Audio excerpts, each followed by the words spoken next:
If you could describe Mr. Hunter's state of mind in one sentence, what would you say? Then he's probably the only person who, when someone knocks on the bathroom door, would say, "Come in." Calendar year 2018 morning. At Bryant University's library, a brown-haired, brown-eyed fellow leaned by the window, casually flipping through a book, basking in the glorious sunlight. Do you know what mysterious creatures are? If you're lucky enough to observe one, you'll enter a peculiar world, a dance with death. If you never observe anything, no matter, just wait for death like an ordinary person. After all, in 18 years since birth, I've never seen a mysterious creature. By the way, I came to this university because I heard there were ghosts haunting this place. Turns out there's nothing, except for adorable cats like you. Every time I feel lonely, you show up beside me. That's right, I'm not an original inhabitant of this world. Neither are you. You're from Cat Planet. Hunter turned a page. Before him lay a thick, ancient-looking tome. Meow. Yeah, his name is Nyarlathotep. He's the one who brought me to this world. He kept saying he admired my interesting soul and hoped I'd create miracles soon. He casually erased my memories of the mysterious and my negative emotions, claiming it would make things more interesting. Nearly everyone studying nearby gave him a baffled glance. How on earth did this guy communicate? Talking to himself. Some even took out their phones to snap photos, planning to post them as moments filler. After all, a handsome guy reading never goes out of style. Though this handsome guy might be a bit off in the head. Meow. The senior cat scratched its chin. Not bad. How could that be? Truth is, if I bore him, hell kill me. Hunter sighed. The orange senior cat rolled over at just the right moment, exposing its belly. It felt wonderful to touch. He said he'd give me a golden finger. But I don't remember, he must have deleted that too. So careless. Hunter looked utterly resigned. This is definitely a bug of epic proportions. Customer service. Non-existent. Not even a single dream to give me a clue. He didn't recognize what mysterious creatures looked like, what tricks they had, nor did he have any means to fight back. Meow. The senior cat extended a paw and gently flipped the pages as if getting angry for him. Careful, don't tear it. Be civilized. Hunter seized the chance to give it a stroke, then put the book back on the shelf. The senior cat thought he was going to pet it more, but after flipping over it froze. Why did he stop? The orange cat grumbled discontentedly. There'll give you some dried fish later. Hunter returned another book to the shelf, then took a new one and sat back down. By the way, where were we? Meowie. Right, I have no means to fight back. So the world is just a giant shoddy stage, even gods are no exception. Hunter opened the book, sighing like an old man. I haven't even seen a shadow of a mysterious creature yet. I've had enough. Meowed. Either explode in silence or perish in silence. Rather than be killed by a god bored with me, I might as well go mad first. The feeling that he might be killed by a god at any moment finally pushed Hunter over the edge, and the senior cat began tugging at his sleeve. Stop pulling me. Whoever dares mess with me'll blow up with them. What are you going to blow up? The voice was gruff like an uncle's. Hunter was dazed. I'm talking to a cat, like a lunatic. Wait, you actually answered. Since when does senior speak human? As he thought, he was suddenly lifted by someone like a chick. Hunter slowly turned his head, coming face to face with a man in a white shirt. A burly man. First, I'm not senior, I'm a security guard. Second, say whatever you need to say at the principal's office. The security staff flashed a row of white teeth. A muscle guy. When did he get here? And those powerful muscles. One punch could send me to the hospital. Or the morgue, rather. Hunter gulped. If this were the opening of a novel, it'd be a terrible one. He laughed self-deprecatingly as the guard carried him out, head down. Meowed. The orange cat watched Hunter being taken away in dismay, licked its paw, looked around, and curled up. Then it vanished into thin air. Bryant University principal's office. Bang! The door was roughly shoved open and a young man was casually pushed and landing right in the seat before the principal. You were talking to a cat before being caught. Any idea why you're brought in here? A middle-aged man sat behind the desk, arms crossed, asking in a deep tone. Dragged in like this. Obviously not to receive an award. Yeah, what's it about? Hunter yawned, frowning in thought. I'm curious too. I hope you'll come right out and say it, Mr. Principal. Still playing dumb. You clearly don't know what I Bristol am capable of. The principal slammed the desk. Megan, come in. Is it him? He hit me. A thunderous voice rang out. Almost simultaneously, a chubby kid burst in from the door and yelled at Hunter. Principal, this kind of person should be arrested immediately. Why does this chubby kid look familiar? Oh, I see. Hunter twitched his mouth unnaturally. What's your name? The principal asked, veins bulging on his forehead. Why is there no photo or info of you on the roster? Hunter read. Hunter answered vaguely. As for why there's no photo or info of me, why don't you look again? You won't find it because I'm not a student here. How could a poor kid like me afford such an aristocratic school? Of course I sneaked in. Bang. The sound of the roster being slammed shut. Hunter Reed. You're Hunter Reed. But I didn't find you in the roster nor in the academic system. Principal Bristol spelled out the name letter by letter. His anger was written all over his face, almost uttering, Did you just pop out of a stone? The middle-aged principal trembled as he removed his hat, revealing thinning hair, which paired with his sparse beard, made him look exactly like an angry lion dog. Seeing that, Hunter couldn't help but think, this is truly a shoddy stage. He sat there waiting for whatever was to come. Are you treating us like monkeys? Or do you need me to produce evidence before you admit your guilt? He could hardly believe that someone at Bryant University would dare to exploit such a loophole. Someone impersonating a school board member locked a student in a warehouse to reflect on his mistakes. How much harm could this cause to a child who has just come of age? These are secondary. The important thing is that this is the son of a sponsor. This challenges the authority of Bryant University. It challenges my authority even more. If I hadn't passed by the warehouse and heard the crying inside, who knows how much longer this would have gone on. Is this something a human would do? Bristol felt like he was going crazy. Hunt Reed. He called again. I can hear you, sir. Hunter's calm voice sounded. Do you know what you did? How much do you know? You bullied him, locked him in the warehouse, beat him so that a large bump swelled on his calf, and you also used a weapon to scare him. Bristol tapped his fingernails lightly on the desk. Do you confess? Could I learn the specific details of the incident? Hunter replied, are you sure you want to accuse me? You dare to talk back? I don't care what he did. There is no room for negotiation. Magon is the son of Mr. Alatov, one of the school's sponsors. I trust his character. A common student like you dares to do such a thing. You're tired of living. I'm sure you won't graduate. I will never sign your diploma. Bristol's harsh voice rang out. It must be said that in just a few words he had written the phrase Magon as backup all over his face. That is, he would side with him. Hunter stood there and yawned. But I never had a diploma anyway. Hunter suddenly wanted to laugh. Haha. Oh no, he laughed out loud. Bang. Bang. Be serious. This is the principal's office. The principal slapped the table forcefully, looking extremely angry. Normally this kind of demeanor would frighten most students. But strangely it failed today. To make matters worse, when he slapped the table too hard, his wig suddenly flipped off his head and covered his face. The room fell silent. As the principal adjusted his wig back into place, the atmosphere thickened, as if it could be wrung out like water. It was like when you are cursing someone online and their account suddenly gets banned. Ahem. Magon, the chubby boy on the side, saw this and quickly covered it up with a cough. Bristol's face darkened even more. He couldn't attack the chubby boy personally, so he had to vent his anger on Hunter in front of him. His gaze fixed on Hunter in front of him. The young man stared back for a moment, then showed a thoughtful expression like a student working on a math problem. Look at this unflappable fellow. He's probably calculating how large my bald spot is. Uffed. Hunter suddenly laughed.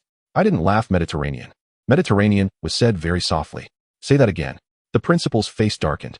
Hunter immediately became serious. Sorry, I was wrong. Really, who would laugh at your, what? Mediterranean. Loud this time, if that's right. My mistake was that my voice was too soft. Bastard. Why was this student so calm, as if he didn't care about authority at all? If it were any other ordinary student. Those poor wretches would have been kneeling before me by now. Like to be a smart mouth. Let's see how long that jaw of yours can hold out. Wait here a moment. Let me check who admitted you in the first place. He began calling various departments, as if summoning all relevant personnel. You're finished, you know that. Magon, the chubby boy, sat beside the principal's desk, exuding a sense of borrowed authority. What's there to be afraid of? He'll just explode with you. Am I supposed to fear you? Hunter closed his eyes.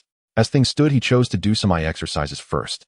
Bryant University was located in a small city in the northernmost part of the Arkham Federation, named after its first president. Unfortunately, he died in a plane crash a few years ago, and now Bristol was serving as president. The school's specialty was its excellent basketball team. They often appeared on the City League podium wearing yellow jerseys, so they received an unusually large amount of sponsorship funding. What was the extra money used for? Apart from some inconsequential sculptures, it was infrastructure.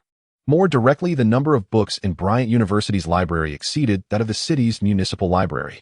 To better understand the mysterious world, Hunter had sneaked into Bryant University. According to rumors, the library here still contained remnants of books about mysterious creatures. Hunter also wanted to enter legitimately, but besides grades, the tuition here was astronomical. The orphanage's support only lasted until graduation at adulthood. Should he work to earn money first, or secretly enter the university to study? Hunter did not hesitate to choose the latter. Mr. Hunter, you have reached the legal working age. Our orphanage regulations state that if you cannot afford further study, you should start working in society. The orphanage director's words still echoed in his ears. Now he could only rely on himself.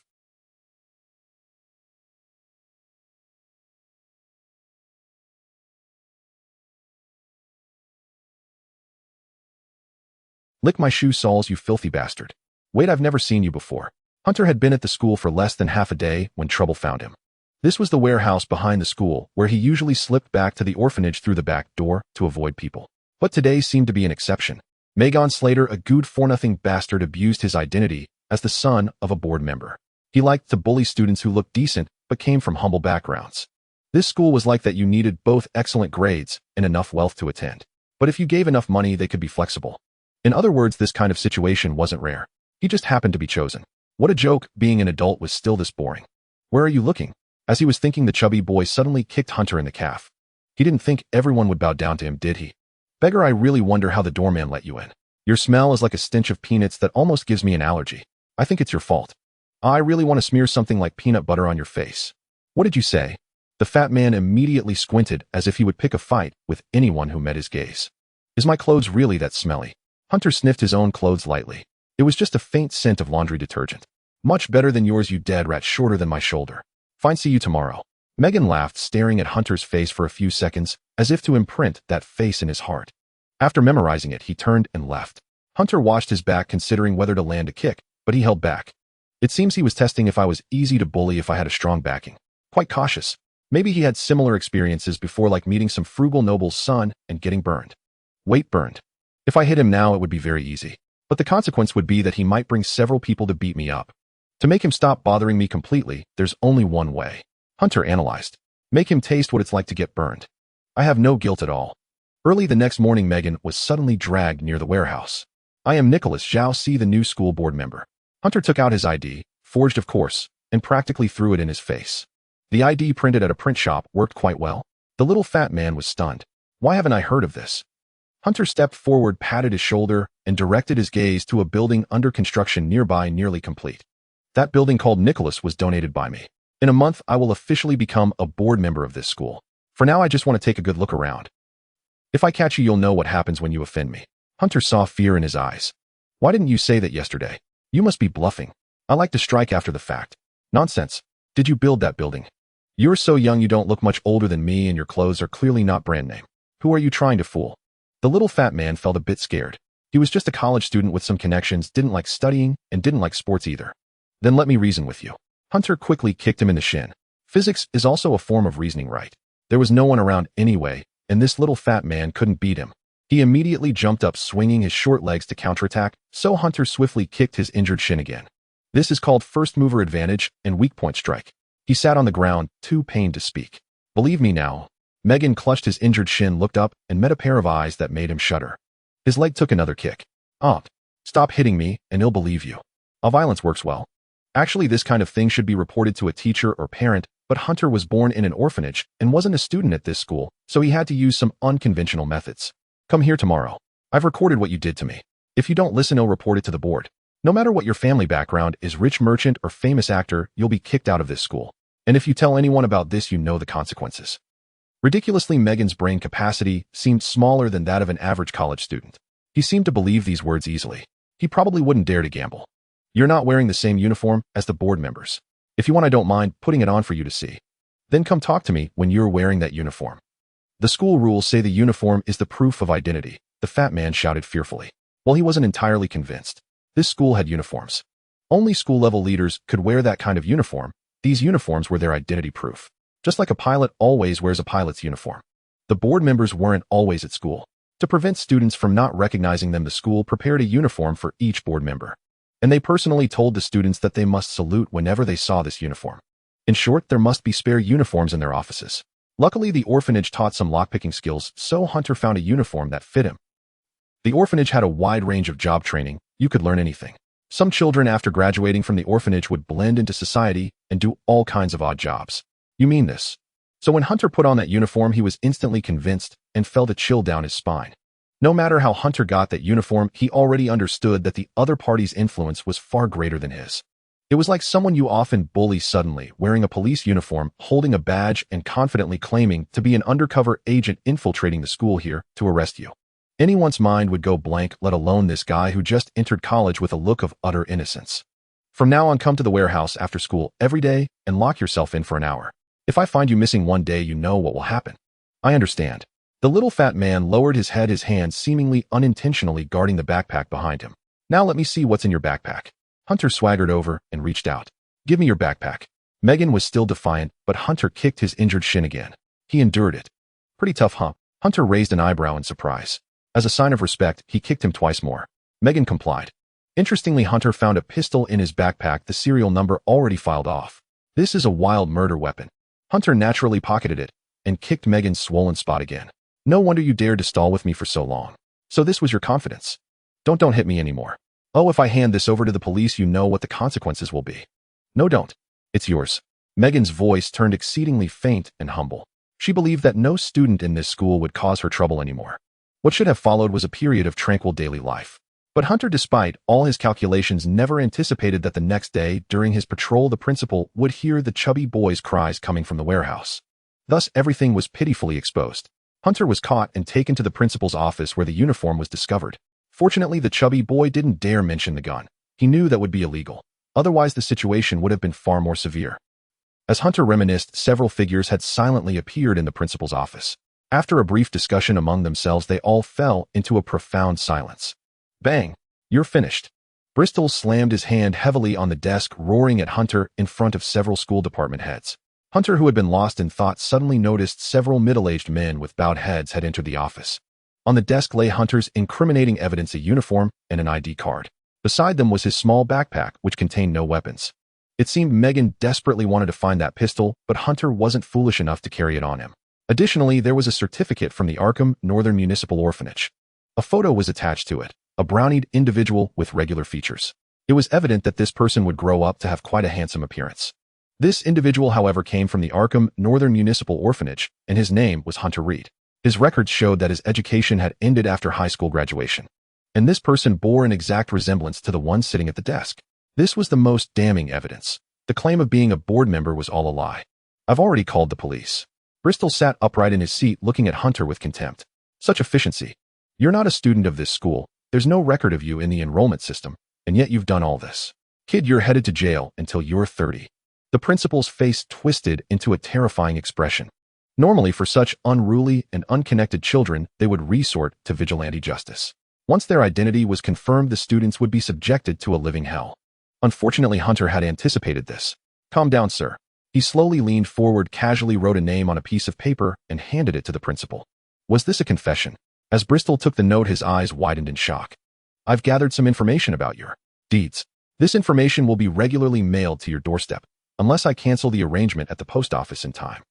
Hunter offered a smile, but to the principal it carried a distinctly foxy quality. You may all leave now.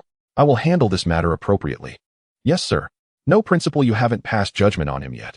Bristol issued the order calmly, and the bewildered department heads filed out. The chubby boy protested reluctantly. I said I'll handle it properly. Now get out.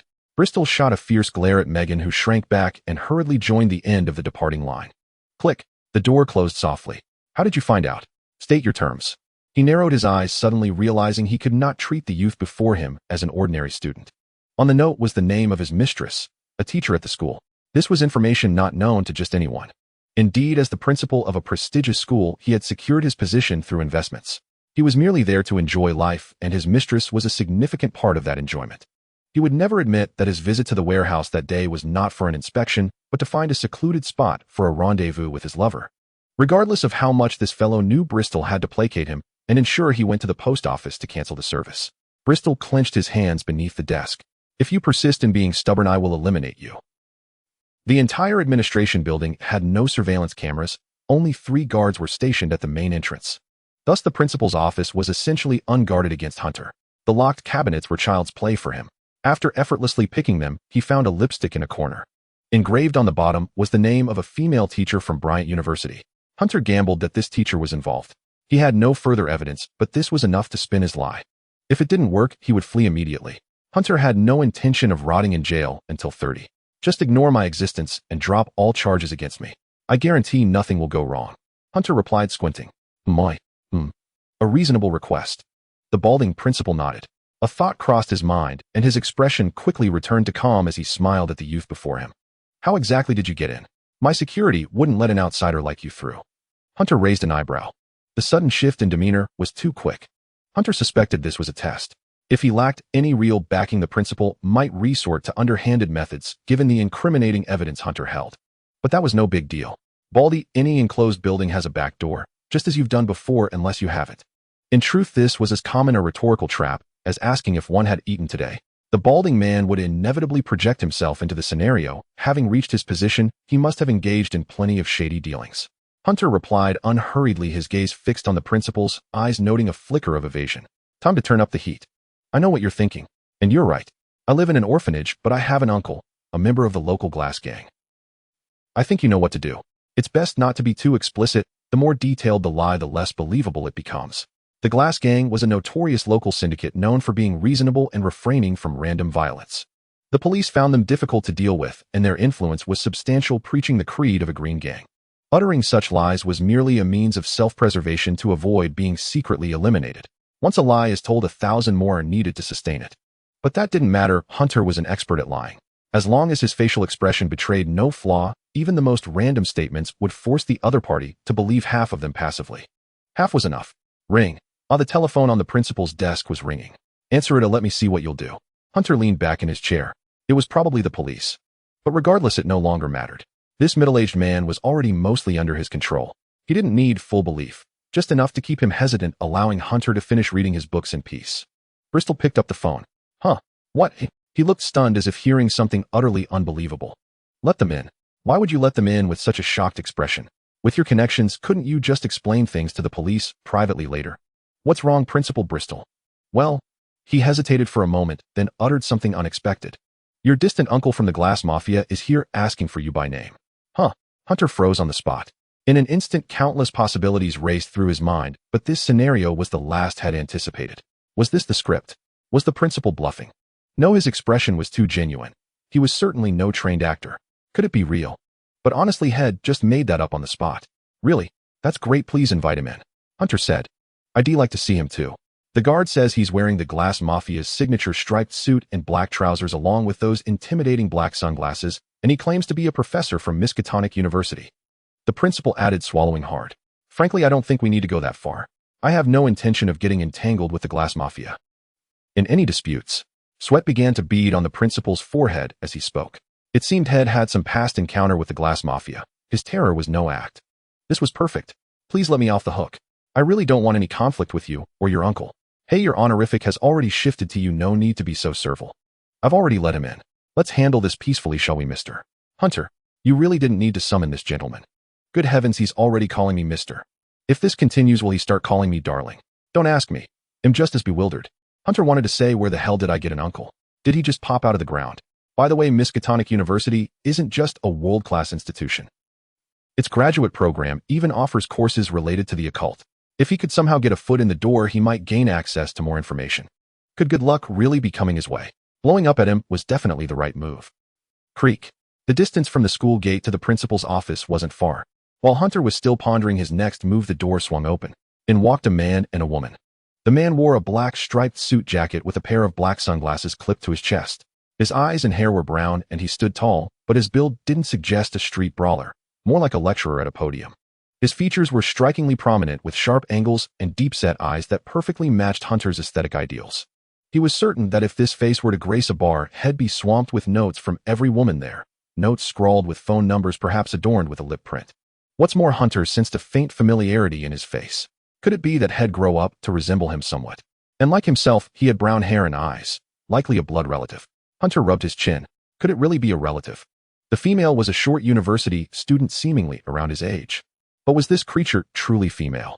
Hunter eyed the androgynous being before him with doubt. It had extremely short hair, just barely covering the ears. At this age, most girls were already growing out their hair, while more boys opted for such a cut. As for its features, the delicate contours were astonishingly handsome and beautiful. Perhaps dashing would be a better term. To women, its face seemed sharply masculine. To men, it appeared softer. Its thin lips and pert nose were definite assets. At that moment, it sat there coolly, like a child star at an audition. This child had an air of ambiguity about it. Perhaps it would grow into a rogue who charmed both sexes. It was dressed in long sleeves and trousers. There was no way to determine its gender unless one were to pull down its pants. But that would land him in a mental institution, not an option for now. Wait, to determine gender, besides primary sexual characteristics, there were secondary ones. Girls of this age typically had begun developing. Using that as a basis, Hunter's gaze drifted to its chest. It was flatter than his own. It didn't look like the figure of an 18-year-old girl. But its face was like a perfect angel. Though He'd never had a girlfriend, he should still be able to identify a woman right. Relieved, Hunter finally settled on its gender. Now he just needed to figure out how to ingratiate himself. Hello, you must be Hunter's guardian, correct? While Hunter was lost in thought, Principal Bristol wiped the sweat from his face and warmly invited the man in the striped suit to take a seat. The warmly invited man smiled slightly and sat upright beside Hunter. May I ask what brings you here today? My name is Ormond Reed, a professor in the archaeology department at Miskatonic University. Here is my card, and this is my child.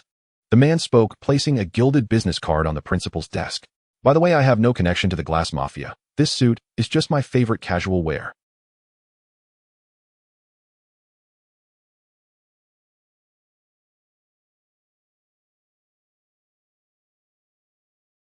Ormond thought helplessly. He must mean that, right? All right. A bitter smile crept across Ormond's face as he finally abandoned his attempts to explain. His gaze lingered on Hunter's face for a few seconds before he offered a gentle smile. I am Hunter's distant uncle. In our family, Hunter is the last relative I can find. I wish to take him back. Oh, so it's a family affair. He's going to take him back into the mob. Oh. The principal's brow beaded with more cold sweat, and his expression grew increasingly reverent. I see. Welcome. Wait. Ormond's eyes fell upon the detailed records of Hunter's orphanage and the evidence of wrongdoing before him. His expression shifted slightly. May I ask what happened? Ormond walked to the roadside and sighed. Ormond Reed, that was his name. Beside him stood his daughter Anastasia Reed. Today, Ormond had driven from the south of the Arkham Federation to the north. He was here to learn about someone and bring him back. Hunter Reed. There were many reasons to seek him out. Foremost was the curse upon the Reed family. None of them lived past the age of 45. Ormond was already 39. Secondly, his daughter and needed a companion. Anne's mother had passed away a few years ago. Months ago, she had also lost her best friend. Under such a crushing blow, her personality had undergone a drastic transformation. When Ormond saw her after she was discharged from the hospital, he could hardly believe she was his daughter. She seemed to be suffering from severe psychological issues. She had become sensitive, paranoid, and filled with extreme thoughts. As a professor of history at Miskatonic University, Ormond was well aware of the importance of family education. Considering the curse, he might not live past 45. His daughter and needed social interaction and time to heal the wounds and emptiness in her heart. I cannot accompany her forever. So for Anne Sake, for the entire Reed family, and for himself, he chose to bring this distant relative back. He hoped this little one could bring some warmth to Anne. He didn't ask for much, just that he be a normal person. Before this, Ormond had used his status to obtain a precise divination. The answer it gave was only one word: Hunter. This meant that the once vast Reed family 100 years ago now had only 3 members left in the world. Ormond, Anne, and Hunter. Are you sure you want to keep standing here playing cool? And suddenly tugged at his sleeve, pulling Ormond back to reality. Her eyes held a hint of helplessness. What's wrong? If you keep daydreaming instead of going to get that guy, your car is going to suffer. Ormond's gaze immediately darted to his car. Sure enough, a traffic cop was already writing a ticket there. Oh heavens, what is he going to do to my Subaru? Slap a piece of psoriasis on it. That's not good. Ormond had to run over and explain himself to the traffic cop for a while. But when the officer saw him, a strange expression flickered across his face, and his attitude seemed to improve considerably. You'd better leave here quickly. The traffic cop left these words and hurried away. Let's go in. Ormond shrugged and pulled a cigarette from his pocket. When he reached for his lighter, he found nothing. That's odd. He never forgot the essentials. Lighter and cigarettes were a matched set. He stood frozen for 2 seconds, pondering where he had left his lighter. Smoking is prohibited on campus, Dad, and said calmly, tossing an unidentified object into a nearby garbage truck as if discarding something trivial. Wait, what did you just throw away? Ormond suddenly realized. Give my lighter back. As his words fell, the garbage truck had already driven away. Unless he was willing to disregard his dignity and chase it down. Well, then chase it down. His lighter. But the stench was too overwhelming. Ormond never mustered the courage to stop the truck, let alone dive into it to find his lighter. Smoke less. It's good for your health, Dad, and consoled him, lowering her head slightly. Her short, choppy black hair concealed her slightly reddened eyes. Her shoulders trembled faintly. She was stifling a laugh. See, this was her extreme side. Forgive her. Ormond sighed. She was definitely laughing at him, but she looked so much like her deceased mother that Ormond chose to forgive her. All right, my dear daughter. Handsome Daddy is quitting smoking today. Ormond said this to mask his inner exasperation. He approached the school gate and knocked on the window. The guard inside immediately lifted his head. When he saw Ormond's face, he shot to his feet. We've already paid protection money. The guard looked nervous, his eyes darting over Ormond's clothes. His right hand instinctively moved to the walkie-talkie on his chest. Wait, what did I do? Ormond was baffled. What did you say? He didn't understand, but he still tried to communicate with the guard. I'm here to see someone, Ormond said, raising his hands. Listen, I'm not a criminal. Hold on, you're not planning to start a fight here, are you? Are you trying to threaten a student of this school? What are you trying to say? Don't play dumb. What exactly do you want? The guard's hand suddenly reached under the desk. This scenario was all too familiar. Ormond remembered that there was usually an alarm button under those desks. What did this guard take him for? The Glass Gang. What did that have to do with him? Ormond frowned. Before that, I think you should take a look at this. Ormond pulled a gold-embossed business card from his pocket and placed it before the guard, his movements as slow and graceful as possible. A business card from the world-renowned Miskatonic University was the best proof. This card could waive highway tolls and even exempt one from visas in most countries. I believe this can verify my identity. You can check it however you like. I assure you it's genuine. In the hidden world of the arcane, this document served as an investigator's badge, naturally carrying many privileges. Since when do members of the Glass Gang have Miskatonic University credentials? The guard muttered, but most of the wariness in his eyes quickly faded. The card was so famous that its authenticity was easy to verify. It's real? Never thought I'd meet a cultured gangster. Damn it. Huff, take a deep breath, Ormond. You're a seasoned scholar. Don't lose your temper. I told you I'm not a gang member. What is the Glass Gang? Ormond voiced this question and the other man readily answered. It seemed to be a rather reasonable gang, and Ormond happened to be wearing clothes similar to theirs. He'll report this to the principal immediately. It took the guard a while to understand what Ormond meant. With still trembling hands, now trembling from excitement as he had never held such a card in real life, he called the principal. Ormond soon received permission, and so he and were let in. Your access speed is too fast. Regular users are limited to 3 visits per 30 seconds, and you have already accessed 4 times. Upgrading to VIP allows unlimited speed access. We'll always have time to talk, Hunter said to Ormond. But give me a few minutes, I want to bid farewell to this school. Very well, but could you make it quick? Ormond replied, a hint of confusion in his voice, yet he still managed to smile. If this takes too long, my car might get a ticket. It won't take long. You two can wait for me at the school gate for a few minutes. I'll be right back, Hunter said as he quickly ran downstairs. And do you know what that fellow is up to? I don't know, and I don't want to know. I have a feeling he's quite an interesting little one. In truth, Ormond and didn't wait long.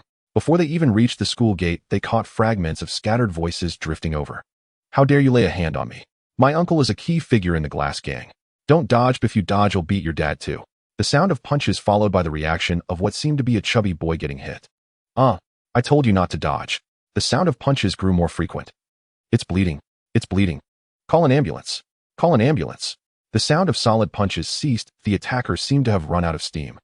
Listen, if you ever bully anyone again, I'll beat you every time I see you. Do you think the guards would dare to arrest me? Who the hell are you? How can you just beat people up on campus? Why are you hitting my son? Ouch. So you're the one who sponsors this school, are you? Another series of thuds from bodies being struck. Where are the guards? Someone help. What are you all doing? This was accompanied by countless curses and the sound of guards rushing over. Well, that was certainly a unique way to say goodbye. He really is an interesting character, and replied coldly. I recommend calling the police to have him arrested. If we call the police, we might end up in the station for a while too. After all, in Hunter's story, I'm a key figure in the Glass Gang, albeit a fake one. Ormond forced a bitter smile, and hadn't shown any signs of violence yet, but he suspected it wouldn't be long now. We need to get out of here quickly. This little fellow has thrown everything into chaos. For the first time, I feel like my identity isn't quite enough to handle this. Let's go. I'm done with my business. Soon after, they saw Hunter walking briskly towards them, wiping his hands. The nearby guards stood frozen in place as if they had received some command. What did you do? Ormond had guessed most of it, but he wanted the details. Just taught that little bully a lesson. Hunter tossed the napkin into the trash bin. That rich merchant's son named Megan has a nut allergy, and today the cafeteria served peanut butter. Hunter flashed an innocent smile, looking utterly radiant. So I smeared peanut butter on my hands and punched that fat kid twice in the face. I just found out that their allergy is actually hereditary. Oh my goodness, magical damage. Now that poor fat kid and his father would need 4 drips. But with the principal's orders, the guards wouldn't lay a hand on Hunter. How astonishing, Ormond said with a wry laugh, never imagining Hunter could be so intriguing. You've truly mastered the art of borrowing power. By the way, Mr. Bristow mentioned you came here to read in the library. Yes, they have knowledge related to the occult here. I love reading that kind of stuff, so I sneaked into the school. But after teaching that chubby kid a lesson, aren't you afraid of being discovered? You had no idea we were coming for you. Ormond asked, puzzled. Once you're caught, no matter the outcome, you can't continue reading here. That's hardly a wise choice.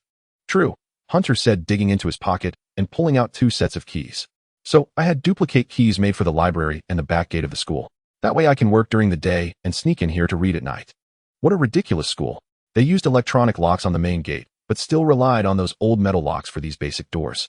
The kind you could pick with a pair of pliers. So even if I hadn't shown up today, you would have gotten through this just fine. You could say that. Genius. The handsome middle-aged man finally couldn't help but laugh. He was now certain that the youth before him was worth cultivating.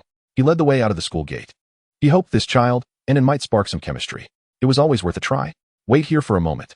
He'll go get the car. As Ormond left, Hunter finally turned his gaze to the person beside him. Hunter hadn't noticed it before, but now he saw that and was standing with his back to him, seemingly indifferent. Or rather, he simply didn't want to look at him. This fellow. Hunter remembered his name was Anastasia. Since the name was too long, Mr. Ormond called him in. The name sounded rather feminine. The child was so beautiful that it was hard to tell his gender at a glance. Fortunately, his build, mannerisms, and tone of voice all confirmed he was male. He was wearing long pants and long sleeves, which seemed rather odd. By all logic, summer had arrived. Wasn't he hot dressed like that? Perhaps he just didn't like the sun. The shadow cast by his hair perfectly obscured his entire face. Is there something on my face, Mr. Annoy? This person before him was someone he would be living with in the future. It was best not to start any conflict with him. No, but I advise you to mind your own business, and replied, keeping his head down. His tone was harsh and rigid, making Hunter feel like he was talking to a stone. So beautiful yet so cold. Leave here on your own, and he'll pretend nothing happened. I don't want any connection with you, and please don't set your sights on my family. Why did he have such a bad first impression of him? Hunter was baffled. He hadn't done anything to him. Maybe it was because he was afraid Hunter would compete for affection. Well, he had seen similar plots before. There was no need to worry too much, he just needed to give him a sense of security. Don't be so distant. I'm not after your family fortune. Hunter approached with a grin, spreading his arms as if joking. Come on, let's have a brotherly hug. Come on, feel the warmth of family. Get lost. Don't touch me. Sensing his approach and spun around quickly, intending to teach the insolent fellow a lesson. But suddenly a force pushed him and his body lurched forward. Excuse us. Make way. Let the stretcher through. So sorry. Several medical staff carrying a stretcher hurried past. One of them accidentally bumped into and muttering a quick apology before disappearing from sight. Your access speed is too fast. Regular users are limited to 3 visits per 30 seconds, and you have already accessed 5 times. Upgrading to VIP allows unlimited access. So filthy it really needs a good wash, thought Ormond. Senior. That's an interesting name. Fine as long as it goes to the vet for shots regularly, Ormond replied. Clearly you have a kind heart. I like that. This was truly a hellish challenge. Hunter slowly walked to the other side of the car and pulled open the passenger door. His short-sleeved shirt was almost completely soaked through. It seemed not from fear, but from excitement. Every cell in his body was telling him. Run. He had encountered an opponent he was utterly helpless against. If not now, then when? It was clear he was now on a path of no return. No matter what happened next, he could never go back to this place. Should he flee? Hunter's body hesitated, honestly, still lingering in the aftermath of his near-death experience. He had to admit it was thrilling. If he chose to run, would he ever get such a chance again?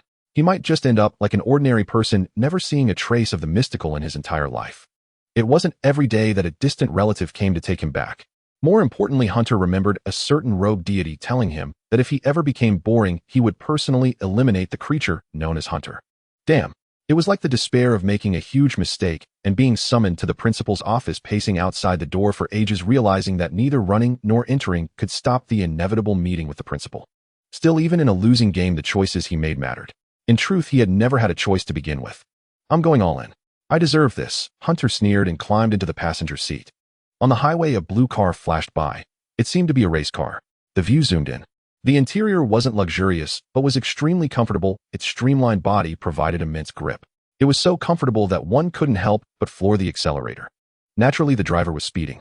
Even on the highway, we're over the limit, aren't we? And reminded him. Don't worry, my ID will take care of everything, Ormond said casually, carelessly turning on the CD player. Old-fashioned songs began to flow out. He glanced sideways at the young man in the passenger seat, who was intently studying the adoption documents. With his credentials, he had cleared all obstacles, completing all the formalities in just a few dozen minutes. Isn't that an abuse of power? And asked again. He'll be careful, rest assured. If another car comes, the navigation will alert me, and he'll slow down. Ormond raised his hand, revealing a phone screen covered in maps, and an electronic voice emanated. K-Navigation at your service. Listening to such old songs while using a navigation app. It's like a caveman suddenly using a knife and fork to eat. Is that any way to talk about your father? Ormond sighed as if searching for a comparison. You sound more and more like Drandora. He seemed to realize something and fell silent. More and more like what? Listening to the sporadic chatter, Hunter frowned as he flipped through the documents before him. They had already left the orphanage and the Civil Affairs Bureau, heading to the new home with luggage stuffed into the trunk. While Hunter admitted he had jumped on this pirate ship on a whim, and he could constantly feel a pair of blood-red eyes staring at him from behind. This creature behind him seemed to be constantly seeking a good opportunity to kill him. So what could he do to live a little longer? If he could just buy some time to find a way to counter her. Or make her feel. That Hunter was an iron wall. At this thought, Hunter felt an epiphany. The motion of petting the cat in his arms stopped. Senior looked at Hunter in confusion. Hunter narrowed his eyes. Why didn't this mystical creature kill him immediately? She clearly knew his identity. Since there was no turning back, he might as well make a big scene. Just then Hunter saw a service area by the highway, and the car began to slow. Sorry kids, I need to rest here for a bit. I drank too much black tea while chatting with the orphanage director. Ormond turned into the rest area, left these words, and hurried into the restroom. The car immediately fell silent and felt uncomfortable with the atmosphere. She pulled out her phone and with her unusually pale fingers began scrolling aimlessly. Through the rearview mirror, it was clear she was just killing time. It was completely understandable. According to psychology, everyone has a personal space of about a meter. If a stranger gets too close, it feels unsettling. Inside the same car, Hunter had invaded her personal space. Could you please close your eyes? As Hunter kept watching in the rearview mirror and finally couldn't bear it and spoke. I'll gouge your eyes out if you don't. You can try, Hunter said with a sudden nonchalant expression. What do you mean? And was suddenly confused. Why had the boy who was so afraid of her at the school gate suddenly become so bold? Nothing. I'm just saying you can act whenever you want. Hunter suddenly smiled, reached into his pocket, and pulled something out to hand to the girl. It was a pistol, its serial number worn away, shaped like a Glock. A gun. Where did you get a gun? And suddenly became alert, not taking the weapon, but extending her sharp claws. What are you going to do? You love your father dearly. That's your fatal weakness. Hunter shrugged, continuing to pet the cat in his arms. The magazine is full. You can try shooting me in the head. Consider this your only chance to kill me. What the hell are you? What do you want? A&S eyes suddenly turned bloodshot. That chilling sensation crept back into Hunter's heart. It was that feeling of being seen through to the soul again. Could she really see his soul? His heartbeat quickened. The opponent must possess a passive skill that affects one's mental state. Damn it, he should have known, but he had forgotten everything. If it was a vampire, they might be able to hear his heartbeat. He could be exposed. Then he would use his actions to make the heartbeat seem reasonable. Click. Come on, pull the trigger. I'm dying to see this. Hunter suddenly transformed into a different person, chambering the pistol and pointing the muzzle at his own head, signaling the girl to pull the trigger. What the hell did you do to my father? Take a guess. If you're right, I'll tell you. If I guessed right, why would I need you to tell me? Unable to get an answer, she grew visibly more agitated. Kill you. Anne's hand reached halfway, then froze in midair, a faint glint reflecting off her skin. She saw the look of eager anticipation on Hunter's face. Why would anyone be so desperately and passionately inviting someone else to kill them? What had he done to Ormond? Could it be that if she killed him, Ormond would die along with him? Damn it, when had he cast that curse? Why didn't I sense anything at all? And that cat, why did it give her such an eerie feeling? And a sense of something long dead. Her palms were sweating. She suddenly couldn't comprehend the situation before her. After all, she was still young, and many things were not yet mature. They'll count to 3. I suggest you shoot, or you'll regret it. 3. Are you insane? And stared intently at Hunter's face. His face was flushed. He seemed extremely agitated, flashing a somewhat manic grin. His heart was pounding. Impossible to tell if it was from tension or excitement. He was serious. Whether from his heartbeat or his expression, it was clear he was anticipating something and thrilled about it. 2. Huh. If you don't pull the trigger, then he'll try shooting instead. What? Anne's voice cracked as she shouted the shrill sound, instantly drawing the attention of passersby. Fortunately, the car was equipped with privacy glass. Though the sound escaped, no one could see what was happening inside. The senior squirmed restlessly. You're scaring the cat. Hunter widened his eyes and smiled. Perhaps the expression was terrifying enough to successfully shut and up. 1. He must be a lunatic. A man who treats life like dirt. And suddenly felt at a loss. After all, her real age was only 18. Compared to someone with a mental age of over 30, she was still too green.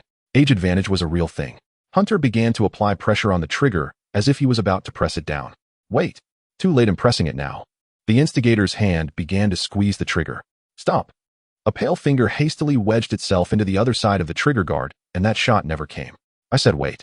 And panted heavily, her eyes brimming with hatred, as if she wanted to tear the boy before her apart. Don't do it. She didn't dare gamble. The plan had succeeded. Hunter smirked inwardly. That was terrifying. There were no real bullets in my gun. If she had actually helped me pull the trigger, that would have been a mess. I might have really died somewhere. Good thing I bet right, no matter what I won. God, seeing so much sweat on that little girl's face gave me a thrill. You had your chance and you blew it. Hunter smiled, moved the gun away, and reached out with his other hand to pat and stiff hand twice. What do you really want? and spoke tremblingly, her tone unconsciously tinged with a plea, looking thoroughly frightened. Why did you come to this family? Are you from the Scholars' Church? Or do you want to get to my old man? Just a freshly grown-up kid, so green. He'll find a way to kill you. Wait, you were scared just a moment ago. How did you suddenly turn like this? Such an extreme person. For fun. What? And shouted, lowering her head. Do you think he'll believe that? Let's get along, shall we? My good girl. Looking at Anastasia, biting her lip, Hunter said slyly. Those blood-red eyes still exuded immense pressure, but Hunter no longer cared. Because from now on she would fear me like a demon. Until she discovers I've been deceiving her. Damn, I'm too good at this. Meow. The orange cat poked its head out and licked Hunter's hand. Good kitty. The vehicle slowly drove into a bustling city. This was Doran City. According to what he had learned in geography and history class, this world was different from the previous one. Here there were 4 nations formed by human federations. They were the Asian Federation, the Arkham Federation, the Imanova Union, and the Southern Hemisphere Federation. Currently, the currency used in the Arkham Federation was pennies, shillings, and pounds. Clearly, this world was much like the one he had been in before. The Southern Hemisphere had only one Australia, so it was collectively called the Southern Hemisphere Federation. The capital of the Arkham Federation was Doran City, which was also the location of Miskatonic University. We're here. Ormond first called the 2 youngsters to get out, then slowly backed the car into the garage, flashing a handsome smile at the window. Tonight, he'll cook something nice to welcome our new little friend. The place where the car finally stopped gave Hunter a genuine feeling that his family was truly wealthy. This was a villa district near Doran City's First Street, a rich area within the rich area. The door he now stood before belonged to a small 3-story villa. In front was a fenced green plot probably meant to be a garden, but due to the owner's neglect, it only grew a patch of grass, and malnourished at that. He stole a glance at, and standing beside him. She was utterly still, calmly scrolling through her phone. Is this kid a bit withdrawn? Hunter thought, pulling a bag of jerky from his pocket and popping a piece into his mouth. You had to give Ormond credit for being a good man.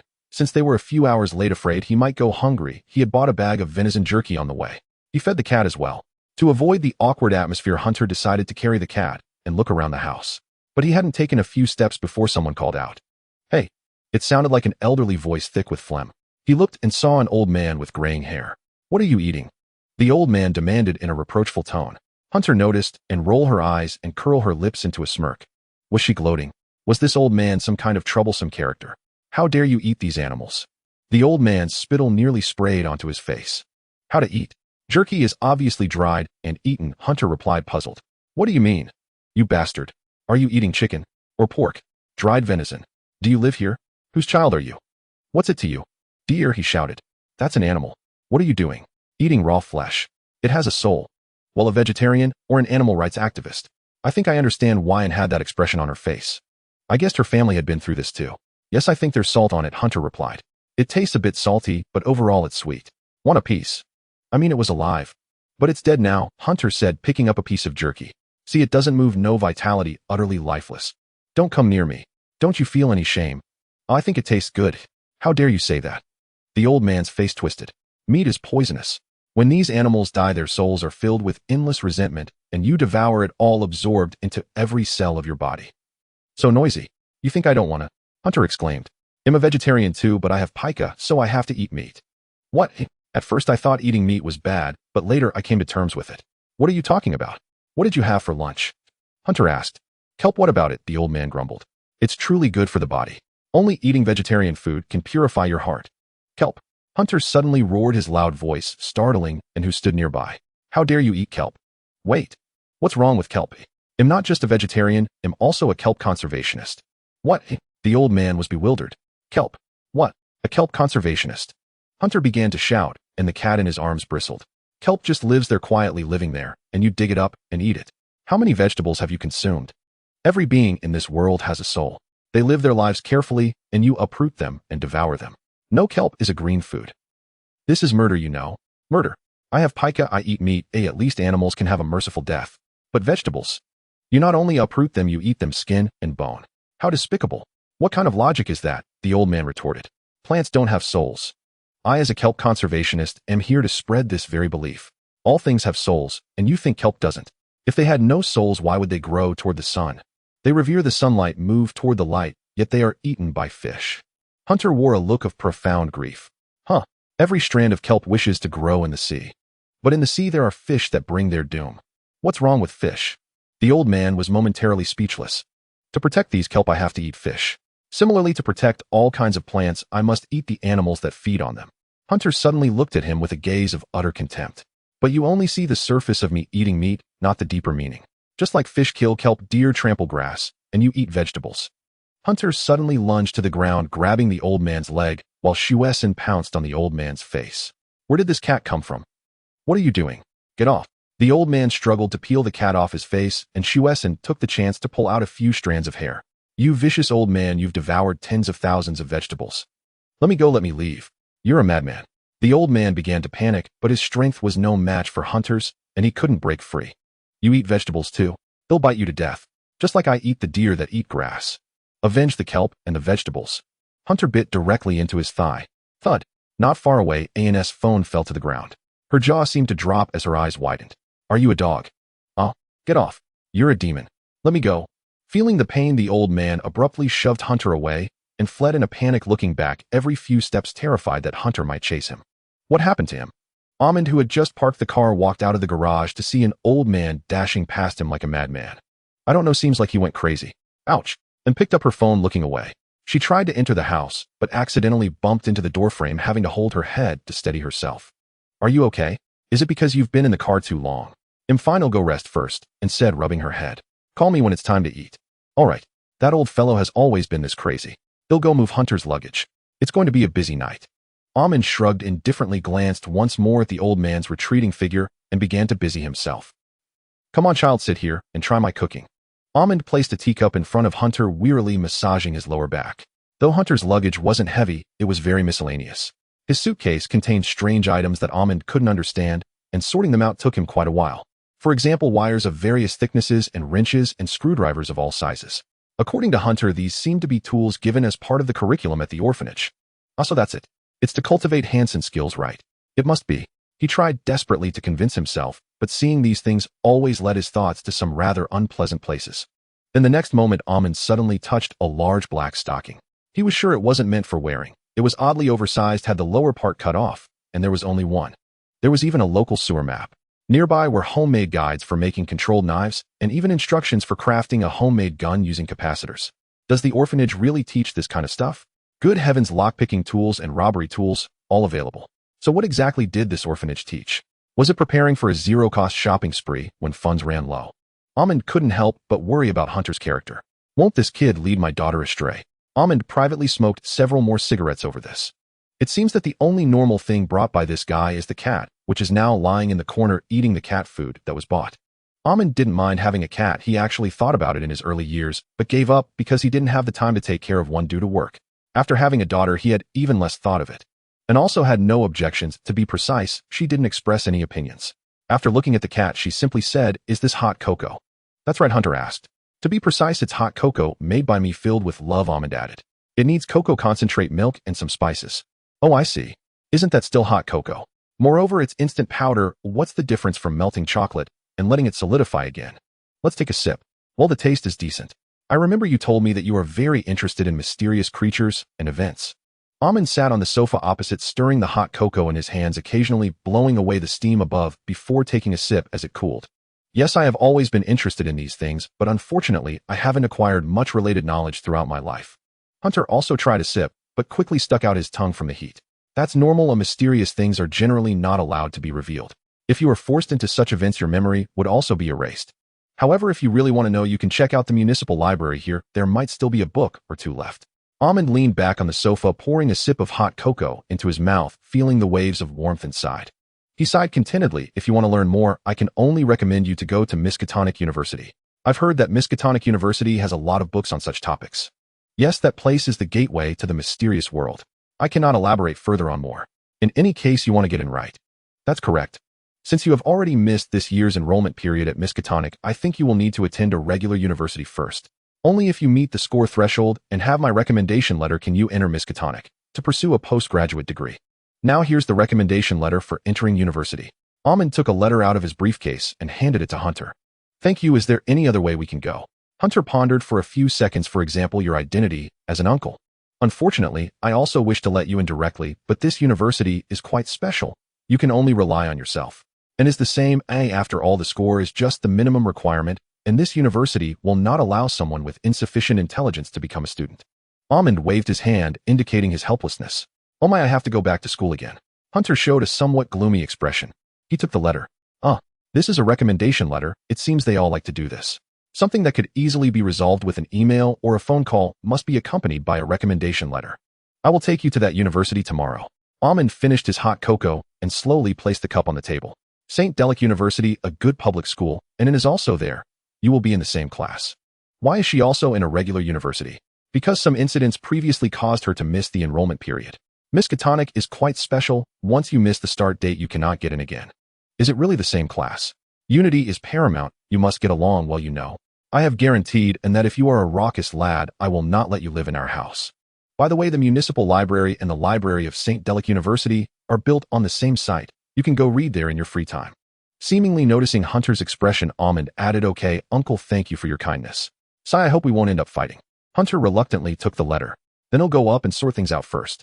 By the way, I have a general understanding of your situation. Almond suddenly called him back. You also need to understand our family's situation. Hunter sat back down. All right, if you want to talk to me about this, I won't be sleepy. The more information about it, the better. In case we really get into a fight, I can casually mention some of her flaws to shake her psychological defenses. Like publicly mentioning that she was still wetting her pants at the age of 5. It would be even better if there were a video. Before 2013, we were still a happy and complete family of 3. Almond instinctively picked up a cigarette from the side, but he paused for a second and put it back in the box. In 2013, during a scientific expedition, ANS' mother passed away. Before that, ANS' personality was very lively and adorable. It's hard to tell. Yes, actually, for a while after her mother's death, ANS' personality remained very lively. I thought it was just because she was a child and didn't quite understand the pain of loss. Almond covered his face, seemingly recalling some sorrowful past. Wellen loved to play with handheld game consoles when she was young, to the point that she wouldn't go to sleep properly at night. To keep an eye on her, ANS' mother took out the batteries from one of the consoles, hid them in the study, and told her not to play with it after 8 p.m. She must have taken it out to play. After all, the person who could watch over her was already gone. She secretly took it out to play, but a note was left on the battery. Almond smiled slightly. What did it say? Miss Anastasia, I should have told you not to play with it after 8 p.m., right? But you took it out anyway. That's okay because I love you, so I will let it slide. If I find you haven't slept well when I come back tomorrow morning, I will help you take a half day off. But the consequence is that you must bear the headache from staying up late. Next time I won't agree to it. Almond recited this passage skillfully. As a result, her mother never returned after that day. Know this? Do you just stab with words like that? Hunter suddenly felt a bit suffocated. Since she saw that note and cried for almost an entire day and never touched the game console again, she became much quieter overall. But her current personality is hardly quiet. Yes, and this brings us to the second time she lost someone important. There was a second time, and had a close friend named Dylandora. During an outing, they were attacked by terrorists. Dylandora was a somewhat tomboyish child with short hair, just like a little boy. Ultimately, I won't elaborate much on the process, but now the beating heart in ANS' chest belongs to Dylandora. What kind of script is this? Who wouldn't be bewildered by it? Perhaps since current personality has been influenced by that heart. She also has a somewhat boyish disposition, yet leans more toward the somber side, and she keeps her hair short like Dylandora did. Ormond closed his eyes and finished the last of his hot cocoa. And is a good child. I believe that. My greatest hope now is that you two can get along. Ormond's side stood up and patted Hunter on the shoulder. If, Ormond said softly. What? If one day you see and in danger. Ormond sighed. If you have the strength, please give her a hand. Don't let her die because she's too extreme and easily falls into traps. She's just a child suffering from immense psychological trauma. This is a father's request, selfish as it may be, but I hope you'll take it to heart. Go to sleep, young man. I'll do my best to act my age. But I've already decided to take her out. Hearing this almost makes me feel guilty. If the old me had heard this, I might have woken up in the middle of the night just to slap myself. Hunter pondered. But nothing happened. I thought the removed sense of guilt included emotions like remorse, regret, and shame, but now it seems even psychological pressure is gone. Hunter reluctantly shuffled his feet. This isn't good. By the way, Ormond suddenly added. There's something important I must tell you. Anne's heart belongs to the daughter of the Vampire King. If that heart loses its vitality, the Vampire King will come for you, and I might not be able to help you then. Then I absolutely cannot let her die. She's my precious darling. Pressure right from the start, huh? Hunter immediately forced a bitter smile. February 2021. The city of Doran in the southern part of the Arkham Federation had finally fully entered spring. Though the cool breeze still carried a chill, at last faint specks of green could be seen adorning the branches. Another season of lingering cold. Hunter casually slung his bag over his shoulder, and while the orange cat slept, gave it a vigorous stroke. He prepared to gather his things and head out the door. Through the window from inside the house, He could see the noisy sparrows already chirping on the cherry branches. The seed he had casually planted 3 years ago had grown into a small tree. Seasons passed, many things changed, yet many seemed to stay the same. I thought something mysterious might happen in these 3 years, but nothing did. Everyone had their own things to do. Apart from Ormond taking an archaeological mission 2 years ago that kept him away for nearly 3 months, nothing new had occurred. I thought and would make her move then, but she didn't. It was as if she completely ignored my existence. Her daily schedule was completely offset from mine. Every time she was about to break her routine and act, the orange cat would wake me up. Truly my lucky orange cat. Eating on the road again today. Yes, Uncle Ormond. Hunter grabbed a bottle of milk and a sandwich, stuffed them into his bag, and opened the door, letting the crisp air flow into the house. It's been 3 years, hasn't it? Why hasn't your relationship progressed at all? In the morning, Ormond, reading the newspaper, sighed with some frustration. Hunter had been living with them for 3 years now. This year he would graduate from university. Though the kid was often absent from school, his grades weren't bad. Over these 3 years, he had developed a good habit, leaving for school 20 minutes earlier then, and then returning 20 minutes later. In other words, the two never crossed paths. Ormond had asked why, but both remained tight-lipped. If you said they got along, they barely spoke beyond necessary exchanges. Yet when it came to tasks requiring teamwork, they could complete them with just eye contact. According to the teacher from St. Stellaris at a parent-teacher meeting during a group cooking assignment at school, the two could make a cake together with perfect synergy without saying a word to each other. If you said they didn't get along, they understood each other's intentions and could deftly avoid interfering with each other's timing. For instance, if one was in the shower, the other would never pass by the bathroom corridor. So you two have studied each other so thoroughly, why can't you just communicate properly? Is it shyness? Probably not. It's like two completely non-overlapping parallel lines. Not going out with me today? Hunter asked, casually wrapping a scarf around his neck. I remember it's Thursday and you have a full schedule in the morning. Oh, no need. My students are on internship now. I just need to check on them in the afternoon. Ormond looked up, revealing a haggard face. Why are your dark circles so heavy? You think I woke up early? He let out a long breath. I haven't slept yet. What were you doing? Finally had a light schedule, so I binge-watched a drama all night. At your age, still so energetic. Get some rest. I'll have lunch at school. All right, I'll send you a 50-shilling red envelope. Great, get some rest. I'm off. Having gotten the answer he wanted, Hunter turned without hesitation and walked out the door. Your concern for me dropped the moment I offered money. Ormond covered his head in exasperation. Parent-teacher meeting is coming up. I hope I won't hear news about you shoving someone into a toilet and kicking them in the balls again, right? No, that was freshman year. I'm a senior now. I've already handled the teacher. I doubt he'll have any complaints unless he wants trouble. Go to sleep now. If you keep this up, I'm afraid you'll end up in the hospital. Hunter rolled his eyes, closed the door, and walked along the street. This was First Street in Doran, still empty at this early hour. Every 20 minutes in the morning marked a phase with different people waking up. At 7 o'clock, most on the street were elderly folks or night shift workers heading home. Regular students were just getting up, while Hunter was almost at school. This time gap allowed him to accomplish many things. Occasionally a hymn drifted past his ears, only from St. Andrew's Church, where Mass was held so early. Good morning, Mr. Hunter. A nun cleaning the church greeted him. Her name was Ernst. It sounded like a masculine name. She had a decent relationship with Hunter. For the past year, he had helped out at the church every weekend. Good morning, Sister Ernst. You still look as worried as ever. How wonderful. Though I'd like to argue with your choice of words. This time it's truly bad. Sister Ernst was a striking red-haired beauty, said to be just over 30. Many speculated about the figure hidden beneath her robe. But at one point Hunter had glimpsed something metallic through a gap in her robe. Better not dwell on it. Maybe she's a ninja or something. What has happened? Could it be that the church hasn't paid this month's wages? Or have you run out of cigarettes? It's slightly better than that. It's not my personal interest that's been harmed. Sister Ernest clutched the cross on her chest. The holy water used for offerings in the church has been stolen. It's a very precious item. Ah, heavens, that's truly terrible. The thief should be caught as soon as possible. But unfortunately, we don't have much information. To preserve the church's antique charm, we didn't even install surveillance cameras. That's indeed unfortunate. Hunter expressed his deep regret. Then when I have some free time, I'll also help you find the culprit. That's very kind of you. If it's not recovered in time, I'll have to go rob someone. Seek sponsorship. Sister Ernest pulled a cigarette from her clothes with a worried expression and headed to the back of the church. Robbery. It's sponsorship. Did you almost just say something terrible? Bidding farewell to the nun, Hunter quickened his pace. His destination wasn't the school, but the municipal library nearby. The municipal library beside the center of Dorian City had adequate heating, so Hunter casually pulled down his scarf. After greeting the gatekeeper, he used his student ID to enter the university's library section and began searching through the shelves. This library was quite unique. It served both as the municipal library and the internal library of St. Derek University, with 2 doors and 2 distinct areas. When the school opened, one could walk directly from the library into the campus through the other entrance. Of course, entering the university's library section required a student ID, which was extremely convenient for Hunter, who wanted to enter the school grounds early. Before the school gates opened, he usually came here to look for books, more precisely books related to the occult. Of course, there were no proper books introducing mystical creatures, so he had to settle for storybooks about legends, gleaning clues from them. The fact that a vampire lived by his side was a dark cloud perpetually hanging over him. If he couldn't fully understand her, he might be killed at any moment. Although he had successfully intimidated her 3 years ago, who could guarantee how long that fear would last? Though he wanted to confront her, heat in their battle prowess was completely mismatched. What if while he was asleep, she took a whim and slit his throat? That would be the end. These 3 years had been lived in constant anxiety. Good, it seems I found something useful today. Hunter picked up a book he fancied, snapped a photo with his phone, and stored it in his private album. Of course he did borrow books from here, but those were just a cover. The books he truly needed had long been photographed.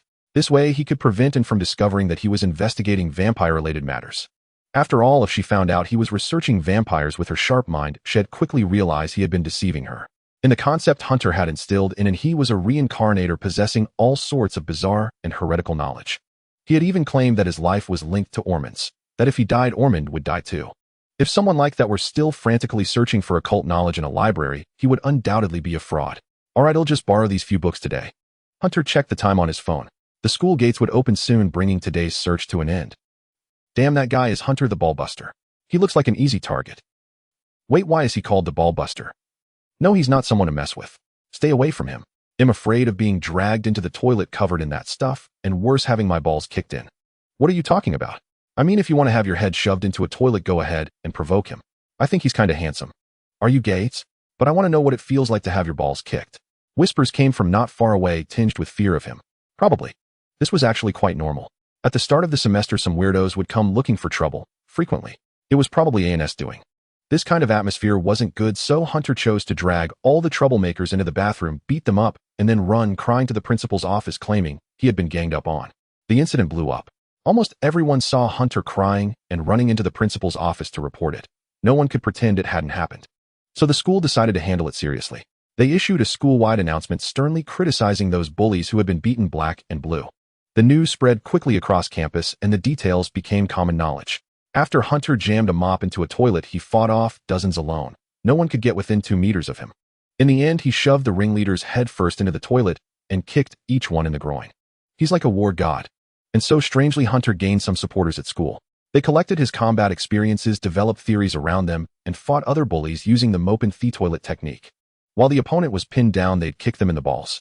This significantly reduced the severity of violent incidents. The supporters banded together to form a self-defense club dedicated to maintaining a harmonious campus environment, aligning their ideology with Hunter's. So without even realizing it, Hunter had become the hidden boss of St. Derek University. It was just that the title Ballbuster was a bit annoying. The teacher had also spoken with Ormond. Upon hearing that Hunter had beaten up almost all the strong students, Ormond was shocked. But fortunately, after learning the full story, he didn't send Hunter back to the orphanage. His only request was that Hunter not cause such incidents again. Kicking someone in the balls is a very terrifying thing. Please don't let me hear such rumors again. To prevent Ormond from developing a dislike for him, Hunter specifically took his pink-painted Glock and had a thorough chat with his homeroom teacher. He was confident that the teacher wouldn't go complaining to Ormond again. Well, all that was in the past. Despite beating up classmates and threatening a teacher, he was still a good student overall. Hunter sat down in his seat and took out the breakfast he had brought from home. Good morning, Mr. Hunter. Many greeted him, and one woman walked straight over, gathered her skirt, and sat in the seat before him. Morning, she said. Glad to see you didn't get into a fight with anyone today. Why would you think him someone who fights every day? Because your reputation precedes you. That's not a good reputation, Fiona. Hunter bit into his sandwich, suddenly noticing his classmate's pallid complexion. Why do you look like your favorite celebrity just got a terminal illness? Hey, sorry. How can you be so lacking in boundaries? If you keep speaking with such concern, I'll call the police, okay? Fiona replied, a few veins bulging on her forehead as she puffed up indignantly. Mr. Brawler, apologies again. I'm sorry I was wrong. Hunter replied curtly. He truly disliked being reminded of his reputation as the school bully because whenever he recalled shoving so many people into toilets without a shred of guilt, it felt oddly unsettling. As if the gods were compensating him, Hunter was born without the capacity for guilt in this life. It was like unlocking all restraints on causing trouble. But there were downsides too. Without the shackles of guilt based on the movie's head scene, losing negative emotions would turn him into a remorseless psychopath. By the way, have you heard? There's already an 11th victim. Fiona Karenina, the pretty girl with orange hair and eyes, seemed a bit scatterbrained, but she was actually quite perceptive. Otherwise, she wouldn't get along so well with the intimidating Hunter. She was also among the early arrivals in class, now raising her slender eyebrows as she gazed at Hunter. Since Fiona stood nearly 1.8 meters tall, though, she looked directly at off and felt a sense of pressure, but once they saw her face, their guard instantly dropped. Because she was as adorable as a giant ragdoll cat. As for her personality, well, she was the type who could take a joke, so Hunter enjoyed teasing her. Are you talking about that serial killer case? Yeah. Fiona blinked, grabbed a piece of paper, scribbled on it, and placed it before Hunter. I connected the 11 murder cases from the past 3 years with a pen. It seems he's moving through the city, and the next area might be here. Let me guess. If his targets are still beautiful people like before, then you might be next. Hell lure you with sweet words, and when you go somewhere secluded, hell strike, vanishing without a trace. Good heavens, how can you be so cruel? You worry about this every day? Isn't this what you're afraid of? I can't help it. Nothing's impossible in this world. I need some reassurance. Then you should find a boyfriend and get some safety in his arms. That's way too soon. I'm not that open-minded. Hunter casually opened his phone. The news coverage of these cases was minuscule, barely catching anyone's attention, but the reports claimed people had gone missing.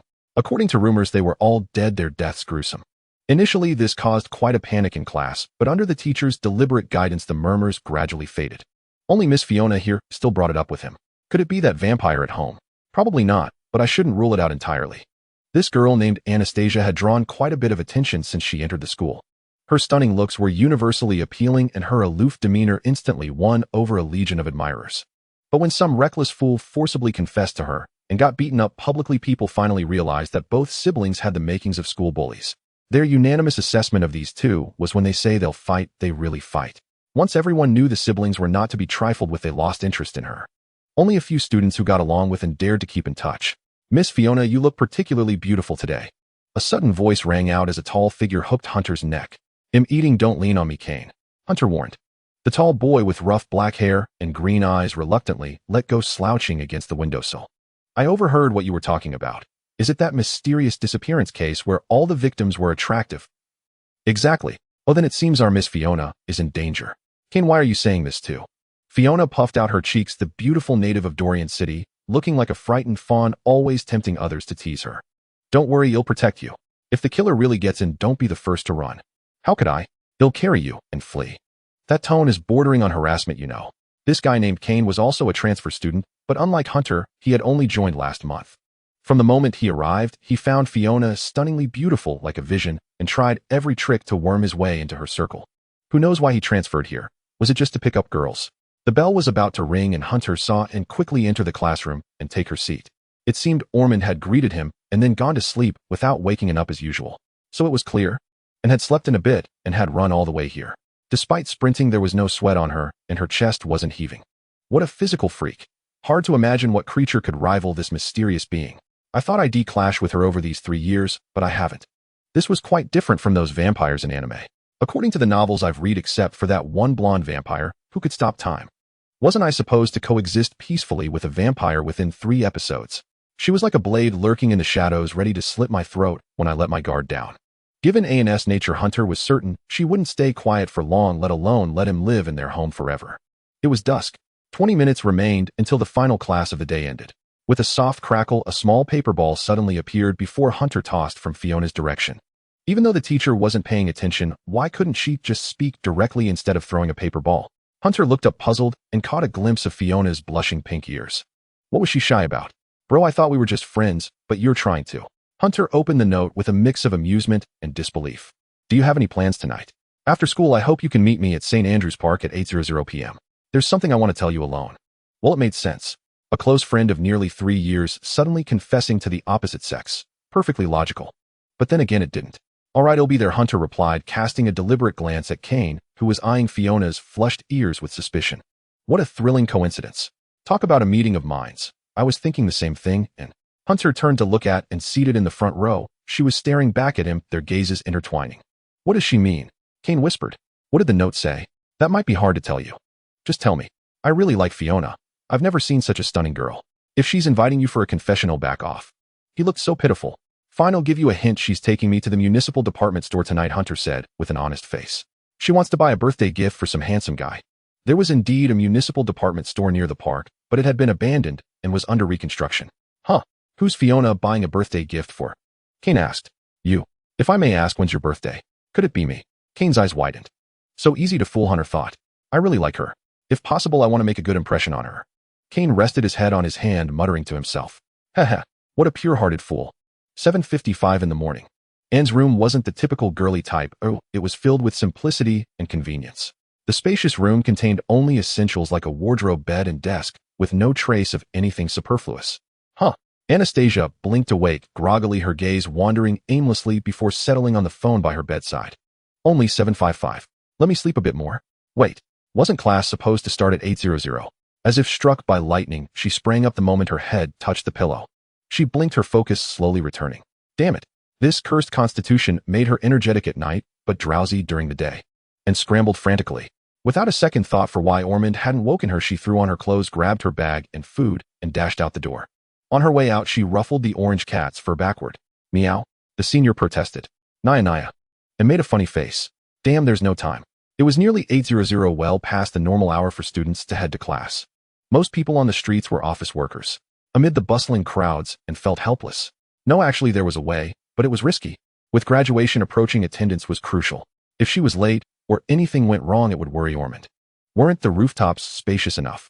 Glancing around to ensure no one was watching, and dashed into an alley. She strapped her bag and food tightly to her body, took a deep breath, and closed her eyes. Her heartbeat quickened, and as it reached a certain threshold, her eyes turned a vivid red, her nails sharpened, and a bulge appeared near her hips. By normal logic, a sudden bulge in that area would likely mean an accident in one's pants. But it was actually a tail, highly flexible, smooth, and scaleless. It felt cool and warm to the touch. What a hassle, and muttered, wrapping the sleek tail around her waist. Seconds later, a dark shadow moved swiftly across the rooftops. In just a few breaths, she closed in on the school at a speed that felt like flight. Their teaching building had 6 floors, and her class was on the 3rd, and landed on the roof, then raced down the stairs from the terrace. As she ran, she took deep breaths, slowing her heartbeat. The tail around her waist retracted rapidly, and her eyes returned to their original dark red hue. The bell rang, and Anne made it to her seat just before the teacher entered. She wasn't even sweating. With such physical prowess, taking down Hunter would be a matter of an instant. Over 3 years, she had gained greater control over her constitution. At this time, he should already be there. He usually eats a sandwich first, then drinks milk. Sitting in his seat and sipping milk, Hunter suddenly felt a chill wash over him. He looked around, searching for the source of the pressure. Hell, glance at me first, and if I look away before that, hell, find nothing. And averted her gaze. Sure enough, just as Anne looked elsewhere, Hunter's eyes locked onto her. All predicted perfectly. She knew him inside out. Living under the same roof for 3 years hadn't been in vain, and had gathered absolute intel. Every morning, this guy named Hunter would visit the municipal library, sifting through all kinds of materials, but the books he borrowed were bizarrely varied. It seemed he was trying to understand this world, as if he had crossed over from another one. But in reality, after and got chummy with the library's security guard, she used her methods to copy the entire surveillance footage in the control room. Only then did she see Hunter secretly photographing books with his phone, specifically those about vampire legends. What kind of person would sneak photos of vampire lore? It meant he didn't know about himself. Vampires were one of the oldest races on this continent. There was no reason for him not to know if he truly was an old-timer versed in spells and mystic arts. That meant he was not. Or rather, he had forgotten many things, even something like curse magic. At that time, he had truly been bluffing. He had never placed any curse on his own father. Afterward, while his father slept, she had meticulously examined Oman's body and soul, finding not a single trace of any curse. A faint smile curled at the corner of Anne's lips. All signs pointed to this being a revenant who had lost many of his memories. A person's soul thickens over time, much like a newborn baby, is colorless, gradually turning a light blue, then sky blue, and finally a deep blue as the years pass. When a soul turns completely black, it signifies that the person is about to die. But Hunter was different. His soul was a pure black, untainted by any impurities, a hue that indicated he should have died long ago. As a vampire of royal blood, and could perceive the color and structure of a person's soul. Before meeting Hunter, she had never encountered anyone in such a state. There was only one possibility. He was a man who had died and come back to life. To ensure a decisive strike, she had observed him for nearly 3 years. But it doesn't matter, you'll be dead soon. As if overhearing their conversation, and tilted her head in thought. Poor Mr. Hunter, killed by a murderer's attack. How tragic. A barely perceptible smirk played on Anne's lips as she reached for the drawer to retrieve her breakfast. I remember it was here. I'm so hungry, I haven't had breakfast yet. Her smile gradually faded. Her hand grasped nothing but air. After a thorough search, she realized that at some point her breakfast had been knocked off during the journey. Perhaps it had fallen off due to the speed, but regardless, she had to accept the fact that there was no breakfast. It seems that faint scream I heard on the road was some unlucky soul getting hit by my sandwich. Clack, and somewhat dejectedly bit down hard with her fangs, pretending there was food in her hand, and snapped at the air. It's all Hunter's fault. And slumped forward, letting out a deep sigh. Ugh, so hungry. When will it be noon? Midday. And Fiona lightly patted Anne on the shoulder, blinking a little surprised at the other's appetite. Why are you eating so much today? The food in front of and was piled almost into a small mountain, mostly meat. Oh, it's because I'm growing. Oh, Fiona. And picked up a piece of meat and stuffed it into her mouth, chewing slowly. Nice to see you. You don't exactly look happy to see me. How can you eat so much meat and still maintain such a great figure? Fiona looked at her curiously. Anne's figure, aside from her sign-inducing chest, had a perfect height and body fat distribution. Well, except for her flat chest. Oh, that's a secret. Damn it, I want to know too. Fiona was one of the few friends who could get along with both siblings. It's good that you're so healthy and juicy today, and glanced at Fiona's figure. Why are your words as ridiculous as Hunter's? Fiona helplessly set down her tray, adjusted her skirt, and sat down in front of Anne. Hunter, and picked up another piece of bloody steak and stuffed it into her mouth, mumbling, probably. I've never seen you two talk. Is your relationship really that bad? I think it's because of something that happened when we were kids. There's a rift between us. You're not going to be like this for the rest of your lives, are you? Actually, I want to get along with him too. And put down her spoon and looked seriously at Fiona. But you know, because of our pride, neither of us wants to be the first to bow our heads to the other. Oh ho, then I'd be more than happy to be the bridge of communication between you two. Fiona was especially proud at this moment, patting her chest. Honestly, I get along pretty well with Hunter. Is there anything you want me to help with? How did she even grow like that? She really wanted to dissect her and study it. Didn't she ever feel it was a burden? Could you please invite him out for me? And looked at her with a half smile. And your name at St. Andrews Park, huh? Fiona was suddenly stunned, a complex expression on her face as she tugged at the hair by her ear, looking as if she had something difficult to say. Hell agree, and replied, setting down her knife and fork. The meat in her bowl was finished. She licked the sauce from the corner of her mouth, her expression cold. What's wrong? Well, I have a letter here. Fiona looked a little dazed and pulled a letter from behind her. It's signed by Kane. He also wants to invite you to St. Andrews Park. And opened the envelope and glanced at it. This was Hunter's handwriting. Evening. What is our dear miss, and up to now? Seeing a cute little head poking out from the stairwell leading to the second floor, Almond asked with some amusement. Is Hunter home? Since when did you care about him? Don't you usually ignore him? You know me, I can't relax with a stranger in the house. He's not a stranger. He just went out, with a smile so punchable on his face. I suspect he might have found a girlfriend. Almond sighed, picked up a rag, and wiped the table. You're about that age too. When will you find someone to spend your life with? Now you have someone living with you every day and you can't even get along with him. I don't need anyone else. And puffed out her cheeks. By the way, I plan to go out. What? Hearing Anne's request, Almond was clearly surprised. He paused in his task of clearing the plates and cutlery. You're going out too. In his memory, his good girl usually stayed in her room after dinner and never went out. What's gotten into you two today? Suddenly enlightened, he muttered. The homebuddies want to go for a spin. Yeah, I want to go for a spin. And quickly put on her going out clothes. Then be careful. I heard there's a murderer active nearby. But it's fine as long as you stay in the busy districts. There's nothing to worry about. Almond cautioned. I'm going out tonight too to meet a good friend who owns a tea house. I won't be back so soon. But you two need to come home early. Don't stay out too late. All right, I understand. And opened the door, speaking calmly. It won't take much time. It was night. St. Andrews Park is an area under construction belonging to No. 128 P Street. This place used to be a developed area, but for some unknown reason it has been significantly damaged in recent years and is currently being rebuilt. Next to the park stands an unfinished building which was reportedly halted due to quality issues during inspection. Originally, there was a commercial street across the way, but it has closed down for some unknown reason. A figure in a black had stood in front of the park, glancing around for a moment before fixing her gaze on a series of footprints imprinted in the soil ahead. These footprints led directly into the adjacent unfinished building where the door was slightly ajar. It's February now. Is she waiting inside the unfinished building to escape the cold? Indeed, she was an ordinary person. Even with the identity of a resurrected one, it was of no help. It seems that he lost a considerable amount of memory upon his resurrection, and what remained was likely unrelated to combat. He must have made many preparations. But regrettably, from a racial perspective, he had no hope of winning. What should I say later? And began to talk to herself. How about imagining how he would plead for mercy before dying? Or how he might phrase it. Perhaps a confession from a classic movie. We have known each other for 3 years, and our personal grudges can finally be resolved today. The blade hanging over the Reed family can finally be removed today. A resurrected one with memories of his past life is absolutely untrustworthy. Keeping him nearby is a significant hazard. God knows when he will strike. What a pity. If you were just an ordinary person, we might have gotten along quite well.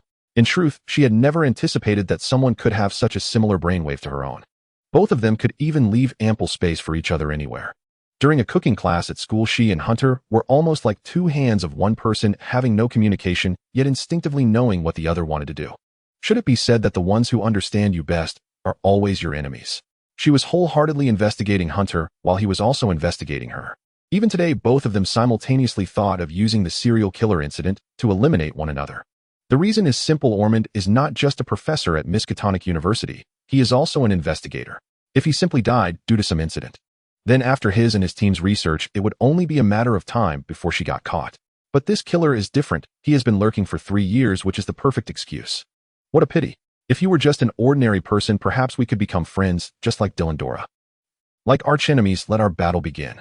And filled with excitement, was about to push open the door when at the moment of contact she stepped into empty air and the sudden feeling of falling left her momentarily stunned. Oh. The dazed and let out a startled cry which quickly turned into a scream. Oh. The sound was a bit jarring as she hadn't made such a high-pitched noise in a long time. She looked down in disbelief.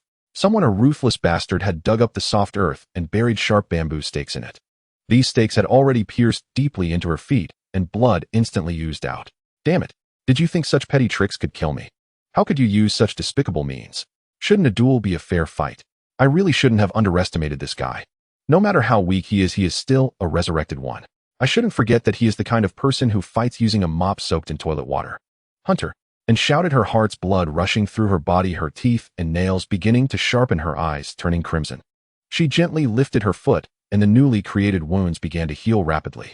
She believed her previous scream served as a warning bell announcing her arrival, and he must have been prepared because of this. Many clever tricks, but they are not enough to determine the outcome of the battle. After all, I am currently a vampire who cannot be killed even with a bullet to the head. These tactics have no effect. The sky began to rain, and the air turned a bit colder, seemingly urging her to quickly enter the unfinished building. She walked step by step to the door and kicked open the ajar door. Clang! A water bucket filled with water fell from above, landing directly on her head, the icy sensation quickly soaking through her coat. Then it felt like being burned by fire, a sudden sensation coursing from her head. What is this? Is it sulfuric acid? Or gasoline? Neither. This liquid would burn her skin, creating wounds wherever it lingered. And frantically stripped off her shirt and threw it to the ground, thankful that she had worn several layers. Holy water. Where did you get holy water? When using the heart of a vampire, her body temporarily transforms into that of a vampire, which is vulnerable to holy water. How did he know? But more importantly, are you insane? And tore apart the water bucket. The scattered metal sheets fell to the ground like scraps of paper. At this moment, she completely contradicted her usual cold demeanor. All the bold words she had thought earlier were cast aside. Click. The lights in the first-floor hall suddenly flicked on. These were emergency lights hastily installed. Although dim, they illuminated the figure slowly descending the stairs. It was Hunter, who at this moment wore athletic attire. Even in the February weather, he had added only a sweatshirt. You finally made it, Air. I've been waiting for you for a long time. I'm going to kill you today. It started to drizzle tonight. As Ormond stepped out of his house, he had to return to grab an umbrella. He efficiently hailed a taxi to a tea house. The tea house was small, accommodating only 3 to 4 people at a time. If more people entered, it would feel cramped. I wish you a pleasant evening. Ormond opened the car door, and the driver nodded elegantly at him before driving away. Each time he had to have the butler disguised as a taxi driver, it truly put him in a difficult position. Coming out so late. You've worked hard, Ormond. It's been almost 3 years, hasn't it? Human life is indeed short. You are already starting to age. That's quite a statement. Oh, I'm still alive. Human life is limited. If you ever want to not die, I can turn you into a vampire. Then I must first live past 45. Johnny sat upright in the center of the tea house, nodding as he gestured for his good friend to sit before him. Come have a taste. Though tea time has passed, you can still treat it as a midnight snack. Very well, Johnny. Ormond replied, eyeing the lavish pastries before him. I hope I won't end up with the 3 highs. We can discuss the 3 highs later. For now, there's a small issue. You seem to have been placed under a suggestion. The figure with the appearance of a golden-haired uncle, who was in truth the vampire patriarch Johnny Brandican, narrowed his eyes and tossed his golden locks before speaking seriously.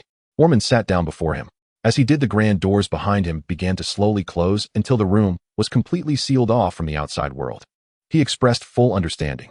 Likely the ensuing conversation was not meant for any outsider's ears. It was, and who did it, wasn't it? Ormond asked, his eyes narrowing. What kind of suggestion is it? Hard to say.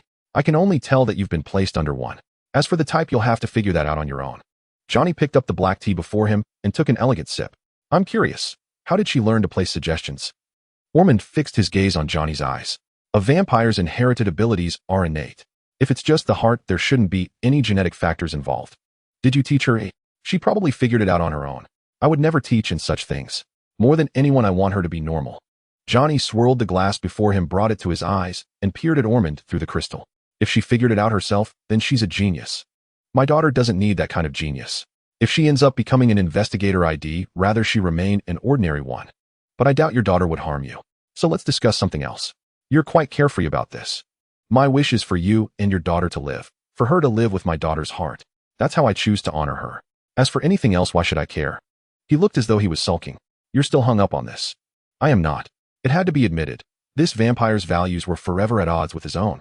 Indeed, conversing with a different species was never easy. Ormond also picked up his black tea and took a sip, beginning to inquire about the reason. Johnny in turn pulled out a newspaper and spread it before him.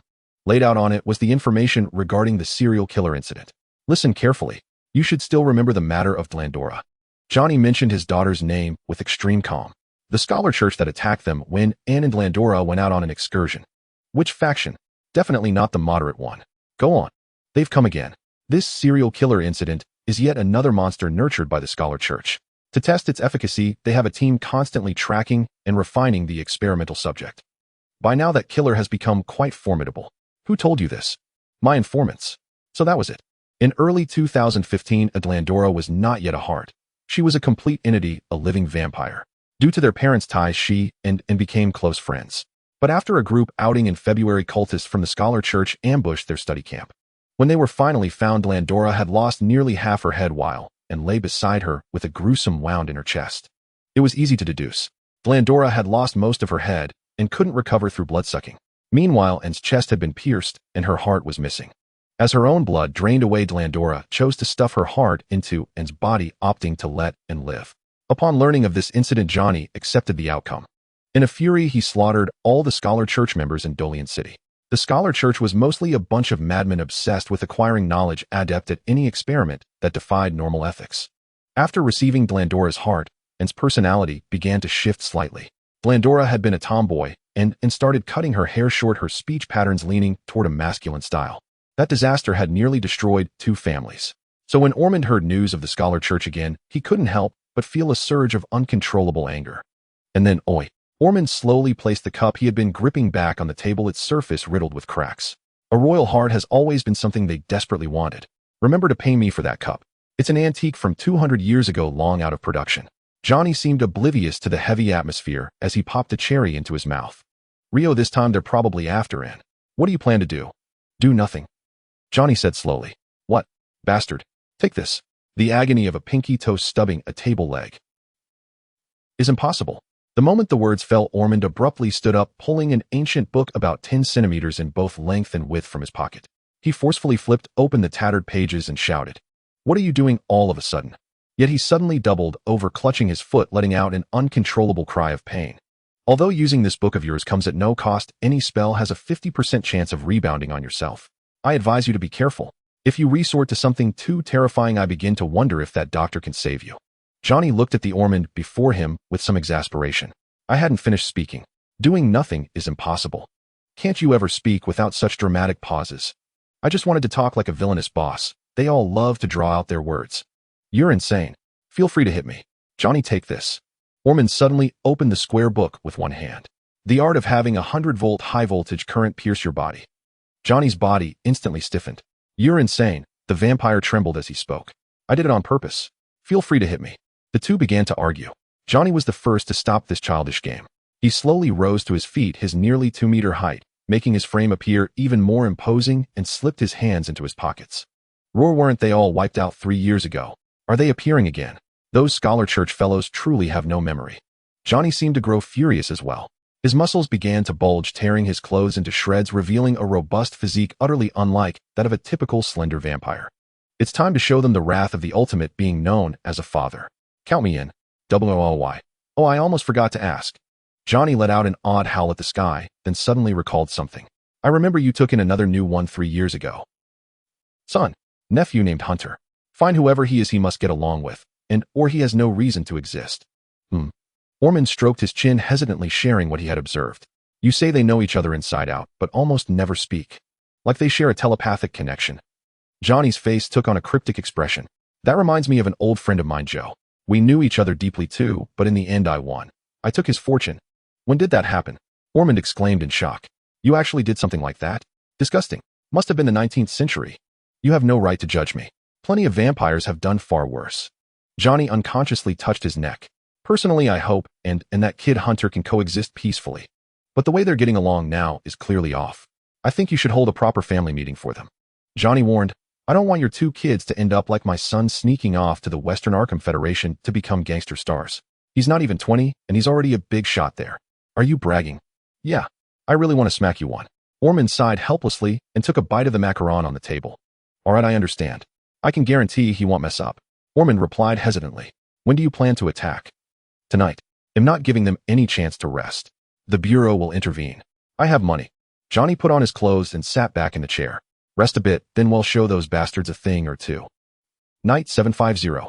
Hunting a mystical creature as an ordinary person. How did I even dream this up? But no choice, I have to try right. Hunter opened his phone and meticulously reviewed all the knowledge about vampires he had gathered. Most of the available data came from myths and legends. Stripping away the obviously exaggerated parts, Hunter found common threads among the numerous mythological accounts. By the way, there wasn't a single book about vampires in Ormond's study. If they weren't never there, they must have been hidden away. What a despicable man. I know you're watching me every moment, and I can't wait to kill you, but you'll never guess how twisted. No shrewd I am. Hunter's ears caught a scream. Perfect, the prey has taken the bait. Ormond was right. This kid is far too easily lured by traps and loses all reason. He leaned out slightly from the second floor and quickly spotted his target. A dark figure struggled to pull its foot out of a trap, eyes blazing red like lanterns, clad in a black hooded coat, warily scanning the surroundings. She looked like a strikingly handsome tomboy. With her heroic cold features, even in men's clothing, she seemed perfectly at ease. 3 years had matured Anna's body. Her muscles appeared firm, but weren't actually hard. Standing nearly 1.7 meters tall with legs making up most of her height, her proportions were flawlessly coordinated, near perfection. Except for her flat chest. Not an ounce of flesh there. In short, she trusted her body, and its strength was indeed reliable. If it came to a real fight, he'd probably be killed before he even realized it. Hunter analyzed. But I'm not the type to just offer my neck. I'll beat her to the brink of death to prove I can take her down. Then I'll earn a chance for an equal conversation. If she still insists on killing me, I'll have no choice but to strike fatally. As for the backer behind and after her death, it was the Vampire King, he recalled. If I anger that Vampire King, I'll have to bear the consequences. I'm actually very averse to killing. Once you start, you can never stop. Rain began to fall, as if foreshadowing the deepening conflict. The door is ajar. Knowing your habits, you'll want to find me immediately, so you'll kick it open. Shouts rang out. Good, just as Head thought. Hunter carefully observed the figure before him. Translucent droplets were eroding her body. That stuff was holy water, and its power was impressive. Too bad only these 2 bottles were kept at Andrew Church. Sister Ernst would never guess that the thief she was searching for stood right before her. He wondered how much these 2 bottles were worth. If he survived this, Head worked to pay her back. Wait, did I just jinx myself? Hunter descended the stairs from the 2nd floor. I treat every difficulty as a trial. Only by passing it can I grow stronger. He waved his hand, and the hidden chandelier lit up, revealing a room marked everywhere with red paint.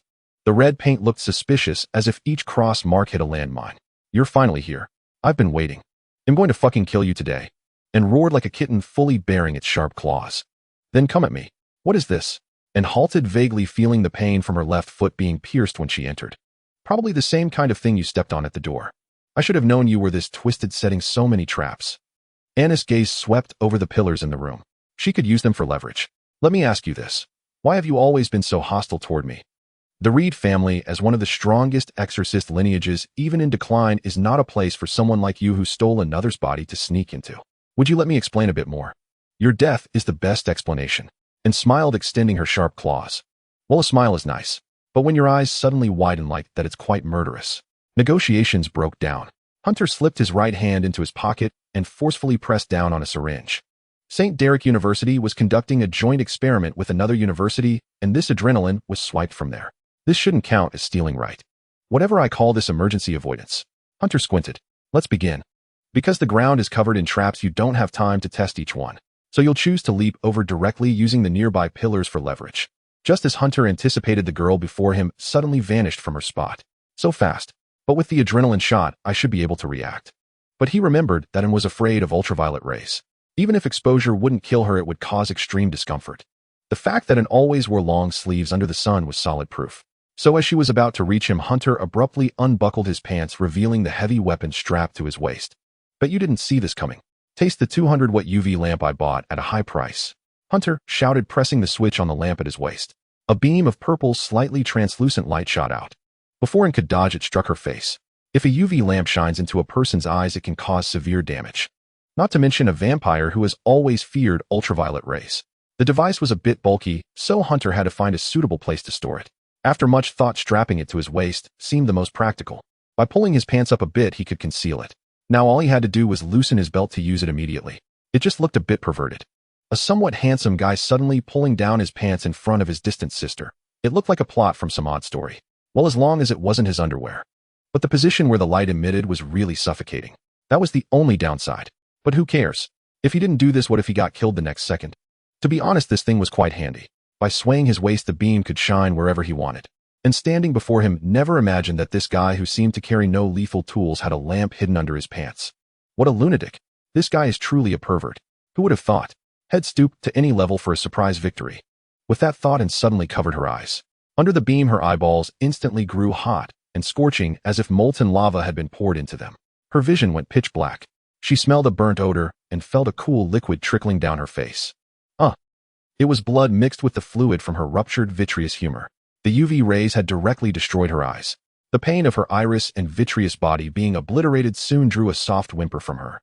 No, there were more important things than screaming, and suddenly collapsed to the ground. Though she was uninjured elsewhere, she quickly scrambled up in panic. Her hands tried to feel the objects around her. Soon she understood. She was temporarily blind. Was this the end? Impossible. You think I came unprepared? An's mouth began to chew. As a vampire, her formidable physique allowed her to perform actions ordinary people couldn't, like curling her tongue back into her own throat. This would cause suffocation. No one with a sane mind would do that.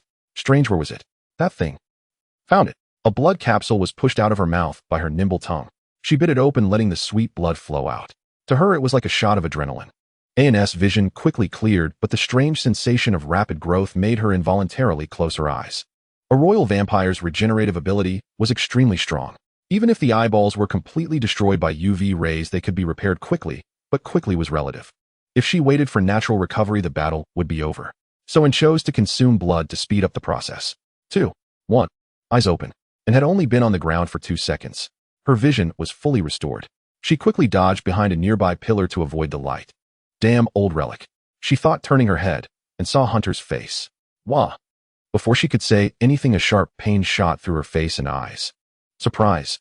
Hunter cheerfully raised his left hand, holding a plastic spray bottle like the kind used for perfume. The liquid inside sprayed onto An's face. The lamp at his waist also shone on her eyes. You think I'd dodge? No way. I'm going all out with you. Hunter quickly evaded An's reflexive attack. Her claws were sharp, but they had to hit the target first. You think this will work? After attacking, and swiftly leaped her slender but powerful calves, pushing off the ceiling with a deafening crash, then landing in an open space nearby. The kicked-up dust partially blocked Hunter's view. If she could buy time for her eyes to recover again, she would never. But to An's surprise, the moment she landed, a mocking voice came from right in front of her. So fast. Have you forgotten? My nickname is the Egg Fighter. Below. And quickly raised her arms to block. If she could fend off this attack for a moment, her eyes would recover. The blood she just drank was enough for her eyes to regenerate. But she blocked nothing. Instead, she felt a hard metallic object jam into her mouth. Bang! Just kidding. Hunter pulled the trigger without hesitation, bullets spraying out in rapid succession. Why would I do that to a girl? Clink, clink. The sound of shell casings falling rang out incessantly for those few seconds. The bullets instantly pierced through the back of the girl's head, carrying away fragments of bone. For a moment, the scenery behind her could be seen through the holes. Those fragments were bone. Honestly, this body was incredibly tough. The first few bullets couldn't even penetrate it. If this were a Resident Evil scenario, she'd be at least a formidable tyrant-level character. Thud. The sound of a body collapsing onto the ground echoed, and landed precisely amidst the crimson symbols painted on the floor, yet none of the traps were triggered. Where would I find the time to dig so many pits? Only the one by the entrance is real. And struggled to shift her gaze, her blood-red pupils dilated and contracted uncontrollably. The injury to her spine was still mending slowly, requiring ample time. Her clothes were torn in many places, mostly from rapid movements, and her fair skin was dusted with dirt. It resembled double-skim milk pudding sprinkled with crushed Oreos. A pang of hunger struck her. Shed, grab a late-night snack later. Wait, wasn't that a classic death flag? Never mind, Shed, skip it. Click. Hurts, doesn't it? The man before her released the safety catch on his pistol, tucked it back into his sleeve, and casually pulled open his collar, pointing at the bleeding wounds on his own body. Civilian-grade ballistic plates. Cost me half a year's allowance. Never used, still returnable. He lifted his hoodie to reveal layers of black plates tightly strapped to his torso. No wonder the hoodie looked so baggy. He was wrapped up like a dumpling inside. You really know how to save me money. Instead of grabbing my chest, you went for my arm. You lack combat experience. A powerful physique alone won't get you far. The outcome is decided. Honestly, if you had attacked me directly, I'd be dead. But you weren't willing to stake your life from the start, unlike me. Hunter spoke, but he too was drenched in sweat, far from the calm he projected. The near-simultaneous speed had drained his energy, strained his muscles, and now his entire body ached. Especially his right hand, injured as he fired the shot. A mere graze had sliced through flesh like tofu. A cliché scenario. But I gambled and won. No matter what, I came out on top. If you rely solely on your physical strength, you're no different from a beast. Humans, as the apex primates, succeed because they use tools. That's why you lost. Cough. And could only force out a single syllable. Listen, few. Hunter exhaled deeply. The high-intensity battle had been exhilarating, forcing him to stand still and calm his racing heart. I shattered the connection between your brain and spinal cord. You can't control your body now. Finally, we can have a proper chat, even if it's just me talking. At last, he could make his own choice. It was better to eliminate anyone secretly plotting his demise. A tear traced down Anne's cheek. Did this fool think she was dying?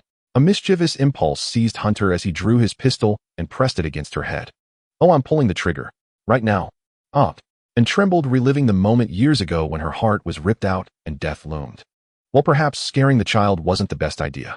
For the sake of a sustainable relationship, it was wiser not to leave her with too many psychological scars. All right, calm down. Don't make me look like the villain. Hunter holstered his gun, straddled Anne's waist, and lowered his head to examine her wound's recovery. Bone regeneration was clearly slower. The more complex the body tissue, the longer the healing. Had read plenty of vampire legends. Legends were always rooted in reality. Remove the exaggerations, and the rest could be tentatively believed. If a vampire's hand was severed, reattaching it immediately would allow rapid recovery. But regrowing an entire limb would take considerable time. Joking aside, despite his triumphant facade, he was genuinely terrified she might recover and stand up to obliterate him in an instant. Hunter glanced at the wall nearby where Anne's casual swipe had left deep gouges as if cutting through tofu. Even the cement was pierced. Though the building was condemned, her power was formidable. Was this considered toying with a supernatural being? That unscrupulous god never set clear standards. Did this count or not? Listen, I won't kill you. I have no qualms, but I don't want to make Ormond grieve. So I have a win-win solution. You have two choices. One, I eliminate you. Two, I go home first. After you recover, follow me, and together we'll explain to Ormond that we can't get along. Convince him to let me return to the Northern Arkham Federation, and we'll never cross paths again. From Hunter's observations, Anne only wanted to ensure Ormond's safety, afraid of losing him again. Her intentions weren't malicious. She didn't harm humans, only occasionally stole blood packs from hospitals. Compared to direct attacks on humans, the loss of blood packs was negligible. The solution was straightforward. His desire to attend Miskatonic University wasn't tied to living with Ormond. He could approach other Miskatonic professors. Though the process might be arduous, he was confident he could persuade them to write recommendation letters. After all, who would reject an outstanding student? Then he'd return to Bryant University, ace his exams, and secure a spot in Miskatonic's graduate program. With the golden badge in hand, had become an investigator, free from living with this nuclear bomb of a sister, and could return to her life, and he could pursue his own ventures without worry. He was a genius. If he couldn't defeat her, he could at least avoid her. This way he'd achieve a noble feat, and the Vampire King wouldn't come after him. Ormond wouldn't lose his daughter either. A double victory. A true man retreats when necessary, no second thoughts. Answer me. Which do you choose? Before Hunter could finish, a ceiling tile loosened above him. Before he could react, the entire abandoned building began to groan ominously. What's that sound? The building was collapsing, literally. The word condemned flashed through Hunter's mind. Perhaps it was Anne's earlier kick, or maybe the building had been marked for demolition 2 years ago. Who could say? The world was full of surprises. A massive slab of concrete hurtled toward Hunter. The first floor, likely intended for shops, stood about 3 meters high. Given its thickness and height, it would easily crush a person. Hunter could dodge. But beneath him lay a vampire, and even a vampire reduced to 2 dimensions probably wouldn't survive. No, that was reduced to a pulp ground fine enough to be canned and sold in stores. She had a distinct feeling that the vampire king she had never met wanted her dead. I really owe you one. Boom. The entire building suddenly collapsed, a deafening roar that shook the skies. Fortunately, this was a development zone. The park was only half built, and there wasn't a single house nearby, so no one could hear it. And opened her eyes in a daze. As her vision slowly cleared, she saw a face that was beyond description. And wanted to scream, but she couldn't move. The face was largely destroyed with exposed blood vessels and brain matter that looked utterly horrifying, as if half the head had been sliced off. Yet she could still tell that the person before her was her good friend Landora. The other girl was frantically opening half her jaw, trying to say something. So much blood. Wait, why couldn't she hear anything? What had happened to her? Why did her body feel so stiff? She couldn't recall the reason, but it felt like being thrown into the deep sea, suppressed by immense pressure, unable to breathe. Can't move. So cold. Landora's hand touched Inez's face. With her one remaining eye, she shed tears as if she had made some kind of decision. That look was so familiar, the same as when her mother had passed away. Her vision was darkening, her consciousness seemed to be fading. It felt like she could see her mother. If she just fell asleep like this, it might not be so bad. And opened her eyes again as if pulled from the water, fresh air rushing into her lungs. It felt like someone was touching her face. What was that sound? Someone was calling out to her. And snapped her eyes open, gasping for air. Before her, Landora leaned gently against her short hair, disheveled, murmuring incoherent words. But it could still make it out. Thank goodness. We have the same blood type. Thank goodness. In the hallucination, her mother's face and Landora's gradually merged. Dylan. And parted her lips, her voice as dry as if she hadn't drunk water in ages, and asked with a trembling tone. Where did your heart go? Of course it's inside you. Landora suddenly pressed down hard on and gripping her neck tightly, and could even hear the cracking sound of her own neck. Give me back my heart. The other girl's eyes blazed with fury, and her remaining blood-red eyeball fell from its socket, landing on An's face. Wah. What? Remember, you owe me this. She spoke in a hoarse, demonic voice. After an unknown time, the rumble of the collapsed building finally faded into silence. Cough. Dust filled the air, and struggled to open her eyes, immediately choking on the dust. It hurt. She couldn't feel her left hand or left foot, probably crushed to dust or lost. Who knew? Drip. She seemed to have dreamed of Landora. Probably the overwhelming pain had triggered her body's protective mechanism, causing her to black out. After all, genetically, she was still a human body. It felt like a nightmare. But it didn't matter. Since she had accepted someone's kindness, enduring some retribution was only natural. People always had to move on from such things. Endlessly replaying and ruminating over the same event served no positive purpose. Yes, no positive purpose. Speaking of which, what had just happened? It seemed that when the entire ceiling collapsed, someone had pulled her aside. Otherwise, she really would have become the canned paste in the store. What about the person who saved her and tried to move her neck? It seemed she could move now. She didn't know how long she had been unconscious, but the bones in her neck had mostly healed. However, she still couldn't move anything below her neck, probably because the nerves hadn't recovered yet. She could speak. Drip. The dust settled, and a face she knew all too well appeared before her. You're finally awake. Hunter smiled at her. Did you sleep well? Ugh. He still couldn't control his expression, grimacing as he spat a large clot of blood near his ear, inevitably splattering her cheek. Ew, disgusting. An's cold face couldn't help but twitch, showing a look of disgust. Why did this guy always ruin the mood? Humph. Aren't you a vampire? Shouldn't you be thrilled seeing this? Hunter gestured with his chin toward the blood, not going to take advantage while it's fresh. Would you eat a large intestine if you saw it unwashed? So my blood is like an intestine to you. For you, that's a compliment. I shouldn't have even talked to you. Hunter's voice seemed to weaken, his face growing pale. I'm dying, and this is all you want to say? Never mind. How long was I unconscious? And asked, her expression softening slightly. Short, 3 minutes. Hunter barely lifted his left hand to wipe his mouth. It was then that he realized he was sprawled on top of her. He was propped up on his knees and elbows above her body, and there were 2 dark protrusions in his chest and abdomen. Looking closer, they were steel rebar piercing through his body. His clothes were already torn, and the ballistic plates were utterly useless. They had been cleanly pierced. The dripping sound she had heard earlier was blood falling from the tips of the rebar onto the ground. You saved me. Why? And saw through the faint light the massive slab of concrete on Hunter's back. She didn't know how heavy it was, but it was clear that if he hadn't been holding it up, she would have been crushed. Huh. You think I chose this position? Hunter replied with a contorted face, his mouth twitching uncontrollably. Without the adrenaline, he would have passed out from the pain by now. When that old building collapsed, I just didn't dodge in time. Who would be kind enough to save you? This rebar went through both the front and back ballistic plates. No refunds now. That tone sounded so regretful. Did he actually plan to return the plates for a refund? Give me back my gratitude. You pulled me aside earlier. I just didn't want Ormond to suddenly lose his beloved daughter. Ugh. Humph. It seemed this guy was hemorrhaging badly. He really was close to death. What do you plan to do now, eh? And looked away, suddenly unwilling to see the expression on this man's face, because looking at him reminded her of someone who had forcibly pressed a heart into her hands. Those two steel rods pierced right into my ribs and spleen. Cough. Are you really about to die? And asked suspiciously. As a revenant, is this all you're capable of, eh? In the world I used to live and there were no mystical creatures. It's only natural that I know nothing. Congratulations, you win. But before that you need to see this. Hunter pointed to a source of light nearby, and only then didn't realize why they could see each other clearly in this sealed-off ruin. The ultraviolet lamp had long been crushed. The light came from a phone, and the information displayed on its screen made her eyes widen. See this? Cough. A large amount of fire and explosions occurred at 53 First Street, a rich district. The information has been blocked now. I saw this before it was deleted and took a screenshot. I'm guessing there was an attack there related to the supernatural. 53 Rich District. A&S pupils suddenly contracted. That was your home, the area where Ormond is. But he said he was going to visit his friend tonight. A&S voice trembled slightly.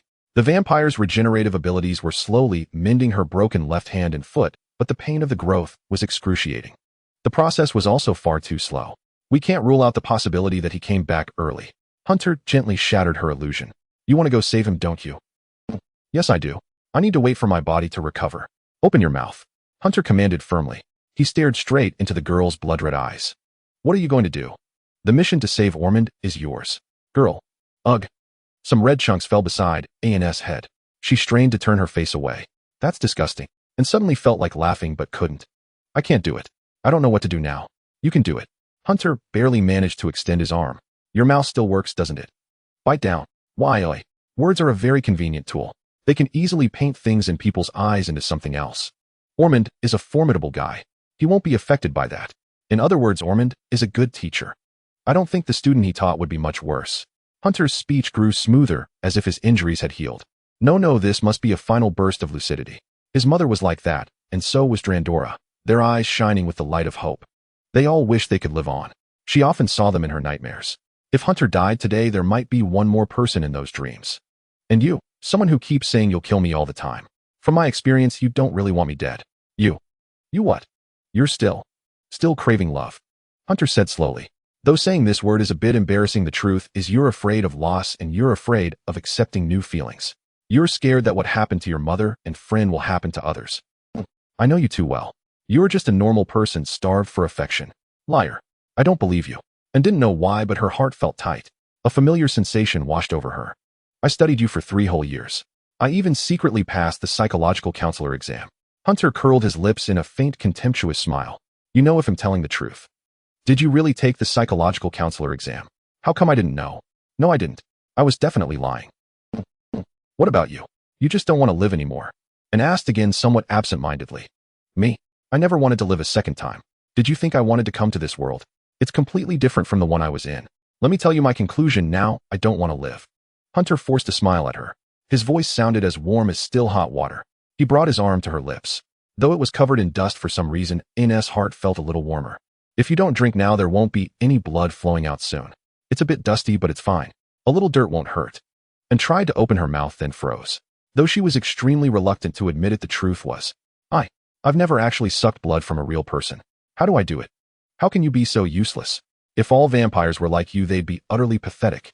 I never had the desire to suck anyone's blood. Just bite down and suck directly with your canine teeth. They're hollow like a straw. The other teeth curve slightly inward, so once you bite the prey, it can't move. Therefore holding got it. Huh. Oh, remember to bite the artery, my good buddy. That blood vessel on the side of the arm. That way you won't waste too much effort. Where did you learn all this? From myths and legends, and some cases that happened in the last 200 years. I deduced the general habits of vampires from them, and was stunned for 2 seconds, then obediently bit into his arm. For some reason, the shadows of her mother and Drandora appeared before her eyes. Then slowly they merged with the young man in front of her. His eyes were the same as theirs, and closed her eyes and began to take in the sweet coppery liquid. So salty, she mumbled. That's the sweat on my skin. You didn't think I could fight you for so long without breaking a sweat, did you? That's disgusting. Why do you remind me of a baby suckling milk? And why are you sucking so slowly? Are you drinking bubble tea? Did you not eat? This guy must think he's about to die, so he's frantically trying to say all the things he never got to say. Admittedly, he was really good at breaking the mood. He might as well just die quickly. A vein bulged on An's forehead. Did you really think I wanted to die? 5 minutes earlier. Hunter's perspective. Holy shit. That was his first reaction upon waking up. 2 steel rods as thick as thumbs had pierced straight through his body. Anyone would freeze for a second or two. Looks like a triangular structure. Good thing I got to the pillar before the collapse. Hunter touched his chin, then suddenly felt something was off. My hands are propped on the ground right now, so how can I touch my chin? It doesn't hurt either. Am I already dead? Of course it's because I pulled you into this space. A voice that sounded rather punchable rang out behind him. Hunter turned around, and what met his eyes was a mass of ancient deity's body fluttering like wakame seaweed. Right in front of him was a giant screen playing his own perspective. So it's you, the wakame god. Call me Nyarlathotep. The other held a cone-shaped object and yanked it downward. Pop. A few tiny streamers burst out and landed on Hunter's head. Here's the newbie gift pack. Isn't this gift pack a bit late? If you were making a game, players would curse you to death. Hunter held back the urge to punch the being in front of him. Too bad I'm about to kick the bucket.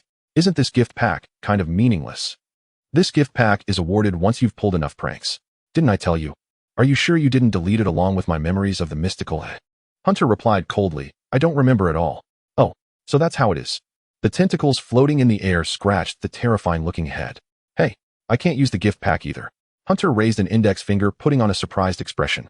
I'm about to die anyway, how about I give the gift pack to you? You can have a taste of the newbie gift pack. Who wants a golden finger that arrives too late?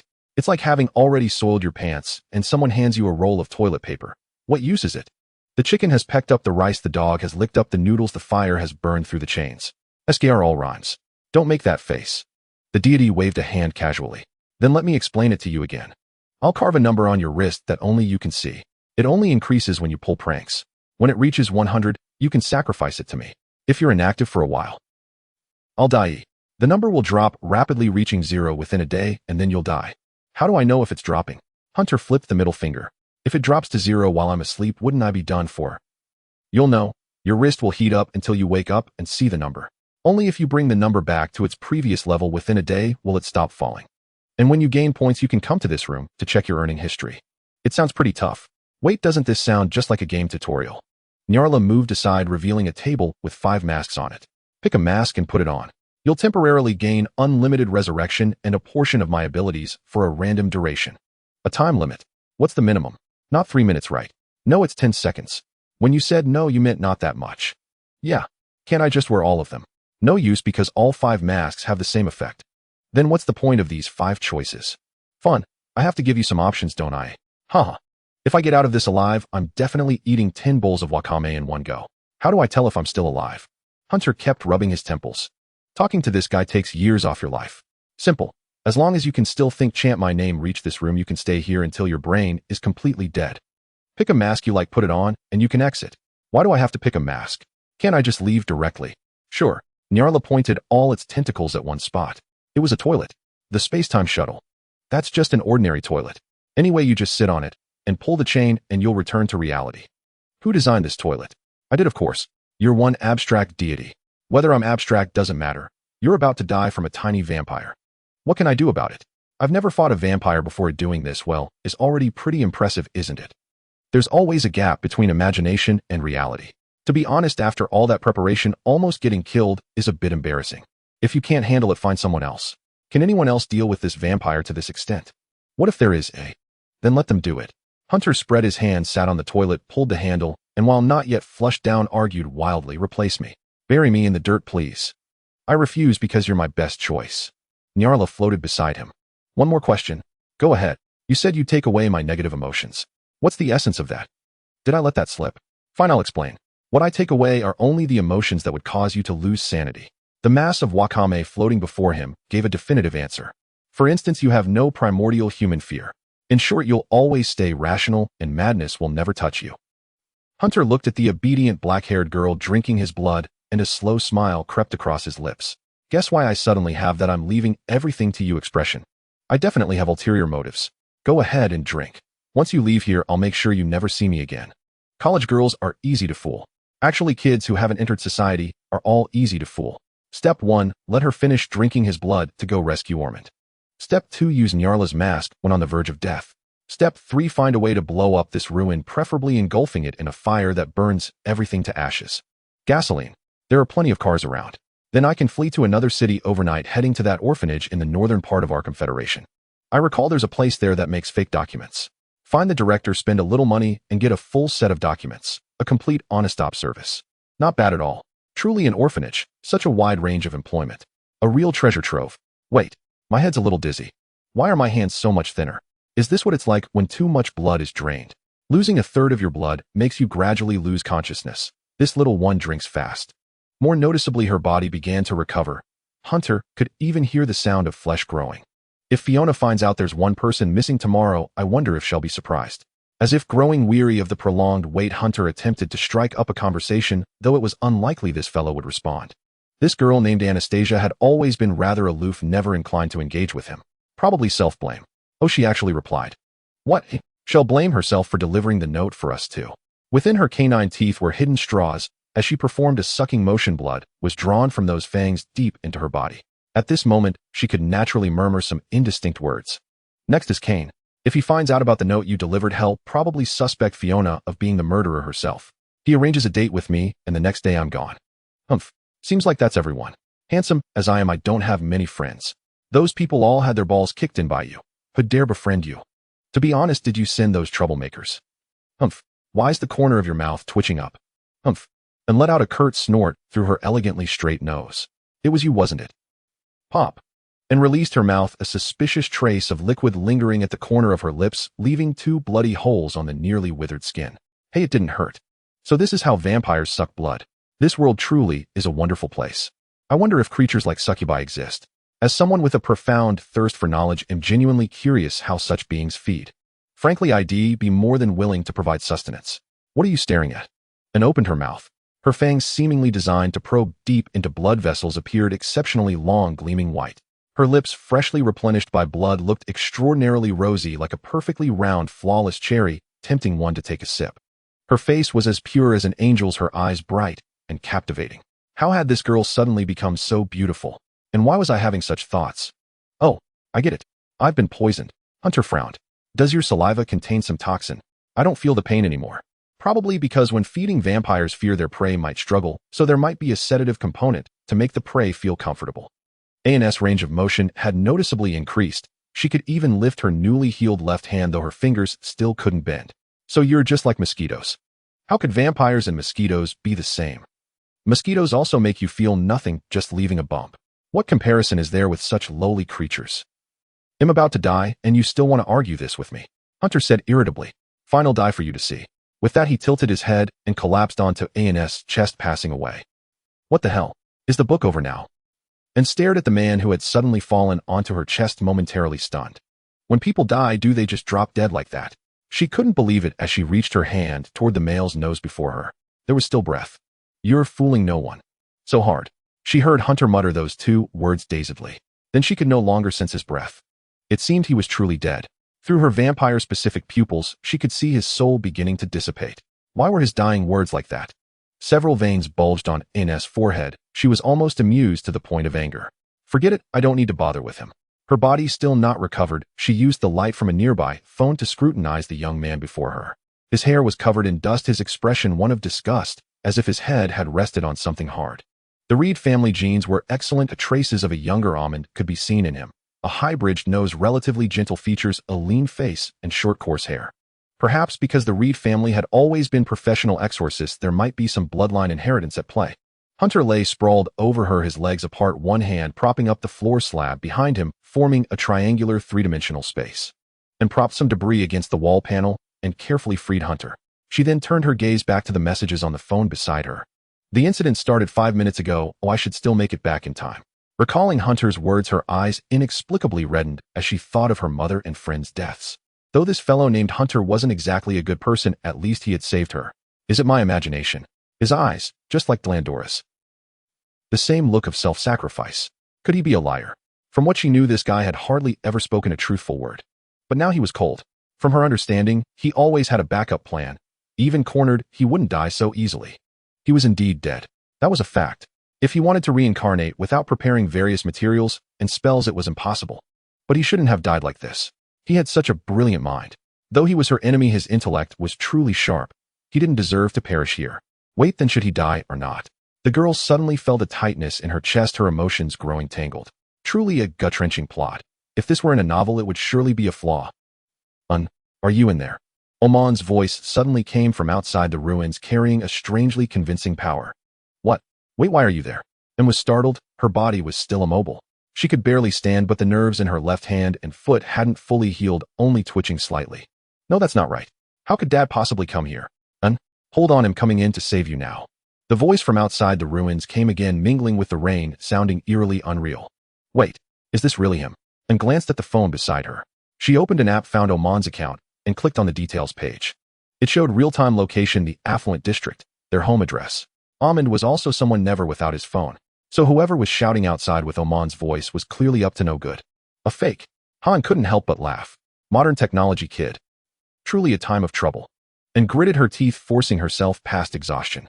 Her heart began to compress, blood, her eyes turning bloodshot, her mind suddenly sharpening, as if awakened. The voice that had lingered by her ears now turned sharp and hoarse. This was what that voice should truly sound like. This hoarse and grating noise was truly nauseating.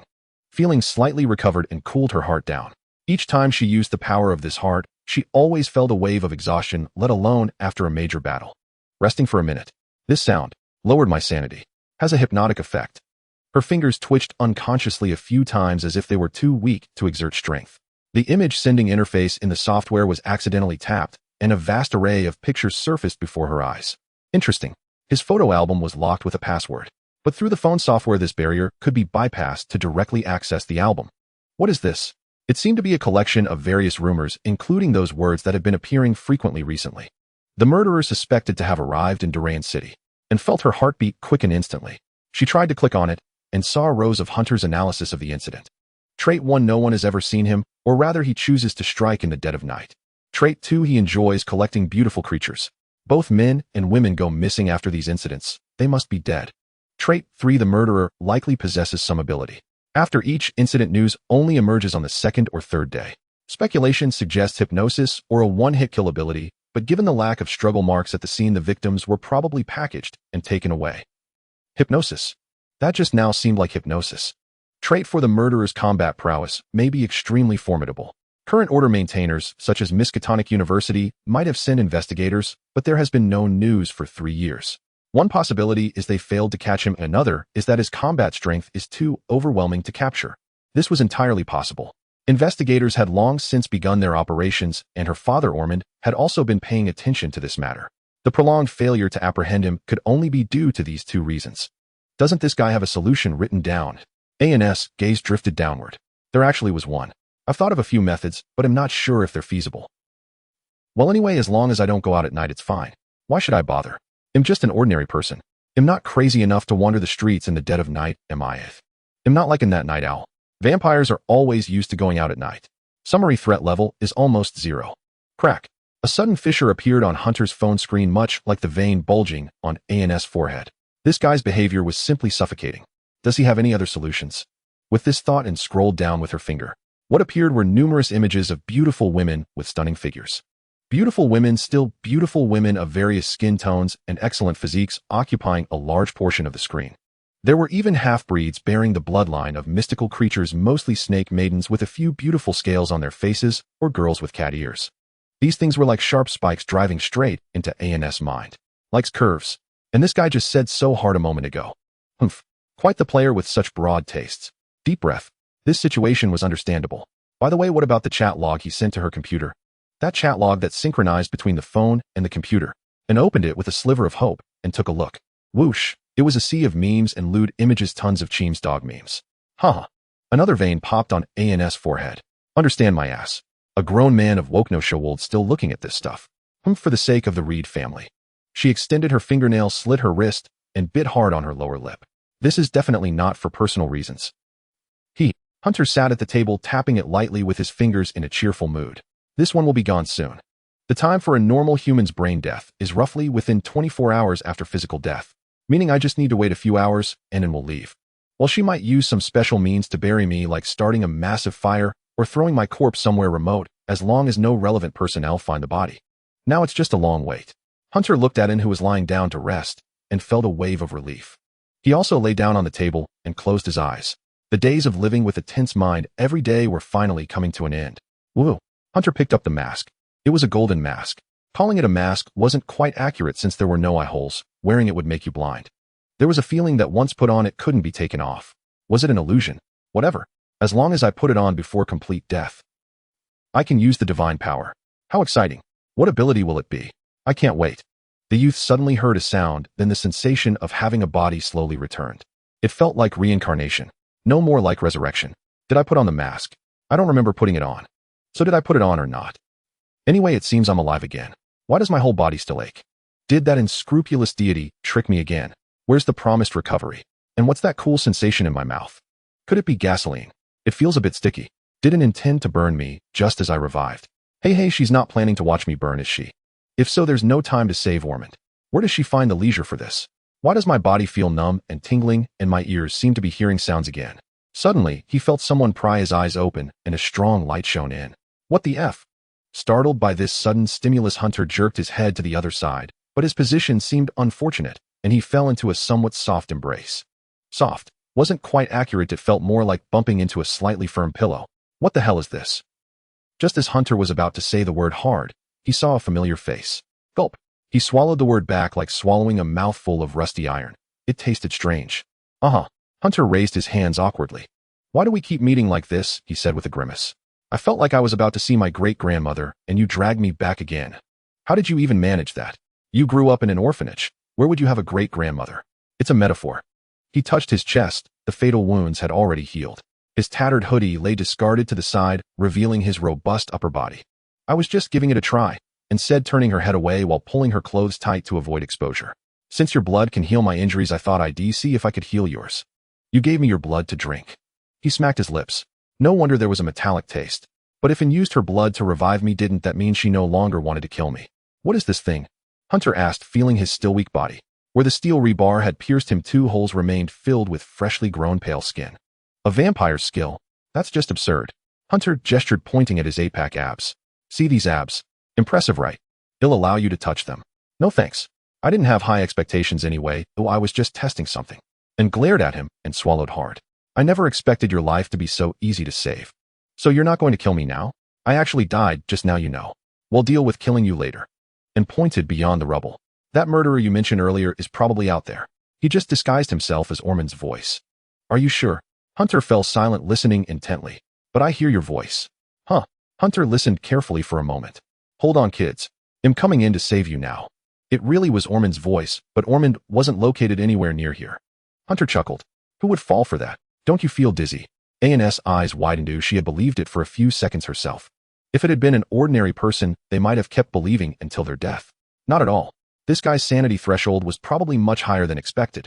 Was it because he was a resurrected being? Anyway, we need to kill him or escape from here. Hunter stared at her without moving, sensing his gaze, and grew puzzled. What's wrong? Why do you think I'd help you? Hunter replied. I just don't want to ruin Ormond's family. But hey, race the thing. What are you? Just because you saved my life, does that mean I have to help you? I never asked you to revive me. I want to save Ormond, but I can't do it alone. That murderer, no one can catch him. I'm not confident I can escape from him. Suddenly, Anne became incoherent, as if she herself didn't understand why she was doing this. She could only lower her head awkwardly. You came here to kill me, and I defeated you and let you go. I've also said I don't want to live. We should be even. And you want me to do more. Hunter tilted his head, meeting her evasive eyes. He lay down. Just consider me dead. A second resurrection. And suddenly lifted her head, nervously brushing her short hair behind her ears. What? Think of this as your second life. The person I wanted to kill is already dead. You saved me once, and I saved you once. Now we're even. As if she had made a decision, Anne's gaze sharpened once more. As long as you help me, and as long as you don't harm me or my family, he'll treat you as my kin. He'll never target you again. If you need anything, he'll fully assist you, including access to books on the occult. You should know how complicated it is to build a new network of connections under a different identity. You have 5 seconds to decide. Sweat beaded in Anne's palms as she tugged at her clothes, her voice trembling. It was hard to imagine how much courage it took for her to say those words. This choice was too heavy a burden for a 17-year-old girl. At her age, she should be enjoying her school days, not making life or death decisions here. 5, 4, 3. Hunter sat up looking at him with a complex expression. So if he agreed, she'd listen to whatever he said from now on. Plus the accumulated books of the Reed family.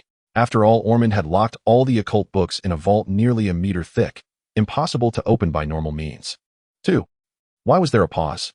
You didn't think I'd wait until the last second to agree like in the movies, did you? 1. No response.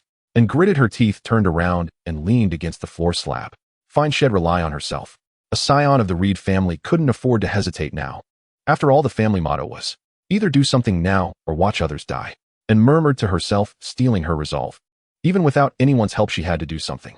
In that instant, time seemed to slow down. There was a distinct air of a warrior heading to a battle from which there was no return. I do have a few ways to take him down.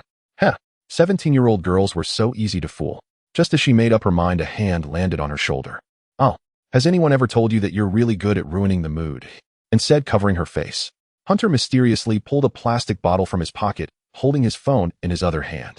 A somewhat lecherous grin spread across his face. My spotlight and other gear were destroyed in the collapse. But this Glock and the plastic bottle of holy water are still intact. You? Did he agree? And wanted to ask, but dared not speak. As it happens, I also have a wish to give these damned occult forces a taste of their own medicine. I'm in. A hero doesn't run from a fight. Hunter spoke while watching An's expression. How disappointing. Why was she so calm? I knew you'd agree. And couldn't help but laugh, wiping the corner of her eye. Did you think I didn't know you well? You'd do anything for profit. It seemed he had finally forged some connection with this extreme, twisted, mentally troubled girl. Now could he say they were on the same side? They had been mortal enemies before, but now the relationship seemed much more normal. How interesting. Not long ago, he had been thinking about going solo to study, but now inexplicably this girl had pulled him back. But overall, this option was actually better. Once he got close to, and wouldn't her backing become his backing too? Interesting. Hunter let out a sigh. Humph. You were just bluffing, weren't you? You were actually afraid I wouldn't agree. Under Hunter's gaze, a vein suddenly bulged on An's forehead. Hey, why is my phone cracked? Hunter tried to peel off the screen protector, but the inner screen was also shattered. Did you just smash my phone for no reason? To work out your strength? Humph. And turned her head away. Got a problem. Wait, why do I hear a second pair of footsteps? Hunter suddenly sensed something crouching down as he faintly detected the sound of running in the rain. Who is it? Should I go check or not? Fiona pondered with distress. Although she had already created an opportunity for the siblings to communicate, would they end up arguing? That park is right next to my house. Should I try walking over to take a look? Just one glance. With this thought, Fiona found herself inexplicably heading toward the park. It was so dark, and a scent of dust and smoke permeated the rain. Dust and smoke. Before she had taken more than a few steps, a patch of color suddenly vanished before Fiona's eyes. In the darkness, she couldn't make out what it was, but such a tall, dark block disappearing could only mean one thing. Why did that building collapse? Wait, what place was that? St. Andrew's Park. The location of Anastasia and Hunter. What had happened to them? The building had fallen. Were they injured?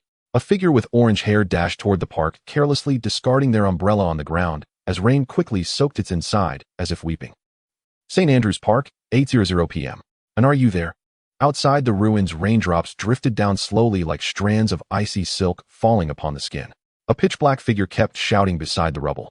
The collapse of this building had already drawn some attention, but fortunately the firelight and noise from the wealthy district in the distance were far greater, diverting everyone's gaze.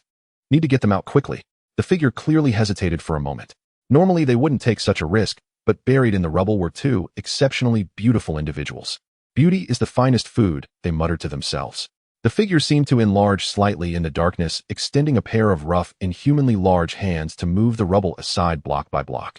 The figure continued to emit strange sounds. Hang in there, I'm coming to save you. Is anyone in there still alive? Answer me quickly.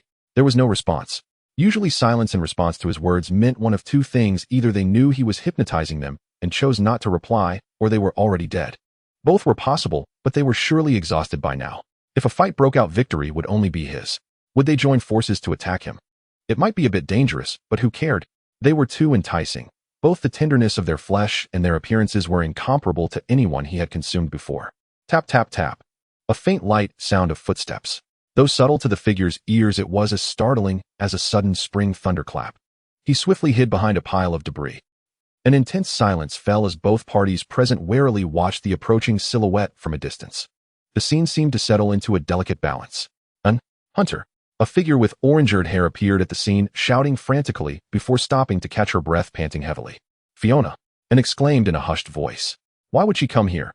Damn it, they couldn't be trapped under there, could they, eh?" Soaking wet Fiona tried to make a phone call. There was no response. "She should be calling mine, but my phone is already crushed."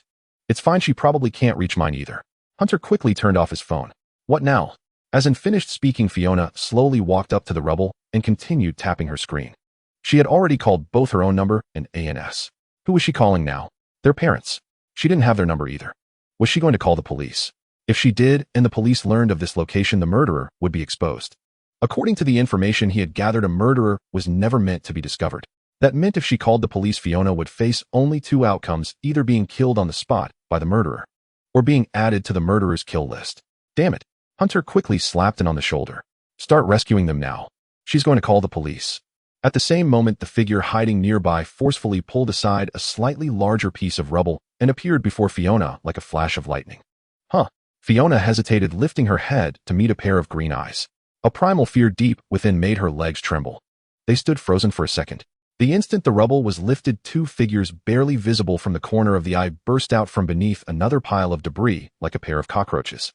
"I don't care why you froze for a second, but I'm definitely seizing this opportunity." The next moment, the figure before Fiona had its wrists and ankles slashed, blood pouring profusely. As for Fiona herself, she suddenly felt a sharp pain in her neck before collapsing unconscious, quickly dragged behind the rubble by an bastard.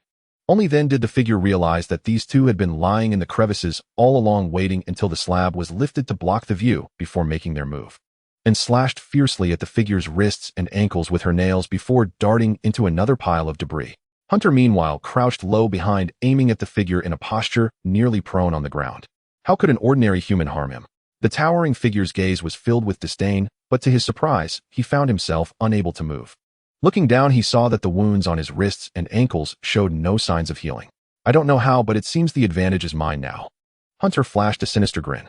The other had tampered with the wounds. The figure immediately sensed something was wrong. Damn it. All right, a pop quiz. Faced with a giant nearly 3 meters tall, how would you deal with him? The answer, of course, is balls. No male creature is immune to the fear of an attack on the balls. Bang!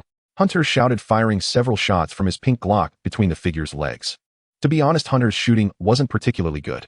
But who cared? At a distance of less than 2 meters, missing would be a sign of severe disability.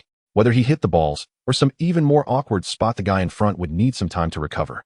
Anyway, no matter how powerful a male is, the weakness is always the balls. It must hurt a lot. I am a testicular fighter. Testicular fighter. Hunter's voice rang out triumphantly.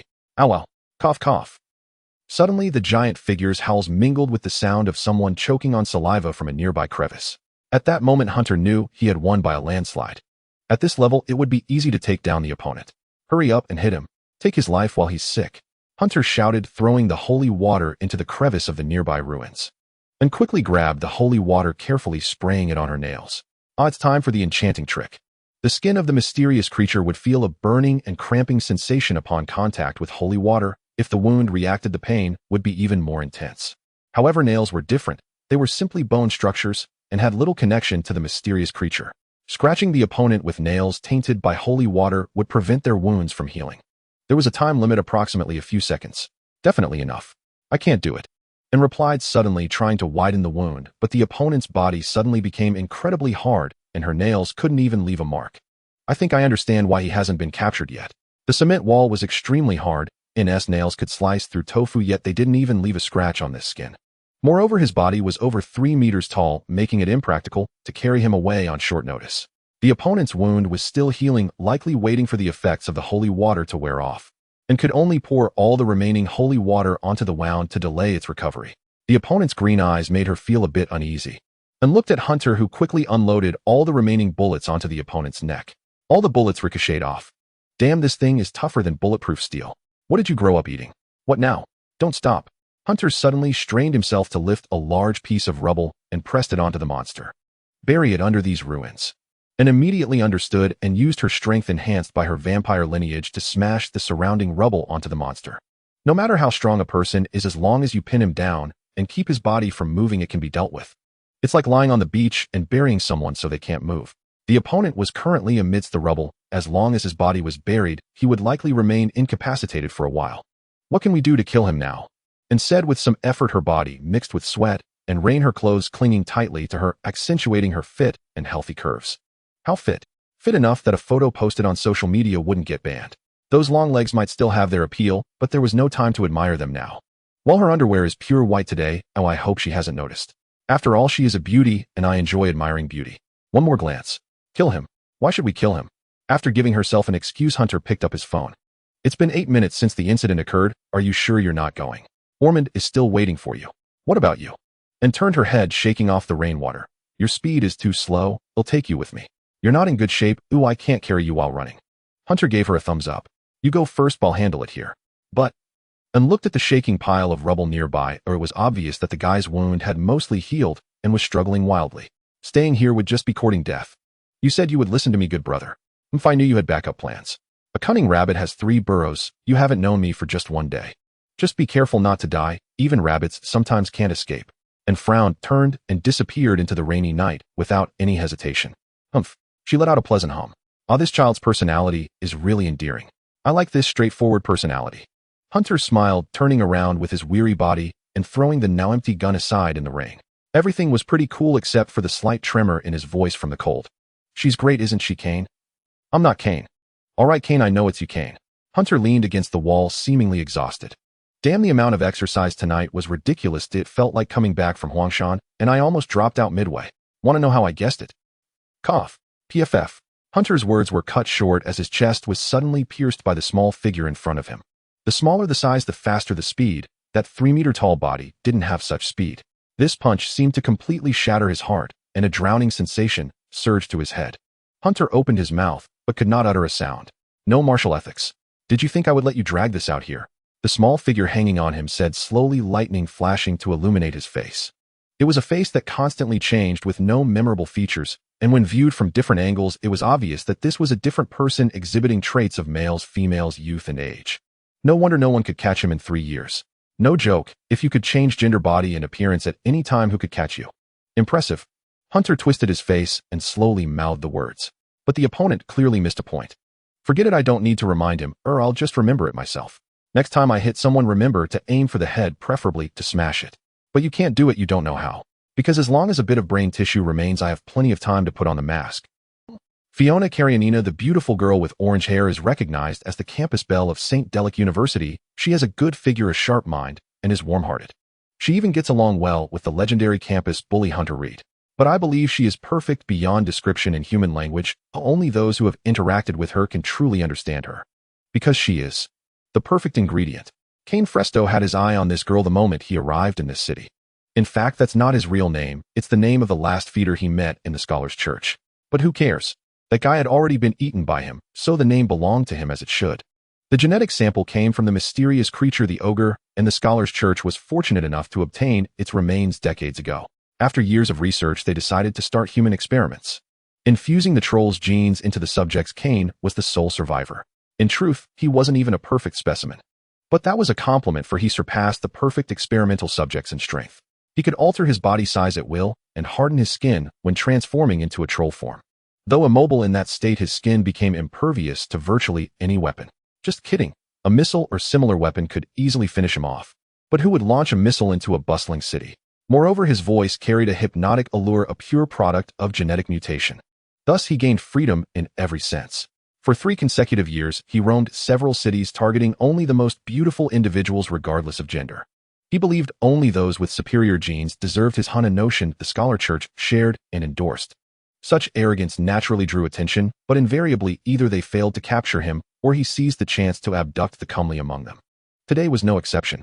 This lad named Hunter actually dared to court Fiona. What a delightful surprise. Hunter possessed excellent genes. Medium-length brown hair, deep-set eyes, athletic build, tender and succulent. And Fiona, needless to say, was already his target. A perfect catch.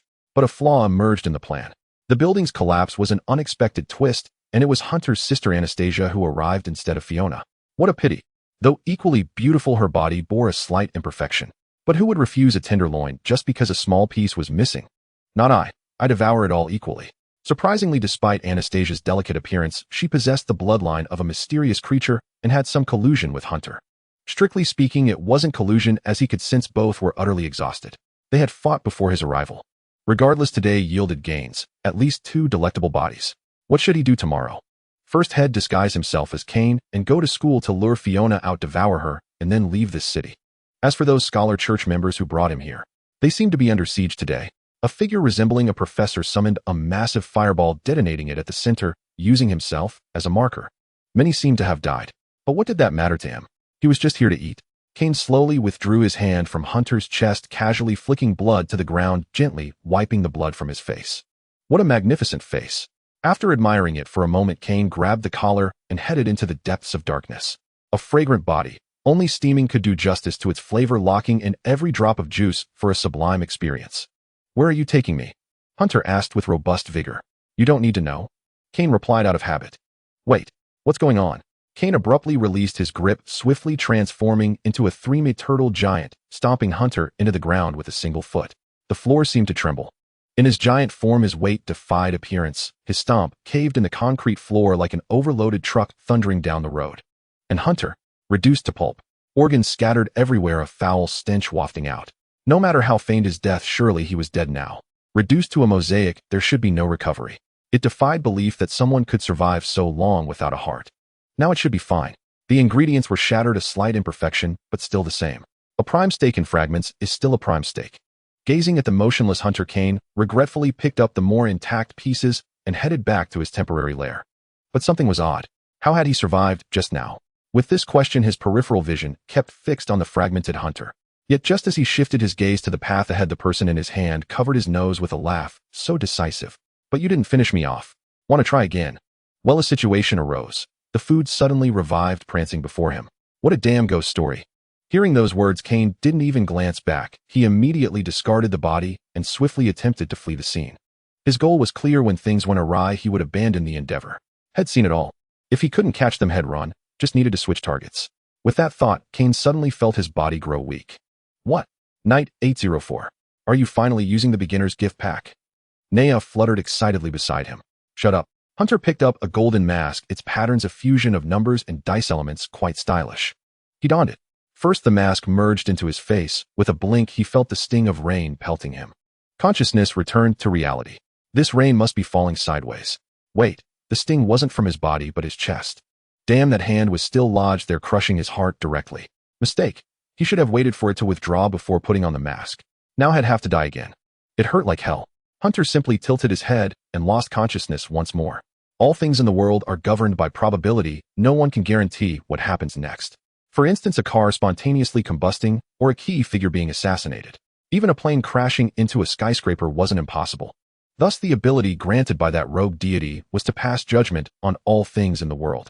Time limit 2 minutes. 1d100 roll, a 100-sided die. Each event can be judged only once. If the mind can multitask, multiple probabilities can be judged simultaneously, but it heavily strains the brain. For example, judging the probability of this guy suddenly dropping dead. Suppose the target number must be within 2. Now check the result.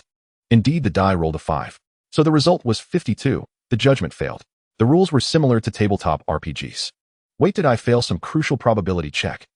Hunter felt the hand withdraw from his chest cavity and quickly began making other determinations. This skill would indeed be divine if he could guess everything right, but the infuriating part was how hard it was to hit. Judgment, the probability of a rock falling and crushing Cain. 183, failure. Judgment, the probability of Cain choking to death on his own saliva. 504, failure. Indeed, how could such an absurd probability ever succeed for him? This wouldn't do. If he didn't manage to take down this creature within 2 minutes, his immortality would vanish and he would truly be doomed. How much time had passed now? About 20 seconds. Where are you taking me? Hunter ventured. At the same time. Let's give it a try. Judgment, the probability of Cain stomping me into pieces upon hearing this. 20-30, success. Yes, normally one would finish the job. In that instant, Hunter saw a massive foot hurtling toward his chest. He seemed to hear the sound of bones cracking. Quite crisp. Then he lost consciousness, and when he woke again, he found himself once more dangling from Cain's grip. So that was it. The easier something was to happen, the higher the probability. This judgment ability probably wasn't meant for directly killing an opponent. The odds were far too low. The true purpose of this ability was guidance. Roughly speaking, as long as you kept judging toward a certain possibility, once the first step succeeded, the second and third steps would naturally emerge. What was that saying? Discover patterns, summarize patterns, utilize patterns. Summed up in 4 words. The tide of events. Once that trend was in place, everything that followed became inevitable, like water flowing naturally into a channel. Now about a minute and a half remained. Watch me turn the tables. What if the turnaround failed? Simple. Then the story ends. Hunter thought in self-abandonment. So decisive, eh? Hunter said, grinning while covering the blood streaming from his nose. But it seems you didn't finish me off. Want to try again? Smack. Hunter was hurled violently to the ground, splashing mud everywhere. Kane, like a sprinter, didn't spare a glance backward and bolted madly into the forest ahead. This is the end. What? The rapidly fleeing monster suddenly stepped into an apparently normal puddle, then half its body sank in continuing to submerge. After all this rain, a quagmire appearing shouldn't be strange, should it? Did you do this? The monster roared, thrashing its body. The surrounding mud seemed incredibly fine with strong adhesion after being soaked. It forcefully pulled the half of its body stuck in the mud, but the cost was the other half sinking into the puddle. What did you do? Relying on myself alone, I couldn't kill you, Hunter said, wiping his nose with his sleeve. So I decided to enlist nature's help. With that, he picked up a seemingly ordinary stainless steel pipe from the ground, and with effort and precision tossed it into the puddle. Where did you get a stainless steel pipe? This is the wilderness. Anything could be here. Maybe some construction crew left it behind. What are you planning? The monster shouted. Are you kidding? Do you mean to have lightning strike me dead? The odds are worse than winning the lottery. Indeed. The probability was extremely low, but not impossible, right? Judgment rain clouds gather here. 2050. Judgment successful. This was natural as it was raining here. Judgment positive and negative charges accumulate in the clouds, forming lightning. 520. Judgment successful. This too was natural. In rainy weather, lightning easily forms in clouds. But for these words to become reality in Hunter's mouth was abnormal. Why? How can you control the weather?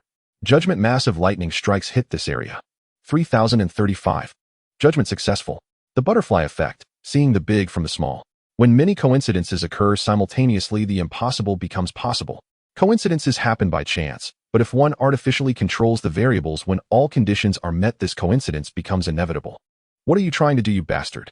For some reason, the monster couldn't climb out of the puddle. Whenever it grabbed something, the object snapped instantly, and it couldn't find any foothold. It could only clutch the stainless steel rod Hunter had thrown, trying to reach a nearby hold. But each time it fell just short, only causing it to sink faster into the quagmire. It had to revert to its three-meter giant form. As it grew, its hand suddenly reached the ground beside it. Just as it rejoiced, the ground it pressed on gave way under the force needed to lift itself. The bigger you are, the more force you need to escape a quagmire. Didn't your physics teacher teach you that? And stop struggling, Hunter said expressionlessly. Making everything you grab slip from your hands also takes a lot of brain power. Faced with Hunter's ridicule, the monster could only shrink back down, clutching the steel rod. Now, no matter how fast or strong it was trapped in this quagmire by countless coincidences. But under countless coincidences lay inevitability. Analyzing your every move is pushing my brain to its limit. Hunter was in a bad state too. His eyes half-flitted, blood coughed from his nose and mouth, like someone who hadn't slept for a week. His mental state was at rock bottom. Stop now? I can give you many things. What do you want? Money? Women? The monster finally gave up struggling and began pleading. What do you want? Please. Am I handsome? Hunter asked. What? I mean, you said, and in me as your prey. Now the hunter and prey have switched roles. Am I not handsome? Bleg. Hunter suddenly spewed blood from his mouth and nose. Clearly, all those judgments had overloaded his brain. At that very moment, the creature before him suddenly hooked its limbs onto the protruding hard rock beside it. Finally found a foothold. In the darkness, a pair of blood-red eyes locked onto Hunter. Roar. The mud-caked monster, almost a figure of sludge, abruptly flicked its fingernails, which shot toward Hunter like bullets. He failed to dodge, took a direct hit, and fell backward. Finally found an opening where you're off guard. The monster carefully gripped the precious stone, straining to pull itself out. Just a few seconds. Give me a few more seconds, and I can. Rumble. Lightning began to pour down from the sky in massive sheets. At the same time, it illuminated everything ahead. A shadowy figure like a demon slowly rose. Hunter gently pulled the fingernail embedded in his head. Surprise. He grinned, forming his hand into the shape of a gun, aiming at the stone the monster clung to, and softly mouthed bang. The stone the monster was gripping suddenly loosened, then fell away before its eyes. No. Judgment. This voice sounded like a verdict against the monster, coldly uttered from Hunter's lips. At this moment, reason completely overrode his body. You asked me what I want. I can answer you now. Hunter looked at him calmly. I want you dead.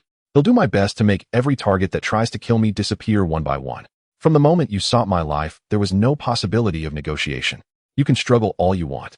Every time you try to struggle, it'll tear apart your hope. If once isn't enough, twice, 3 times. It'll make you feel utter despair. Do you think killing me once will set you free? Impossible. Impossible. You lost. Hunter casually wiped the blood from his nose. They'll kill you before you kill me. Impossible. Do you know why you lost? Because you rely too much on your body. You want to devour people, but you have no proper way to do it. Why not just eat corpses from the morgue? Did you think turning your body into a mysterious creature would make you invincible? Your thinking is so naive. Hunter taunted without a moment's hesitation, delivering the next line. The lightning will strike that lightning rod. The dice in his mind spun rapidly, yielding a satisfactory answer. 5,070. So much lightning had already gathered here that even without Hunter's command, some bolts had already struck the steel rod in the monster's hand. Roar! One after another, lightning bolts traveled through the stainless steel rod in its hand into its body. It thought there were only a few strikes, but it was wrong. Countless bolts of lightning converged like a thunderstorm, gradually forming a sphere around its body. Even throwing away the stainless steel rod was futile. I didn't even need to roll for it. The ball lightning just appeared. My luck is really good. Hunter covered his nose, seeing multiple afterimages before his eyes. His head throbbed painfully. He felt on the verge of collapse. This kind of judgment was like a blind box. You never knew how much strain it would put on your body, nor whether it would succeed. Just judging this lightning nearly blew his mind apart. My body only fully recovers when I die. I need to find a way to kill myself once. But has 2 minutes passed? Hunter wasn't sure. His phone had fallen to the ground when he was killed the first time. Besides, who would keep track of a 2-minute time limit in a life-or-death situation? Danzo would still check his Sharingan. If he killed himself, just as the time limit expired, it would really be the end of the story. Boom. The figure in the mud pit underwent drastic changes. Ball lightning, a rare natural phenomenon, carried immense energy. When it encountered a conductor disrupting its balance, it neutralized with the surrounding air, releasing energy. Who was the conductor? The monster itself. As the brilliant white light of the ball lightning grew increasingly unstable, a violent explosion finally occurred, illuminating everything around with blinding white radiance. How much damage did this thing inflict? It seemed to reach temperatures of thousands of degrees. No living being could withstand it. Bathed in lightning, the monster abruptly tore off its own limb, ignoring the mud cloth fragments and bone shards, and forcefully shoved it into its mouth. Meanwhile, its flesh continuously grew and thickened to resist the lightning. But it was futile. The 1,000 soft degrees lightning nearly instantly shredded its newly grown skin, roasting it and emitting a foul stench. After the commotion subsided, Hunter struggled to open his eyes. The water in the mud pit had almost completely evaporated, and the surrounding sand had been vitrified into a glass-like substance. The red glow above from the intense heat had not yet faded, bearing witness to all that had transpired. As for the monster, who knew where it had gone? Perhaps it had merged with the mud pit. This rain is both a blessing and a curse. I'm freezing to death. Now will you listen to me properly? Shivering, Hunter slowly approached the edge of the mud pit. The center of the pit had become pitch black, obscuring everything. In its dying moments, it devoured its own limb to regenerate flesh and heart. Such a strong will to survive. How do I know you're Kane? Because back then when you saw Fiona and me getting close, you chose to challenge me to a duel. Kane had already heard of Hunter's reputation and instinctively protected his groin, but Hunter still managed to get behind him with superior footwork and kicked him between the legs. Your reaction was the funniest I've ever seen. Knees bending inward, instantly clamping your legs together. That's when I noticed something was off. Because when a man's balls are hit, he freezes for a moment and covers them with his hands. But you, with your ability to alter your body, instinctively retracted yours. It was only for a split second, but I saw it. At first I thought it was an illusion, but the more I thought about it, the more suspicious it became. Where the hell do you have muscles down there? How did you retract them? The feel was different. And when I shot your groin, I saw the same thing. Most importantly, when you locked eyes with Fiona, you froze for a second. You were stunned. Damn it, how could such a glorious MVP moment pass without a cigarette in hand? Beside him stood only his drenched self and a dark shadow. Oh well, I don't smoke anyway, so never mind. Wait, a dark shadow? What the hell is that? Hunter lifted his head in surprise, then turned and collided face-to-face with a black silhouette. To be precise, their noses were mere 2 centimeters apart. So this is how you recognized me. How many men have you kicked in the balls to be able to tell the difference? Kane's raspy voice rang out before him, grating like 2 rusted sheets of iron scraping together. What a surprise, you're still alive. Hunter blinked in astonishment for a second, finally making out the charred figure before him. The body was nearly reduced to a skeleton, with only scant shreds of flesh clinging on, regenerating at a pace far slower than the rate at which muscles withered and fell away. A stench of decay emanated from him, the kind one might catch on the brink of death, mingled with a burnt, smoky aroma. Moreover, jagged shards of blackened glass were embedded in his bone fragments, as if he had forcibly torn himself free from molten, solidified glass. You want to take me down, eh? Shut up, I only have a few. Honestly, if you think you can kill me in this state. Hunter struggled to give a thumbs up. One, I half lit it. Then go ahead, you're truly invincible. Was this guy always this offbeat? Can you just listen for once? Kane let out a feeble roar, barely audible. My phone is nearby. Please help me delete my account. Why, oi? Fiona. I don't want her to know about this. Fine. This guy wanted him to delete the account to leave a good impression on Fiona, not out of a change of heart, but because he knew he was about to die. After all, this man had always been drawn to beauty, and nothing he did was ever surprising. What a twisted kind of love. One last question, why don't you lose sanity? Why? Is that so strange? Every human carries the gene of fear. It's innate. Fear triggers sanity loss, and look at me now. Kane's jaw suddenly dropped to the ground, silencing him, but his lips still formed the words, why don't you feel any fear? Seriously, how does this guy's chin fall off mid-sentence? Uffed. Gotta hold it in. Can't laugh now. Forgive me, my humor threshold is too low. Simple. Hunter leaned close to his ear and whispered, I have no negative emotions at all. I once thought I could feel fear, but it turned out to be just excitement in the face of a challenge. Sanity loss. I understand the concept, but I simply can't experience it. You are the real. Ugh, you're dead now, no need to pretend. Kane barely squeezed out 2 syllables before his throat was plucked away by Hunter as easily as removing the top of an orange. It was just a withered piece of muscle. Then Kane's bones seemed to fall apart. No, they did fall apart. As they hit the ground, they shattered the muscles that once held the joints together, having lost all vitality, no longer able to bind the bones. Like unbound dry bamboo, they clattered to the floor piece by piece, breaking into smaller fragments upon impact. The flesh attached to the body twitched violently on the ground like a snail without its shell. Deprived of energy, it shriveled rapidly. So am the monster. I already am. I'm not stupid enough to care about your past, nor do I harbor any intention to reform you. Our relationship is simple. You want me dead, and I want you dead. I've been given a second chance at life. If I don't strive to live, I'll just die again. That would be a shame. Anyway, since I'm here, how could I leave without leaving a mark? Hunter examined his wrist where a faint number had appeared. 5. This number was probably the progress gained from annoying Kane during their conversation. Let's check the history. Hunter found a dry spot to sit down. Nyarlathotep. What a perverse name. Back to the room with the toilet. There was a laptop nearby. How pathetic. Why not a desktop? In a mental world, shouldn't you be able to conjure anything? On the screen, anger from Troll Human, Kane 11111. Was this squeezing out the last drop of potential? He even pissed him off to death. Was this like charging a super move? Probably, but relying solely on this. Might as well believe I'm Qin Shi Huang. Send me $50 and you'll command the Terracotta Army.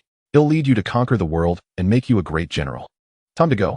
This commotion was loud, but at least the ball lightning helped save some cleanup effort. Hunter shrugged indifferently and exited his mental world. After a quick cleanup of the scene, he vanished into the rainy night.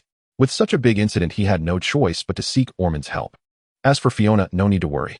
She hadn't seen him and had no idea what happened. Even if questioned later, she'd have no answers. He moved her to a dry spot and let her wake up on her own. If his past self had witnessed this scene, he'd have fled in terror. Now he felt no fear at all, as if he had unlocked humanity's final shackle. What happens when a person is utterly fearless? Unknown, because no one can be truly fearless, so they can only speculate. But what do I fear? At some point, whenever faced with a dilemma, I instinctively ask 2 questions. First, will this situation kill me? If not, then it doesn't matter. Second, if it will, then I'm already dead. What's there to say? This mindset might be a sign of psychological issues, but I believe only such an attitude can ensure survival in this bizarre world. Let me reintroduce myself. I am Hunter Reed, and I will show you how to survive in the most perilous Cthulhu-esque world. By the way, I swear I'll slap that unscrupulous deity in the face someday. That's my wish. This was the beginning of everything the moment Hunter first met Nyarlathotep. I remember I died. As for the current situation, how should I put it? I know it's hard to believe, but I have to accept the fact that I've been resurrected. Because I clearly recall the last impression of this world, the white of a hospital room. Before me, aside from a vast darkness, stood a bizarre creature. He wore a black suit and his face was impossible to discern. He spread his arms in a slightly odd and exuberant pose. Since I became conscious, he had remained motionless before me. Likewise, I couldn't move, either at most turning my head or opening my mouth. His face was extremely blurry. Every time I tried to focus on it, I saw various hallucinations. I attempted to see him clearly, but the consequence was a prolonged dizziness. This man defied the laws of physics. Amidst the all-encompassing darkness, his figure was clearly visible, as if he had been modeled in 3D with the object's self-illumination turned on. Oh, and behind him were a desk and a toilet. It seemed like an exceptionally strange combination. Did even gods need to use the restroom? He didn't speak, as if waiting for something. Was he waiting for me to talk? I stared at him, and he kept his arms outstretched utterly still, like a statue. Hello. I ventured, deciding to start the conversation, much like an NPC initiating a quest. Hello, the man replied. I suggest you don't keep staring at me, but might cause trouble. All right. So you're the one who summoned me back. I said gravely. Yeah. No, wait, how come it feels like our roles are reversed? He quickly caught the inconsistency. What do you mean by he? He finally opened his mouth. Though I couldn't see his mouth opening clearly, I could vaguely perceive a black hole-like thing opening and closing on his face. Anyway, you finally spoke. I was holding this pose and almost exhausted myself. Then where exactly are you feeling tired? I retorted. In my heart. His voice sounded a bit flippant, suggesting he might be an amusing character. But honestly, you're the first one to dare joke with a god. Normal creatures all get serious when they see me. You seem rather unhappy, he asked. If I'm not mistaken, there must be something you need from me, right? I remember I died, so logically I shouldn't have any consciousness anymore. Yes. He suddenly became interested, moved aside, and revealed a laptop behind him. Where did you get that laptop? He seemed unfazed by my surprise and pointed at the image on the screen, drawing my gaze. Please watch the VCR. Some people in black sat beside a tombstone. A woman with tear streaks on her face took out a black recorder and pressed play. Knock, knock, knock. The sound of knocking on wood. Hey, how are you all? It's Lynn. It's so dark in here, so scary. Can anyone dig me out? The people around first stared at the tombstone in shock. Then, as if a collective thought struck them. Uffed. Ha ha ha. The mourners in black couldn't help but burst into laughter, and an atmosphere of joy quickly dispelled the sorrow. Everyone laughing during the mourning ceremony. Such a scene drew curious glances from bystanders. What a fascinating prank, the man marveled. An interesting soul. You reversed the somber mood, and that is the very source of chaos. Thanks for the compliment. I actually had more fun ideas, but I never got the chance to realize them. That's exactly what I saw, he seemed to smile. Your life was filled with joy and humor, especially your fondness for pranks that cause no trouble to others. I love seeing that, but I want to see more. More and better, he repeated. You know, you have a truly fascinating soul. Was this coming? What exactly did this guy want from me? What do you need me to do? After you're resurrected, you must go and play all kinds of pranks. Huh, pranks. Didn't get it. You could call it stirring up trouble. In layman's terms, muddy the waters, he explained. Didn't expect your language skills to be so poor. That's not what I'm asking. I said, somewhat startled. Can you be more specific? There are many cute and peculiar creatures in this world. Your task is to find some amusement with them, and I will be watching you. From time to time, I'll even give you rewards, as long as you don't stop creating chaos. Was he referring to creatures like cats and dogs? If so, there were indeed plenty of ways to have fun. For instance, I had 199 ways to tease a cow-cat. Those dim-witted felines were the easiest to fool. I took another look at the man with the indistinct face before me. Who would have thought that this seemingly upright guy was also an animal lover? The god enthusiastically embraced my shoulder. Being so close, I seemed to catch a strange odor, the smell of detergent. Why did it smell like that? You should know how I died in my past life, I replied. If I'm resurrected only to die young again, I'd have quite a few complaints. After all, after I passed away, my parents must have been deeply grieved. That prank at my funeral was all I could do to ease their pain. Organ failure. I know. Dying at 24 must have left you with many regrets. So we'll give you a perfectly healthy body. Unless it's from external factors you won't die of illness. Sounds good. I had to admit I was tempted. This task is actually very simple. I believe you'll surely survive. Oh heavens, so this was a different world where I had to cause trouble to have fun. Like in many novels I read in my past life, was I finally going to get a cheater's life? It sounded like an interesting world. Oh, that's not bad. I suddenly regained confidence. If it's about stirring up trouble, I'm very good at it. Wait, I heard something strange. What do you mean by surely survive? And what does creating chaos have to do with anything? I looked up and asked cautiously, as if trying to glean information from his face. But I failed. The face before me was like the bizarre and chaotic visions that appear after punching oneself in the eye, commonly known as seeing stars. The harder you try to see clearly, the blurrier it becomes. I shouldn't be in mortal danger, right? I attempted a smile that didn't quite resemble one, my thoughts drifting toward darker possibilities. It can't be. The deity seemed to exude a triumphant air. To put it bluntly, the world line you're about to enter is considered a Cthulhu-esque world. At least that's what they call it in your realm. Oh, a Cthulhu-esque world. I nodded with a smile, my expression quickly freezing. Huh, Mum. He nodded. What do you mean by Mum? Wait, are you serious? When you said cute and unique creatures, you weren't talking about those eldritch beings, were you? Yes, indeed. Speaking of which, I haven't introduced myself yet. The deity loosened his bow tie, his form swelling as countless tentacles flailed like seaweed soaked in water. The rest was indistinct. Every time I tried to focus, a sharp pain stabbed my eyes. Yet the demonic visage was seared into my memory. It felt like being wrapped in an octopus embrace, suffocating, stifling, and utterly disorienting. Like being at the bottom of the sea. Indescribable. In your language, there's an entity called Nyarlathotep that seems to describe me. Ah, so that's it. I grinned, revealing my teeth, and covered my face with my hands. It seemed I could move again. I'm glad you understand. I'd advise you not to look at me for too long, or you'll go mad. Wait a moment. Under Nyarlathotep's gaze, I earnestly plunged my hands into the pitch-black ground, digging frantically, sending dirt flying everywhere. Why is there even soil here? Never mind, just dig. What are you doing? I'm going to dig a hole and bury myself. Just pretend I'm dead and you never saw me. It's better for both of us. I quickly stuffed myself into the freshly dug pit.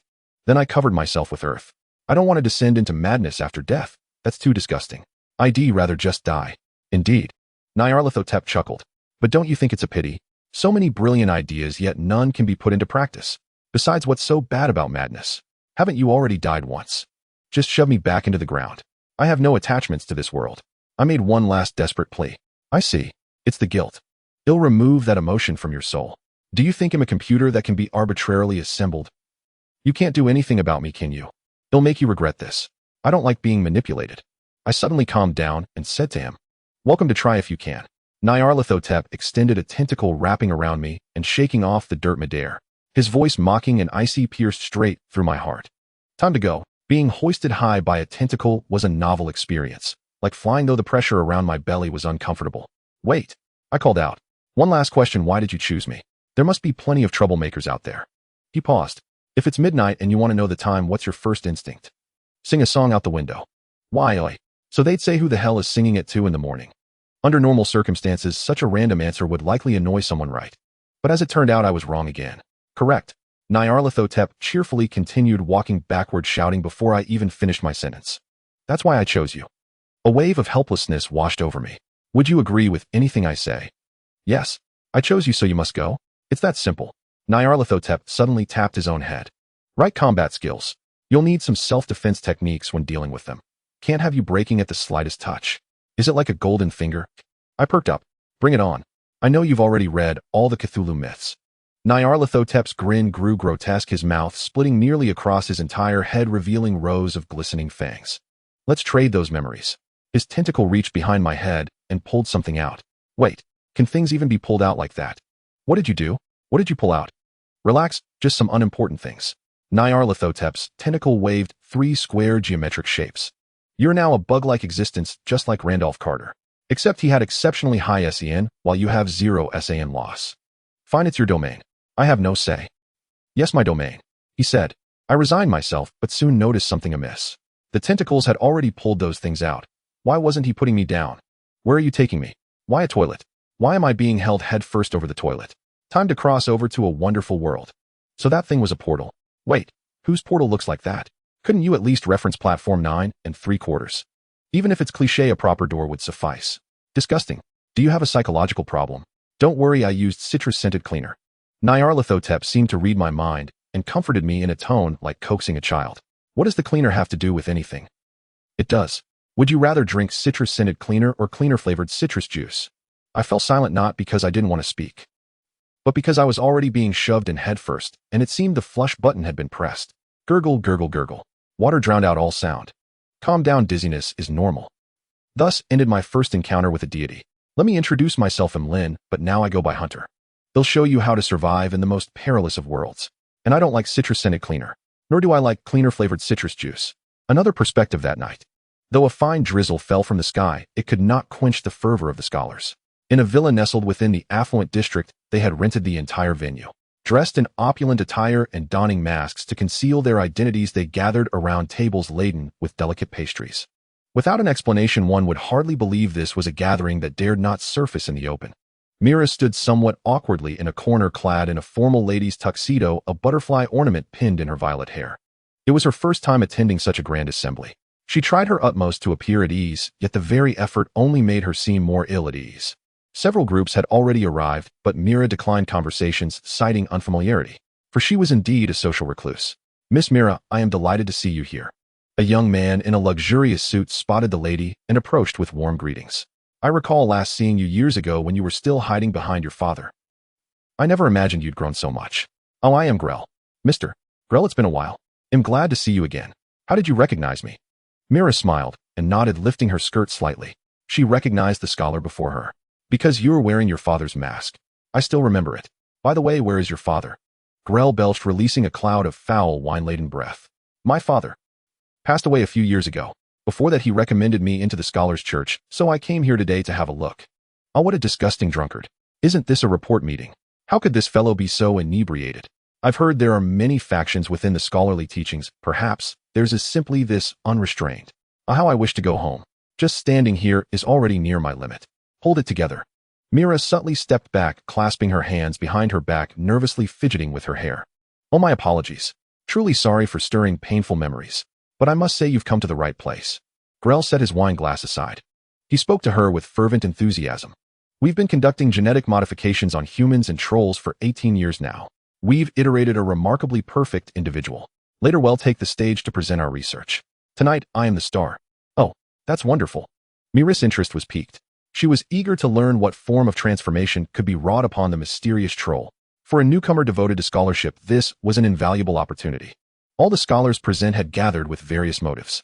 Interestingly, the Federation officially forbade the scholars' church, but joining it was not prevented, though the consequences were one's own to bear. That troll's name is Cain. He's magnificent. Over the past 3 years, we've traveled through various cities, and he's taken down nearly 10 people. We've collected a wealth of data. Perhaps captivated by Mira's appearance, Grell with hiccups enthusiastically detailed his research project, failing to notice the slight furrow of her brow at the mention of killing. Killing. Isn't this just about studying the changes from combining troll and human genes? Yes, of course we study that. We've synthetically combined troll and human genes. He has a natural inclination to eat people, and we're delighted to observe the changes after he does. We've maintained a continuous 3-year tracking record. Good heavens, you let him kill people. Don't the investigators do anything? Mira forced a smile. It's because the disturbances are too minor. If we alerted the legendary investigators, he'd be caught in no time. For Cain, we only allow him to pick one desired target in a city, then move on immediately. Grell spoke excitedly and invited Mira to his residence after the banquet to continue the conversation. If you come to my room tonight, I'll tell you more. You can also join our research. Your father was a true academic, but he always kept his subjects confined to suburban labs, never letting them step out. With all due respect, that's outdated. Ah, how annoying. Research into the mysterious should benefit humanity. What is this team doing? Allowing their creation to attack people. Mira instantly lost interest in the banquet. She glanced around and noticed 2 plainly dressed cleaners laboring in the center of the hall, wearing blue liners beneath their clothes. How odd. Would such a secret gathering allow ordinary people inside? Perhaps. Others nearby showed no reaction, so they were probably just there to clean. This was an approved banquet, even registered with the authorities. A raid was utterly impossible. The scholars present were all quite relaxed. Grell, would a gathering of our caliber have cleaners like this? She even dropped the honorific Mr. from his name. Oh, damn it. The doorman must have messed up letting those 2 cleaners in. Grell, having drunk heavily at the banquet, wanted to show off in front of Mira. He staggered forward. What are you 2 doing? This is a high-class banquet. Outsiders aren't allowed to clean here. We're terribly sorry, sir. I'm so clever. It's just a pity for those 2 cleaners having to endure this drunkard's harassment. Seeing them arguing, as she had anticipated, Mira quickly made her way toward the exit. She only wanted to escape this place which clashed so starkly with her values. This is nothing like what father taught me. After stepping out of the lavish villa, Mira sat sulkily in her car. This was the parking lot. A light rain continued to fall outside, with rainwater flowing through drainage channels into the sewers. The entire lot was steeped in a damp, oppressive atmosphere. Mira casually turned on the heater, removed her mask, and absently rubbed it in her hands. How did the scholars' church become like this? Grell had been one of her father's students in the early days, specializing in the fields of curses and biological mysteries. What had changed him? Was it the scholars' church itself? This organization, as his father had mentioned, was divided into multiple factions. The moderate faction he belonged to pursued research for the sake of acquiring more knowledge, with the ultimate goal of benefiting humanity. Some clamorous sounds drifted in from outside the car. Mira looked up and saw Grell, who was walking past her vehicle. His steps were unsteady, and he was muttering under his breath. This is a parking lot. Why is he here? Isn't he the main attraction of the conference? Driven by curiosity, she opened the car door and followed behind Grell. The man dashed straight out of the underground garage. It was raining outside. What on earth was he trying to do? Without a second thought, Mira grabbed an umbrella from the car and followed him. What? Mira furrowed her brows and trotted up to his side, finally making out what Grell was saying. Just die obediently. Find a reasonable way and just die obediently. Mr. Grell. Mira forcefully pulled off his mask. Beneath the mask, Grell's mouth hung half open as he repeated the same phrase over and over.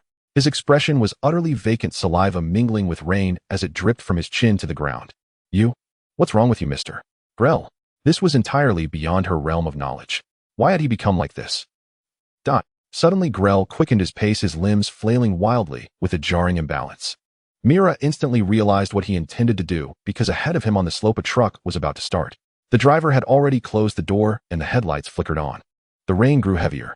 Stop! Someone's up ahead. Mira shouted with all her might, but it was too late.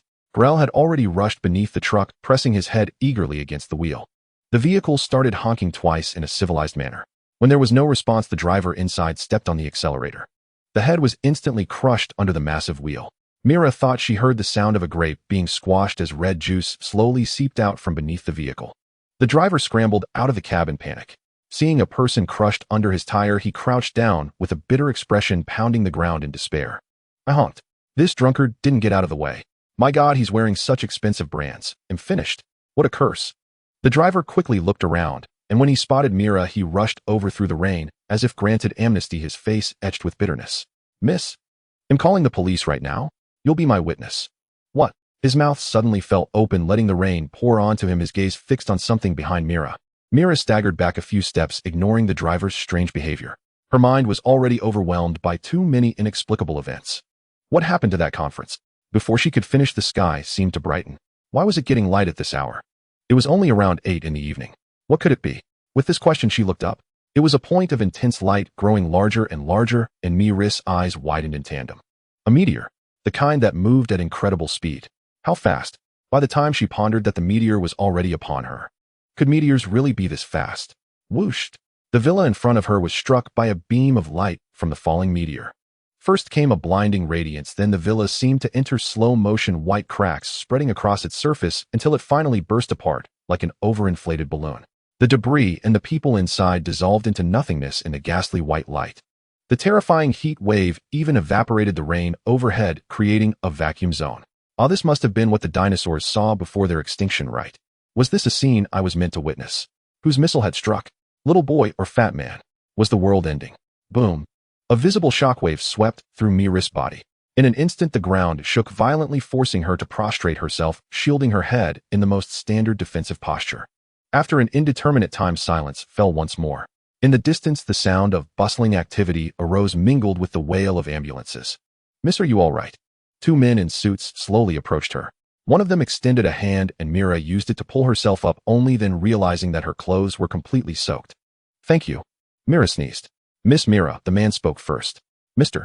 Ormond. Mira exclaimed in surprise. What are you doing here? Well, my friend and I were just passing by. Ormond discreetly adjusted his suit. Though the movement was subtle, Mira caught a glimpse of a familiar lining. Wait, that blue lining. Where had she seen it before? A chill crept up her spine. You? It's all right. Just as Mira was about to scream, Ormond gave her a handsome smile and whispered in her ear, Go home and get some sleep, Miss Mira. Take a hot bath and hold on to what you believe in. Mira, who had been on the verge of shouting, gradually calmed down. She felt drowsy, as if she ought to go back to sleep. Very well. Mira nodded and walked mechanically toward the basement. It was so cold. What was she doing here? She had forgotten. Mira, asked the companion beside Ormond, is this beautiful young lady your wife's successor? Before he could finish, Ormond punched him in the stomach. Mira once studied at Miskatonic University, and I was her teacher. Is that how you treat your master bloodbag? Drinking your blood doesn't make me your bloodbag, Ormond replied. According to vampire lore, you drinking my blood can heal your injuries quickly, while I drinking yours replenishes energy more efficiently. It's a win-win. Then you shouldn't call me a bloodbag. You should call me a lifesaver. Whatever, Johnny grumbled. But about that Mira just now, is she a problem? She's the daughter of a friend and was once my student. She's a good kid. She's probably here for that scholar conference. Shouldn't we eliminate her? No need. She knows nothing about the human experiments. She's only here for the conference, and she belongs to the faction of knowledge. I know her character well. Ormond rubbed his temples wearily. Give me some more of your blood. I need to rest early tonight. Oh, I've used too much sorcery. That Grell fellow injected himself with a troll potion. His SAN value is higher than average, making him hard to hypnotize. Yeah, and you summoned a meteor that big. Johnny chuckled. You exploited a loophole, Ormond. By making yourself the target of the spell, no matter which side the judgment fell on, it would aim for you. If I hadn't pulled you out in time to heal you, you'd have ended up like that villa. It was satisfying, Ormond murmured. Just a bit costly. Fortunately, these scholars belong to different factions and rarely communicate. If it had been the group from 3 years ago. Well, they're all dead now. Anyway, no one knows we had a grudge against them. Joining the Scholar Church means accepting the consequences. That's a lesson everyone should understand. I never thought you once a moderate would start killing people today. Not quite. When a person acting on subjective will violates his convictions and begins to kill, he can no longer be called human. Ormond casually tossed 2 dirty janitor uniforms into the bushes. Miraculously, the clothes spontaneously combusted without setting the surrounding plants on fire. And what about you? Johnny sneered. How many lives have you taken? If you want to discuss philosophy, I advise against it. I can only say this is a sin in the present, but a blessing for the ages. Ormond rolled his eyes. You can just call me a hypocrite. Fine, you hypocrite. The Night of the Vampire, the Revenant, the Investigator, and the Patrol Officer Part 1. On the night of the explosion. Slipping through the light, a figure as nimble as a fawn darted, and though she appeared drenched, raindrops cascading down her porcelain skin like beads of dew on a scoop of ice cream. How peculiar. Where could Dad have gone? He's not answering his phone. And muttered in confusion, drying her hair with a coat hanging by the door. The rough texture suggested it wasn't her own coat, but likely Ormond's. Whatever, she could wash it for him later. The explosion in the affluent district was a mysterious incident. Officers were already rounding people up to erase their memories, as she figured this area would be searched soon. That was secondary, though. The real question was, where was he? The lights in the house were off, ruling out the possibility that he had already returned. After all her worry about his safety, could he be off somewhere having a good time? Was he really going to bring her a stepmother? And why did this coat feel cool to the touch, as if it were already a bit damp? With a sense of foreboding and hesitantly flicked on the light, she froze. A handsome, weary-faced man was watching her with amusement. He was hanging a blue shirt on the coat rack. The coat in her hand was likely one he had just put there. Ormond was also holding a cat in one arm. It was clear he had returned without turning on the lights, spent some time petting the cat by the door, and then taken off his coat, right before she snatched it in the dark to dry her hair. When did you get back? And why were you sitting here in the dark petting a cat? You're okay. And felt a wave of relief. Imperfectly fine. But you, my child, he said gently, are about to be in trouble. Huh. And sheepishly hung the suit jacket back on the rack, putting on her best angelic face. I'm sorry. He'll wash it for you. Don't say that so soon. We still need to go through the proper procedures. Let's start with the first question. Ormond gave her a gentle smile, then opened his eyes while maintaining that smile, stroking the cat in his arms. And where did you go?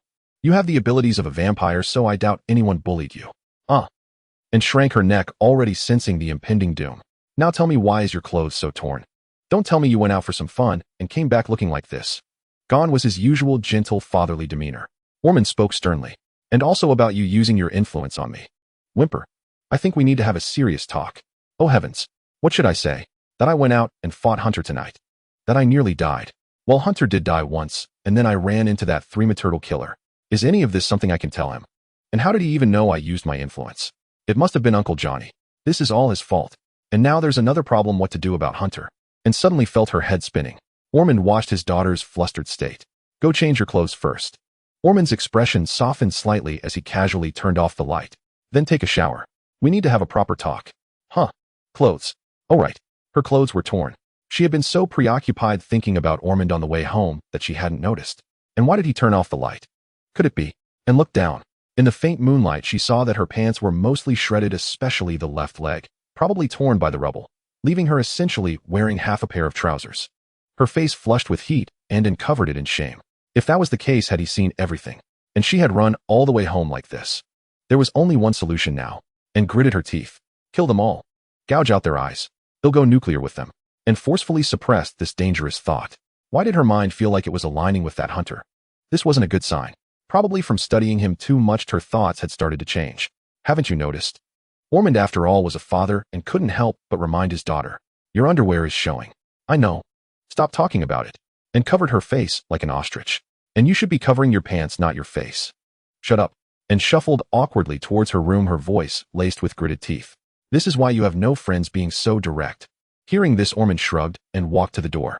The child is upset. Just as he was about to turn on the light again, a sound came from the doorway, like someone was picking the lock. But why so sneaky? Ormond let go of the light switch and muttered to himself in confusion. Could there be another expert? The Night of Vampires, Revenants, Investigators, and Patrol Officers Part 2. Creak. A drenched figure slipped into the darkness. Is no one home yet? And had gone to the explosion site in the wealthy district to find Ormond, so the house should be empty now. I need to burn these tattered clothes immediately, and NS too. What a huge loss today. My head's pounding.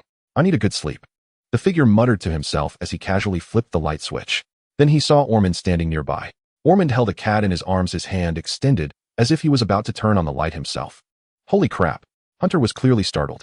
How are you here? Are you okay? Of course I'm fine, but why do you say holy crap when you're scared? Just a verbal tic. Like how some people say no and others say yes when punched in the butt. You never say anything serious. Ormond smiled, his eyes narrowing. You said you need to burn clothes? Yours and ANS. Does that mean your date tonight was with an... Someone was on a date with you too? What exactly did you two do? I really need to break this habit of talking to myself. Hunter let out a weak, bitter laugh, clutching his lower body as he shuffled and showing off his beggar-like clothes. Can I go change and shower before you scold me? Go ahead. Ormond sighed, muttering behind Hunter. I should have known you and in were clothes, but you never told me. Why did you use date as an excuse to meet in a... Ormond said, troubled. Your bloodlines are 5 generations apart or more. You could perfectly well date or something. Yeah, we're close. So close I died once. How can I explain? If I spill everything, who knows what the consequences would be? Hunter scrambled toward his room. Leave your phone. Oh. Ormond quietly opened his phone to check the home surveillance. For safety, he had installed cameras in all important areas, except those that would invade privacy. The Reed house was a 3-story villa. The first floor held the living room, kitchen, and study. The second floor had bedrooms and a bathroom. The third floor was Ormond's workshop. To ensure the workshop's security, a hidden camera was placed in the second floor hallway. Let's see what happened. What are these two hiding from me? Ormond wondered, puzzled. He never pried into the children's privacy unless absolutely necessary, but this time the issue was serious. Both kids came back with shredded clothes. Heaven knows what they'd been up to. If his eyes weren't mistaken, Hunter had a wound on his face and seemed in low spirits. In other words, they must be figuring out how to handle me. Let me see how they communicate. Honestly, I've rarely seen them chat. The screen lit up, showing a hallway. ANS and Ormond's bedrooms were on one side, the bathroom and Hunter's room on the other.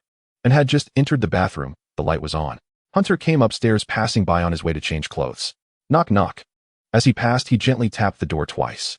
Knock. Inside, and heard it, and tapped back once.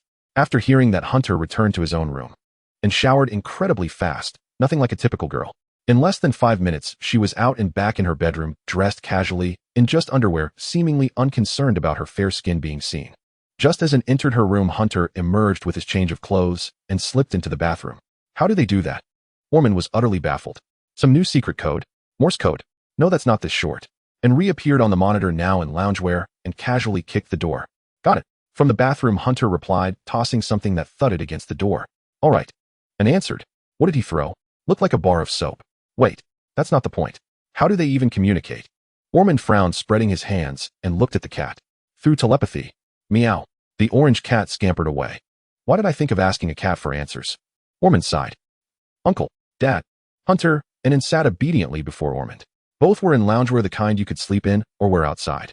Neither of them liked fuss. Hunter was one thing, but wasn't even interested in dressing up. Then again, these two had experiences most people wouldn't encounter in 1,000 lifetimes, so there was no point judging their thoughts by ordinary standards. All right, family meeting time. Ormond placed 2 cups of hot cocoa before them. Good, let's celebrate the first successful family meeting. Hunter clapped. The first time. And squinted, looking weary. Be serious. Yes, sir. Okay. Tell me, what exactly did you do tonight? Ormond set the cat on his lap and asked calmly. Actually, we went to study NS abilities tonight, Hunter said, staring into Ormond's brown eyes as if every word were true. Oh, so you know ANS secret? Ormond looked at him and brushed the hair stuck to her forehead back. Yes, we were at 128 P Street in St. Andrews Park, running experiments. You know, being able to turn into a vampire is pretty cool. And replied. Then we accidentally collapsed the abandoned building nearby. That was dangerous. Ormond took a sip of hot cocoa and exhaled a puff of steam. Yeah, I tore all my clothes saving Hunter. It was really dangerous. A strange crunch sounded from ANS' mouth. She puffed out her cheeks, gulped down the drink, and winced from the heat. Then we heard about the explosion in the wealthy district. Hunter continued, unable to stifle a snort. What's so funny? I came back first and found you here. And shot Hunter a subtle glare, then parted her lips to breathe in cool air.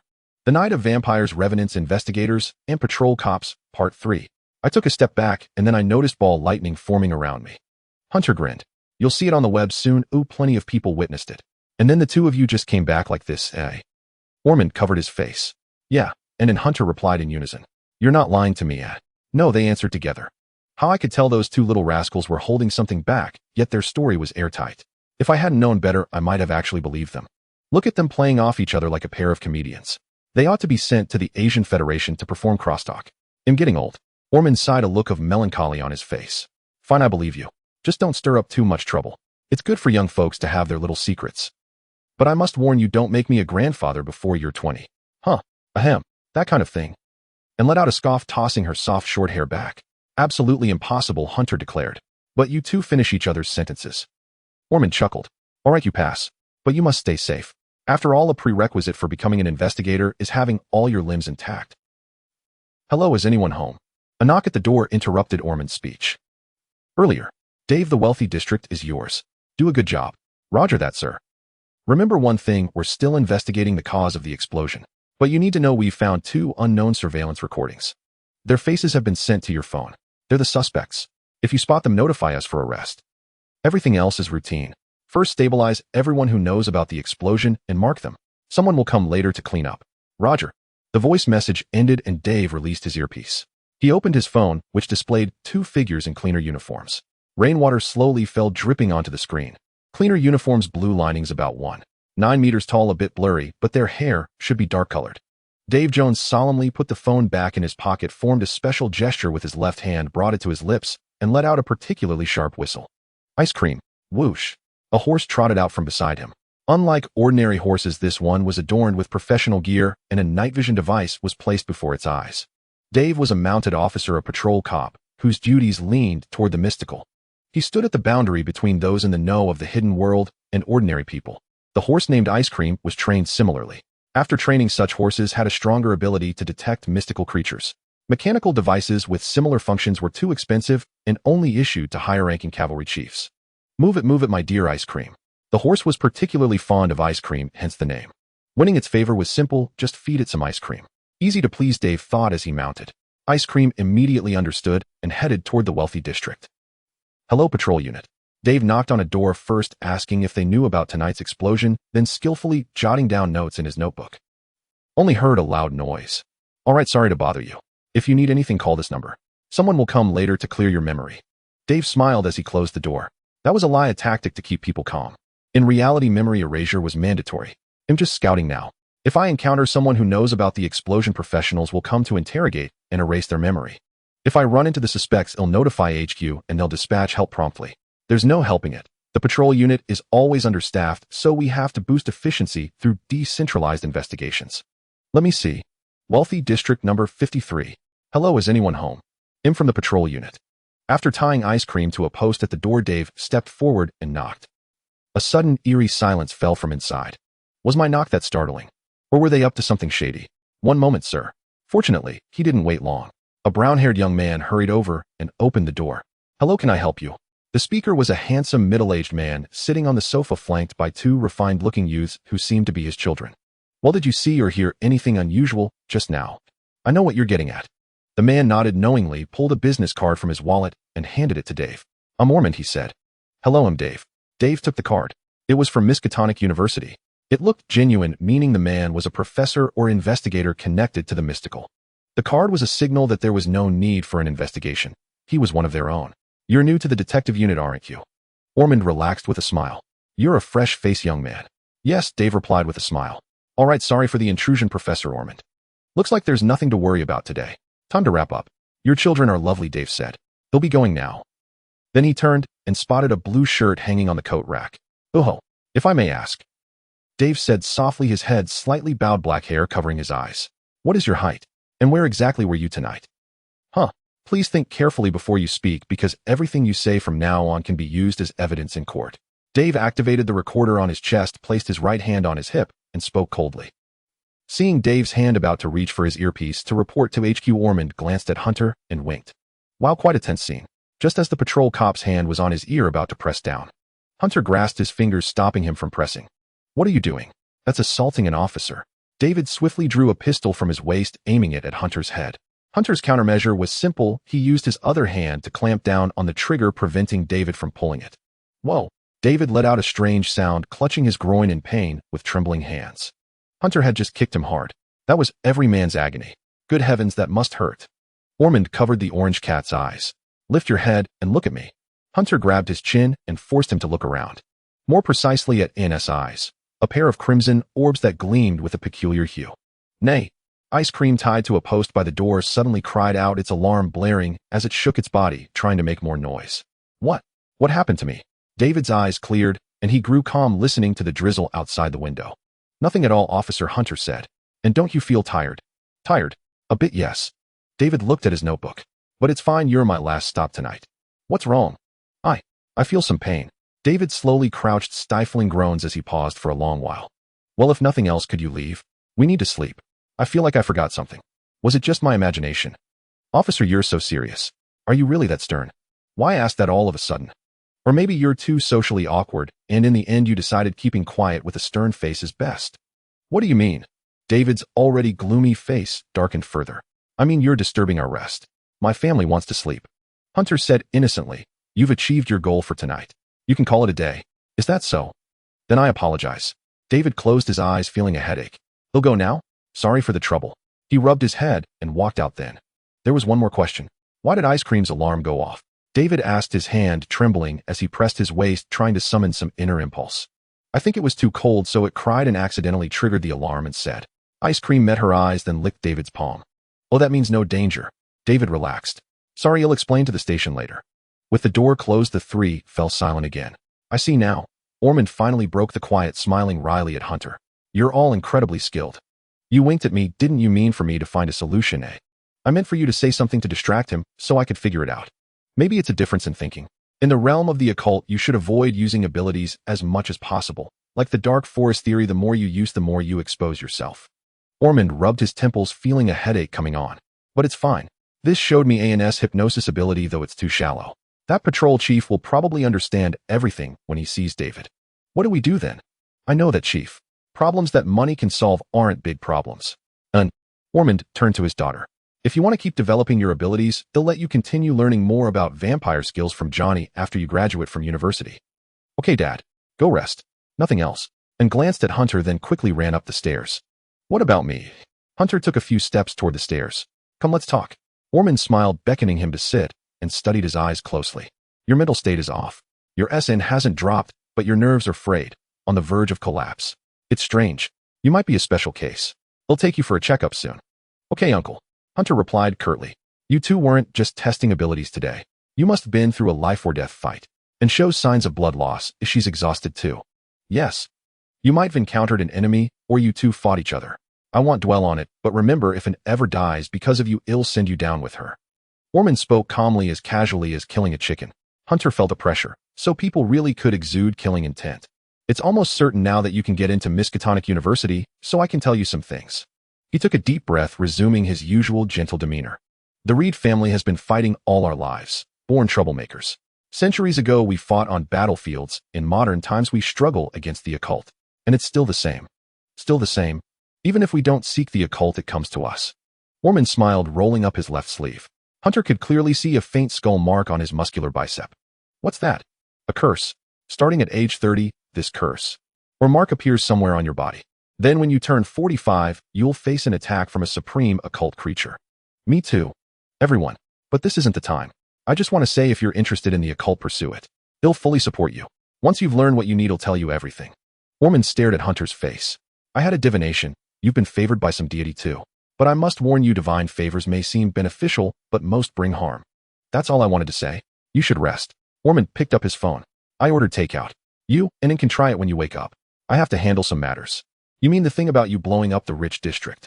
Hunter said, his tone matter-of-fact. I enjoy talking to smart people. But you'll need to be sharper in the future, like now cleaning up after your mess. He turned, smirking helplessly. Turning myself in is better than them finding me. Sorry, will this cause you trouble? No, just a major bleeding. I mean of my wallet.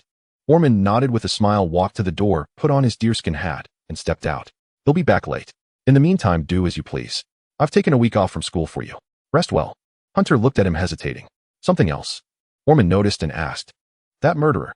I think he's probably never coming back. You get what I mean, right? Ormond covered his face, this time to hide his mirth. I see. If he's not coming back, then he's not coming back. And there might be one of your business cards at the scene. You planned this from the start, didn't you? Ormond chuckled, a mischievous smile on his lips. Very much your style. You don't blame me. Nothing to blame. If you hadn't acted, he would have killed you. I know that, Ormond said as he closed the door. Don't worry. He'll handle it. I'm so hungry. Hunter woke up, his first instinct to grab the cup by the bedside and take a big gulp.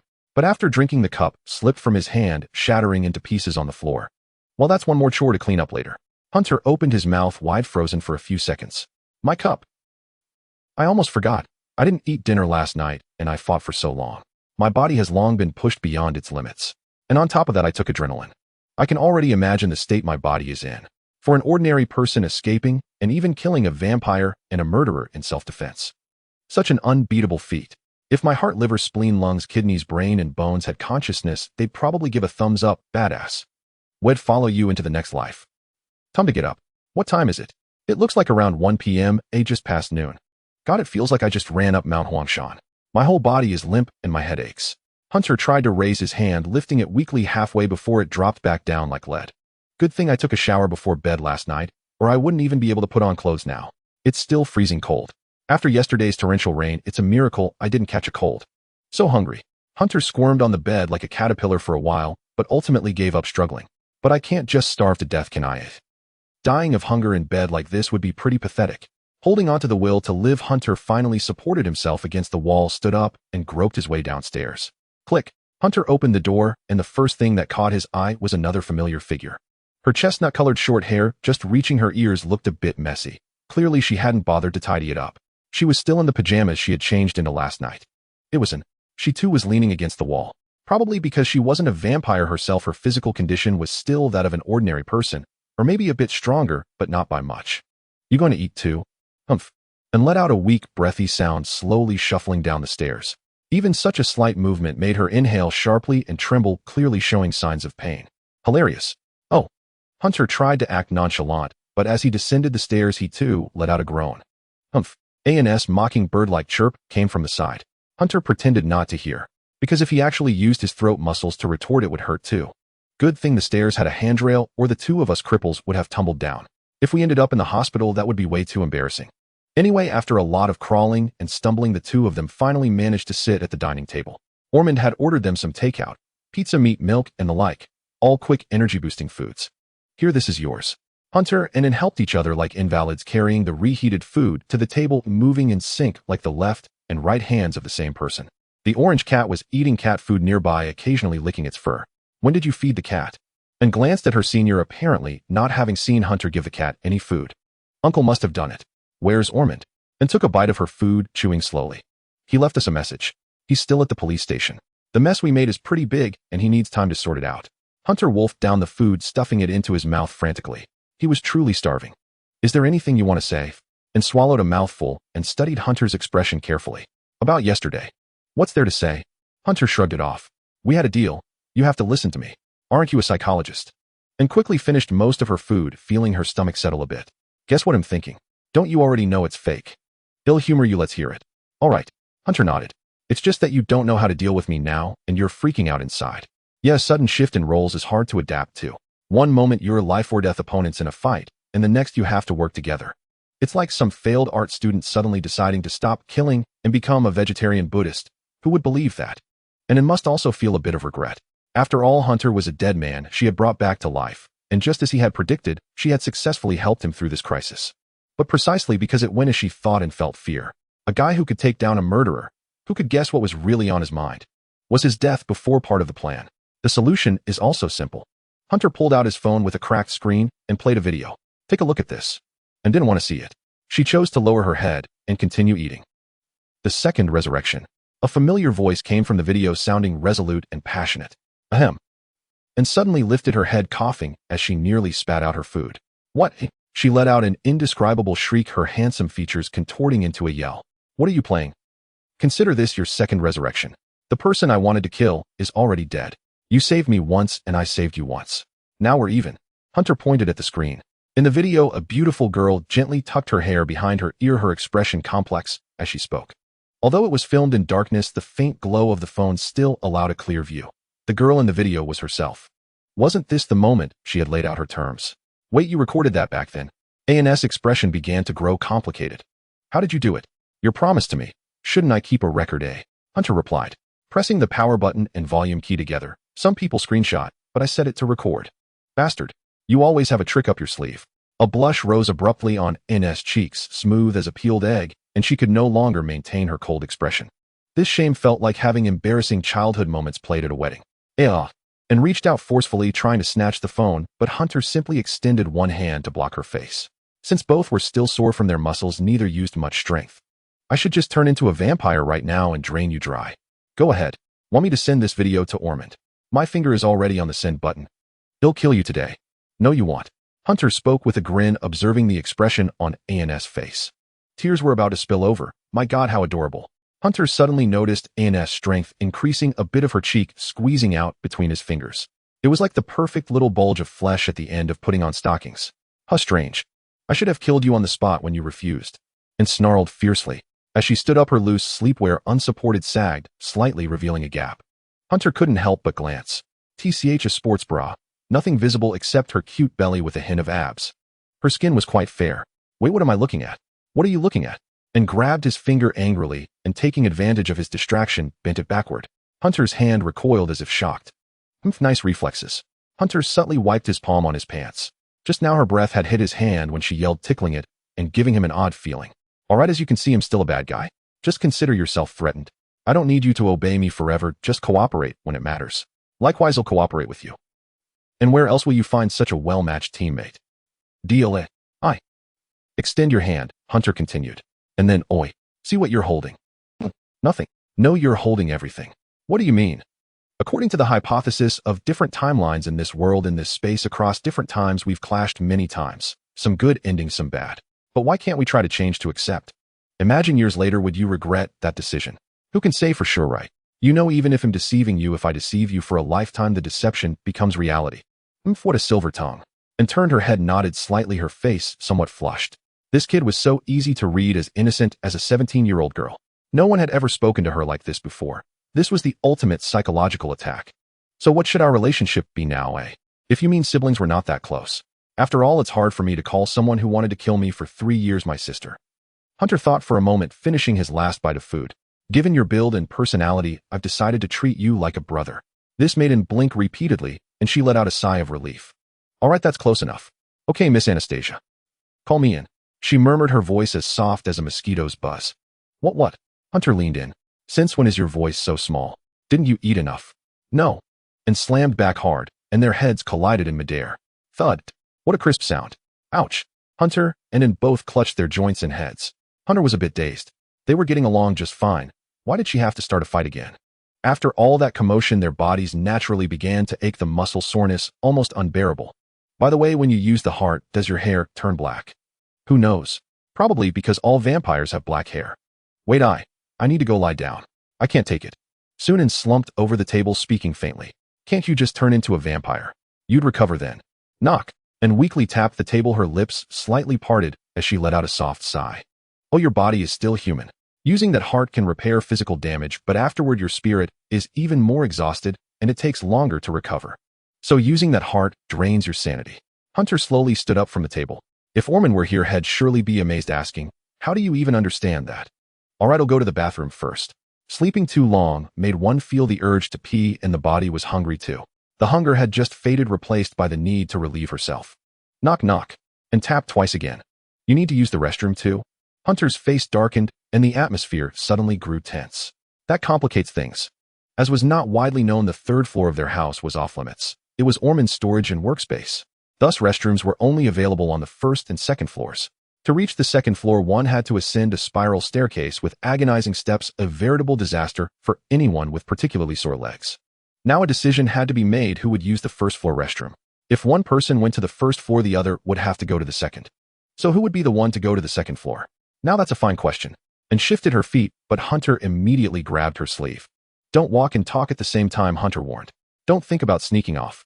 I think you're older than me, you should defer to your junior. But in terms of physical age, you're the older one, aren't you, Sister Anastasia? Hunter deliberately emphasized the word sister. So now you can call me sister? Why didn't you say so earlier? Business is business. Let me use the first floor restroom. Impossible. We'll go to the second floor together, leaning on each other. Then we'll decide who goes to the first floor, Hunter decreed coldly. In that case, the other person would have to come back down the stairs again. That's incredibly unfair. Then let it be unfair, Hunter said indifferently, tugging at her sleeve. Otherwise, we can just stand here and wait until one of us can't hold it and wets their pants in public. Hunter placed his phone on the dining table, the camera pointed directly at them. I've already started recording. Let's see who breaks first. Are you insane? How did it come to this kind of argument? What did you say? And glared. Fine then. Let's wait it out. Just so you know, male and female bladders are different. Men have a greater capacity to hold it in than women. PSSSD, PSSSD. Stop whistling at me. Oh dear, I really need to go to the bathroom. What should I do? Hunter droned on, as if he weren't the one who needed to go. PSSSD, PSSSD. Enough. And slumped onto the table, her voice a faint whisper. Fine, we'll go to the second floor together. Her legs were tightly crossed. Clearly she was desperate. That's more like it. The first floor restroom isn't that important. Arguing about it will only damage our relationship. Hunter nodded with satisfaction. We have a relationship. I wasn't aware. Reluctantly, and extended a hand and placed it on Hunter's shoulder while he supported hers. Together they gripped the handrail and took a step up the stairs. It hurts. What are you doing? Both of them felt the other's body tremble. Their eyes met. Pain. Then let's make it worse. Hold tight. Perfect chance. Simultaneously they grabbed the handrail and yanked each other upward. But this caused them both to lose their balance and collapse onto the stairs. Though the sharp edges had been smoothed, the sudden impact still sent a sharp jolt of pain through them. It was like running 10 kilometers and then suddenly having a fascia knife release the tension, a pleasure akin to a pig being slaughtered. Aya, you did that on purpose. I'm going to kill you. I have no strength left. Meow. The orange tabby cat leaped gracefully past them, its nimble movements mocking the two cripples. Let's just get up there first, and suddenly set her tone calm and composed. Can't hold it any longer, can you? Shut up. Eventually they supported each other all the way to the second floor restroom. You're so twisted scheming like this just to use the bathroom. Inside and open the bathroom door. Who are you to talk? You're no better, Hunter retorted with a roll of his eyes. Who goes first? I suggest I go first. Guys are faster in the bathroom, so we'll go first. That's not necessarily true. What did you say? A lapse. Seizing the opportunity and shoved Hunter out of the bathroom, slammed the door shut and turned the lock twice. Looks like I win after all, and said contentedly, removing her clothes and sitting on the toilet. Yeah, you win. Hunter shrugged nonchalantly and left the scene, slowly shuffling toward the first floor. As the saying goes, the higher the level, the greater the countermeasure. I wonder how long it'll take her to notice. When she pushed me out, I took the toilet paper. My muscles ache so much, ouch. Less than a minute later. Where's the toilet paper? A&S wail echoed from inside. Outside there was only silence, broken by the rustle of clothing. I left your clothes outside. Take a shower. And by the way, I didn't prepare any underwear for you. No. And shouted, but the sound of footsteps faded into the distance. Hunter. Kids, I'm home. Orman's weary figure appeared in the entranceway. I finally sorted everything out. Why is there a mark on your face, Hunter? A cat scratch, Hunter replied. I tripped and fell on the cat. Meow. Senior looked up in confusion. And you? Why are you lying there in such an odd position? Ormond asked, puzzled. And did you just take a shower? You're all wet. The cat fell on me and turned her head away, appearing unable to control her body below the neck. Her body was twisted into a strange shape, lying upside down on the sofa, one arm behind her back, legs crossed. No strength. Can't move. You both fell in the same spot. Ormond chuckled, sitting comfortably on the sofa and taking a sip of tea. Or didn't transform and scratch you, then run out of strength and let you have your way with her? No, we fell at the same time, Hunter said. Humph. Seeing you two get along so well really makes me happy, Ormond said sincerely. But you're too childish. Are you children? Humph. And buried her face in the sofa, then suddenly stood up and slowly shuffled toward the stairs. Time to sleep. Not fun at all. Hunter sighed, glancing at his wrist. The number on it had changed to 15. It was hard to imagine how much emotional turmoil had stirred within him. The kid was truly furious. Actually, it's not that bad, he muttered to himself, following behind Anne. Don't you dare fart, or he'll suffer. No energy for that. Piss off. Hunter reached his bed and closed his eyes. Fire up the game. Just kidding. There was no way he'd sleep this early. He hadn't even showered. Let's play around first.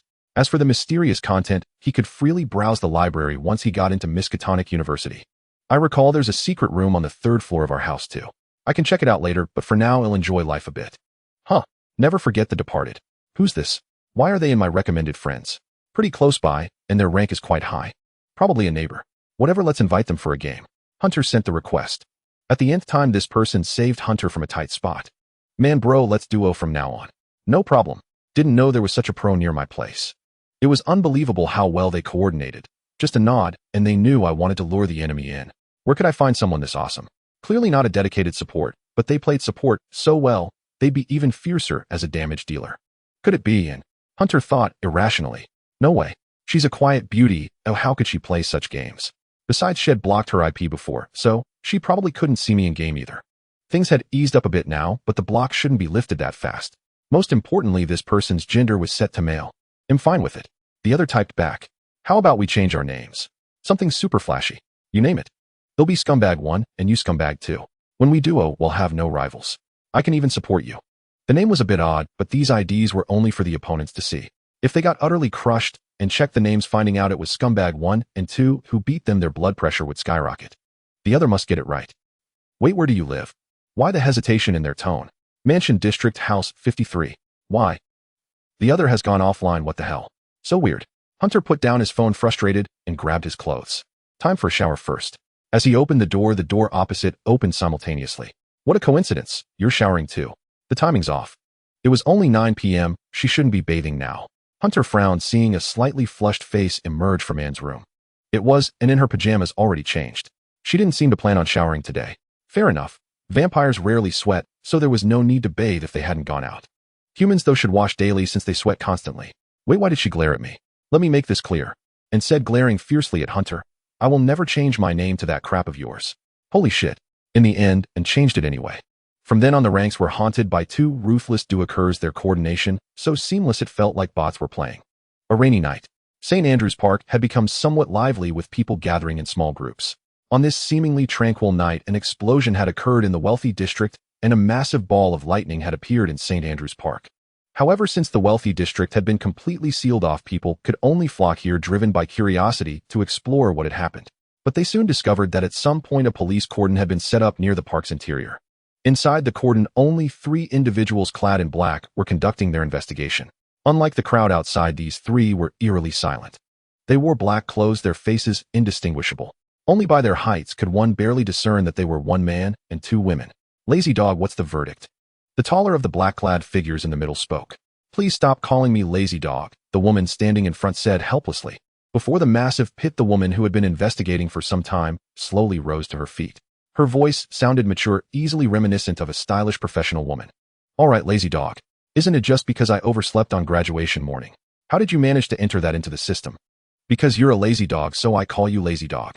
Has anyone ever told you that you're really messed up? This is a lifelong code name. Remember that investigator named Pink Bunny before? The second-level investigator who was ridiculed his whole life and got depression. You know about that. The slightly shorter woman couldn't help but laugh. Bank, shut up. Your name isn't any better. Hee, it's because all the names I wanted were taken, so I just picked a random one. Tell me what you found. The man asked. Fine, I won't argue with you, Snowman. I don't know how to describe it, so we'll start with the facts. Go ahead. Here is a natural mud pit, theoretically possible, but extremely rare, to find in reality a full 2 meters deep. The woman spoke with a tone of utter disbelief. And that ball of lightning landed precisely in this pit. I further discovered that in front of the pit there were some human bones and flesh. Continue. As it happens, the DNA of these remains matches that of a serial killer who had been on the run from the Arkham Federation, codenamed Troll. What do you think? Everything is a coincidence, but it's too much of a coincidence. That troll stepped into the mud pit. Around him were all crumbling rocks, making it hard for him to get up. Then countless bolts of lightning converged into a sphere, and the bolt just happened to electrocute him to death. Do you know what this means? The woman gave a wry laugh. I casually dropped a tissue from upstairs, and it landed right on the face of a worker in a well. He lost his sight for a moment, slipped, and fell to the bottom. And at the bottom of the well there happened to be a protruding nail sharp enough to pierce his safety helmet and penetrate his brain. It was utterly absurd. If you want me to explain this situation, I can only say it's all coincidence. That killer was done in by his own bad luck. It's like he couldn't even drink water without choking. The other woman let out a playful sound, her voice still reminiscent of a naive college student, albeit slightly more mature. No, lazy dog replied gloomily. Look at this. The other woman extended her hand holding a golden business card. Where did this come from? Another piece of evidence found by the police at the scene. Miskatonic University Professor Ormond. Snowman read it out slowly. Is that Bloodhunter Ormond Reed? The low-key history professor. I took his class. Yes, I was fortunate enough to go on a mission with him once. He's very low-key. Legend has it his partner is a vampire, but I've never seen them. The slightly more youthful voice said. Sounds right. Could he be behind this? But this clearly doesn't match his fighting style. Lazy dog, contact him. Snowman also pulled out his phone. They'll have the diviner at the academy check the general direction. I know. The woman pouted, finally unable to suppress a smile. It's an honor. Professor Ormond is quite a handsome man. Too bad he's a bit older, but I like it. Hopeless romantic. You're just jealous he's good looking. A ringtone sounded, but it wasn't hers. My phone. The man in black named Snowman pulled out his phone and answered. The atmosphere immediately turned serious. All right, I understand. He made a gesture for the other two to stop working. After a long moment, he put down his phone and turned to his colleagues. Mission complete. Mr. Ormond took out the killer. The credit is his. Who was that on the phone? The dean. Not the branch dean, but the dean of Miskatonic University. Snowman glanced at the suspicious mud pit and bones. We're just stopping like this. Does Professor Ormond have that much influence? He can get the dean involved. Oi. Report back. Mission over. Don't gossip. Snowman turned and walked away. Remember to preserve the evidence. TCH. Lazy Dog put down her phone in disappointment. Bank inventory the evidence. Okay, Sister Lazy Dog. Are you sure you didn't see anything? Yes, officer. After I got there, I inexplicably passed out. I have no idea what happened. I only saw a pair of green eyes glaring at me, then he got hurt, and I lost consciousness. Fiona held her head, which was wrapped in bandages. Her orange eyes were listless, constantly glancing at the flowers beside her. It was said they were sent by Hunter and together. Their relationship had improved significantly after last night, hence the joint signature Hunter and will go play with them once I'm discharged. A hint of a smile flickered in Fiona's orange pupils. All right, well, conclude the registration here. Although you have no corresponding memories, as a precaution in accordance with the Mysterious Countermeasures Act, we will perform a memory wipe on you to prevent any sequelae from encountering the mysterious. The time frame is set from 8 p.m. last night to midnight tonight. When the specialist will be here shortly. The officer said, gently opening the ward door. A man in a white suit walked in. Don't worry, it won't hurt. Hello, please lie down and don't move. The man in white nodded. ITLL, just take a few seconds. After everyone left the room, Fiona tried to recall what had happened yesterday. Really, I don't remember a thing. Is this memory wipe that effective? What did I do yesterday? I think I just went home and then it's a blank. How interesting. They'll share this with everyone. Fiona cheerfully opened her phone, scrolling through it. Hunter. And. Where's Kane? She couldn't find any trace of Kane in the class group or her friend list. It was as if this person didn't exist. How did you get to know Kane? I heard he transferred recently. He hasn't been here long, has he? Yet it seems he's gotten quite close to you. One morning while eating breakfast and suddenly asked. Had only been here a month. Our relationship was the best among everyone. Hunter pinched his chin. But as for how we met. In January, a transfer student named Kane arrived on campus. Nothing particularly special at first. This guy was just a bit handsome, a bit tall, and instantly drew everyone's attention the moment he walked in. But for college kids, guys like him should just join the basketball team and catch girls' eyes. Such a perfect life. As for Hunter himself, he figured he'd spend his 4 years of college in the library.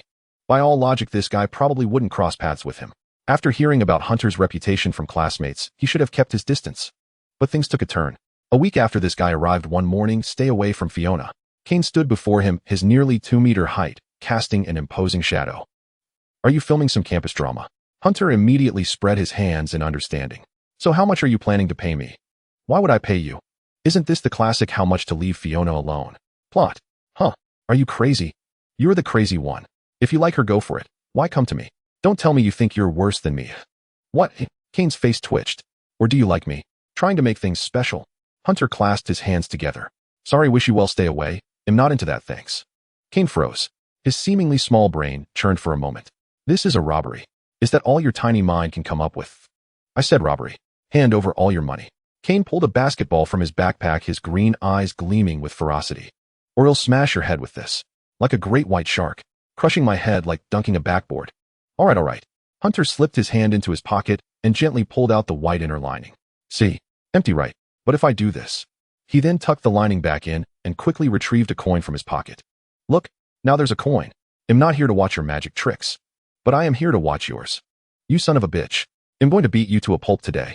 Kane raised the basketball in fury. But the next second, he instantly clenched his legs and used the ball to guard his groin. Because he saw Hunter lift his leg too. You think you can hit my balls? Before the words ended, a kick landed on his face and 2 streams of crimson flowed from his nose. He went for the face. That's not what the rumors said. Did you think I only kick balls? You despicable bastard. Kane moved his hands away, but the instant he did, Hunter's other foot swung in and struck hard at the lychees. The sound of a bell shattering or an eggshell cracking. Whatever, use your imagination. I really do only kick balls. Kane lay on the ground like a shrimp, convulsing. You? He gasped hoarsely like a broken bellows. Sigh, another life ruined today. Hunter sighed and crouched down. Want to go to the infirmary?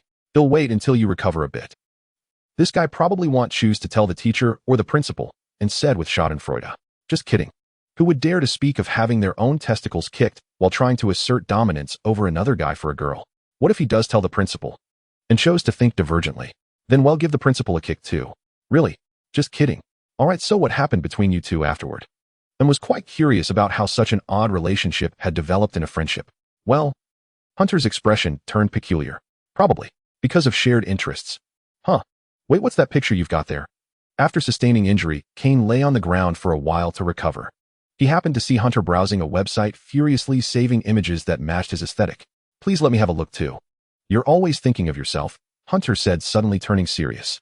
Let me ask you a question. Would you choose someone good-looking or someone with a great figure? I'd choose someone who's both good-looking and has a great figure with fair skin and a beautiful face, Kane replied, equally serious. A golden ratio naturally without plastic surgery. As for the body-to-leg ratio, definitely longer legs, about 1.25 times the torso. Rigorous. Oh my. Hunter instantly conjured up all their fabricated memories from childhood, his eyes welling up with emotion. What's wrong with you? Want to check it out together, bro? Based on our tastes, we must have been blood brothers from different parents in our past lives. Hunter extended his hand. Send me the pic, I'll take a look. Kane grasped it in return. You're such a good guy, he said. He'll revere you like a god, Hunter. Wait, why are you even checking out guys? I just envy their physiques. I wonder how they train so well, Kane said, already familiar with Hunter draping an arm over his shoulder. I see. Let's see yours, Kane said, eyeing Hunter with an odd gaze. Get lost. So you mean he wasn't targeting me that night? And shrugged nonchalantly with a hint of self-deprecation. Still underdeveloped in her 20s, probably due to the vampire's heart messing things up. It's fine. Aren't all those millennia-old vampires and anime flat-chested? We're all the same. Get lost. By the way, his target that night wasn't you. Hunter narrowed his eyes and stroked his chin. The killer's target was perfection in appearance. Flawless humans regardless of gender. Could it be? Was this guy after me back then? I remember he had an interest in human males who worked out. I thought it was a joke at first. Now that I think about it, something's off. Hunter suddenly got goosebumps and quickly stuffed his breakfast into his mouth. Why are you in such a hurry? I'm going to take a shower. Then you'd better hurry. We'll go together to send Fiona a bouquet. She's being discharged today, and said, resting her chin on her hand and rolling her eyes. The senior cat passed by her feet, and she seized the chance to pick it up, cradling it in her arms and stroking its belly. I don't want to be bombarded with her questions. Let's go early and come back before she wakes up. I seem to see the green eyes again. On that rainy night. Ford soft, it's this old gentleman. These voices came from the side as I sat in the tea house listening to the clamor and lifted a cup of black tea. As an English gentleman, I always enjoyed a spot of afternoon tea with some sugar and such. I knew the topic of their conversation, or it was about me. I am Mr. Ford. Let them talk, they are but incompetent fools. On a summer night last year, my daughter was devoured. This is not something unspeakable, and I have grown accustomed to her absence. That fellow called the patrol officer told me not to meddle as professionals would handle it. He was quite respectful to me, for in my youth I too was a patrol officer and owned my own horse. I am half an investigator. Fool this old man. Impossible. Old man, you should not pursue this any further. Someone seemed to ask me. You are very old now, your eyes are failing, there is no need for this. I will, and I will do it well. I let out a mocking laugh, my smile reflected in the teacup I held. Bitter yet full of tenacity. I will not give up. For the rest of my life, I will hunt the murderer and slay him. I heard myself say this, and I was pleased that I could. Because I have nothing left I can give my all. I took out all the information I could gather, searching bit by bit for the murderer's trail. Fleeing through several cities, you have come to the north of Arkham Federation. This is your burial ground. Boom. The thunder startled everything awake. I snapped my eyes open. Damp moisture filled the entire house. The fireplace was dead, and there was not a sound. There was no noise from the bedroom either. But I knew something had come. I rose quietly, creeping toward my daughter's room, grabbing a baseball bat on the way. Aunt! A scream pierced the rainy night. I kicked the door open and rushed in, only to find the entire bedroom had no floor, below was the ground. This was the third floor. I couldn't stop and fell straight down. I saw the green eyes taking my daughter away. Do not go further. Turn back. You are alone now. You served greatly in your youth. In old age, you should have a peaceful twilight. I refuse, I heard myself reply. I have no family. Twilight means nothing to me. My purpose is to kill the murderer. I woke up. The window was open and I saw the hazy moon outside. Above it there seemed to be a faint, elusive figure. I saw it clearly. Today is a rainy night. It felt like returning to that summer a year ago, when the next day I found my daughter's corpse eaten down to the bones, arranged into a neat, beautiful shape. Poignant yet infuriating. Have you ever lost a child? Your only child. Ironic. My only family is dead. As a former patrol officer, I failed to protect my own child. I gripped the pistol in my coat and my eyes seemed bloodshot, but that didn't matter. I looked in the mirror. It showed an aged face, pallid, yet resolute like a stern judge from the underworld. Look at these muscles. In my youth, I was at least a patrol officer. Though I signed a retirement agreement, I am not easily fooled. The crucial thing is that monster always moves on rainy nights. Counting the days, it's time for the cannibal to act. It's time for me to act too. I can do it. For my daughter. I arrived at a quiet place. I thought of the green eyes. I deduced the murderer was here based on countless analyses of its patterns. This is a public restroom near St. Andrews Park. I heard the sound. That soul-tearing horse sound. I remember it clearly. It was the same sound it made when devouring my daughter. Like gnawing on a soul. Those sticky, nauseating fluids, the green eyes, the massive frame. Creaking. Oh, it's right there. Ignoring the rain, I pulled out my pocket watch. 7 p.m. sharp. A hoarse roar came from inside. Another woman victimized. Stop. I kicked the door open and from memory fired several shots at the hulking form pressing down on a woman. As I expected, a massive body crouching over the woman covered in extremely long hair. Gunshots tore through the night. As if venting my rage. Shooting the head or legs was useless. I had to hit its weak point. Its weak point is the joints. And the groin. I fired in fury, swapping revolver after revolver until I turned its body into a tattered rag doll. My bullets were custom-made, packed with excessive gunpowder for maximum power. It fell. It fell. My daughter. You devoured her. I will devour you too. Those useless cops. I will also. I didn't think further. I stepped forward. A cannibal can't be killed with a gun. I need to dismember it. Yes, dismember it. The woman on the ground was too terrified to make a sound. You're free, miss. I wiped the red stains from my face and said gently to the woman. The woman seemed terrified and scrambled away on all fours. Yes, she should flee. I laughed heartily.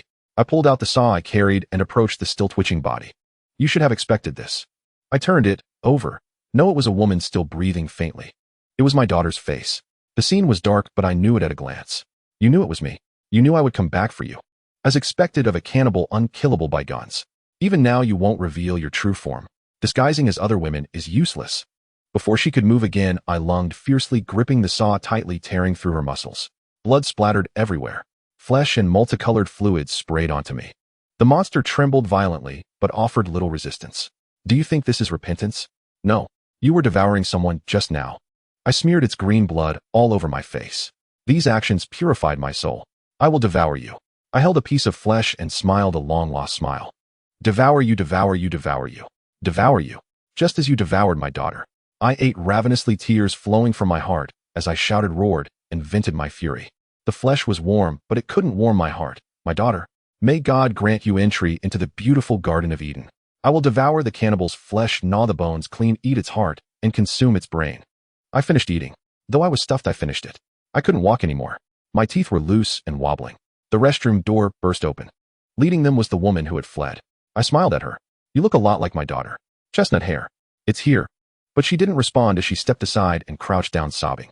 The ones who entered were patrol officers. They carried riot shields and batons. Are you here to steal my credit? I snorted. With such pathetic tools. I raised my pistol in fury. Look at this. You need this. Why haven't you caught it in 8 years? Because you don't take it seriously. I caught it. I devoured it. I am the investigator. You're all useless. Whether it provoked them or not, they swarmed and pinned me down. I howled in rage, biting them with my teeth, but the riot shields knocked my teeth out. You can't treat a hero like this. Impossible. To my dismay, that young lady also came forward and slapped me a few times. Is this the treatment for a hero? They dragged me to prison and sent me to court. Due to 2 women rendezvousing in a women's restroom. You rushed and killed and devoured one of them. Considering, at 74 years old, with past merits as a patrol officer and a head injury. A lenient sentence is given along with appropriate treatment. I couldn't hear clearly. Wasn't my hearing sharp? Why does it sound so strange? I thought I heard a woman's voice protesting. Was it the woman I saved? Why treat me like this? Ungrateful wretch. Sign here. An officer handed me a paper. If you have no objections. I couldn't see the verdict clearly and hesitated for a long time before signing. When did my eyes become so blurry? I was convicted. Life imprisonment. Is killing a cannibal also a crime? I sacrificed for justice. Humph. Don't think I don't know. There are mirrors in prison too. I tried to look. Bloodshot whites, a torn face, green pupils. Fangs, a terrifying aura. It was like returning to that rainy night. Damp and horrifying. I seemed to see those pupils again. Green like the color of a hellish demon. I remembered those eyes. Now I seem to have those eyes too. No, I am not a murderer or a cannibal. I tried to look around the faces of others in their cells, all had a green tint. Those green eyes. You can't fool me. The cannibal is dead. Before the hearing a few days ago, I heard the radio echo. The cannibal was killed. That was me. As for what they said about ruins, what ruins? What lightning strike? What ornament? It's all a ploy to give credit to someone else. I know. You know too, all who read these words. You know as well. I am innocent. Regarding why Hunter became the school bully, it wasn't until Hunter entered St. Derek University that he realized this was far from a good place. Although it ranked among the top universities, it harbored deep-seated class divisions. For instance, it idolized status and academic performance. Those of humble birth or poor grades faced contempt from others. Consequently, bullying flourished. Though they were adults, such conflicts were inevitable. He wondered why Ormond had sent them to this school. Do you know that guy named Duran? During lunch one day, Fiona said to Hunter, somewhat dejected. They had only just entered the school. I know him. He was the one standing in front of me during registration. What about him? He dropped out. Why? He was disciplined by those student council members. Apparently his last test scores didn't make the top 30% of the year. Fiona looked frightened, her appetite seemingly gone. That's ridiculous. Does that mean everyone below the top 30% gets disciplined? Hunter muttered, my grades aren't in the top 30% either. Are they coming for me too? They will. That's the culture of St. Derek University. They call it natural selection. It's this culture that keeps the university's grades so high. A pathological teaching method. Natural selection is nature's choice, not human intervention. These people don't even know how to name things. Wouldn't wolf culture sound better? Hunter rolled his eyes. During registration he was behind you, and you were behind me. Soon it'll be your turn. You mean those student council members will find ways to mess with you? Hunter pondered for a moment. But my grades are just average and my family has no real influence. Fiona sighed, slumping onto the dining table like a soft candy. It was rare to see such a lively person in this state. They don't show much mercy to girls either. Really? Such a lack of gentlemanly conduct to lay hands on such a beautiful girl. Hunter took a big bite of his meal. Yeah, this system really is too much. Just a bunch of people abusing their authority. Hunter casually remarked, but unexpectedly someone nearby stood up immediately. A black shadow appeared before him. Excuse me, a senior student wearing a school badge smiled at him, leaning down slightly with a condescending air. What did you just say? You're a senior from the student council, Hunter said with a smile, noting the nameplate on the person before him. Ron Candace. While speaking ill of the student council right in front of them, and someone immediately jumps out. They sure have a sense of honor. Sorry, I misspoke. Please don't mind it. Fiona quickly lowered her head, secretly tugging at Hunter's clothes. Step outside for a moment. The badge-wearing guy patted his shoulders, speaking in a commanding tone. We were just talking. If I offended you, I apologize, okay? Hunter took another bite of his food indifferently. You see, I haven't finished my meal yet. Calling me out now isn't very gentlemanly. Calling me out during a meal. Who do you think you are? Though this guy is also called a senior, he's worlds apart from my cat. This guy before him was really unlikable. He wanted to punch him. Hunter mentally reviewed the self-defense techniques Head learned at the orphanage. Then he remembered his promise to Ormond. I'll better not stir up trouble. His time shouldn't be wasted here. You're not coming out. The senior wiped his mouth with a tissue, his face twitching. Go stand outside as punishment. He said dismissively. I must decline. Is that so? But it seems your close friend here looks quite scared. The senior casually undid Fiona's ponytail, struck a shooting pose, and flicked the hair tie like a bullet into the trash can. Fiona lowered her head in fear. She understood that to get through university smoothly, she mustn't offend the student council. Seems your friend understands better, the senior said, patting Hunter's shoulder and whispering into his ear. You two aren't a couple, are you? Then he left. Crying. Fiona lay on the table, trembling slightly. She must be crying. Definitely crying. Rare to see this orange-haired big cat so upset. Girl, you're 1 meter 80 tall, a few centimeters taller than me.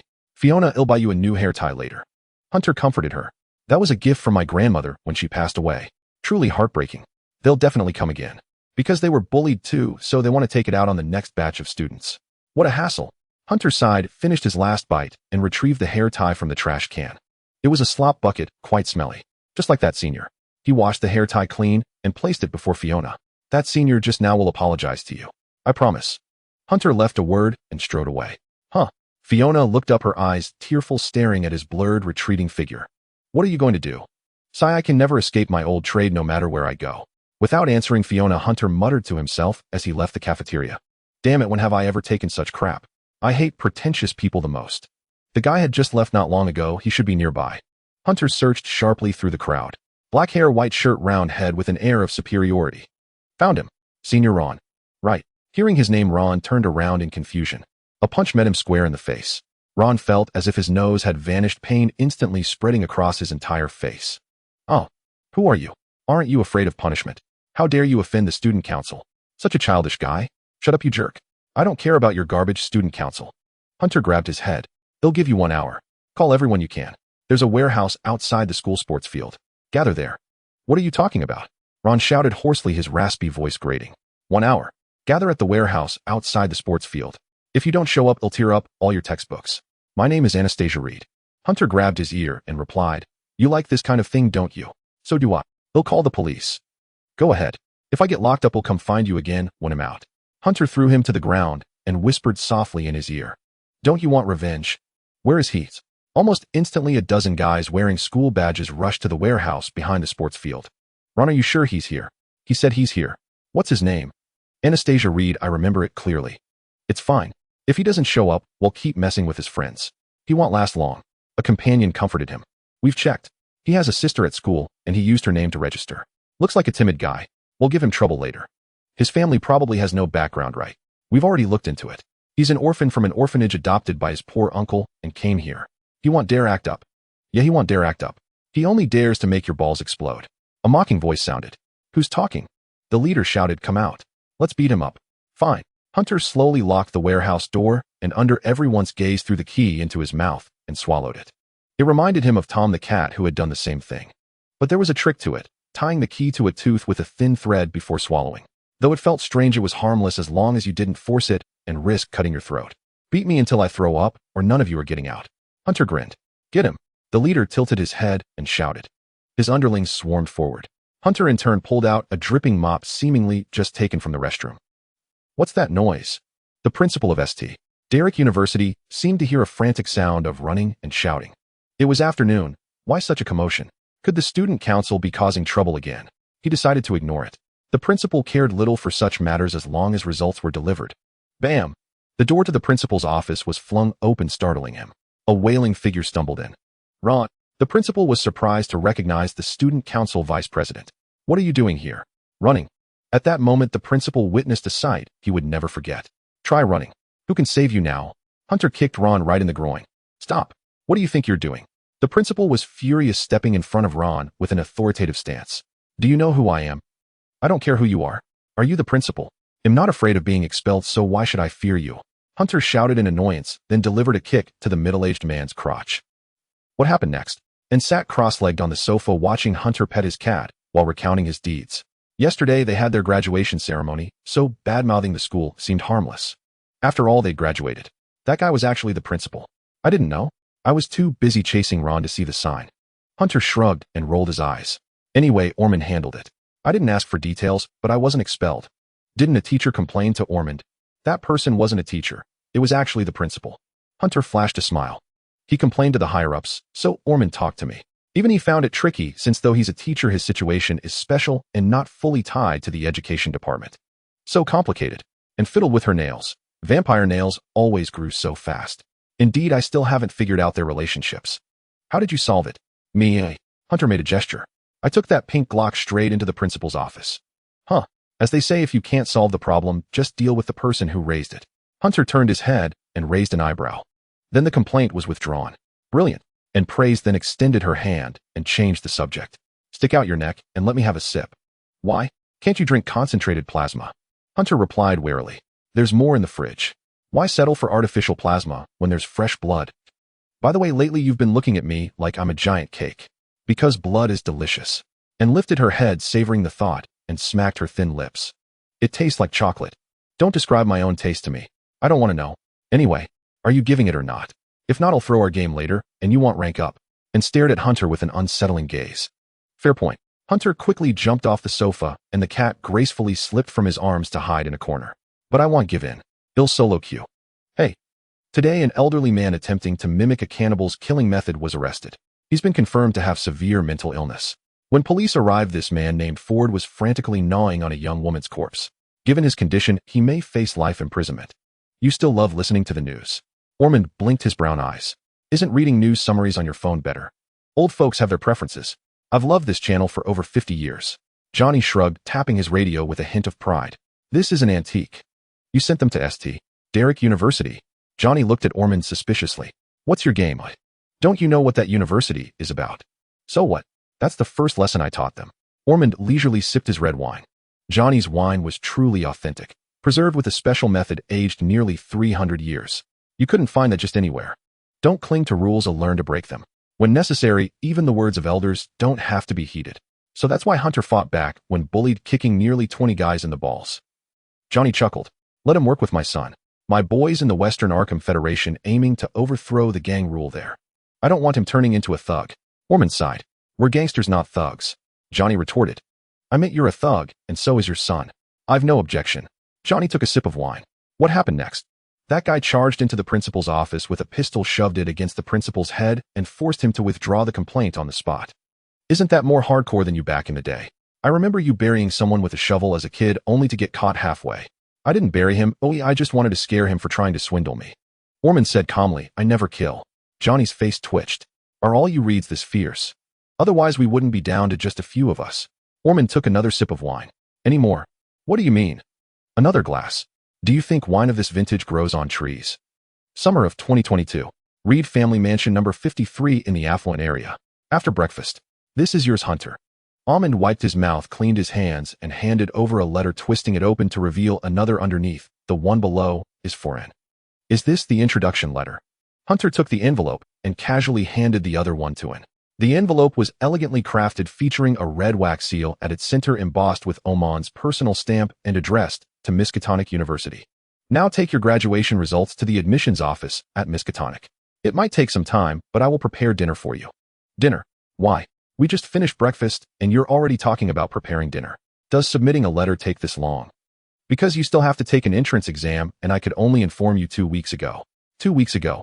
Do I have any memory of that? Hunter searched his memory carefully and ultimately concluded. No. What is this, a surprise attack? Hunter widened his eyes. You said from the very beginning that there was no entrance exam, just grades and an introduction letter. I told him to inform you you had 2 weeks to prepare. Oh, so you mentioned it 2 weeks ago. Then the question arises, who didn't tell me? It's really hard to guess. Oh ho. Hunter looked at Anne, who shrugged and showed a natural smile. Surprise. She replied coldly. For some reason Hunter felt that she was in a good mood today. Indeed, a mix of surprise and joy. Haha, who taught you that? It's really annoying. And glanced at Hunter. Heh. Is it me? Surprise? More like a shock. Hunter rolled his eyes. I don't even know what I should be tested on. There isn't really a syllabus. And replied, telling you in advance wouldn't help at all. Oh, it's better if you don't know and feel a bit anxious. Is that so? Yes, to test your true psychological level there is no syllabus, just go and take the exam. Amon sighed, feeling a sense of nostalgia for his student days. It's much more troublesome than it was for us. I only found out recently by asking that there is actually an entrance exam. I originally thought that a personal recommendation from me would be sufficient. What is it about? I don't know, but I've heard from colleagues in the admissions office that it seems to explore your true thoughts. Don't you know? By the way, is this thing really reliable? Didn't you pass the psychological counselor certification exam? You should be clearer about this than I am. And blinked. She wore colored contact lenses, making her black pupils look just like ordinary humans, though her skin was excessively pale. I said it was fake, so I wanted to ask if it's reliable. Hunter sneered. I'm worried that after taking the exam I'd be thrown into a mental hospital. Hurry up, time waits for no one. Amond patted Hunter's shoulder with a bitter smile. With me backing you up, how could you possibly be sent to a mental hospital? All right, we're off now. Hunter sighed, opened the door, and walked out with it. Remember to come to the mental hospital to bail me out. They'll definitely find a way to get you in. And replied with a sharp tone. Is there a single good word coming out of your mouth? I learned it from you. Learning the bad, but not the good, oi. You know it's bad, right? The relationship is quite good. Wishing you both good luck. Amon smiled and wished as he closed the door. It was impossible to say something like, I actually forgot to mention there was an entrance exam. He only remembered it 2 weeks before the exam.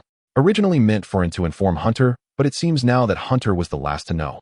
It doesn't matter whether there is a syllabus or not.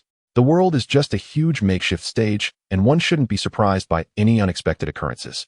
Speaking of which, these two kids are finally coming of age. It's truly something to marvel at. Miskatonic University. Though this university is related to the mysterious, it is unapologetically situated in the very heart of a bustling city. It seems to have given no thought to the federal-issued right to knowledge of the mysterious, as the university primarily teaches knowledge necessary for legitimate academia. Only from the graduate level onwards does it cover content related to the mysterious. Graduate programs would typically not be based in the city center. Thus, whether you studied at Miskatonic as an undergraduate is entirely irrelevant. only at the graduate level do you gain the right to the golden business card. Yes, that golden business card of Oman's. Hunter initially thought that graduating from Miskatonic would grant him one, but in fact it is only after graduating from a graduate program that one receives it. I never expected to be reborn in a foreign land. Even in another world, one must take the entrance exam. What a miserable world. Does this world not function without a high level of education? The admissions office of Miskatonic is not far from home, just a 2-kilometer walk. Should I strike up a conversation with her? After all, we haven't really chatted much in the past few months. The last emotional exchange was back in February, and should be slightly behind me on my left. Only the sound of her clothes rustling can be heard. Hunter slowly turned his head. Unexpectedly, he met a pair of calm black eyes. Thankfully, there were no negative emotions, otherwise I would have screamed in fright. Why are you staring at me? I was watching the road, and paused and replied, I believe you. Hunter turned his head back. Chatting. What a joke. Admissions office. There were far more people attending the admissions exam than he had imagined, crowded in groups, sweating profusely as they handed various materials to the admissions staff. Their purpose was very clear. They were all after that golden business card, which grants privileges regardless of whether one enters the mysterious profession after graduation. They submitted their materials as guided at the entrance, received their assigned number plates, and then entered the psychological counseling room to take the entrance exam in order. What kind of place is this? This is your future campus, not some ghost place. Are you kidding? It looks like a zombie outbreak here. Hunter pointed to the registration area where some people were even pressed against the desk of the admissions office. Are they all this brave? Most likely for the Miskatonic business card. And said flatly, after all, privileges are always desirable. Oh, that golden business card, it seems to contain real gold. In an emergency, it could even be melted down for cash. So what should we do? Wait here for a day. Dad recommended us, so as long as we present the letter he gave us, we can go in. Privileges are indeed wonderful things. It's merely an internal recommendation. Any professor-level endorsement can do this. It's a privilege. And produced Orman's business card, approached a less crowded counter, and handed both the recommendation letter and the card to the receptionist. By the way, what format would this exam take? There must be some general framework, right? Was it a written test or an interview? Hunter intended to inquire with the receptionist for information. Are you serious? At the counter, a somewhat irritable young man shouted at the receptionist. It seemed he was the one and had cut in front of. Why does she get to cut in line? Look, clearly university professors receive preferential treatment. If you have it too, then show it. The receptionist held up the golden card. Do you have one? No. Then wait. That seems a bit thuggish. You're underestimating the status of a professor. And shrugged. The professors at Miskatonic University are all treasures. Wait a moment. A slightly weary voice interrupted their conversation. Next. Miss, we can chat later. Please go inside and don't block the people behind you. The receptionist with dark circles under her eyes said to one. All right. And nodded in response. Interesting. Hunter looked thoughtfully at the golden card in his hand, noticing the envious glances from others. What? Are you planning some scheme again? And turned around and saw Hunter's contemplative expression again.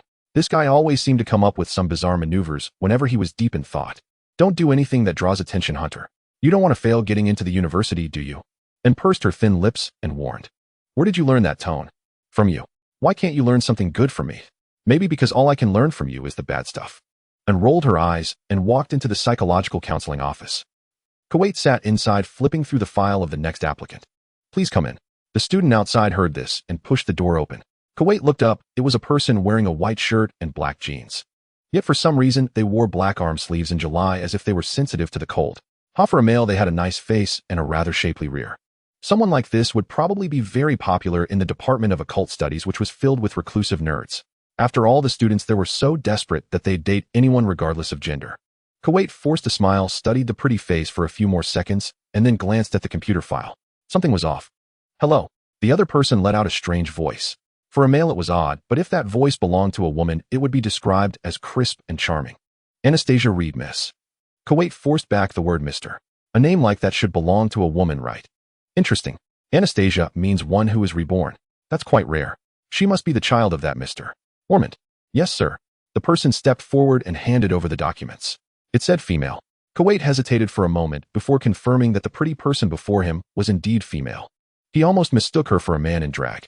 Were kids these days so underdeveloped? Well, good grades. Kuwait set the transcript aside. Let me see the recommender. It's Mr. Ormond. I know him. He's an old professor in the archaeology department. I've heard your name, but I find it hard to connect the name with the person standing before me. Old professor. Thank you for remembering me, but isn't he under 40? He stayed on after graduation and has been teaching for over a decade now. He's among the top tier of professors. I see. and most of his contemporaries are already dead. Kuwait chuckled. You recognize me, don't you? Yes, Mr. Kuwait. Your identifier is the Blonde Reaper. You are the most senior professor in occult studies. Kuwait shrugged. Actually, I'm only 42. Not that old. Sorry, but in our line of work people tend to die young. I hope you understand that. Living to 50 is considered old age. I understand. That won't deter me from entering this school. Now let me explain the assessment content. Kuwait scratched his messy blonde hair and read mechanically from the form on the desk. Because some of our top graduates, due to their fragile psychological resilience, meet their end the very day they encounter the supernatural, we must conduct an entrance exam.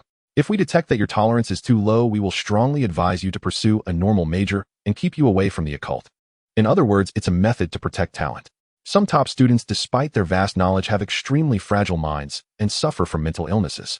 Under these circumstances, Miskatonic University decided to implement this assessment, transferring those with weak psychological endurance to cultural subjects. Conversely, the stronger one's mental resilience, the more subjects they can choose from. I understand. Then let's begin the assessment. Kuwait snapped his fingers and, as if performing a magic trick, produced a small box from his wrist. He opened it to reveal a strangely shaped object that by its appearance could be identified as an eyeball. It was a geometrically shaped eyeball where the red blood vessels and the white sclera seemed smeared like pixelated blocks protruding distinctly. Stare at it for 10 seconds, then answer my questions. I will determine if your mind has been disturbed and assess your sanity level based on your answers. All right, now answer me. Kuwait said seriously, who are you? Anastasia. What is 1 plus 1? 2. All right. Kuwait yawned boredly. Rest for 30 minutes. During this time you can do anything you want in this room. Except leave. What do you mean? I don't have to do anything. It seems I should upgrade the test for you. Kuwait shrugged, finding it rather dull. Actually, if you show no reaction after staring at this thing for 10 seconds, it indicates your mental state is fine. But now I want to conduct a deeper examination. First, tell me which subject you want to choose. Occult studies. Not bad. You have the potential to become a lunatic choosing such a discipline. Kuwait didn't look like a normal person at all. He seemed more like someone just released from a mental hospital, waving his hand cheerfully. My superiors told me to follow the procedure, but since I am a mentor in occult studies myself, I choose to disregard their opinion. That 30-minute requirement is waived. What do you mean? He retrieved an even larger box from another bookshelf. Now open this box yourself and answer my questions directly, Kuwait said with a sly smile. But I must warn you, if your mental state takes a turn for the worse, you bear the consequences. And hesitated for a moment, then opened the box. Inside lay a blood-red heart shaped like a geometric puzzle, grotesquely bizarre. Something's off. The moment and laid eyes on the heart, a jarring sensation struck her. It seemed as if the heart had suddenly pulsed.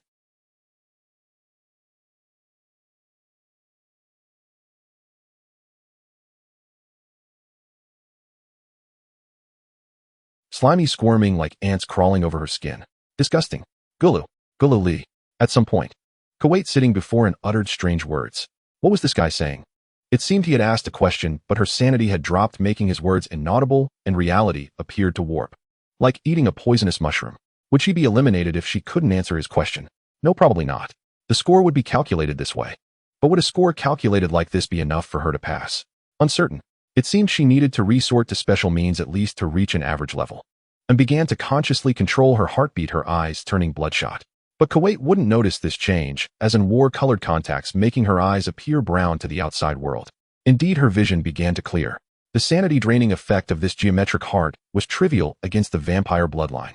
In simple terms, she was no longer afraid. What is 1 plus 1? She heard it. Kuwait asked again, a smirk curling at the corner of his mouth. Seems like this is your limit. Your mental state is decent. He would give a score above average for a normal person. Assuming a normal person's optimal state had a sanity value of 100, but ordinary people affected by sleeplessness and mental state might range between 60 and 70. This person before him, who could withstand the heart stage, possessed a sanity value above 80. Quite impressive. 2. Huh. Are you serious? Kuwait stopped writing, his expression turning somber, and praised in a serious tone. You're either a superhuman or possess some mystical bloodline. What's wrong? Nothing. Kuwait suddenly sat up straight, showing respect for the person before him. I have a more advanced cursed object here. If you can pass this, you'll have the freedom to choose your mentor. Do you want to try? And what's the cost? If you can maintain your sanity upon seeing this thing, you pass. If not, I'll administer first aid immediately. If you can't be saved, he'll become a fool. And pondered seriously. Just kidding. Kuwait laughed nonchalantly, trying to lighten the mood. How could I give you first aid here? I don't even have a first aid kit. How irritating. That tone sounded so familiar. Perhaps all people with messed up minds share the same traits.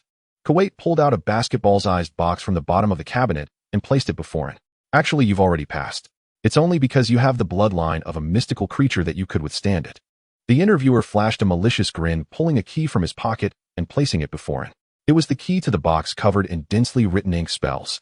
Now comes a test of a higher standard, to see if you have the courage to seek the unknown regardless of life or death. They'll do my best. And took the key, gently unlocked the box, took a deep breath, and opened the lid. What is this? Inside was a head, a geometric one-eyed head. It was impossible to know what sight the person had witnessed before death, for its mouth was wide open, dislocating its own jaw. A deathly white spread through its eyes. Its hair and the surrounding air seemed to twist, revealing gray or black tentacles that extended from the box, gradually filling Ines' entire vision. Even her vampire constitution could not withstand this terror. Undoubtedly, this was the head of a human attacked by a high-level mystical entity. The heart and eye from earlier were also its. At this thought, Ines' body began to tremble. Why was her heart racing so fast? She remembered her father once saying that if you unconsciously believe in something, you'll keep believing in it without realizing it. In human terms, the collapse of mental conviction causes sanity to drop faster. The problem was that even knowing the principle, it was now irreversible. Like a poison that could only be cured by eating a cockroach. Everyone hesitates because cockroaches are disgusting, but that hesitation is enough to let the poison kill you. And was the same. Even as she thought of looking away, her eyes were locked on the head before her mouth muttering unintelligible words. All right, that's enough. Just as Anne was trembling all over, Kuwait suddenly closed the lid and locked it. The terrifying atmosphere was immediately sealed off by the box. Relax, relax. Now drink some holy water and be careful not to use your mystical bloodline, unless you want to burn your esophagus. Kuwait brought a test tube to Anne's lips, guiding her to drink, while muttering, couldn't hold out for 2 seconds. Did I go too far? What was that? And trembled as she spoke. An investigator who once gazed upon an ancient god. Since he signed a will to donate his body before death, he ended up here. Kuwait grinned mischievously, showing no remorse. Hope I didn't scare you too much. If anything happened to Ormond's daughter, I'd probably be killed by him. What a nasty joke. Honestly, if you're this afraid of a corpse, I suggest you retire early. The world of the occult is not for you. Kuwait returned to his previous languid demeanor, showing no sign of remorse for the catastrophe he had nearly caused moments ago. By the way, who exactly were you calling out just now? Was I speaking just now? You were shouting Ormond. I know that fellow. But who is this hunter you mentioned later? A despicable fellow. Has anyone ever told you that prying into others' privacy is a bad habit? Are you blushing? Kuwait teased her, then handed her a laptop. Next, he'll conduct a cognitive test on you. Think of it as playing a little game. Come on, take a picture. Okay, next. Hunter deftly handed his business card to the next person, inviting them to snap a photo. Okay, next. This was a photo event for 10 shillings. One could take a picture, £1 would buy a video recording. A fair number of people were willing to pay, eager to post a photo on social media to show off. What a degenerate world. The receptionist, unexpectedly idle for a moment, could only roll her eyes and mutter. Hunter saw Anne emerging from inside. Why haven't you gone in yet? And glanced around and immediately understood what was happening. Quite good at making petty cash, she murmured. Thanks for the compliment. I plan to go in later. That wasn't a compliment. You look unwell. What happened? You were in there for an hour. Hunter asked. He was about to make a sarcastic remark, but noticed the girl seemed dazed, as if deeply shaken. I thought it was supposed to take a long time. Watch out for that examiner. He's insane. And warned him with a grimace. I signed a confidentiality agreement, so I can't say much, but you need to be careful. Why? Afraid he'll kill me. I'm afraid you'll play even crazier than him. And suddenly lowered her voice, leaning close to him. A cool, faint fragrance emanated from her. Indescribable, yet somehow mouth-watering. If one word could capture it, it would be something like plain and serene. What's wrong? Hunter asked, puzzled, but he didn't step back. My limit is up to the heart. And stated coldly. Heart? What did that mean? Sounds cryptic, but I get it. Hunter nodded. You'd better. Stop whispering, you two. Next candidate. The staff member seated at the door spoke impatiently. Mr. Hunter Reed, are you going in or not? Hand over your business card and letter, or I'll have the guard escort you out. Why are middle-aged folks so impatient these days? Truly, the world has gone to the dogs. My turn now. You can rest a while, I'll take you back later. Knock. And said nothing, only tapping the wall beside her lightly. How forward, whispering in each other's ears right in front of everyone. Another female staff member, drenched in sweat, muttered a complaint. With lightning speed, she filled out the candidate's information on a form and handed it to Hunter. Take this form to room 1. Follow the examiner's instructions. Guess who she is? What? The staff member looked up, startled. She's my sister, albeit many generations removed. Good heavens. In an instant, a flood of bizarre scenarios raced through her mind. Thighs. This isn't allowed. Why is your face so red? We're just close. What were you thinking? Huh, that's, what exactly isn't allowed? Care to elaborate? A faint wisp of steam seemed to rise from the staff member's head. Clearly she was imagining things. I did that on purpose. Hunter shrugged, glanced at his wristwatch, and pushed open the door to the examination room with a nonchalant air. It was 83 before, now it's 85. Not sure if it's a glitch. Although playing pranks on mystical creatures earns points, it seems messing with ordinary people works too, albeit for very few points. After pushing open the door, the room was exceptionally well insulated and fortified. Upon entering, one could clearly see the walls were a full 50 centimeters thick. A layer of soundproofing foam was embedded inside. Is this an interrogation room or an exam hall? Hunter muttered. The furnishings were minimal, just a table and 2 chairs. The examiner sat in the opposite chair, a disheveled man who clearly neglected his appearance. His blonde hair looked greasy enough to fry food, and his face was so grimy it seemed he hadn't washed in a week. His dark circles were so thick they looked peelable. Hello, please take a seat in front of me. The examiner tilted his head and gave him a grin. My name is Levitch. I study the occult, and I'll be your examiner today. Hunter sat down in the chair before him.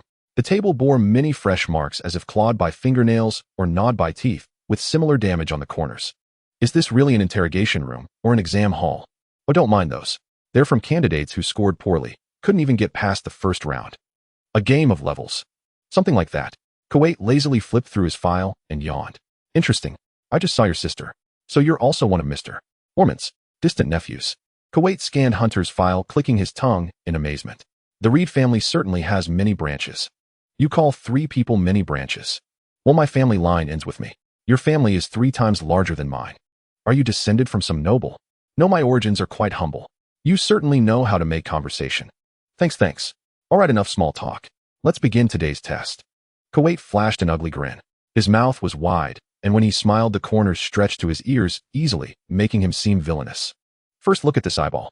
Stare at it for 10 seconds, then answer my question. He opened a small box and placed it before Hunter. What's 1 plus 1? Why is this eyeball geometric? Hunter asked, puzzled. What is this thing? Just an eye affected by some occult incident, Kuwait replied. Now answer my question. 2. Excellent. It seems this question poses no challenge for you. Kuwait scratched his disheveled blonde hair with the unusually long nail of his pinky finger. As he spoke, he retrieved a slightly larger box from the cabinet and placed it before Hunter. Would you prefer to spend 30 minutes with that eye over there, or shall we engage in something more stimulating? More stimulating experiments. Like a new game. More thrilling than any game. Kuwait's grin stretched to his ears as he eagerly pushed the larger box toward him. Hunter glanced down. The hand that shoved the box forward was covered in countless scars. This man called Kuwait was evidently far from as simple as he appeared. An inexplicable thought crossed Hunter's mind. The nun near Andrew Church, beneath whose robes lay what seemed to be silver armor. You may choose to open it, but at your own peril. However, doing so will grant you access to more disciplines such as the occult. Really? Hunter opened the box. Inside lay a geometrically shaped heart. It resembled a flawless piece of jade. Rounded blood vessels had become angular, shimmering translucently, and each chamber within had transformed into irregular geometric forms. As if the creator deemed curves unsatisfactory and had thus reshaped everything. It bore a resemblance to the artistic principle of preferring angles over curves. Hunter stared at it. Dizzy, is this thing valuable? That's not the answer I expected. But I just want to know if it's worth anything. That depends on whom you ask. To an occultist, it's priceless. For myself, I'd spend every coin I own to acquire it. Hey. Kuwait's expression shifted abruptly mid-explanation. He watched in horror as Hunter recklessly reached out and touched the heart directly. Observing and physically handling it were entirely different levels of stimulation. Contact with this object could exponentially amplify the loss of sanity. Put it down. Don't you dare weigh it in your hand. Kuwait grabbed the emergency phone, ready to summon security. You madman. You never said I couldn't pick it up, did you? Perplexed, Hunter placed the heart back into the box. Kuwait immediately stood, snatched the box, and shoved it into a drawer, then intently examined Hunter's eyes. Now answer me, what's 1 plus 1? He seemed to have discovered something extraordinary. 3. Hunter recalled what, and had said. Are you certain? Incidentally, if you wish to enroll in the occult program, passing this heart's test is mandatory. The examiner suddenly perked up, scrutinizing Hunter's eyes. Stop staring. Do you really think I believe that? Since N's limit was the heart, I once surpassed that boundary. Even if the heavenly king himself came, it's 3. Hunter suddenly covered his face. I'm exhausted. I need to sleep. Genius. Then the answer is 3. Huh. Have you lost your mind? Kuwait erupted in excited shouts, scrambling onto the table and lunging toward Hunter. Lost my mind, he muttered to himself. Yes, I have something else here. If you remain unaffected after seeing this, it'll give you full marks. Full marks. You're a born madman. Kuwait pulled a basketball-sized box from the cabinet, placed it before Hunter, and casually unlocked it. Come on, open it. No. Hunter stood up in distaste. I just want to sign up for the occult. Since I've passed him leaving, I still want to grab a meal. Please open it. He'll do anything. You're only thinking of yourself. Hunter lost interest and turned to leave, but Kuwait grabbed his hand. I'm a senior professor of the occult. If you want to be my student, you need my approval. Oh, then I simply want to enroll right. It's not like I must graduate from the occult to become an investigator. Other disciplines work too. Damn it, this kid is impossible to sway. Are you not even curious about the mysterious? If you're so eager to see, why don't we look together? Hunter rolled his eyes and casually opened the box. He even twisted Kuwait's head to face it. The atmosphere fell silent for 2 seconds. How did you open that? What? Why wasn't it locked? Huh? Both their minds short-circuited simultaneously. Their eyes met, then they both looked back at the box. A geometrically shaped head appeared before them. A dazzling light enveloped everything. They saw the geometric skull simultaneously. Kuwait covered his face with both hands, his expression mirroring the head's. Whoa! Kuwait exclaimed, flailing his arms wildly. The shock of staring directly at a dead body at close range was overwhelming. Cool, Hunter remarked. Click. Noticing the examiner's expression turning alarming, Hunter promptly closed the box again. After an awkward pause, Kuwait lay on the ground like a wounded fawn, trembling for a long while before shakily rising. He slowly, step by step, relocked the box. Only then did he sit before Hunter. Examiner, are you all right? Hunter asked. Kuwait didn't answer. Instead, he lowered his head, gulped down a bottle of holy water, slapped a sheet of paper onto the table, and finally looked up to speak. His tone was eerily calm, a stark contrast to his earlier madness. I had a fellow investigator. Examiner, does chatting with you count toward the assessment? Shut up. Kuwait snapped coldly.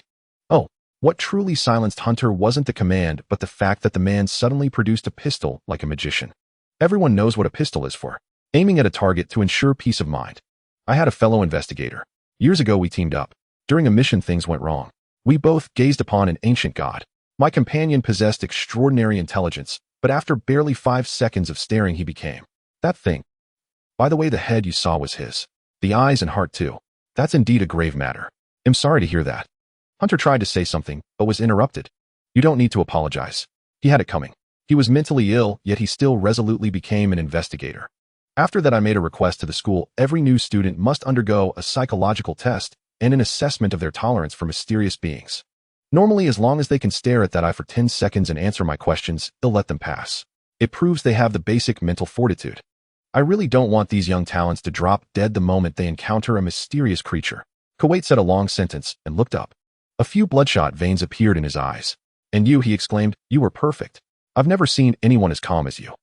Able to maintain absolute composure in the face of the mysterious. You're like a true madman. No, you're a genius. You're cut out for this. This is your calling. I even suspect you wouldn't lose sanity at all. When watching that head earlier, I observed you for a long time. You had no reaction. So, based on that one moment, you've concluded I won't lose sanity. Before me, I've seen countless people driven to madness. Some my students, some my elders, and even more my peers. Hundreds of people. I've seen too many. I could judge what a person truly losing sanity looks like with my eyes closed. A matter of experience. A matter of experience. You must be thinking, if you're found to have extremely high sanity, will you be captured for research? I know exactly what you're thinking. Madmen usually understand the thoughts of other madmen, and am no exception. They'll keep your secret, but on one condition: you must join occult studies. They'll teach you everything, and you'll become the best investigator, maybe even a legendary one. Well, I have to admit, I underestimated this world. Staring at the overly excited Kuwait, Hunter recalibrated his self-perception. Most people in this world still have their heads on straight. There are plenty of madmen too. Annoying. If I go mad, I won't be so unique. So what's my final score? To keep up appearances, it'll give you 80, just enough to qualify for occult studies. Kuwait squinted, looking at Hunter as if appraising a treasure. Stay in the room for half an hour, then you can leave. Meaning don't draw attention, just go through the normal procedure, right? By the way, won't our conversation be picked up by the surveillance? There are 2 cameras in this room. I just cast a spell of silencing one. Kuwait glanced at the surveillance probes. Those things are as good as non-existent. A spell. There's ether in the air and also in the human body. Spells are like circuit boards driven by ether. Go ask your Uncle Ormond about the rest. This isn't a classroom. He waved his hand impatiently. Oh, I heard there's also a thinking test. For a madman like you, the results wouldn't be accurate. No need to take it. Really? How do you know without testing? Boring. Kuwait rolled his eyes and reluctantly pulled out a laptop from a cabinet. If you really want to try, go ahead, but I'm warning you, your result will be absolutely insane. They'll give it a try. Hunter took the computer. It seemed to be a small game similar to the trolley problem. On one side, 2 people are holding a wedding. On the other side, there are 66 people who appear to be family and staff. You control a runaway truck, and whichever way you go, people will die. See what you choose. Isn't this simple? Ding, looks like the result is out. Kuwait looked at the final score with interest. All dead. How did you manage to kill 68 people? I don't know. Hunter pinched his chin, his expression turning serious. Didn't I just hit those 2? I did head towards the 2, hit one first, but the others suddenly changed direction and ran to where the 66 were. A normal person would have stopped after hitting them. Why did you change direction? My targeting mechanism is too perfect. You have a targeting mechanism. Are you a program? Hunter's expression suddenly turned profound. Since it's a game, let's not be too particular. And the other 66 people, those 66 were purely an accident, nothing to do with me. The truck didn't break, I just drove it there. Are you serious? Don't you feel any guilt? Well, the sound effect of hitting people is pretty nice. Are you actually enjoying this? Kuwait covered his eyes. You'd better stop. You really are a madman. What about you? Don't tell me you've never played.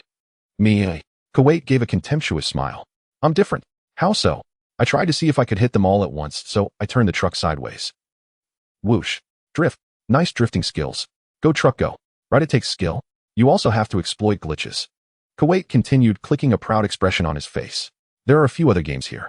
They'll show you some moves. What's this? Why are you reversing at the start? This is an Easter egg left by the programmer. See, I can drive the truck outside the map. Wait, a psychological testing project has Easter eggs. That's the pride of a programmer. It seemed the programmer here was also a madman. Rest area. Many people were already seated. Fortunately, there were enough empty seats, so one chose one and sat down. The exam room he had just entered was room No. 1. As the saying goes, where there is one, there is a second. Dozens of exam rooms were set up here, and the rest area was filled with people who had lost sanity. Due to the special nature of the exam, holy water and various therapeutic supplies were provided here. There were also doctors or nurses in white coats offering psychological counseling and comfort to the particularly agitated examinees. The behavior of these sanity-lost individuals was utterly shameful. Shouting and screaming were the least of it. Some even blurted out their secrets in public, which was absolutely mind-shattering to hear. Hello, handsome, can I get your contact info? A woman who had been lingering nearby timidly stepped forward and asked a handsome young man with short brown hair. Am female, and replied coldly with droopy eyes. Having just lost sanity, she didn't want to say anything unnecessary. Sorry. Hello, beautiful, wanna add a friend? This time it was a male voice. Am a guy, and replied with her eyes closed, not bothering to open them. But your voice. It's a falsetto. My apologies. The other party swiftly retreated, the sound of hurried footsteps fading away. And sighed. An hour had passed. Why wasn't he out yet? Did he really need to stay inside that long? Bang. The door swung open. But it was opened from the outside. Kuwait was dragged out with a helpless expression by a grim-faced woman, replaced by another staff member who took his place. Hunter was also shooed out with an awkward grin, scolded by the stern woman before being allowed to leave. What happened? And asked, furrowing her brow. Did you get fired? No, I haven't even enrolled yet. How could I be fired? Then what was that about? We were playing games inside, and the surveillance caught us. That woman from security came in and dragged Kuwait away. Playing games with Professor Kuwait. Are you serious? During the exam with the examiner. He's a madman. Hunter casually tapped the table beside him, producing a crisp sound. A gesture meaning no big deal. Aren't you a madman too? And glanced at him with a frown. So we get along just fine. Hunter tilted his head, looking toward the still bustling admissions office. Let's head back. Seems like we finished early. It's still early. Dad said we need to go home for dinner. And rummaged through the bag of retrieved documents and finally pulled out a red coupon. Her eyes sharpened. Since our exam took longer, they gave us meal vouchers. We can eat at the cafeteria on the school. Is it any good? Hunter asked skeptically. Don't tell me it's just noodles with a splash of ketchup. At least Ormond has a chef's license. His cooking is edible. It's delicious here, way better than Dad. Most of the chefs are award-winning. I've eaten here once, it's amazing. Miskatonic University doesn't skimp on this. And rattled off a long explanation to emphasize how good the cafeteria was, locking eyes with Hunter. The longer his sentences, the better his mood usually was. When he was too brief, it was the same. Coming or not. Look at that hopeful gaze, those delicate features. Slurp. She was drooling, eyes sparkling. A sight had never seen in his past life. Who wouldn't be charmed by someone so close? Hunter felt his own mouth watering. It does look good. How would you know without tasting it? Huh. Some things you can anticipate. Weird. And shot him a suspicious look. Let's go then. Any plans for summer break? Ormond asked abruptly at the dinner table. and stopped chewing and glanced at Hunter. Neither nor I have plans. Why the sudden question? Hunter asked hesitantly. This afternoon I received an external commission. Ormond placed his hands on the table, resting his chin on them. It involves finding someone in a small coastal town. Let me be clear. This matter is connected to the supernatural. You want us to gain some experience? Exactly. The commission's difficulty is rated at the lowest level. Technically I could handle it alone, but am allowed to designate accompanying personnel. Are we taking it as investigators? Yes. There are 5 ranks of investigators from lowest to highest, with level 1 being the top. I'm currently a level 3 investigator. I've handled many commissions like this before. Think of it as a paid trip. Ormond looked at In and Hunter with interest. And even if something unexpected happens, I trust your skills will be more than enough. After all, you took down that murderer, right? That was without side help. By the way, why the sudden urge to take a mission? If it's about training, there are other options. And asked, puzzled. Miskatonic has various simulation programs and specific supernatural samples. Unless it's not necessary, you're just after the mission's pay, aren't you? Hunter squinted at Ormond with a knowing look. Indeed, I'm short on cash. Ormond came clean, wearing an expression that said, can't fool you. Howie, and frowned in disbelief. An annual salary of 4.0 gold pounds is enough to buy another house in the rich district. Don't tell me you gambled. Wait, Ormond's salary was that high. She had known they weren't an ordinary family living in the rich district, but she never imagined her family was this wealthy. Then why had she been working so many part-time jobs? She could just ask for money. But not knowing the value of money, one steel bulletproof plate cost her a month's wages. Impossible. Ormond sighed. I had to spend a lot to suppress some matters. What matters? What could cost that much? Many things, mine, and some unexpected incidents. Ormond cast a subtle glance at Hunter. Hunter fell silent. Probably about the murderer. Thanks for the trouble of cleaning up after me, cleanup man. Wait, are you coming? Ormond squinted at the 2 kids, a smile tugging at his lips. By the way, my savings will run out in a week. To make it to the next paycheck, we'll have to eat instant noodles for 5 months. If you resolved something, there should be a reward, right? Some income at least. Kane had committed crimes across multiple cities. There had to be a bounty. Almost got fooled by you. Hunter narrowed his eyes too, and in catching on stared at Ormond. Stare. What did you do? He'll be honest. Ormond raised his hands, unable to bear the combined gaze of the 2. I must admit, I can't resist the allure of ancient artifacts.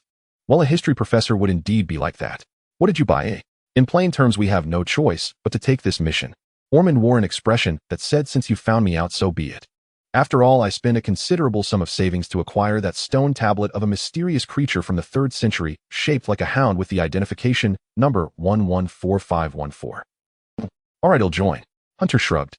Either way, he would have to encounter mysterious beings sooner or later. Meeting them early wouldn't matter since Ormond had his back. What about you? Hunter looked at him. I know you'll definitely go, but let me guess what excuse you'll come up with. Ormond. Or me. For Dad's safety, I have to tag along. I also need to keep an eye on Hunter so he doesn't stir up trouble. And closed her eyes and took a sip of juice. Well, nailed it. Hunter nodded knowingly. When is it, eh? Next Monday. You can make some preparations beforehand, and he'll share the knowledge you need as investigators. Ormond flashed a satisfied smile, picked up his phone, and sent the ins and outs of the mission to their group chat.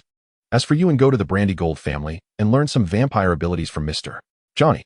I'm well aware that since you've started using it, you won't give up this power. I permit you to delve deeper, but you must receive proper guidance. And looked as if she wanted to say something. I've had a question bothering me for a long time, and am not sure if you know the answer. What's wrong? If, hypothetically, I suck someone's blood and then feed it back to them, what would happen, eh? Well, the person you feed back to would become a physically enhanced blood reserve for the vampire, commonly known as a blood bag. Their blood would become more delicious, making them more susceptible to attacks from mysterious beings. Usually a vampire can only bind one person. No. Ormond's face suddenly turned shocked, and the utensils in his hand dropped with a clatter. Have you already turned Hunter into your blood bag? And turned her head away. What if I have? Good heavens, then you'll be unable to leave him. You can only recover quickly by drinking his blood, and if you want to switch, it would require the blood bag's death. So, and looked up timidly, asking in a soft voice, what's the typical relationship between a vampire and their blood bag? Normally it's a spouse, a servant, or a sibling, a bond for life. Why does such a strange thing exist? You'd have to ask genetics. It's like the principle of a cuckoo taking over a nest, an innate trait. Vampires are destined not to survive alone. For a better environment, they inevitably cooperate with humans, hence this mutually beneficial relationship. Good grief, am I really that pathetic? Doesn't this bind him to me? Hunter covered his face, his whole body shaking. Pathetic, my ass. Take your hand away. You're definitely laughing, and you haven't stopped. and calmly twitched the corner of her mouth, revealing an enigmatic expression. 1 week later. Then I'll leave it to you. I hope this trip goes smoothly. We're eager to be of help. Let's board the plane first. It'll take half a day to reach the eastern part of the Arkham Federation. The person talking to Ormond had a somewhat melancholic air with slightly long black hair and a pair of sunglasses that he had already taken off and placed on his chest, revealing a pair of dark eyes. His name was John Wick, which sounded like the name of a movie protagonist, but here it referred to the client. Kids ready. First time enjoying a chartered flight. Ormond beckoned and Hunter with a relaxed demeanor. Indeed, he should be happy as all expenses were covered by the client before them. The benefactor. This mission seemed straightforward. Ormond had already sent the mission details to their phones beforehand. Let's review it again now. Hunter took out his phone. John was the owner of a trading firm possessing a peculiar ancestral gold coin. In his youth, he had consulted a fortune teller who claimed he should never approach towns near water sources lest misfortune shadow his life and alter his path. And indeed, things turned out much the same.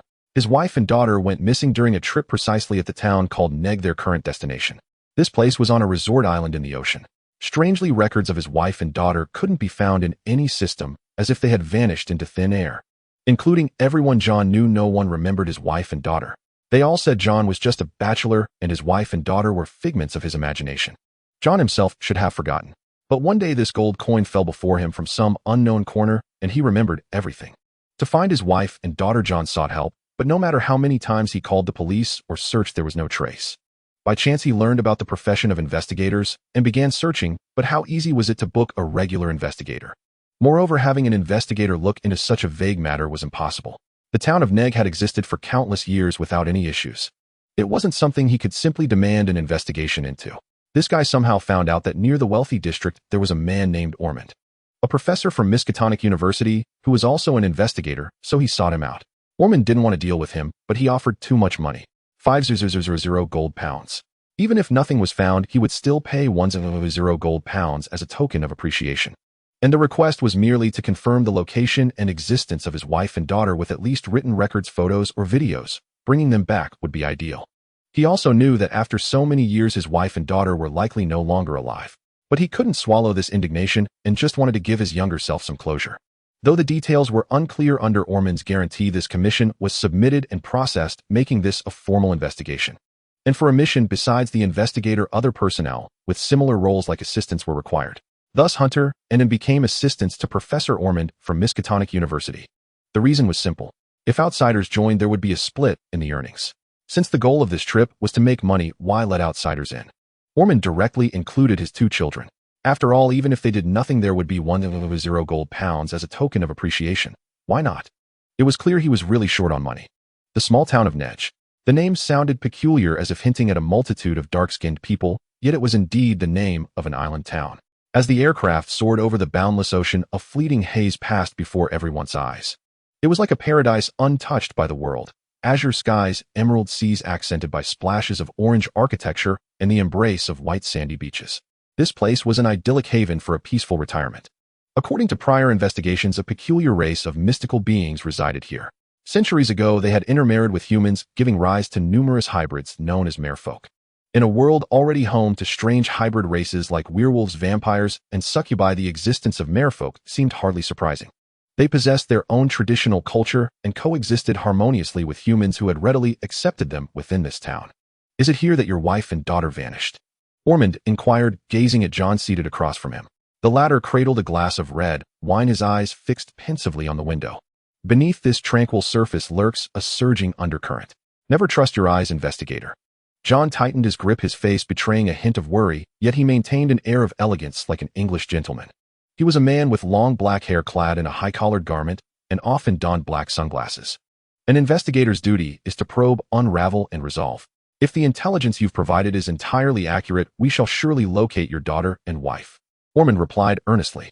Let us hope so, John said with a worried smile. Then I shall rent a building in Nej town and await your news.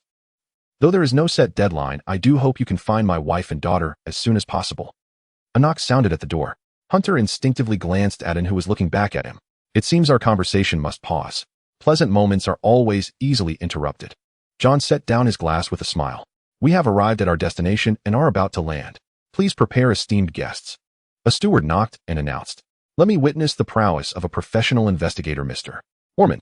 I shall give my utmost, sir. John rose and shook Ormond's hand. What do you intend to linger here? And stood up, reaching out to tap the table before Hunter. I'm curious. At this hour, ours seems to be the only aircraft. What is that person doing up there? Hunter stretched lazily, pointing toward the window before following Ormond out the hatch. Person, and puzzledly followed his gaze.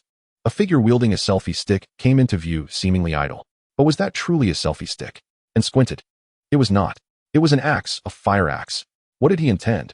Why was he approaching John, their benefactor? No. And dashed out of the hatch. Attack, she cried. But it was too late.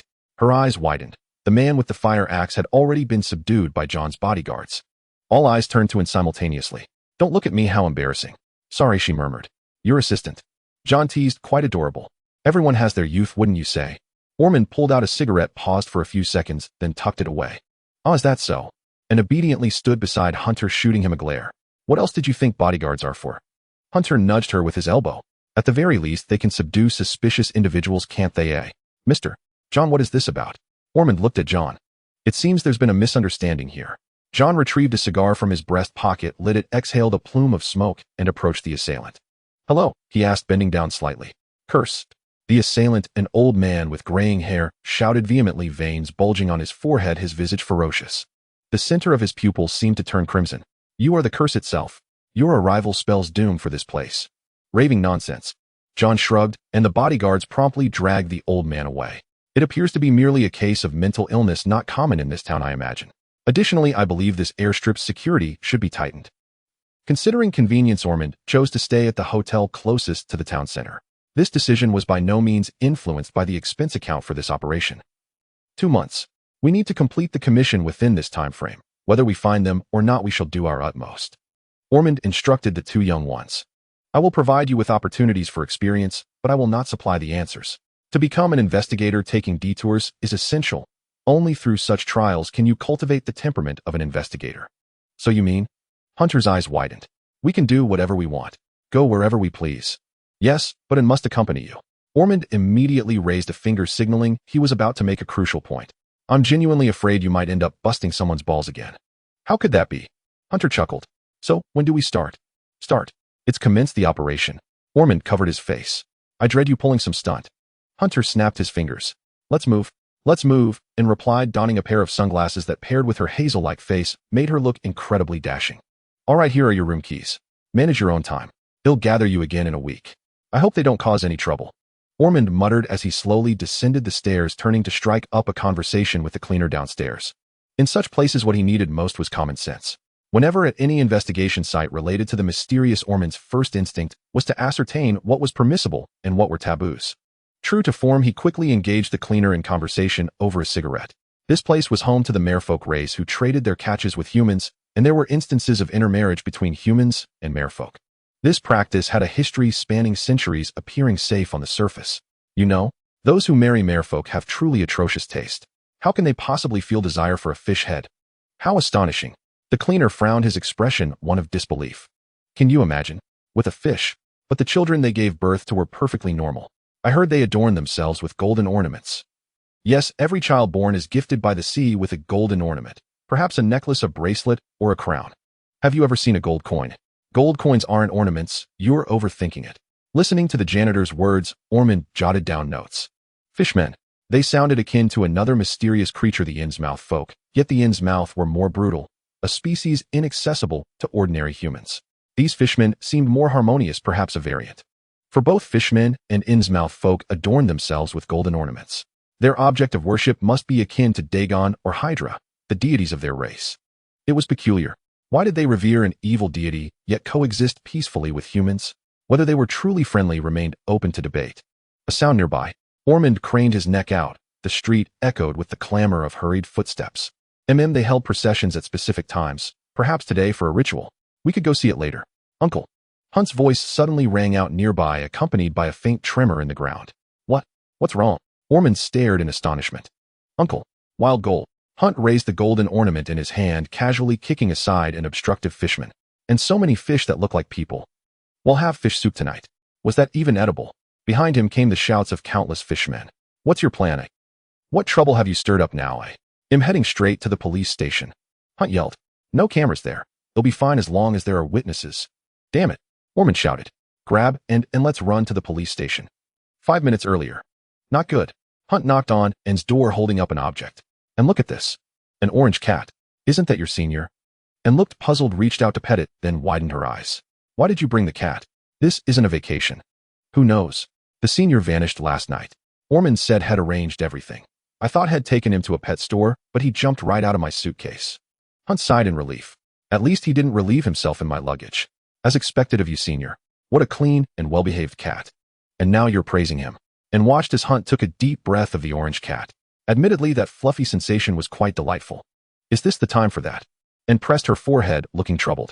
What now? We don't have time to care for a cat. Senior is very well behaved. Just leave him in the room. Hopefully Ormond won't find out. Speaking of which, is this free time? And stripped off her top and changed into lighter clothing. Since she wore a sports vest underneath, she didn't worry about exposure. But Hunt glanced at her with a pitying expression. I want to punch you. What? You're the one changing clothes. Hunt shrugged. Ready. Hunt, and then stepped out of the hotel entrance. Their eyes quickly caught something amiss. A crowd of people in black clothing walking down the street, an eerie sight in broad daylight. Everyone else around wore summer attire. Suddenly this group emerged looking like a funeral procession. Yet the locals acted as if nothing was out of the ordinary, as if this were commonplace. What is that? Hunt noticed one figure's cloak blown by the wind, revealing a sea creature's visage. It was hard to describe, like a human neck topped with a fish head adorned with a peculiar golden crown that seemed ready to fall off at the slightest touch. Fishmen.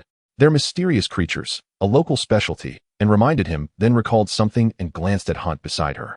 She wanted to warn him that staring too long at mysterious beings would drain his sanity, but suddenly remembered this guy was nothing like a normal person.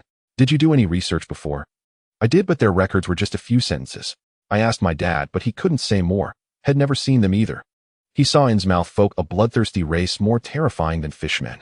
They're so ugly you can barely tell male from female. Hunt suddenly remarked, if they went on blind dates they'd never find anyone. Hard to imagine how they intermarry with humans. No worries. She could be your wife, and poured cold water. Your wife. No, your wife. Your wife actually. Stop the loop. TCH. By the way, I heard today is their festival. And scrolled through her phone. They say both the locals and fishmen are incredibly warm and hospitable. The crime rate here is 0. 0? Impossible. A town with 0 crime for decades. This is the place. Not even theft. Hunt asked incredulously. A tourist city with 0 crime. Then what was that assassination we encountered this morning? They say that was just a madman with a history of mental illness. No. What happens if someone commits a crime? Depends on the severity. Why are you planning something? If I steal, will it affect my admission to Miskatonic University? Hunt glanced at his wrist. Just then he felt a burning sensation. The number had dropped from starting with 9 back to 8, and was plummeting rapidly. Clearly it had been a while since had stirred up trouble. The value was dropping fast. Damn it. Why did he have to make this thing with decimal points? The decimal digits were now flying by. It seemed if he didn't restore the number to its former level within the day, he was done for. Were there mysterious beings nearby? Yes, but only the fishmen before him. And didn't count. She was already immune, her mindset unshaken by anything he did. The gain would be too small. The first encounter with a creature yielded the best effect. Minor charges like detention don't matter really. If it's related to the mysterious, as long as it's not too serious, it's forgivable. Is that so? Then I have no choice but to be cautious. Hunt said, I've thought of a way for us to get information quickly. Yes, stay steady. Before he could finish and saw Hunter seize the opportunity to dash to a corner, extending his treacherous feet toward a lone fishman. He slyly stuck out his foot, precisely tripping the fishman. Hello, are you alright? I'm so sorry, I didn't see you while running. Huh. The fishman uttered in confusion, his world spinning as he failed to comprehend. His golden ornamented crown sat loosely atop his fish head, appearing far too slack. At that moment it fell to the ground. What happened? The fishman turned his head in bewilderment, only to see a fervent face adorned with a chilling smile. A sight that even this mysterious creature found unnerving. After all, wouldn't anyone be startled if someone suddenly popped up behind them, grinning wide-eyed? What are you doing? The fishman inquired slowly, rising to his feet and extending a hand. Sir, please return my belonging. Is this yours? I'm not sure. I found it on the ground and need to turn it in to the police. Hunter said, then before the fishman could speak, he grabbed the fallen crown and sprinted in the opposite direction. Goodness, I found gold. I'm an honest person who doesn't pocket found items. Now I'm heading to the Negtown police station. No, you can just give it back to me. The fishman tried to explain, but Hunter had already vanished. Such a fluid maneuver left him utterly dumbfounded. Hey, come back. At the fishman's call, more fishmen nearby spotted him, their eyes fixed on the gold in his hands. Robbery. Oh, your condition seems to have worsened. Why are you acting even crazier now? Do you really enjoy teetering on the edge of the law? Who taught you to be this steady? An's outstretched hand froze midair, her fair face filled with helplessness. But in the next second, helplessness turned to terror, a rare shift in emotion for her usually indifferent demeanor. Because a criminal named Hunter was running straight toward her. Don't come this way. Can't you see the fishman eyeing you menacingly? And waved her arms, panicked beyond her usual cold nature. I don't know you, don't drag me into this. As Hunter approached and tried to scold him, but he simply grabbed her hand and fled. You committed a crime, why are you pulling me along? Let's go to the police station to turn ourselves in. Report the case. You're my buddy, you've got to come with me. Who are you? I don't want to end up in a cell. As they ran, Hunter glanced at his wrist where the number had stopped dropping and was now rising rapidly. It seemed the chaos stirred up too many fishmen, causing the number to climb exceptionally fast. Whoa, a huge gain. Get out of the way, buddy. Luckily, these mysterious creatures seemed sluggish on land, far slower than Hunter. He sprinted wildly, casually kicking a fishman that was about to catch up. Fishman 6. Hunter and raced on, soon spotting Ormond poking his head out of the inn's entrance. What mess have you stirred up now? Head to the police station, well, meet there. Why should I run with you? Ormond shouted, puzzled, but still followed Hunter's pace, fearing the gaze of the fishmen behind them. The fishmen must think we're in cahoots. I should have locked you in the inn and kept you there. We can talk about that later. Hunter panted heavily, finally spotting a blue and white 2-story building ahead. At last, the police station. Phone navigation really worked wonders. Hunter dragged in urgently through the police station's doors. The officers froze. Sir, what's this? I'm here to turn myself in. Report a case. Report a case. Huh. At that, the bored officers in the station sprang to their feet. What happened? The officers watched as Hunter swiftly closed the main door and activated the rolling shutter, which descended slowly. Hey, we haven't closed yet. What are you doing? I found a golden crown on the ground. I'm here to return lost property. Hunter handed the crown to the officer, who stared at him in bewilderment, utterly shocked. Isn't this the ornament those fishmen wear on their heads? Really? I found it. I had no idea it was theirs. As he spoke, a sudden pounding came from the door, accompanied by furious roars. See, it's definitely a criminal gang. As soon as I found this and came to the station, they all chased me. And who are you? Hunter promptly produced his assistant card and Ormond's golden business card. I'm a tourist. See, him, an upright young man, a returning found items is only natural. The officers exchanged glances, wearing helpless expressions. Did you do any research before coming? No, why? It seems you don't know about our special mystical races here. The officer sighed and waved for the others to stand down. Forget the report. For the sake of this beautiful town, let me give you all a little lesson about our place. Such actions have consequences. The consequence was a lecture and study session. The officers brought out some hefty ancient tomes. In the station's archive room, they patiently explained the 100-year history of the fishmen. Hunter didn't mind, or as long as he got mystical intel, he'd even endure a scolding. His tactic was quite clever. Pick up the item and hand it directly to the police.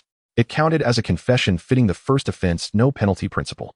In this incident, Hunter's group gained knowledge about the fishmen, while Hunter himself saw a boost in his stats, ensuring he wouldn't perish.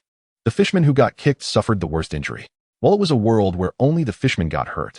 During the lecture, Hunter tried to check his mind's history log of stat gains. One entry caught his eye. Hatred from the fishmen 2. The one I kicked gave an unexpectedly high value. Values, for instance, just for instance, if I put ANS underwear on my head, it might only be 1. 5, because she only wants to beat me, not kill me. This 2 seems like it wants me dead. Does he really want to kill me? In any case, that's how it is.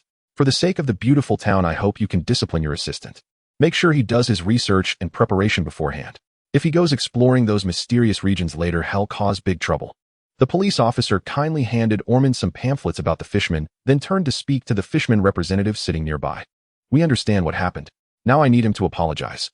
The fishman representative was a slightly older fish head.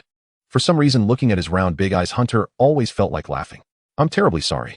We fully understand. They'll discipline him. He's still an intern. Ormond offered a cigarette and smiled soothingly. Well, apologize publicly to those fishmen. Hunter, speak. And nudged Hunter's waist with her elbow. Yes, sorry, sir. It was rash of me. I sincerely apologize. Hunter smiled and bowed to the fishman in front of him. Oh, and also the fishman he had kicked on the way. Seems his name was Lozen. The leading old fishman was called Rambo. Miss Lozen, I'm truly sorry for kicking you. Lozen just twitched the corner of her mouth. Young people, you can just go. Die. Thank you for your apology. The voice sounded strange. Did I hear something I shouldn't have? Hunter quickly looked up, but saw a strange trace flicker across the fishman's face. Then it returned to normal. Like an old TV with snow on the screen, but back to normal the next second. What did you just say? Is your cerebellum waterlogged? Can you say things like that? Say that again, and he'll catch your mom and eat her. No matter what, curse them equally first. Huh? Why is this kid cursing? Huh? And looked at him in confusion. He said, thank you for your apology. What are you listening to? Are your ears broken? Is that so? Didn't you all hear it? Hunter looked around, but no one noticed anything strange. This kid might be tired. Ormond covered for him.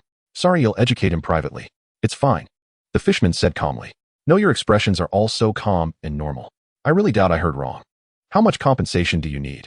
No need. The police officer spoke. He always seemed like a nice guy. For the beautiful town, first offense is not punished, just education. Of course, if you want to compensate privately, that's fine. No need. The fisherman replied. He took a deep breath, amusingly shown by the blood-red gills on the side of his neck opening and closing. He really looked like a fish. For peace, we can make some concessions. Because those who are not peaceful will eventually disappear. All for the beautiful town. Hunter found it even stranger. He always felt the words he heard carried some weird undertone. Everything ended smoothly. The fishermen dispersed. Hunter was taken back to the inn by Ormond. Although your method eventually got all kinds of information about the fishermen, even more detailed than what I could find myself. I still don't endorse this behavior. Because through proper channels, we can quickly get relevant information from the local library and police station. Okay, Ormond said seriously, if there's a next time, he'll make you fly back immediately. Sorry, uncle. No next time. Hunter lowered his head, lost in thought, then suddenly looked up. At least I didn't blow up those fishermen's balls, right? What? You want to squeeze out their road too? Uncle, I realize you have some sense of humor too. Humph. Ormond finally couldn't help laughing. He'll take you to eat something good tonight. Mister, John has a restaurant here. We might get a discount. It was clear he also had no fondness for mysterious creatures. The dinner here seemed high class. It was served by waitstaff. Someone put food on your plate, cut it for you, and you could even ask them to feed you. The food came straight from the chef and appeared on their plates within seconds. How do you like my hotel? John, with an aristocratic air, sliced lines into the steak before him. He refused the waiter's help, choosing to cut it himself. He seemed to enjoy doing things on his own. The taste is excellent, very high quality. Ormond praised. Then he turned to look at a figure with a rather odd style. Hunter, what are you doing? Huh? Hunter lifted his head, paused, and replied quietly. I want to try ketchup with steak. Uffed. John sat upright, as if the sound hadn't come from him. Normally steak isn't eaten that way. And sat straight, and said, thanks, later I'll try salad dressing with lobster meat. Go start your own independent federation. And muttered softly, but it was as harmless as a bird's chirp. It's fine. This is an inclusive place, a beautiful town. Anything is allowed here. Hunter cut a piece of meat and looked at John. Mr. John. Yes. Why do I hear so many people saying for the beautiful town? Hunter smiled. You must come here often. Can you explain? It's a custom since there are mysterious creatures friendly to humans. John replied calmly. The beautiful woman beside him, whether bodyguard or maid, wiped his mouth. He ate himself, but had others wipe him. A strange fellow. In any case, this town is truly beautiful, loved deeply. Don't you think so, Mr. Ormond? Indeed, it is a beautiful place. Not bad. Hunter sat on a nearby chair, scrolling through his phone and savoring the memory of the banquet just past. In his arms, the orange cat rested quietly. You call all that seafood not bad? The game started. Stopped playing with the cat and shot him a glare and casually selected a position. Bastard, no. 2 locked in ADC. You go support, ill carry. Why is it always me supporting? Hunter shrugged and pressed the button on the screen. Bastard, no. 1 locked in support. Because supporting you is too exhausting, and you always love to pretend you're disconnected in the enemy fountain when we're ahead. How many times have you lost, and still haven't learned your lesson? And rolled her eyes and perfectly last hit every minion. Isn't gaming about having fun? When I see my teammates cursing me, I know I've already won. Group up. Hunter casually engaged both the enemy support and ADC, and immediately followed up with her ultimate to slow them down. Just as the enemies tried to flee, they were locked down again, ultimately taken down by a penetrating basic attack. I can buy a major item. Recall it. And tapped on the enemy jungler's icon as a warning. He's coming, that guy. No recall. Hunter flashed a grin. Fine. And shrugged and started recalling on the spot. When the enemy jungler suddenly burst out, she relied on Hunter's crowd control and shield to cling to life by a thread and secure a counterkill. A wolf feigning sleep to lure its prey. Script. The enemy asked hesitantly. Aren't you using one? Hunter casually fired back. Where were we in the argument? Lost so many times and still haven't learned your lesson. Hunter retorted. Oh right, and don't you also love to not push the tower when you're about to win, just stand there spamming the thumbs up emote, waiting for the enemy to respawn before landing the final blow. But I can still win. This is top 750 ranked. Can you take it seriously? Isn't the point of gaming to climb? Winning or losing doesn't really matter, does it? We can't drop out anyway, and we can't reach first. It's all those pros. Then just AFK. And shot back, casually pressing recall. Hunter stood there AFK beside her, only clicking recall at the last moment, and the two of them returned to the fountain at the exact same time. Do you dare not to recall with me? What's with jumping in at the last second? Nonsense, that's how the mechanics work. If you don't like it, don't play. Bastard, no. 2 is godlike. On the screen only and remained as the sole survivor standing before the enemy nexus and spamming the thumbs up emote. Push. What are you doing? Why is it always you disgusting bastard? Waiting for the last hit again. Not afraid of messing up. Keep cursing, and I'll throw the game. As if you two could beat us. Dare to be on the opposite team next round. Hunter typed back directly. So damn annoying.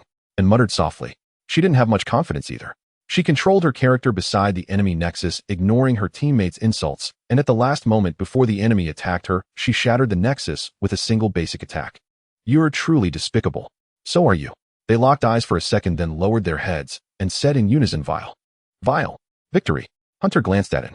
He had been playing this game since his past life, and his experience, reflexes, and energy all kept up. As for her skills came purely from her quick reactions.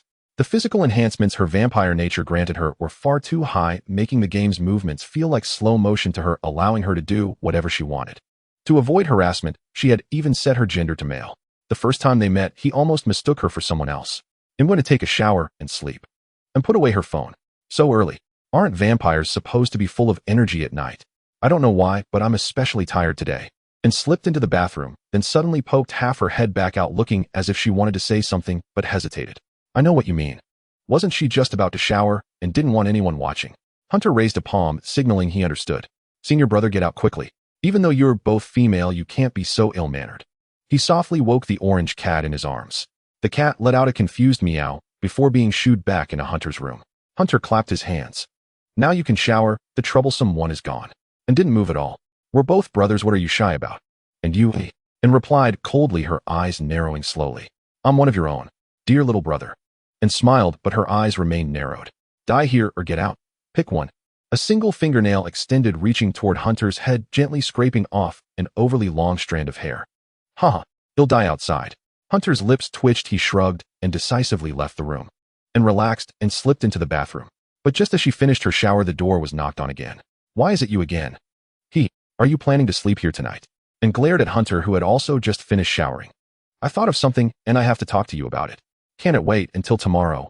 No, I'm getting more and more uneasy. Hunter walked into the room and sat by the floor-to-ceiling window. Although this was the center of the town, the sea was still visible from here. After all, this was the 12th floor. Aren't you going to tell Dad? I need to discuss it with you first. Hasn't the phrase beautiful little town appeared too many times? Has it? And don't you think this town is a bit off? Is it a? Say those 2 words one more time, I dare you. Then I won't say anything. And lay directly on the bed, feeling the soft bedding. Hunter suddenly came over, startling her. Still, she wasn't all that averse to it. If a person and a cheetah coexisted peacefully day after day, eventually the cheetah would come to see the person as a non-threat. Keep it down. I'm about to sleep. I need to go check out the library with Dad tomorrow. And slowly burrowed into the covers, leaving only half her head exposed. Since she was going to sleep, she took off her colored contacts, revealing her ruby-like eyes. Remember to lock the door. I recall we're pretty strapped for cash. So let's get some money. Alright, got a plan. I checked the map, there's a central bank nearby. That's our target for tomorrow. And shot up from the bed, pressing her hands on the blanket, leaning forward with those beautiful ruby eyes wide open. Like a rabbit. Are you serious? There can't possibly be a town with a crime rate of 0 in this world. Hunter looked at it seriously. Nor can there be a town where everyone feels it's perfect. In short, either this town is flawed. Or I am. You'll help me tomorrow too. Hunter gazed into her eyes. I'm planning something big. Your thoughts are too erratic. I suggest you go see a psychiatrist. Suddenly, and seemed to recall something. That's right, by normal standards, how could a town with 0 crime exist? But the problem is I find this perfectly normal, for the sake of building a beautiful town. She felt her mind go blank for a moment, though she couldn't pinpoint where. A beautiful town. I suspect you've lost your sanity. Try drinking some holy water. Hunter folded his arms, watching her. I heard that phrase many times from those fishmen and the police too. It's like hypnosis. I find it abnormal. How did I end up saying that too? And seemed startled. She quickly rummaged through her backpack, pulling out a towel, underwear, pants, and band-aids. Why is your suitcase such a mess? Not every woman's suitcase is perfectly organized, and replied. I didn't feel it before, but now that you mention it, I think there's something wrong with this place. It's too perfect. I need a sip of holy water to recover. I think I've lost my sanity. You even brought cat food. Hunter picked up a bag of cat food, a brand had never seen before. Your senior probably stashed it in there himself. I never planned to bring cat food. I don't even like cats, and I have no idea if he eats this. And replied casually, it must have been her own doing. But I remember you petting him quite enthusiastically. Found it. Wait, and suddenly froze. She slowly pulled a bottle from her backpack. Is that the holy water bottle? What's wrong? Hunter leaned in. He noticed the glass bottle of holy water had somehow become dented. Oh, air got in. You're so careless. Look closely, and placed the bottle under the light, and turned on her phone's flashlight, positioning it beneath the bottle. The transparent glass revealed the holy water's current state. Within the clear liquid, faint black streaks had appeared, drifting endlessly in the holy water. What does this mean? Looks like it's undrinkable now. Could it be expired? I just bought it from the church. How could it expire overnight? It must be contaminated. But it was still clear yesterday before we came. Hunter pulled out his phone to search. Holy water, though a bit pricey, was indeed quite useful. Drinking it directly could restore sanity. In places where mysterious beings existed, ether energy was usually present, and exposing holy water to the air could detect it. Found it. Hunter opened an image. When ether concentration is too high, holy water turns like this. He looked at the holy water. It matched the image exactly.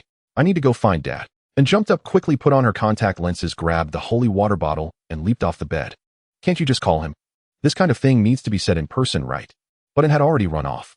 Seriously, why was she in such a hurry? Wait for me. Hunter shrugged helplessly and tapped on Ormond's profile. Uncle, are you asleep? We're coming to chat with you. Honestly, having a phone and not using it. The inn had 15 floors. He and him were on the 12th while Ormond was on the 13th. What an unlucky number. And muttered, pulling open the fire door to the stairs. Not taking the elevator. Hunter followed behind. I'm wearing pajamas. And whispered, what's wrong with pajamas? Hunter glanced and immediately understood. So that's what the band-aids were for. Medical grade ones, too painless to remove. Before he could finish, a fist landed on his stomach. Shut up. Help me check if anyone's on the 13th floor. And shook her fist in front of him, her face dark though her earlobes were slightly red. 13th floor here. I remember, he's in room 03. Hunter peered down the corridor, and after confirming it was empty, waved for him to come out. He should be in. And walked to room 03 and knocked. 2 short taps and 1 long. That must be the signal from the Investigator's handbook. Probably meaning him an ally. Still awake this late. Ormond opened the door, a cup of coffee in hand, looking ready to stay up all night. Behind him, a desk cluttered with documents was visible, likely materials had gathered from the library late at night. Since he couldn't take books out, had photographed them with his phone and had them printed at a shop, studying each page. Some papers were swept up by the draft from the door. What dedication? Dad, I think you need to see this. And pulled Hunter inside, quickly locked the door, and held out her left hand. Look at this holy water. It seems contaminated. Contaminated. Ormond took the holy water and examined it under the light. If there's nothing important, you can go back to sleep. Ormond tossed the holy water back. If holy water were contaminated, it wouldn't stay crystal clear. Don't come here to mock me. What? And took it in confusion and held it up. The holy water was still clear and bright. That can't be right. I clearly remember. This thing was contaminated. Next time, message me first before coming. Don't disturb me when I'm busy. Ormond bent down to pick up the papers one by one. What are you working on? Hunter picked up a sheet that had drifted out of the room. The history here has gaps and omissions. I'm studying it. So don't bother me. Ormond took the material from Hunter. His bloodshot eyes were somewhat frightening. As an archaeology professor, he couldn't accept the chaotic state of this place's history. Go to bed early. Bang. Ormond mercilessly pushed them out of the room and shut the door. How strange. Why was Dad so harsh? I'm his favorite daughter. I'm his favorite nephew too. How could he talk like that? Exactly, Hunter echoed. Shut up. Speaking of which, and held up the holy water bottle, and Hunter shone the light on it. Crystal clear. I thought there was something in it. Could I have been mistaken? It probably can't be used anymore. Let me take care of it for you. Hunter took the bottle and stuffed it into his pocket. I'm going to sleep now. Suddenly, and showed signs of fatigue, and turned to walk towards the elevator. Why is this guy taking the elevator again? Aren't you afraid of being seen? Speaking of which, something's off. Hunter opened his phone. I sent a message to Aemond. He clicked on Aemon's avatar to check the records. Empty. Why is it empty? I remember sending that message. Hunter fell silent for 2 seconds. When an anomaly appears alone, it could be an accident. When 2 appear, it could be a coincidence. But in this situation, one can only suspect that there is a serious problem in this small town. The holy water has been contaminated, and the holy water corresponds to the sand value. I want to experience a loss of sand. This means that everything I hear and see is real. The situation here is likely similar to the Truman Show, where a massive stage encapsulates the entire town. One can only discover some bugs within it. For example, the phrase, beautiful town. For instance, that too comes from the murderous resentment of the fishermen. Moreover, when everyone hears that the crime rate here is 0, they will all feel that this is a reasonable expression. At this point, something must be done. Calling the police is impossible. Those cops keep talking about beautiful town, which is clearly unreliable.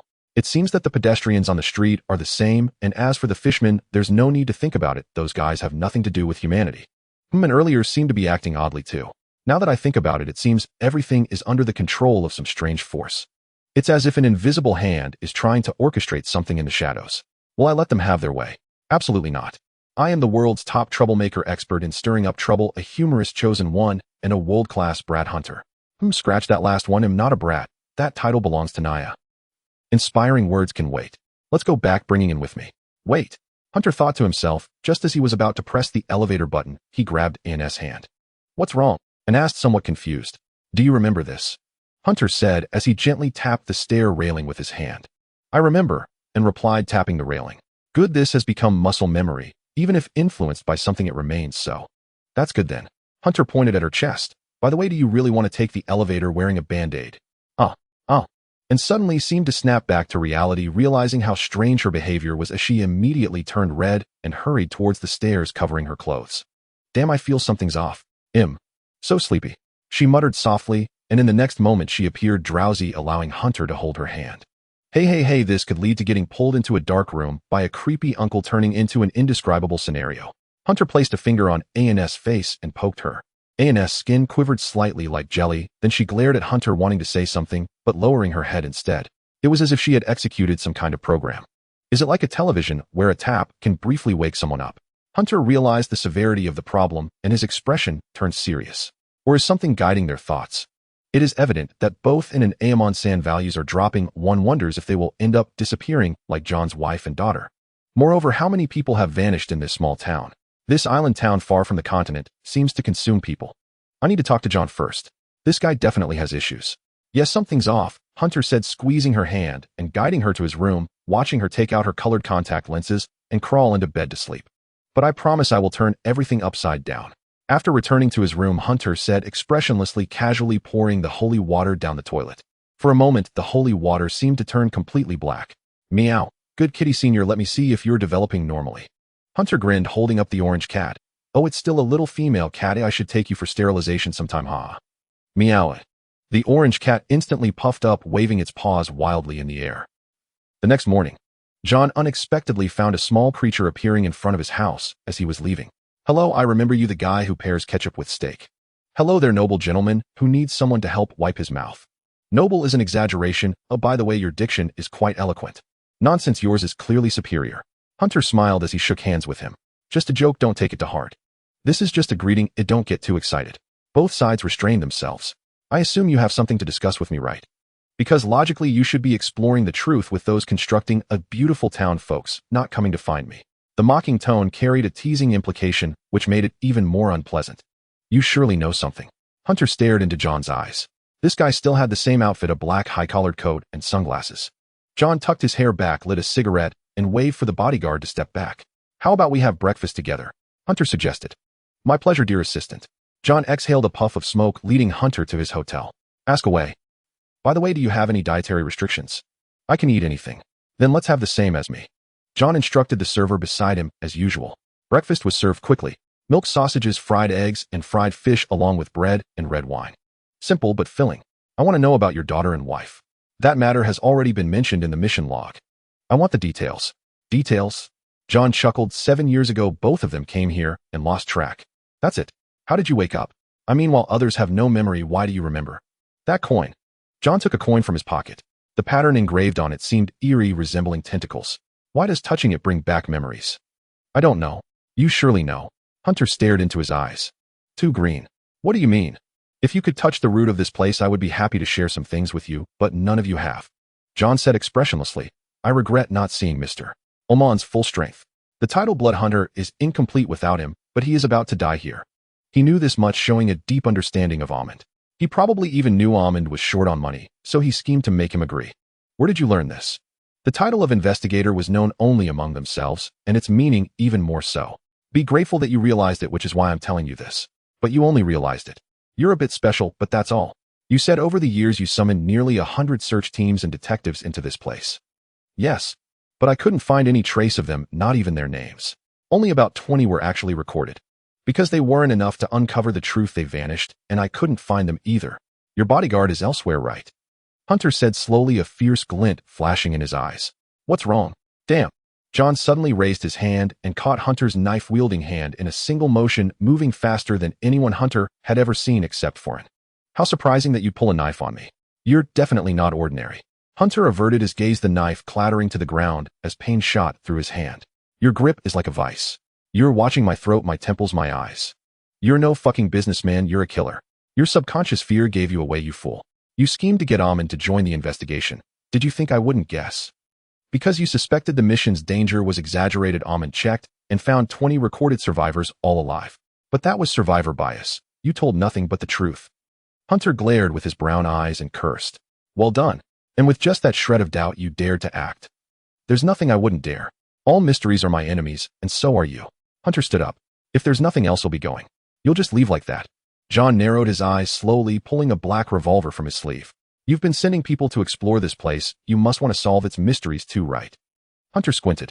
I'm your only hope right now. Are you sure you want to eliminate that possibility? Hurry up, let the number reach 100 soon, or it'll be done for. Without any cheats now, I can't do anything. Ha ha ha ha. Not feeling fear is really troublesome, makes me seem slow and deliberate, but I'm actually dancing on a tightrope. Give me the gun and some bullets.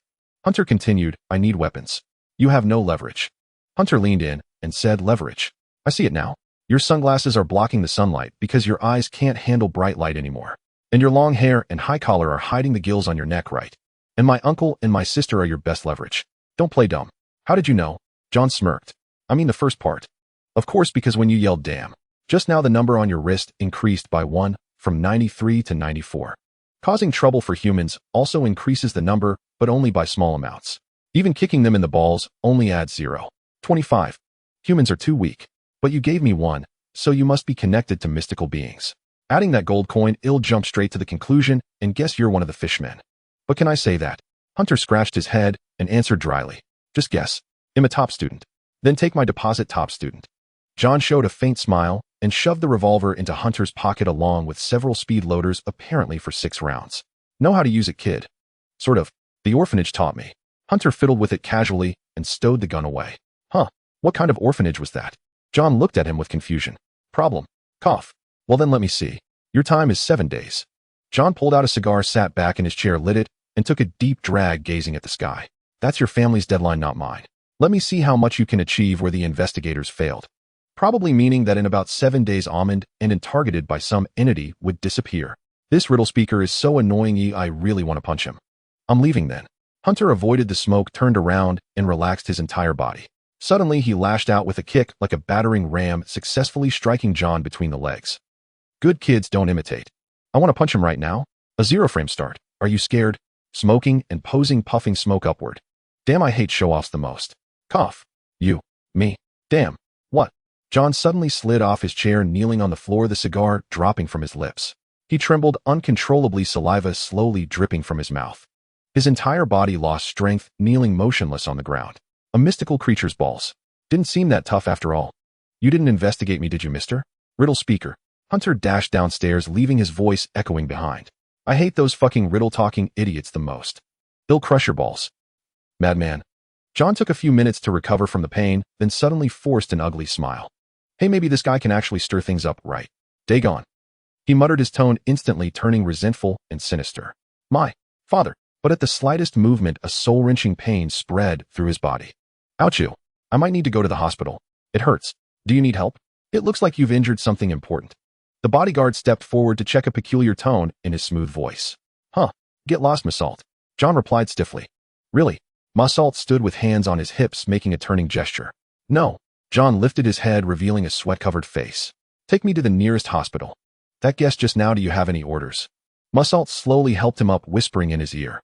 Forget him. John caught his breath. He doesn't think he'll survive the night safely, does he? Truly terrifying. Hunter checked the numbers as he ran all the way to the hotel entrance, then began wandering aimlessly along the street. 96 increased by 2 points. Did he really want to kill me in that moment? Good thing I ran fast. Creak. A taxi had stopped beside him without his notice. The car was blue. The driver poked his head out, a middle-aged man with dark brown hair, not overweight. My handsome sir, he said with an accent.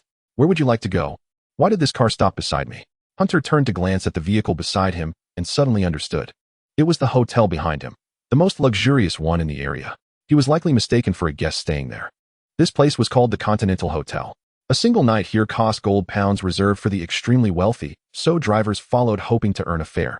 What an odd name, calling it the Continental Hotel on an island. Sir, the man said earnestly, if you're not staying, just tell me, and I'll leave immediately. No need to keep me waiting. Hunter chuckled, feeling the revolver in his pocket. Give me a few seconds. I need to grab something from the convenience store nearby. They'll be right back. Sir, where are you from?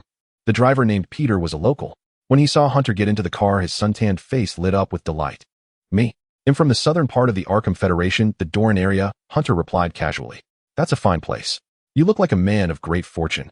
Thanks. By the way, where's the nearest bank? You need to withdraw money. Peter eagerly pointed the way. There's a central bank less than 2 kilometers from here. All right, head there, Hunter said. How's the security there? You mean safety? It's top-notch. Don't worry, our crime rate here is 0, Peter said with a smile. This is a beautiful little town. You have absolutely nothing to worry about. That's reassuring. Hunter patted his shoulder warmly. Do you have any debts? No, but I still need to save a lot to support my family. We're here. Peter stopped the car smoothly, so Hunter barely felt a jolt.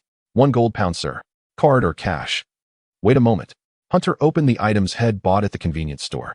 He put on a black ski mask, white non-slip gloves, transparent windproof goggles, and a black revolver loading bullets. Customer. Peter's voice trembled. What are you going to do? Withdraw money. Hunter handed him a black ski mask. Want to join me? I don't mind. Don't suddenly be so magnanimous in a situation like this. I'd better not. Peter nervously took his hands off the steering wheel. Have fun. I'm off. Don't go. Don't you need to charge the fare? It's free. He'll give it to you for free. As you wish. Hunter smiled, climbing out of the car. The moment he stepped out, the vehicle shot off like a runaway horse. His driving seemed quite skilled. Soon the car reached the other side of the street, then oddly slowed down, even turned back, driving past Hunter from across the road. Sir, need a ride? The illusions here are really interesting. So amusing, like NPCs in a game. I bet if someone beside them was killed, they'd just think it was some animal dying trapped in the illusion. Final interpretation rights belong to the town. No thanks. Hunter turned around. Now let's start the live stream. He pulled out his phone. He connected to the streaming platform, then tucked it into his chest pocket, leaving only the camera exposed. Hello everyone. I'm a bit nervous about robbing a bank for the first time. Hunter grinned, raising the revolver. He stepped forward with his left foot, then his right. He stood before the bank's main door. I'm now on the Federation's largest streaming platform. I don't believe you still won't react even like this. Still talking about building a beautiful little town. Unless they cut off the entire town signal, but that would also draw outside attention. Don't you understand modern technology? Hunter pulled out his phone to check. The number of live viewers was skyrocketing. Oh my, a live bank robbery. There's a brave soul like this. Go, go, go, hurry up. Is it a drill? Or really? Soon many voices came through on the platform. All right, everyone relax. We're going in now. Sensing the atmosphere was right, Hunter kicked open the bank's door. Bang! He fired a shot at the ceiling first, then aimed the revolver in front of him. To avoid accidental injury, Hunter even took off the safety lock. Nobody move. This is a robbery. Huh? What? A large group of heavily armed police officers turned around bewildered. They stared at each other wide-eyed. Did you all plan this? Why are there so many cops in the bank lobby this early? I don't think this is the time for cash transport, is it? Wait, they don't seem to be facing him. The police are on the right side of the lobby. Then what's on the left? Hunter hesitated, turning his head. Another figure similarly dressed was currently holding a bank employee hostage, wearing a ski mask, gloves, and goggles. Huh. No wonder so many people were inside this morning with the doors still closed. A fellow professional. Hunter nodded, and the other robber nodded back at him. They'd made an acquaintance. Clang. A police officer nearby dropped his gun and raised his hands. Whoosh. Everyone's eyes turned to that officer. After a few seconds of silence, the officer picked up his pistol again and aimed it at Hunter. Buddy, what do we do now? The robber inside suddenly whispered to him. Not my buddy. You came in to rob the place before me. You're asking me. Something must be wrong with this world. Didn't they say the crime rate in this damn place was 0? By that logic, shouldn't I be the only robber here? Now encountering another new robber. Isn't this probability lower than being struck by lightning twice? Drop your weapons. But the police beside him wouldn't let them chat. Hunter suddenly felt someone rushing at him from behind. In a moment of carelessness, he was pinned to the ground, followed by more people piling on him like a mound of earth. His pistol and other items were snatched away. Only then did he realize those holding him down were plainclothes officers walking on the street. So from the very beginning, the entire street was filled with police. I knew it. The way pedestrians looked at me when I got out of the car was a bit strange. Bro, it's 6. Hunter barely lifted his head. If I'd known you were hunting here today, I'd never have come near you. After all, a single jungle couldn't host two hunters unless they were from opposing sides. Don't mention it. The other bandit spoke with a wry tone. Say, why does your gear look so familiar? It's like you copied my specs exactly. The bandit asked suspiciously. I don't know. The orphanage taught me everything. That northern orphanage. Huh. Could we be from the same one? What year did you leave? I left in 18. I left in 16. Senior brother. Junior brother. Ouch. Shut up. Still chatting at a time like this. The man holding them down whacked the bandit hard on the head, then yanked off their hoods. The senior brother had gray hair looking utterly ordinary. Before Hunter could take a closer look, his head was pressed to the ground. I hate this position. Hunter thought. Grab them both and take them away. Someone who seemed to be the sheriff gave the order. The area in front of the bank was packed tight. Live stream. A cop took the phone from Hunter's chest and glanced at it. Ridiculous. There's no internet connection. What are you streaming? With that kind of brain, you think you can cause trouble in our beautiful little town. Really? Need proof. The cop shoved the phone in his face and sneered. Looks like you belong in a mental hospital. The livestream comments had seen earlier must have been hallucinations. But since his sanity wasn't dropping, how could he be hallucinating? How had he been affected? After all this pondering, he still couldn't figure it out. But one thing was certain, he was definitely in reality, just occasionally plagued by illusions. Stop daydreaming. Get in the car. Someone suddenly pushed him from behind, and the surrounding noise seemed to grow louder. Where to? The station. Can I make a request? Go ahead. It's a bit stuffy. How about some music? Shut up. The police car sped through busy streets, gradually heading toward a desolate suburb. Armed officers flanked them. He and the other bandit sat opposite each other in silence. Actually, they could still communicate. Tap, tap. Faint sounds came from the seat, the bandit tapping on the chair. The noise was soft, blending with the car's other sounds, so it wouldn't draw attention. It sounded familiar. Damn Morse code. Wasn't this something the orphanage had taught? What had he just sent? What's your name? Hunter naturally chose not to make a sound.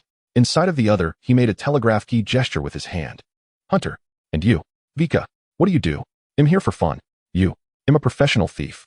Could believe that. A professional thief would come here and communicate in Morse code after getting caught. Way too calm. Clearly not a good person. Most importantly, pulling something like this in an area with zero crime rate meant he wasn't affected by this place either. Probably drank holy water like it was a meal. The other guy must have thought the same. As for what he imagined Hunter's identity to be, let him think whatever he wanted. They exchanged knowing smiles. Tap, tap, tap. Both froze. Something's wrong. Why was there a sound from beside them too? Turning their heads, it was the sheriff. The man wore a sly grin like a cunning fox. So even you with your honest face know this stuff. The sheriff pulled out a baton and tapped gently. Settle down. You'll have time to spill your hearts later. Vika simply closed his eyes and pretended to sleep. Hunter noticed the scenery outside growing increasingly desolate, but he remained unconcerned, instead observing the window with keen interest. He wondered what En and Amen were doing now. Following Oman's research approach had spot the problem soon enough, but whether he could solve it was another matter. And two, despite her bond with him as a vampire and bloodbag, was probably helpless under such bizarre hallucinations. Because the filth in this town seemed capable of altering people's perceptions. Who knew how they managed it? Come to think of it, he was probably on a path toward being erased, just like John's wife and daughter, forgotten by everyone, wiped from existence by some force. His plans had completely failed. At a time like this, he should be panicking. But he just couldn't. Instead, it felt more like a thrill. It seemed that without fear and other negative emotions, his body filled those empty spaces with excitement. Meaning robbing felt thrilling, and being robbed felt thrilling too. He'd probably feel a thrill when he died someday, wouldn't he? That sounded kind of twisted. Oh right, and his orange cat, named Scholar. If he got erased from existence, what would happen to it? That was his cat. He had to find a way to get out alive. When the police car finally stopped, Hunter looked outside. They had stopped in front of a dilapidated church. The church looked like it had been lifted straight from a horror film. Overgrown with weeds, windows caked with dust and cobwebs, faint strange symbols visible.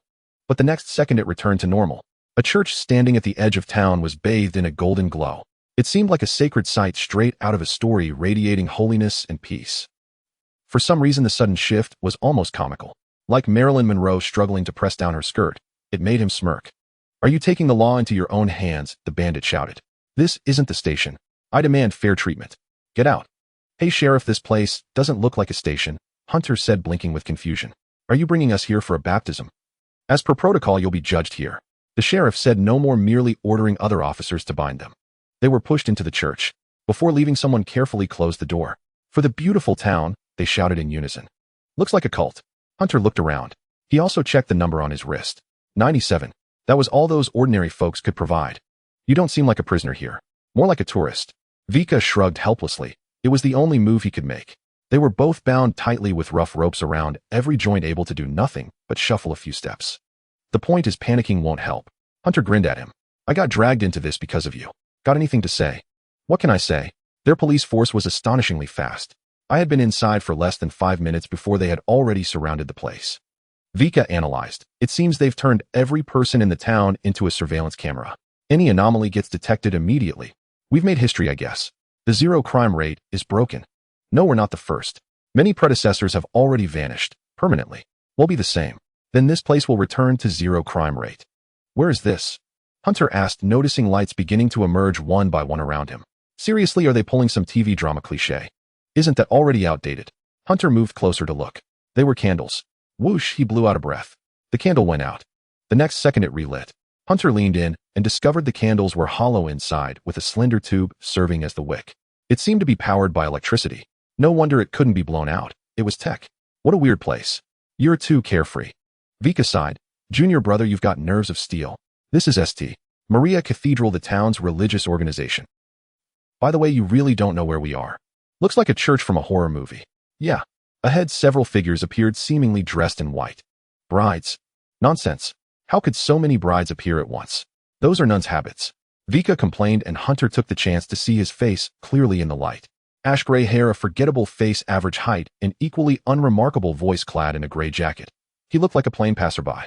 You say you're a professional thief? You look born for the trade. Thanks. Vika studied Hunter's appearance and chuckled. If you were in our line of work, you'd be caught in no time. Why, oi? Too handsome. High recognizability, easy to spot. That's exactly what I wanted to hear. How about another $5 worth? If we survive today, it'll give you $100 worth. The distant figures approached, nuns in white robes nearly identical in height, and build, their faces seemingly cast from the same mold. If only their features were visible while the rest of their bodies were wrapped in white, anyone would struggle to tell them apart. Hard to imagine the cathedral's interior was so vast. Conservatively, it could hold over 1,000 people. God knows what it was for, but definitely not a party. Sinners, your arrival here has sealed your fate. A distinctive woman stepped out from among the nuns. She wore a golden crown on her head, exquisitely beautiful, seemingly crafted with hollow techniques. She had a pair of violet eyes. Wanted. Yeah, if I could snatch it off. Still thinking about stealing, even at death's door. Old habits, you know. Don't you think the same? I want to rob the rich to help the poor. Really? Vika squinted, sensing a glimmer from the young man before him. Are you some kind of righteous guy? Of course. Rob their riches to relieve my poverty. Well, that was an illusion.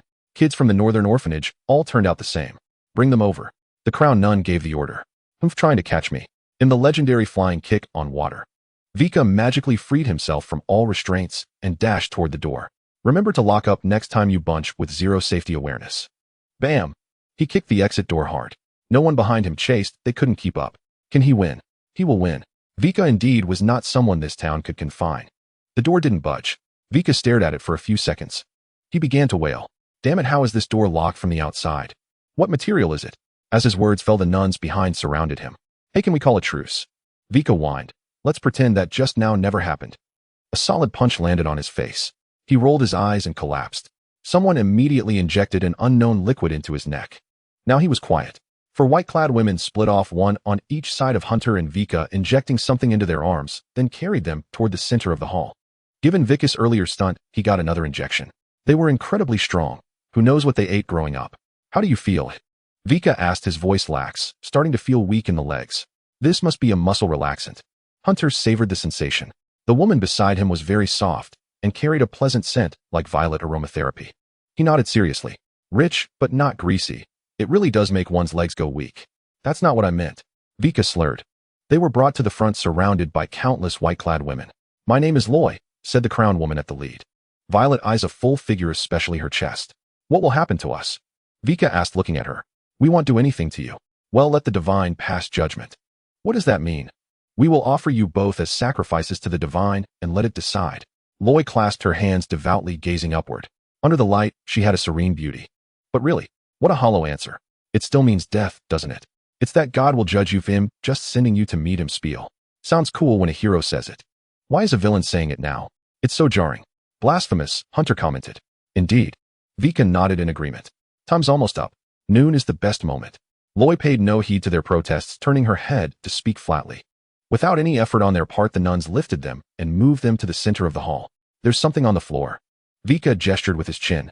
Hunter noticed faint red marks on the floor at the hall's center. The ceremony begins. At the command, the white-robed nuns placed various strange items along the red marks on the floor. The nuns split into several groups of three. One carried a tray, while the other two arranged powders and liquids. They first spread white powder across the floor, then used a pungent red liquid to outline shapes. Observing so closely was ultimately futile, as both Hunt and Vika's hands and feet were bound together with handcuffs, rendering them completely unable to exert any force. The muscle relaxant took effect, and Hunt and Vika lay side by side on the ground back to back. I feel like I should be lying on a hotel bed right now, not here. There's someone would bring me food.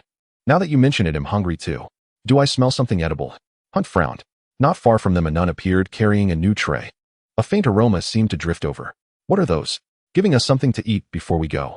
Don't you usually read books? Isn't this your chance to enlighten me? As a thief, you must be well-traveled and knowledgeable, right? Fine, fine. Vika rolled her eyes. See that white powder they sprinkled? That's starshine powder, the foundation for constructing a ritual array. The red liquid is blood, serving as the medium for transmission. Ether will flow through it. Sounds like the principle of a circuit board. It's not much different. It's a universal law which could also be seen as the universe's circuit board, but that sounds too lowbrow. Us scholars wouldn't call it that. As they chatted, the white-robed nuns began carrying trays, placing some eerie black and red items around them, forming a regular six-pointed star pattern. The trays toward the outer edges grew smaller in radius until only a peach-sized fruit could fit. What's this? This time it's food. Wait, why are they bringing food up? A sacrifice always needs a pretext, right? You can't just dump everything on a deity without reason. Why does that sound so strange? It's not strange. It's just like asking a superior for a favor. You always have to offer something first. You see, deities are always lofty and aloof. To catch their interest, you must first present a gift. It smells kind of nice. Hunt stared intently at the food before him. It looked like beef, fish, and vegetables, but the scent was oddly off. I haven't had lunch yet, he added. These foods clearly look abnormal. How can you even feel an appetite? Vika looked at her accomplice in horror. Isn't it already corrupted? That meat could very well be human flesh. Then the vegetables must be safe, right? Probably. Are you starving mad? You're genuinely hungry. A third wave of nuns approached, placing candles at the tips of the six-pointed star in the hall's center. By the way, can you tell which deity they're sacrificing to? Nothing more than Hydra or Dagon, or perhaps the higher tier Cthulhu. Wait, what? Vika suddenly stopped mid-sentence, scrutinizing Hunt carefully. How are you still keeping your sanity? I haven't drunk holy water in a long time. My sanity is so low that you look like a cake to me. How come you seem perfectly fine? You look like a steak to me too, Hunt replied. I'm just better at controlling my expressions. I'm fine. Vika was about to say something, but was interrupted by Roy. You two show great repentance, knowing you're about to face a deity, yet still engaging in your final confessions. You don't actually think we're confessing, do you? You beast, what did you hear? In truth, there's nothing else for you to do but confess. For the sake of this beautiful town, you must vanish from the world. Roy flashed a gentle smile, but the words that escaped her lips sent chills down one's spine. The ritual begins. As the words fell, the hall's lights abruptly dimmed, replaced by the glow of candles at the tips of the six-pointed star. The light cast eerie shadows on the nuns' faces. Damn, it was just like shining a flashlight from below one's chin in the dead of night. We're doomed. Vika felt some strength returning, but she still didn't stir, as if consumed by despair. What's wrong? I feel a bit cold, Hunt asked. Around them, a faint rustling sound began, as if the nuns were chanting prayers. It sounded like the buzzing of mosquitoes. What are these mosquitoes up to? Hunt muttered, glancing at his wrist. 96. 5. Why is the value so slow? Well, there's no time to check the history now, whatever. We're dead, the ritual has begun. We're being sacrificed. Vika replied, gloomily, a hint of tears in her voice. She could already sense some eerie presence staring at her. It felt like a giant eyeball extending countless tiny tentacles. It seemed as if she were about to float. This array has already opened a channel. Don't you feel the chill around you? What do you mean? That's the sign of ether flowing. It carries away heat, Vika replied sullenly. You illiterate. I'm so hungry. The chill on their bodies abruptly ceased. Huh, why did it feel like the sacrifice had been interrupted? How? Wasn't there nothing that could break a sacrifice? What happened? Vika was stunned for a moment, then lifted her head, snapping back to clarity. Before her eyes was an indescribable mess reeking with a stench that was incredibly sobering. It must have been a blend of various smells. Vika caught a whiff of red wine. A mixture of lobster, crab, and various seafood, along with some undigested remnants. Disgusting. It seemed Hunt had suddenly opened his mouth wide and taken a bite of the meat and vegetables nearby. Then he vomited. It was everywhere. How the hell did this guy manage to move? Weren't they injected with a relaxant? Could it be because he's starving mad? What a bizarre constitution. Wait, that mess seemed to be flowing over. Vika shifted back a little but lamented that she was tied to Hunt and couldn't escape, so her clothes inevitably got stained. Ugh, she whimpered. Who the hell would eat something made like this? At least prepare something decent to offer to a deity. Hunt, seemingly driven mad by hunger, shouted furiously. Blah. Oh, it appeared the deity was either disgusted or offended and had unilaterally canceled the sacrifice. Come to think of it, here were lowly beings offering something to a higher entity. The deity had already extended its knife and fork only to find the offering smeared with strange secretions. To put it in human terms, it was like a chicken laying an egg and then covering it with a fresh pile of droppings. A wet, sticky mess that no one would want to touch. The stench was overwhelming. Ha damn scatological humor. It's making me queasy. If only I had a little more time I could. But this damn place is impossible to deal with. This time I'm really done for. Vika dry-heaved weakly, thinking that living like this was worse than death. He had completely lost the strength to speak. After all, he had been injected twice, a double dose of relaxant.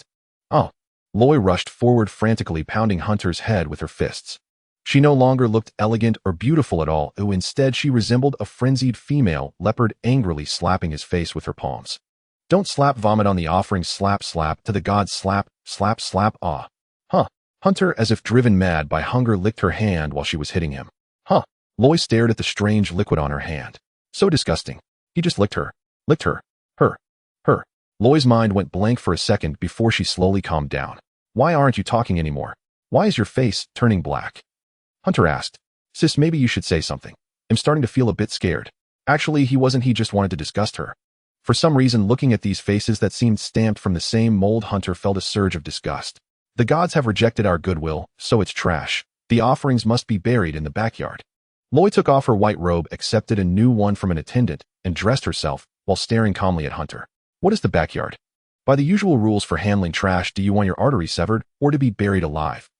Loy didn't answer him, but said flatly, choose one or he'll choose for you. The white-robed nuns parted to make way. Two nuns stepped forward with trays revealing the tools within. Rusted, pitted blades, a stark contrast to the grand and beautiful church. It also meant that being cut by such a thing would not be ordinary pain, but a torture akin to death by 1,000 cuts. Even by the standards of the International Federation, this would be the act of a terrorist. We're about to die, senior brother. What to do? Hunter glanced at Vika, who was frowning as if wanting to say something, but still unable to speak. It seemed he still lacked the strength to talk. The choice was his. Damn it, severing an artery meant a quick death, but also torture. Who knew what kind of treatment awaited? This was indeed a cult with no human rights, only cruelty. Being buried alive at least allowed for thoughts of escape. Long pain or short pain? Which one to choose? Logically, a normal person would pick being buried alive, leaving a chance to survive. Hunter glanced secretly at his wrist. 99. 5. So this is how you play me. It seemed that successfully disgusting the gods and the people here had increased the value by a lot. But it hadn't reached 100 yet, so the ability to not die couldn't be activated. That 0. 5 was like a heavenly chasm dividing the two sides of fate. If he died, it would be for real. Although he felt no fear, his consciousness still hesitated. All right, brother, I'm going to die again. It felt as if the horn of death was sounding in his ears, skeletons were welcoming him, and hell was beckoning. Indeed, he had to choose to live to do more things. Severing the artery would mean nothing could be done. Only by living could he stir up trouble. If he could escape, wouldn't the sky be the limit? Hunter glanced at Vika again. Though he couldn't speak, his eyes were full of anxiety. He seemed to want to live too. Seemed. What did it matter to him? Just a passerby met by chance. 5. Loy suddenly began a countdown. A countdown. Should he still hesitate now? Hadn't he already known the answer from the start? From the beginning, he, devoid of negative emotions, had always followed one rule. Screw it. 5 your ass. Hunter sneered, facing the invisible pressure and the suffocating weight, as if he felt nothing at all. He looked at Vika, who had closed his eyes. Sever the artery, you say? Go ahead and try. His arrogant voice rang out. Cut it. Think I'm scared of you? If even one artery of mine stays intact today, you might as well quit. Hunter said with a grin. Go on, kill me. I doubt your scrawny arms can even cut through my skin. His voice echoed through the hall, carrying an air of utter fearlessness. Vika suddenly opened his eyes. Like this. Do it. Loy stood frozen for a second, then narrowed her eyes, her purple pupils showing a hint of doubt and mockery. Farewell to this arrogant, ignorant gentleman. No, I'll do it myself for the sake of this beautiful town and for the Lord. The sound of the blade cutting, the grating noise, the spread of a rusty smell. Everything showed the pain the young man on the platform was enduring. The continuous sound of sawing turned the magnificent hall into something sinister. At the center of the vast hall on a nearly perfect six-pointed star array, Loy was intently destroying a human body. She was cutting the carotid artery in Hunter's neck. She deliberately slowed the knife's movement. Rules were rules, as she would only cut the neck, but how she cut it was up to her. The only tool used was a rusty scalpel like a saw. Did you skip breakfast? Is that all? Can't even get the knife right. How useless are you? My blood looks red, doesn't it? Yours is probably black. You're not fit to serve any lord. A filthy thing from a gutter like you should just die to atone. Why is your hand shaking? Is that all? Rattled. Shut up. Rattled. Cough. The blade stabbed in deeply. The taste of rust filled his mouth as Loy left a cut on his tongue. The artery in his neck was severed. Hunter's eyes filled with blood vessels. He could only make faint gasping sounds, his face quickly turning ashen. My God. Vika lay there weakly. The bloody scene was too terrifying. His sanity was rapidly draining. If he hadn't closed his eyes in time, he might have gone mad. Is the backyard ready? It's done. Let's begin. Loy stood up, pulled off her surgical gloves, and tossed them onto the young man before her. Do you have anything else to say? She asked softly, her voice full of contempt. What did you say? Loy leaned her ear closer. Slurp. Hunter licked her ear, marking a spot. He replied, weakly, blood loss, making even speaking an effort. You still don't seem to grasp the severity of the situation. They'll come find you to play later. Luoi paused for a few seconds, then swiftly grabbed a scalpel and thrust it down, stopping just before Hunter's eyes. I won't disrupt the ritual, she scolded in exasperation, her ample bosom heaving. Everything for the beautiful town. Poor soul, you can't even vent your own emotions. What has your town given you? Hunter let out a soft sneer. They'll give you one warning. My ultimate is ready. Collect the bodies. Several white-robed nuns brought ropes and a wooden coffin and began their work. Both Hunter and Vika were placed into coffins and buried in the cemetery behind the church. If they could come out and take a look, they would find that most of the graves here were cenotaphs, but their numbers were dense and utterly incalculable. Vika bit down on a thin wire with his teeth and placed it on the wood beside him. He could judge what was happening through vibrations. The air in the coffin was limited. If he waited until the oxygen ran out, he wouldn't have the strength to move. The sound of digging ceased. Footsteps faded away. After waiting silently for 5 minutes and confirming he heard no other sounds, Vika bit down on his right shoulder. He tore open the surface skin, bit out a capsule, and swallowed it. Inside was holy water and other nutrients. As he chewed, his body began to move. The wound on his shoulder healed completely, and a fine layer of sweat broke out on his skin. I can move, Vika muttered to himself. I just wanted to see what was going on here, but I almost got myself killed. He opened his mouth and used his tongue to pry at his back teeth where a thread was connected. Soon a small bottle was pulled out. Liquid potion. Good thing I prepared a few doses. Finally comes in handy. Ugh. The taste of saliva was actually quite nauseating. He choked on it every time. Enduring the disgusting taste, he downed the bottle of potion in one gulp.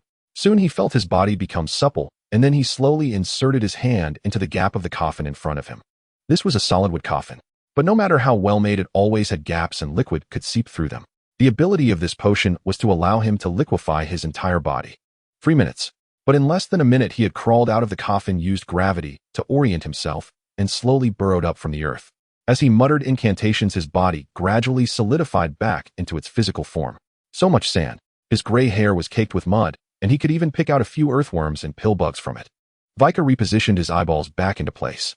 After trying a few jumps to confirm his body was in perfect condition, he looked at the cemetery before him. Truly spectacular. How many people have died here over the centuries? How has this damned place lasted so long? Well, the bug behind my head is gone. That's great news. Liquefaction can get rid of the bug. Anyway, this trip wasn't a bad haul. This place must be blessed by some deity's meme, capable of making a person vanish completely. Only a high-ranking god could achieve that. Vika searched around and spotted his backpack tossed in a corner like trash. Everything's still here. These guys don't seem to care for wealth. No, judging by the gold on their foreheads, it's worth more than mine. Looking back at the cemetery, he saw another fresh grave next to his own mound. Right, this guy's name is Hunter. Vika looked at the newly added grave beside him, a hint of respect in his eyes. I may not be a good person, but you were truly badass. With a swift motion, he pulled a card from his bosom and pressed it into the dirt before Hunter's grave. This is exactly the quality the Scholar Church lacks: courage and fearlessness. In contrast, we overthink and become hesitant. Precisely because I can't do it, your reckless bravery is all the more precious. Of course, I'm not saying your kind of courage is wrong. It's just that in this world, there's no place for someone like you to survive, just like most gentle souls aren't treated gently. Even though you're dead, I still have to thank you for giving me a chance to live. I've learned my lesson. They'll never come to a place like this again. I'm really better suited for scholarship than field work. I'm truly afraid of death. If you were still alive. Vika suddenly realized something. He lunged to the ground, listening intently to every sound. Good, you're not. Then I can speak freely. He was just afraid of jinxing it. If you were still alive, I'd be your sponsor into the Scholar Church. From now on, I'd share half my food with you, and I'd have no objection to anything you did. But if you come back as a ghost to haunt me, I'll have to put you back in the ground. Vika cheerfully made a bunch of impossible wishes, saying all this should be fine, right? You're dead anyway, muttered softly. Anyway, farewell forever. I'll remember you, junior brother Hunter. Inside Hunter's mind room. Seriously, is this guy insane? Hunter stared at the big screen before him, which showed Vika saluting in front of his grave, blabbering on and on, annoying as hell. Since it was too far away, he couldn't even hear what was being said. How can this guy be so long-winded? Isn't he just mourning you? Nyarlathotep appeared out of nowhere and sat beside him. The art style was a bit off, though. Drinking bubble tea, wearing sunglasses, and fluffy popcorn kept appearing out of thin air, being stuffed into its body. Crunchy.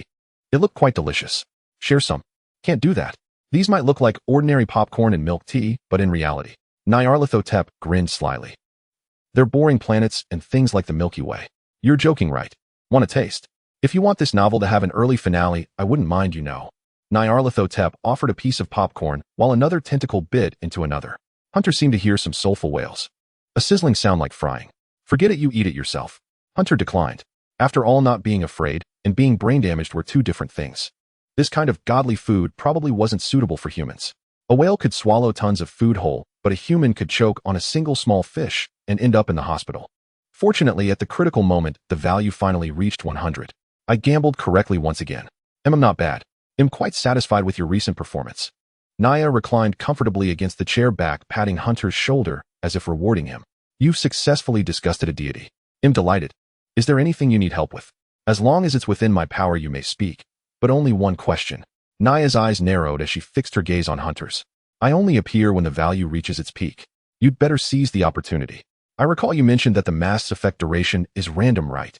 Hunter picked up the mask. This time the carving on it was a mask, a golden protruding mask, blank and devoid of any pattern, not even a single ornament. Just moments ago, he had licked Loy, successfully accumulating the final 0. 5 points of value. He had to admit the pain of having his throat slit was utterly unbearable. Fortunately, the overwhelming agony which could easily trigger a loss of sanity was erased by Naya. Otherwise, he would have long gone mad. What was this mask supposed to mean? He couldn't guess its ability. A nesting doll, huh? Indeed. How long will it last this time? You don't need to tell me. Just help me extend the time as much as possible. Without hesitation, Hunter pressed the mask onto his face. Then I'll give you 15 minutes. Naya took a bite of popcorn. If it's not enough, I'll deduct more. What do you mean deduct more? Because I can't give you any more than that. This is a very powerful ability. Naya replied. It's from my avatar. It's enough. Hunter covered his face with the mask. Whoosh. The mask adhered to his skin with an almost imperceptible sound. Oh, I can hear the echoes of revenge. Naya watched excitedly as Hunter slowly faded from the mental space. A gentleman seeks revenge even after 10 years, but I am no gentleman. I hold no grudges overnight. Hunter opened his eyes. As his vision adjusted to the darkness, the first thing he saw was the interior of a solid wood coffin. You sure are rich using solid wood. July 17th, 12:05 p.m. From Hunter's grave, a hand burst through the earth, a white bone extending outward, still clinging to shreds of flesh. Like a warrior returning from the abyss. The church was named St. Maria Cathedral, a cliché and mundane name. In front of this cathedral, there was always a gatekeeper. The gatekeeper here was dressed in a familiar manner. She resembled Loy, but it wasn't her. In fact, all the white-robed nuns looked nearly identical. Only the one wearing a golden crown was Loy. Hello, I'm a patrol officer. The white-robed gatekeeper suddenly heard a voice. She turned to see a person in blue calling out to her. Her eyes seemed to blur for a moment before she could make out his face. It was a familiar police uniform. The nun relaxed her guard slightly, though a hint of suspicion lingered. Why was he alone? What is it, respected officer? The white-robed nun inclined her head slightly. I have urgent matters to discuss with Sister Loy for the sake of our beautiful town. May I ask what it's about? We've captured a new prisoner who seeks to disrupt the town's peace. But where is that prisoner? The white-robed nun looked around curiously. Right here. Here. Her gaze returned to the officer. The officer raised a dark gun barrel and shoved it straight into her mouth. Why would the officer do such a thing? Realizing something was wrong, the nun's eyes widened in shock. It's you, he said with a grin. MMPH'd. She froze, about to struggle. Bang. The white figure crumpled to the ground, trembling for a few seconds before falling still, blood slowly seeping out. What a troublesome and mind-bending ability. Hunter tore off the blue cloth he was wearing. an oilcloth he had ripped off at random. Every time he put on the mask, it conveyed the ability's nature through consciousness. That is, he understood what it meant, but it was hard to articulate in words. I'd like to ask, why is this ability called? Others' perception of you is the source of power. Roughly meaning, if others believe you can fly, then you can fly. With only 15 minutes, he had to think fast. Abilities of this conceptual nature were never weak. Their upper limit depended on the user's execution.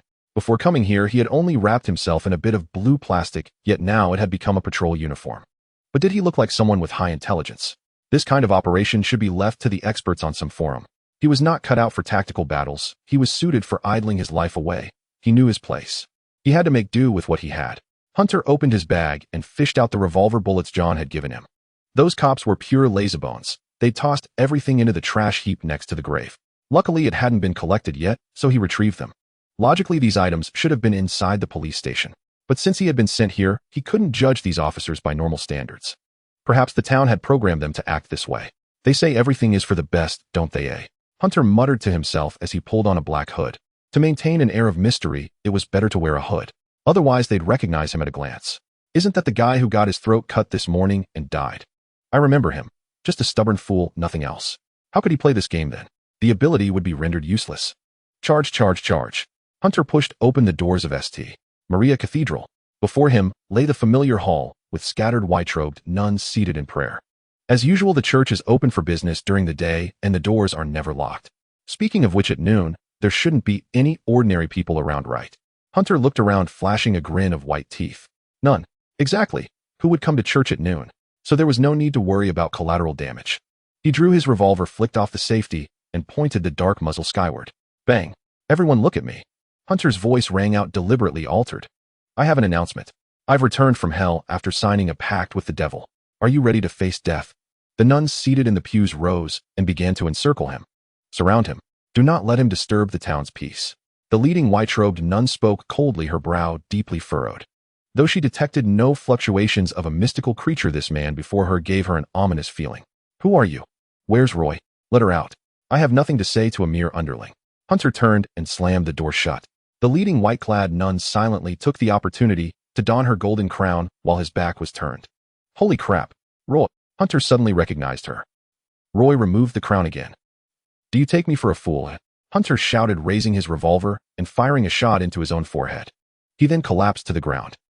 Roy's eyes widened in shock. What the hell? Why did this guy just kill himself?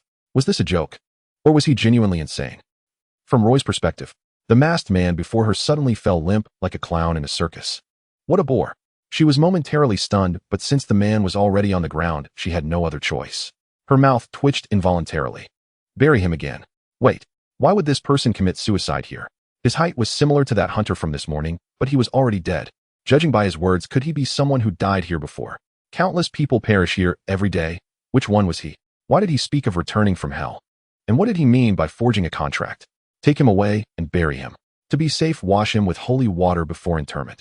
No, the more she thought about it, the more wrong it felt. Why did he kill himself? What was the reason for his suicide? Roy suddenly whipped her head around. Don't come near. Too late. Believe it or not, I've returned from hell once again. By the way, holy water. You people actually use holy water. A guy who could die just from washing himself with it, and you still use it. The masked man slowly rose to his feet, grinning as he wiped the blood from his forehead. Every death makes me stronger. Stronger. What had he sacrificed? His life, or the flesh and blood of a higher being? Roy let out a soft sigh, tilting her head as an immense pressure weighed down on her. What should we do? Beside her, a white-clad nun of equally stunning beauty asked. He can't possibly be reborn every time he dies. Recite the Lord's scripture. Lower his SAN value. Use curses to weaken him. Curse his very life. The nuns immediately began chanting scriptures. Do you all like to sing? Damn it, don't you lose SAN. What do you think? The masked man pulled out his phone, turned the volume to max, and connected it to a Bluetooth speaker. A surge of powerful music erupted. Rock music. The death metal roar drowned out everything, the band's hoarse howling instantly tearing apart the solemn atmosphere. Why the hell do you carry a Bluetooth speaker with you? Roy cried out. Mind your own business. Even if I strip and dance in this church today, what can you do about it? The masked man shot back, then fired another bullet into his own head. Dead again. The curse doesn't work on him. He's completely unaffected. The nun beside her answered, looking helplessly at Roy. Roy's heart lurched. Didn't he say he'd become stronger? Was this part of it too? What did his stronger mean? Physical prowess? Or mental fortitude? Or perhaps both? So you're saying he's practically invincible right now? Bang! Just as the thought crossed Roy's mind, he fired. The masked man stood up and casually blew a white-clad nun's head off. His draw speed and aim were getting faster and faster. Wait, was he serious? He spoke slowly. To show my mercy, I'll tell you the nature of my power. My weapon never misses. Bang! My death grants me strength. Bang! My bullets are infinite. Facing the hundreds of white-clad nuns, the masked man flashed a grin, enunciating each word with resolute clarity. At the same time, he pressed the pistol against his own chin, striking an elegant pose like a gentleman's curtain call. I heard you send sinners to be judged by the divine. I'll send you to meet the divine too, but I'll send you to death. What God do you even believe in? Roy took a step back. I believe in no one, for I am death itself. And now death has come to reap you. Bang! He fired, then fell backward again. But this time the fall stopped midair. One foot braced behind him, halting his head just before it hit the ground. He forcefully wrenched his body back upright from the backward lean. We meet again. The masked man spat out a bloody mouthful, revealing crimson-stained teeth. Kill him. For our God we cannot flee. Roy finally gave the order. All for the beautiful town. The white-clad nuns drew blades from their sleeves and charged at the enemy. What the hell was wrong with this man? Why did he keep killing himself? Could he be the earthly avatar of a deity, dying repeatedly only to draw power from the divine? Sweat trickled down Roy's smooth forehead as she hid behind a pillar, racking her brain. Impossible. No God would grant the power of life and death. Could he be the God himself? What did he say earlier? His weapon never misses. Roy noticed for the first time that all the fallen white-clad nuns had been shot precisely through the forehead. Your Eminence. Several nuns knelt beside her, speaking urgently. His bullets are literally pulled out of thin air. Impossible. Roy shouted. Her beautiful features twisted unconsciously as she peeked out slightly. The mysterious man before her rapidly emptied his revolver, then gracefully extended his right arm, flicking out the empty cylinder.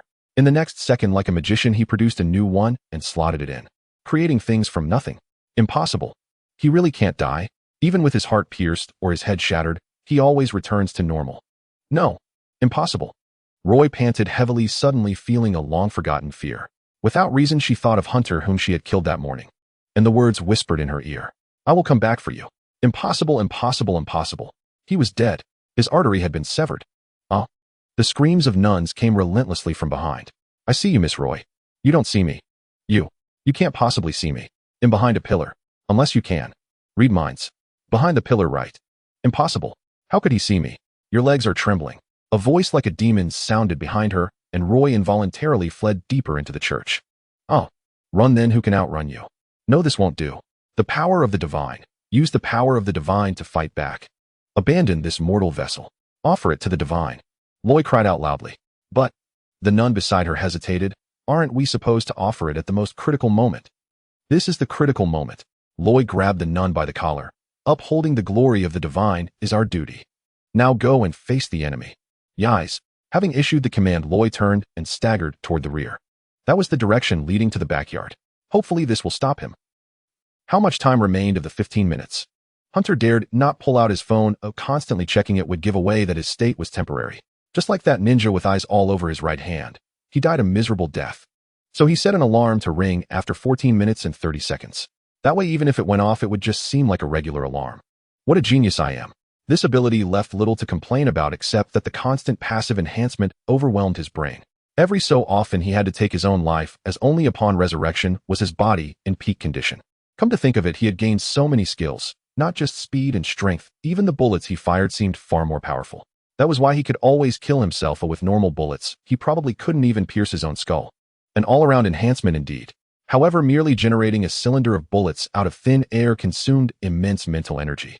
His gradually strengthening body also sped up the frequency of his self-inflicted deaths. His physique now seemed comparable to ANS. He could leap onto pillars or rip tables bolted to the floor and hurl them into the crowd. But he had to be careful. Resurrection had a cooldown. Each time he revived, he would be dazed for about half a second. Regaining consciousness was like rebooting a machine. It required reaction time. If someone caught the timing and stabbed him every time he revived, he'd be cornered and killed over and over. He was like a mob that couldn't escape crowd control.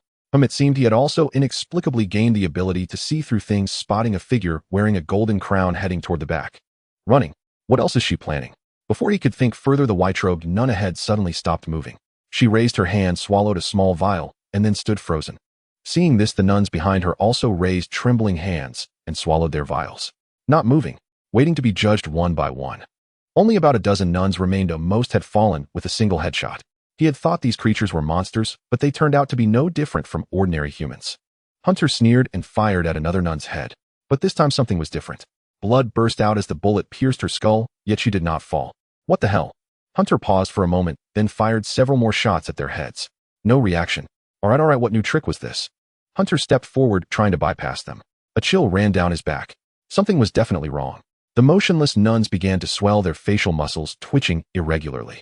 After the twitching, their pale faces started to split open like blooming flower buds, revealing gaping dark voids with serrated edges. Inside was hollow. Flesh and bone seemed to have been devoured by something. This must be the prelude before the boss appears in a horror movie. Like when a xenomorph is born and its head splits open. Haha, I know. This is a classic horror movie trope. Hunter spun around, grabbed a thick chair leg, and weighed it in his hand. Iron, solid enough. You think he'll let you emerge? I'm not that stupid. He slammed the rod hard onto the nun's head, shattering it into pieces. A sound of something breaking echoed. Isn't this much better than a gun? Hunter didn't slow down, quickly smashing the nuns' heads. Who knew when the phone would ring? Since entering this place, he had no time to keep track. These nuns had likely turned their own flesh and blood into nourishment, offering it to some entity. So where did that nourishment go? Hunter didn't want to think about it. Anyway, these things were about to break out of their cocoons. As long as he destroyed the cocoon before the butterfly emerged, the butterfly would never come out. You really think this is a novel where the protagonist foolishly lets the enemy transform? Hunter wiped the blood from his face, laughing as he smashed another hollow nun's body. The surviving nuns were so terrified they sat on the ground, lacking the courage to swallow their vials. There was no need to kill these ones. They wouldn't cause any trouble just standing there. He could spare them, right? Bang! That was how it should have been. You wanted to kill me, so why should I spare you? But Hunter didn't care. He casually picked up his revolver and shot another nun in the head. Bang! Behind them, there were at least 10,000 grave mounds. Countless people had died here over the centuries. To claim these nuns were ignorant was impossible. Anyone serving as a nun here could only be an insider. Bang! There was nothing more to say. Since killing them brought no guilt, he might as well finish them off. As they say, send them to the divine for judgment. I'm just delivering them. You shouldn't have set your sights on Ormond, and you know. They wanted them gone. Then he'll make you disappear first. Hunter reloaded the revolver's cylinder. The barrel was hot, glowing red. The pristine white floor was now drenched in blood, the acrid scent spreading through the air. He strode quickly to the last nun with a hollow face. She was in the final stage of breaking out, her belly swollen larger than a 10-month pregnancy. The nun's nourishment had been drained completely. Her skin was cyan like a corpse long dead. PSSH. A soft sound like something bursting. A blue-green hand tore through the nun's abdomen. Then came an arm, a head, and upper body, and it crawled out of her belly. A bizarre creature. It had no eyelids, only fish-like eyes, no nose, just nostrils, deep nasolabial folds. Its exposed skin was covered in scales, and a nauseating stench emanated from it, likely due to the mucus on its body. An ugly thing. Hunter inexplicably thought of goblins. Actually, goblins were even cuter. Dagon. Even its cry was so unpleasant, tinged with fear. Is it afraid of me? Then he'll let you off. Hunter slowly turned around. I'm not a bad person either, but next time we meet, we'll be enemies. Then he swiftly spun back, shoving the pistol into the creature's mouth. The monster's eyes widened. We meet again, child. This time I won't let you go. Dagon. Bang. Bang, bang, bang, bang. The bullets pierced cleanly through its neck. Yet these wounds seemed unable to kill it. The ugly creature lifted its head, opening its mouth wide. Why do you have to be so tough? Aren't you just asking for trouble? A massive iron rod instantly smashed its skull, followed by more blows, until it was completely pulverized. Blood and plasma splattered everywhere, though it was a bluish-green hue. Somewhat ugly but harmless. I'm terrifyingly strong now. How exactly did those nuns imagine me? After finishing off the last monster, Hunter looked toward a door. Behind it was a figure wearing a golden crown. By the way, what time was it? Hunter glanced at his phone. 1:16. 4 minutes left. Little Bunny opened the door. The masked man hummed a tune, placing one hand on the handle of the blast-proof door. This kind of blast door was just a fireproof door used worldwide. Tough and durable. It probably couldn't be opened. Both the person inside and the one outside thought the same. Crack. The next second, the entire meticulously crafted blast door was ripped apart. In this context, it was like opening a can. The sturdy blast door was as fragile as paper. Ha! A surprised voice came from in front of the door. Eek! Walk. A mournful cry came from behind the door. Loy was sitting in front of a table on which various strange items were placed. They seemed to be for summoning or sacrifice, but before she could prepare them fully, her opponent had already arrived. The best way to deal with a mage was to interrupt their casting. The same applied to a priestess. The masked man kicked the table over. The sacrificial items scattered all over the floor. Miss Loy. The masked man approached her casually, sitting down. His clothes were already soaked through with blood. With a single tear, they fell to the ground. In other words, apart from the hood, almost all of his clothes were gone. But that was fine, and it felt quite comfortable, like sleeping naked. He reached out, set the table upright, and wiped the stains off its surface. What do you want? Loy gasped for air, feeling only despair. 100 white-robed nuns, each blessed by a god. How could they have died like vegetables being chopped? They were specialized creatures that could fight without feeling pain as long as their heads weren't directly blown off. So why were they all killed by headshots? Why wasn't he losing his sanity? It was utterly insane. Relax. The masked man cheerfully pulled off his hood. You should know who I am. It really is you. Loy screamed. Hunter, what do you want? I've already done most of it, and you're asking me that now. Hunter gently wiped the blood from his head. You know this state of mind has a time limit. Don't worry, just 10 minutes.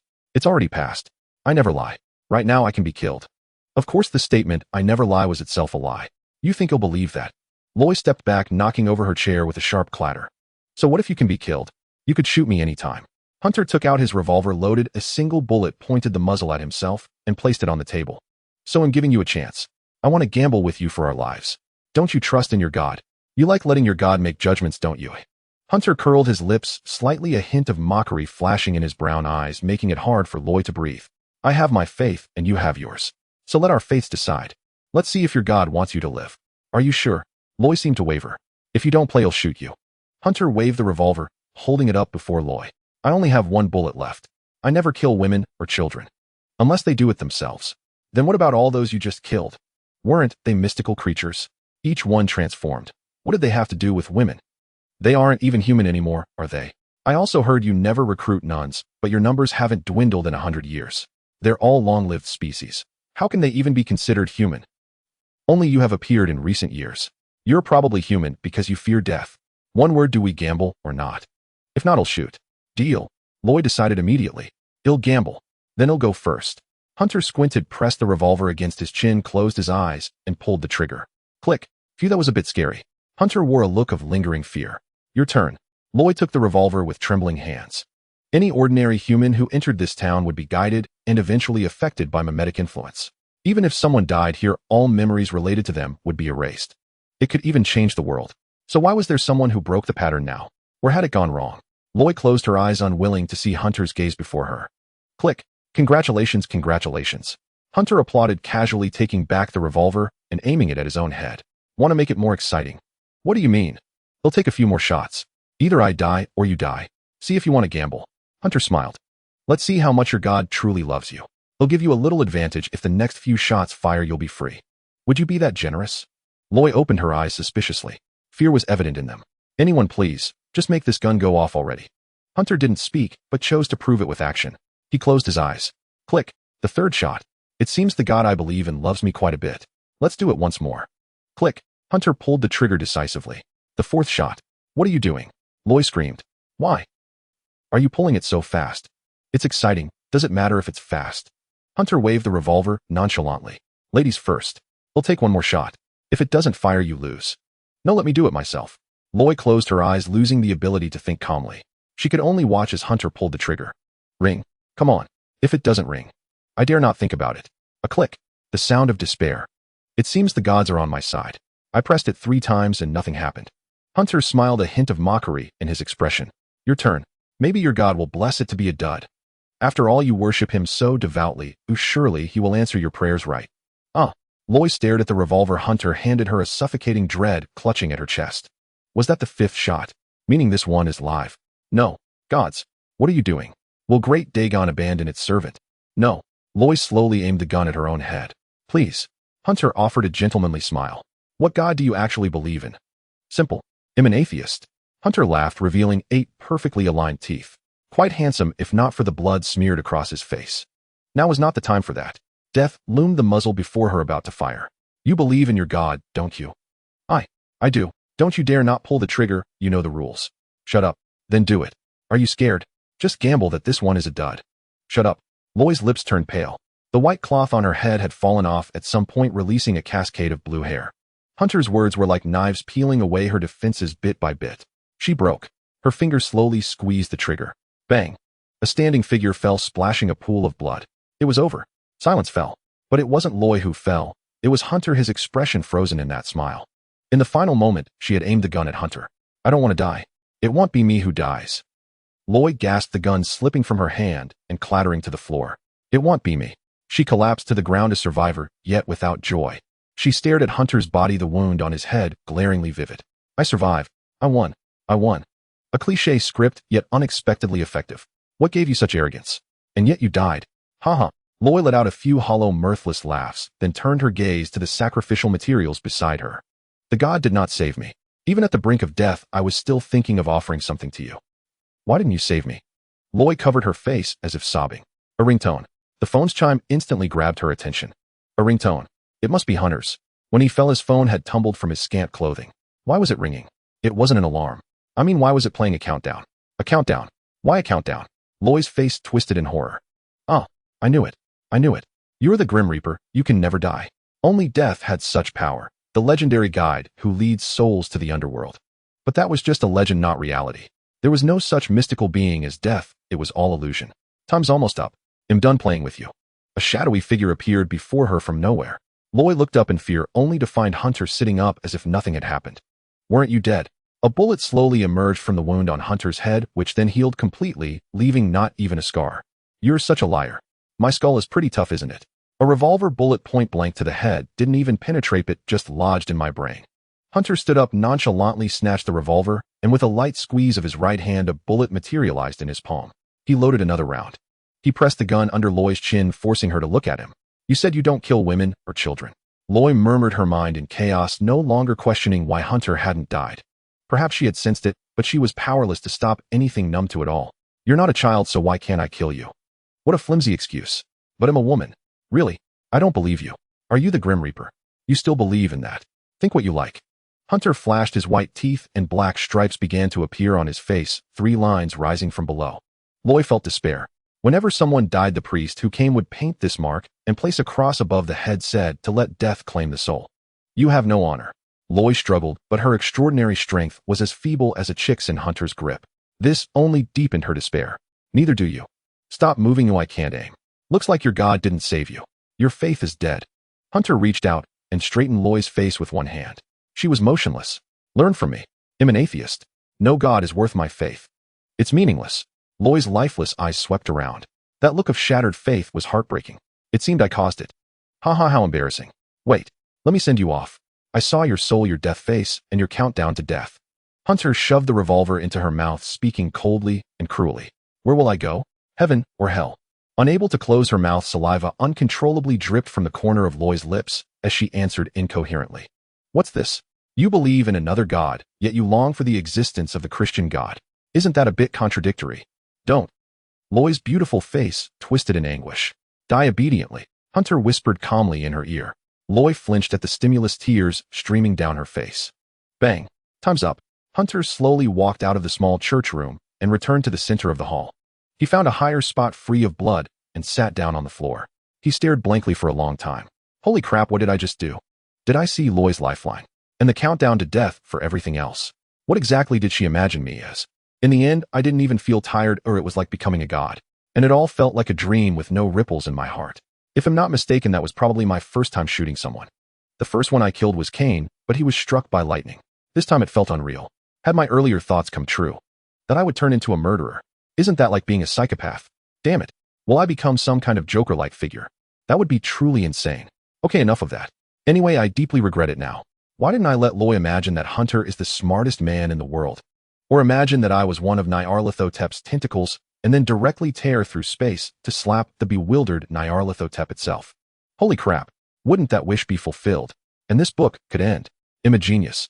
Hunter patted his own cheeks, forcing his thoughts back to reality. By the way, he pulled a card from his bag. It appeared to be made of plastic. Blue was the dominant hue, with golden lines breaking the pattern, exuding an artistic ambience. Scholar Church. It seemed to be a blank name card with only these 4 words inscribed on it. Who the hell gave this to me? Vika. That guy with the thick eyebrows and big eyes gave me this. Is he a member of the Scholar Church? Giving me this token? No, is this an invitation for me to join? Hunter scratched his head. Wasn't it said that only highly educated people could enter? I haven't even started graduate school yet. Could it be that Vika, seeing me on the verge of death, gave me an invitation to ease his own guilt? Because giving an invitation to a dead person doesn't matter anyway, like a posthumous title no matter how grand since the person is gone and can't stand up to argue with you. Forget it, none of my business. His clothes were already torn and his hair was sticky with blood, so Hunter simply tucked the invitation into his hair. First find some clothes, I'm freezing. Hunter touched his skin which was covered in blood sticky like glue. Sticky and gooey. These nuns' blood was completely different from normal humans faintly tinged with blue. Luoyi's blood was normal, or at least not as revoltingly transformed as these nuns. Creak. It wasn't the sound of the main door opening. Instead it came from the small iron door beside it. Someone was using tools to open it. Not with a key. There was a clattering sound that Hunter knew well. It was the same noise that filled the orphanage when they taught lockpicking skills. A thief. Hunter watched the lock turn and the door push open. He pondered, then loaded the last few bullets into his revolver. The bullets in the gun were generated from nothing earlier and wouldn't disappear with his abilities end. Luckily, he had managed to create a magazine before time ran out. What a terrifying ability, the power to read an enemy's mind. He aimed with his right hand and released the safety. The iron door swung fully open, revealing a woman in a black suit. Her black boots stepped onto the marble floor, squelching against the sticky blue blood, producing an eerie creaking sound. Then she stood there. Her eyes seemed shocked. The countless severed limbs and pools of blood were overwhelming. An ordinary person would lose their sanity seeing this, right? She said, "Put the gun down, I mean no harm. By the way, do you plan to sleep here?" That voice sounded like, "Are you John's bodyguard?" "Yes, I'm Assault. We met this morning. Glad to see you again, Mr. Hunter. I have no ill intentions." Before him, the bodyguard removed her sunglasses, revealing purple pupils very similar to Luoyi's. "What do you want?" Hunter slowly lowered his revolver. Resistance was pointless. If this bodyguard wanted him dead, she could have acted already. She seemed in good spirits, unfazed even by this scene. "I arrived not long ago. Originally, I planned to visit your grave, but you certainly have many tricks. At least to massacre this place, few seasoned investigators could do it." Massault stood with arms crossed, glancing around. Countless limbs and blood littered the floor, emitting a foul stench. "Single-handedly clearing this church. Mr. Hunter, you're impressive. I couldn't have done it. Your sanity is strong, and your mind is quite twisted." Massault praised her black suit and demeanor, making her seem unapproachable. "Is that a compliment?" "Yes. Mr. Hunter must have many questions. I can answer some." "What did John send you here for?" "To see if you're alive." "Dead plan A, I'll alive plan B." "What do you mean?" "Plan A confirmed death at Mr. Hunter's grave, but I found the grave broken from the inside with scratch marks from fingernails. You must have clawed your way out." "I admire your perseverance." Indeed, it ruined his nails.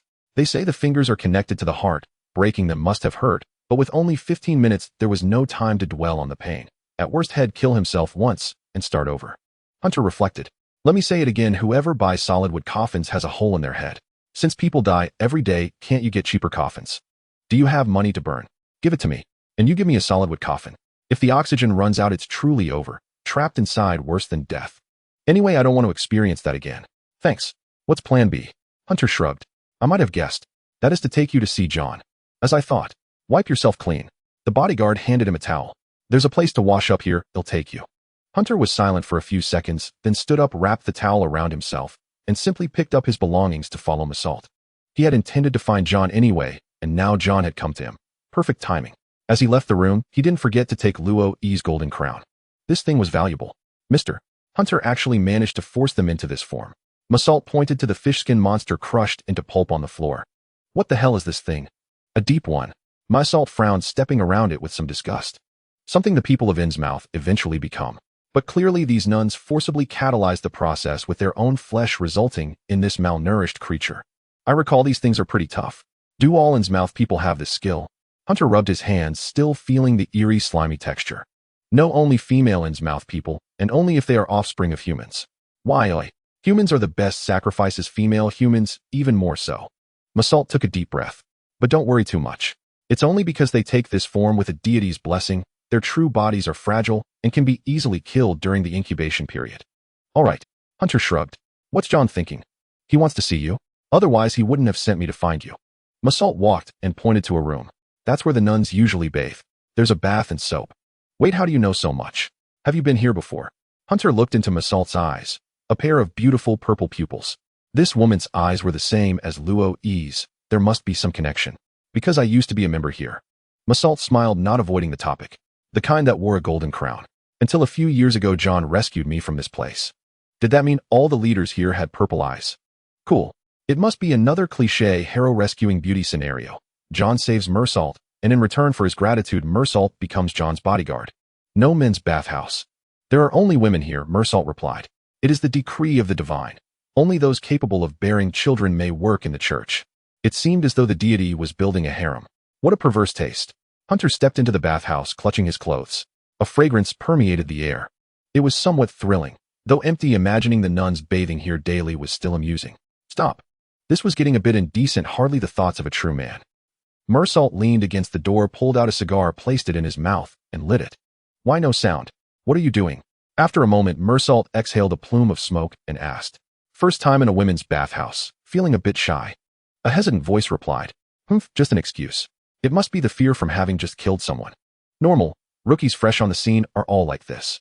You just took out all the nuns bathing here. It's natural to be a little scared. From his file, this was likely his first kill. He'd probably be nauseous for a while. Some people weep for hours after their first, others find a way to vent. He figured it would be similar. But judging by his methods, he was a born killer. What was I like back then? Mersault looked up, pondering for a moment. Most of it was forgotten. Only remembered that John once said he used to be an assassin. Splashed. What the hell was that noise? Woo! Hunter's voice came through, laced with excitement. What are you doing? Mersault asked, puzzled. Was he shouting to muster courage out of sheer terror? Whoa! Why was there also a sound of friction? Thinking it over, a spirited young man had entered a women's bathhouse. The sound of friction. If it was his first kill, he'd need to vent, either by crying or finding an outlet. Venting took many forms, even the physical kind. He dared not think further because he had guessed what this guy was up to. What a lunatic. Mersault's cheek twitched, his striking purple eyes trembling. What the hell are you doing in there? Venting your rampant desires in a women's bathhouse. Hearing the bizarre commotion, the bodyguard lady couldn't hold back and flung the door open. At least find a secluded spot. Her voice cut off abruptly. It was indeed an odd scene.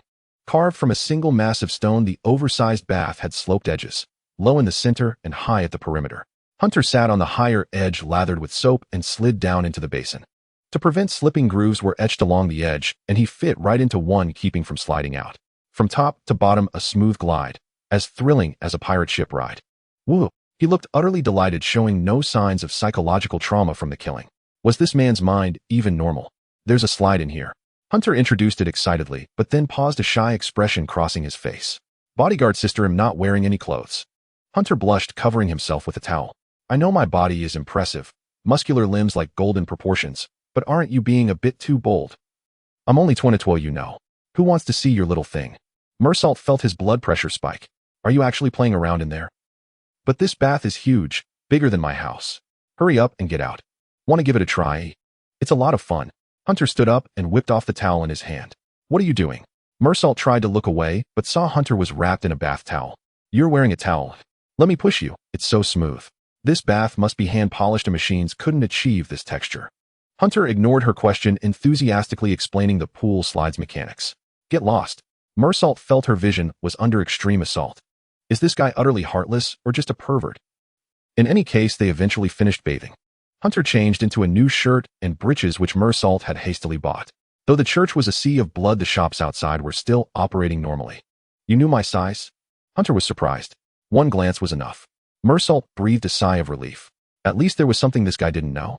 Otherwise, he would have seemed too all-round, skilled in combat, sharp-minded, making her feel like the younger one. Remember to wear these. Mersault handed him a pair of sunglasses. What for? You'll see once we're on the street.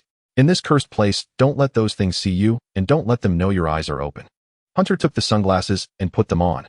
Almost ready. Let's go. Mersault led Hunter to the back of the church. This is the church's backyard. The place where the dead are buried, right? Yes. Mersault pointed into the distance. For a century, this town has devoured countless lives. You know about these graves too, don't you? Hunter turned around. Why not stream this to the whole world? No one would believe it. Save your other questions for John.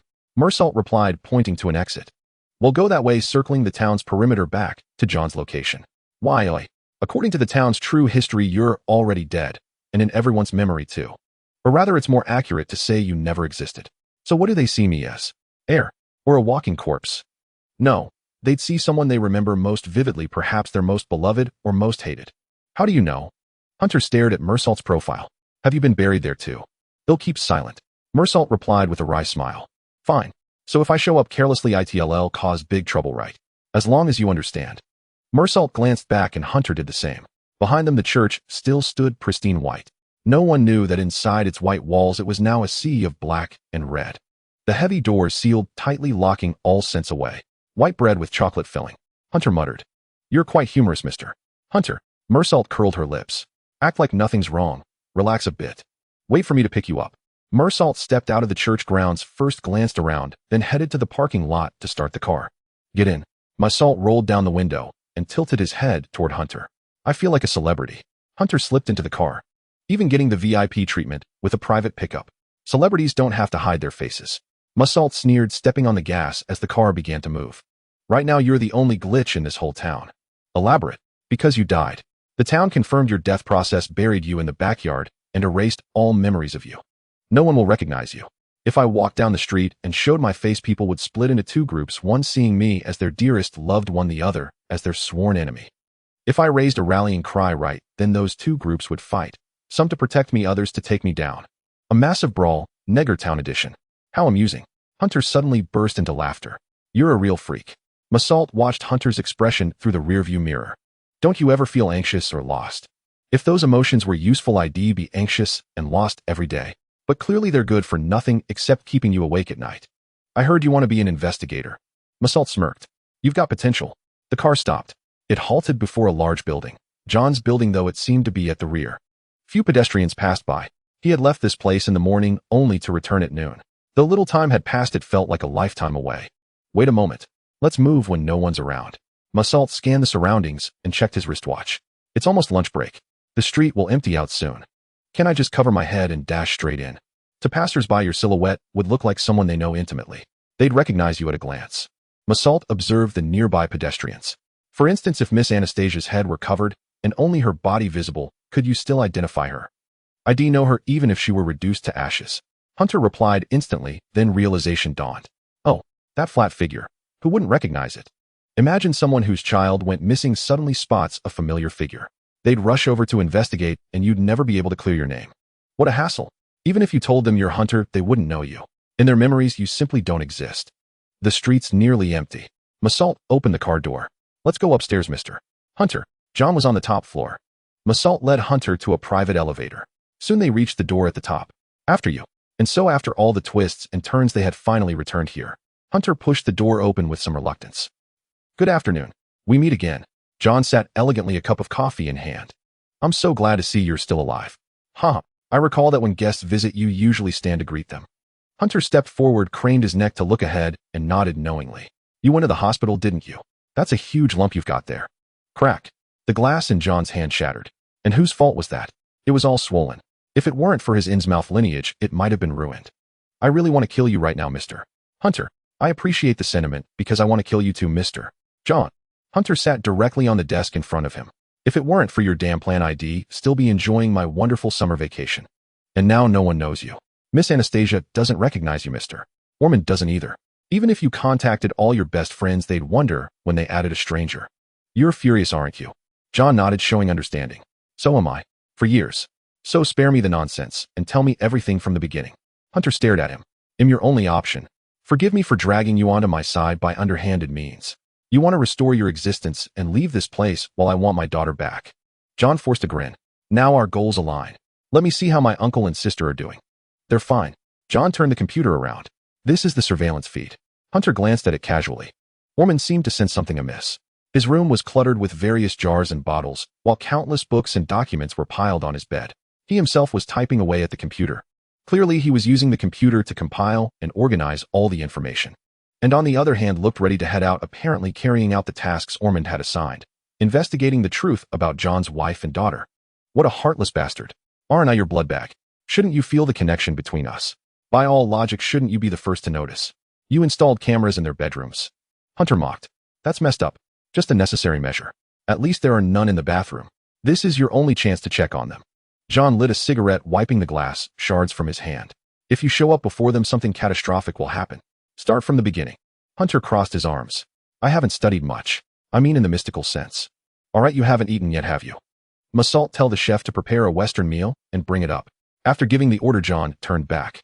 First, let me explain the basic workings of the town. First off, everyone has an undetectable parasite attached to the back of their heads. Of course, that's just a metaphor. am not deeply versed in the occult. From what I understand, the parasite's mouth part enters the brainstem, gradually influencing a person's judgment. Like what? For instance, what you see might not be real. Unwashed dishes could suddenly appear spotless in the blink of an eye. John narrowed his eyes. These parasites make everything seem normal. Only oxygen deprivation can weaken them. When did this start? I don't feel parasitized. These parasites exist within the town's boundaries. Remember when we flew into the town's airspace on the plane and everyone felt a momentary daze? That moment. You must have died at least once too. I'm glad you've seen the real world.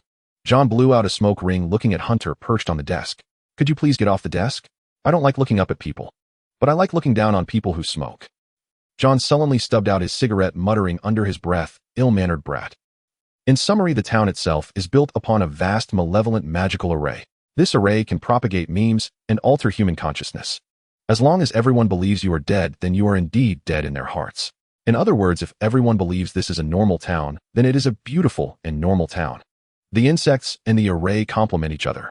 One alters people's vision, the other modifies their memories. Ordinary humans have no chance of escape. Memes. Explain. It's like saying drink water makes you think of opening your mouth. Similarly, if I implant the concept that Hunter never existed, others will believe it too. It's like a virus. Once infected, one's actions become completely controlled. The traces I left.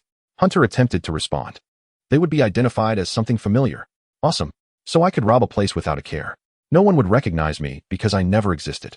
I'd be indescribable, unidentifiable. Hunter suddenly became excited. I'm the god of the new world. The T0 of this version. I can go anywhere. No need to pay fares, eat anything for free since they can't see me anyway. PSSH. Cough, cough. John suddenly coughed. If you had any connection or bond to this world, you wouldn't say such things. Are you sure you don't have some mental illness? John grabbed his phone and glanced at Masalt, who was snickering on the side. I can have my personal physician check you out. Get a certificate and you'll get special treatment for everything. You can just call me crazy.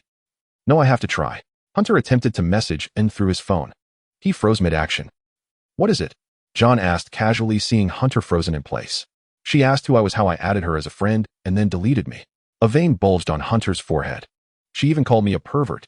I think that description is quite fitting. John nodded in agreement. TCH. Well then let me start from the beginning. Masalt quickly served the Western meal. Watching Hunter wolf down the food, John began to recall. I had a divination early on. My fortune teller told me never to go near the sea in this life. But you're here now. Hunter had already read John's experiences in the mission report, but hearing it again wasn't a bad thing. True. Fate is an ethereal thing, but it guides you. John took out the ring. After I retired, I wanted to live an ordinary life. I believed that if I didn't court death, I wouldn't die. I planned to live a peaceful life like in the normal world. Don't read ancient books, don't accept strange gifts. When inheriting, burn all documents and books, keep only the property. If you see a bizarre statue, the first thing to do is take off your coat, wrap it up, bury it somewhere, and forget about it. Choose popular destinations for vacations, don't go to remote places. And don't engage in artistic creation. Curiosity killed the cat. But this didn't happen to me. It happened to my daughter. She went traveling a few years ago, and my wife went with her. They disappeared. Yes, I didn't notice at first. After that, my memory only had me. I thought I was never married. But one day while I was organizing things, the ring fell out, landing right in my hand. A book also fell, landing on the ring. My finger was cut by the sharp carving on the ring, and blood dripped onto it. John frowned. It was like a switch for my memory. In an instant, I remembered everything. The book that fell was also interesting. A novel called The Fool of Fate. It was a coincidence worthy of a movie. Hunter bit off a piece of meat, chewing and nodding. Earlier, John had mentioned a gold coin. Now it was a ring. The gold coin was probably a decoy. The ring was his real key item, and he was only revealing it now. I inquired about the ship my wife took for the trip, but the answer was that the town was wonderful. No one recognized my wife or daughter, and they had no boarding records. My friends thought I had a delusion. My employees thought I was insane. I was the only one in the world who remembered my wife and daughter's faces and forms. John showed a nostalgic expression. It was from that day that I discovered 2 other rooms in my house, my wife's study and my daughter's bedroom. They hadn't been opened for a long time and were covered in dust. I realized I was still trapped in this quagmire. This is fate's arrangement. John let out a long breath. If I run from fate, my family will suffer for me, my friends will bear the burden. I have to face it myself. Can that ring break the town's mimetic influence? It's more like a pass. Only those with Innsmouth blood can activate it and restore memories. No one else can. What about your family? I don't have any. I'm an orphan. John suddenly smiled bitterly. I haven't told you yet, have I? My identity. But you should have guessed. What identity? Hunter was confused. Aren't you a business tycoon? I was an agent for the Arkham Federation over a decade ago. You could call me an assassin. John said calmly. Huh, that impressive. When you cursed me earlier, you called me a killer. I thought you already knew. That was just out of anger. Hunter shrugged. Coincidence. I first contacted the circuit police, the ones on horseback. John shook his head. They were too weak. Back then I didn't realize the terror of the town. So when I asked about the progress again, the reply was that there was no such person. How many people did you actually hire? Hunter suddenly realized something and asked seriously. Over the past few years, we've attracted hundreds of detectives and private investigators, but they all returned empty-handed. The real investigators scoff at this place, and money won't work on them. I heard recently that some investigators were short on cash, so we found Ormond. Hundreds. The information we actually got was that you only had about a dozen. I thought you had already hired a lot. Hunter replied in surprise. So all those people have permanently disappeared. Yes, they've become part of the church's backyard. Damn, you've indirectly killed so many people. You really have the nerve. I was once part of the Arkham Federation. I will not kill my own kind. John stared at Hunter, bloodshot veins gradually spreading across his eyes. It looked somewhat cruel.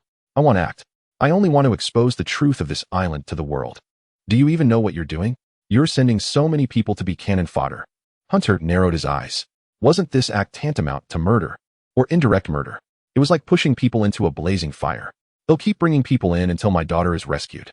There will always be someone who retains their memory. Like you right now. John's cold reply showed no hint of remorse. I know what I'm doing, but I will never stop. You're truly insane. Thanks. You too. For now, I'll cooperate with you. If you die, I'll find someone else to come here. You could try calling the police, but you're a non-existent person.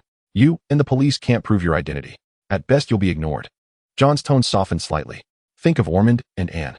They're already being watched. Anyone who tries to pry into the town's secrets will be eliminated. There are about 6 days left. Are you threatening me? Not exactly. It's just the current reality. I'm merely discussing with you. I apologize for my earlier offense. I hope you'll cooperate. If you refuse, I'll continue disseminating information to bring in more people. This guy was truly cruel. It was a bit of a headache. Ormond and Anne were both in the town's grasp like cakes ready to fall at any moment. Hunter frowned. Are you saying the town alters reality through memes because of a god's power? You're right, but to be precise, it alters everyone's memories. The god's power is manifested in a magic array. John watched Hunter finish his meal and handed him a glass of lemonade. That magic array nourishes a part of the god's limb. That's how it can carry out such terrifying mimetic contagion. Whose limb is it? Hunter asked. Dagon. Or Hydra. I've heard those names. No, you just mentioned the god's name. John replied coldly.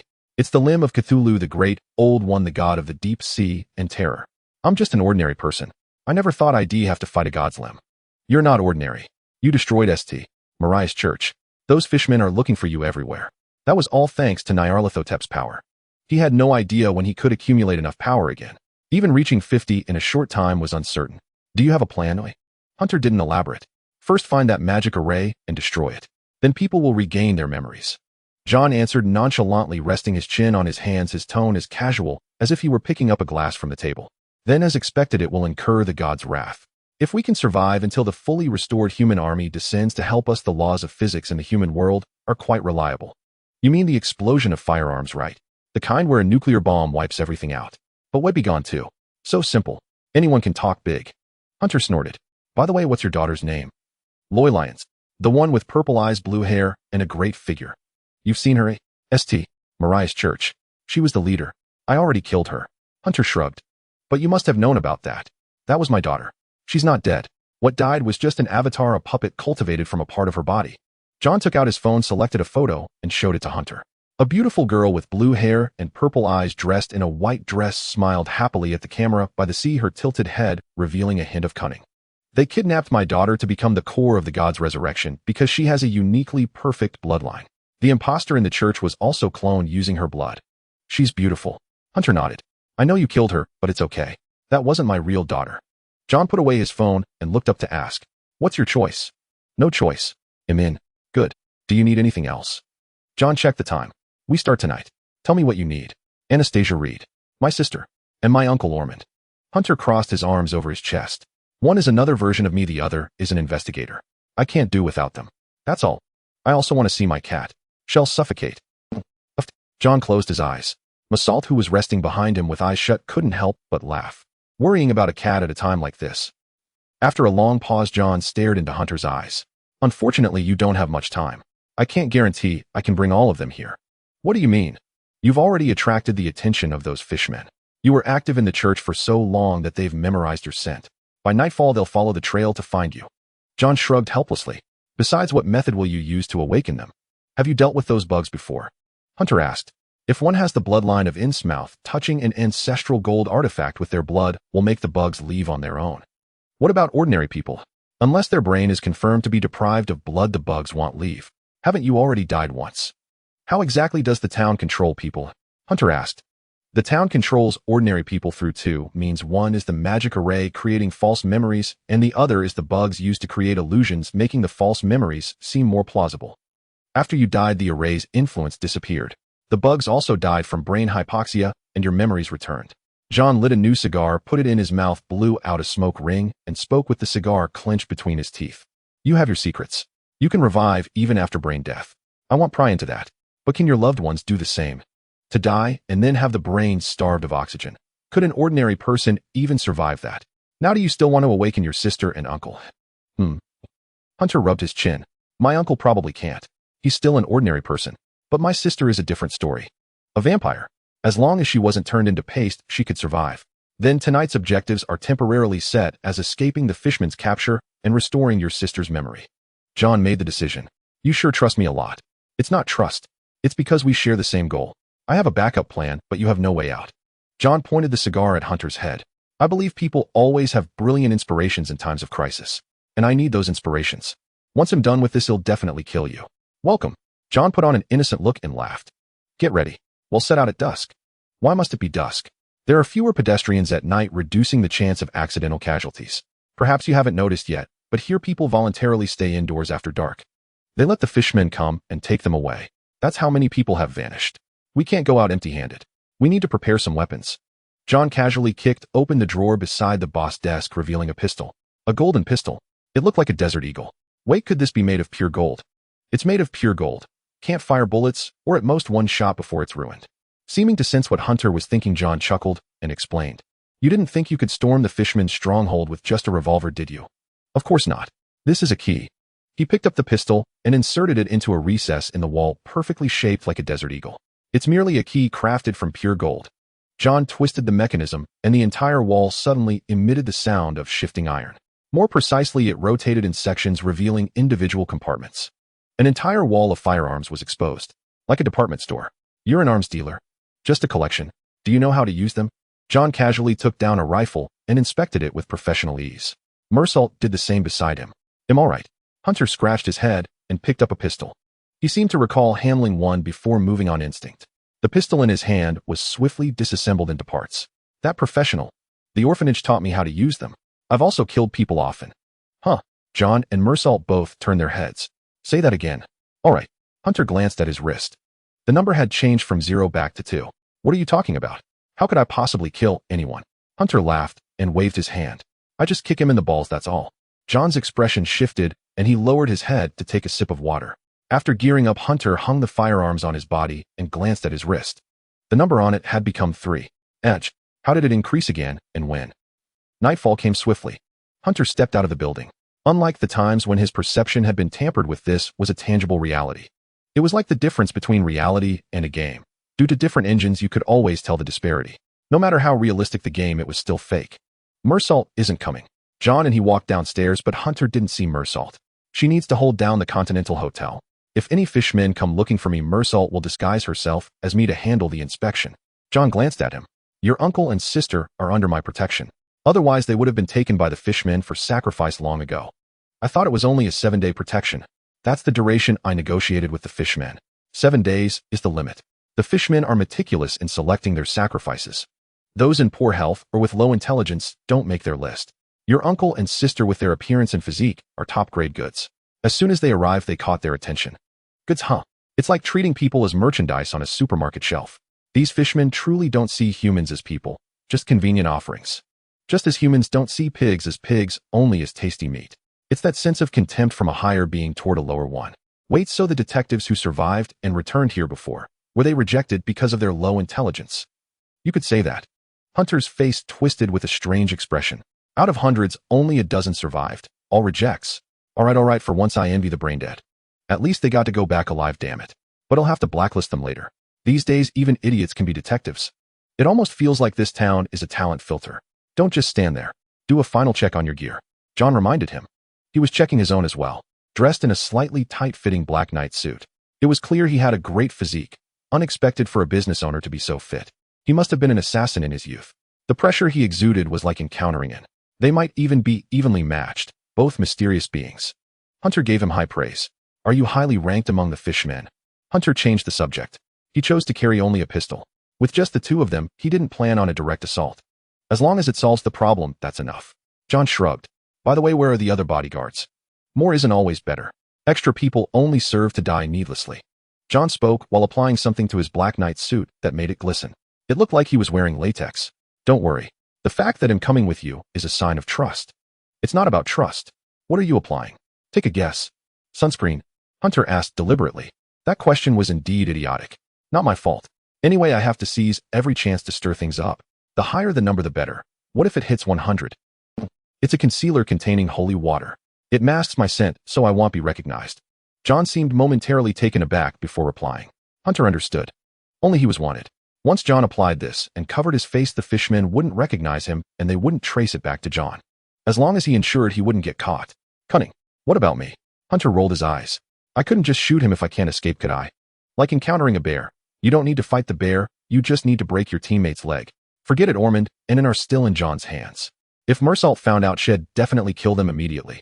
Can fishmen smell from that far? You can stop calling them fishmen. Call them Innsmouth people. That's their true name. You'll see their real faces soon. Don't be scared. Oh right, these fishmen appear with big cute eyes. That's also a disguise crafted by the bugs. I've heard of Innsmouth people. A fierce, grotesque bunch. John's black eyes showed a hint of helplessness. Just like a shark can smell blood from miles away, a fishman's sense of smell isn't much worse. Get ready and we'll head out. The Continental Hotel is only 3 kilometers from the city center.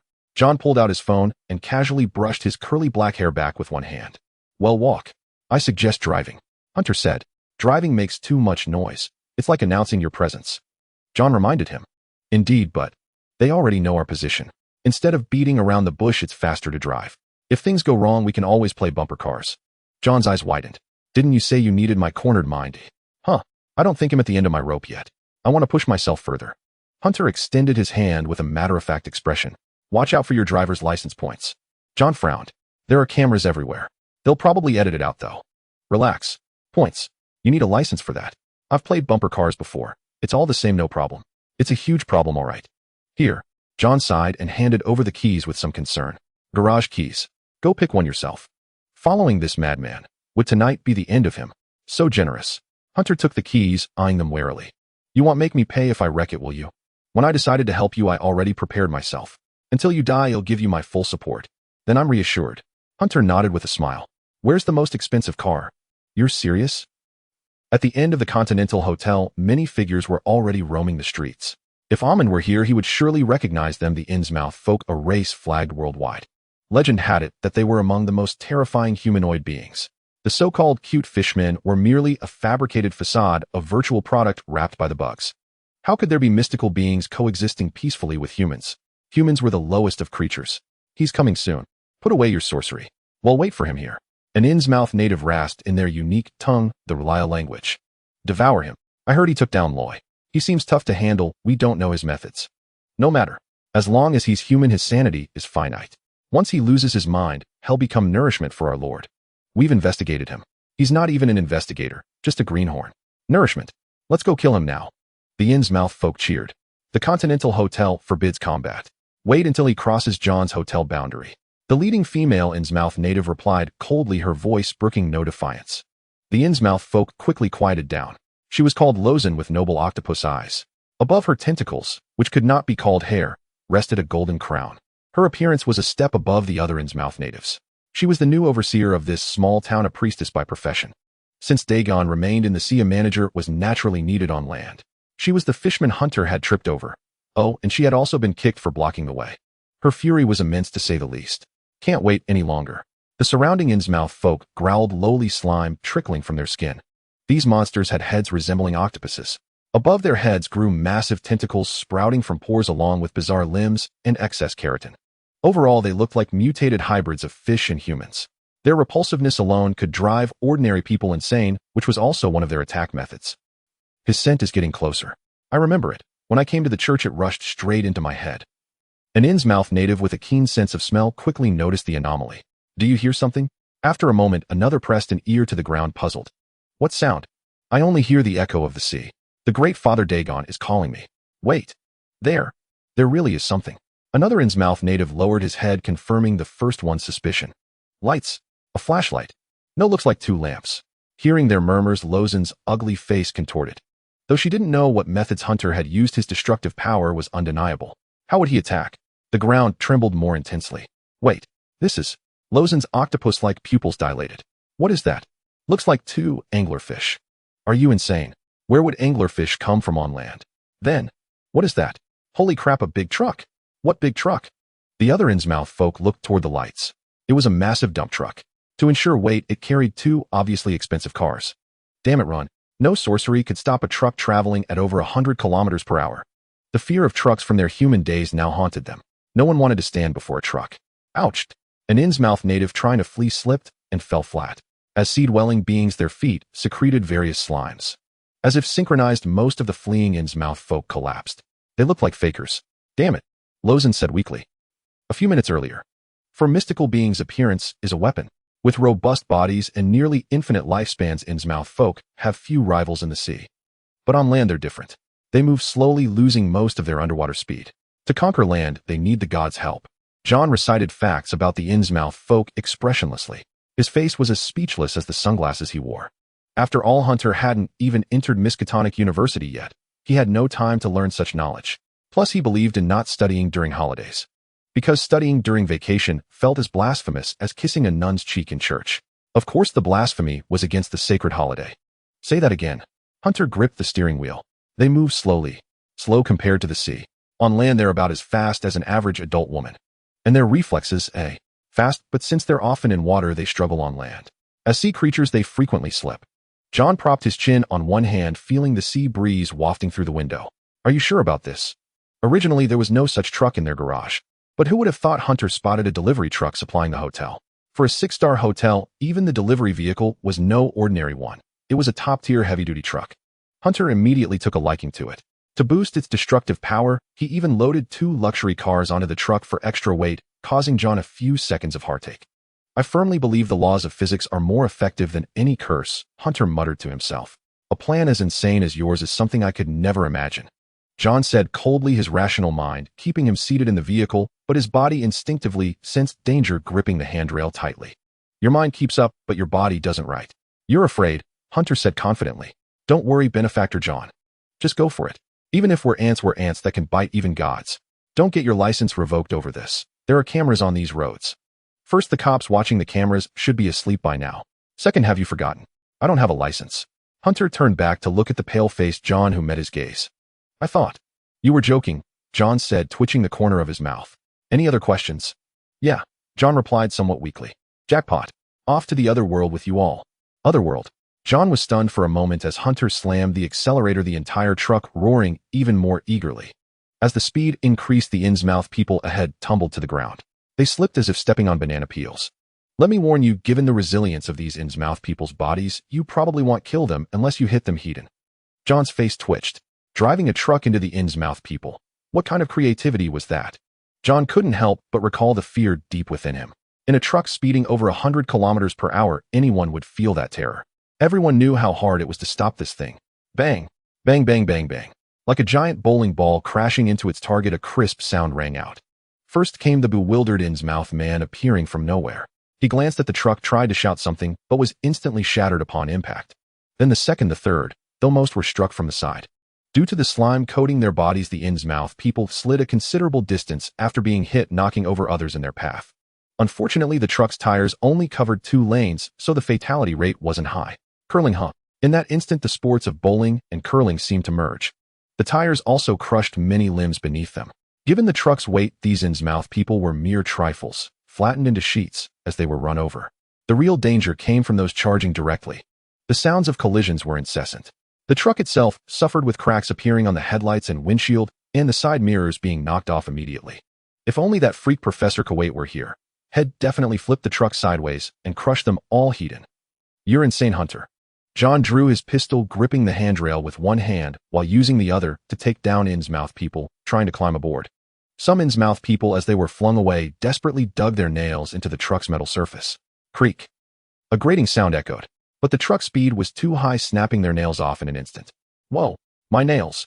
With howls, these pitiful Innsmouth people were hurled into the distance like ragdolls, their limbs breaking with even a slight brush. Admittedly, the Innsmouth people's bodies were remarkably tough. Even after being struck by such a truck, most survived, bleeding blue-green blood and wailing on the ground. Being hit by this massive truck only left them crippled. Truly resilient. Tough as nails, huh? Hunter wiped the green blood from his face indifferently and tossed a grenade out the window. Boom. The defensive grenade packed quite a punch. The truck continued to race forward, though it looked battered, stained with blood and flesh, resembling a zombie war machine. Ahead, only one Innsmouth person seemed left to confront them. They appeared to wear a golden crown on their head, muttering something while gesturing with their hands. Hunter narrowed his eyes. Lozin narrowed his eyes too. Useless rejects, utterly worthless when it counts, the figure said in a shrill voice, its face finally illuminated by the truck's headlights. A revolting visage. Multiple fleshy tendrils hung from its face, green skin, oozing slime hair, replaced by fine strands of flesh clad in a black robe. It seemed no ordinary Innsmouth being. Quick, benefactor, hold the wheel for me. Hunter swiftly released his hands, pulled out a brick from somewhere, and used it to press the accelerator for extra speed. He leaned half his body out the window. Damn it. What are you trying to do? That's their high priest. John quickly steadied the wheel. Was this guy always so reckless? How had he even survived until now? What are you saying? If it's a high priest, you have to interrupt their casting. Who waits for them to finish their incantation? Hunter shouted, drawing his pistol and firing a shot at the figure before him. Bang! The bullet stopped. More precisely, it suddenly lost all momentum, hovering before the female Innsmouth figure, spinning in place. Something's wrong. Hunter muttered, his eyes widening. The truck also halted, stopping right in front of the Innsmouth figure. The Innsmouth figure posed strangely, one foot forward, one hand pointing to the sky, the other to the ground. The vehicle felt a slight loss of gravity. The truck stopped. No, the truck's momentum is still there. It must have used some method to freeze time in this area. John said seriously. Stasis, I know this technique. It's a common move used by deep-sea priests capable of slowing time before them. That bullet of yours will never reach her. It's suspended there. Its kinetic energy remains, but with each passing moment, its speed halves. It can never strike her.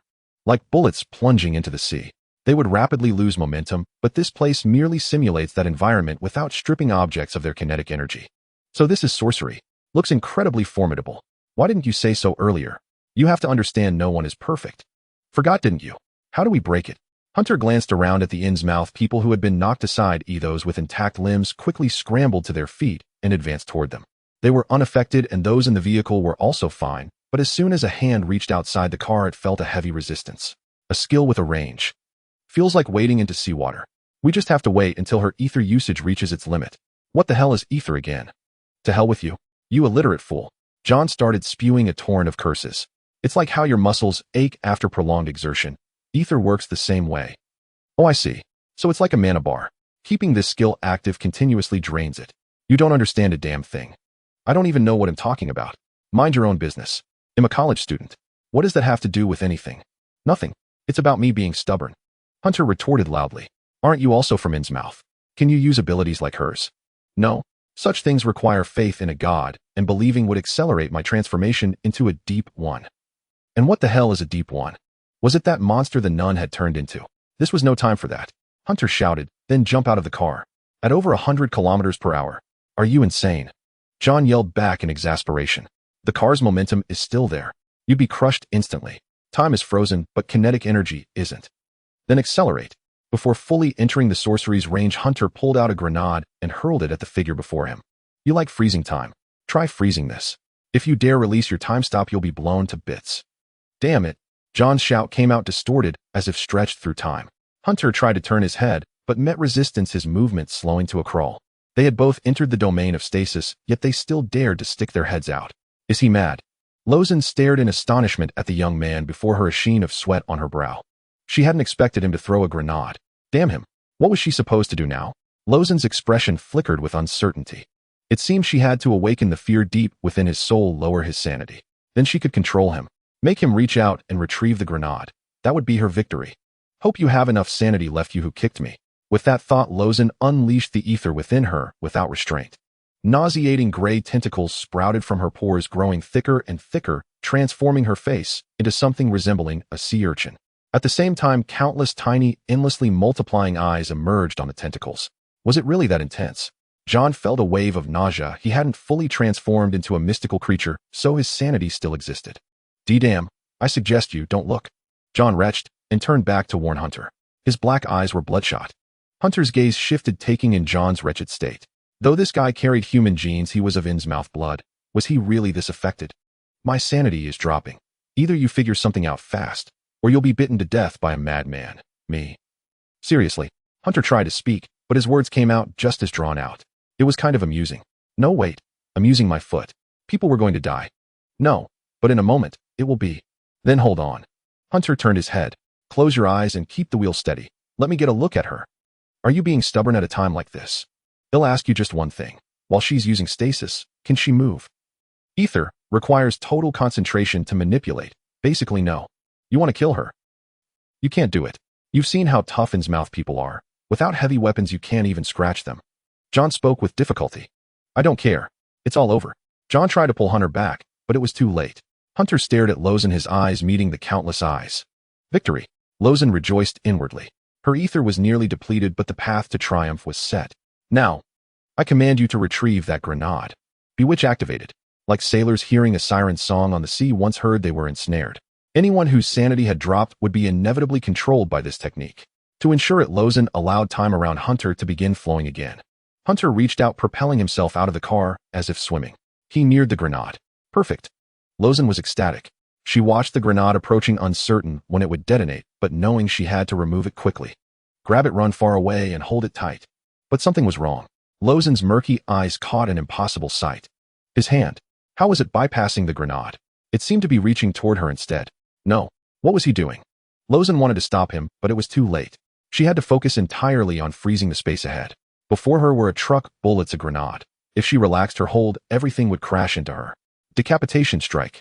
Hunter lunged forward, half his body emerging, and seized the Innsmouth woman's collar with a firm grip. You look absolutely disgusting, and your scare tactics are pathetic. Eyes and tentacles, such cliches. Horror movies wouldn't even use that anymore. Why aren't you bewitched? Hunter didn't answer. Instead, he tightened his hold on Lozen's clothes. At that moment, the stasis effect on him vanished completely. As expected, just as a remedy grows near a poisonous herb, touching Lozen granted protection from her power, rendering him immune to the stasis. Lozen wasn't afraid at first, but her gaze fell upon the grenade in Hunter's hand. If that thing went off, she'd be bruised black and blue. Think carefully, Lozen said, somewhat flustered. If I die, you'll be hit by a car too. What does my death have to do with you? You only care about your own survival. What kind of twisted logic is that? Huh. Don't show off your language skills. I'm a university student. What does being a university student have to do with this? Stay back. Hunter snarled, seeing the Innsmouth people closing in. He made a bold decision. Or your leader dies. A priestess by nature should be a fragile class, shouldn't she? This phrase usually means her health is low, but right now I hope it means she's crunchy to eat. Because he'll eat her alive. With a burst of ferocity, he licked Lozen in his arms. You could try licking the skin of an octopus at a supermarket. It probably tastes the same. Or abalone. It tastes like seafood but stale. Whoa. John let out a sound that could be either admiration or disgust. Ugh. Delicious. Ugh. If you don't leave, he'll eat her alive. Bleg. Hunter gagged as he shouted at the fishman, spitting out a bunch of strange things. Seriously, how could you even take a bite? And you look anything but convincing. John felt his nose about to explode from the stench of fish. I have to admire you. It tastes like fish that's been dead for ages, but I think I could stomach it with some wasabi. Shut up. Lozen yelled. What do you want? Lozen forced herself to calm down and asked. Slurp. Bastard. Stop licking me. How disgusting. Bleg. Don't you dare throw up. Let me leave with this guy, or we all die here. Hunter replied with a pale face and a weak voice. Wait, when did the Innsmouth woman in his arms get so quiet? Still alive? Or did one lick make you stupid? No, I just seized my chance. Lozen suddenly revealed a cruel smile, her tentacles having somehow wrapped around Hunter. I've imagined our confrontation many times. Since you once killed Loy, I wasn't entirely sure I could beat you. So, Hunter seemed to realize something. He tried to quickly move away from Lozen, but found himself held back. Wait, you're not going to release the stasis, are you? Honestly, I wouldn't advise it. It does you no good. Let's die together then. Lozen replied calmly. For this beautiful town, to drive out those who defile the divine, I'll give everything. She tilted her head slightly, her eyes glistening. I'll watch you die with these eyes. My soul will be cherished by the gods while you'll vanish into nothing. You're that devout. Hunter's eyes widened. Not just that, you kicked me earlier. I've held a grudge for ages. Are you some kind of elementary school kid? What a ridiculous reason. You also threw up on me. Weighed him the same way, petty and vengeful. Hunter's face darkened. Why do I suddenly hate myself so much? Stasis released. Lozen's eyes widened in excitement. Releasing stasis was a gradual process. The frozen objects slowly regained their momentum. The bullets were the first to resume. A bullet grazed Lozen's neck, drawing a line of blood. Her trachea was likely severed. She could only make guttural sounds. Then came John's massive truck, its steering wheel in his grip. The stasis time was shrinking without limit. Will I die? Or can I escape? Hunter calmly drew his revolver and fired rapidly behind him to keep the Innsmouth people at bay. Bang, bang, bang, bang, boom. The truck loomed before him. Hunter could even hear the powerful roar of its engine. Modified? Hunter asked John. 12-cylinder engine. Looks like you need help. Yes, I do.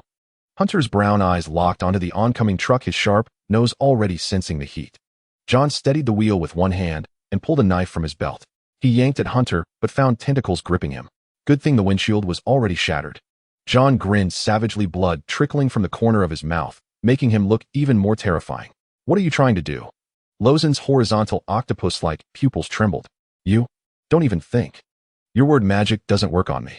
John found his footing, pulled the military knife from his mouth, and his pupils turned into horizontal stripes like a goat's eyes. Because I'm immune. You are. Lozen's eyes widened. You betrayed Father.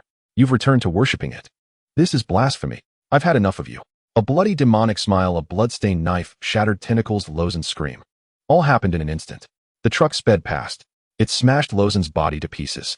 In that split second before impact, she only had time to raise her hands to shield her head. She succeeded. Flying through the air with the blood mist was Lozen's head. She still had a flicker of consciousness. John had just slashed her tentacles, pulling Hunter out. Her plan had failed. The grenade. There was still a grenade. You can't escape the blast radius. Let me watch you blown to bits by that grenade. Damn it. Splat. That was the sound of her head hitting the ground. Dude, seriously. Why wasn't there an explosion? Lozen mustered her last shred of strength, forcing her eyes toward Hunter. He wasn't in great shape, either, scraped all over, blood streaming down his head. He stood up, leaning against the wall. Lozen saw the miraculously surviving Hunter pick up the grenade. That was close. This grenade was already affected by the stasis when thrown.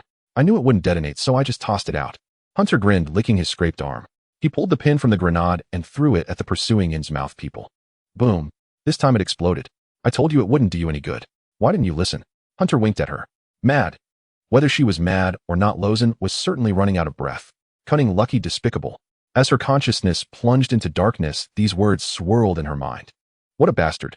Luozon closed his eyes. Hunter had already taken advantage of the chaos to slip away, running toward the truck where John was leaving behind a ground littered with the shattered limbs of the Innsmouth folk. On the deserted street, the ground suddenly began to writhe. The earth cracked open slightly, and all the limbs of the Innsmouth folk fell into the fissure as if devoured. The only vehicle still racing down the highway was the truck emblazoned with John's name, speeding toward the beach. A few minutes later, a tremendous crash sounded. Yeah. John emerged from the seawater with a blank expression, holding a wildly convulsing fish in his hand. He casually wiped the blood from his head. This was the beach. The truck had sped here too fast and got stuck in the sand, its windows already shattered. Without the barrier of the windows, John was flung directly from the driver's seat into the water. Then an oblivious fish collided with him. The fish, what's this? Take a bite. Then the fish was brought ashore, having been bitten, and was now thrashing incessantly. Congratulations, surviving is already a stroke of great luck. Hunter, panting, caught up from behind and sat down on the sand, exhausted. Though it seems absurd, there's no denying you escaped their encirclement. That Luozon must have come to replace Loy's position, but you killed him as soon as he arrived. Dagon must be furious now. John took a bite of the fish, fleshed the creature in his hand, still trembling violently. Are you some kind of angler? How can you catch a fish even here? And you eat it raw? I have Innsmouth blood. Ooh, I can survive underwater without breathing. Catching a fish is no challenge. Besides, this fish had literally slammed into his head. But that was too embarrassing to mention. John silently took another bite of the fish, casually covering his neck with his loose black curls. Red gills. Don't look, that's a private part of the Innsmouth people. John covered his neck with his hair. Equivalent to, like showing your pants off to someone. Is that so? Hunter nodded, indicating he remembered. What disgusting thoughts are you having again? You caught me. Ooh, I accidentally made a date updating sound. You'd better forget that kind of data. Haha. Hunter flashed a smile. The new overseer of this town is dead. Do whatever you want to. Looks like you've bought yourself another day. John tossed the fish bones away, grabbed a can of beer from the truck, opened it, and took a swig. Why didn't you use the power you showed at Mariah's church? John asked casually. Is there some limitation? If so, what do you plan to do? Even if you rely on external forces, they'll still support you. Luck is part of strength. Your survival shows that fate is on your side. John closed his eyes. Your clever ideas seem useful. Do you think I believe in fate? Hunter turned his head, a hint of frivolity in his expression. Belief or not, it exists.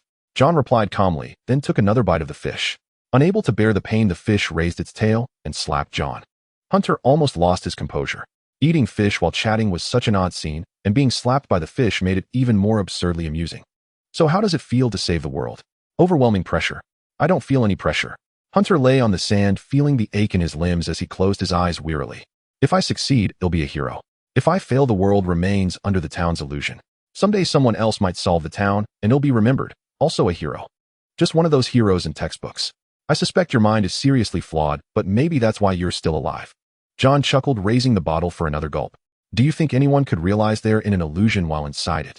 Hunter opened his eyes, glancing at John from the corner of his vision. Even if they did, they'd act as if nothing happened. John tossed the gnawed fish bones back into the sea, looking seriously at Hunter. His black curls clung to his face, and his eyes had turned a faint yellow, a mark of the Innsmouth folk, giving him a somewhat fearsome appearance. Why? Don't they want to see the real world? Real? John scoffed. I once met someone like that. A policeman, a deeply hidden one. He was my first choice for someone capable of great things. He was smart and powerful, and he discovered he was trapped in a beautiful, blissful illusion. He forgot his pain, yet longed to recall it. He was clever. He lived in the town for years, and I secretly helped him. Eventually, he woke up and got rid of the bug on his own. He wasn't human, right? A humanoid, mysterious creature.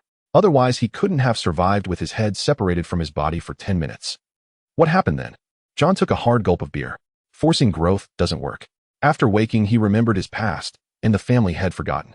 He stopped talking to me, and after a few silent days fled my territory. What became of him? Hunter breathed in the sea breeze, savoring the moment. The next I heard of him was on the collective network. He was said to have knelt and begged Loy of Mariah's church to implant the bug back into him. He did that. John tightened his grip on the bottle, a crack appearing on its surface. Loy feared his power and agreed, but the church couldn't let a strong, once-awakened man live. After that, guided by the illusion, he became one of the dead in the backyard. Was it voluntary? He chose to drown in false bliss rather than face reality. John sighed. He must have known, yet he accepted it all. He killed himself. Can I call him a coward? I can't say that because I know how important family is. When he learned the truth, he was probably already broken. From then on, I stopped helping any locals break free from the illusion because they were fully integrated into it, unable to leave. I set my sights on outsiders like you. John stared at Hunter's face. You have no ties here, which means there's a chance you can break free from the illusion. Hunter closed his eyes, lost in thought. After a long pause, he said, Let's go. It's time to execute the next target. John stood up and tossed the beer bottle into the truck. The truck had sunk into the sand, and it would likely require someone to dig it out. I have a question. Hunter casually picked up a small sand crab wandering on the beach and toyed with it in his hand. What? Have you ever owned a dog? Hunter asked abruptly. Yes, I have. Why? John returned to the truck, searching for usable items. Is it still alive? It was killed by someone. John took out his pistol, checked the magazine, and engaged the safety. A Combat Master 2011. A fine piece, not something to leave behind. And the person who killed the dog? I killed them. John glanced at Hunter, puzzled, and tucked the gun back into his waistband. What exactly are you trying to ask? You killed someone. Won't they retaliate? Hunter asked first, then added with an explanation. Just curious. I know nothing about you. They did retaliate. I wiped them all out and ended it by dueling their leader. I killed him, then went into hiding until that ring was stained by my blood. What are you laughing at? John pulled out his phone to call Maisel, looking at Hunter with confusion. Nothing. Hunter barely held back his laughter. Night fell. Miss Anastasia finished her day of investigation and returned to the hotel to rest. Her mood was clearly sour. Ormond had locked himself in his room, and every time she opened the door, the first words she heard were always, Don't bother me. Go play by yourself. There was nothing to say. She'd have to wait another week before her father would teach her how to investigate cases. For now, she'd let him be. Why do I feel a bit off? And shook her head and pinched her cheeks. As a vampire, I should be more energetic at night. Why am I sleepy before it's even time? How unvampire-like. And bit her thin lips. Forget it. They'll play a game and go to sleep. That would pass another boring day. Searching the same places over and over was exhausting. Wait, why did I have to search those same places during the day? I've gone through the library, police station, and various historical records countless times. Why do I repeat it every day? Why can't I go out at night? And immediately felt a surge of rebellion. She raised her slender finger to turn off the game. My. Her gaze stopped on a blank spot in her friend list. What's this blank name? And curiously clicked into that person's profile. And why is my game name Brat number 2? If I'm number 2, who's number 1? She had no memory of it. Time to sleep. Suddenly and felt exhausted. I won't sleep. I want sleep. The moon isn't asleep yet. Why should I sleep? An's eyelids seemed to droop as she slowly crawled onto the bed. I need to sleep. There's a cat next door. It's been meowing for days, very noisy. Should check on it tomorrow. But Anne knew she never would. Subconsciously, she sensed something was wrong, but she couldn't articulate it. Vampire heart start beating. I feel like I'm about to awaken. And finally opened her eyes. Wake up. She found herself flying in the sky. Birds swam in the water, swallowing elephants whole. Fish flew in the sky, dropping bombs one after another. Let's blow up the school together, they shouted. Why are the flowers so red? Why are the flowers so red? Tell me. Speak up. The sun was interrogating her about why the flowers were so red. Bullshit. And threw a fierce punch at the sun, and it fled in grievance. Is this reality? Where the hell have I been transported? Is this even the same country? And pinched her nails. Who did this? They'll stab you to death. What's your plan? Arriving at the Central Hotel, John glanced at his pocket watch. You have one day. By tomorrow night, Morin's mouth people will come after you. I told you I need a partner. Hunter toyed with the syringes in his hand. Are you sure these 2 full anesthesia shots can handle your sister? John asked skeptically.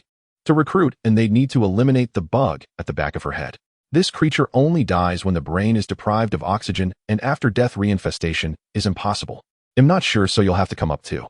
For now, she's the only one who can join our operation. Hunter took a deep breath. Your job is to cut off An's head the moment something goes wrong. Are you sure she'll survive? And why the head? Given a vampire's physiology, blood is all they need. They require an oxygen-deprived environment and temporary death. Cutting off the head is the optimal solution. Is a vampire really that terrifying? You wouldn't want to see yourself torn apart while strangling her. Those claws can rip a person in half. Trust me on this. Hunter replied firmly, his gaze unwavering as he looked at John. John opened his mouth to speak. This guy's eyes were as resolute as a party member's. Whose blood? Mine. Don't you think this plan is too risky? John frowned, trying one last time to dissuade him. The only reason I'm still alive is because I've charged headfirst into everything. If I had your resources, I'd dare to turn against the gods here. Hunter shot John a contemptuous glance. Besides, our synergy is too poor. Can your sister do better? She's the best, no one compares. Hunter said no more and strode upstairs. Follow me. At the very least, my sister won't waste time here with me. John sighed, inwardly following behind this madman. Turn against the gods. I wish. But if you understood everything I've been through, you wouldn't say that. Hunter quickly reached An's floor. Passing Ormond's room, he paused. Inside came the sound of countless pages turning. Clearly the person inside had found something, but no matter how much they searched through materials, they came up empty-handed. He had even overcome the disturbance of the town, able to stay awake through the night. He must have used some special method. In truth, Hunter knew that restoring Ormond to normal was the optimal solution. But starving a normal human brain of oxygen to the point of killing the parasite would likely result in both perishing together. Rushing in now would probably spark a confrontation, and Ormond might even fire a gun. A normal person's brain would suffer irreversible damage after 4 minutes of oxygen deprivation. If Ormond's precious mind turned into that of a fool, their source of income would vanish. I know he would lose a family member. Hunter mused as he arrived at Anne's door. Since when did I care about Anne's feelings? Hunter muttered, deftly pulling out 2 differently shaped wires and fiddling with the lock. He leaned in close, listening to the sounds, twisting the wires. Click. It opened. Done. Did the orphanage teach you that too? John asked, unable to resist commenting as he watched the practiced movements. Yeah, as a spy you must have learned it right. Not as well as you. Hunter slowly pushed the door open. The lights were off, and he could hear faint breathing. There was also a familiar scent of violets. Was this the first time he had entered Anne's room without permission? Snap. John turned on a flashlight and stood guard at the door. Let's begin. But I warned you, don't blame me if something goes wrong. You talk too much. Hunter approached Anne's bedside, nimbly straddling her without touching her. He had to strike first without causing a commotion. The vampire's abilities were still deeply etched in Hunter's mind. Using the light, he felt his way to her neck and furrowed her brow, wearing a restless expression. Don't worry, you'll get your sleep schedule back to normal soon. This girl used to stay up until 3 or 4 every night. It was strange seeing her asleep so early. Vampires had a keen perception of killing intent during their initial fight in the dilapidated building and had been able to sense Hunter's location. Without his traps and the element of surprise, his chances of winning would have been slim. Similarly, he couldn't just cut off Anne's head with a knife now. The conditions simply didn't allow it. John couldn't hide his killing intent either. They couldn't fight a rampaging vampire. Hunter raised the syringe with both hands. He had to sedate her first. Was it you who trapped me in the illusion? And suddenly spoke, startling both Hunter and John. Then silence fell, and parted her lips, breathing nervously. She must be having a nightmare. Hunter froze, holding the syringe aloft, not daring to move. I woke up. Didn't expect that, did you? He'll stab you to death. And muttered another vague sentence. Stab you, stab you, stab you. Talking in her sleep, John reminded. Of course I know it's sleep talk, but what the hell is she dreaming about? Hunter was exasperated but still grabbed the 2 syringes and aimed for the vein. Anne's neck was pricked and her eyes flew open. Take a good look at who I am.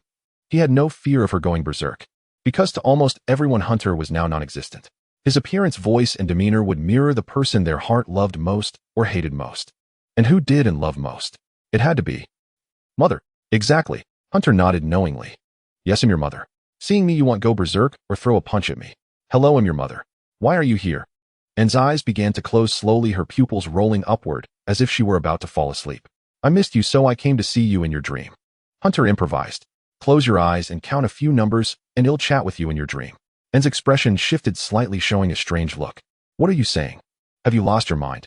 Tears filled Anne's eyes. She froze for a few seconds, bit her lower lip hard, and her face turned pale. Hunter, a barely audible whisper. No way, dude. Huh? Hunter's heart skipped a beat, an incredulous expression on his face. What did she just say? How did she recognize him? Wasn't he supposed to be non-existent? 2 doses might not be enough. Inject another anesthetic right now? What are you waiting for? For her to lean in and hug you. Seeing Hunter hesitate, John scolded softly. 1 dose for a vampire is like a sip of wine. 2 isn't much better. I'm wondering how she recognized me. Hunter didn't stop moving, quickly pulling out a 3rd syringe. Wonder my ass. John hissed under his breath. Who are you? Who is Hunter? What did you do? Where did you take my buddy? And snapped her eyes open again. Seeming to sense the danger and feeling her limbs go numb, Anne's eyes rapidly turned red. She knocked the syringe out of Hunter's hand. No way, dude. I am your buddy. This is crazy. What are you doing? John frowned. Did you just freeze? I swear I was just complaining, but I never stopped moving. You try it. The force was like steel. Hunter's hand instantly turned red. He scanned the area and saw the syringe stuck in the pillow. What the hell? He had to grab it fast. If you recognize me, do you only know my name? Hunter tried to move toward the syringe. John quietly stepped over and reached out. He had a spare, he could inject it instead. What did you just do to me? Of course he had injected the anesthetic into your neck. No, wait. Your eyes are terrifying now. Then you're the enemy. And seemed to have eyes on the back of her head. She turned back and squeezed hard. John's wrist twisted like a pretzel, and the syringe dropped. Hunter was stunned, breathless. This is a vampire. John growled. That strength is fiercer than a deep one. And she clearly said you, so why did she twist my hand? You're asking me. Who am I supposed to ask? And now do you believe me? It only works when she's asleep. Why is your sister so difficult? And why didn't you inject all 3 at once? Do your hands have that much strength? Do you know how thick one syringe is? Enemies. None of you will live. And snarled viciously. Right, only enemies would inject you with anesthetic. Right? Wrong. There was also him trying to bring her back to reality. That meant she was attacking her own ally. But from her perspective it was entirely different. Someone injecting you with an anesthetic late at night, nothing good could come of it. She feared her very chastity might be stolen. Then this is a huge problem. Hunter tried to grab the fallen anesthetic, but caught sight of his move. What do you think you're doing? Where's my buddy? Not buddy, you're a true friend. Injected with anesthetic, and his first thought is to ask about his friend's whereabouts, not what the other person intends to do to him. I'm your damn buddy. What the hell? Hunter tried to dodge, but couldn't escape the vampire's speed, and wrapped her arms around him and sank her teeth into his neck. When a vampire takes damage, it always reverts to its primal instinct, blood-sucking. The sensation was like being constricted by a python. A sucking feeling came from his neck. She was draining his blood with full force. It was excruciating. He felt like a cup of milk tea, a giant straw suddenly jammed into his neck, sucking so hard the cup was about to collapse. Were her arms really this strong? He was being choked to death. Did his neck bones just crack? He had to get the 3rd needle into her. Hunter reached out, finally grasped the anesthetic, and brought it close to Anne's body. And suddenly struggled violently, as if sensing something threatening behind her. Damn it, how can she so naturally bite your neck? This is like their version of a kissing ritual. John muttered to himself while searching for an opening. Hunter had no time to listen to John's ramblings. Because he was about to be strangled to death. Her arms and legs were like tightening ropes, his bones about to snap. Damn it. His arms were pinned completely out of reach. Hunter tried several times, but couldn't lower his limbs. They were locked tight. He attempted to bite Anne's neck to drain her blood, but her head blocked him. John couldn't help either. As he approached, a claw slashed a gash across him, red and green blood flowing rapidly. The damage was too severe. Even if it healed slowly, a cut to the artery would be unbearable. The vampire's peripheral vision was always fixed on him. Damn it, this was an Innsmouthian body, not some paper figure. John tried to shield his arm with a dagger and advanced again, aiming to cut off An's head. This time a light kick to his leg sent him flying. His leg snapped at a 90-degree angle. Watching his body slowly heal amidst the searing pain, John finally faced the truth. All right. What Innsmouthian? I'm just a fragile duck. Break at the slightest touch. Find a way to help me. Hunter strained his neck and hissed at the self-defeating John. Can you still control the situation? John warned softly. If not, get out. Making noise doesn't matter anymore. Saving someone feels like fighting a boss. A hero can't run from the battlefield. What the hell are you saying now? No choice. John was useless, so he had to rely on himself. Fortunately, for some unknown reason, An wasn't using her full strength, or Hunter would have been dead. Since he couldn't reach and had reach himself, Hunter decisively turned the needle and with one hand injected another dose into the vein of his own wrist. One more. Let's see who lasts longer, me or her. Are you sure? You're competing in endurance with a vampire. John muttered. What a madman. Say another word and he'll lock up your mom. John frowned, aimed at the tangled pair on the floor, and jabbed the needle into Hunter's neck.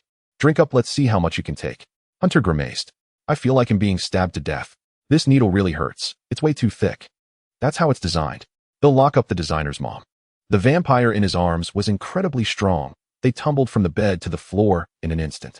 Luckily, the carpet muffled the noise. What do you need me to do? John asked calmly. The two were thrashing chaotically on the ground. Hold her down. Cut her head off. The vampire's strength was immense. John couldn't find an opening and was kicked, his wrist turning half red, then quickly bruising purple. Internal bleeding. John scowled and switched to his other recently healed hand. You two are like peas in a frying pan.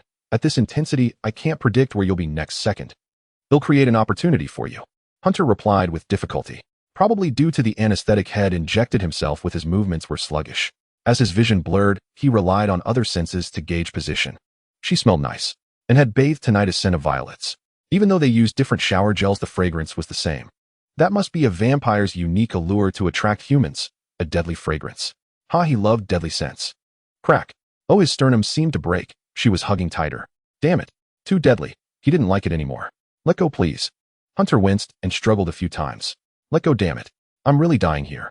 Her chest looked flat, but when she hugged, he could still feel something. Only for a fleeting moment. Then it was like being crushed by a steamroller all over. Heavens. His life was flashing before his eyes. Crack. Hunter was flipped into a corner again, his back slammed hard. On my back. I'm like the original Peter Parker. Injured all over. How can you still ramble at a time like this? John wiped sweat from his face. Hurry up and think of something. You really seem to be dying. I'm thinking. This guy's drug resistance was incredible. 2 full doses of anesthetic, and he was still holding on. Good thing had given himself a full dose too, or had have been in agony. It felt like ages, but only about 5 seconds had passed. The rapid action dulled his sense of time. Suddenly Hunter felt his mind grow heavy.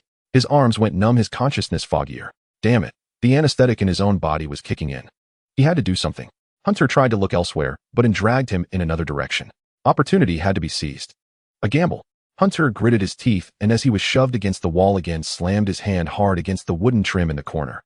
You remember my name, so you must remember this too. Knock. A secret signal known only to us. I know you understand. Would it work? Hunter seemed to sense the stillness around him, and stopped abruptly, her crimson eyes wide with disbelief, as if she wanted to say something. You are. Swish. John seized the opportunity and sliced off her neck with his agent dagger. The head fell to the ground. Strangely, no blood flowed from the severed neck. It was tightly sealed by tense muscles. This was a scene so bizarre that any ordinary person would have called the police. You could have let her finish speaking. If she had, you'd be done for. John wiped his dagger. Fortunately, the head that fell wasn't human, at least not entirely, since it was severed while she was in her vampire state. And now separated from her body, could only barely open her mouth, her gaze losing its light. How is the bug? Hunter asked weakly. John took the chance to inject a neutralizing agent into Hunter's neck, restoring some of his strength. Have some nutrient fluid, you've lost too much blood. Another injection. The needle of this pressurized syringe was too thick, feeling like an execution. He felt like a volunteer in a circus box, letting the clown stab knives into him. Except the knives were real, and every one struck him precisely. It hurts like hell. You'll get used to it. John pulled out the empty syringe, tore open a band-aid with one hand, and pressed it over Hunter's wound. It'll take a few minutes. The bug will crawl out on its own. When it does, put the head back on. Hunter forced himself up and cradled Anne's head. A bloody head in his arms was horrifying, but he felt nothing.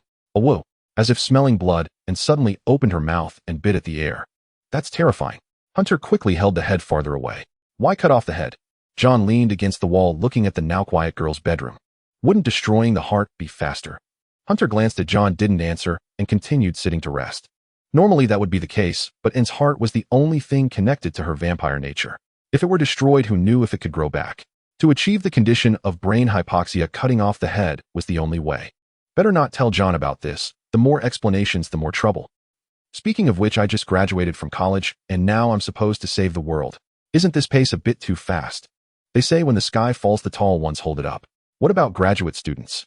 Doctoral students? Someone save me, please. Hunter squinted one eye. How much longer? He asked. Not out yet. John stared at the cross-section of Anne's neck, his expression growing uneasy. This scene was still too surreal. That bug is made of ether. You can't see it, but I'm watching. Only mystical beings can see ether. Special bloodlines can too, but human special bloodlines usually result from intermingling with mystical beings, so saying only mystical beings can see it isn't wrong.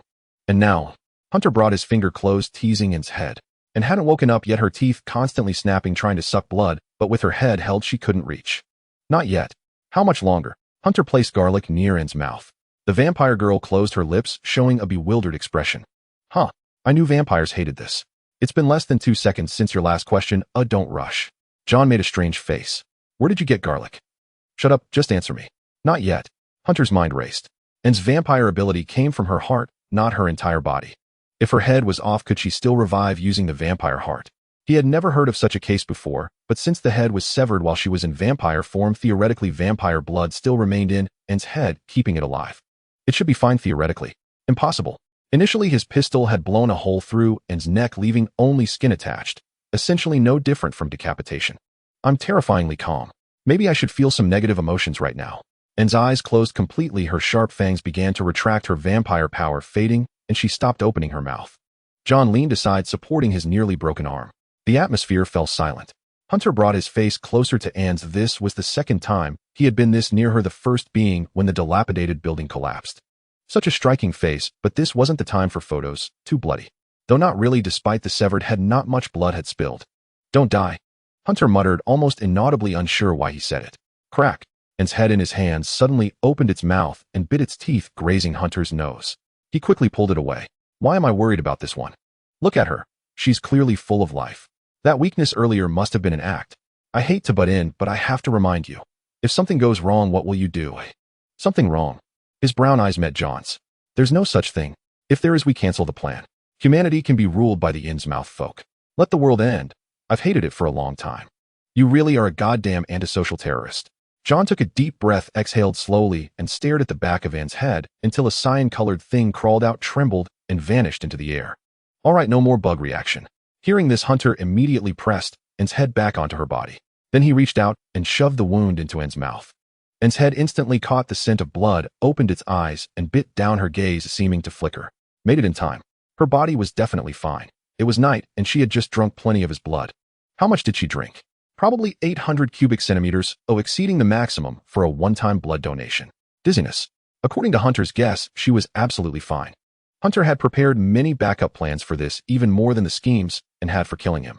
This time, Hunter also noticed something. If the head was cut off, the body wouldn't grow a new head, nor would the head grow a new body. It meant vampires still had regenerative limits. For organs or complex structures, their healing power was completely ineffective. If you keep this up, you'll lose too much blood. I don't care, he's my buddy. If I don't save him, who will? Hunter suddenly felt the world around him sway, and dizziness crept in. Strange, why isn't he awake yet? My technique should be flawless. Then why wasn't he waking up? Wasn't he still feeding on blood? Without a second thought, Hunter closed his eyes and lost consciousness, collapsing onto Anne's chest.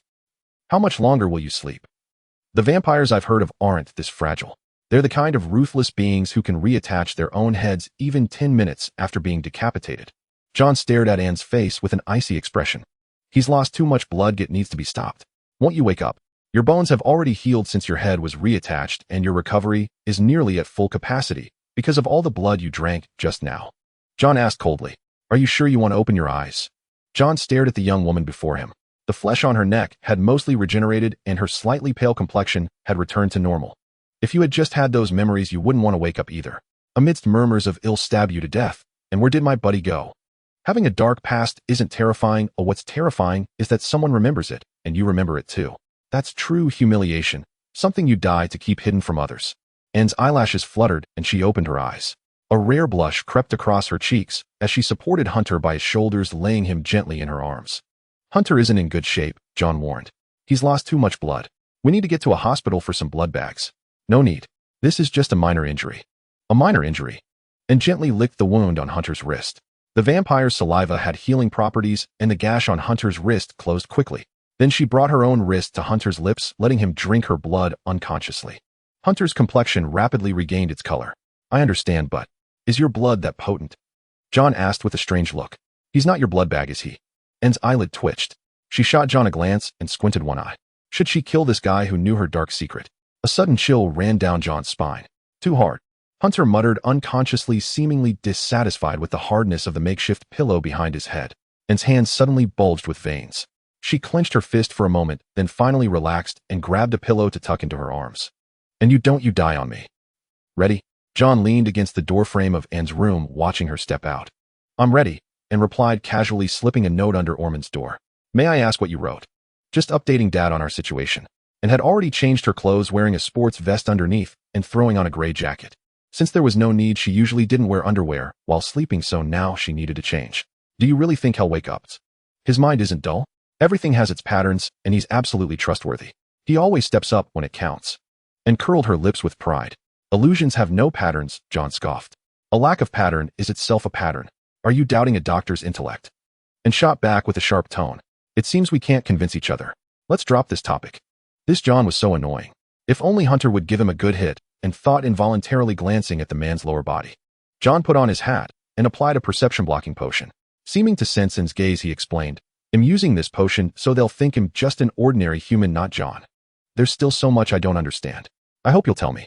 After stabilizing Hunter's vital signs and hoisted him onto her back, securing him with ropes from the luggage, she pressed 2 fingers over the gash on her wrist, and the wound knitted itself back together at an incredible speed. "Impressive recovery. No problem. As long as your abilities match up, I'll tell you anything." John pulled out his phone and glanced at his own freshly cut wrist. His foot also hurt a bit. "By the way, aren't you Hunter's sister? Why does he call you buddy? Ask again, and he'll lock up your mom." "Fine, it's just like Hunter all over again." John thought, the corner of his mouth twitching. "I shouldn't have asked. Originally, I planned to go back through the sewers, but now I don't want to." "What do you want to do?" Anne's blood-red pupils fixed on John. She usually wore black contact lenses to hide her eye color, but now there was no need, and they were uncomfortable anyway. At night, her pupils seemed to emit a faint glow like red crystals. When her gaze shifted, it left a red afterimage, causing John to squint one eye. So beautiful, yet so dangerous. A vampire of this caliber must hold a very high status and be very bloodthirsty. John curled his lips. It seemed Hunter had saved the right person. On the streets at night, many Innsmouth folk come out. Near the coast, deep ones will also appear. With the overseer dead, their numbers will be even greater. He pointed toward the street. "Let me see how far you can kill." "No problem." Anne's gaze wandered to the ghostly shadows on the street. She flexed her fingers slightly, extending her claws. She scraped them gently against each other, producing a sharp sound. "Give Hunter to me." John reached out to take the unconscious Hunter. "I don't trust you," and shot him a look as she casually grabbed the neck of an Innsmouth man drawn by the noise. "I'm afraid you might like men. That familiar, unwashed feeling. You're just like another Hunter." John let out a bitter laugh, watching as the Innsmouth man's neck and body slowly separated and fell to the ground. The cut was smooth. Only after a few seconds did blood begin to bead up. His laughter stopped abruptly. "What's so funny?" "Nothing. Nice weather today." Ahead, more such bodies appeared, all killed with a single blow, and danced gracefully, able to lock onto her prey, even with her eyes closed. It seemed that even if ultraviolet light shone in her eyes, she could still calmly dispatch her opponent. Truly an elegant waltz. John watched Anne's figure and praised her. "I feel like I'm seeing the shadow of Brankin the Vampire King." I recall his name also had a John sound to it. On this bloody night, a blood-soaked street appeared, leading straight to the Continental Hotel. "So why is it that when I opened my eyes, you were already having breakfast? And when did it become morning?" The location was the hall adjacent to John's office, which surprisingly also served as a dining area. A breakfast buffet was quite common, a basic feature in restaurants with a touch of elegance. But to set up a buffet exclusively for 3 people was an extravagant luxury. Melted cheese poured over bright yellow potatoes, revealing an enticing color. Were all these dishes prepared by the chef and placed directly on the table? So warm. Not bad. John and Anne each scooped a spoonful into their mouths. Meanwhile, he remained seated in his wheelchair. Hunter's gaze lingered on the woman who was eating with a sleepy expression. She looked like she had just taken a shower, her short brown hair hanging behind her head, the longer strands still clinging to her firm vampire pale nape. Seemingly ordinary at first glance, yet the more he looked, the more captivating she became. It made one want to take a bite. What a reassuring sight. Hunter relaxed a little. Just as he enjoyed team games, he disliked fighting alone. It was too boring, causing trouble was better with company. If and hadn't come back to life, he probably wouldn't have bothered to fight. Like how Mario only sets out to rescue Princess Peach and was the same. If she were gone, the game wouldn't be worth playing. They say a group of men will naturally produce one idea man, and N was the man among men, his good brother. No one had ever studied him like she did and succeeded. Their brainwaves were remarkably similar. It was like having another version of himself in the world. The feeling of sharing a joke and having the other person instantly get it was simply amazing. Don't you find it greasy? Actually, it tastes pretty good. A spoon immediately appeared at Hunter's lips. Turning his head it was, and with a faint mark on her neck that would likely fade soon. Vampires really had remarkable constitutions. Want a taste? Hunter opened his mouth. No, wait. Since when are you so nice to me? Hunter replied weakly, has anyone told you that a weak person shouldn't eat things too high in calories? What do you want to eat? Something light. Hunter half opened his eyes. He had just woken up, yet he was already feeling sleepy. All right. And set down the spoon and picked up a bowl of soup. Try this. Seafood stew. This works, it smells good. Hunter opened his mouth and a spoonful of broth was fed to him. Cough, cough. But clearly this one wasn't very good at taking care of others. By the way, let me be surprised again. His brown eyes met, and making the girl tilt her head, her ruby-like large eyes filled with confusion. Wow. When did you come back to life? John is one thing, but why are you acting so calm too? I saved you for the second time, you know. Anne's face instantly flushed red as she opened her mouth, but said nothing. Between us, do we even need to say such things? She replied, mischievously. Clearly John had already explained everything to her. And I promised you I wouldn't leave you to die alone. She said softly, barely a whisper, as if Hunter hadn't heard. So what do we do now? Hunter tried to move his fingers, but nothing happened. Am I paralyzed? No, it's just weakness from blood loss. You've sustained many injuries. Did you bandage me? Hunter looked at his arms wrapped in bandages as well as his thighs, head, and neck. Yeah. And brushed her hair behind her ears, then let it fall back to cover her earlobes. You've worked hard. Her voice was like a mosquito's buzz. How about it? Hunter suddenly spoke, excitedly oblivious to what the girl before him was thinking. I'm impressive, right? And curved her lips. At least I can't stand feeling all alone in the world. And snorted, you win this time. So how about giving me some of your blood? After sucking so much of mine, shouldn't you contribute some? Isn't it said that the blood bag and the vampire's own blood amplify each other? I want to try. Hunter stared at the vampire girl's face, which grew even redder. Are you angry? You're so red. It's just a little blood. You said you'd listen to me. But, and looked around who John had somehow left. Only the conveyor belt of the buffet continued to rotate almost silently. Well, and still remembered what happened last night. That strange sensation. Vampires sucking blood from the neck was no longer common practice. It was considered a sign of impropriety, and had at least learned some vampire etiquette from Johnny. Normally the urge to drink blood was satisfied with concentrated blood tea bags and freshly squeezed blood. Since the vampire race could control their bloodlust with just a little blood, this was a change modern vampires made to rely less on humans. Anne's backpack also contained some instant blood tea bags. In short, sucking blood from the neck was too primitive and showed disregard for the victim's dignity, having become merely a playful act between couples. Anne touched her own lips as if she could still feel the texture of Hunter's neck. Oh, so what did I do yesterday? Just bit right in. Going that far. And what was that strange feeling yesterday anyway? Unconsciously, the ceramic spoon in Anne's hand had been crushed into powder, scattering onto Hunter's pants. Hold on, buddy. Look at that grip strength. Bit could definitely crush my throat. Is this the strength of a vampire? If she had used this when fighting me before, I'd be dead by now. Looks like she can now use her abilities slightly without relying on her heart. That's ridiculous, some kind of superhuman. What is this one thinking? Trying to crush me? Are you trying to kill me? Friend, Hunter said helplessly. What was she thinking?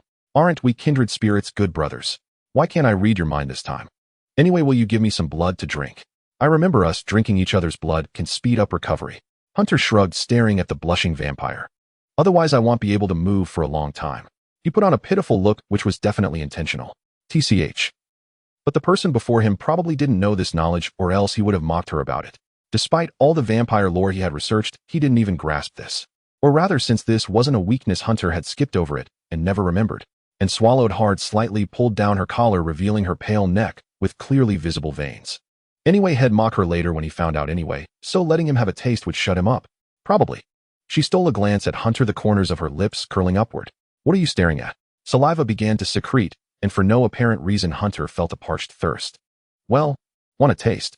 A&S crimson pupils darted away as she asked with feigned nonchalance. She herself didn't understand the psychology behind it. Perhaps she wanted to tease Hunter and then mock him for having performed such a shameful act. That would make us even. The neck was quite beautiful, like a piece of jade or a wonton with thin skin and a generous filling. I can even see the blood vessels. Hunter inexplicably thought of the Innsmouth people revealing the gills on their necks, and of John's words, a sense of shame like being caught in the bath. But vampires should be different, right? One taste should be fine, though it really did look delicious. He slowly leaned forward, parting his lips. His canine teeth seemed to sense that their master was about to drink blood and lengthened slightly. A&S eyes closed nervously. What is this thing? Just as the tip of his tongue touched her, Hunter's hand brushed against something soft, and he instinctively squeezed it. It seemed to be around A&S' waist. Eep! And immediately slapped his hand away. Her face flushed crimson. Don't squeeze it. It was coiled around her waist and never hindered her movements. And had almost forgotten she had a tail until now. But tails are not to be touched.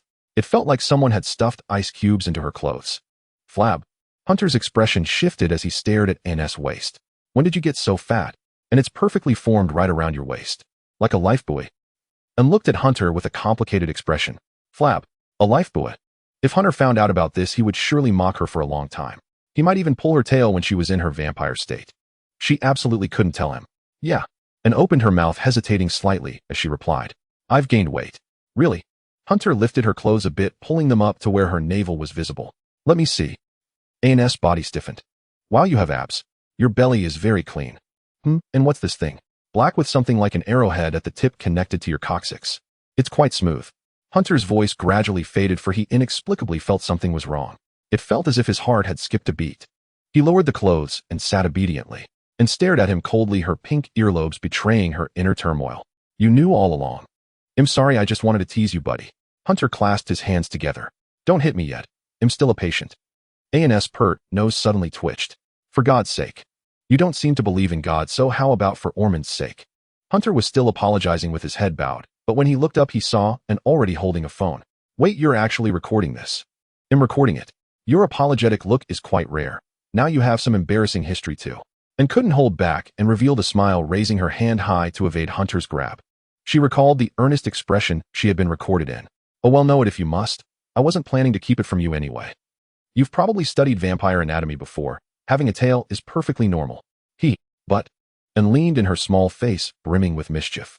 If you touch my tail without reason, I'll beat you into a vegetable. Vegetable meant a vegetative state, right? Hunter nodded hastily. This sister of mine really is different from ordinary girls. Interesting. John observed it all from his office via the surveillance feed.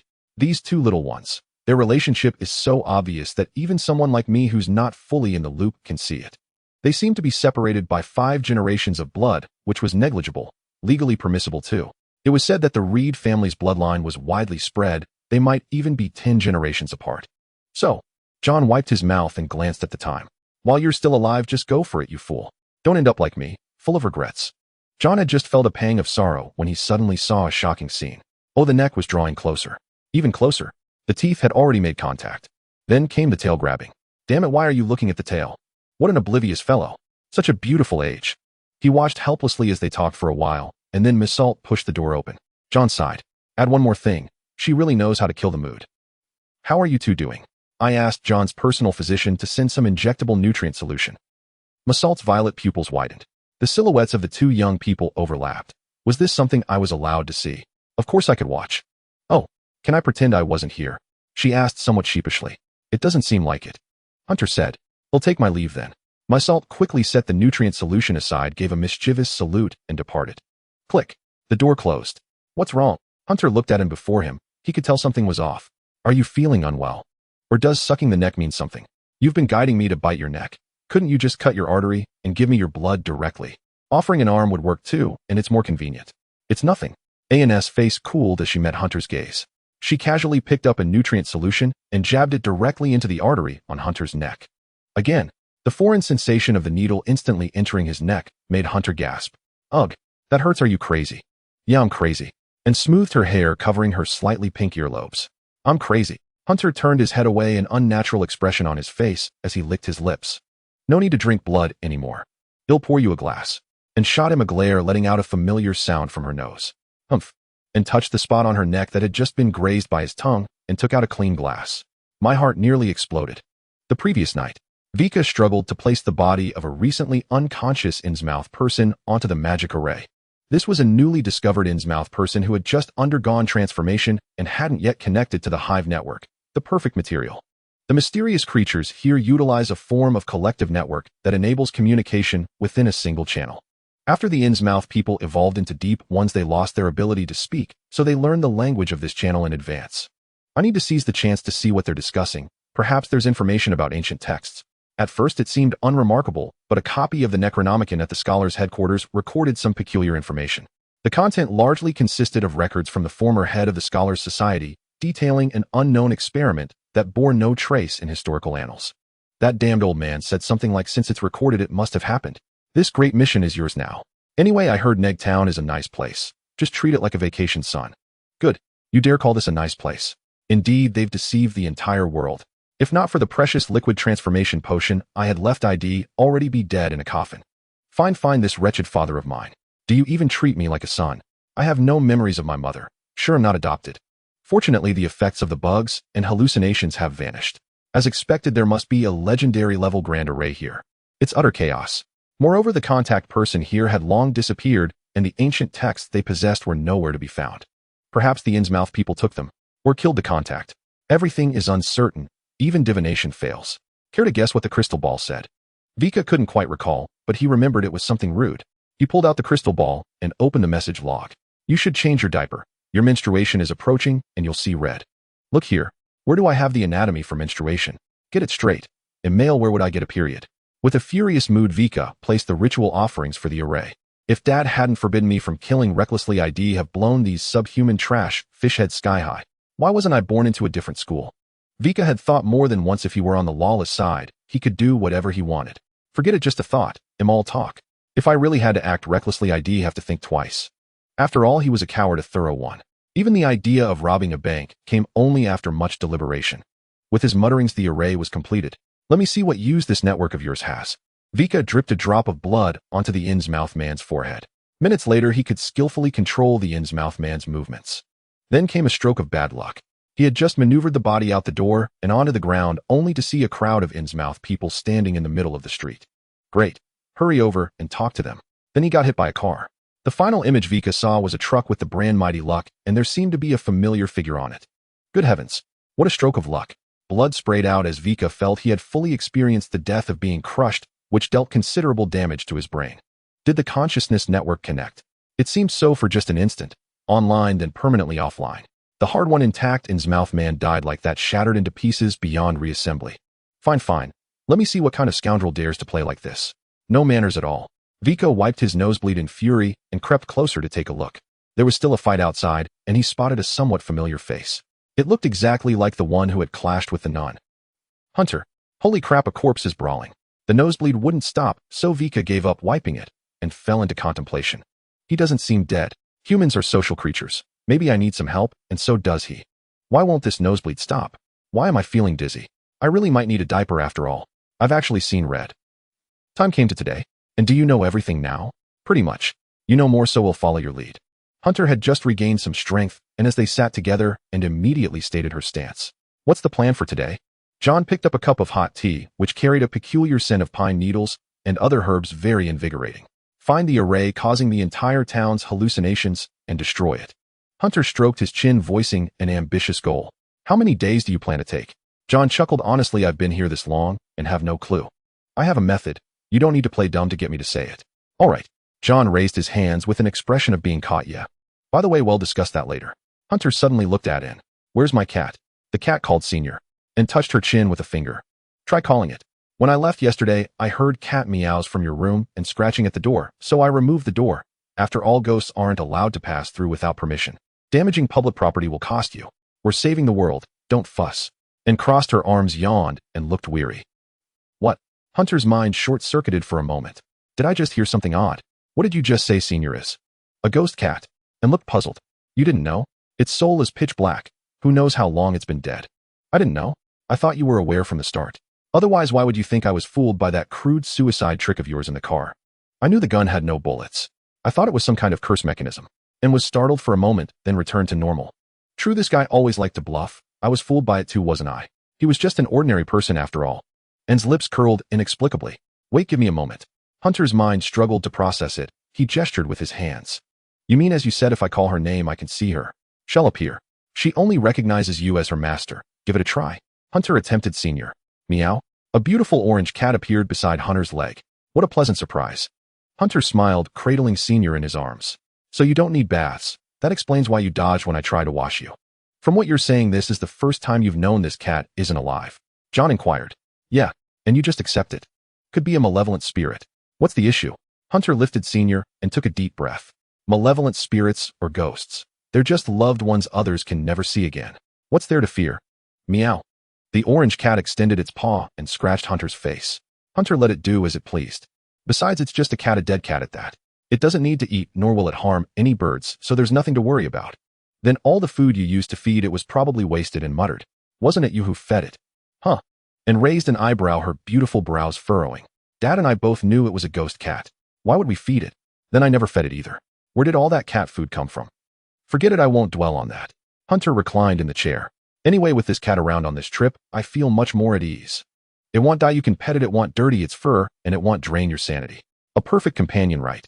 And rolled her eyes in reply. Haha, you caught me. It's a very peculiar cat. Its spiritual form is remarkably stable. It's probably a creature from some Dreamlands realm. What's that? The Dreamland's a place that doesn't exist in reality.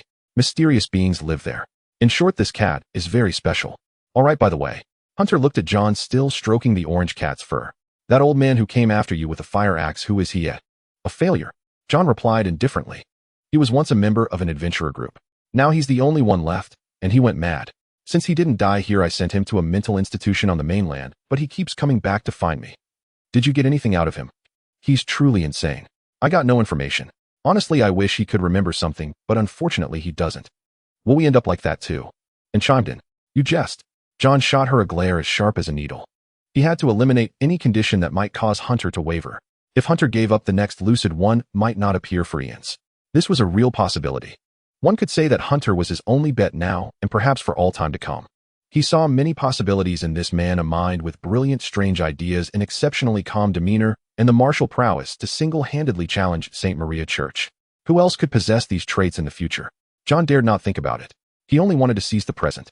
Hunter absolutely could not change his mind now. John wanted to see him achieve the best possible outcome. How could that happen? Our end will surely be dying together, our flesh so mangled it could be sold in a butcher shop for meat patties without anyone noticing. Hunter said it as if it were a joke. After all, we have to challenge the gods here. We can't waste a single moment. What do you call this? John immediately realized his concern was unnecessary. Stick out your chest and sprint towards the guillotine. As long as you slip through before the blade closes, we'll be fine. Hunter summed it up. But I usually think the guillotine isn't faster than me. An interesting mindset. Massault leaned against the wall, his violet pupils lost in thought. The guillotine. Yes, the guillotine. A very vivid metaphor. Hunter said, softly gazing out the window at the real sun. I'm no hero. It's just that someone I care about happened to get caught up in all this. Life is always beyond one's control anyway, so it doesn't matter. Hello. The receptionist at the bank saw a strange figure. A figure dressed in black, wrapped up tightly from head to toe. The build seemed familiar, but it was impossible to tell who it was. This outfit. Could it be some rich tycoon coming to deposit money? What business would you like to conduct? The receptionist immediately perked up with excitement. Let me see. The person in black glanced at the receptionist's name tag. Wow, it really is you, Lelna. The person in black removed their mask. Remember who I am. Lelna at the front desk immediately widened her eyes. It's you. Schumacher. Lelna said with a beaming smile. It's me. An old friend. I wanted to ask you something. The person in black looked delighted, slightly pulling down the mask to reveal half their face, which further confirmed their identity for Lelna. Ask something. You're here to complain about me, aren't you? The other person sneered, lowering their voice. Isn't it because you competed with me for this bank job and lost? What? Looking for trouble with me? Huh. No, I just wanted to ask. It wasn't for nothing that I stayed up all night, every night, learning all the preferences of the bosses just to beat you in the interview. So what if you have a better figure than me? It still didn't do you any good, did it? Huh. So the Schumacher she mentioned was a woman. The person in black was speechless for a moment. Lelna wore a scornful expression. You look like a beaten dog. Listen, I just want to ask. Go to hell and say it. You won't accomplish anything. If you dare compete with me, I'll destroy you. Lelna's face instantly darkened, and she pressed the alarm. Help! Robbery! Someone's trying to destroy our beautiful town. Unbelievable. Can women all flip their moods this fast? The person in black got angry too. With some effort, they reached through the small slot for collecting change, grabbed Lelna by the collar, and raised a hand to slap her. A crisp sound echoed through the hall. Damn it, keep up your rat race, see if it kills you. Spreading this toxic attitude, you've been spoiled rotten. The person in black quickly ran out, darting into an alley with incredible speed and vanishing, leaving behind a sobbing bank employee. That person was, of course, Hunter. He swiftly slipped into the dark sewer. The temperature, humidity, and stench below were enough to cover any trace. No one could follow. Hunter expertly turned left and right, eventually opening an inconspicuous manhole cover. He ran into an underground room. The room was pitch black. The dim light from the ceiling fixture was just barely enough to see. It was very clean and sparsely furnished, a clear setup for easy escape. This was one of John's underground safe houses. And John had already arrived, and Massault arrived almost simultaneously with Hunter. He pulled out a map already marked with considerable information. On the wall hung another map with large sections already crossed out. And District 5, 3 votes. John, remember to call me Mr. Boy. John muttered discontentedly. Cinema, 3 votes. Central Hotel, 5 votes. All right, John. Hey. Continental Hotel, 7 votes. Massault took off his sunglasses, rolled his eyes, and interrupted John's fussing. All right. Marking down the new information bit by bit, Hunter let out a sigh of relief. Looks like we're just about there. Reveal yourself. The Forbidden Zone. The location of the formation. Hunter lifted his head and found the entire map had been fully marked. I think asking everyone about places they've never been to determine the formation's location is absolutely not a good idea. John sighed and shook his head. Indeed. And Massault nodded. The variables are indeed too great. Hunter instinctively glanced at his wrist. 50. Truly not a good number. Far too slow. In a place like this, I thought it would increase quickly. It seems there are no more clues. Hunter pondered. Perhaps searching at night would be better. Aunt Massault, what's good for lunch? Plenty. You can also order whatever you want. They'll have the chef prepare it. Massault flipped open her phone. Great. And leaned in selecting lunch dishes. Your face is quite red today. Massault whispered softly by her ear. It's nothing. Humph. Hey. And looked up in confusion, her cheeks puffing. Let's take a break. I want to see what's for lunch too. It was the third day and John's 1-week deadline was drawing ever closer. You mentioned searching at night. That's not advisable. Innsmouth people from another district will come out. John warned, his brow furrowing deeper with each mention. Where exactly would a formation like this be built? It must be on land somewhere on the island. Could there be underwater caves on the island? Some formations have area requirements, especially those used to communicate with deities. They need a spacious location. Caves clearly don't meet the criteria. So it must be on land, but its exact location remains unknown. The island spans tens of thousands of square kilometers. How long would it take to find it? If only they didn't come out during the day. Hunter stroked his chin. My, what are you thinking? Since they can't come ashore during the day, who is supposed to maintain the formation? The question caught John off guard. That would be humans. Exactly. Hunter suddenly recalled something. On this island, what profession? One that involves the strongest combatants and raises no suspicion no matter what they do. Is it the police station? Let's move. Hunter abruptly stood up, his finger jabbing decisively at a large black dot on the map. Countless asterisks had already been drawn over that black, signifying that most people dared not approach. Time to go. Hunter turned to look at John. The senior appeared on Hunter's lap, purring softly. It's probably the right choice. Let's give it a try. John patted Massault's shoulder. At least let's have lunch first. Massault helplessly raised her phone in a gesture of surrender. Order fast food. Yes. The light faded from Massault's violet eyes. How can you, a bodyguard, make such a face? I'd at least like to eat something decent. Then have the chef prepare an extra meal tonight. And now, prepare for action. Cherish every minute of daylight. Over here, officer. A blue-uniformed officer heard someone waving from the alley and immediately ran over. George. The officer looked delighted. He removed his cap, nervously smoothed his blonde hair, and flashed a smile, his blue eyes fixed on Hunter.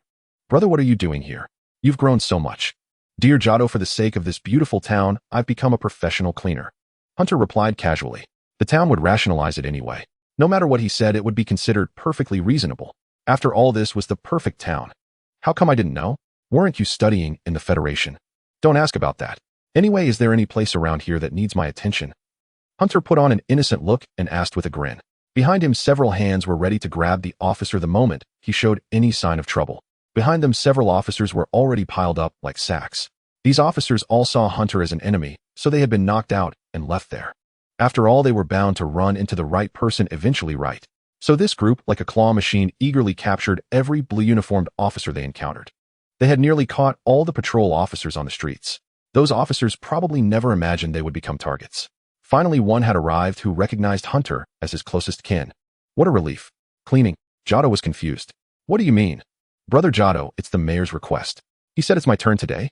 Is there any place nearby that's off limits to ordinary people? So I can prepare in advance.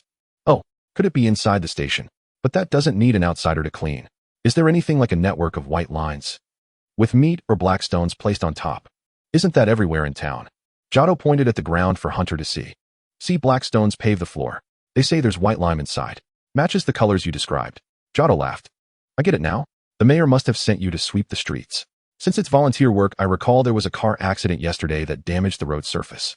You can go clean that up. They'll go back and prepare my tools first. What nonsense. What did asphalt roads have to do with anything? Hunter grumbled inwardly, making up an excuse to leave. He signaled his teammates behind him, and the hands withdrew. George. Giotto called out to him. What is it, brother? You know I haven't been the best to my family in the early years. And I know you're probably not here for this work. Giotto seemed to have made up his mind. Once I get paid this year, I'll go home and see my parents. I've saved up a lot. I know life is hard, and I want to apologize to them for selling their retirement house behind their backs to buy lottery tickets. What the hell did you do? Hunter felt he had just heard something outrageous. You know I had a falling out with my father years ago and ran off to this island to become a cop. I know I've let them down. All right. Hunter waved and walked away. What a messed-up guy. What kind of people lived on this island? Either those who climbed the ranks through underhanded means or addicts. It was all too perfect. The secret base. An afternoon has passed. John reminded him. Did you find anything? Could it be that the formation doesn't need maintenance? Impossible. All formations require maintenance for long-term operation. John scoffed. Even the anti-rust formations etched onto network base stations need regular upkeep. We might need Ormond to search. Only then can we speed things up. Are you sure? But he's an ordinary man. Could an ordinary man survive a decapitation of 10 minutes? Hunter caught the undertone in John's words. So it's tricky. How about we eat first? Mersault said, leaning against the wall. What do we do now? Let's call it a day? I don't want to pressure you. We'll talk tomorrow. You need to calm down. John shrugged. The direction might be right, but the execution lacks focus. It's all over the place. What the hell did you say? Want to fight? Hunter kicked at John, but the latter, having anticipated it, caught the kick between his knees. I told you I'll deal with it tomorrow. Don't you get it? John's black eyes locked onto Hunter's brown ones. Don't get too cocky, kid. I know you've got some skills, but you need to listen to me.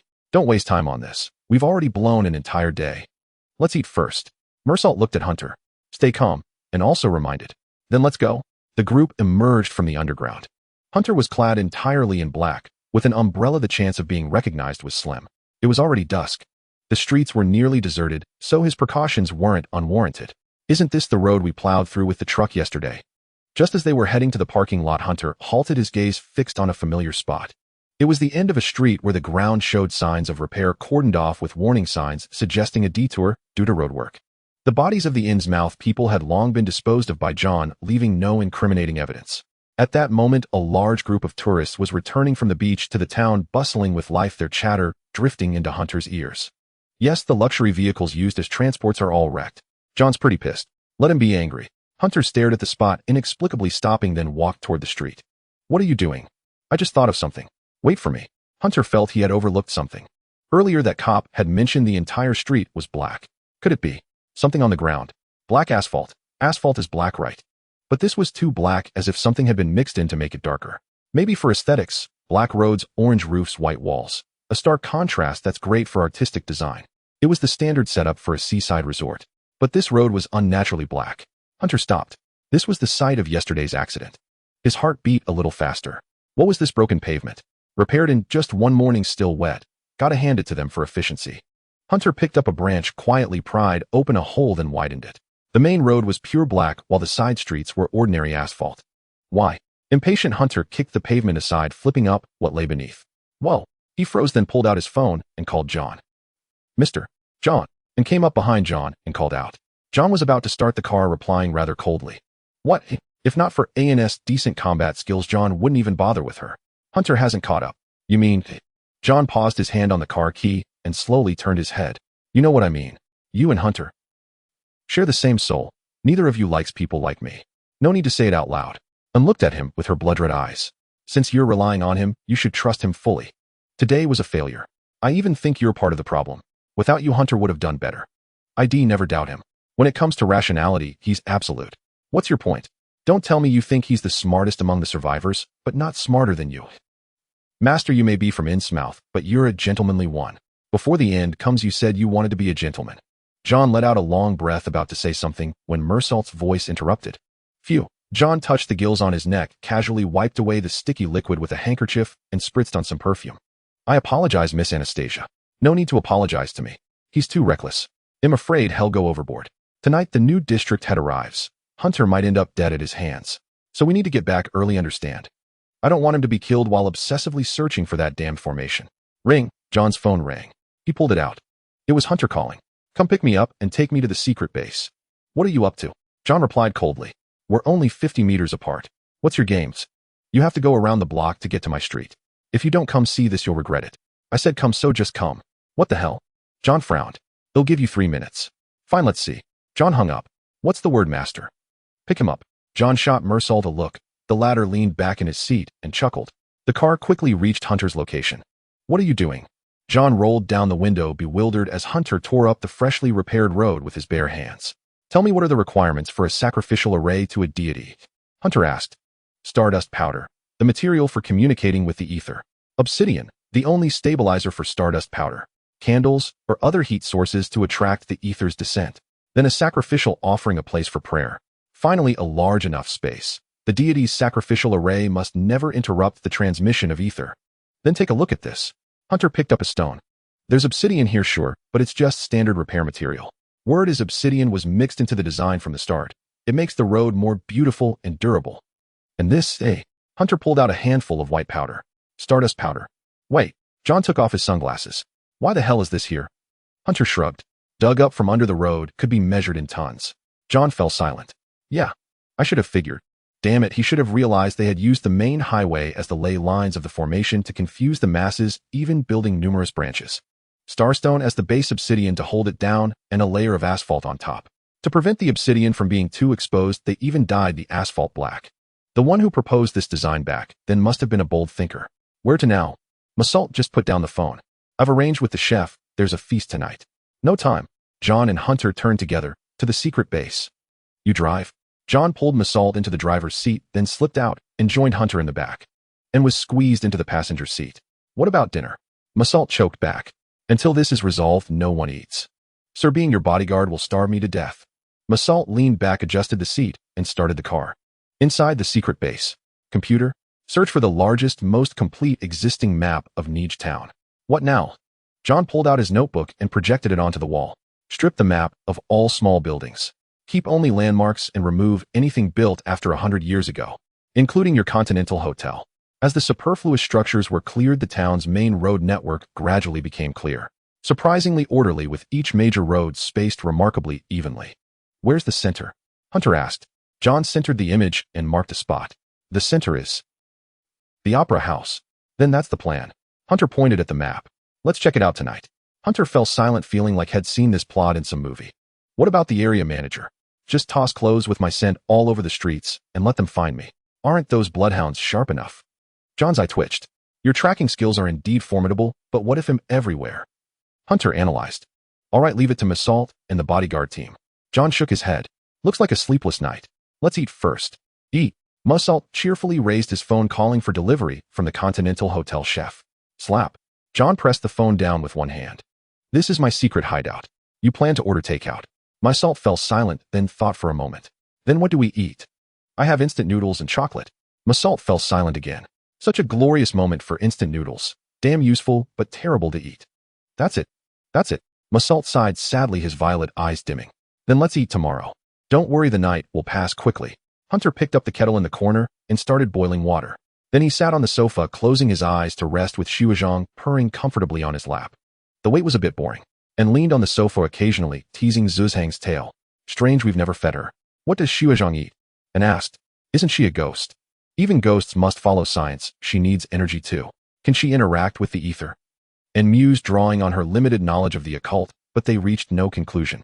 Human research on ghosts is scarce, as they pose no threat beyond scaring people and the method to eliminate them is uniform: douse them with holy water, and they vanish on contact. As night deepened, she grew more spirited. Hunter was curious and stayed awake all day and never tired at night, so when did she ever get exhausted? Then, and told him that vampires only need a few hours of rest each day to replenish all their energy. Does a nap count?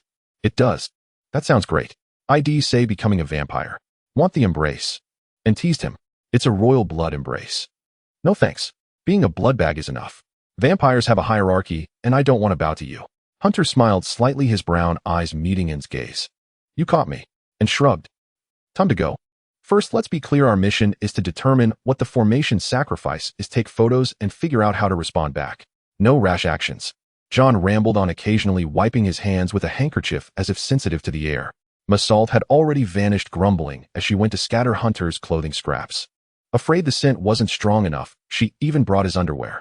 As for Hunter himself, he sprayed on a heavy dose of scent-masking spray, then secretly pulled N's coat over himself to cover his smell. What are you doing?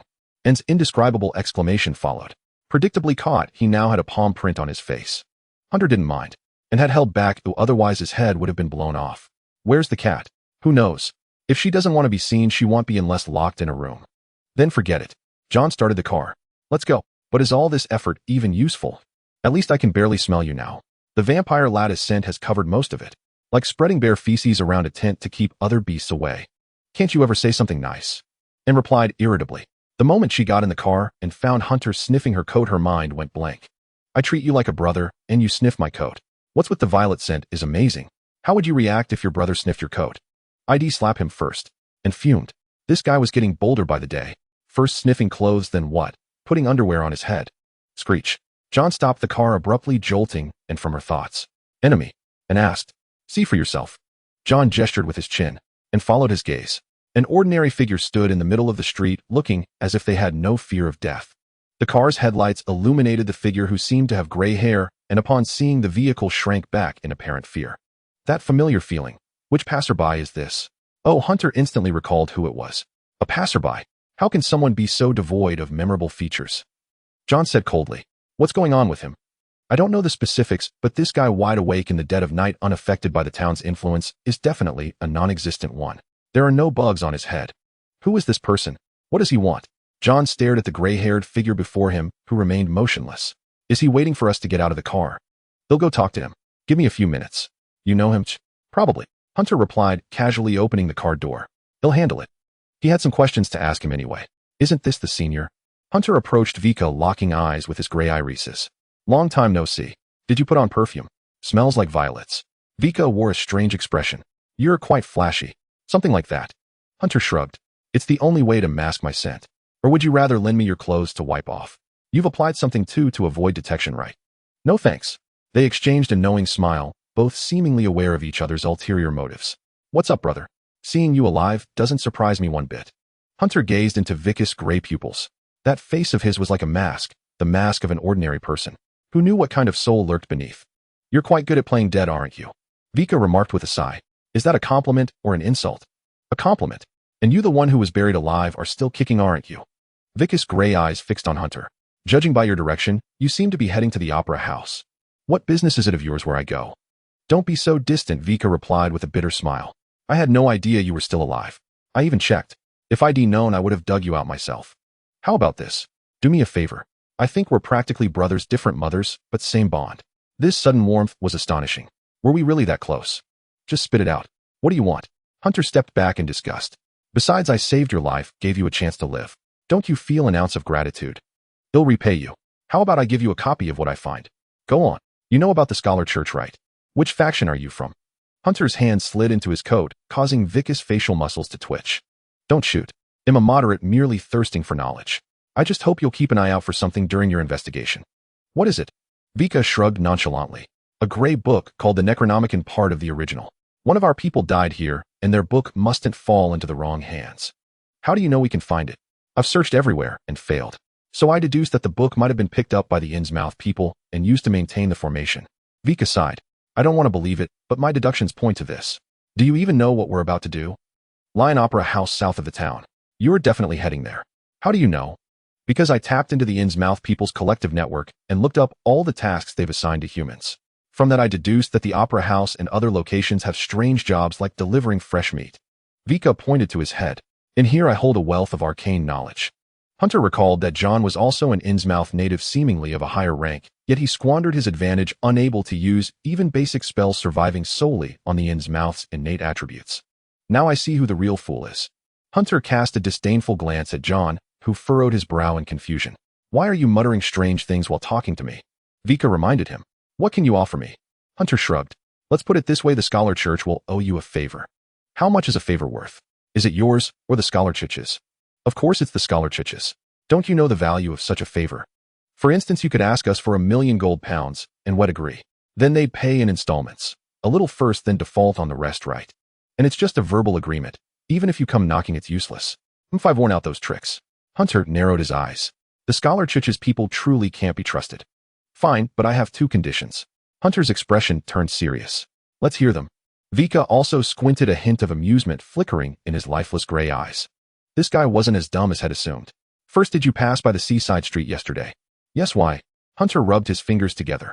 Give back the gold you picked up. So money is the foundation of everything, huh? Isn't it?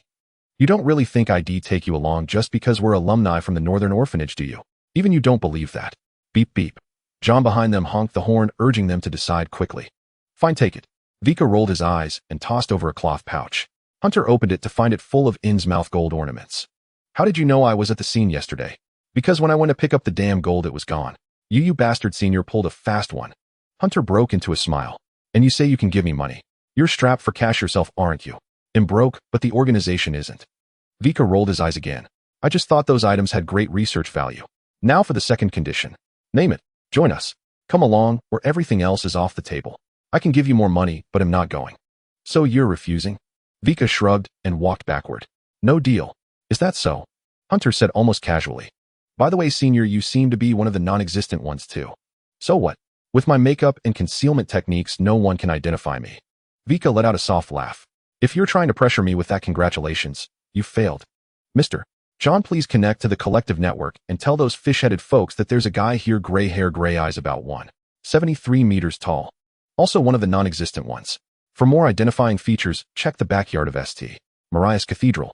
There are 2 fresh graves. One is Hunter's, and the other belongs to this man. His name is Vika. Huh? What? Vika whirled around, his eyes wide with shock. A threat, is it? I'm saying I can do it. His gray inorganic pupils met calm brown ones. No, wait. I agree.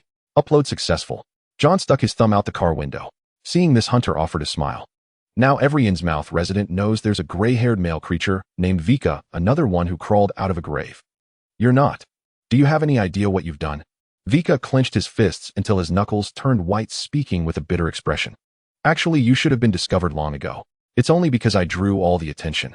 Hunter reached into his pocket and pulled out a pistol. Your choice. But whichever you pick, we're in the same boat now. You've seen my face, so I can't let you go. I want to kill you, Vika said, a look of despair on his face. And it's in the same boat. If you can, Hunter said with a grin. Are you stronger than those nuns at Santa Maria Church? I doubt it. That guy named John over there, is he really from Innsmouth? Vika pressed for final confirmation. You should have investigated, right? What do you think? Vika fell silent. He was now a wanted man, nowhere was safe. Even if he disguised himself as someone else, the moment anyone entered his grave and caught his scent, everyone would know. If he wanted to do anything, he had to seal his scent before those Innsmouth folk caught up. Of course, if the Innsmouth people got close enough, they'd still sniff him out. So he had no choice but to cooperate with them. Vika tugged at his hair. His dream was to be a mastermind behind the scenes. So why did he feel like a pawn being moved around? Vika, I hate you for being such an idiot. The Scholar Church is as fickle as a villain. If there's no common prize ahead, or no wolves chasing us from behind, I won't cooperate with you. You're the damn villain. Vika felt utterly miserable. So what's your choice? Hunter aimed the pistol at him. I hear a mid-level cadre from the Scholar Church is worth 500. All right, I'll join. I don't want to die yet. Vika conceded. Welcome, my brother from another mother. Didn't I give you a business card? Vika asked casually. I dropped it over there. Can I have a look? I don't know. How you dropped something? I was still in the coffin back then, Hunter replied coldly. Isn't it a bit much to ask me about that? As if. That card looked like something valuable. No way he was giving it back. Vika gave him a long, hard look, too numb to say another word. Then pretend I never asked. Get in, mister. Vika. Front seat. Hunter opened the passenger door. Trust me that much. Letting me sit next to the driver. Vika praised as he climbed in, greeting John and Anne. Hello there. Another unstable element, John said coldly, turning away. He didn't like this guy? Trust. No, I just need to keep an eye on your back at all times. Hunter replied with a chilling smile, pulling out a revolver and pointing it at Vika's head through the seat. I feel a chill. Good. I don't like the Scholar Church. If you make a move, it'll blow your head clean off, seat and all. Line Opera House. It seemed every island had such a facility. Perhaps because it was a resort, it drew a larger crowd. It was the finale of the last opera. Melodious moving sounds drifted through the hall as the actors on stage sang at the top of their lungs. It was a tale of a father rescuing his daughter. A sea monster had snatched her away, and the father had to exhaust every means to bring her back. The father's final choice was to trade himself for his daughter. The moment she was safe, he detonated the bomb strapped to his body. Now the daughter wept amidst the ruins, singing of her grief over losing her father. It was a sorrow that pierced the heart. Clang. Rattle, rattle, rattle. The sound of a metal pipe falling interrupted the audience's thoughts. They turned back in annoyance to see who was causing the disturbance. It was just a few construction workers passing by. A large metal frame they were carrying had knocked the door open, sending a long handrail clattering to the floor. Sorry. First time on the job. Our apologies for disturbing your enjoyment. For the sake of our beautiful town, please forgive us. A gray-haired worker quickly bowed in apology and closed the door. The audience turned back. That was close. Hunter let out a breath as he crawled out of the bag and was leaning against the wall and wiping the sweat from his brow. All to avoid being seen. Getting recognized wouldn't be a huge problem, just a lot of little ones. Compared to me, senior brother Vika has it easy. No need to hide. Vika was also a non-existent person, but he was far too ordinary with no memorable traits. Even if someone saw him, they'd forget him the next second. Don't envy me. This is my meme. Everyone forgets me unless I deliberately leave an impression. It's a curse. Vika looked at Hunter. I haven't asked yet. How do you remember me? Aren't you the kicking water surface ruiner? Damn it, forget that already. Vika rolled his eyes. I've noticed as long as we say for the beautiful town, they'll listen to anything. Hunter grabbed a popsicle and stuffed it into his mouth. Where did you get that popsicle, eh? I told the popsicle grandpa at the door for the future of our beautiful town, give me a popsicle. He immediately sponsored me one, even asked if one was enough, looking all flustered. You didn't pay, eh? Pay for what? He sponsored me. I'm saving the world. What's wrong with eating a popsicle? You even tricked the popsicle grandpa. And covered her face. How could anyone be so despicable? If that popsicle grandpa is still alive when this is over, and I'm still alive, they'll pay him back. Hunter replied with a nonchalant air. But that's all contingent on me saving the world first. Otherwise, it's all for nothing. Sly. People are always willing to die for a reason, say, they just don't like dying for nothing. Hunter answered with an air of gravity, his brown pupils fixed on blood-red ones. I want to save the world. That's a reason too. You win. I can't argue with that. And sighed. By the way, whose idea was this? John was drenched in sweat, and Vika nodded in agreement, then looked at Hunter. Don't you understand? A ladder is a bug-level existence. With just one ladder, we can go anywhere in the town because no one suspects a renovation crew. Everyone ignores them. Hunter crossed his arms and said calmly, this is a ladder. John pointed at the scaffolding before them, a full 3 meters high. Do you have any idea how heavy this thing is? It's a hellish challenge for a man past his prime, and we have to haul it upstairs. Is it heavy, eh? And turned her head in curiosity. This was a vampire, one who could kill him with a single fingernail. John looked at Vika. I have curse enchantments. I don't find it heavy. Fine, we know you're skilled, you Scholar Church fellow. He turned to Hunter. Why are you looking at me? Hunter replied innocently. I didn't even lift it. How would I know how heavy it is? All right. John crossed his arms with a grim expression. In his mouth, people had the least prestige. Apart from being experts in sacrifices, only their eternal life and somewhat formidable vitality were commendable. Oh, and that eternal life came with serving the gods, so it wasn't prestigious at all. Anyway, we finally got in. Hunter looked at the evacuation map. See anything related to the ritual's offerings? Hold on. Vika pulled out a crystal suspended by a string at its end, triangular in shape. It was white, slightly translucent, and filled with cotton inside. This is a little device for detecting ether flow. I thought it might be useful. As he spoke, the crystal's tip pointed downward, emitting a beam of light. The basement. Something like that. Vika was about to put the crystal away when it began to dance violently. It spun faster and faster, transforming from a triangle into a sphere. With the faint glow from its tip, the whole ball now radiated light continuously. It's like one of those disco ball lights. Bathed in the light and couldn't help but say, give it to me. They'll hang it in my bedroom for a rave, and it won't cost any electricity. Hunter looked at Vika, sensing the gray-haired young man was a bit strained. Playing around, he said. Where do we go now? Don't ask me, but definitely not in all directions, Hunter replied. And what's up with your thing? Who knows? Divination's failed too. Seems like simple structures aren't cutting it either. Vika coughed symbolically.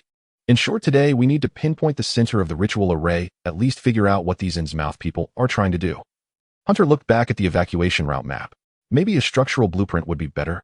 John replied, the maps here definitely aren't complete. There's a dedicated place for the ritual array and it won't be marked on any map. I didn't expect them to hide it so deep. Hunter shrugged helplessly. I always thought they were just brainless fish. They're mysterious creatures after all. They've been around for ages, they have their tricks. Wait, don't we have the collective network? Everyone's gaze fell on John. Ask when maintenance is needed. No need. That thing's pretty useless. John closed his eyes and thought for a moment. Otherwise I'd have already asked. It's been 100 years. Everyone knows the rule: if a program isn't broken, don't touch it. The ritual array and the ether are in balance. Touching it could cause problems. So they don't come here at night. They're confident. Then we have to consider it. Hunter flashed a strange grin. But I think I have an idea. I think I do too. Vika's gray eyes showed a hint of cunning. You do? Whose? Hunter turned to ask. Get lost. What the hell kind of good idea is this? Vika yelled, somewhat hysterically, lashing the slow-moving Innsmouth person before him with his whip. The Innsmouth person let out whimpering sounds, his bewildered fishhead face full of tears. Just moments ago, this unfortunate Innsmouth patrol had been ambushed by humans. It was an absolute role reversal. The masters of the island were attacked by humans. They tried to fight back, but their combat strength was no match. These unlucky creatures were chopped into pieces, leaving only this last one. Damn it, they had a vampire. For Innsmouth people, the hierarchy was completely unequal against a vampire. Only when they became deep ones could they hope to match a vampire in battle. Ins nails and speed left these clumsy beings far behind. The Innsmouth people's vaunted physical prowess became a joke as fragile as tofu. This captured Innsmouth person had been kicked off the collective network by John. He wore a heart rate monitor on his chest and was beaten to the brink of death. Come on, senior brother Vika, leave this one to you. Make him walk around here. When his heart rate spikes, the ritual array must be nearby. Hunter said seriously. What do you mean by when his heart rate spikes, the ritual array is definitely nearby? Vika shouted in exasperation. John watched him expressionlessly while and looked utterly weary. Those creatures were too disgusting. Their hands reeked of fish like the fishmongers on the street. Hunter really has done every villainous thing there is. I'm just striking first. If they ever do this to us, at least he'll have that sense of balance, thinking, well, I did the same to them, so now I deserve it. Hunter shrugged, offering an explanation. Twisted logic. Vika muttered weakly, giving the Innsmouth person another lash. It was night now. Darkness had fallen, everyone had left the theater, and sparse Innsmouth people began to appear on the streets. They had a very relaxed vibe, so capturing one wouldn't have any consequences.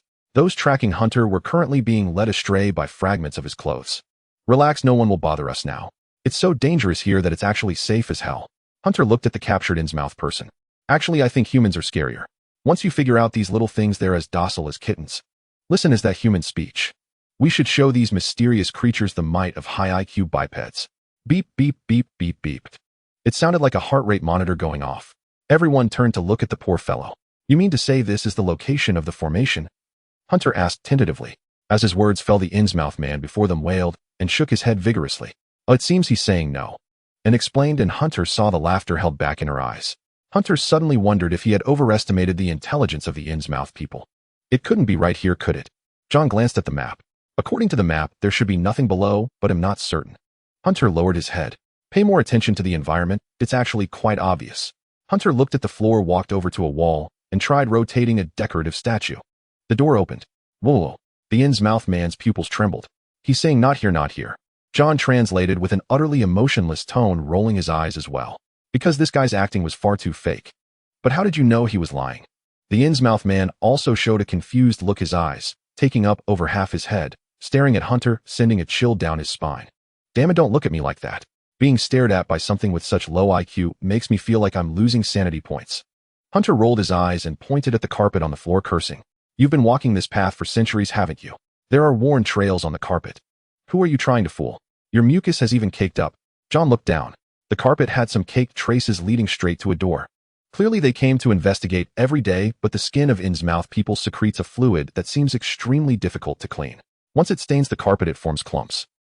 Evidently today's carpet hadn't been replaced yet. Vika looked at the Innsmouth man in confusion and asked incredulously, Are you serious? With such an important place, this is how you maintain the formation's operation. He meant, how could they have fooled the entire world with such a lax management attitude? That's just a century's worth of slack. After running smoothly for 100 years without any mistakes, they started to let their guard down. Clack. Hunter flashed a grin, picked up a fire axe beside him, and swung it heavily onto the Innsmouth man's neck. Ignoring the splattering blue-green blood, he stuffed the body directly into a trash bin. Dude, aren't you being a bit too ruthless? Vika frowned and patted his shoulder. You strike me as heartless. Being sentimental won't keep you alive in this world. Was my action really that excessive? Hunter wiped the blood from his face. It was pretty excessive, and replied, all right. Hunter shrugged. Having no negative emotions really wasn't a good thing. Let's move. Vika stared thoughtfully at the carpet. It seemed there wasn't just mucus caked on it, but also dust. Innsmouth people secrete a fluid from their bodies that traps dust and expels it to clean themselves. Hence it forms black clumps on the carpet. So what was this scattered dust? Could it be from humans walking? Wait. Vika thought for a moment, and his expression changed. Just as they entered, Hunter turned back and stuffed a few stones into the lock of the iron door, preventing it from closing. Such attention to detail. John muttered. We can clear the lock from inside, but I'm afraid something might follow us in. Click. The lights came on. Inside were heavily armed police officers. Seeing them arrive, they all raised their weapons and aimed. Wait. I suspect there are people inside. Vika shouted anxiously, poking his head in from outside the door, then froze. A police officer waved him in. Vika walked in with a grim face, raising his hands in surrender. Why didn't you say so earlier? Hunter asked flatly. Because I just thought of it. Vika looked like he was about to cry. Who are you? Why are you here? Hands up. Hands up. Hands up. We're coming to disarm you. Don't move, or we'll shoot. The lead police officer in heavy armor barked, raising a walkie-talkie. Interesting. Their orders weren't to shoot intruders on sight. There was still room for negotiation. Did we stumble into some kind of club? And muttered, staring at the back of Hunter's head. They seem to be wrapped in ceramic steel plates reinforced at that. If it were a real club, that'd be fine. Hunter let out a long sigh. But those look like the real deal. The kind of heavy armor that won't go down without a few armor-piercing rounds. More expensive than the steel plates I used. Even their groins were covered with armor plates. How unfriendly. Vika clenched his fists. That's why I said wait. Did you think this was a game? Even in a game before a boss fight, there are always minor enemies or elite mobs. John? Hunter asked. Too many of them. I can't handle it. John surveyed the room, roughly counting about 20 heavily armored police officers. Their gear consisted of full-body heavy armor, shotguns in hand, and hanging by the guns were some red bullets with star-shaped markings. Against this level of firearms and protection, whether you were a mysterious creature or not no longer mattered. What mattered was whether you could withstand their dragon's breath rounds. Can't you use some spells? If I believed in gods right now, I could, but I'd never do that. I really don't understand your faith. There are only 4 of us. Let's surrender. That lead cop has already notified the Innsmouth people. I heard him connect to the Hive network with that walkie-talkie just now. John said calmly. Even with a walkie-talkie, it's essentially a bioelectric wave. He can tap into one of the channels and send a message to a specific Innsmouth person. Who that person is, I think you can guess. Probably the new regional director. Hunter tilted his head. The previous one was Lozen, who could stop time. Hunter took him down with a bizarre set of moves. Who knew what abilities the new guy would have? We have reached the end of the road. As the first batch of truly awakened explorers, you have done well. John said softly. No way. Vika's expression looked as if struck by a hammer. Anyway, if it comes down to it, it'll just open the seawater entrance. No one will escape. He pressed a scroll against his chest. Taste my trump card that triggers only after 25 deaths. Did you just say something terrifying? Yeah. Hunt retorted. Why does it have to trigger after death? Don't force me into mutual destruction. Hurry up and save me, or I'll activate it. So you mean if you don't save me, you'll destroy everything? Do you want me to save you or kill you? Is this how you ask for help? What do you think? And looked at Hunt. Is there still a way, young man? John slowly raised his hand, his gaze fixed on Hunt. I don't think I ever told you. I can speak directly to the gods. So you always drop shocking revelations at critical moments, huh? What's the point of saying that now? And isn't that a bit exaggerated? Dagon is one of the gods trusted by the people of Innsmouth. I am Dagon's child among humans. John continued seemingly to himself. I will summon him. We will all survive temporarily. But in the end, only I will live. You will all be locked into the ritual array as sacrifices. You are excellent materials. That sounds dangerous. Hunt's right eye twitched. It feels like it might be better to kill this Innsmouth man first. It feels like the whole team is full of traitors. And looked calmly at Hunt. You seem very composed. Vika tried to pat Anna's arm, but as soon as his hand reached out, she dodged. Composed? Not really. Hunt looked at him, and she was looking back at him. Originally, she and Ormond were supposed to die in this mission. It was Hunt who brought her out. Could she ask for more? For things beyond one's ability, one can only rely on others. Blame only one's own lack of power. Panic is useless, so why panic? That was roughly what it meant. He knew her well enough to understand her thoughts. Seems like a miscalculation, but why do you think I have no backup plan? Hunt said gloomily. and gave a strange smile, the corners of her mouth lifting, but she rolled her eyes at the same time. This guy must have thought of some trick again. Hunt seemed to have made up his mind. He threw off his black coat and stepped forward, and remembered that the coat was made of special material that blurred people's vision. But now it couldn't blur anything. Open your eyes wide and see who I really am. Hunt put on a kind expression and struck a pose with both arms spread. What the hell? The leading policeman lowered his gun, his voice trembling. Holly, my daughter, what are you doing here? Sid, my brother. Clyde, the one who always stays in the bathroom. What are you doing here? Belia, my enemy. You stole the treasure of light, and you dare show your face before me. Elizabeth, why are you an invader? Asuna, what are you doing here? Some strange names seemed to have slipped in. In an instant, all the police were stunned, staring at the familiar faces before them. They became incoherent. Dude, I suddenly have so many identities. Whatever, I'll just use the same line for everyone. I came here to tell you this. Hunt said sorrowfully. I have been chosen as a sacrifice. Please step aside. I will offer my life to please the gods. No one stop me. His words were like water dropped into hot oil. Chaos erupted instantly. No. No. Great. Go ahead. What? What are you saying? The police looked at each other. The leading policeman gazed sorrowfully at his daughter before him. He seemed to remember something. He stepped forward, heavy and mournful. I will guard my daughter until the end of my life. Bullshit. Another policeman raised a shotgun, aiming firmly at the leader. He is my enemy. I know what he looks like. How can he be your daughter? Are you crazy, or am I crazy? At this moment, one had to admire the benefits of the ritual array. It made everything seem reasonable. These police officers didn't even realize they weren't talking about the same person. Unbelievable. John's eye muscles twitched. He suddenly recalled what Hunt had told him earlier. As soon as I step onto the street, half the people will love me, and the other half will hate me. With one command from me, they'll start fighting each other. He wasn't actually putting this into practice, was he? This kind of stunt costs extra, doesn't it? Don't touch my daughter. She wants to offer herself to the gods. Even through the mask, his twisted expression was visible. Then he'll protect her until she fulfills her dream. Then died. One of the police fired. The bullet hit the heavy armor, sending sparks flying. From the first shot, the scene descended into chaos. The police pulled their triggers, each driven by their own emotions, all aiming to kill Hunt. Those who wanted to protect Hunt fired at the others. The sound of gunfire echoed through the underground chamber. Their heavy armor was indeed impressive. It could withstand several bullets before drawing blood. And John and Vika quickly hid under the stairs. Hunt obediently lay on the ground. Whenever someone tried to shoot him, another person would rush over to take the bullet. At that moment, in their eyes, he was either their greatest enemy or their most beloved. Those who hated him chose to send him off. Those who loved him would protect him even against the gods. Just think about it. When a loved one, a family member, or a sworn enemy appears before you declaring they want to die, most people temporarily lose their reason. Coupled with the arrays making everything reasonable and the insect hallucinations, it stirred up their deepest emotions. They saw what they wanted to see. So chaos was inevitable. I am truly sinful. Hunt watched as yet another policeman fell before him. These dragon breath rounds could shatter heavy armor after a few hits, yet this officer had endured nearly 10 shots. Is this the power of emotion? Humans are such interesting creatures. What a great person he is. How come I feel like him, just like the villain now? By the way, am I no longer like a normal human being? Hunter fell into deep thought. I shouldn't underestimate human life like this, should I? Guilt is also a negative emotion, so it was taken away by Naya. By the way, what's my value now? Hunter seemed to avoid the question as he glanced at his wrist. He didn't want to think about it. 72. 72. When did it rise so quickly?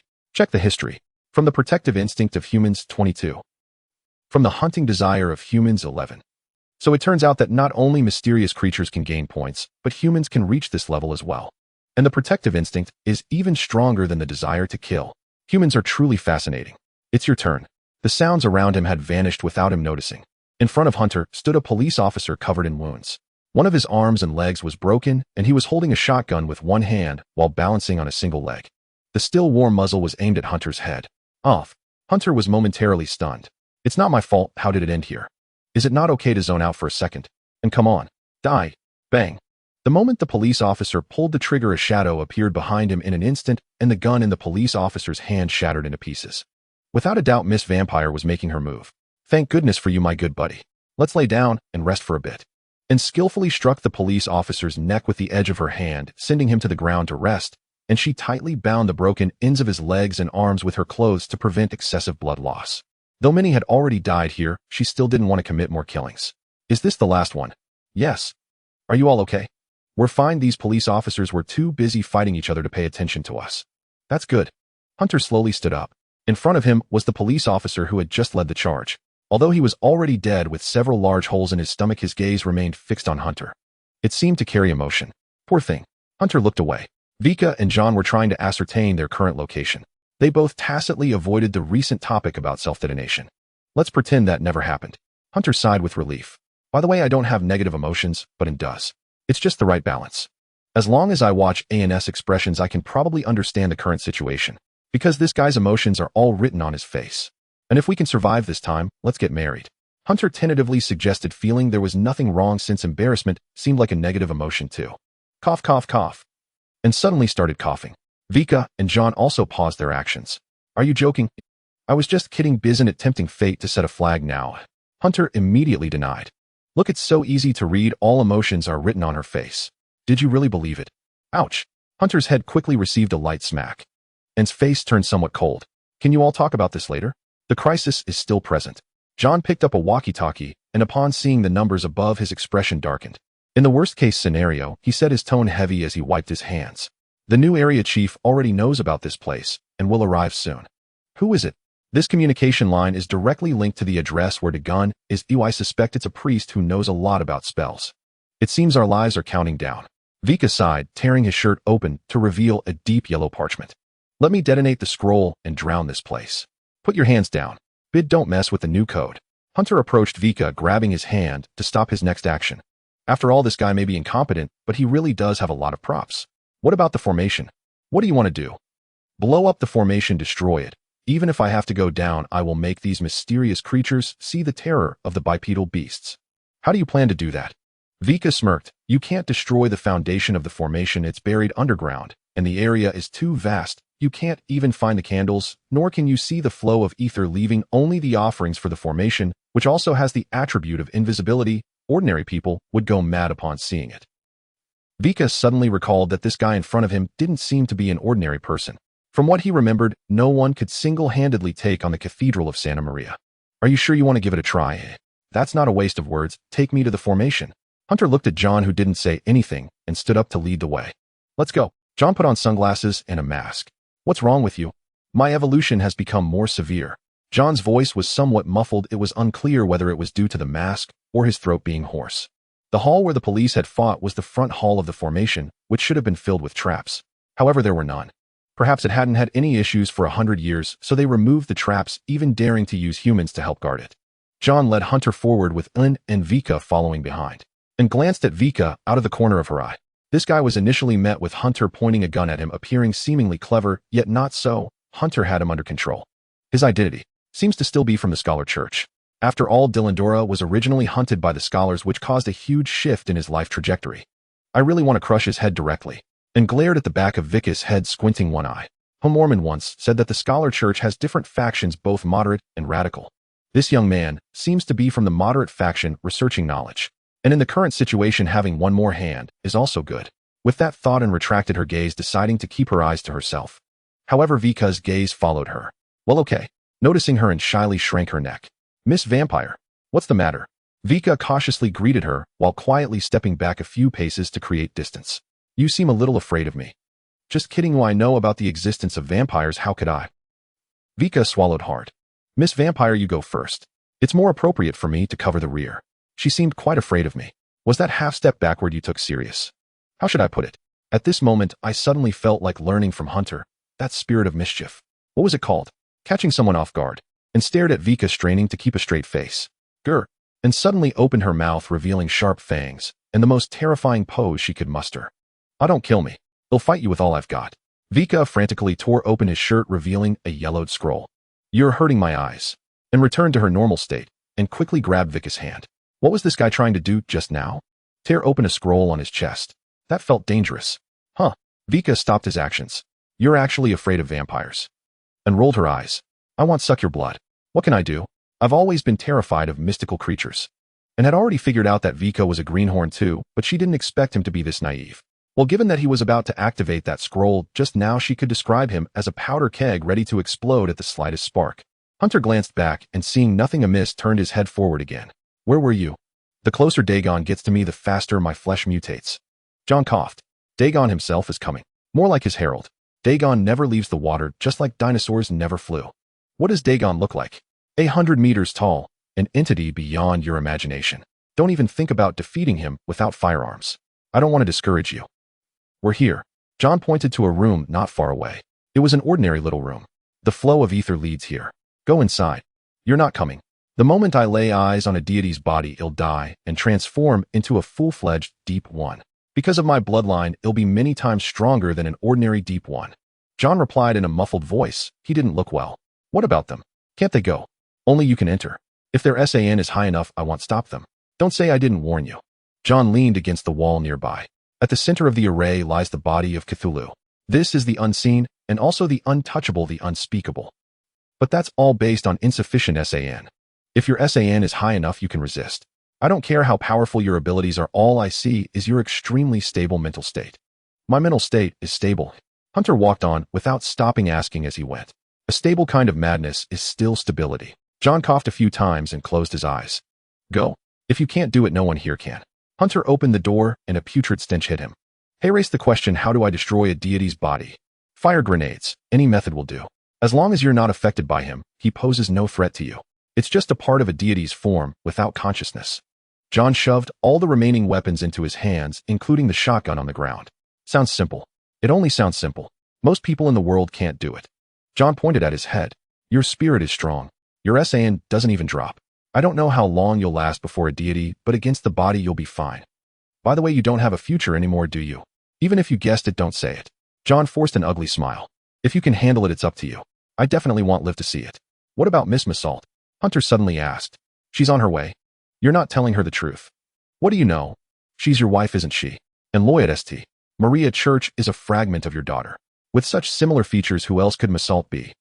Her violet pupils. I've only seen them twice. You see clearly. John wiped his face. Hunter could tell John's mutation was severe. The distinctive slime of an Innsmouth native was already secreting. He would likely soon turn into one of those blue-green skinned monsters. I'm sorry for dragging you into this, but this is my last attempt. John showed an ugly grin. If I'm still alive after tonight, I'll turn myself in. You trust me that much? You've survived until now. That's strong luck. You might be very fortunate, and I want to try it too. Something so intangible. If there's a chance, let's meet in the history books, as heroes. Don't say such grim things yet. Are you sure you still want to talk to me? Hunter covered his nose, suddenly remembering something. Even though it's a crisis, I have to say this, run if things go wrong, especially Ewan. Hunter tapped the doorframe lightly. Knock. Take care of Ormond. As for the rest, listen to John. If you see trouble, just ditch those two. And frowned and nodded. Hey. Vika protested indignantly. Don't our lives matter? Who's you two? John glared at Vika, who froze for a second, then quieted down and walked toward Hunter. Well, what about my ancient tome? That's a copy of the Necronomicon. At least I have to bring that back. It's the scripture of the Scholar Church. I'd die to see it once. Vika stepped forward anxiously, but Hunter patted his shoulder and gave him a hug. He'll try to find it for you. If I'm still alive, you're my senior brother. It'll definitely help. Hunter let out a laugh. Farewell, or never again. Hey, I wanted to say something, but Hunter was faster. The door closed. He just went in like that without another word to me, and felt a bit dissatisfied. We're good brothers. Couldn't he spare a few more words? He must have done something bad again, and was in a hurry to escape, and brooded, sulkily puffing out her cheeks. Don't worry, he'll succeed. Seeing An's expression, Vika tried to comfort her. After all, beautiful women always attracted male attention. But suddenly his face changed, and he patted his chest. Something was wrong. Wait, where's my scroll? He rushed forward and slammed his hands on the door. That was a scroll linked to the ocean floor. Hunter, you thief. That ancient scroll worth 1,000,000 gold pounds. Robber. Vika's voice tore through the air, raw and piercing. That was my most valuable trump card, you bastard. When you get out, I'll tear you limb from limb. What if I don't? John replied in a dull tone. Then it's his. Vika's voice dwindled. I can't get in anyway. Oh, and let out a sound of sudden comprehension. He had indeed done something wrong. What nonsense. I know Hunter well enough. Stop whining. John patted his shoulder. Haven't you done the same? Remember the central bank case? That was my first bold attempt as a social recluse, and now it's all ruined. I'm shattered. Vika crouched on the ground. For the first time, he tasted the bitterness of utter isolation, for under the town's influence, he too was a person who did not exist. Everyone who could have helped him had forgotten his existence, including his own father, the guildmaster. It was as if a prince had suddenly become a beggar. Without the aid of these people, Vika felt abandoned by the world. You must break the formation. If you can't rather transplant the bug back. The contrast is too much to bear. The man seemed half mad, and cast him a glance, then turned to John. Did you tell Hunter that if he failed, you'd keep bringing people in? And asked in confusion. As a fellow mystical being, she could sense that the ether within the man before her had spiraled out of control. But your body can't handle it anymore. The destiny of an Innsmouth man was always to become a deep one, unable to speak humanoid in form granted eternal life, but serving only the gods. If my body were still strong, I would truly do it. But now I can only expend my remaining strength here. John pulled a blue glass vial from his belt, opened the cap to reveal a needle, and injected it into his neck. Cough. His body tensed, veins bulging on his forehead before slowly subsiding. A stabilizing agent for genetic balance. Vika glanced at John's vial, his eyes widening. He recognized the color, a temporary inhibitor used by those with mystical bloodlines on the verge of mutation. It was said to be excruciatingly painful and exorbitantly expensive. Rich bastard. Stop complaining. If we can't hold this place, we're all done for. John removed his mask, hat, and sunglasses, revealing pitch-black pupils. His neck was smooth as if restored to youth. With black curls and a short beard, he was a handsome man, slightly older once the glasses were off. My private jet arrives in 15 minutes. Merceau will get you on board. Only 15 minutes. The rest is up to fate. John replied with spirit. This world needs to wake up. History cannot dwell in fantasy. 15 minutes to leave a mark on the world. If we make this known, the Federations will unite and find the town's anomaly in no time. And we have nukes as a last resort. Click. A mechanism sounded from the door, but something seemed to jam it. The noise echoed clearly in the space. Boom.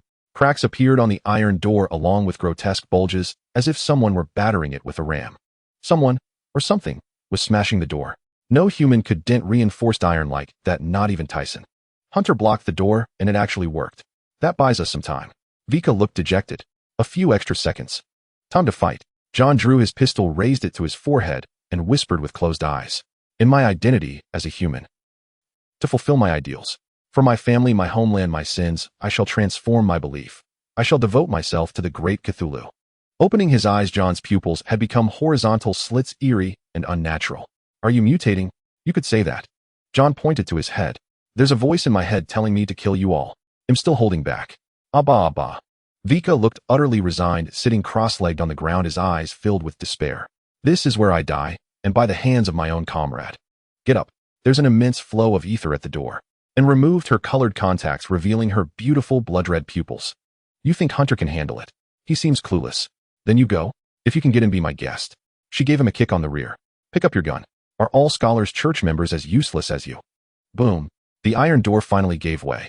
Blue-green creatures squeezed in from outside. The slimy sounds evoked the squelch of compressed fat. They swam through the air like fish, their heads, smooth, breathing pores scattered randomly, opening and closing. Yellow pupilless eyes glowed with an eerie light.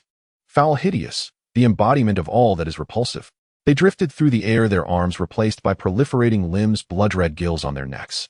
They hunted by keen smell, unable to speak, but possessing a hive mind. Immortal beings without external wounds that could live forever. The ultimate evolution of the Innsmouth people. They were the deep ones. Rest assured, I'll be the first to die.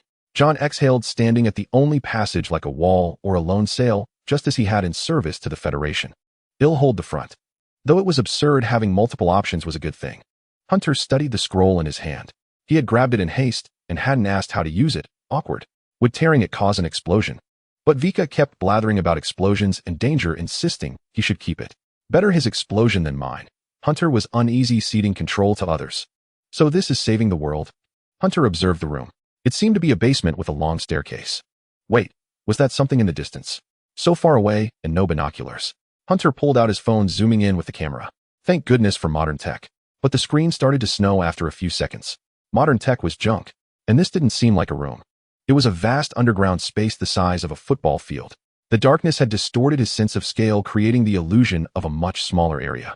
At the center of the space stood an enormous altar upon which lay something white. For the center of the formation, if the branches were as wide as streets, it would be reasonable for the center to be this large as well. Like hell it is. Running there takes so much time. Hunter, with a murderous intent, dashed down the stairs and sprinted toward the center. To destroy the formation, he had to move the sacrificial offerings. It was a challenge for ordinary people to even approach, but Hunter was unaffected. After all, having gazed upon the corpse of one who died from staring at an ancient god, made these offerings seem like child's play. As a bloodbag for a vampire, Hunter at least possessed decent physical prowess. As he drew nearer, he looked at the offerings before him, his face slightly pale. He understood the principle of near and far, but why was this thing so massive? It appeared to be a section of an octopus tentacle over 10 meters long, its suckers resembling human mouths, inhaling and exhaling with a healthy, appetizing flesh tone. So lewd, making one drool. Oh no, this wasn't the time for such thoughts. Hunter shook his head. He felt a wave of heat brush across his face, yet it wasn't the wind. It was ether. Every living being possessed it. The ether of this high-tier mysterious creature felt almost tangible when it blew onto him. It seemed to be hindering his advance. Or perhaps it wasn't hindering, that was just the tentacle breathing. If it moved, it would probably be over. It could crush Hunter with a single roll. Around the altar were circular, progressively shrinking concentric staircases accessible from any direction. This was probably the only human-friendly feature here. Closer, ever closer. Finally, he stood before the tentacle. Hunter's overwhelming impression was its enormity. Despite his predictions, the tentacle was still larger than he had imagined. Correcting the size, about 15 meters long and 5 meters high. Strange light surrounded it, enveloping the tentacle as if nourishing it. What to do? Forget about moving it. Even eating it would feed 10 of him to bursting. How had this thing been moved in the first place? Hunter lay on the ground examining it and reached a startling conclusion. The tentacle was growing. The dust piled beside it was high, surely pushed out by its growth. It must have been tiny at first, growing to this size over a century. This didn't seem like a formation, nor was it about offering a deity's body, as John had said. Rather, it resembled a base for cultivating a divine body. What were these seafood creatures planning? To resurrect Cthulhu? Was this really a job for an ordinary undergraduate like me? Shouldn't someone with higher education handle this? Where are the PhDs? Postdocs? Send an investigator. If possible, even vocational school graduates. Bring in an excavator to haul it away. Ormond, save me please. Alright, he's still plagued by hallucinations. Hunter clicked his tongue. I never wanted to be a hero. Because heroes almost always die. Those who survive only do so after beating death itself. And I can't beat anyone until my stats hit 100. After hitting 100, I still can't beat anyone. How can it be so extreme? Not sure what to do, but let's try this first. The absence of negative emotions was a blessing. Hunter quickly placed grenades beneath the tentacle, calm and steady. He carried 7 grenades total. Any more would hinder movement, as they were quite heavy. He'd see if he could blow it apart in one go. There was no time to test the power. He had to gamble on a single attempt. A pistol was useless. The bullets would be like tickling it. A shotgun was worth considering, but if even grenades couldn't break it, no gun would work. Faint echoes of noise could be heard in the distance. And the others must have engaged the pursuers. He hoped they could hold out. But he wasn't confident about that either. Hunter quickly pulled the pins on all 7 grenades, leaped off the altar, and hid in a dead angle. Boom. How was it? When the smoke cleared, Hunter cautiously peeked out. He smelled cooked meat, but overall it still stank. As Hunter observed, he realized a fact. The grenades could indeed blast it open, but by the time he returned to the spot, it had already regenerated to its original state. Even the altar remained undamaged, the formation's lines still clearly visible. Bang! A dragon's breath round from the shotgun struck the divine body. It merely shuddered before rapidly restoring itself. While human thermal weapons were insufficient, Hunter glanced at his wrist. 73. No change. On-the-spot point farming wouldn't work either, and provoking the deity was impossible. John's method was wrong. Then again, he had never actually seen it, so how could he have offered accurate advice? What now? A normal person might have panicked, but Hunter felt nothing. He even wanted to laugh. My reason tells me it's time to sit down and wait for death. Hunter replied calmly. At this point, he should walk out and tell everyone, folks, you can stop now. The game's over, no more fighting. Hunter sat cross-legged. Without any negative emotions, he clearly knew he could do nothing. Frantic flailing would be utterly useless. So I'm really going to become a textbook hero now. What about that ancient tome? Almost forgot. Hunter stood up and walked around the altar. Directly opposite the altar was a podium-like structure where he found the tome placed on the surface. Its cover felt strange, like the skin of an unknown animal, smooth and soft. Vika was right, the Innsmouth people had indeed gotten their hands on this ancient book. He opened it and began to read carefully. You'd better have some solutions recorded. Hunter glanced through it, quickly flipped through the entire volume, then casually tossed it aside. What garbage writing. It wasn't English or Chinese, just messy, chaotic text. Could it be the R'lyeh language? The universal script of those mysterious beings. After all this, you pull this. Normally the protagonist would know it, right? Well, I don't, because I'm just a prospective graduate student who hasn't even enrolled yet. At this moment, one should feel despair, but making Hunter feel despair was unlikely. Returning to the altar, he stared at the tentacle. Crystalline and translucent, it looked delicious, but under the influence of sanity loss, ordinary people would probably see it as grotesque. Hunter pulled out a knife, cut a small piece from the tentacle, sniffed it, and popped it into his mouth. Since he was going to die anyway, he might as well taste what a deity's body was like. It was still moving in his mouth, very stimulating, very fresh, like eating popping candy. The only flaw was that it grew back afterward. Around the divine body, tangible ether radiated like a rainbow. Ordinary people would probably die if they touched it. Hunter attempted to nudge the colorful ribbons of light, and they swayed gently. Gazing upon a deity's form would drive one instantly mad, but unfortunately my sanity value was locked, rendering such effects null upon me. What? You're still watching? Hunter paused, startled. My dear patrons, you didn't think I still had a trump card, did you? I'm out. It's over. I'm merely savoring the final moments of my life. Or do you wish to know the taste of Cthulhu? That works too. Truth be told, this flavor is much like live sliced octopus. A dab of wasabi would make it even better. After all, it's just a limb. Hunter sliced off another piece, popped it into his mouth, and chewed slowly. This beats any sashimi. It's just a shame this damn place won't let me start a fire. If I had the chance, I'd grill octopus right here. I wonder if there are parasites. Surely a god's body wouldn't harbor such things. After all, it's an elder god. It would be rather odd to find parasites on it. Or rather, if it did have parasites, they could probably kill me with a single punch. Hunter inexplicably thought of it, and doesn't seem to like seafood much, as she prefers my blood. Because it tastes like chocolate. Her blood is rather like mint, and it's not bad. Mint. That word brings catnip to mind. Gulp. Hunter swallowed the chewed slice of flesh. Even after being ground up, he could feel the meat writhing in his throat, trying to climb back up, as if sensing the nearby stomach acid and desperate to escape. It tickled his throat. Truly the body of a deity, but the stomach acid should be able to digest it. Speaking of those squirming tentacles, Hunter had a bold idea, but he couldn't bring himself to act on it, feeling as though a pair of eyes was watching him. Where was I? Yes, I seem to have a cat. Senior, that adorable, ghostly orange tabby. What a beautiful thing it would be to pet a cat before death. Senior, no one will pet you after this. Hunter called softly. The orange tabby appeared, promptly nuzzling into his arms with a meow. As always, it came when called, likely following him in an invisible form. It was fluffy and warm to the touch. John said it was a creature from the Dreamlands. What the hell are the Dreamlands anyway? All I know is this is my cat. Hungry. I've got nothing to feed you. Hunter pointed at the tentacle. You can eat this. It grows back, the perfect food source. It's octopus meat.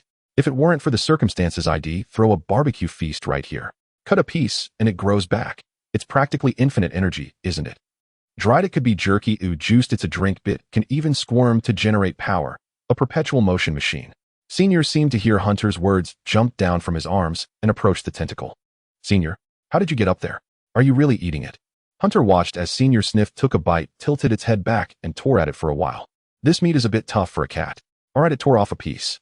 But what came off wasn't meat. It was something blue. Is it a soul, eh? Hunter recalled in saying that the soul of a living being is blue. This tentacle probably has a soul, but no consciousness.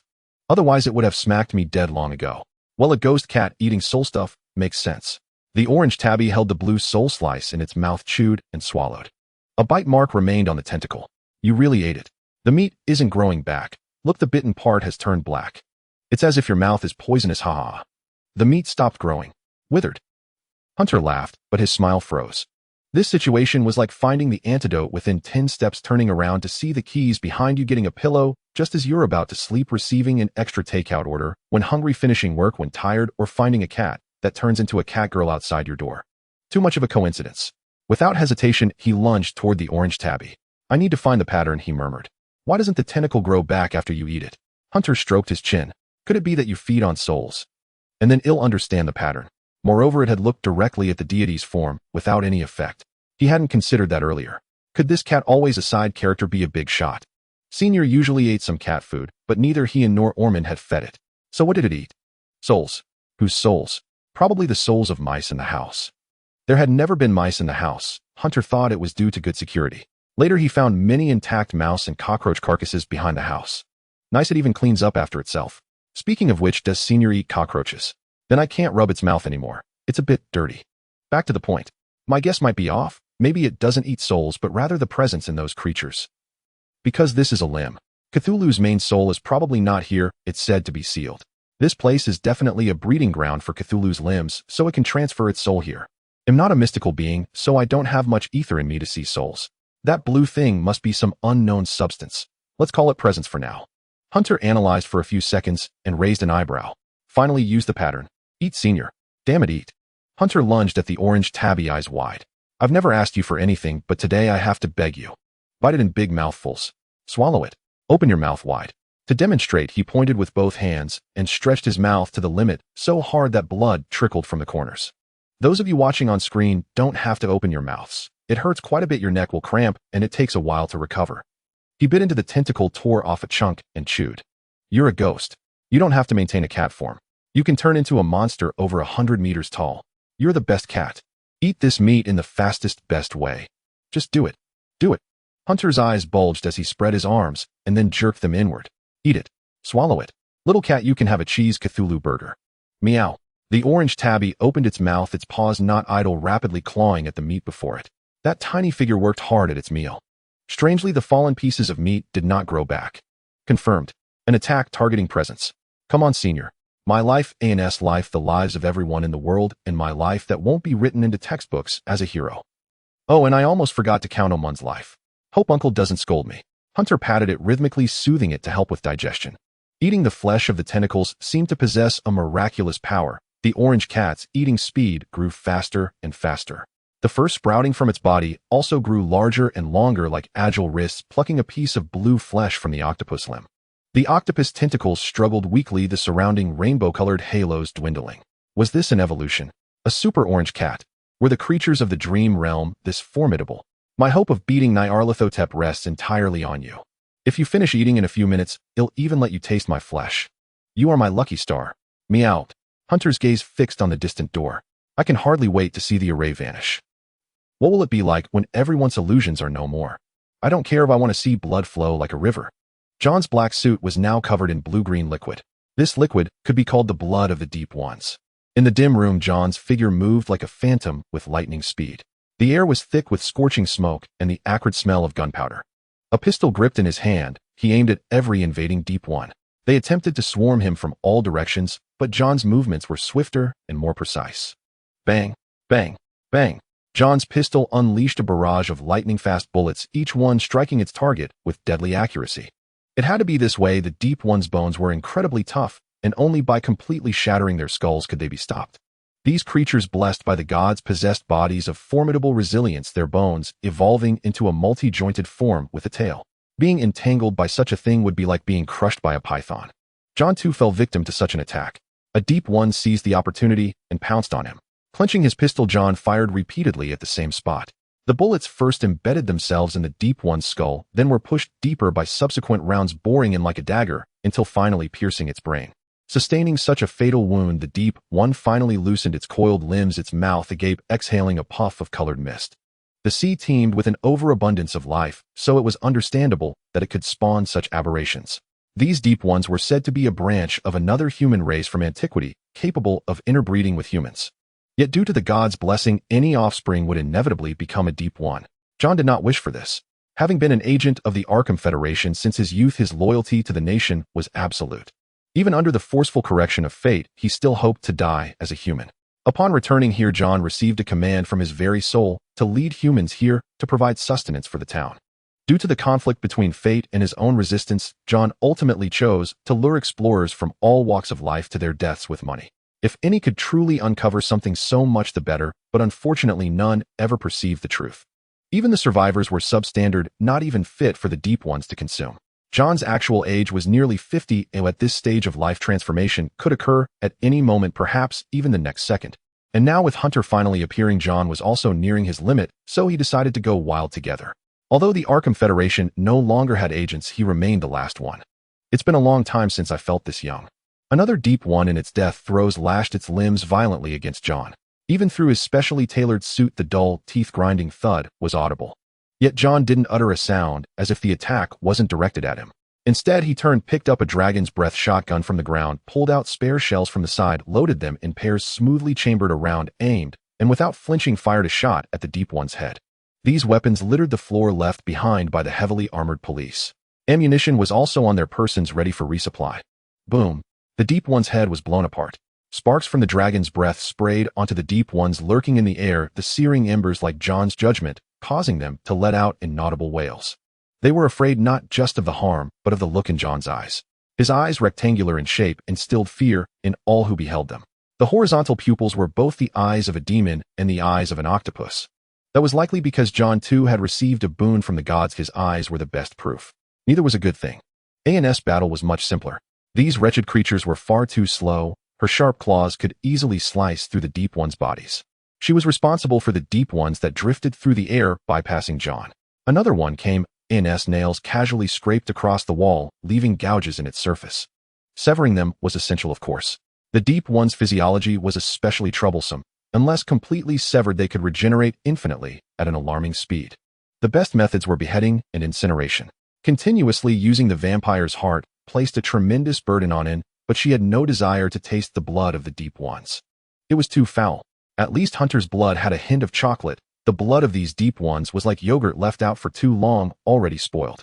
Not even a dog would drink that, and complained while also marveling at the deep one's physical resilience. Even vampires needed blood to recover, but these creatures required none. Was the power of the gods so ethereal? Deep ones make no sound, John explained. Whether injured, dying, or attacking, there is only the sound of air being displaced. They don't ambush. And swiftly sliced open a deep one's skull, the thick, acrid stench forcing her to pinch her nose. Rest assured they have no tactics. From the moment they transform into deep ones, they only obey the commands of Dagon. John swapped out his magazine and drew a knife. In that instant, a deep one wrapped itself tightly around him. Feeling the slippery, firm body of the deep one, John frowned. Troublesome. Swish. An icicle swiftly pierced the deep one's head, and it slowly crumpled to the ground. It was Vika. He spread his hand, revealing a flesh-colored tattoo that was nearly invisible. Is this how the Scholars' Church operates? Like assassins? The minimum size for a magic circle is 10 centimeters, so only one can be engraved on a single hand. I'm afraid of pain, Vika said with a grimace, so I only inscribed a water-gathering circle. You'll have to hold the line. What a coward. John retorted. Enough scolding. But this is a huge help. With his dagger, John cleaved off a deep one's head, sliced open its torso, and drove the blade straight through its heart. Need a few more shots. Can't use it many times. The ether a human can channel is limited, only enough to save our skins. Vika raised his pistol, slowing the deep one's advance. You're utterly useless. And slit open a deep one's body and called back over her shoulder. Even worse than Hunter. That's heartbreaking. Vika lowered his head. If I had an ancient tome, I could replicate the circle quickly. You might as well just start over. And held no fondness for the Scholars' Church. When you finally kick the bucket, it'll send you some local specialties. Like what? Used cat litter. That's too cruel. I've got plenty of tricks up my sleeve. Even if you all die, I might still survive. Vika replied sullenly. For now, it's not so bad. The doorway's limited width drastically slowed the deep one's influx. It was like an assembly line. John held the front and cut them down, and Vika finished with his pistol. The door stood 3 feet above the ground with steps serving as a buffer. Any deep one that entered was met with John's blade straight to the head, like a single-player game. The heavy-armored officer's dragon's breath shotguns lay on the ground, ready to use with plenty of ammunition. Vika stealthily slipped a few ballistic plates into his clothing, as if he felt uneasy without something on his chest. No more, and slashed the throat of the last deep one and yanked out its spine. The bone-stark white had twisted into something reptilian.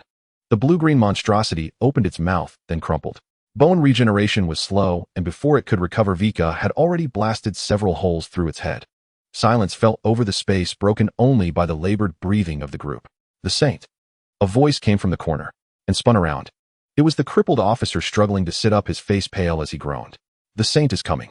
The officer seemed to be in his final moments, his mind clearing as the hallucinations faded and the worms began to emerge from his skull. What Saint? And was taken aback. The district director? No need to guess. It's my daughter. John let out a breath as he spoke. A figure in white appeared at the doorway. Violet eyes, long black hair, a delicate face. A woman in a white nun's habit gently closed the door and descended the stairs. A golden crown adorned her head. Elegant yet dangerous. Or rather, Dagon's proxy. John seemed to have aged years as he gazed at Roy with complex eyes. Long time no see, my offspring. Roy spoke calmly, a faint smile flickering only when she looked at John. Or rather, it was a triumphant smile, as if everything was under control. I'm glad to see you again, and glad you've embraced the Father's faith. All of that was to destroy you, my father. John exhaled. I appreciate your humor. Roy smiled and stepped down from the stairs. Undoubtedly, Dagon could not come ashore, so it used the body of John's daughter Roy to arrive here. Yet speaking in a male tone through a female form was deeply disconcerting. Planning to dismantle the array, Roy leaned close to John's ear, her voice cold and soft. You can't do it. No one can. Come back, my child. Your destiny is to serve the great Cthulhu. Serve? John let out a laugh. For me, the Arkham Federation, my homeland, is where I belong, and where I pledge my allegiance. They've brainwashed you thoroughly, but once you become a deep one, you'll understand.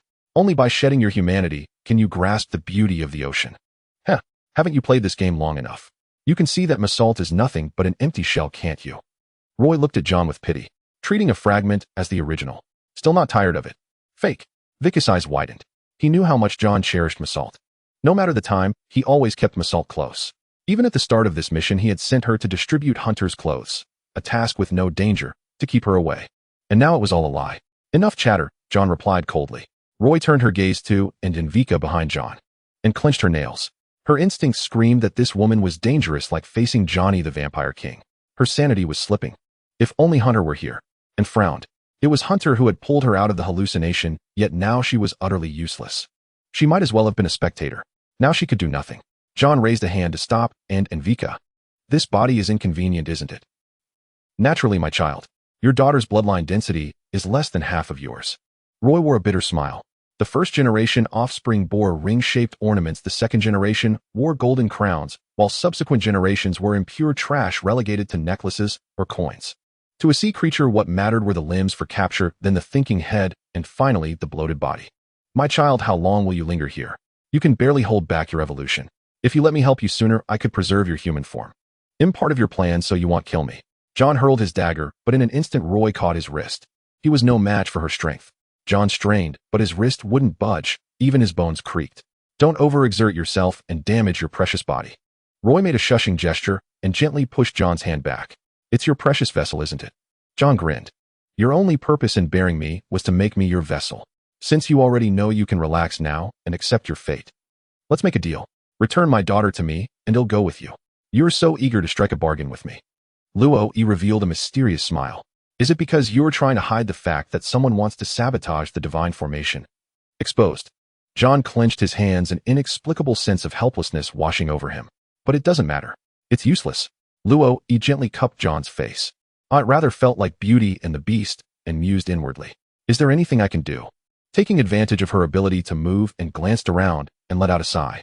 Luo's original profession was likely a priest. The responsibilities of each regional leader were quite similar. The problem now was that John's daughter Luo had Dagon's soul lodged within her. How the hell could they fight this? If only Hunter were here. If it were him. And immediately cursed herself harshly. How pathetic, always thinking of relying on others. Move. Strike at Dagon.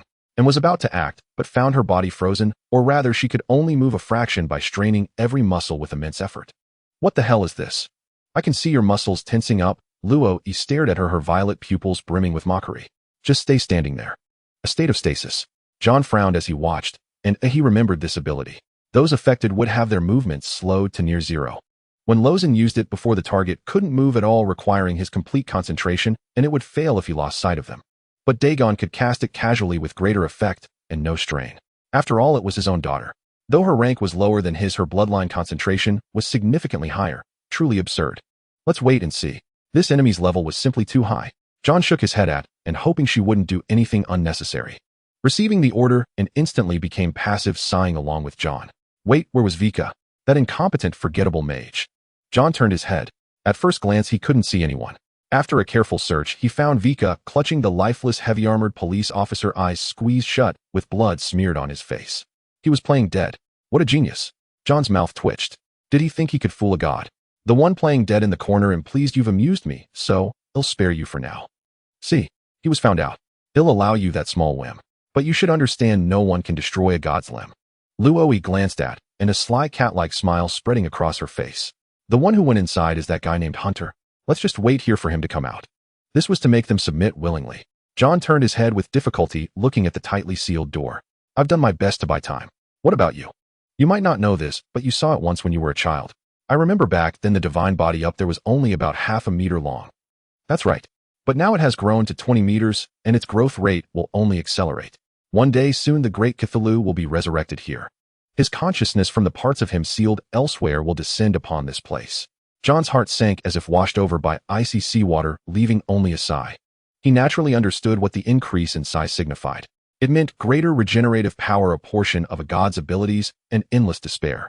The Lord of Relia, the legendary Great Old One Cthulhu, was said to participate in wars on a galactic scale. If he were to descend upon the world, even nuclear weapons would likely be of little use. Hunter, it all depends on your incredible luck. As John pondered, the door behind him opened. Creak. The sound of the iron door opening was jarring, and a foul stench of seafood wafted from behind. That place. seemed to be the direction of the formation. Realizing this, everyone turned to look behind them. The air was thick with smoke. Eerie white smoke filled the space. The interior beyond the door was pure black, and a strange aura seemed to emanate from within, an immense pressure enveloping them, stifling their breath. It was hard to imagine what had happened inside. What had become of Hunter? He couldn't have been eaten, could he? Just as their worry peaked, a figure emerged from the smoke. Is everyone all right? Hunter walked back from the underground space, holding his nose, and casually closed the door. He suddenly noticed everyone staring at him. Did I come out too early? It's only been 10 minutes. Hunter blinked. Are you guys done fighting? Oh, it's Luoyi. Are you the real body? Hunter looked puzzled. Why isn't anyone talking? What's going on? It doesn't look like you were fighting. Don't tell me you two reconciled. It's over. The grand finale. Luoyi suddenly kicked John and aside, approaching Hunter with a terrifying expression. Her violet pupils were so sharp they seemed to pierce his skin. Well, Hunter stammered, surprised. Don't tell me. You're still in a standoff. Did I come out at a bad time? You came at the perfect time. What did you do in there? Luoyi demanded word by word. Hunter tried to move, but found himself immobilized. I didn't do anything. Would you believe me? You bastard. Without waiting for his answer, Luoyi gave him a light push on the chest, then swiftly strode to the entrance of the underground chamber, diving in with incredible speed, as if to confirm something. At the same time, the others found they could move again. Hunter, propelled by the force, slammed violently into the wall, his chest, even caving in, his arm twisted at an unnatural angle. Open your mouth. And came to his side, shoving her wrist into his mouth, while using her other hand to reset the dislocated bones. That hurts, you know. Bear with it. As long as it's not a severed limb, it'll heal quickly. Now, run. Without waiting to ask Hunter if he had completed his task, John sprinted to the exit door and shoved it hard, but found it wouldn't budge an inch. He ran his hand over it and discovered that a layer of slippery, cuticle-like growth had appeared around the edges of the door. It resembled the skin of a jellyfish, but was incredibly tough. These growths, like life from the deep sea, proliferated relentlessly, sealing the door firmly in place. If his guess was correct, the outside of the iron door was now wrapped in this red, cuticle-like substance. It was incredibly strong. Even a dagger couldn't scrape it off. There's no escape now. John seemed to have aged several years in an instant. Didn't expect you to care so much about our lives, eh? Hunter asked, his pain significantly dulled. It's not because I care about your lives, but because I'm about to die. To be precise, by tonight, I can no longer suppress my transforming genes. John sighed, touching his neck. Despite having just injected an inhibitor not long ago, the blood-red gills had grown back. The inhibitor's effect was fading. Today is my 50th birthday. Congratulations, Hunter replied.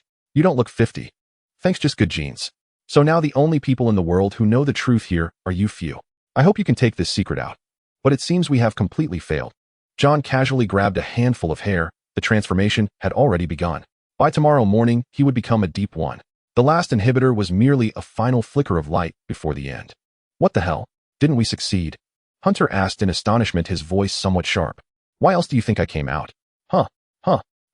I said you don't all have to say huh individually. Hunter raised both hands, palms down, gesturing for the three to calm down.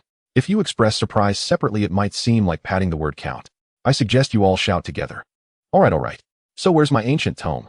Vika suddenly perked up, getting up from the ground and wiping the blood from his face. I think I remembered something. I need to see that ancient tome. Why were you playing dead? Because I'm not suited for combat. All right, senior brother who likes to play dead, hey, race what you want. Can you even read it? Hunter pulled a thick gray book from his bosom. Don't underestimate me. Vika took the ancient tome, gently stroking its gray cover. He wiped the corner of his eye, looking at the book bound in human skin with a nostalgic expression. Do you know the power of a liberal arts student? I can use this thing to create a light cannon. What's that? Simply put, it's like an ultimate move similar to the giant of light. Vika gave a popular analogy. Anyway, with this thing, I can move the earth. Awesome. Hunter touched the scroll in his pocket. If he didn't mention it, then I won't return it. Stop with the nonsense. John suddenly regained some vitality, grabbing Hunter's shoulder. Say again what you did. The limb of the evil god Cthulhu they were cultivating, Hunter said, looking away. I've already dealt with it.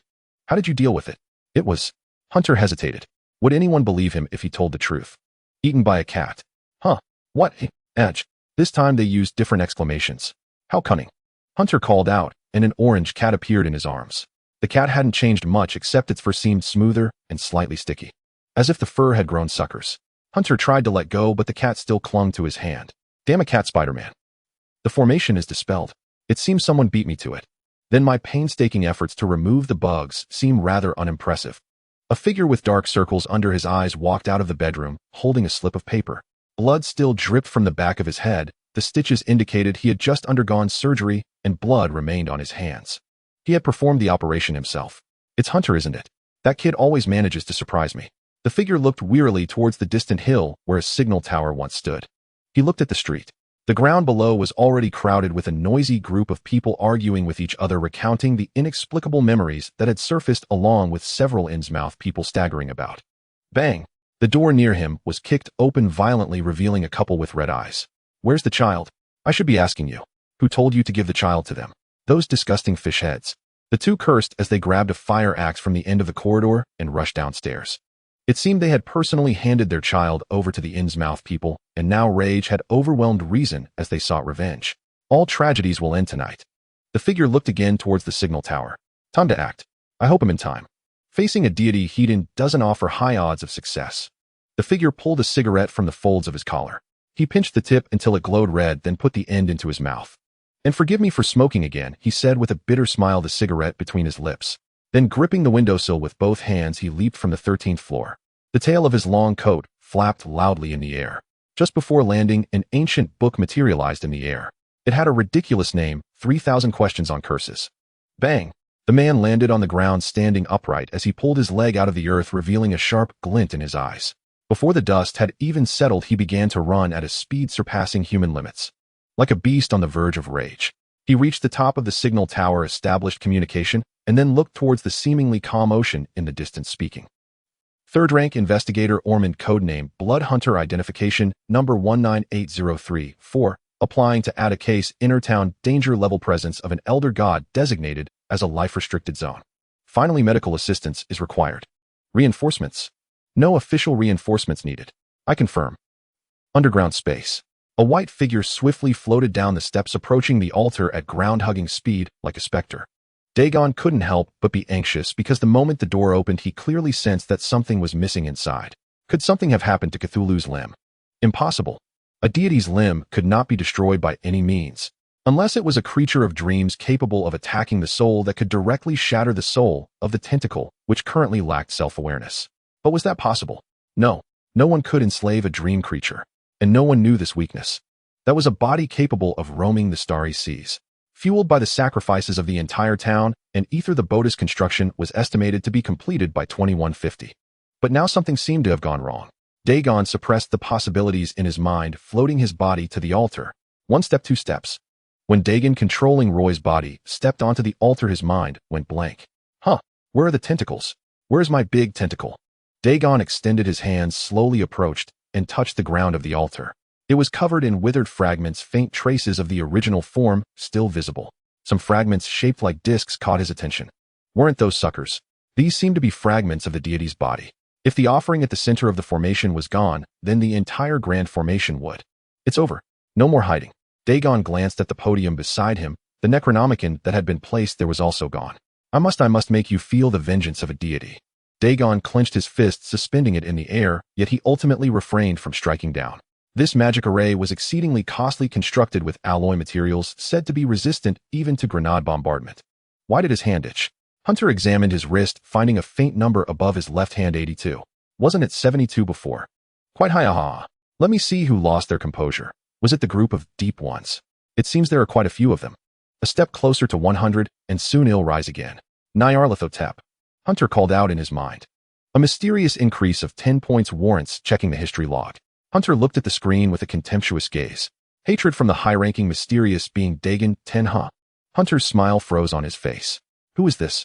Could it be that deity? It's over. I'm being targeted.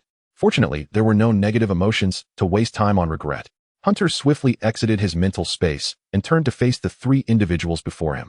The situation had become dire. The magic array had been dispelled, but the crisis upon him remained unresolved. Being hunted by a deity, he needed to figure out how to confront that. Hunter picked up his phone. The signal showed nothing. Fine. He had intended to request external assistance from Ormond, but it seemed the network base stations had been cut off. This meant the Innsmouth people had started acting immediately, ready to sever ties with the human world. Quick reaction. Damn fish heads. Why must they be so intelligent? Since they've grown fish heads, they might as well mimic fish memory. Where's the promised 7-second memory? A bunch of seafood actually developed brains. Friends, I have something to say. Hunter spoke solemnly. Sensing the grave atmosphere, the other three turned their heads. Though we each harbor our own secrets as scattered as sand with a black sheep in the team, a rich fool bastard number 2, and the ingenious me. Can't you talk properly? And muttered softly. Interesting, John replied weakly. I have no objections. Vika flipped through the ancient tome, uttering an incomprehensible phrase. But now we must unite and survive first. Hunter looked at John. Dagon, has any weaknesses? Yes. John covered his eyes, his pupils were changing color from black to a bright yellow, and the rapid transformation of the muscles around his eyes was far from pleasant. Part of his soul is possessing my daughter. The power he can wield now is limited, the concentration of bloodline determines the abilities he can use. That meant what Dagon truly craved was John's body. Senior brother Vika, do you have any magic arrays that can be set up quickly? Yes, though materials are limited, I can manage. Vika nodded. With the book in hand, his demeanor had changed entirely, his mood seemingly more elated. He stood directly at the highest point near the door, his eyes revealing arrogance and excitement. I am the foremost sorcerer of the 9 realms. What the hell were the 9 realms? Would everyone who got this book act like this? Oh, Hunter nodded politely, and while Vika was distracted, closed the book. He even gave Vika a slap. Ow. My God, what did I just say? Vika immediately shut the book, covering his face in terror. He calmed his racing heart and closed his eyes to recover. My sanity dropped. This book is problematic. I told you. The timid look suits you better. And patted his shoulder. This book is forbidden, I presume. It likely induces madness. I advise you not to read too much of it, John replied calmly. Vika shrank his neck in embarrassment. I was wrong. No, you're not wrong. We need you to read it now. Hunter pointed at the door covered in keratin. Can you blast a hole through it? It doesn't have to be the door, the wall will do. I need time to prepare. With this book, about 20 minutes. Vika calculated and gave his answer.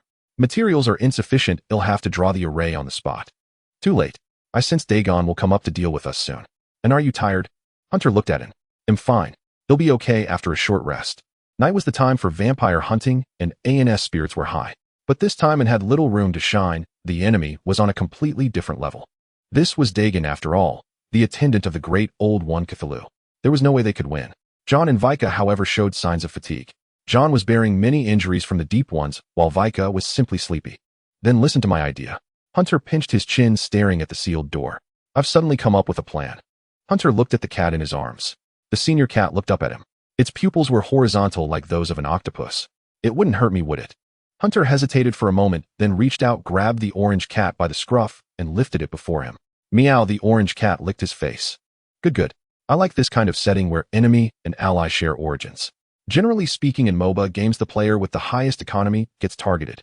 Hunter curled his lips into an excited expression. Because the damage isn't enough or targeted skills are hard to land, we usually.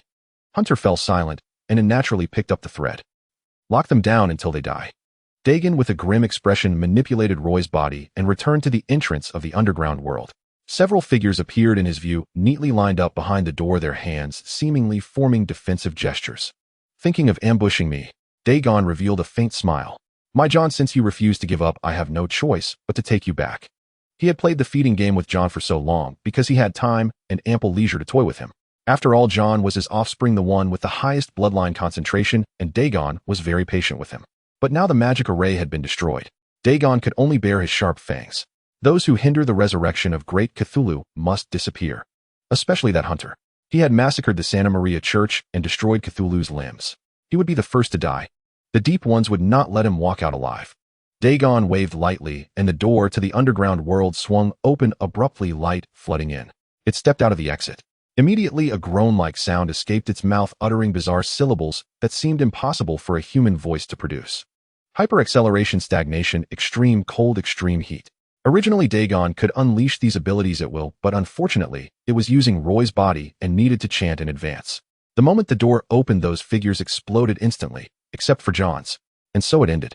There was no need to flaunt its power before them. Killing them directly, without wasting words, was the best choice. If they could dismantle the formation, they might have ways to deal with it. Killing them was the safest option. A deity's ether consumption was far beyond human capability, as was its casting speed. Dagon couldn't help but squint and smile. All that remained was to take John's body, and it could. Light, blind his eyes. Someone roared. Dagon's eyes, just emerging from darkness, were instantly struck by a blaze of intense light. The human eye's sensitivity was only average. Transitioning from darkness to light required adaptation. A sudden glare would cause temporary blindness. But Dagon was a high-ranking mystic, being capable of swallowing iron balls heated to 1,000 degrees. Naturally, it forgot the fragility of the human body. Now hit directly by a flashbang crafted by Vika, its vision was completely lost. What? Dagon was blinded, but it remained calm. These people were clever, using a formation to create several decoys. Were they curse masters? It hadn't expected such a profession to still exist in the world, not having vanished alongside exorcists. You don't think these little tricks can kill me, do you? You prepared this holy light spell and decoys in such a short time. Did you acquire the Necronomicon? Dagon extended its hand, as if twisting some void-like button. Stagnation. Within the room, everyone's movement slowed. What other tricks do you have now? You're only ensnaring yourselves. Even with its eyes closed, Dagon could see them. Maybe not. Hunter smiled, making a few clicking sounds at Dagon, then meowed. What had he done? Dagon frowned, about to speak, when a furry object suddenly stuck to its face. What was this? Why did it fly over so suddenly? It hadn't seen it. Why wasn't this thing affected by the stagnation? Senior, leave this filthy soul to you. Don't suck the wrong one. Someone shouted. Dagon froze, but soon felt a powerful suction emanating from the furry object before it. Such suction. Even the blackheads on its face were being pulled out. It felt like even its seafood essence was being drained. You think you can kill me? Dagon closed its eyes, a smirk curling at its lips, but its abdomen quickly caved in. Precisely, it was struck, and to avoid harming Roy's body, used her fists. But the pain of a liver punch was unbearable for anyone, especially a woman. This woman named and had broken free from the stagnation. Only for an instant, but she had definitely been enchanted with a spell to push her body to its limits. Cough. Dagon coughed up blood. Don't think I'm out of options. Stagnation. Freeze. En's movements froze before it. Next was the unknown creature on its face. Dagon strained to gather ether, and a formation of highly concentrated ether appeared in its hand. Target the thing on its face. Explosion. No reaction. Cardiac arrest. Heavenly feather dragon slaying dance. Dagon bizarrely blurted out a strange skill name. It seemed to be the name of a game the Bodis' original owner liked. Whatever. Why was nothing working? Were all its skills fake? Dagon quickly realized, or did the opponent simply not exist? If it didn't exist, it was a dream creature. Reality was merely its projection. One couldn't attack something without substance, nor did it have a heart to stop, then attack Hunter and the others themselves. As this thought struck, Dagon suddenly felt a strange sensation in its soul. Reversal curse. Freeze. Vika seemed to have shouted something incredible. After shouting, his face turned much paler. At his feet was a bizarre formation drawn with blood from his toes. While Dagon was scrying them, Vika had been secretly doing this. Until just now, he hadn't stopped the bleeding. When had this guy become so desperate? Wasn't he a coward who feared death? Dagon lost control of its body for just 2 seconds. But that was enough. A searing pain followed, instantly flooding Dagon's soul. Its soul had been bitten, indeed a dream creature. Its focus shattered, the pain from this body was too intense. Just its luck to be on land, using Roy's body, with low bloodline concentration, offering few abilities. Females indeed bore pain worse. Now it seemed it could only endure. This was the only chance these mortals had to kill it. How it had truly been underestimated. It must have been this creature that devoured part of Cthulhu's body. You think you can devour me, eh? Against a conscious soul, this dream creature was no match. Dagon tried to resist, but then caught a familiar scent from within the cat. It was the aura of a true deity. The limb now held Cthulhu's genuine consciousness. The formation had succeeded, but only halfway. It was the one that ruined the formation. Lord, the feeling was bizarre, like one's own god appearing before them, whip in hand, lashing out. Could it fight back? It was like a Christian suddenly seeing Jesus himself, fists raised, claiming to take their life. Anyone would be at a loss. But since Jesus was once nailed to the cross with holes in his palms, one could slip an iron rod through and immobilize him. Forgive me, Christian brothers, and don't visit my dreams tonight. Oh, I mean no harm. Amen. But not Cthulhu. It could truly kill it. Whoa, another bite, this one larger. Dagon's consciousness nearly vanished. I remember your scent. A voice full of resentment echoed through the air. You will never leave Negtown standing. This is my curse. With that final cry, the uncontrolled Roy lost all strength and collapsed forward. My daughter. Just as she was about to fall, John stepped forward, breathing heavily, gently supporting Roy's shoulder, trembling. I have finally seen you. The father and daughter were finally reunited. May I ask a presumptuous question? Is your daughter's soul still intact? Vika first stopped the bleeding, then casually jabbed a nutrient injector into his own neck. After a pained cry, he asked cautiously. Bodies occupied by mysterious creatures seem to eradicate the original soul. No, as long as Dagon needs this body, it cannot erase the original soul. What you describe is a complete takeover. This fragment of Dagon's soul will fully merge with Roy's body. It's not foolish enough to use this bloodline as a mere vessel. John coughed a few times. It'll just take some time to recover. If my daughter's soul had vanished, I wouldn't have expended so much effort to reclaim her body. I see. Vika showed an embarrassed smile. What's wrong? Nothing. So does your daughter need a boyfriend? Hunter leaned behind Vika, enunciating each word. Oh. Vika quickly dodged and grabbed Hunter's shoulder. What the hell are you saying? Those old-fashioned movies from the last century. Don't they always have a marriage plot at the end? Hunter's brown eyes narrowed, gazing into gray ones. You're not thinking about that, are you? Looking at her fair-skinned, beautiful purple eyes, and most importantly, those big. MMPH. Hunter's mouth was covered by and before he could finish describing her figure. Can't you read the room? It's fine. If you have the ability to win my daughter's heart, that's your skill. John, cradling Roy's body, breathed heavily and leaned against the wall with a smile. As for me, I'll take care of killing you. I won't tolerate a scoundrel from the Scholar Church entering my family. Forget it then. Vika shrank his neck. You should rest. After all in mouth people would eventually turn into ugly deep one's beauty now was useless. Vika glanced at Roy. He decided not to pursue her. Humph. What a beautiful ending to the story. Hunter muttered, his gaze shifting elsewhere. Hunter wouldn't admit that the scene reminded him of a false ending before a boss fight. The kind you beat only to face the real boss. He patted A&S's shoulder. All right, let's see how to open this door. John set Roy aside and approached the door to examine it. Let me do it. Vika volunteered. He opened the book again, glanced at it, then took out materials he carried to set up an explosive array that would dissolve the wall's side. As long as he only glanced, his sanity wouldn't drop. It was like exploiting a bug. Vika used chalk, made from starlight powder, to draw on the wall. Just draw symbols like this here, chant the incantation, and the door will be imbued with dissolution properties. Vika quickly placed his hand on the wall and uttered arcane, incomprehensible words. You were pretty impressive just now. Hunter patted his shoulder. You can even reverse a deity's curse, even if it's a fragmentary deity. Drop the fragmentary part, will you? I'm awesome. Vika puffed out his chest, clutching the book. My mom says my talent in curses is off the charts. The door opened. So amazing. No. Vika froze. Wait, I meant to dissolve the wall. Why did the door open? Because I was creating an opportunity for myself. What?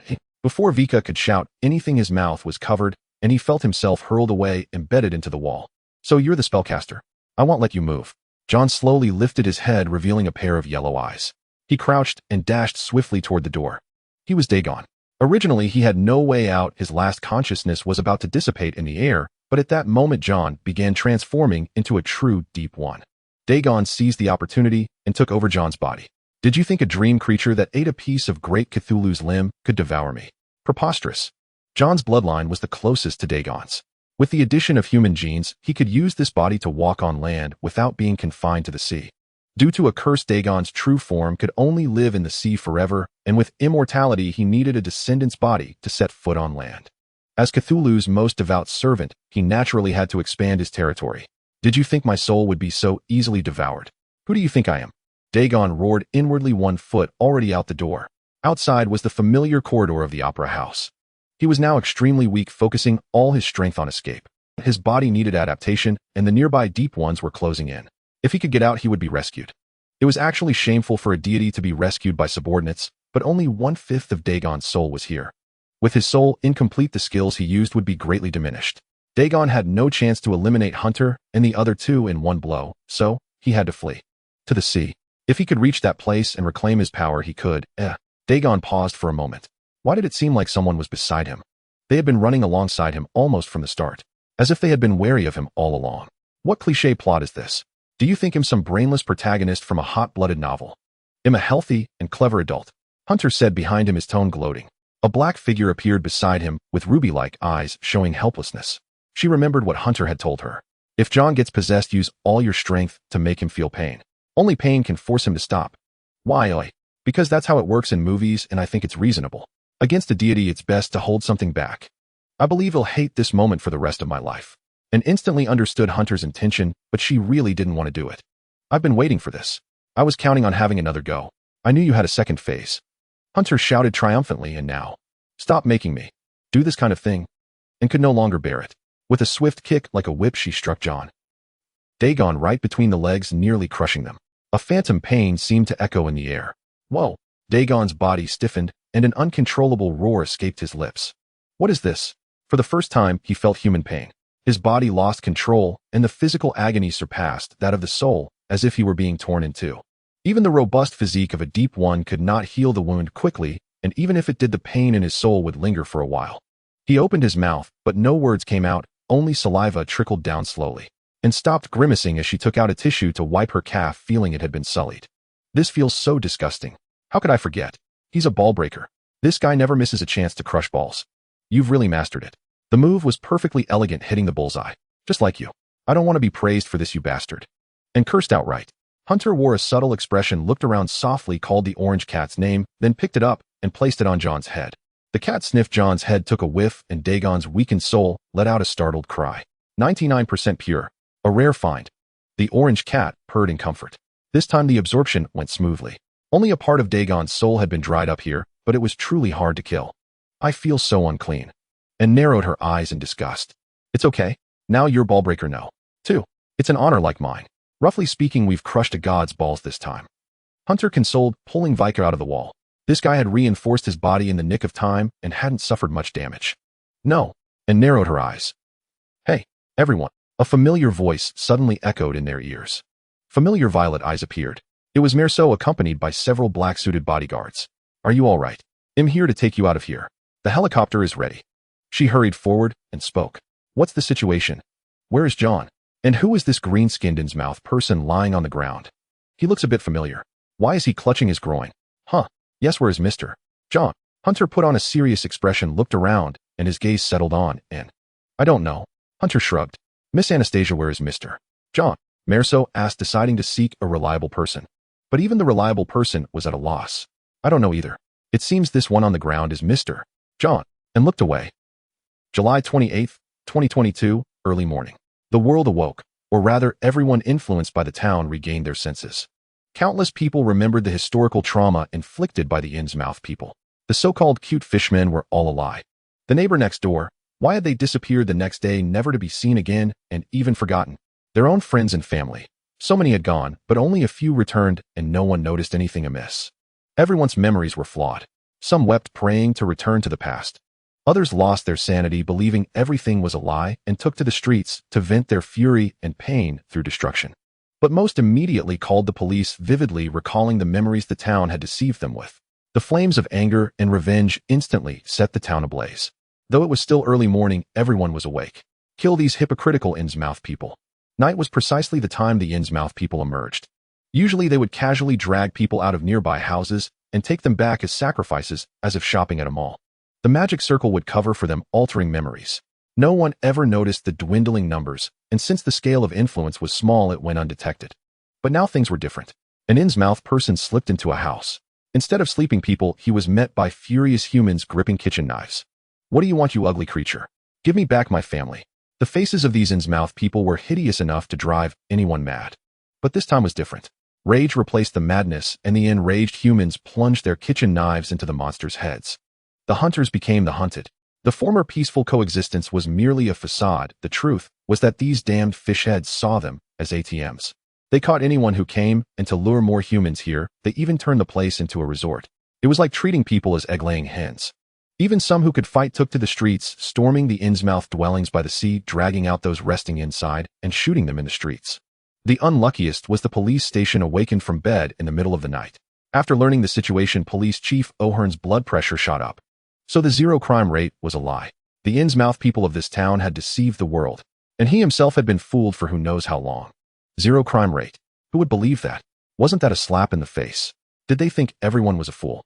The sheriff's face darkened as he walked from the station to the street, seeing the signal tower crawling with eerie figures. He gripped his gun and shouted with all his might. Patrol officers move out. Armored officers move out. All units deploy. Suppress. Warriors of Neagle Town, unite. Down with the Innsmouth people. Hatred and fury filled the town. The legendary St. Mary's Church, when opened, revealed a sea of blood. The lazy deep ones hadn't cleaned it. The backyard was soon discovered.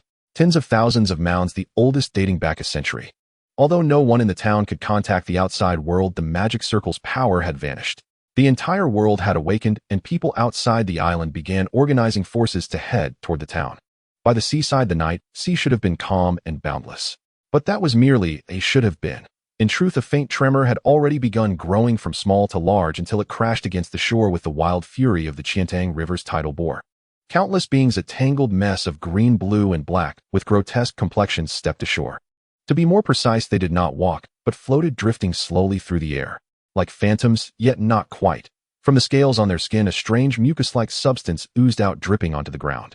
Their respiratory organs sat atop their heads, opening and closing slowly, while their eyes resembled old neglected light bulbs flickering in the night. Bang! The head of a deep one suddenly exploded. A dragon's breath round tore through the darkness like a spark of fire. Such a stark shift in tone swept away the atmosphere of terror entirely. The flash of gunfire illuminated the beach, revealing a squad of heavily armored police officers and mounted patrolmen. They had detected an etheric reaction at the coast and rushed to the scene. Leading them was Chief O'Hearn, his fists clenched. All these years a perfect zero crime rate, now exposed as a lie. He had to make amends before the higher-ups came down on him. Find the hero who dispelled the illusion and hold him dear. So here we are, the police have arrived. The beach will be peaceful again. Credit will be ours. Money will flow. I believe in one theory: if holding a firearm against a mysterious creature makes you afraid, then your firearm isn't hot enough. And your money isn't enough. Police Chief O'Hearn, clad in heavy armor, sneered at the Deep One Legion. Mounted police, dismount. Return fire. Conserve your shots. They cost money. Baby, don't hurt me no more. O'Hearn hummed softly, grabbed a launcher, and fired an RPG into the midst of the Deep Ones. Boom. The sea erupted, sending a towering spray of water into the air, blotting out the moon from the officer's view. O'Hearn frowned, looking up. Where was the moon? The water had fallen, but why hadn't the moon reappeared? Chief, why have you stopped? His assistant asked, loading the next round. I'm thinking. Why can't I see the moon? O'Hearn hesitated for a second, then raised his launcher and fired a flare into the sky. The red flare soared into the air, hanging still, casting light on the battlefield. But on the sea surface a bizarre shadow was reflected. Its height seemed immense, like a skyscraper rising from the water. No, to be precise, even a skyscraper wouldn't be as tall. It couldn't be a building in the sea. So it had to be a monster. Dark green skin secreted thick fluids, vaguely humanoid with massive thighs and webbed fingers. When it opened its eyes, two moon-like orbs were revealed. The rest of its details were obscured by thick fog, but O'Hearn considered that a blessing. He took a swig of almond-flavored holy water. If he had seen a deity, clearly his sanity would have dropped to zero, turning him into a madman. A monster this big. It looked remarkably like that mysterious being called Dagon. O'Hearn had seen such sculptures in the homes of those fishmen, now known as the Innsmouth folk. More accurately, this was one of the great old ones, Dagon. It exceeded the category of ordinary mysterious beings. Calling it a god was not a stretch. At the level of a great old one, only top-tier investigators could hope to deal with it. O'Hearn's face stiffened. Well, now the firearm really isn't hot enough. I sure don't have the authority to get a hydrogen bomb. Does that mean you're afraid? The assistant asked. I know, but don't say it, you idiot. We have no retreat. O'Hearn opened his helmet's visor, confirmed what he saw, and pulled out his phone to take a picture. A human couldn't look directly, but a phone could. A phone has no sanity stat. Click. After the shot, the camera burst, but at least the photo was saved. If he survived, he could sell it to the newspaper. Another payday. Looks like we're fighting a god today. Sir, I'm scared, the assistant whispered. Can I leave first? I'm a desk officer. Scared? Fighting a god means a hefty death benefit, you know. O'Hearn sealed his helmet, his voice muffled. Shout your faith. Hold this line. Remember your duty. Don't look up at that monster. Just focus on the ground. For Jesus. For God. For the Horde. For Hong Xiuchuan, the assistant shouted, trembling, but joining in. Huh. The other officers stared at him. What kind of cult is that? What the hell? O'Hearn bellowed. Your faith is a bit niche. Then he declared his own. Hold fast. For the Emperor. And for money. Sir, your faith is pretty unusual too, the assistant replied in surprise. Shut up. O'Hearn elbowed his assistant, sending him stumbling. You don't know anything. My God is real. In the air. 87. The number on his wrist displayed the current value. Hunter stared at the digits, lost in thought. He knew what he was about to face, the vengeance of a god. If this number didn't reach 100, he wouldn't stand a chance. All right. He was going to die again. The first time was a year ago, the second now. Are you kidding me? A life or death crisis every year. Who could endure that? Rat-a-tat-tat-tat. He was sitting in a helicopter now, thankfully wearing headphones, or he wouldn't hear a thing. Hunter glanced back at the town. They had arrived above it. Mersault hovered the aircraft, waiting for their decision. What next? Hunter certainly thought fleeing was better, but Amund was still here, complicating things. And would object, and so would he. Vika also thought they should leave immediately. After and punched him, he sat quietly in his seat. Everyone needed to cool off, and the atmosphere remained tense. John was wrapped up like a mummy in the back seat with two bodyguards performing emergency medical care. That kick had been far too forceful. Even his deep, one-transformed body couldn't withstand the blow. He's recovering so fast. The bodyguard exclaimed in awe as he picked up the medicine. John's body had almost fully transformed into that of a deep one. His skin turned a cold blue, his irises became yellow with visible whites, his hair remained intact, and his ears had elongated into fin-like shapes. His form was far more human-like, approaching a certain aesthetic far superior to ordinary deep ones. This was likely due to the genes of a high-ranking mystical being, whereas common deep ones were grotesquely misshapen. Boom! A massive explosion erupted from the distant beach. Everyone looked up. At the edge of the beach, a red flare illuminated a colossal monster hundreds of meters, nearly 1,000 meters, in height. Its size was easy to estimate as John's Continental Hotel stood nearby. The 33-story building, over 100 meters tall, only reached Dagon's shin. In comparison, it was like a stool. Is that Dagon? Mysalt felt a wave of unease, her violet eyes trembling slightly. Merely glimpsing that figure caused fear to swell infinitely within. What did such magnitude signify? It was akin to a towering mountain charging at you. Even a flake of its dandruff could crush someone to death. Yes. Someone behind her pulled out a handkerchief, wiped their hands, and patted Mysalt on the shoulder. Biologically speaking, a creature this large cannot exist, Mysalt replied, still in shock. Many things defy scientific explanation. So we must step up. More precisely, I must. Boss. Mysalt said in surprise, realizing John was behind her. Are you fully recovered? What are you talking about? John kept a straight face. I don't follow. Don't ask if you have any social tact. Did your parts grow back? Huh. Well, he shouldn't have expected tact from her. John choked slightly, then replied with resignation. A lady shouldn't speak like that. How's your body? You don't seem to have lost your human consciousness. Drop the seam. I'm still entirely human. John exhaled. His nose had vanished, replaced by gills on his neck that breathed in and out. My bloodline seems quite advanced, though I didn't degenerate into a mute wretch like those deep ones. Have you reached a conclusion? Mysalt glanced at the fuel gauge. We have about 10 minutes to decide before we must act. No need to well decide now. John wiped the secretions off his face with a handkerchief and casually tossed it from the helicopter. We're going back to face Dagon. And Mr. Hunter's opinion. Relying on others never fosters growth. John wiped the secretions from his neck, grimacing as he tried to rub them off, his gaze darting around. I've always sought external help, thinking I couldn't oppose Dagon. But now I realize this is my own battle. Evasion is futile, it only works temporarily, not forever. In other words, only one of Dagon and me can survive. As you wish, my lord. Mysalt gazed calmly ahead. You may err, but you are always right. And could you please stop wiping your slime on my clothes? It's disgusting. Have you reverted to childhood? Who says there's no tissue here? John replied with a smile. Thanks for the compliment. Oh, I feel fantastic. Have you been corrupted by Mr. Hunter? That wasn't a compliment. Mysalt switched on the cruise control, turned around and grinned. How fantastic. Fantastic enough for the seas to run dry and the rocks to crumble. John's amber eyes locked onto Mysalt's violet ones. Or to the point where tigers in the forest turned to butter. All right, my benefactor. Hearing such a lively response, Mysalt sighed, unwilling to dwell on the topic. Happy 50th birthday. Thanks. John handed her a piece of gum. Mysalt took it and popped it into her mouth. A gift in return. John smiled. Humph. It was already on the plane and she had bought it. Mysalt rolled her eyes. Damn it. O'Hearn tore off his narrow and heavy armor. The fabric had been corroded into honeycomb-like holes from which long white worms wriggled out. With a crack, the armor lost its support and fell to the ground. Disgusting beyond belief. The sight was enough to drive one mad. Some officers refused to remove their armor, vomiting from the sheer revulsion. Shipworms weren't maggots, but they had a habit of gnawing, and these shipworms were parasites from Dagon's body. Their descendants. Yes, the fully grown shipworms still clung to Dagon, each as long as an adult human. Their saliva could corrode fabric. Nothing in the sea was clean. Even the barnacles on Dagon were the size of small hills. Fortunately, these creatures didn't corrode skin. The bad news was that the beach was now swarming with muscular naked men. Some couldn't help but look up, but when they inadvertently glimpsed Dagon's true form through the mist, they screamed in terror, as if witnessing the most horrifying sight imaginable. They gouged out their own eyes, but Dagon's visage was etched into their retinas and memories unforgettable. They had gone mad, performing vile acts on the beach, sending a chill through their former comrades. Let them die with dignity, or well grant it for them. O'Hearn shouted with sorrow, raising his pistol to execute a fellow officer's head.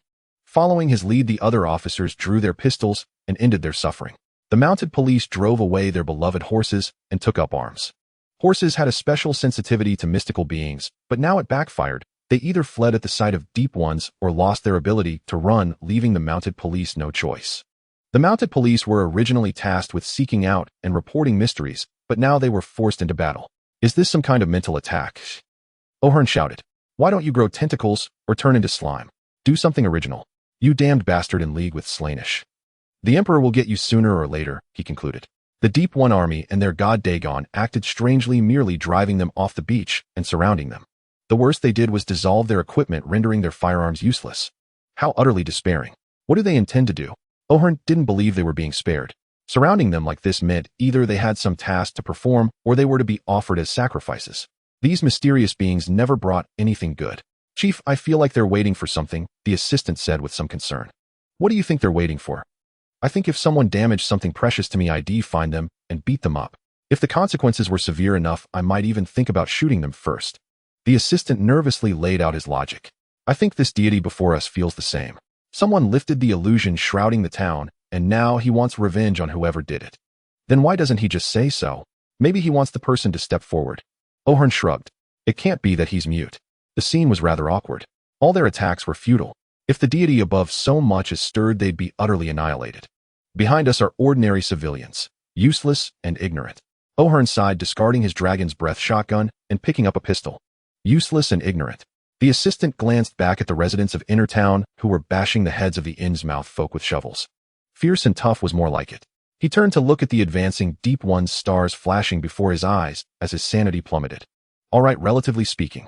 So before we die, we have to at least stand in front of them. Chief, you're truly selfless, sacrificing yourself for the nation. Idiot. O'Hearn fired at the Deep Ones, watching as the police force dwindled. When facing something like an elder god, becoming a martyr must come with a ridiculously high pension, right? Huh, I want money. My life. I gave that up long ago. O'Hearn pulled out a knife and handed it to the assistant. You too. How am I the same? No, man. The assistant took the weapon, nearly breaking down, too afraid to look at the Deep Ones. I'm an office worker. The ones with the highest combat power are usually office workers. I believe in you. Bullshit. How did human language even work? Dagon pondered for a moment. It seemed that at his level of existence, vocal cords were redundant. Using the Relia language, he could project his voice directly into their minds. But how to address them? These ordinary people couldn't understand him. Asking them to find John was impossible. Dagon sighed in the end. A hurricane instantly swept the beach, causing people to cry out in alarm. Those thrown too high fell back onto the sand, cushioned and only lightly injured. But those who landed headfirst weren't so lucky. Their spines twisted and they staggered upright, swaying like zombies before collapsing lifelessly. All right. Now I finally understand why in those TV shows I watched monsters always kill a few people first to establish dominance. And why watch shows? When there's nothing to do, you have to enjoy yourself. Even a deity needs a nightlife. Having a human body meant having fun. Stop. His personality seemed to be influenced by that woman named Loy. Back to the point. Due to the language barrier, this was the only course of action. Truth be told, humans weren't really his target. To him, they were like insignificant ants, though their culture was rather interesting. If you were human, would you go out of your way to kill a few ants? Besides, these ants even put on movies for you. Frankly, killing ants was beneath his dignity, especially with so many followers watching. Would you step on ants in front of your employees? Moreover, humans were the finest sacrificial material, especially their heads, the best offering, and they were abundant, scattered all over the earth. They could also serve as food. Ah, how annoying. Let's just get started. Dagon slowly raised one foot. From his perspective, the humans below were even smaller than ants. The ants were struggling. He'll use this to force John and the others out. But I must be careful not to use too much force, or I might sink this island. Yes, Dagon was still fixated on John's body. John Wick was the descendant he had cultivated over 100 years, whose bloodline was closest to his own. If Dagon still harbored ambitions to conquer the continent, John's body was indispensable. Cultivating another John would take another century. By then, human technology would probably have advanced to the point of space travel. Chasing humans into space would be quite troublesome. John's whereabouts were unknown. He could sense his location, but because he was so small, he couldn't pinpoint him. Only when John called his name could he lock on precisely. His divine powers were still too limited. He needed the great Cthulhu to descend to lead the invasion of all worlds so he could revive his race. Unfortunately, he had lost part of his soul, about a fifth of it. Some abilities were unusable, requiring a period of meditation lasting about a century. But he had no time to wait. The key was to obtain John's body. The ritual had failed. Now he urgently needed a compatible vessel and to find the Necronomicon to have more opportunities to develop. Hey, stop right there. A voice seemed to come through John's. It appeared the transformation was complete and his voice was transmitted directly into the mind. Was there any need to listen to an ant's voice? Even if it was a slightly larger one, there was no need. I refuse. Dagon replied coldly and stepped down, targeting a seaside inn in the town where many people seemed to be hiding. 100 meters from the beach, thinking they were safe. Not a chance. As his foot descended, the earth split and rocks and soil blasted hundreds of meters into the air. The ground was stained red and wails rose one after another. I have already granted you 50 years of life. Now give me back my body.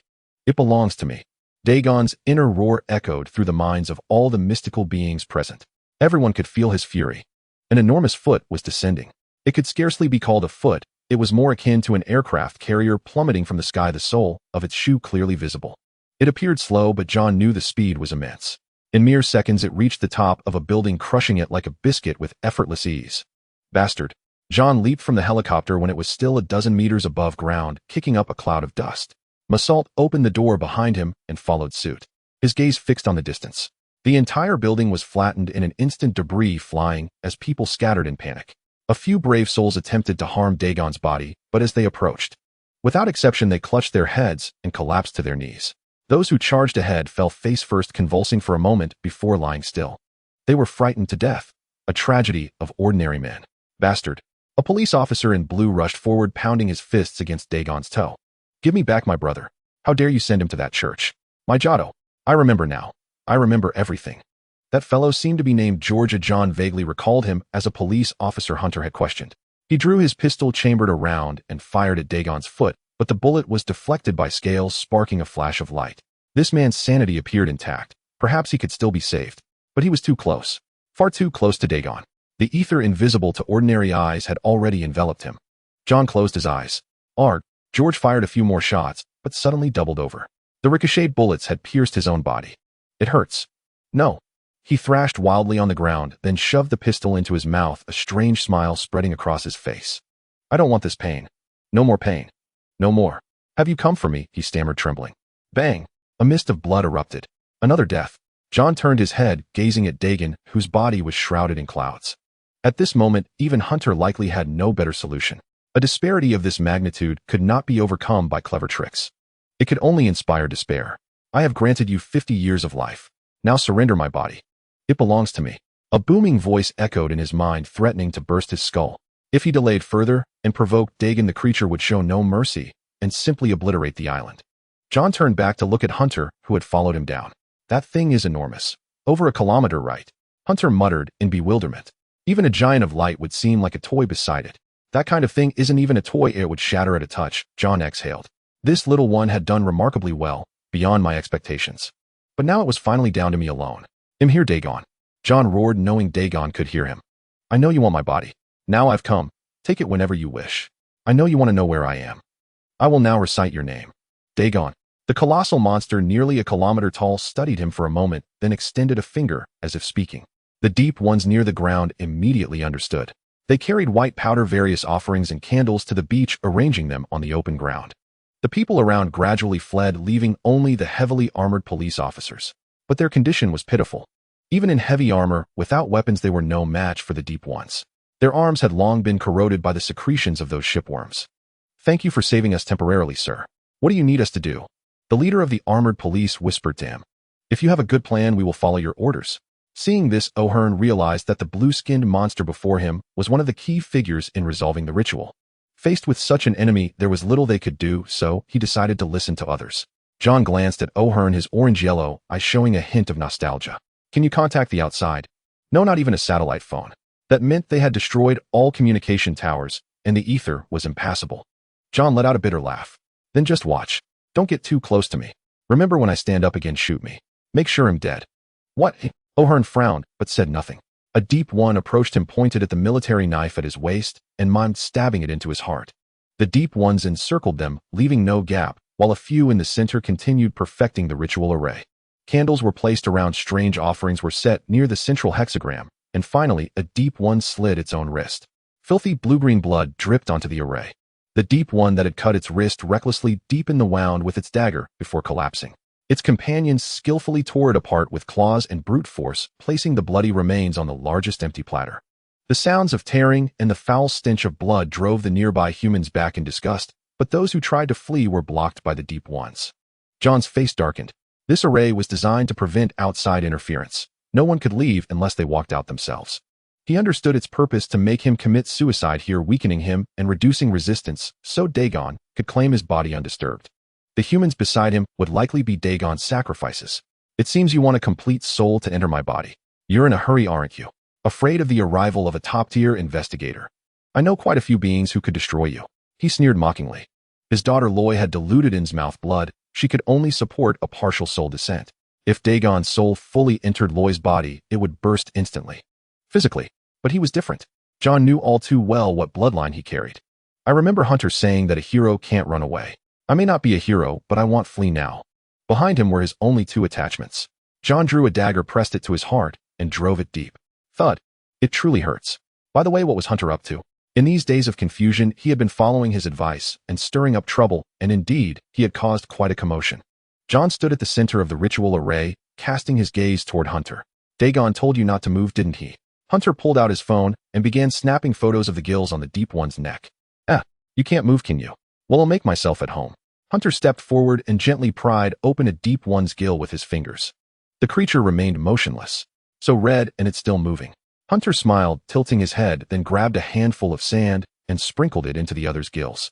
Cough, cough. The foreign substance entered its gills, and the Deep One immediately coughed, raising its hand before lowering it again. Why aren't you angry? Snap. It was the sound of a Deep One breaking its own bone. Killing intent from a Deep One too, yes. Hunter released this Deep One and began to torment the next. What was he doing? John's mind went blank for a second. Oh, I get it. The Deep One's lower parts have evolved away, so they can't kick. Hence he's using his phone to photograph their gills. John's expression twisted with bewilderment. For a Deep One, the gills were a private area. In other words, Hunter was taking lewd pictures of the Deep Ones. An intriguing fellow. He wondered what the purpose of such actions was. Perhaps doing this granted some kind of power. Just like at St. Mariah's Church, slaughtering them all. But that must have come with a cost, as he had never used it since. Could it be something akin to accumulation? Once filled, it grants power.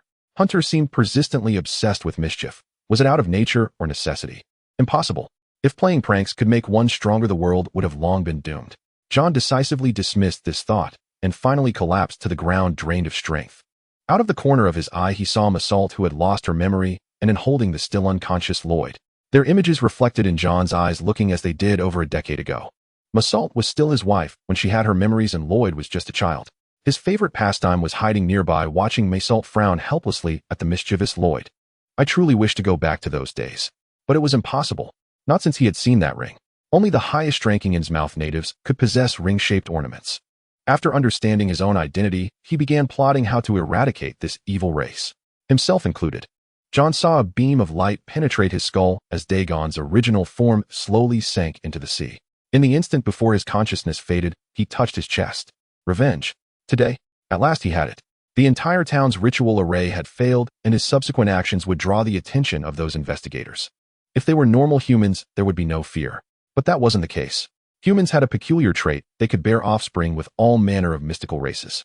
Low-level ones like tentacle monsters, mid-level ones like various vampires, and high-level ones like deities. It was said that even the great old ones had many offspring left here. Their mating methods were simple and effective. A single touch could lead to pregnancy, or they would take human form to do the deed. If faced with such top-tier investigators armed with firearms, he might indeed be outmatched. By outmatched, he meant the mysterious primal fathers backing them. This earth seems to have become a playground for the gods. Anything can happen. Though all were great old ones, there were hierarchies. If he encountered a descendant of Cthulhu, Dagon would flee without a second thought. After all, he was one of the weakest great old ones. The best course was to blend into humanity. This original body was too conspicuous to continue using. Dagon's consort was Hydra, who had been slain by a hunter organization centuries ago.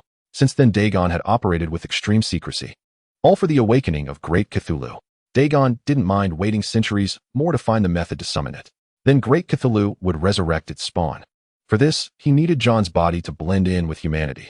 Now it was finally his. While using Lloyd's body, he had spent his boredom watching TV dramas all day. Now he could finally enjoy them properly. How I get so excited. What was there to appreciate in the culture of ants? If not for seeing them as excellent raw materials, he would never have bothered.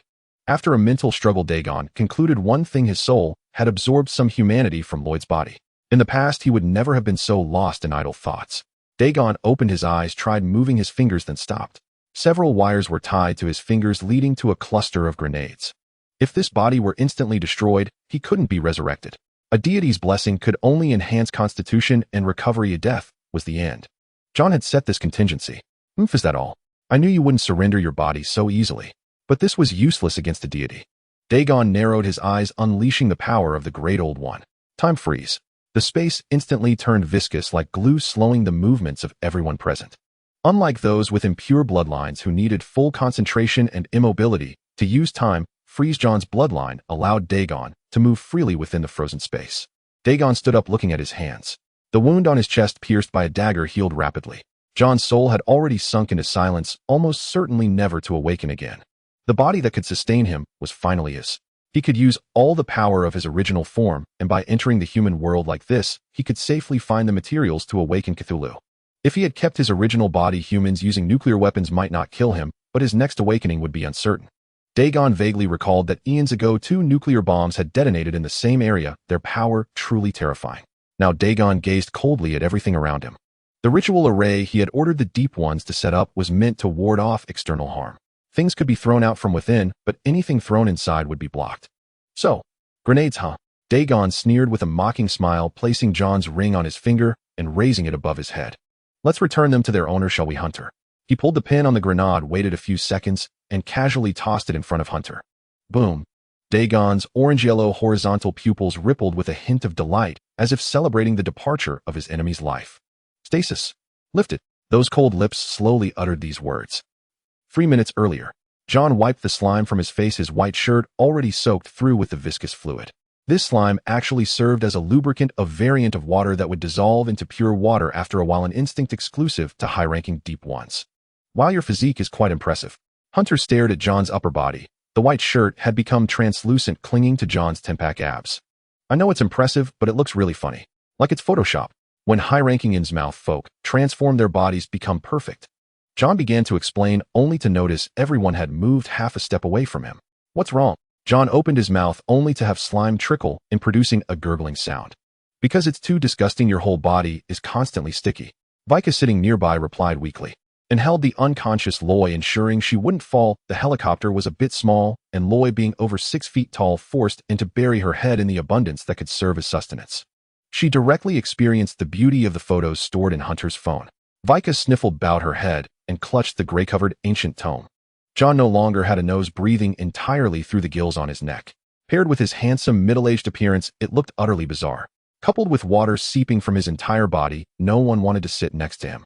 Enough talk, listen up. Facing these guys, John couldn't help but roll his eyes. Dagon will surely force me out. Obtaining my body is only a matter of time.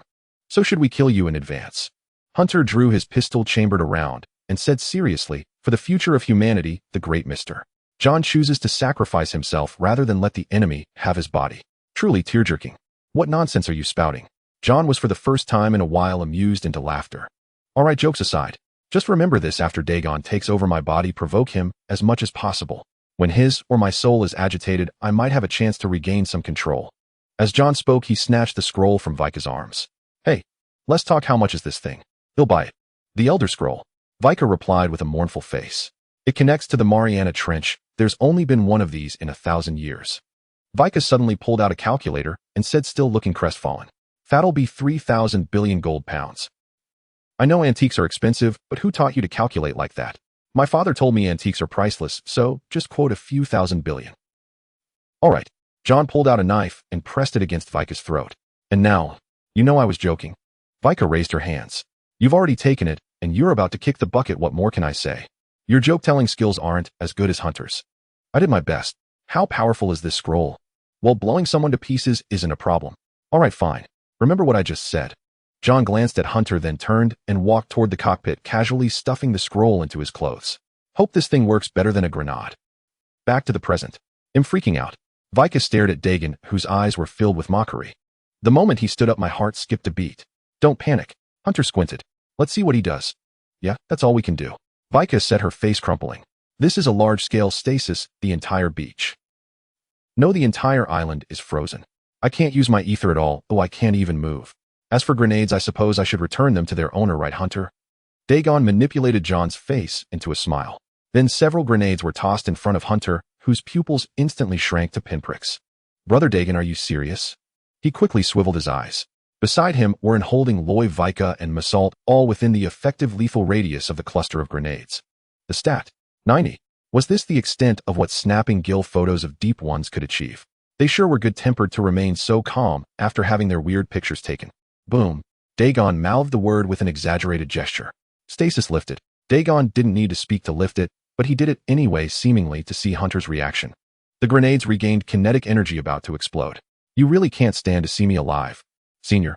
Hunter yelled, and the orange cat materialized in his arms. Meow, meow. The Senior seemed to have just woken up, raised its head, stretched, and opened its feline mouth to yawn. Save my life, and I'll treat you to the souls of all the rats in the city. Hunter grabbed the orange cat by the scruff, took a big step, pushed off with his rear leg, and used his whole botus momentum to hurl the cat like a handball straight at the grenades. Meow. The cat looked blankly at the grenades midair. What's this? Poke it. A curious paw batted at one. Holy crap. A big boom. Meow. Meow. The orange cat instantly bristled, its fur thickening and quickly growing into tentacles that enveloped the grenades. If it could speak at that moment, it would definitely be cursing. In fact, it was already cursing, and quite profanely, but Hunter couldn't understand. Boom. Having consumed so many Cthulhu tentacles, it was effective. The blast wave was perfectly contained within, along with the shrapnel, which it devoured before shrinking. It had survived, though its fur was a bit singed. Meow. Meow. Meow. The Senior lay on the ground, wailing, its voice shrill and piercing. Such filthy language. However, for a dream entity, being harmed in reality doesn't mean death, as the physical body is merely a projection of the dream being. That's also why the orange cat could appear and disappear so quickly. I know Senior'll take you to eat the souls of all the rats in the city later. Hunter let out a breath, watching the Senior slowly fade away. Wait a minute, Senior. Hunter asked cautiously. Are you there? Silence. Did I just waste my trump card? Hunter's eyes widened as he realized what he had just done. Senior. According to the plan, he was supposed to throw the cat onto Dagon's head to cause chaos, giving John a chance to seize control. It's all over. But there was no other choice. Besides the Senior, Hunter couldn't think of anything else. It felt like the awkwardness of using your ultimate move right at the start of a final boss fight. What now? Bang! A heavily armored police officer fired a sniper round at Dagon's position, but the bullet embedded itself at the edge of the magic array, as if hitting an invisible wall before slowly sliding down. What the hell is this thing? Its defense is too high. We're done for. Can't even touch him.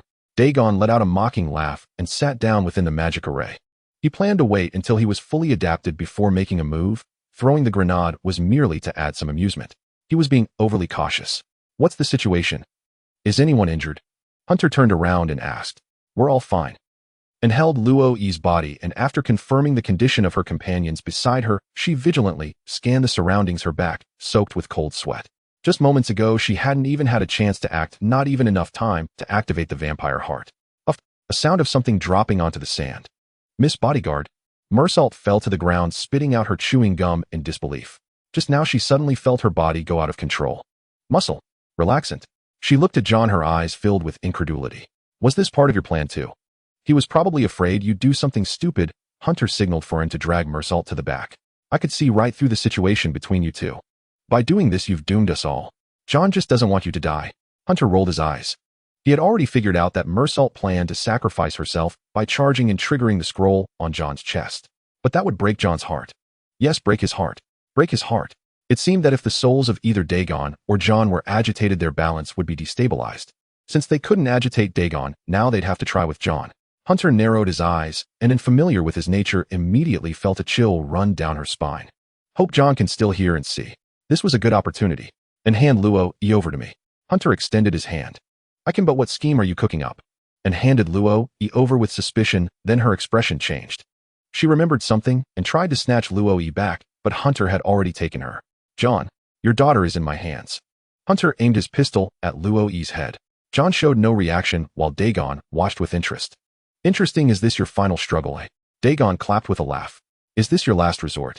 It seemed this was having no effect. Kill me. Mersault, lying nearby, managed to say. Use my life to agitate John. He might snap out of it for a while. Mersault grabbed Hunter's ankle and forced out the words, kill me, in front of him. Looks like you know your role. Hunter wore an expression of someone had taken a tonic. I thought you'd lost your memory. And yet you're willing to die for John. Even without my memory. I don't want anything bad to happen to him. The feelings were still there, weren't they? Love truly transcends everything. Then I've got a brilliant idea. Hunter tossed the gun aside and put on a strange expression. Hey, John, your day of fatherhood has arrived. Today I'm going to start a new family with your beautiful daughter. Hunter shouted, then stuck out his tongue and licked Luo-Yi's neck. What the hell are you doing to my daughter? Mersault yelled. Oh my God, and felt inexplicably uncomfortable biting her lip. She knew what Hunter was doing, but it still pissed her off. Hunter, Vika called out. Leave a piece for me, you bastard. I wanna, shut the hell up. And punched Vika in the stomach, making him retch. The kid was getting anxious. Something's wrong. Dagon's gaze fixed on his own hand. His left hand had just inexplicably reached out, and his heart had skipped a beat. But that was all. You think this kind of stimulation can resist me, yeah? Dagon withdrew his hand, closed his eyes, and calmed himself. If I don't look, what can you do? John, you must fall asleep today. You know your Mersault is already dead. This is just a fragment of fake, not worth your worry. Dagon soothed, and John's soul seemed to gradually slumber. Using his daughter to agitate him only went so far. As for this fragment of Mersault, there was no need to mention her, right? She's still a sleeping beauty. You're such a bastard. That seemed to be the girl named in speaking. Sorry, the plot demands it. Let them play. Once John's soul fell silent, this body would be completely under his control, Dagon thought. John, do you want a wife or not? If not, she's mine. Dagon suddenly opened his eyes, uncontrollably looking toward where Hunter was. Why is my heart aching so violently? Dagon felt a surge of anger rising from his heart, and he struggled to sit on the ground. Fall asleep. John, my son. You can do it. She's a fake. You know that. Then he saw Hunter's mouth approaching the face of the helpless Mersault. Hey, mister. Hunter, you're not really going to do this, are you? Mersault was also panicked, but she had no strength to dodge thanks to the muscle relaxant laced gum. Don't worry, at worst, he'll really kiss you. Then I'm even more worried. Mersault's expression twisted. You're good looking, but that lecherous expression ruins it. You might as well kill me. Mersault tried to resist, but her weak arms were like a feather's touch. Hey, that would break my heart. Hunter's mouth moved up as if about to kiss the powerless Mersault's lips, and his hand began to wander restlessly, slowly moving up from her waist about to touch some improper places.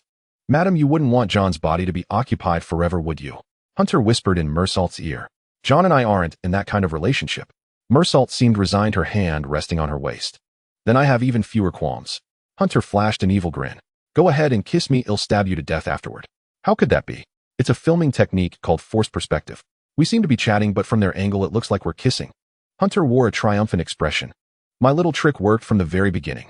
They were whispering, and in John's perspective it looked like they were already kissing. There's still a strange feeling. Mersault sighed. This wasn't sighing. I understand. Seeing a good brother suddenly blessed with romance, anyone would have that expression. Let go of me. That was John shouting. John, when did he arrive? Hunter was certain that Dagon wouldn't speak like that. Can't you all shout together? Hunter covered his ears, occasionally glancing at, and in John. This feels like padding the word count. Fuck you. John tilted his head, and step by step with force, with all his might, he walked out of the magic circle. Are you trying to cuckold me? John shouted as he forcefully tore open the clothes on his chest, revealing the ancient scroll. Dagon. You mean that soul being suppressed right now? Don't know him. At this moment, it's the furious John's stage. If you dare touch her even once, he'll come back as a ghost at night to find you. Don't threaten me while doing serious business. You stand right there. If I don't die, I'll cut off your mouth. I have to thank you for waking me up. Your thanks carry murderous intent. I can feel it. Don't come tonight. Though John was cursing, his face was filled with excited madness. Number 1, in unpredictability. I acknowledge your perversion. I'm not a pervert. The scroll burst into a dense blue light, and then almost instantly a water column shot out from behind John, first carrying out some bloody entrails followed by a white water column. That was the result of speed so fast it mixed in air like a high-pressure water gun. Dagon, you've come for nothing today. Go back to your sea. John admitted he had done many things right and wrong, but when it came to major matters he knew what to do. He had even known from the start that his wife could never return, that his Mersault had long died. This one was a replica, a split body. The original Mersault was more serious. This split felt livelier, like her younger self. Memories could be cultivated slowly, but there was only one person. Even a split body originated from the main body. In John's eyes, she and her shadow had merged into one. I don't understand love, but no matter what she becomes, I love her. Though she has died, her traces remain. I might never acknowledge the split Mersault now, but just seeing her satisfies me. Being able to see her anytime memories of her involuntarily surface in my mind. Isn't that enough? But now you want me to forget her. To slumber. Dream on, you bastard. John felt the pain in his chest and spoke with relish. What did you say? Dagon found it incomprehensible. Human emotions had actually turned his own offspring against him. John had attached the scroll in reverse with the offensive side facing his chest. How powerful was the water pressure from the deepest part of the Mariana Trench? No one knew. But at this moment, tearing apart a body already strengthened was as easy as cutting a tomato with a sharp knife. Water splashed hundreds of meters high, nearly matching Dagon's height. Occasionally, strangely shaped fish burst out from within. Creatures living in the Mariana Trench, either venomous or iron-hard. The moment they emerged from the scroll, they nearly cut John in half. John, what are you doing? Have you forgotten your mission? Dagon's soul shrieked, a gurgling sound like boiling water mixed in, and his emotions began to fluctuate. You want to awaken Cthulhu and resurrect Hydra. What your spouse is a spouse, but mine isn't. I want you dead. John collapsed to the ground with satisfaction. His organs had just regenerated when the immense water pressure reduced them to dust. The scroll on his chest dragged him down, unable to stand, and his entire body became a giant fountain of seawater. Rain fell on the beach. The deep ones tried to advance, but were stopped by the heavily armored police. Our new weapons have arrived, haven't you noticed? O'Hearn grinned as he pulled out a shotgun. Dagon's shipworms are gone. What are you going to fight us with now? Charge. Become a martyr and get 20 times the pay, he shouted. Chief, that declaration only works for you. The assistant wailed, let me live. Don't drag me into this. I'm afraid of death. Bang. As soon as the assistant finished speaking, he raised his gun and fired at the deep one before him. The .50 caliber bullet in his hand was like a beam of light directly blowing up the deep one's head. Stay away from me, he shouted tremblingly, his arm aching from the recoil. If you don't return to your original body, then we'll die together. I know that you just left your true form to come to me. Returning immediately will harm you greatly. John could no longer suppress the corners of his mouth, curling them up high. He had never felt such pleasure. Then weakened, you will die at the hands of the investigators. Is this your attitude toward your father? This is my attitude. What are you going to do about it? I don't acknowledge you as my father. Dagon trembled with rage. He used all his strength, but couldn't repair the wounds on his body, and the scroll seemed frozen to his chest, completely immovable. What the hell is this thing? Like some damn Witcher's junk. Where did you get it? Hundreds of years ago, investigators weren't called investigators. Those who fought against mystical beings were all called Witchers. Only that bunch of madmen could create such sinister things. By the way, why can't the scroll be shaken off? Hunter patted Vika's shoulder. Senior brother, do you understand? Ancient scrolls remember spatial coordinates when activated. Where you are, it is. Vika muttered. It was originally meant to be used as a trump card in hand. Otherwise, if it fell to the ground during use, the water blade might cut you to pieces. So John used it in reverse. That's like continuous suicide. Want it stop? Unless the seawater dries up or the scroll's energy is exhausted. How long does it last? It seems it can spray like this for an entire day. Awesome. Got any more? Hunter admired. I love things like this that are utterly inhuman. Bastard. John, you won't let me live. Then he'll kill everyone connected to you. Dagon, driven utterly mad, realized he was trapped by the scroll. In desperation, his soul slithered out of John's body. You think you've won? No. Dagon's true form, nearly a kilometer tall, rose abruptly from the sea. A colossal spray of water engulfed the beach, crashing down with immense force, scattering everything in its path. People battling, police and deep ones alike. It was like a monstrous tsunami. I told you wouldn't leave this town standing. Dagon's gaze fixed on Hunter. His colossal finger loomed over him, blotting out the moonlight as if night had suddenly fallen. That's your game. Using a foot would cover more area, but a finger strike was more precise, more damaging, and far more satisfying. Even saying it was smaller was relative. The finger was the size of a skyscraper. One touch and Hunter would be flattened into paste, reduced to a two-dimensional smear. He was dead set on killing me. Anyone who's ever crushed ants knows that a foot can't pinpoint them. Only a finger is lethal. Squash, and they're dead. Not to mention the slowing ability. Even a fist would leave gaps to dodge. Dagon was far too experienced at squashing ants. He must have done it often. What did I ever do to you? I didn't do anything, did I? I just messed up your formation. Hunter sprinted, glancing at his wrist. 99. 9. Just 0. 1 short. Fine, you planned this, didn't you? I don't believe Nyarlathotep didn't have a hand in this. At least he could run out of range. Just a few more steps. What? Just as he was about to escape, Hunter felt his body slow drastically, and the finger was already right in front of him. Acceleration. Or something else. It was there in an instant. Hunter's pupils shrank to pinpricks. You could delete time? Why didn't you say so? The finger rushed closer. Hunter felt his face flattened by the wind pressure, his body unbearably heavy. He couldn't move.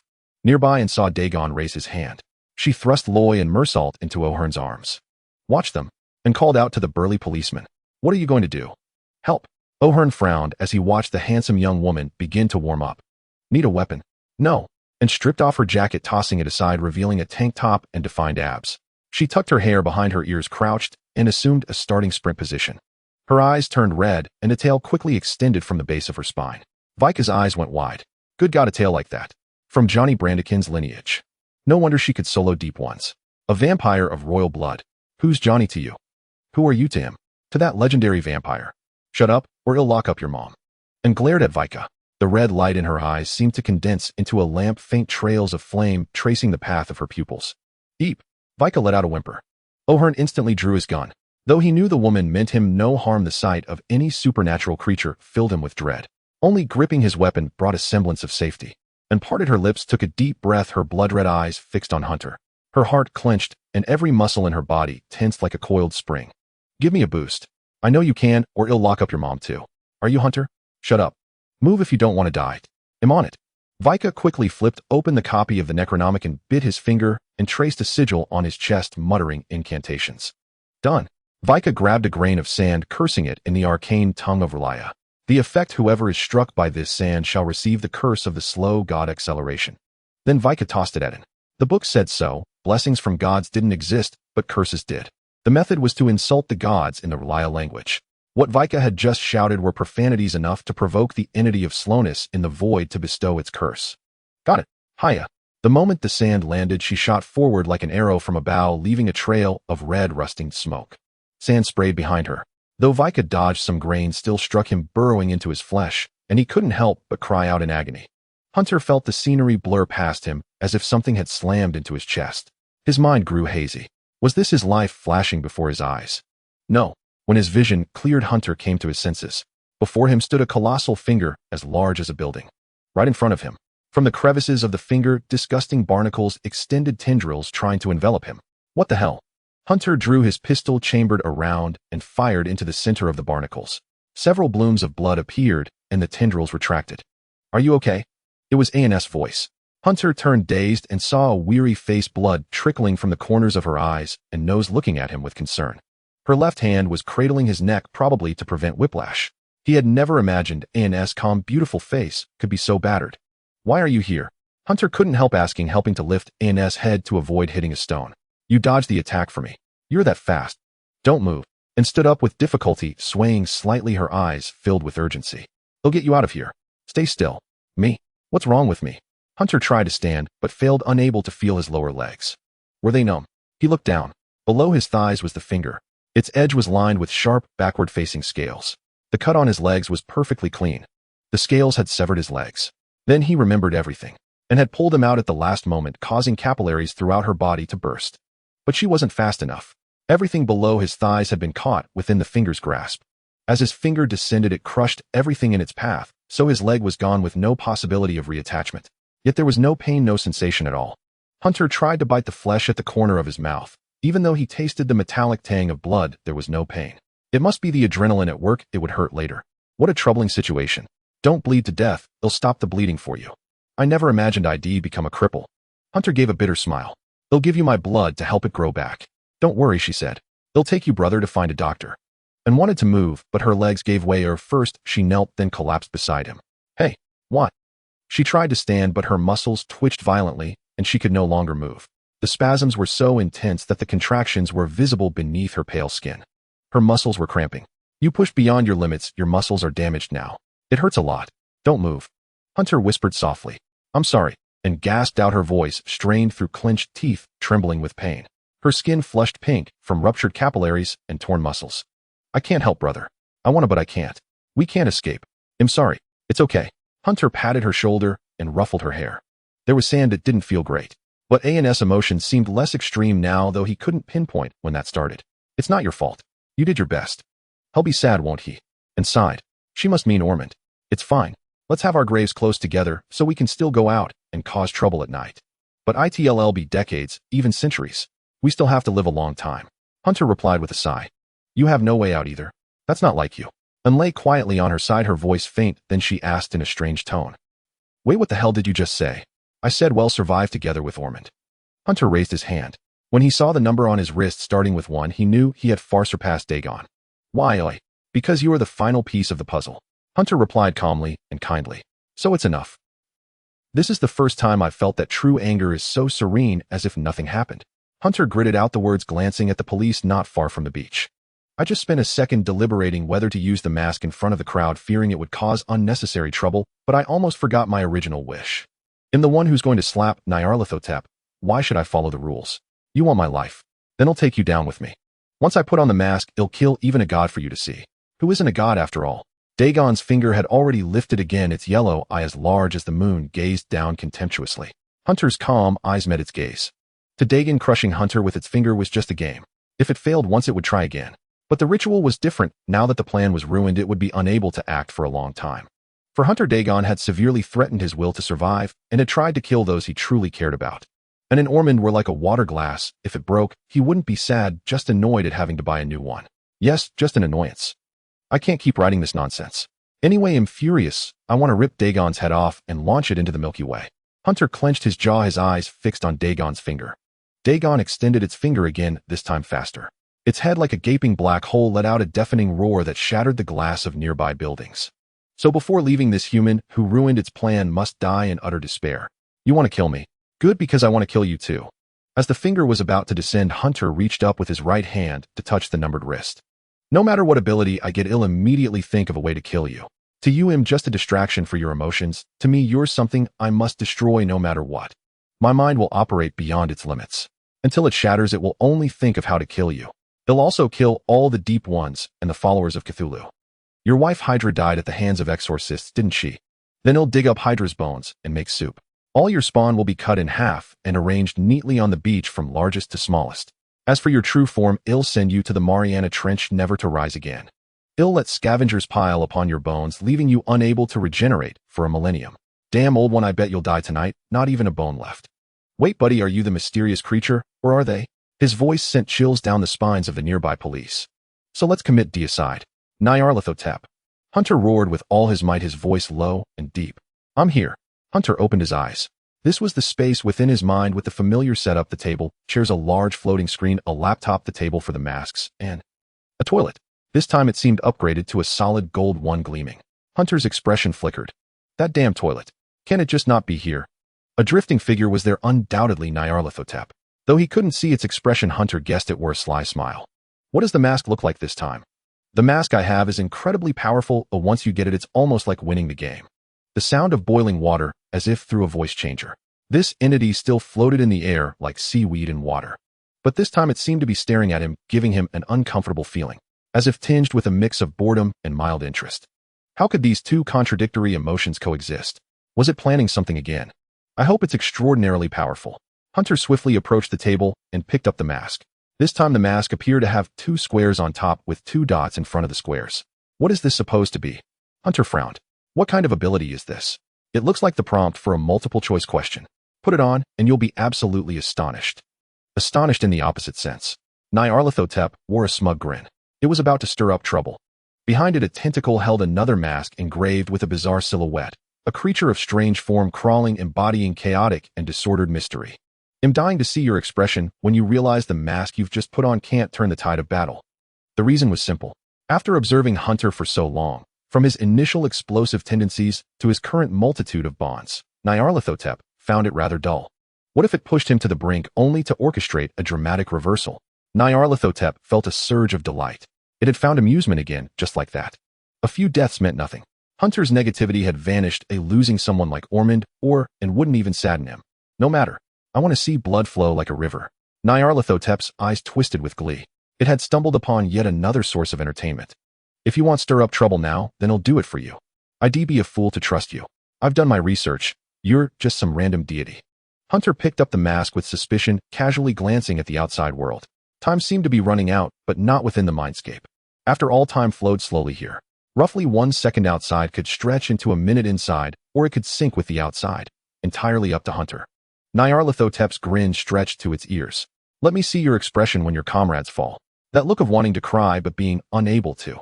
Putting on the mask, believing you can save everything only to find you cannot. And yet you won't go mad. You'll just watch helplessly as others die because of you. My, isn't that delightful, eh? Nyarlathotep's grin widened to its ears. Ecstasy. Pure ecstasy. But soon its pleasure waned. Just as Hunter was about to act, his figure froze midair and slowly faded away. The mask clattered back onto the table. Where did he go? Where had my sizable Hunter vanished? It seems someone summoned his soul back. Who did it? Nyarlathotep narrowed its eyes. It found the answer. Ormond. He bore the mark of Yog-Sothoth, that omniscient deity. He had met with him, and his soul's root was fascinating. It was alive. Every human has their own root and innate essence. Some have the root of eating, making them insatiable until they burst, for their soul craves eating. Ormond was no different. His soul yearned for alive more than anyone else, making him incredibly hard to kill. He has met Yog-Sothoth, another entity of my caliber, and he seems to be under its protection. His fate cannot be altered. Nyarlathotep's amber eyes narrowed. It seemed about to speak, but then fell silent, uttering only a few words. No wonder the blind fool always has luck. You might as well be renamed the Fool Hunter because your soul's root is called. Nyarlathotep sighed as if about to reveal a secret, but it stopped. As a deity, it knew the implications of speaking it aloud. I want to let's see who gets anxious. Not me, that's for sure. Nyarlathotep stuck out its tongue, then flashed a strange grin, uttering these cryptic words. Then it pulled out the mask from behind. Somehow the mask in its hand had transformed into the same model as the one on the table. I was planning to switch it back at the critical moment, but Nyarlathotep's tentacles slammed into the ground and popcorn materialized out of thin air. All the planets in an unknown galaxy had turned into popcorn, filling the bucket Nyarlathotep had conjured with its tentacles. Angry? Not at all. How could Nyarlathotep hold a grudge against a mere human? Nyarlathotep opened its mouth again, revealing a grotesquely terrifying smile. It slowly shoved the popcorn into its mouth, biting down hard, savoring the wails of shattered souls. Though it was eating popcorn, a trickle of blue liquid, like blood or sauce, dripped from the corner of its mouth. This is much more interesting, completely beyond my plans. But defying a deity's will force fate to correct you. In other words, you will inevitably wear the mask I intend for you. Even if you don't want to, you must rely on my mask. Blow it all up. Huh. Wait, the mask hasn't been put on yet. And why can't I move? Hunter's consciousness returned to his body, and his first thought was, damn, how did I get back? Time stopped. You even anticipated this. Hunter's eyes widened. He clearly remembered his last moment, just before touching Nyarlathotep. Did Dagon do this? Is Dagon that powerful? Even with my limited knowledge of mystical beings, I know Nyarlathotep's rank is far higher than Dagon's. You can stop time. Why didn't you use it earlier? I would have died long ago. Hunter tried to move, but nothing responded.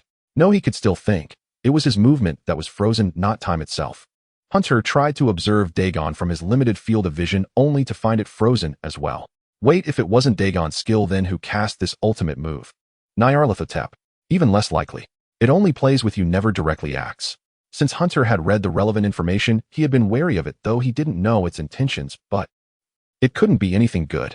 Now, no matter how many times he silently chanted Nyarlathotep's name, he couldn't enter the mindscape. There was no other choice. Hunter rolled his eyes. Footsteps echoed. Once the mask is put on, it's not so easily removed. Mortals who chant a deity's name will eventually die because of it. A rough hand caressed Hunter's head. The voice's owner sounded weary. Watch closely. This is the proper way to spar with a deity. Hunter's mind went blank. It seemed someone who had been offline for a long time had finally logged in, uttering something astonishing. Could it be? This isn't my turn to dominate. And he could move, which meant he was the one who cast the time stop.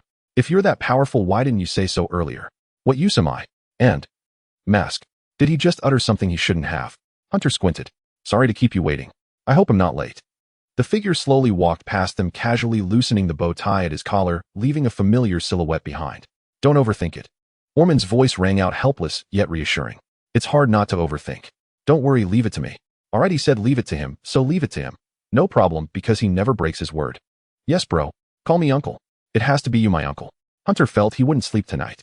Ormond must have known something too, but he didn't say it. Clearly, he was also furious now. It was enough to want to kill Dagon and stew him, because in his tone Hunter detected a hint of calm madness. Just like himself. Could this uncle have been a troublemaker in his youth too? Daddy. A&S eyes widened. The crisis wasn't over yet. Dagon's finger slammed down fiercely again, and all the creatures on the beach instantly lost their momentum, freezing in place. Stasis again. John, lying on the ground, made a disgusted face, as if he had eaten a bug. Deeply despairing, he whispered weakly, playing it this way. Isn't this Mr. Benefactor? Haven't seen you in days. How did you end up like this? Ormond said as casually as greeting someone over breakfast. Heh. John had lost most of his strength, merely gasping for air. You sure are hard on yourself. Relax, someone will come to save you. I think you've already guessed your fate. It doesn't matter. Everything is for my family and my country. John replied weakly, his voice as faint as a mosquito's buzz. It seems I underestimated you, Blood Hunter Ormond. You still live too shallowly, Mr. John. Ormond sighed, as if releasing the fatigue from his body. Dad? That's Dagon, and immediately said. I know. Dad, he bullied us, and added. I know. Dad, my leg is broken too. Hunter, why are you calling me Dad too? The kid's been wronged, Hunter said in a squeaky voice. A wry smile tugged at Ormond's lips. He turned his gaze back to Dagon. Staring at a deity would rapidly drain one's sanity, but Ormond didn't care in the least. A world not cast by the original can only stop time for this long. Ridiculous. The great old ones are truly something else. As the finger plummeted at terrifying speed, Ormond muttered, opened his pocket, and pulled out a red reagent. The liquid within seemed alive, undulating on its own as if trying to crawl out, even without shaking. Ormond put the vial to his lips and downed it in one gulp. He produced a tattered booklet ignoring Dagon's descending finger and the stasis being imposed on him. Reverse curse inverted world stasis. This time it was Dagon's finger that halted before them, its momentum nearly zero. Hunter could even see the dirt in its nails and the creases on its skin. It was filthy inside, crawling with parasites. What were those white things? Looked like shipworms. Dagon was caught in stasis. Hunter noticed a liquid sprayed by some shipworms on the ground melting something. A patch of fabric. Was this stuff valuable? Probably had a market. He'll collect some later. How did you provoke Dagon into this form? And in a rage. Without Johnny, I can't use many of my tools. Ormond rubbed his dark-circled eyes, casually poured holy water over Hunter's wounds, and handed the rest to him. But Dagon seems weak. Otherwise, I wouldn't have been able to reverse his spell so easily. What did you do? Where the holy water touched the wounds, white bubbles quickly formed much like hydrogen peroxide, but the healing effect was remarkable. The bleeding stopped almost immediately. We seem to have destroyed part of his soul. The surprises you give me are always so unique. Ormond let out a bitter laugh. Take a sip and give some to him too. This is my re-refined version. The effect might be a bit weaker, but it's harmless to humans. Okay. Hunter nodded blankly, took a gulp, and then shoved the bottle directly into An's mouth. This feels so gross, man. MMPH'd. And protested with a sound, but still drank a fair amount. That array was interesting. When I extracted that etheric worm, I was startled too. That was a larval shoggoth, wasn't it? You even cultivated these things, degenerating them to retain only the illusion-casting function. Interesting, very interesting. Ormond looked up at Dagon, put on a monocle, and opened a tattered booklet with one hand. Now then. According to family tradition, when facing a high-level mystical entity, one must recite one's identity. Ormond read the 32nd generation of the Reed family's demon hunter's current ordinary level 3 investigator, codenamed Bloodhunter. He yawned and casually tossed a small ball onto the ground. The ball quickly expanded into a small array about 4 meters in diameter. Ormond stepped into the center of the array and continued gulping down blood. It seemed to maintain some state. The feeling of total relaxation. Ormond shouted weakly, then coughed violently before drinking more blood to recover. Dagon's body shuddered violently, then ceased struggling. Well, I think the position is about right, so. Gravity that can pull a planet. Ormond slowly pulled his hand back toward the starry sky, then grew languid again. I haven't slept in 4 days. Hope I don't fall asleep while fighting. This consumes way too much ether. Too bad Johnny isn't here. As Ormond spoke, ignoring Dagon's shocked expression, he looked at John, who was still serving as a human fountain. By the way, how did Mr. Benefactor end up like this? Ormond turned to Hunter with a strange look. What exactly did you guys do? You're mistaken. That's a fountain, not a person. Hunter lied through his teeth. You said you'd punch him. Why aren't you moving? Hunter asked. Because I'm using Johnny's blood to reverse Dagon's curses. Right now I can maintain it for about 20 seconds. Johnny's blood energy is just enough for me to do this. Ormond glanced at the state of the array on the ground, then looked up at the sky. I wasn't too confident about dealing with Dagon in his original form. I might have to pay a heavier price. Ormond wore a mischievous expression. A deity with a fractured soul, insufficient ether output. There are many spells that simply cannot be used. It was like skill consumption. Suppose a skill required 100 mana points, but the target could only muster 95. Then that skill would be effectively sealed. All thanks to Hunter, Ormond thought, glancing at him. He must have endured quite an ordeal, even managing to sever a portion of the deity's soul. What a diligent child. His gaze wandered, landing on Hunter's missing lower legs. But then again, the Reed family was fiercely protective of their own. Even their ancestral motto was, everyone lives on Earth only once, no one owes anyone anything. Time to give Dagon a taste of his own medicine. All right. Hunter couldn't yet comprehend what reversing a deity's curse meant. He could only nod in agreement. Oh, here it comes. Leave the rest to that. I wouldn't have shown up if I wasn't confident. Ormond pointed toward the sky. That. Hunter looked up. A glimmering object appeared in the heavens. At first, Hunter thought it was a passing airplane or a star, but as the light grew larger, he gradually realized it was something with a pointed tip. Then it accelerated, striking precisely atop Dagon's nearly kilometer-high head, sending fragments, seemingly of coral and rock, splashing into the sea like a sudden downpour. Suddenly, all went still. I know you're wondering how I in this state could fight him. Ormond pulled out a teacup, took a sip, and rubbed the corner of his eye. The dark circles there were even more pronounced. But as long as the thermal weapon is hot enough, I don't need to fight him. I wouldn't have come without being sure. When Ormond said enough, he meant it. The man never lied. The final stars, as the Arkham Federation calls them. 12 missiles specifically designed to counter the old ones. I didn't have authorization to use them, but I managed to lock onto them from the ground and pull them down. Success. They've arrived. Those brainless researchers thought placing all sorts of isolation spells could stop me from using them. Too naive. He made it sound as effortless as ripping the lock off a vault to grab the gold. Wait. Arrived. As in lodged right into Dagon's head. Hunter numbly glanced at the sky. This style felt oddly familiar. This uncle must have been quite the troublemaker in his youth. Don't say it like it's a Dongfeng delivery. Hunter laughed bitterly. By the way, where did you get that coffee? This is hot cocoa. I just brewed it. How on earth did you find a place to brew it out here in the middle of nowhere? As he spoke, Dagon's head erupted in a violent explosion, and the finger about to reach Ormond recoiled. The magic array beneath Ormond's feet shattered in response. The stasis was lifted. Perfect timing. Ormond blew on his hot cocoa and took a delicate sip. The explosion unleashed not only a shockwave, but also a clear liquid. Wherever it touched Dagon, it corroded him like acid on insects. He tried to struggle, but the liquid defied physics, spreading relentlessly to envelop his form. Countless magic arrays flickered above his head, reacting with one another, bursting into dazzling colors. One lit up in the east, another in the west, an endless cascade of explosions and chain reactions in an instant. His head bore the brunt, corroded down to bleached bone, followed by his body. Even his blood dissolved into clear seawater. The deep ones on the ground finally stirred, scrambling up Dagon's form to help. But ironically, as Dagon writhed in pain and collapsed into the sea, the deep ones climbing his legs were crushed into fragments. It seemed like holy water, but with something extra added. The missile embedded in Dagon's head seemed to still be thrusting its force, pushing the kilometer-tall body backward, leaving Dagon unable to even move.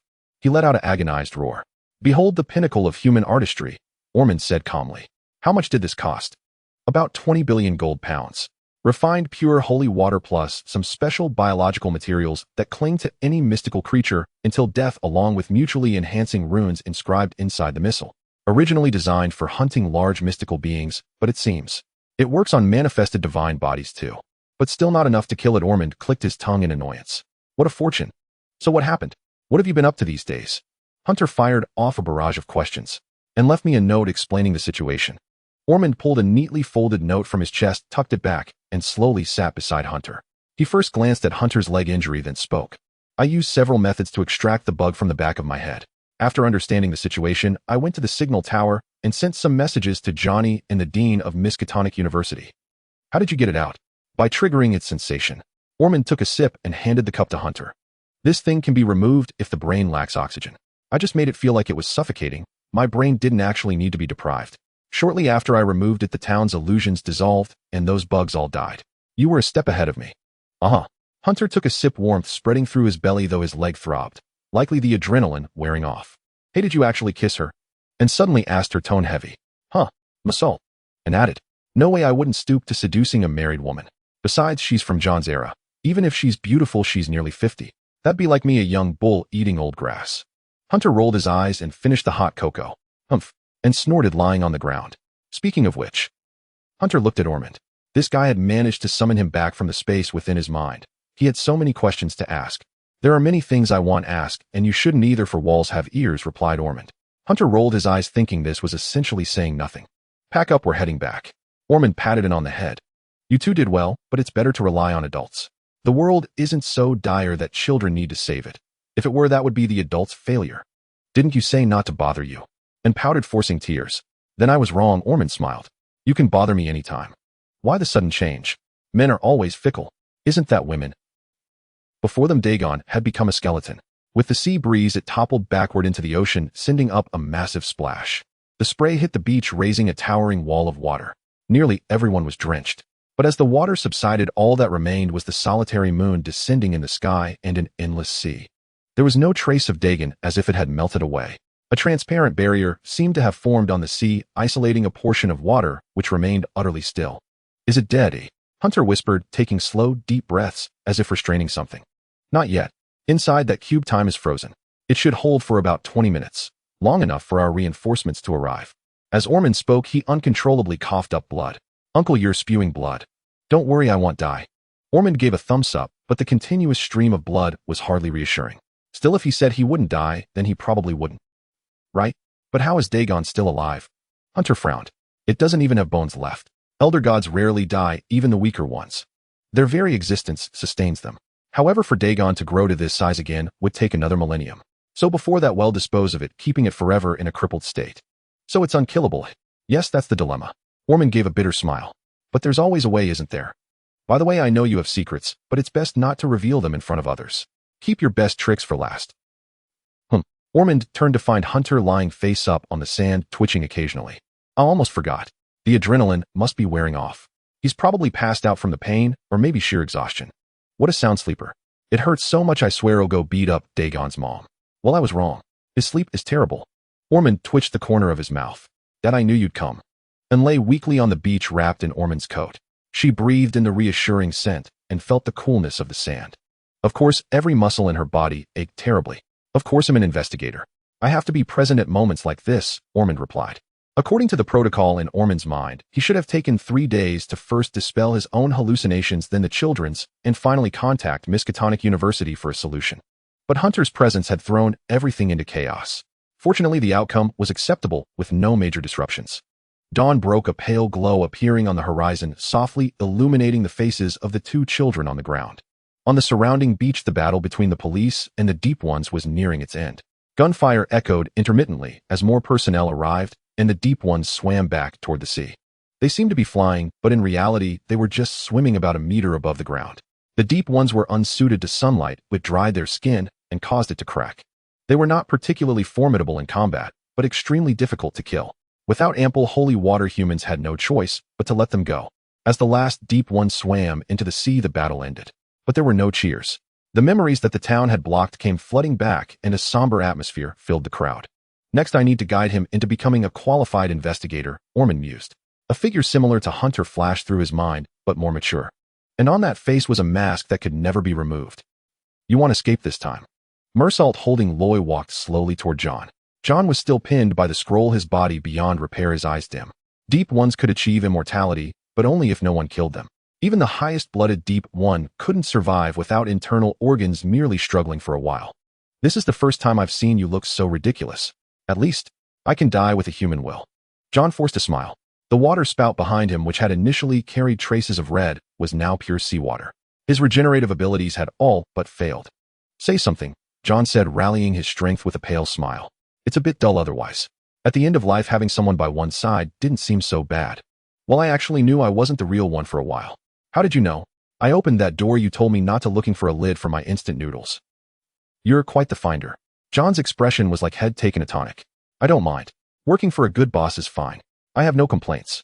Mersault stroked Loy's cheek in his arms. She really does look like you. Could pass for sisters. That's weird. The light in John's eyes was fading as if they were about to close. Remember to get Hunter back for me. He kicked me hard and even tried to cuckold me. Sure, Mersault smiled, his expression odd.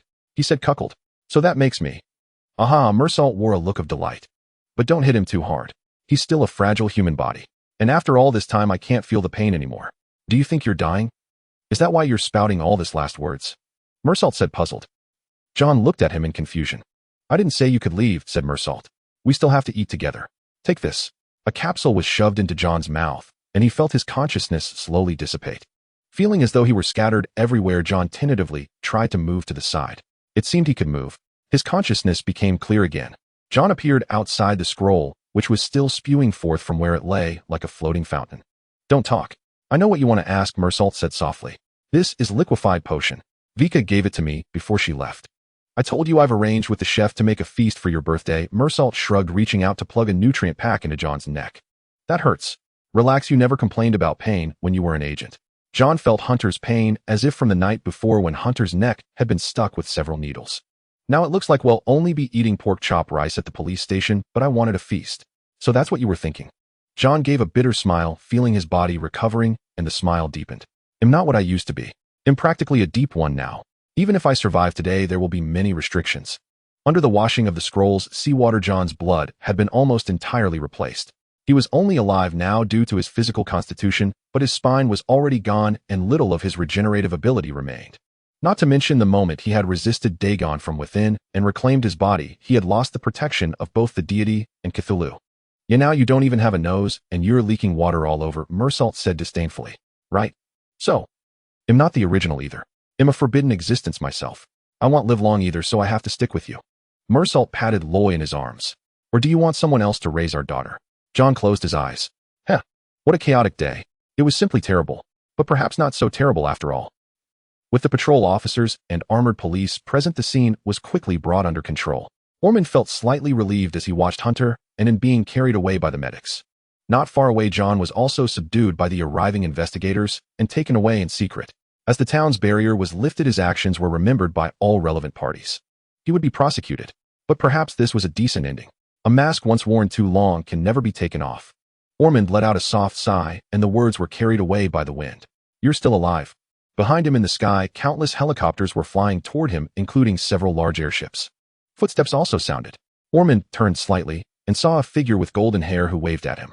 Johnny, you're late. If you'd come sooner, I might have risked a few forbidden spells. Then the whole island would have been doomed. Not that I'd mind, but you definitely couldn't afford the damages. Johnny flashed a contemptuous smile. And don't blame me for not using spells. It's fine, you can afford it. You're filthy rich. Ormond sat down on the ground, and the world before him began to blur. Ho, Ormond, your mental state is truly beautiful. With your sanity so dangerously low, why aren't you resting? I bet the scenery before your eyes has already changed, hasn't it? Johnny smoothed his golden hair and looked at the beach before them.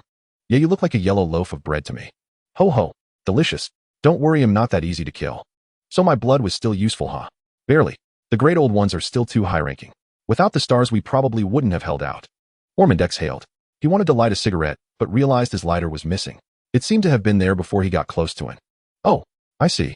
How what a good little thorns from Daddy. Go ahead and take it. Ormond put the cigarette away with a wry expression. Stars. You used that. You weren't here. I wasn't sure I could take down Dagon, so I had to rely on technology. No, I mean, did you get approval? It was an emergency. The Federation will understand. It's only 20 billion gold pounds. The entire Federation earns that back in a few days. Johnny opened his mouth, then closed it. That's just like you in your younger days. He could already envision the impeachment Ormond would face. And himself along with him probably. After all, blood hunters were 2 people, 1 vampire and 1 demon hunter. By the way, why did you come? If you couldn't make it in time, it would have been better not to come at all. How heartless. Johnny deliberately put on a pained expression, pulling a wine glass from his coat and cutting his own artery to fill it with blood. My blood bag is about to go crazy. I had to come check before those guys from Miskatonic University arrive. Staying up so many nights in a row really takes me back to my youth. Ormond yawned and muttered, then go see a doctor. I don't want to see doctors. They always ask me the same question. Which is why haven't you dropped dead yet? Ormond looked up, closed his eyes, and let out a scoff. I have faced a great being. The root I divined was alive. It's not so easy to die. I've survived countless disasters. I'm starting to look forward to your 45th birthday, Johnny said, raising a hand to summon the doctors behind him, a mischievous grin on his face. Alive versus the family curse. Which one will win? You're setting up a cricket fight, aren't you? Ormond said, casually taking the glass of eerily beautiful blood and downing it in one gulp. The feeling of temporary blindness. As he spoke, Ormond's own eyes closed, their light fading. Johnny nodded. This was the price. Ormond's success rate for casting spells from that book on a designated target was 50%. He could temporarily boost it, but subsequent spells would have a very low success rate, almost certainly backfiring on himself, and he would be limited to curses. In Ormond's words, he needed to burn through the low success rate spells. The feeling of temporary deafness. The feeling of temporarily losing interest in women. Ormond continued. Johnny's expression changed. Wait. That one worked. The feeling of temporarily vomiting at the sight of women. It worked again. Don't say anymore. Johnny covered his face. Damn it, you can't hear me. Hello, I'm from the response team. Are you Mr. Johnny? A female voice sounded behind him. Johnny instinctively reached out a hand, and when he realized what was wrong, it seemed too late. Huh. Ugh. The Vampire King himself vomited the previous night's meal onto the sand. A week later, the time had arrived in mid-July. In the morning, a nurse passing by noticed a young man emerging from the elevator leading to the top floor. As he walked past her, she eagerly turned to her companion to share her observation. Is he wealthy? That top floor usually seems empty, Nurse B replied. Fool, you haven't been here long, so I'll explain just once. That area is a private ward for special personnel. You know, the patrol police. If they get injured, they go to the top floor too. Heavens, he doesn't look like a cop. Could he be an investigator or something? Are you trying to snag him? Such professions were often sought after, though what people truly coveted was their salary and benefits, not the inherent dangers most would avoid. If one could land an investigator or patrol police officer as a spouse, a substantial compensation would be theirs should their partner die in the line of duty. Moreover, investigators were highly educated and skilled in crisis management, offering a profound sense of security. They were by and large elite talents.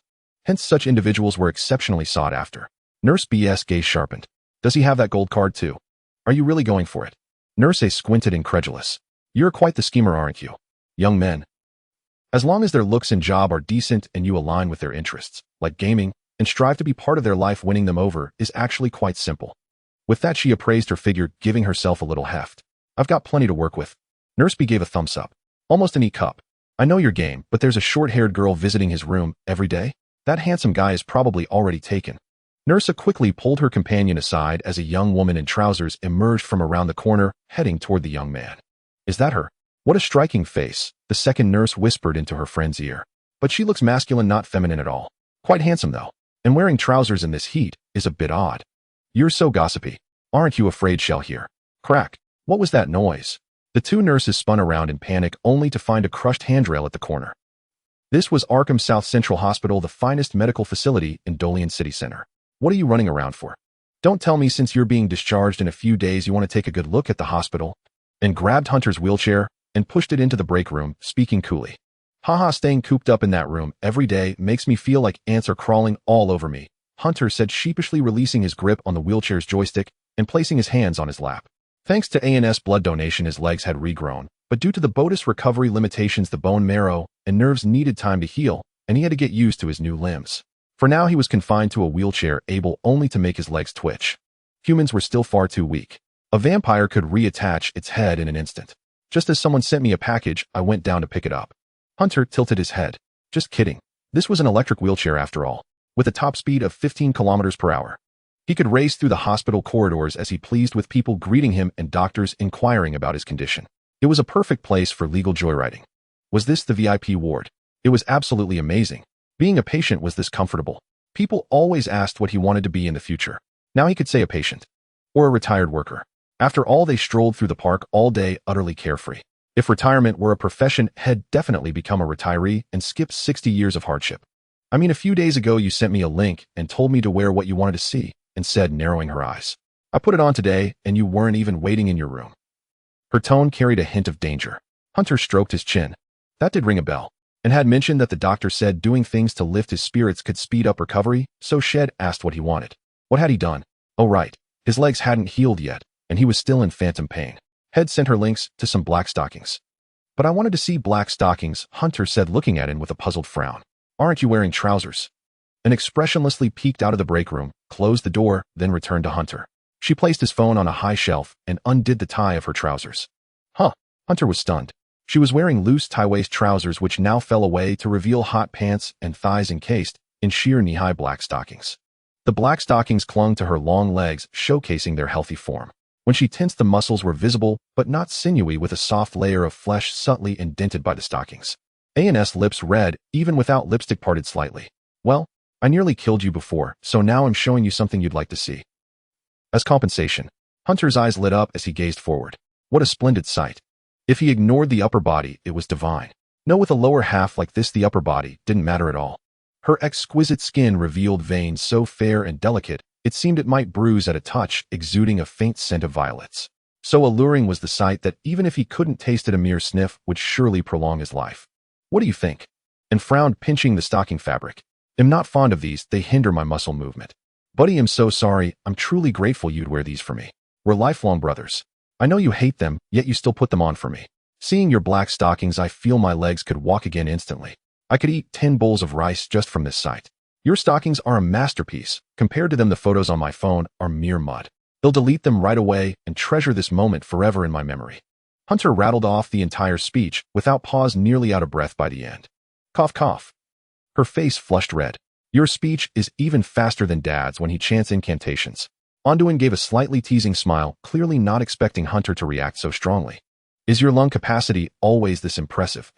And pulled her trousers back on and lifted her head, inexplicably feeling a hint of pride. Satisfied.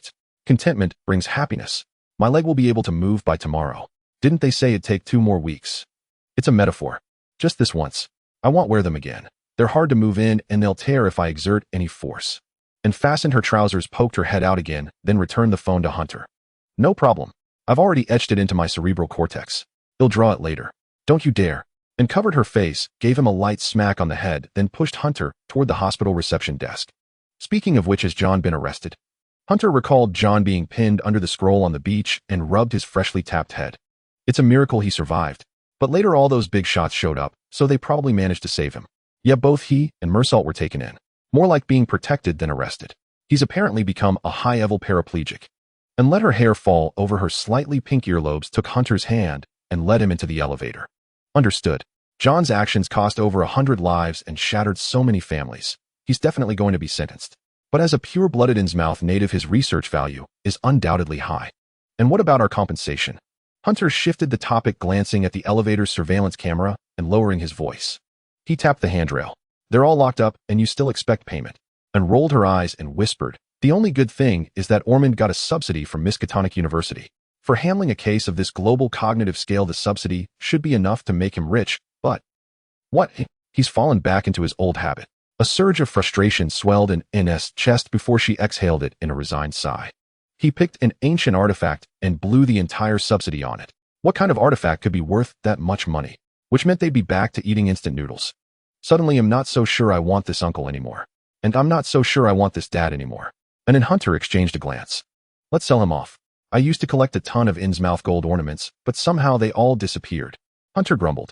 Vika ran off too, and I can't even catch him to trade for cash. And complained bitterly. Among the upper echelons of the Scholar Church, I recall there's this concept of walking 500k.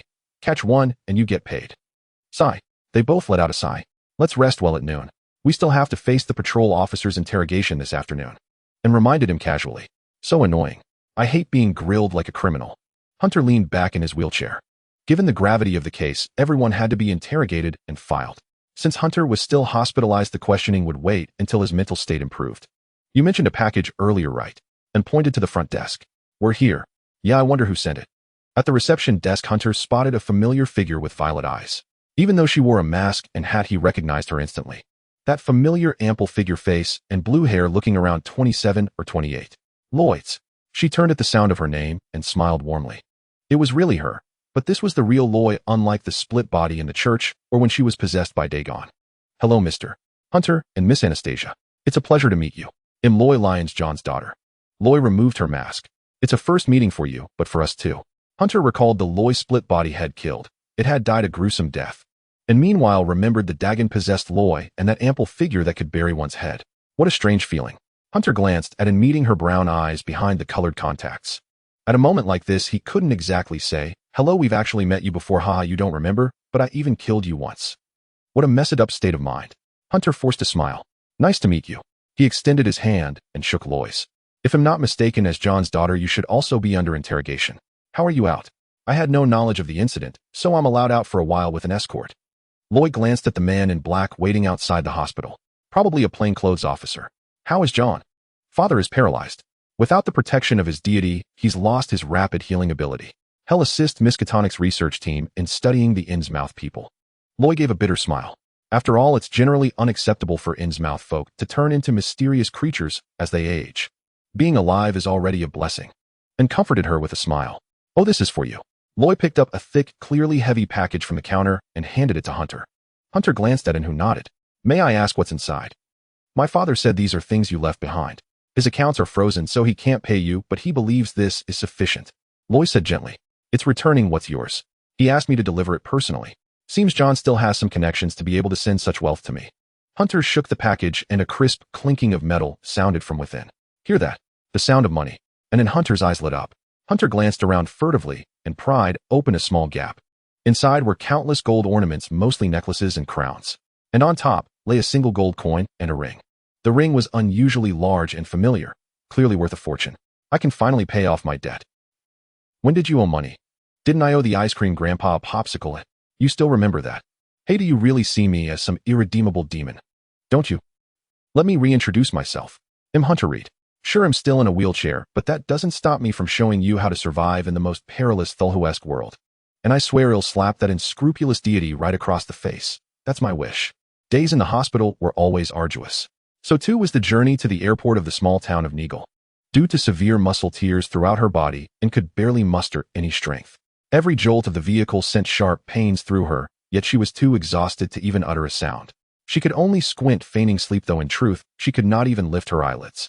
Though her physical form was gravely damaged, her spirit remained alert, and simply closed her eyes and let herself feel the agony coursing through her body. But this was trivial, merely pain, and she was not afraid of pain. When she was loaded onto the ambulance, the accompanying nurse needed to check her condition. Seeing and with her eyes shut, unresponsive to any calls, the nurse used scissors to cut open her sports vest. After all, her state appeared dire, her body covered in shattered, bloody stains. Who knew what other injuries she might have sustained? The nurse had to be thorough, cutting away all her clothes to ensure no part was overlooked. But the nurse froze. Male or female? She muttered, scrutinizing for a moment. Male? He looks quite handsome. But isn't our patient supposed to be female? She doesn't have an Adam's apple, another nurse nearby remarked with a glance. An intersex person. These nurses specialized in dealing with mysterious beings and had encountered many unusual creatures with a vast array of genders. There were even bizarre genders like attack helicopter or shopping bag. Let's just cut it open and see, the first nurse said. The initial nurse casually cut away the remaining clothes. All the female nurses in the vehicle crowded around for a glance to confirm the physical traits. Oh, the nurses in the vehicle suddenly understood. So this is Professor Orman's daughter. I thought we had the wrong person. But why isn't she developed? Her blood indices are off. There's ether in her blood, but her chromosomes are still human, another nurse noted. She's probably half mystical being. Ooh, it's normal not to develop. I know what you're about to say, but please stop. And wanted to speak, but as soon as she moved, the corner of her mouth began to twitch and spasm. I thought my career was over, mistaking a man for a woman, the nurse said, wiping imaginary sweat from her brow as she looked at Ines' mouth. See, she's laughing at me even in her sleep. I'm not asleep. I'm not laughing at all. That twitch is me trying to curse, but failing. How mortifying. Hunter, in the same vehicle, was still drifting between sleep and wakefulness, enduring the torment of pain, while it felt as if the sky had collapsed. You might as well have let me pass out, she thought. Normally, symptoms like full-body muscle tears were after effects of an eruption. A sip of Hunter's arterial blood would suffice, but he was also low on blood. After the doctors identified the cause of Ines' immobility, they issued a hospital diagnosis, and the medication she received was 2 50-milliliter cans of plasma. Some nutritional supplements were also injected. The blood provided by the hospital was all frozen with mediocre effects and a foul taste, always carrying a medicinal odor. Mixed with many nutrients, it tasted even stranger when heated. It was like the difference between the sour plum soup from a normal tea shop and the one the hospital prescribes, always with a medicinal undertone. Even Hunter's blood tasted better in thought as she held the straw of the plasma pack. Fortunately, it worked. After returning to the Arkham Federation, just one night later, the cyan streaks on Ines' skin from muscle hemorrhaging had mostly faded, and she could get out of bed on her own. In vampire form, her recovery abilities were better, faster, and stronger. But if she left that mode, her body would fall into severe fatigue, placing a heavy burden on her spirit. At that point, she wouldn't be able to move at all, making things even more uncomfortable. So with her muscles torn throughout, and didn't consider transforming into a vampire to recover. Heave-ho! Ines' feet finally touched the floor. With the air conditioning on, the tiles were a bit cold, but in summer this chill was pleasantly refreshing. The patient gown she wore seemed to be made of a different material than usual, softer and more comfortable. It was early morning, the exact time unclear, but she felt fully alert, confirming it was likely the middle of the night. Perfect. And stealthily crept to the door, poked her head out furtively, and looked around like a cat. A nurse was on standby at the door, but was resting with eyes closed in a chair. If anyone in the ward rang the bell, she would immediately get up to check. This probably wasn't a normal ward. Come to think of it, there seemed to be surveillance in her room too. Ines' heart skipped a beat as she turned back and locked eyes with the camera. Buzz. The camera seemed to be manually controlled. It looked back at the hospital bed, then back at her. Was it telling her to go back to sleep? Whoever was on the other end apparently didn't want to come down personally to put her to bed, so they used the camera to signal. Oh, what's the point of sleeping at night? Telling a vampire to sleep at night. I want sleep until the moon does. What were those poses those little girls in the shows Hunter usually watched? And tried closing one eye, squeezing out a cute smile, pointing toward the hallway outside, and making a walking gesture with her fingers. Then she clasped her hands together in a pleading posture, swaying her little hands and bobbing her head. Cute. If it's not, I won't do it again. A person in their 20s doing this. Kind of gross, isn't it? The camera. Then it tilted up and down once before turning to a corner and staying fixed there. Was that permission to ignore her? He then him off. And quietly gripped the doorframe, slowly lifting her head. Her soft, ear-length short hair fell back with gravity, revealing a neck as white as a swan's. She saw the number on her ward. 702. Below it were a few words, Miskatonic University Sponsored Special Care Ward. And remembered this. It was a special floor ward in South Central Hospital reserved for investigators, victims of mystical incidents, and circuit patrol officers to recuperate. Orman had stayed here too. Now it was her turn. Where was Hunter? Let's go see what Hunter's doing. And flexed her wrists after waking up. Her body was recovering even faster. The purple bruising on her skin had almost completely vanished from sight, and tried a high kick on the spot, easily lifting her left leg above her head. Her muscles were still a bit sore, but it was within a tolerable range. She expected to be fully recovered by tomorrow night. Next up, nighttime activities. Vampires are always nocturnal creatures after all, and darted out of the room like a cat. She had already memorized the positions of the medical staff in the hallway, and directly hooked her single hand onto the protruding floral carvings on the ceiling clinging to it. If a professional rock climber saw this, they would probably weep. At a time like this, no one would notice the ceiling, right? Probably. Then, without making a sound, she made her way to the nurse's station. Although the nurse was on duty, she was also glancing at her phone during her spare time, not paying attention to what was above her head, and stealthily swiped the duty nurse's inspection sheet. Hunter is in room 706. The rest were unfamiliar names. They were probably the injured patrol officers, and confirmed this after seeing the name of Police Chief O'Hearn. Ding, huh? The nurse looked up hurriedly, turning off her phone's alarm. Time for rounds again. Where's my sheet? After confirming it wasn't on the desk, the nurse lowered her head. Did it fall on the floor? It had flown up to the ceiling. And pursed her lips, released her grip, and let the sheet drift to the other end of the nurse's station. Then she headed toward room 706. She could greet them, but that would be too troublesome. She might even have to sign a visitation form, and just wanted to go straight in. Room 706 was right there, and gently pushed the door open. From inside came Hunter's muffled groans of pain, as if he were making them in his sleep. His leg was broken after all. He was probably suffering from phantom limb pain now. And closed the door and knocked softly. Knock. Hunter was still asleep inside, and quietly studied him for a moment. He was really dead to the world. Come to think of it, looking at him like this, he was actually quite handsome. Why hadn't she noticed that before? It must be because of that mouth of his. She kind of wanted to punch him. It felt so thrilling, like stealing a taste of something forbidden. Forget it. She shook her head, casting the thought aside. Then just punch him. And suddenly thought of a brilliant idea, and slowly reached out her hand. Slap. She smacked Hunter across the face, and as he opened his eyes in a daze, she quickly pulled his head into her shoulder to comfort him. Don't be scared, you were just having a nightmare. What a bro move. Giving him emotional support in the middle of the night. Who would have thought that the bro was actually here to punch him? And thought this plan was excellent. No, I wasn't asleep. Hunter opened his eyes in discomfort, his gaze filled with grievance. I was just in too much pain to talk. Why did you have to slap me right away? How the hell did you get in? I remember there was a nurse at the door, right? Hunter didn't continue. He felt his head resting against something hard, in his chin. If she pressed down hard, it might pierce his skull. He had already experienced the strength of a vampire. His sternum had nearly been fractured. Rubbing someone's head is a way to build affection. You should cherish the people who rub your head. And said coldly, instead of responding with cold words like how the hell did you get in? Hunter knew she was trying to lighten the mood with a joke, but he really couldn't muster a laugh. And released her hand, slowly retreated to the door, raised a fingernail, and lightly scratched a mark on the handrail, staring at Hunter with a threat. Forget it, this is too awkward. Let's start over. Fine. To save his own skin, Hunter replied. A&S head withdrew, then popped back out. What are you doing here? Hunter said. How are you?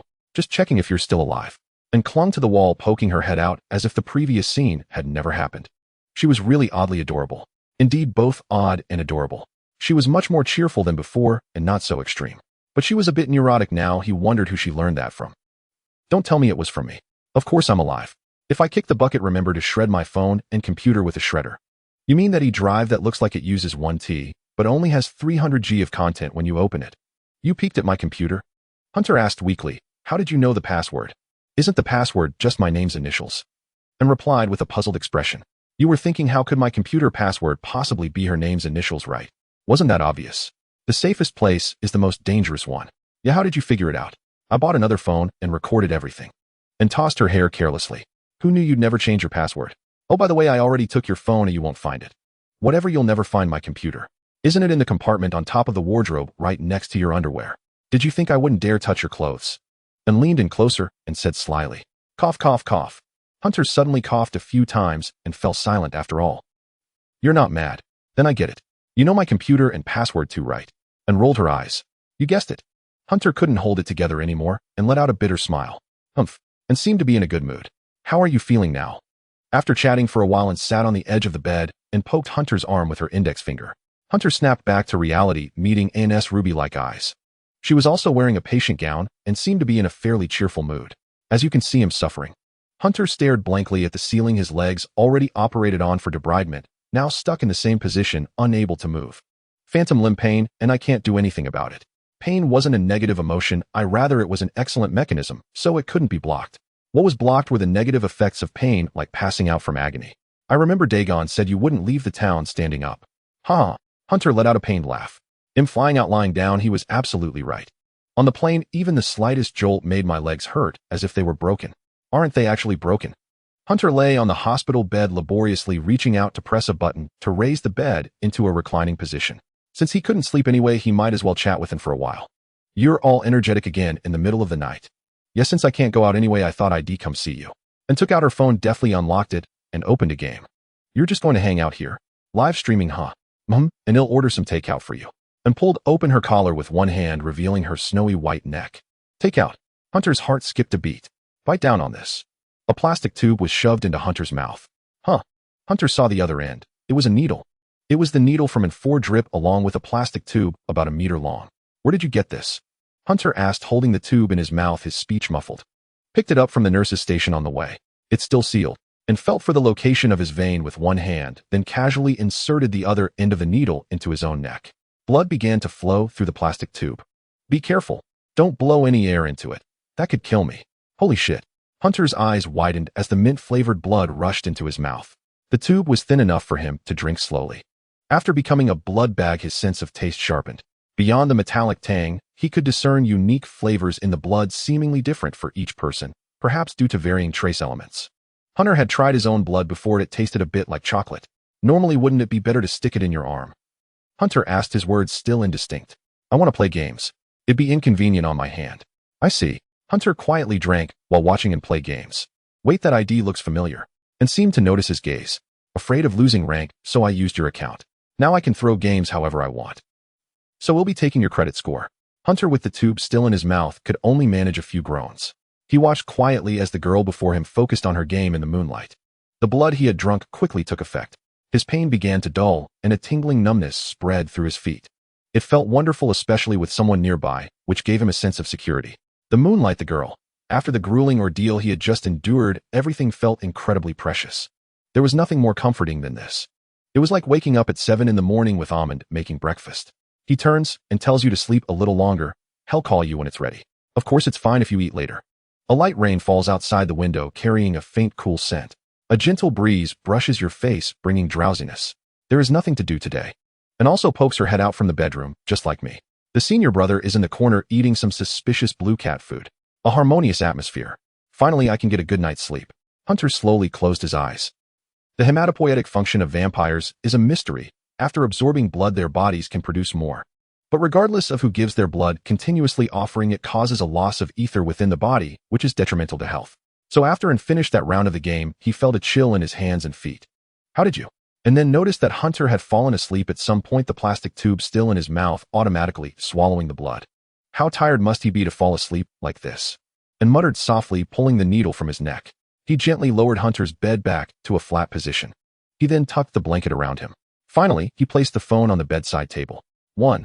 All the points you lost over the past few days from not playing, I've earned them all back. And walked to the door. Get some good rest. The door closed. Hunter really does need to rest, and so do you. A woman's voice suddenly emerged behind him, and turned around to find a woman wearing a pitch-black mask. Who are you? Me. The woman removed her mask, revealing a very lively face. The investigator in charge of monitoring this floor today. An investigator? I recall investigators all have identification call signs. And asked cautiously, what is your call sign? The woman paused for a few seconds. I hate that question. You can call me Lazy Dog. My name in the database is LGSB. Don't laugh. I don't want to explain the specifics. The woman said somewhat dejectedly. I know everything you've been doing in here. You weren't too lazy to come down. You broke the rules by sneaking into the ward in the middle of the night, so I had to come check. Ms. Lazy Dog put her hands on her hips. When you were acting cute in front of me earlier, I thought you just wanted to step out for some air. She was about to say something more, but saw and cupping her face, eyes wide open, looking adorable. Since nothing happened, I'll pretend I didn't see anything. Lazy Dog pursed her lips, reached out, and ruffled the girl's cheek. So cute. At the end of July, Hunter was discharged from the hospital. The main reason was that his legs had regrown. Many had witnessed his condition upon admission, and it would be inappropriate for them to suddenly see his recovery now. To avoid further complications, Ormond fetched Hunter before he could walk. Ormond still had paperwork to handle, so he dropped off and Hunter at the doorstep, leaving him to push Hunter inside. Since the human body lacks the ability to regenerate limbs, this sudden restoration required the body to adapt to the new appendages. According to the doctors, Hunter would need about 2 weeks to acclimate to his new limbs. For now, he still couldn't walk. This was already remarkably fast. A normal human undergoing limb reattachment surgery would need 3 months of rest, and even then the limb wouldn't be original. I have a question. After Ormond let Hunter out of the car and asked, "What's wrong?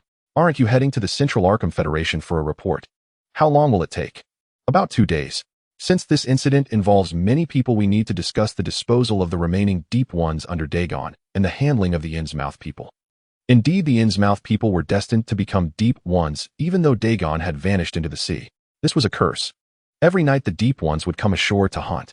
Before, the world was deceived and unaware, but now it was common knowledge necessitating a basic plan. Ormond suddenly recalled another matter: the federal impeachment. It seemed he had forcibly pulled down one of the stars. The entire satellite launch had become unstable, requiring someone to go up for repairs, an exorbitant cost. Logically, this specialized aerospace missile which he had helped design should have detached easily. Then, and more a peculiar expression, "Hunter will be under my care." "Can't you manage?" Ormond asked distractedly. "How could I not?" And instinctively wanted to show off before her father. "Then I'll leave it to you. They'll cook you something delicious when I get back." Ormond patted An's head and climbed into his beloved sports car. "If you don't feel like cooking these 2 days, you can order takeout, but it's on your dime." Clearly that meant no takeout. "Uh-huh," and nodded helplessly, and pushed Hunter inside. They closed the door and exchanged a glance. "Uncle's gone?" Hunter asked. An's eyes began to gleam brightly as she casually tossed Hunter's bundled clothes onto the sofa. Then, Hunter pulled a cloth-wrapped bundle from his chest and opened it gently. Inside were gold ornaments. Were rich. And then Hunter erupted in ecstasy. "Real gold and silver, all gold. Pure. The kind that bends when you bite it. When do we cash it in? We need to find the right place, or we'll get reported. The gold won't run away, no rush." Hunter planned. "We'll deposit it into a joint account. Since it's just us, whoever needs it can use it, no need to split." Ormond would never have guessed they received a package from John. "No takeout. Order whatever. Money's no object." Hunter pulled out his phone. "What do you want for lunch?" "My treat. My treat." And also took out her phone, speaking boldly. "My treat. I said it's my treat." And leaned in, exuding an unyielding aura. "Fine, you treat." Hunter closed his phone with a meek expression. "Ladies first, sis. Aren't you going to argue?" And rolled her eyes, but still used her own allowance to order takeout. "It's only times like this you call me sis." The delivery fee was steep, but a trifle compared to the gold. Since Ormond was away and no one reminded them what to eat and ordered things he usually forbade. "What did you order?" "Hint something to suck, drink, chew with ice." "A leaf bucket." Hunter looked shocked. "You smoke that? It's bubble tea, you idiot. Can that be a meal? Is it even legal?" "It might be legal in some places, but that wasn't the point." And held her head and continued. "Also chicken burgers, ice cream, pizza. Whatever's high in calories, I ordered it. Cost me almost 3 gold pounds, enough for a day. I was just playing along. Isn't that what you wanted? You caught me." Over 10 kilos of gold. "I think we can live on it for half our lives." And sat at the table biting into a pizza, chewing contentedly. Think bigger. After selling this gold, the 1,000,000 gold pounds could last a lifetime. Hunter stuffed a piece of chicken into his mouth. The tender, savory meat with its rich grease was a delight to the taste buds. Used to refined food, indulging in high-calorie fare was a nice change. He vaguely remembered the doctor advising against heavy oil and salt. But that was for normal humans. Now he was at least half a mystical creature, wasn't he? After all, he had grown a new pair of legs in a few days, startling even the seasoned doctor, who muttered, "Your growth rate is like a lizard's tail. Just eat." When they were nearly full, and grabbed a cup of bubble tea and took a long slurp. After finishing the tea, a pile of dark, chewy tapioca pearls remained. The pearls were round and springy, perfect as blowgun ammo, harmless enough. "I remember a game." Hunter gazed nostalgically at the pearls. "Where you shoot them like bullets. I was the king of the orphanage, and no one could beat me." They exchanged a glance and fell silent simultaneously. The same thought struck them. Hunter squinted down his tea and saved his pearls too. "Young maiden, are you challenging me?" According to Ormond, a good investigator knows how to control their body weight and fat distribution, because no one can escape a mystical creature's pursuit with a bulky frame. Unless they're a nimble fat person. So under Ormond's health education, and often ate vegetables and rarely drank bubble tea, she had never played with the pearls. What a well-behaved child. And slurped another pearl and squinted too. Since Ormond's not here, how about some excitement? A spark of tension crackled between them. Puffed and raised her straw, first loaded a pearl and shot it at Hunter. Hunter swiftly ducked under the table, dodging cleanly. Though his legs were immobile, his arms worked fine. Hunter crawled agilely in the shadow under the table, emerged in front of and having stuffed all his pearls into his mouth. With one hand holding the straw, the other was free, and was startled as a crawling figure emerged from beneath the table. She quickly shifted her body back. Seizing the moment, Hunter steadied the part of the chair and had vacated and shot a pearl toward her head. But she dodged it too. Secret technique, Gatling art. Hunter puffed his cheeks and fired pearls rapidly and accurately at In's face, and was hit once. The pearls barely hurt, not even registering his pain. She quickly recovered. Why dodge when she could face him head-on? And adjusted her stance, extended her long leg, and clamped Hunter's chin firmly with her foot, immobilizing him. That's cheating. Hunter's brown eyes widened at the python-like grip. You can grab people, eh? Ever heard of a grapple? And grinned slyly. Like in games, a move that triggers an attack animation upon contact. She sucked a pearl and shot it fiercely. The pearl struck Hunter's face like a bullet. Though he fought back desperately, he was soon dizzy from the barrage. Splattered with pearls and tea, his face was soaked. He couldn't open his eyes. His eyeballs were even stung from the hits. As expected of a vampire who lived by his mouth, the muscles in his jaw were incredibly strong. Hunter retaliated wildly, and they stopped dodging, firing pearls straight at each other face to face. Her lips felt numb, her face burning red. She was blushing furiously. After a long moment, the two finally stopped. One collapsed on the table, the other on the floor, gasping for breath. The battle had been fierce. They hadn't even had time to remove the tapioca pearls from their faces, some already stuck on, making them look rather comical. Each of them had downed nearly 3 cups of milk tea, using all the pearls as ammunition. By the end, both had gotten serious, firing pearls plucked straight from their faces, even when the supply ran out. That's how it goes. You get carried away playing games. And lay sprawled on the dining table. What did I just do? Pulled pearls off my face and shoved them back into my mouth. Kill me now. And felt a pang in her stomach. And what's more, Hunter did it too. Doesn't he realize my saliva is all over them? I need to go to the bathroom. And stood up, dazed, plucking pearls from her face and clothes, tossing them to the floor and straightening her messy short hair. The restaurant floor, table, and walls were covered in black pearls. Shed clean up later. Wait, what about me? Hunter realized something was off. I need to go too. I'm disabled here, sis. Do it yourself. And probably exhausted, half closed her eyes and flashed a seemingly seductive smile. She grabbed the stair railing, tapped her thigh, kicked her leg playfully, and took Hunter's clothes bundle upstairs. Crawl over yourself. Huh. How could such rosy lips utter such cold words? But it was already upstairs. Hunter scowled and crawled darkly onward. Luckily, and showed some mercy, she took the second floor, leaving the first floor bathroom for Hunter. No matter how much time passed, Hunter still thought spitting at each other was utterly insane. Nightfall came quickly, and had already cleaned the restaurant. The pearls scattered everywhere turned into a jumping rehab exercise. A light hop, and they came off. As for the dried stains, she nearly cracked the tiles with her strength. If Ormond found out about this, he'd surely scold them to death. Buying high-calorie food is one thing, but trashing the house like this. Are you children? That's what Ormond would say, and wiped the sweat from her face. Click. Hunter's door opened. You forgot to knock. Knock, knock. Isn't it too late now, eh? Hunter tilted his head back, looking up at her. What's up? Anyway, it's about time. And looked at Hunter, now wearing an apron for washing clothes, and extended her hand to him. Time for what? Hunter put down his mouse, confused. It's 10 p.m. Aren't you going to shower? And glanced around. Where are your dirty clothes from noon? The ones stained with pearls. Hurry up and bring them. You'll wash them together, or they'll stink by tomorrow. And urged. How about I wash them tomorrow? Hunter's voice dropped. Why? Because. Some underwear, I'd be embarrassed to have you wash them. Things like that, you handle yourself right. Hunter still had some moral sense left. Underwear was private. And grimaced as she picked up the clothes bundle Hunter had brought back. There are clothes from yesterday in here. You plan to hand wash those too. Ormond was a clean freak. He made the kids hand wash their underwear, only throwing outerwear in the machine. And had picked up the habit. What's this? And suddenly spotted a glass bottle tangled in Hunter's bundle. But clothes like earphone cords were a mess. The bottle was trapped in the fabric sleeves tied together. Anyone who's traveled long distances knows the struggle. Her eyes returned to the bottle. Inside was a pure white substance like milk, but thicker. It's nothing good.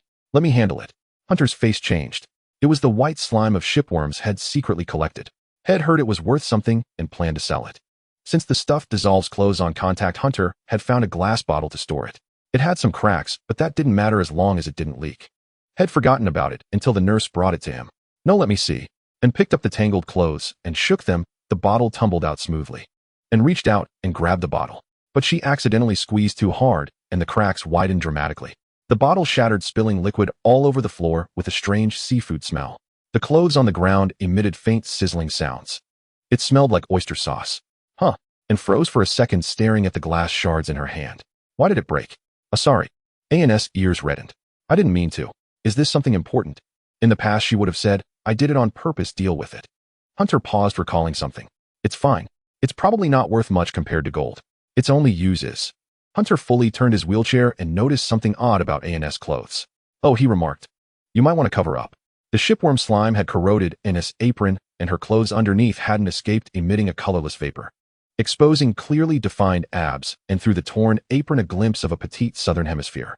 As for the bra, it was black today. She seemed to only own these two colors of underwear. Maybe it was an illusion, but her chest looked slightly fuller than before. The short-haired woman looked quite charming today. Stop staring, dude. I'm getting shot, and felt a headache coming on as she quickly crouched down, covering herself with the remaining clothes. Her ears were so red. Hunter's hand slowly reached for his phone, but a shard of glass embedded itself beside him. Don't move, or I'll kill you. An's eyes reddened, a look of anguish on her face. How could you keep something so perverted? Did you plan this from the start? Huh. Hunter started to say something, but noticed and seemed to scoop up the spilled liquid with her hand. This liquid doesn't harm human skin, only eats fabric. Like to play, buddy. He'll play with you. And narrowed her eyes and hurled the liquid like a baseball. A bad feeling. The thought had barely crossed Hunter's mind when he felt something wet on him. Before he could think further, a faint sizzling sound arose as his clothes rapidly corroded, emitting white smoke. Hey. Hunter started to protest, but it had already run out, flipping him off as she left. Seems like Head messed up. And been misunderstood. This is tough. I don't even know how to explain. Hunter tore off his clothes and grabbed a towel to cover himself. Looked like Head need another shower. I'm having some bad luck today, Hunter sighed. Women are such a hassle. He lay back to rest for a while. My. And appeared at the door, now in pajamas. Huh. Why are you back? The old clothes got corroded anyway. She walked and picked up the remaining garments and wiped off the slime. No need to wash them now. Saves trouble. Yeah. Women are a hassle, but bros aren't. And pulled the glass shard from the table, grabbed a mop, and cleaned the bedroom. She picked up her phone and tossed it in front of Hunter. Take a shower first, then get on. We're duo queuing. Log into the game for me. You know the password. Hunter chuckled. Nice act, but why are your earlobes so red they're about to bleed? Okay, I'll support you. Whatever you want, I've got your back. Full experience guaranteed. And closed the door. Hunter scratched his head. An's figure was surprisingly nice after all. Pretty cool. And good looking. Just a bit lacking in the chest area. Probably from years of working out. All the chest muscle gone. But that's fine as she can pad it. With the lights off, they're all. No, what am I thinking? Hunter quickly grabbed the phone and unlocked it with practiced ease. And left Hunter's room, washed her hands, and stuffed his corroded clothes into a trash bag. Then she returned to her bedroom and flopped onto the bed. Her ears were burning red. She could feel it without touching. She gently raised her pointed nose and sniffed her hand, just checking if the slime had any smell. But she quickly realized what she was doing. Her hands were long washed, there was no trace of the slime. It was just curiosity after touching his clothes. It felt like self-deception. What the hell am I doing? Arg. And hugged her blanket, pounding it with her fists. Normally she'd have beaten him half to death and then revived him with her own blood. But what was wrong with her today? Maybe I should grow my hair out a bit. And pinched her sideburn, feeling its smooth texture biting her teeth. That way I can cover my ears, so they wouldn't always betray her. Dagon struggled to open his eyes. Where is this place? It seems I have been asleep for quite a while, nearly a week. Someone has intentionally prolonged their slumber. He attempted to move his body, but found it seemed unusually small. Indeed, those humans cannot kill me. They can only weaken my body and power as much as possible. The remaining soul can only support basic thoughts, but that is sufficient. After all, I have once followed the great Cthulhu and experienced divine battles. Even a nuclear bomb could only leave me severely injured. Yet now my power is so weak. Dagon tried to move, but that was enough. Dagon looked around. It was very dark, seemingly just a room. Only a magic formation restricting his movements. How dare they underestimate me? Dagon couldn't help but chuckle. I laugh at how humans truly underestimate the divine. There was not a single sound of footsteps outside. They truly underestimated me. My power has weakened to such a degree that I can definitely blend into the human world and gradually develop. Although humans have weakened my power, I now have the qualifications to disguise myself as a normal human. With my usual form, I cannot disguise myself, nor can I descend my will like those high-ranking great old ones. That terrifying human is named Ormond, a remnant of the Reed family whose ancestors killed the hounds of Tindalos. I never thought they were not completely wiped out. Thank you very much, Ormond. I remember this fellow, though I didn't expect him to be merely a superficial individual.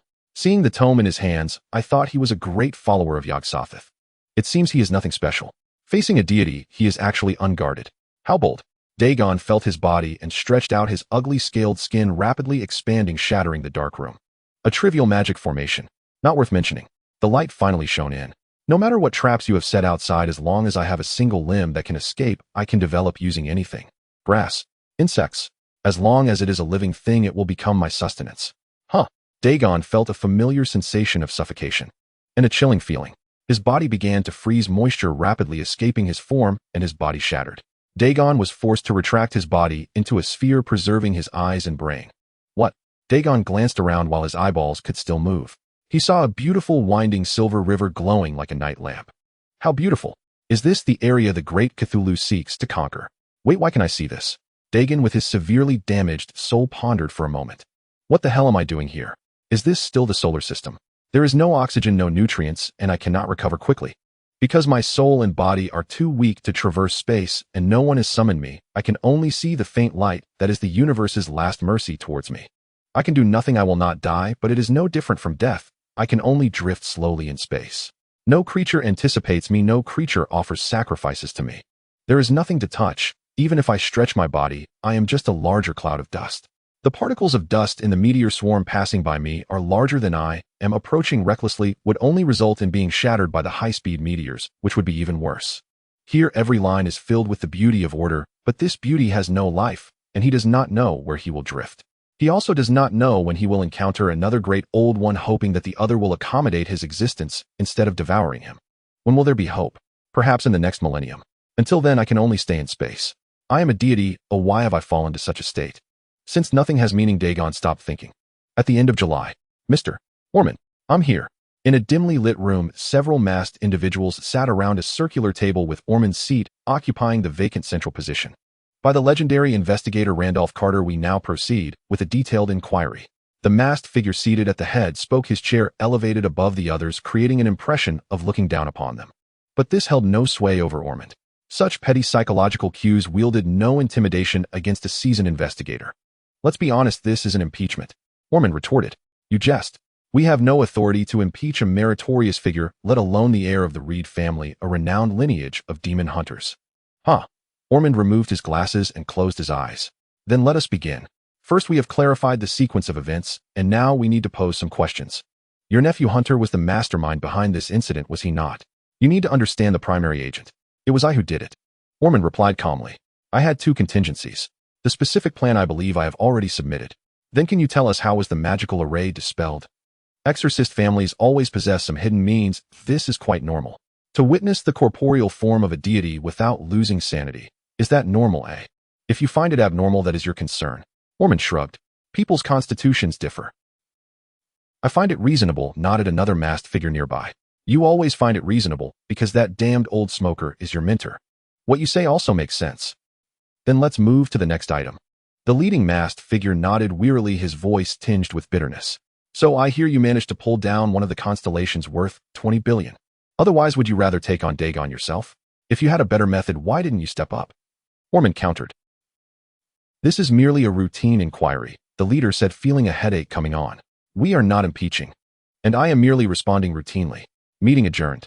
The leader finally lost his composure, tearing the complaint letter in his hand in two. That's enough. The remaining impeachment proceedings will be supplemented by the secretary. How? How am I supposed to know what to write? Another masked figure looked on the verge of tears, reaching out as if to grasp something. That's the duty of a humanities scholar. Write diligently like crafting a novel. The leading masked figure rolled his eyes. And you still claim this isn't an impeachment? Orman took a sip of black tea. Why would I impeach one of my own?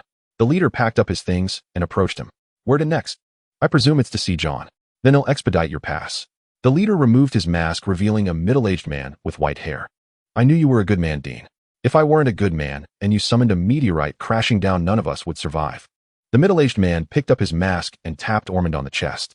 The Reeds are all madmen. That saying has never changed. I even suspect that if we provoked you a bit more, you'd blow this place up. The Dean handed him the pass. A gentleman would never do such a thing, Dean. But with Johnny around, you would. If the informants knew about Johnny, would they dare to impeach me? The middle-aged man sighed. Go on, fine, John. You can talk, but you must know, heroes have ill fates. He and that Ms. Massault have only a few weeks left. Be careful not to agitate him. He said softly, though his methods were extreme from a macro perspective, he is a hero. But to be specific, he was still a bastard, the kind who deserved a miserable death. If not for his merits, he would have been dissected long ago. I concede that, Ormond replied. It must have taken considerable effort to shield him amidst all the controversy. John was formerly an agent. His loyalty to the Federation is unparalleled, and we can still extract valuable information from him. The Dean said that effort was worthwhile. But what about Masalt? She can't survive either, Ormond asked. She is a clone originally created as a disposable asset. Don't expect the materials used to be of high quality. Yet love does work miracles. This clone Masalt seems to retain many memories of the original. Perhaps the materials used were from brain tissue. Well then, since they don't have long to live, take care of them. Am a man who'll die at 45. Shouldn't you look after me a bit more? Ormond let out a soft snort. The ultimate joy of archaeology lies in destroying everything and letting future generations guess what happened. Meaning if unhappy head blow up the earth, right? All right. The Dean wore an expression of defeat, choosing not to pursue the topic. So given your ingenious proposal for handling Dagon, what reward do you desire? We have a stone tablet that seems to match the one you purchased last time. We can also provide you with a sum of funds. The stone tablet, you say? He'll take that, Ormond answered without hesitation. But you can only choose one. Is it too late to choose the funds now, eh? Too late. The Dean sent the tablet's information to his phone.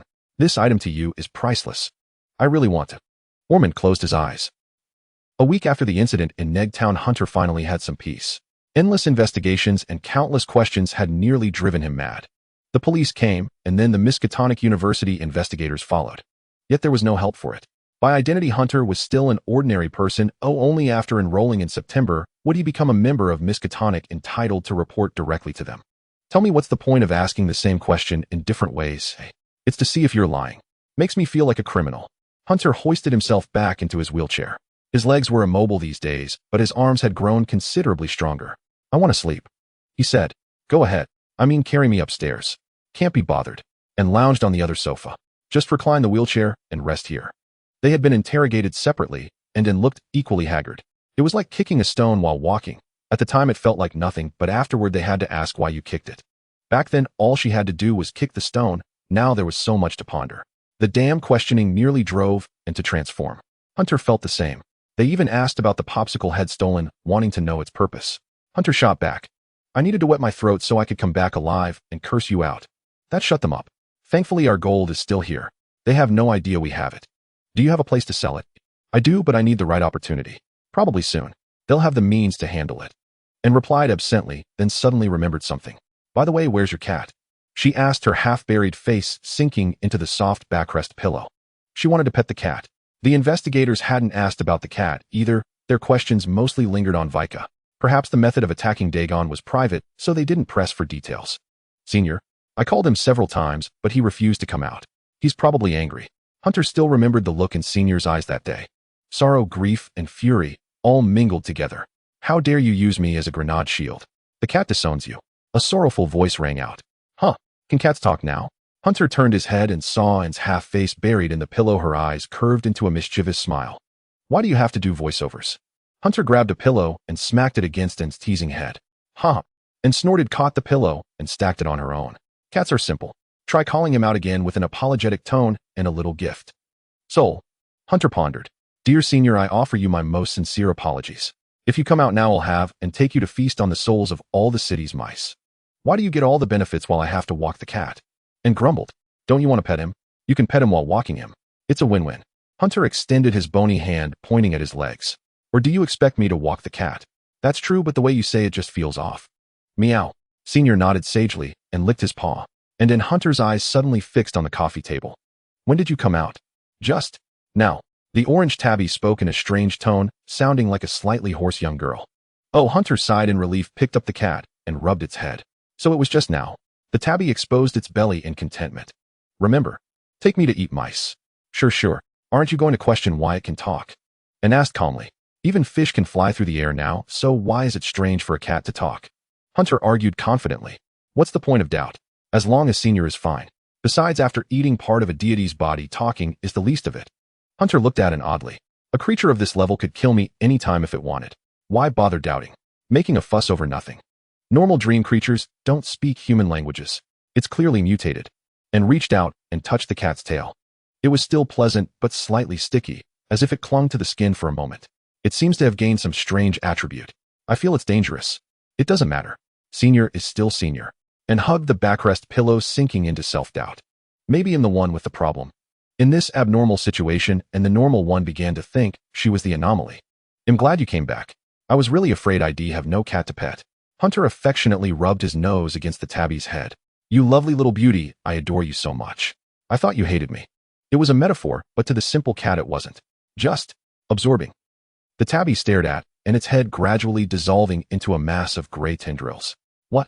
It's a disassembling cat. Hunter touched one of the cat's limbs. It seemed harmless. The tentacles were smooth and silky, covered with what felt like cat fur. Put it down. And tensed, her heart pounding as she unsheathed a few sharp claws ready to strike. This ether felt strange, and sensed her sanity dropping.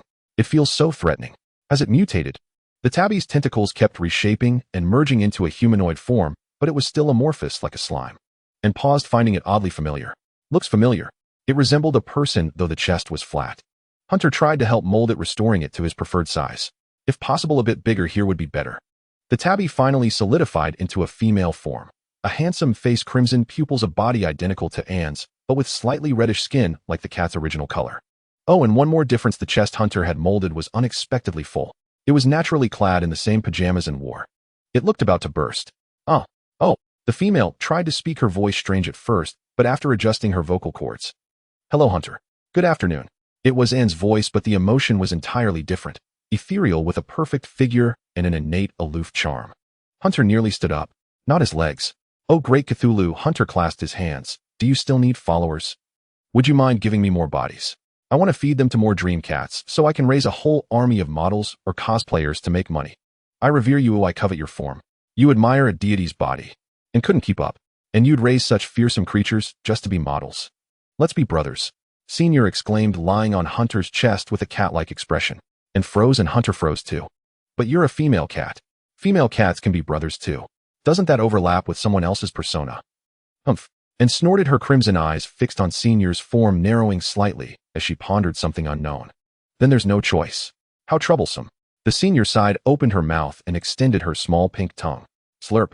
She licked Hunter's face in one swift motion, making him jolt. Seeing her move like that with Anne's face gave him goosebumps.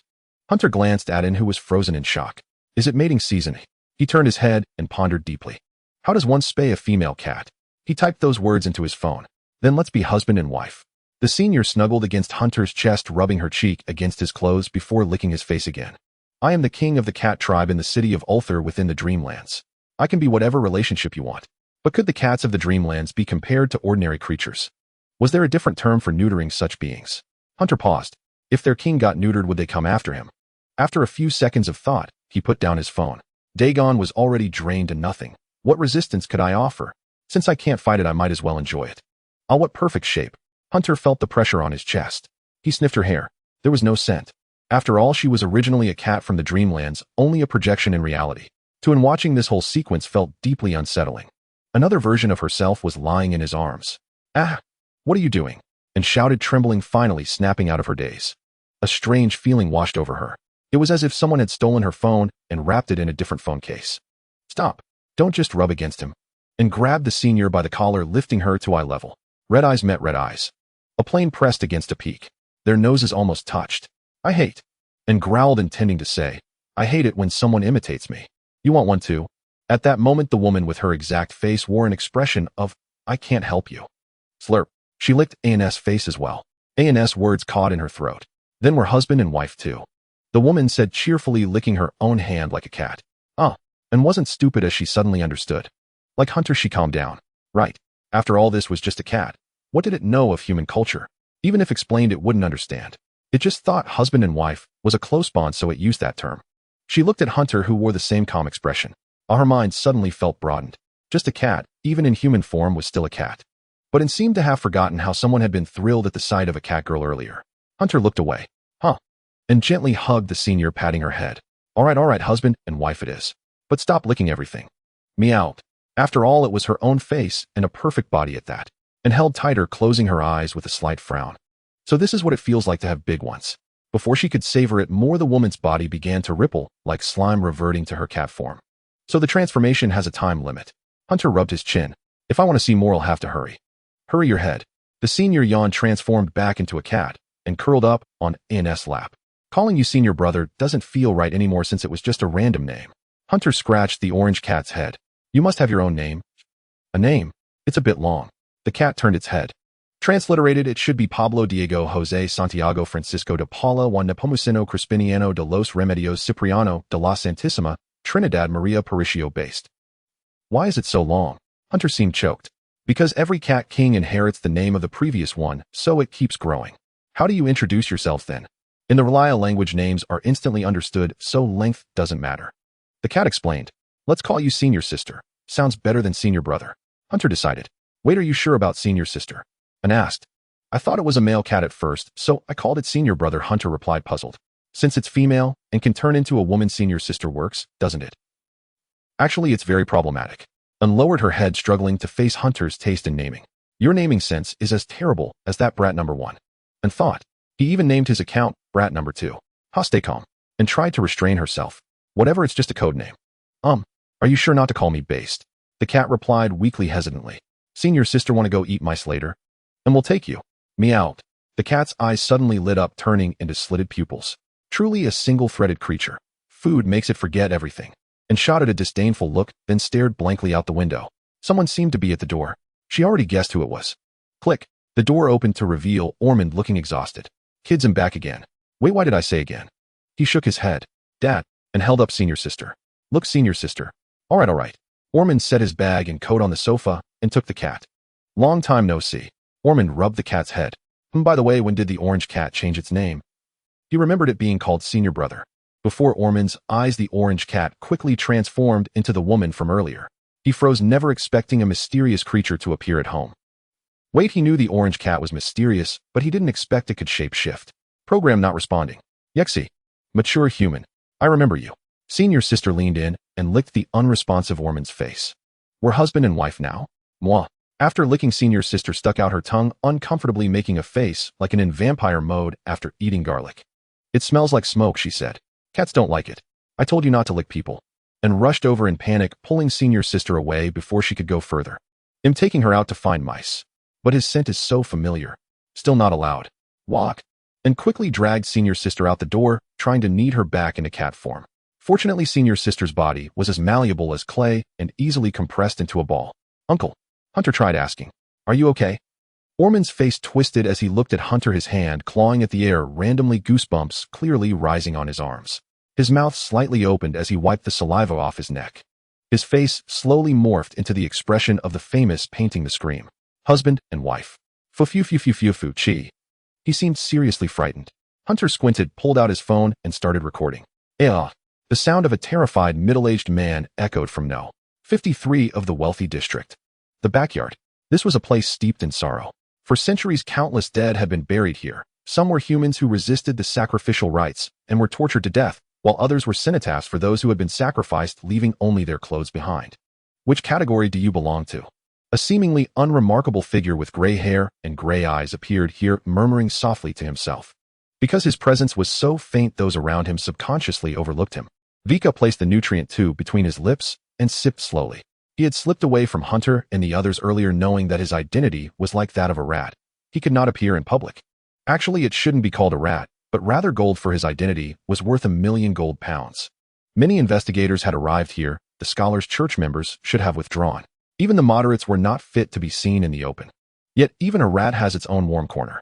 When the bug in his mind was removed, Vika gradually recalled a familiar person from his memories. I'm going on a business trip to a small island. It might be a while, but it's a good place to decipher the Necronomicon. In his memory, when he was very young, a familiar yet strange figure said this. When you miss me, close your eyes and walk forward. Memory will let you see me. I remember you, mother. Vika savored the word, gazing at this backyard. In truth, he had remembered as soon as the formation was lifted, but he had suppressed his longing all along, never letting it show. Where are you? He had to find her before more people arrived. Dirt showered onto Vika, causing him to stumble. Sorry. Someone nearby immediately said, we're all here digging graves. Don't take it to heart. They'll lend you a shovel later. Hey buddy, is it your dad or your mom buried here? He wanted to punch him. This guy had zero emotional intelligence, but he didn't dare. Coward. Damn it. A few weeks ago, Vika, go to Neagle Town. The gray-haired man gave the order. Why, I have a hunch you'll find something there. The man opened the monitor, which displayed a book. Vika recognized it. A copy of the Necronomicon, something every member of the Scholars' Church longed to see. Or rather, everyone connected to the occult yearned for a glimpse. It contained endless spells and answers. Not the wisdom of mankind, but the random musings of a deity. But now a part of it was missing. That part seems to have been lost there. Intuition and divination both tell me something is there. Nowhere to be found. Hundreds of thousands of graves. This backyard was astonishingly vast and chaotic, with many coffins even stacked on top of each other. Vika sighed in resignation. Might as well try anything. Close your eyes. Vika chose a random direction and approached a grave, his toes kicking something. No way. He opened his eyes. It was a tombstone inscribed with someone else's name, and it was a cenotaph. Clearly a successful sacrifice, leaving no body behind. Hey, someone nearby immediately cursed. Don't kick my son's grave. Vika received a kick in return. He wanted to fight back, but gave up the idea. I knew this wouldn't work. Vika sat dejectedly by a tree at the edge, pulling out the copy of the Necronomicon. Its cover was made of human skin, capable of lasting a millennium without rotting. A bit terrifying, but since it was left by his mother, it wasn't scary. Where are you? Vika whispered. Raindrops began to fall from the sky, trickling down the leaves onto the book's cover, as if the trees were weeping. Vika leaned back, his head gently resting against a stone like a pillow. The tree grew strangely, almost enveloping him, and lying there felt comfortable. Wait, why was there a stone here? Wasn't this a tree? Vika turned his head, and a familiar name appeared before his eyes. If his vision wasn't failing him, the name was identical to his mother's. Vika sprang to his feet. The tree before him had likely grown from a seed that fell into the soil, wrapping around the tombstone as it grew. This was the site of a failed sacrificial ritual. When the ritual was interrupted midway, the victim would have their arteries cut and die. The coffin must be covered with scratch marks from fingernails and the black edges stained with rust-like traces. Those bloodstains had seeped out, nourishing a sapling that had fallen in. Not too bad. Vika opened the ancient book in his hands. Beside the obscure, unintelligible text were graceful, readable annotations. It was because of these that when urgent decoding was needed, Vika had been able to set up many formations without losing much sanity.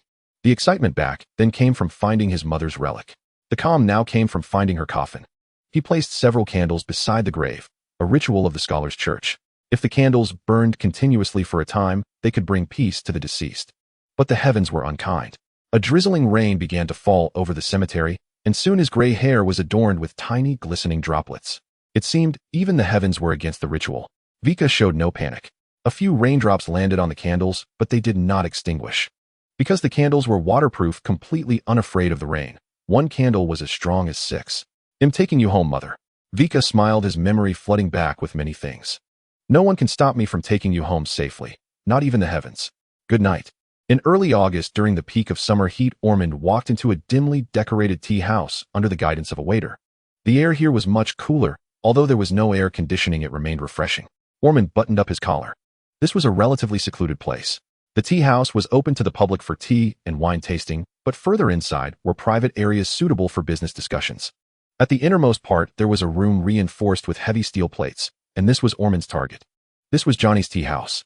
Having visited so many times, Ormond was even more familiar than the petite waiter, yet he always seemed to step behind. Gentlemen are like that, always giving face to others. However, the new waiter seemed somewhat displeased, pouting slightly in frustration. What's the situation? How could you be so familiar with this place? She thought. Don't think just because you're handsome and a guest of the master that you can do as you please. Well, it seems you can do as you please since you are a guest personally selected by the master. But the waiter suddenly felt her profession was insulted, as if a mere diner could cook better than the chef. It was as if she was there to ruin the atmosphere. Although she had not been working long, she certainly wouldn't lose to humans in guiding. As they approached a corner, the waiter suddenly froze. She rarely came this way and forgot which direction to take. Oh right, it seemed to be on the right. She quietly turned back to look, and the person behind her also paused, his gaze directed to the right. I think going to the right is a good choice. You are correct. Oh, you are too kind. The waiter's fair cheeks flushed slightly. Yes, why don't you just go in? I can't keep up with your pace anymore. The waiter thought shyly, but dared not say it as it would be too embarrassing and contrary to a vampire's dignity. Right here, mister. Ormond welcomed to Master Johnny's room. Finally arriving at the door, the waiter let out a sigh of relief. I will notify the master for you. She took out her phone, her delicate fingers tapping expertly. No need for that. For me, there's no need to respect such formalities. Ormond smiled, extending his foot to kick the door. Bang! The waiter's phone fell to the ground with a clatter. You? How could you kick the master's door? She bent down in shock. Because notifying him takes too long, Ormond replied lightly. He might still be providing material to some manga artist needing to pose half-naked for portraits or something. How could you make such assumptions about the master? This is terrifying. Who knows what his identity is? The door opened, revealing Johnny, who was buttoning up his last button while shooing out a manga artist. The waiter remembered the green-haired manga artist with a headband. He was the master's previous guest, and now he was being kicked out. Orman, would you like something to drink? Johnny asked, glancing at the waiter, gesturing toward the green-haired manga artist. Take this gentleman away, kid. The waiter stood up, relieved, and instinctively touched her slender waist. Oh no, I forgot to bring a pen and paper. If I wanted to leave a contact for him. This was the resting place of the great vampire king, Mr. Johnny. Apart from a table for drinks, there was only a large bed where he liked to lounge and taste small pastries. But today he had business to attend to, and he had to put on clothes to receive guests. Who was that just now? A foreigner. What was his name? Northwest Luohan. He came to gather materials from me. Strange name, but you are quite popular, Johnny remarked. Your spirit seems to be doing well. Not bad. I recently acquired a stone slab related to hounds which pairs with the one I obtained previously. Ormond revealed a bitter expression. The Tindalose hound. Johnny clicked his tongue. Isn't that the dream creature that resembles a hound, but has no real connection to them? Yes, but that's not the point. Ormond interlaced his fingers. The point is that I have been disliked by Anne. He still remembered Anne's expression, and had a look that said, clearly there's no money at home, yet you've chosen to take the stone slab. You really don't listen to advice, which was quite pitiful. But there was no helping it. An archaeology professor could never refuse such things. You deserve it, but you can tell her if there's no money she can come to me. Johnny raised his wine glass. As my half-heir, I can give her many things and have my inheritance rights. She wouldn't do that. An inheritance rights? When do you plan to die? Ormond scoffed. Will I still be alive to see you give her your fortune? Probably not for another 1,000 years. Vampires are hard to kill unless humanity goes extinct. Then that's just an empty promise. You can choose to pay in installments, but never finish paying it off. Ormond sneered, using that tone to press the weakness in Johnny's words. That's fine. Oh, anyway, I don't have many years left to live. Consider it leaving you with some fond memories. Encountering women makes me nauseous. Oh, what a fond memory. I can grant you eternal life as long as you accept my embrace. Johnny took a sip of red wine. No thanks. While I enjoy being alive, I also don't want to live forever. It's quite contradictory. Ormond sighed. He felt that living was exhausting. At only 42 years old, he had experienced events that others might not encounter in a lifetime. So what's the situation this time? Ormond composed himself and asked. A banquet, one that occurs once every half-century. For you it should be the first time. Johnny tasted his red wine. So am I going to? Not just you, and Hunter must also go. My son can't return for management reasons, so the rest of my children must attend. You know, it's a matter of face. Why? What's the necessity of this banquet? A few centuries ago, when there were not many humans and vampires were quite numerous, there were not many means to store blood. Humans hid away, so it was clear that blood was insufficient. Those who had not fed for too long would grow weary and eventually turn to ash, dying in their dreams. Johnny shrugged nonchalantly. So many vampires died that their population plummeted, solving the problem of overpopulation. An ironic tale. Indeed. Later, some vampires chose to lay down their haughty crowns and ally with humans. The vampires helped them avoid catastrophe, and in return humans offered a little blood. Later, due to the overwhelming number of blood-starved vampires, they decided to unite several vampire branch races and host a banquet called the Feast of Thirst to aid those inflexible branches. And did those branches survive? Asked Ormond. No. Since it was held once every 50 years, all those rigid branches perished. The survivors were those who had allied with humans and no longer needed aid. It became a pure celebration for the survivors. Fascinating. Ormond took a sip of his wine. Survival of the fittest. Then the banquet's nature changed. It became a joyous gathering once every half-century, a chance for members of different branches to meet and bring their children to see one another. Wait, is this a matchmaking event? Ormond grasped the key point. Why bring the children? Marrying and having children with humans dilutes bloodline purity. Others might manage, but the main branch mostly selects vampires as spouses. Otherwise, they can only hope for ancestral genetic reversion. Johnny yawned. Seems you've integrated quite thoroughly with humans, even calling yourselves people, Ormond teased. So I must go. Yes. And as the vampire king, it's best that all 3 of my children attend. But my eldest son is away as a mafia don and can't return, and my second daughter passed away years ago. Having only my youngest daughter, there would be too embarrassing. And you as my blood bag must also come, since you appear to be my thrall, the highest-ranking thrall. Johnny shrugged helplessly. Through bloodline connections, the other branches all know I have a peculiar daughter. I mean, Anne. And you are known to them as well. Are you kidding? You want my daughter to go to a matchmaking event? Just a formality. Johnny explained, nothing serious. Think of it as a trip. Isn't it too soon? They just returned from Innsmouth. Then can you bear to leave them alone together? Johnny teased. It's just a meal, nothing extra.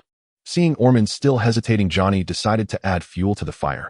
I heard In and Hunt haven't had any summer vacation, yet have they, eh? The banquet is in Eastern Arkham, nearly halfway across the globe. Just show your faces on the first day, then you can do as you please afterward. My treat. All travel expenses covered. Alone together. Ormond's expression shifted as he suddenly recalled their creativity. It seemed that whenever In and Hunt were together, they became a duo of idea generators, always stirring up trouble. Just a few days ago, they had conjured up a senior sister.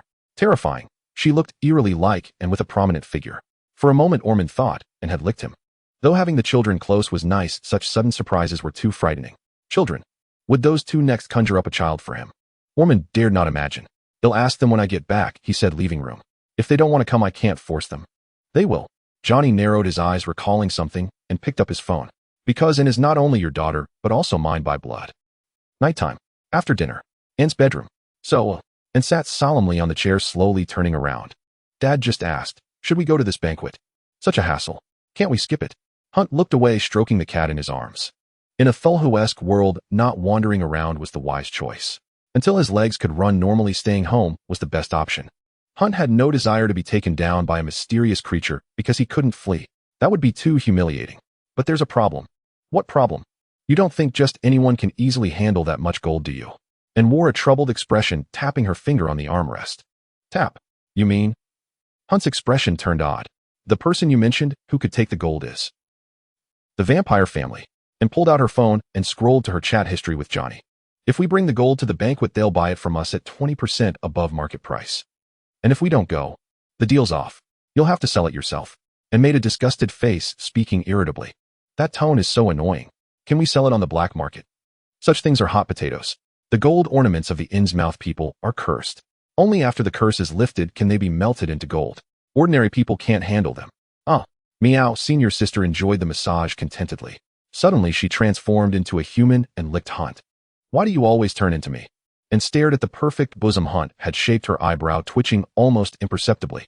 Because a new transformation takes time, while shifting into a form I've used before is easy, senior sister said slowly, then climbed onto and then licked her too. That tickles. Stop licking my neck. It's too sensitive. And pressed senior sister's head, squeezed her back into the form of an orange cat, and the cat scampered back into Hunt's arms. So, are you going? I really don't want to. Hunt rolled his eyes. Brother's still a cripple, you know.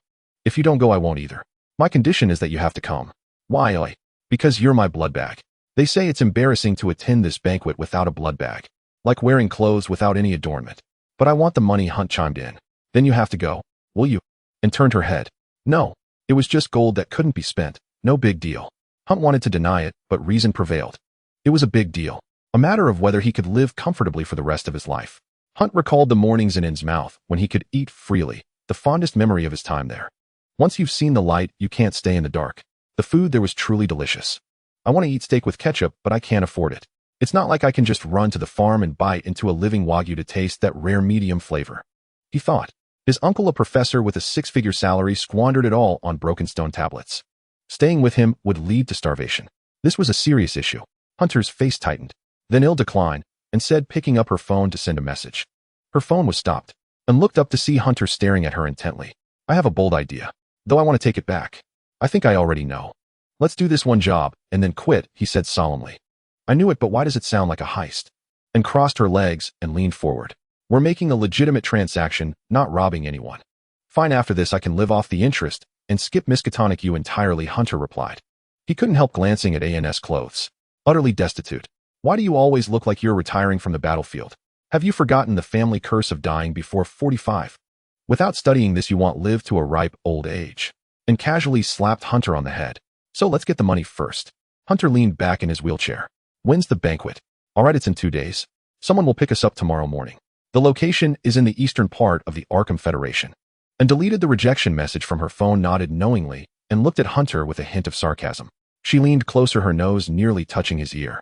So much talk, and you're still greedy for money. And chuckled mischievously, a pleasant scent of violets wafting from her. Aren't you? Hunter felt a warm breeze on his ear tickling him. He retorted, leaning forward until their faces were almost touching. But just as they were about to meet, and covered her nose and pulled back. I'm greedy too, and I know you are, but I just have to call you out. They both spoke at once, mocking each other. Petty bourgeois. Miser. Scrooge. Tightwad. Stop the loop. By the way, and asked casually, twisting a strand of her hair between her fingers. Don't you have no negative emotions? Yeah, since you don't feel anxiety, tension, sadness. And asked, puzzled. Then shouldn't you be either very good or very bad? What are you getting at? Why are you stuck between bad and good? That makes you a pervert, Hunter said, staring at In's brown eyes, thinking she was wearing colored contacts again. Why do you see me that way? Look at him pretending to be normal again. Who taught him that? And pursed her lips. Without negative emotions, you have no moral compass. What determines your bottom line? When you're around, I use you as my template. Hunter replied matter-of-factly. If you're tense, then the situation must be serious. So he learned from her. What about when I'm not? When you're not here, I can do whatever I want. Like robbing a bank. And then you blew up the array in Neg Town. Yeah, Hunter shrugged. Any problem? Meow. The orange cat licked its fur in agreement. That's terrible. They fell silent. I'm a bit sleepy. Hunter crawled from his wheelchair onto An's bed. Why don't you go sleep in your own room? It's inconvenient for a disabled person. I've never seen such a lively disabled person. And glared at him, then took out the bag of cursed gold, extracting a coin and a ring. Well, sell the rest. Keep these too as souvenirs. Agreed. Hunter raised his hand. Can I sleep here tonight? Just lie on the blanket. If you dare lift it and crawl, and there'll be one less Hunter on Earth tomorrow. Lose one Hunter and thousands more will rise. Hunter buried his face in the blanket, his voice muffled. Perhaps because his body hadn't fully recovered, he grew drowsy more easily. What a handful. The room quieted, broken only by the faint clicks of tapping her phone. Ding dong. The chime shattered their peaceful silence. What's that? Who would knock at this hour? It was nighttime. Ormond was in his third-floor study and wouldn't hear it.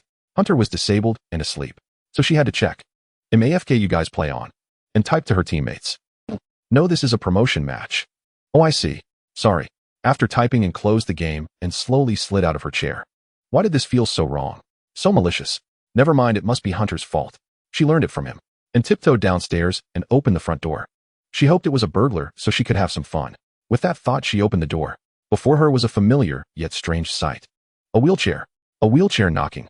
And glanced around, then started to close the door. Boring. Bang. A rough hand stopped the door. Don't trespass at night. And pushed back, but the other person was equally strong. Hold on. The door swung open, revealing Kuwait's messy blonde hair. I did knock. It's only 7 p.m., not too late. What do you want? A surprise. I'm here to give you a surprise. Kuwait grinned. Why come to us? Looking for Ormond. And what the hell is this surprise? Spit it out, or leave. And squinted. She didn't like this teacher. Eccentric and likely to die at any moment. The surprise is. In 3 seconds, let me in first. Speak plainly. There's a very important reason. But it's not for him. It's for you too. Kuwait squeezed into the house and sat on the sofa. Hunter descended the stairs in his wheelchair, which could handle steps. Hey, Hunter, great you're not dead. I knew you could do it. I was at Neg Town a few days ago dealing with Dagon. Gotta say, Neg Town has a lot of negs. It's truly unfortunate that your sanity hasn't reached 0 yet. When will you sign a body donation form? I don't want to be stripped naked and turned into a specimen, huh? The other replied. Hunter extended his hand with a smile, shaking hands with Kuwait. This fellow could match his wavelength, which was quite agreeable.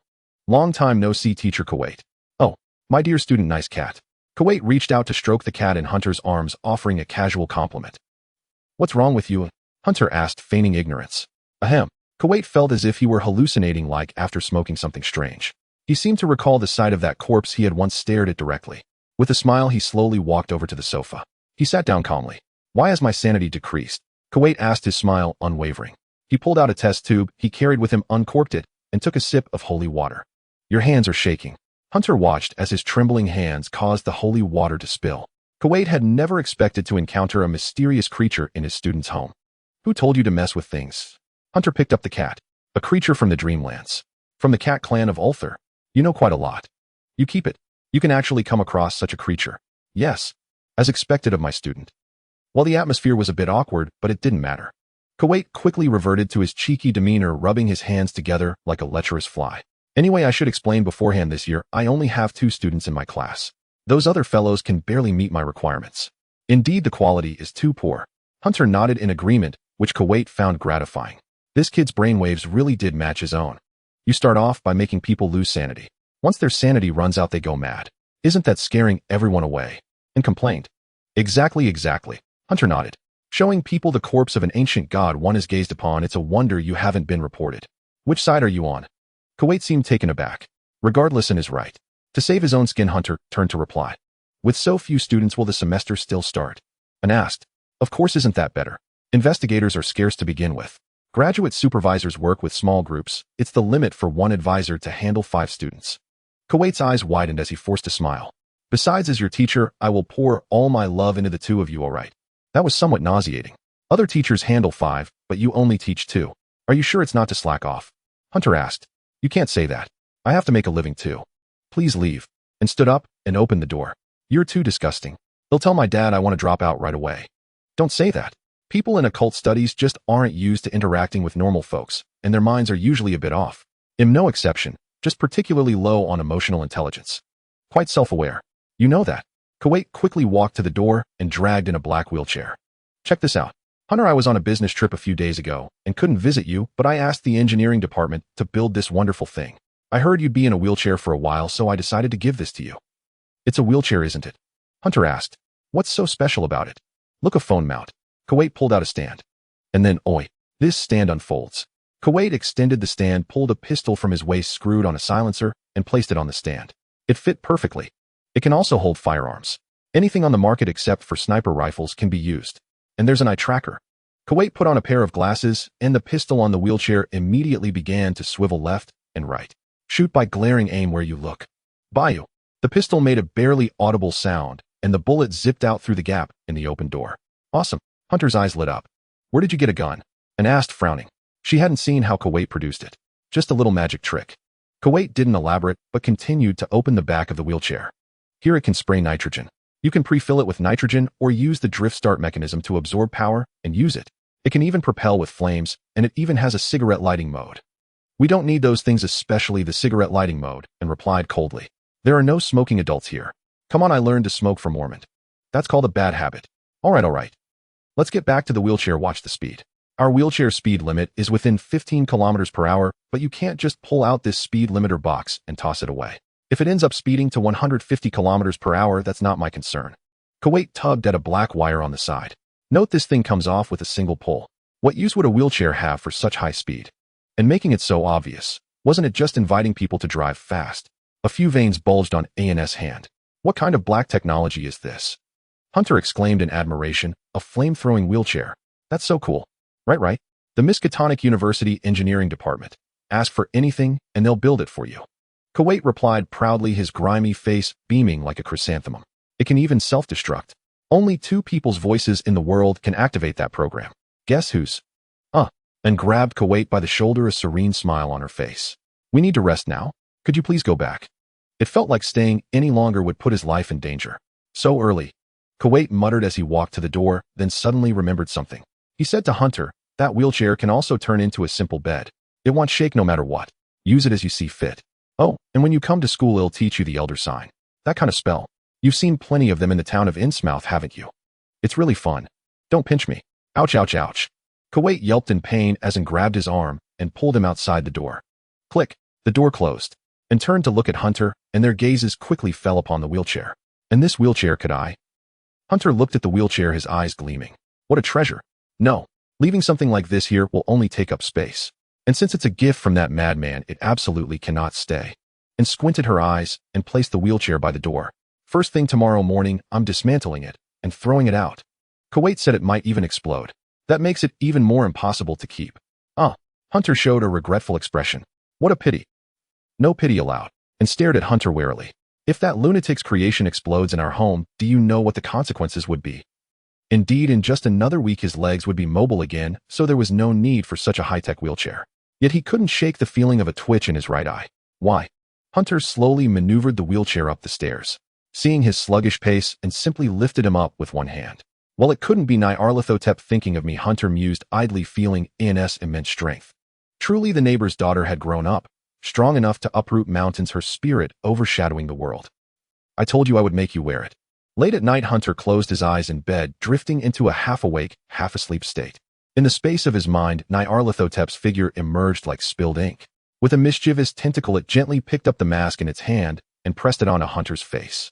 The mask adhered to his skin, emitting an eerie glow that illuminated Nyarlathotep's twisted visage. The square frame upon it, along with carvings resembling multiple-choice questions, seemed to hint at something. Over the next week, I hope you enjoy yourself. I've grown tired of watching you mess with others. I want to see you being pranked for a change. The next morning. Hunter opened his eyes only to find himself sitting in the chair within his mental space. He froze for 2 seconds, then began to look around. Where the hell am I? Hunter saw the table before him. 5 masks, but one was missing. Strange, where had it gone? He tried to touch his face. Nothing there. Could he have sleepwalked and put the mask on? Impossible. Sleepwalking meant precisely calling out, Nyarlathotep, walking to the chair, sitting down, and putting on the mask. That sounded absurd, but what was happening now? Why was he sitting at the table? Good morning. Nyarlathotep drifted out from the side. Hunter, you look great, but it's been days since you caused any trouble. Yeah, I want some seaweed soup for lunch, you damned evil god, Hunter said, flipping a middle finger. Am I a disabled person supposed to go around causing trouble? I suggest you bare your balls and let me kick them as an apology for your rudeness. How about that? That's not a tone to use with a deity. Are you some kind of righteous god? No, Nyarlathotep replied innocently. But you're no righteous person either. Haha. Why did you drag me here? Hunter rolled his eyes. Hold on, let me tell you what's happened. Nyarlathotep picked up a mask. First you did put on the mask. I did it while you were asleep. Did my stats disappear? You dare touch my stats? Hunter raised a middle finger. Don't move, Bill give you a slap. Bare your balls now, and you'll earn an extra kick. But he quickly found himself unable to move. What did you do? Let me finish, Nyarlathotep said excitedly. This is a very interesting new game. I have a bad feeling about this. That mask carries both my curse and my power coexisting. Putting it on was last night, right? Time's already passed. I knew you'd say that, so I must tell you this mask's duration is 1 week. Exactly 7 days, 168 hours. And then, oi. Hunter replied, numbly resigned to doing nothing. Dare to show your face before me. They'll slap you.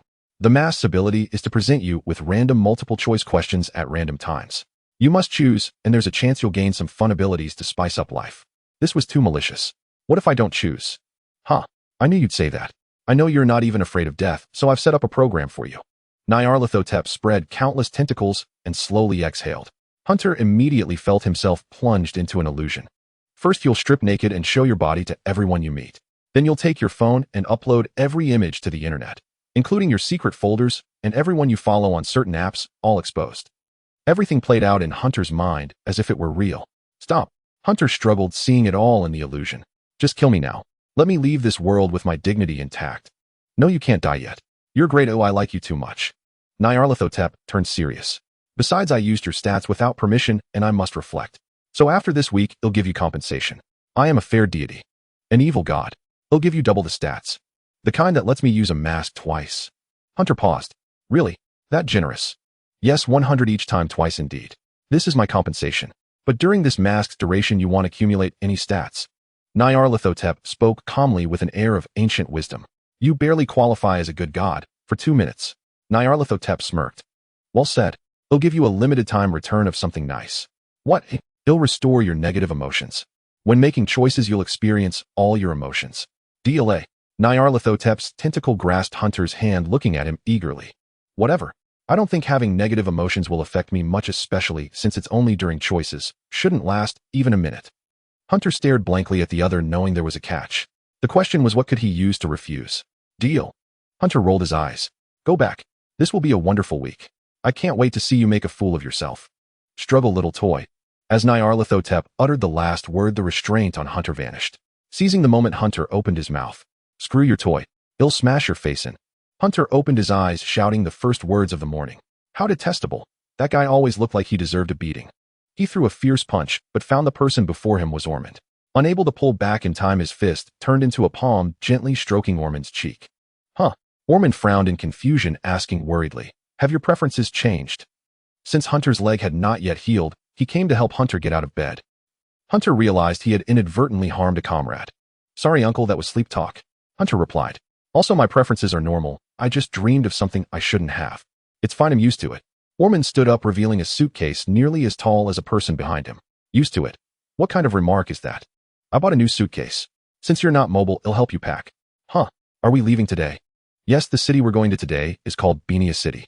It's also part of the Federation, but it's on the other side of the globe in the eastern part of the Federation. Ormond said as he opened the large suitcase. Someone will come to pick us up in the afternoon. We need to behave elegantly because they are noble vampires who are very particular about etiquette. Elegant. Hunter spread his hands. You want a cripple to be elegant?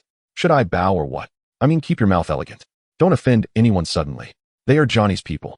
Ormond finally opened the suitcase completely. As for etiquette, you took an elective on noble etiquette in university, right? That should be fine. All right, but why such a big suitcase? We need to put your wheelchair in too to prevent bumps. Also, I had a suit tailored for you. It's best not to fold it too small or it'll wrinkle. Dry cleaning is quite expensive. Let's start packing. Ormond pointed to Hunter's wardrobe. Anything I should be careful about? Nothing to worry about. Open it. Hunter took the clothes nearby and removed his pajamas. Even if there was something, I wouldn't be surprised, Ormond thought. When he was young, his own wardrobe also had some strange things stuffed in it. Ormond opened the wardrobe and neatly stacked clothes came into view. Looks like an organized this. Ormond placed a few clothes into the suitcase, gradually revealing what was behind them. A single stocking. And what are these wires? Didn't you throw them away? Can't forget the ancestral craft. Since when are robbery and theft considered a craft? Ormond picked up a revolver. Where did you get this? A souvenir from Mr. John. I think it's called loot. Ormond suddenly felt a bit dizzy. For a normal kid, hiding cigarettes, alcohol, or cards in the wardrobe at this age is common enough. Besides fun, there's no real harm. Even stashing a silicone doll in there would be somewhat understandable. Because I'm an open-minded parent. Who hold it in? Wait. Ormond picked up a shirt. What's this? Hunter looked over. It was a slightly smaller shirt with a faint scent of violet, seemingly the same style as the one he was wearing. It seemed to be A&S clothes. Since his own size was exactly one size larger than A&S, buying a women's shirt one size smaller could meet both their clothing needs at once. Had he bought it recently? Now it was here with him, and must have misplaced it. That's... Hunter tried to explain, but... Choice time. I did it because my sister's clothes smell so good. BS and I are a thing. We'll make you a grandchild soon. See, this option is just for show, not selectable. Reward can smell the scent of a designated target for half a day. Please choose. He couldn't speak. It seemed he had to choose before he could continue talking. He suddenly remembered that Naya had put a mask on him earlier. It was taking effect now, and it seemed to offer a terrible option first, then one worse than the next. What was the third option? If it's not selectable, why include it as filler? Is it toxic? Even here they have to engage in formalism. And wasn't this reward a bit too strange? What was its use? To smell something without being discovered. What's the point of that? This kind of thing is only fun when done in secret. Like eating snacks in class. The taste is amazing, but if the teacher allows it, even the most delicious snack becomes bland. If it caught me off guard smelling her clothes, her expression would be the best part. Wait, that seems a bit perverted. So annoying, I don't want to choose. Though choosing anything wouldn't weigh on my conscience and would kill me afterward. Why are my hands moving? Hunter watched helplessly as he began to unbutton his clothes uncontrollably. Was he going to strip naked and run through the streets? But his legs couldn't walk. That would mean crawling instead. Even worse, because moving slowly, passers-by would see everything clearly. No, my perfect body must not be seen by them. Forget it. Better to leave a pure reputation behind. They'll pick the best answer. Why does my face feel hot? So embarrassing. Such a long-lost emotion.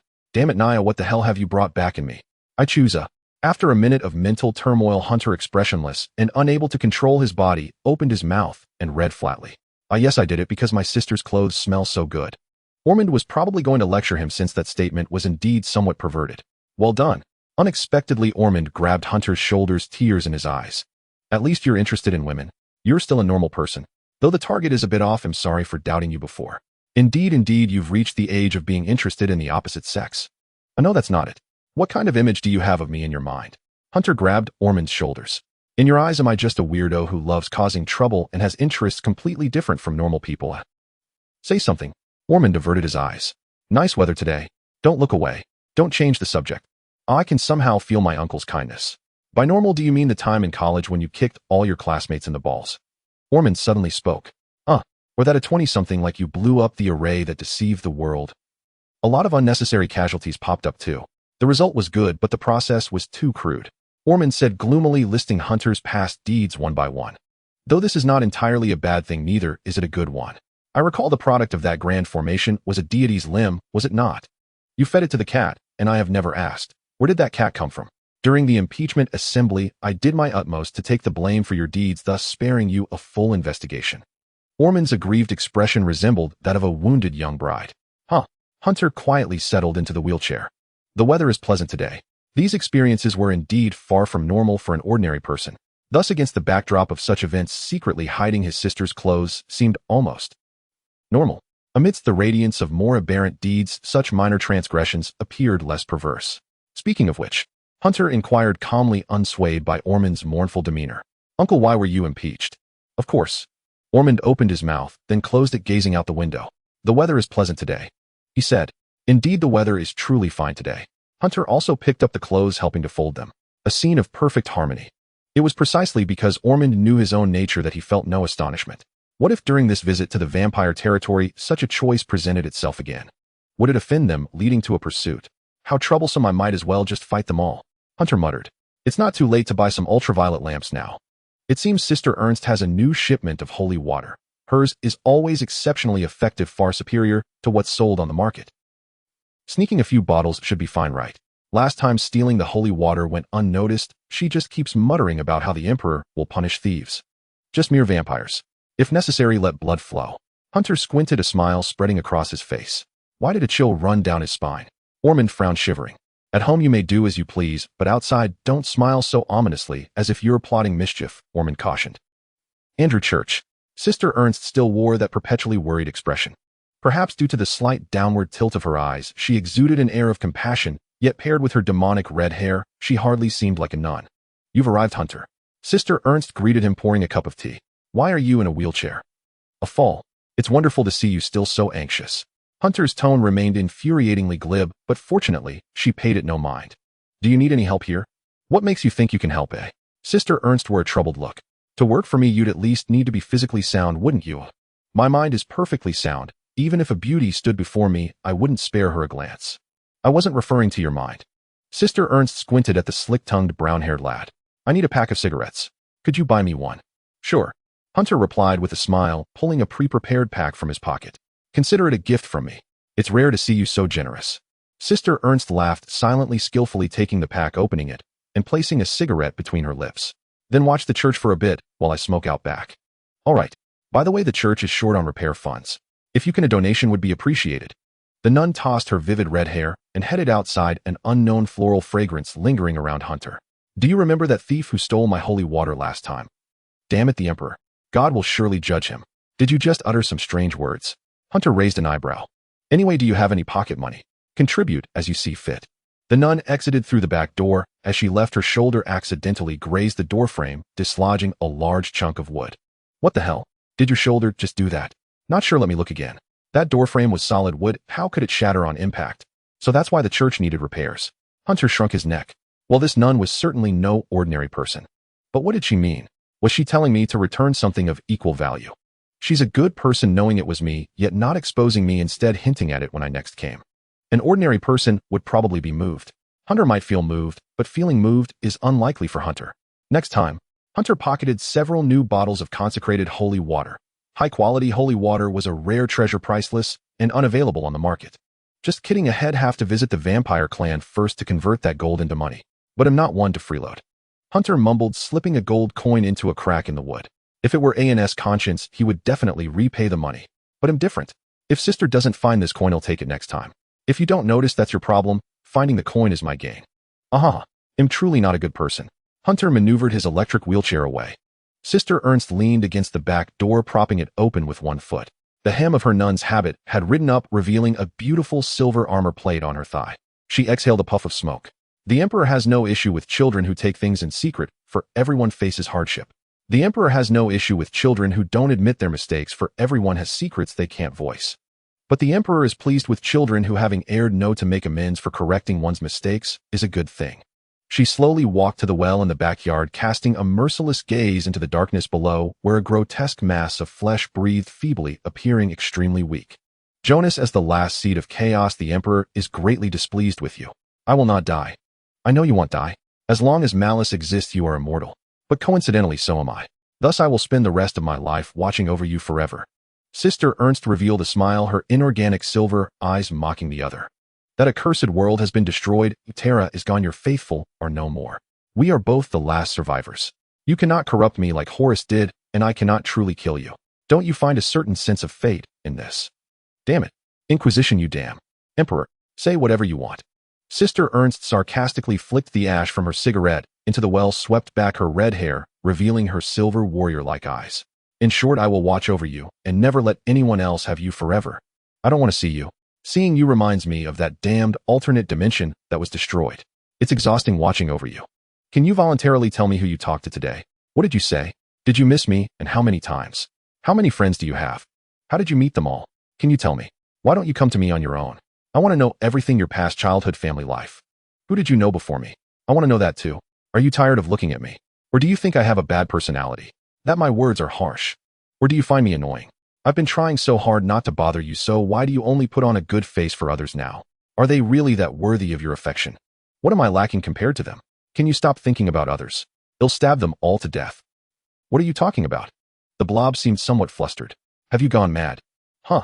It sounds a bit strange, but some weird quotes Hunter sent me, and I memorized them. The nun exhaled a puff of smoke.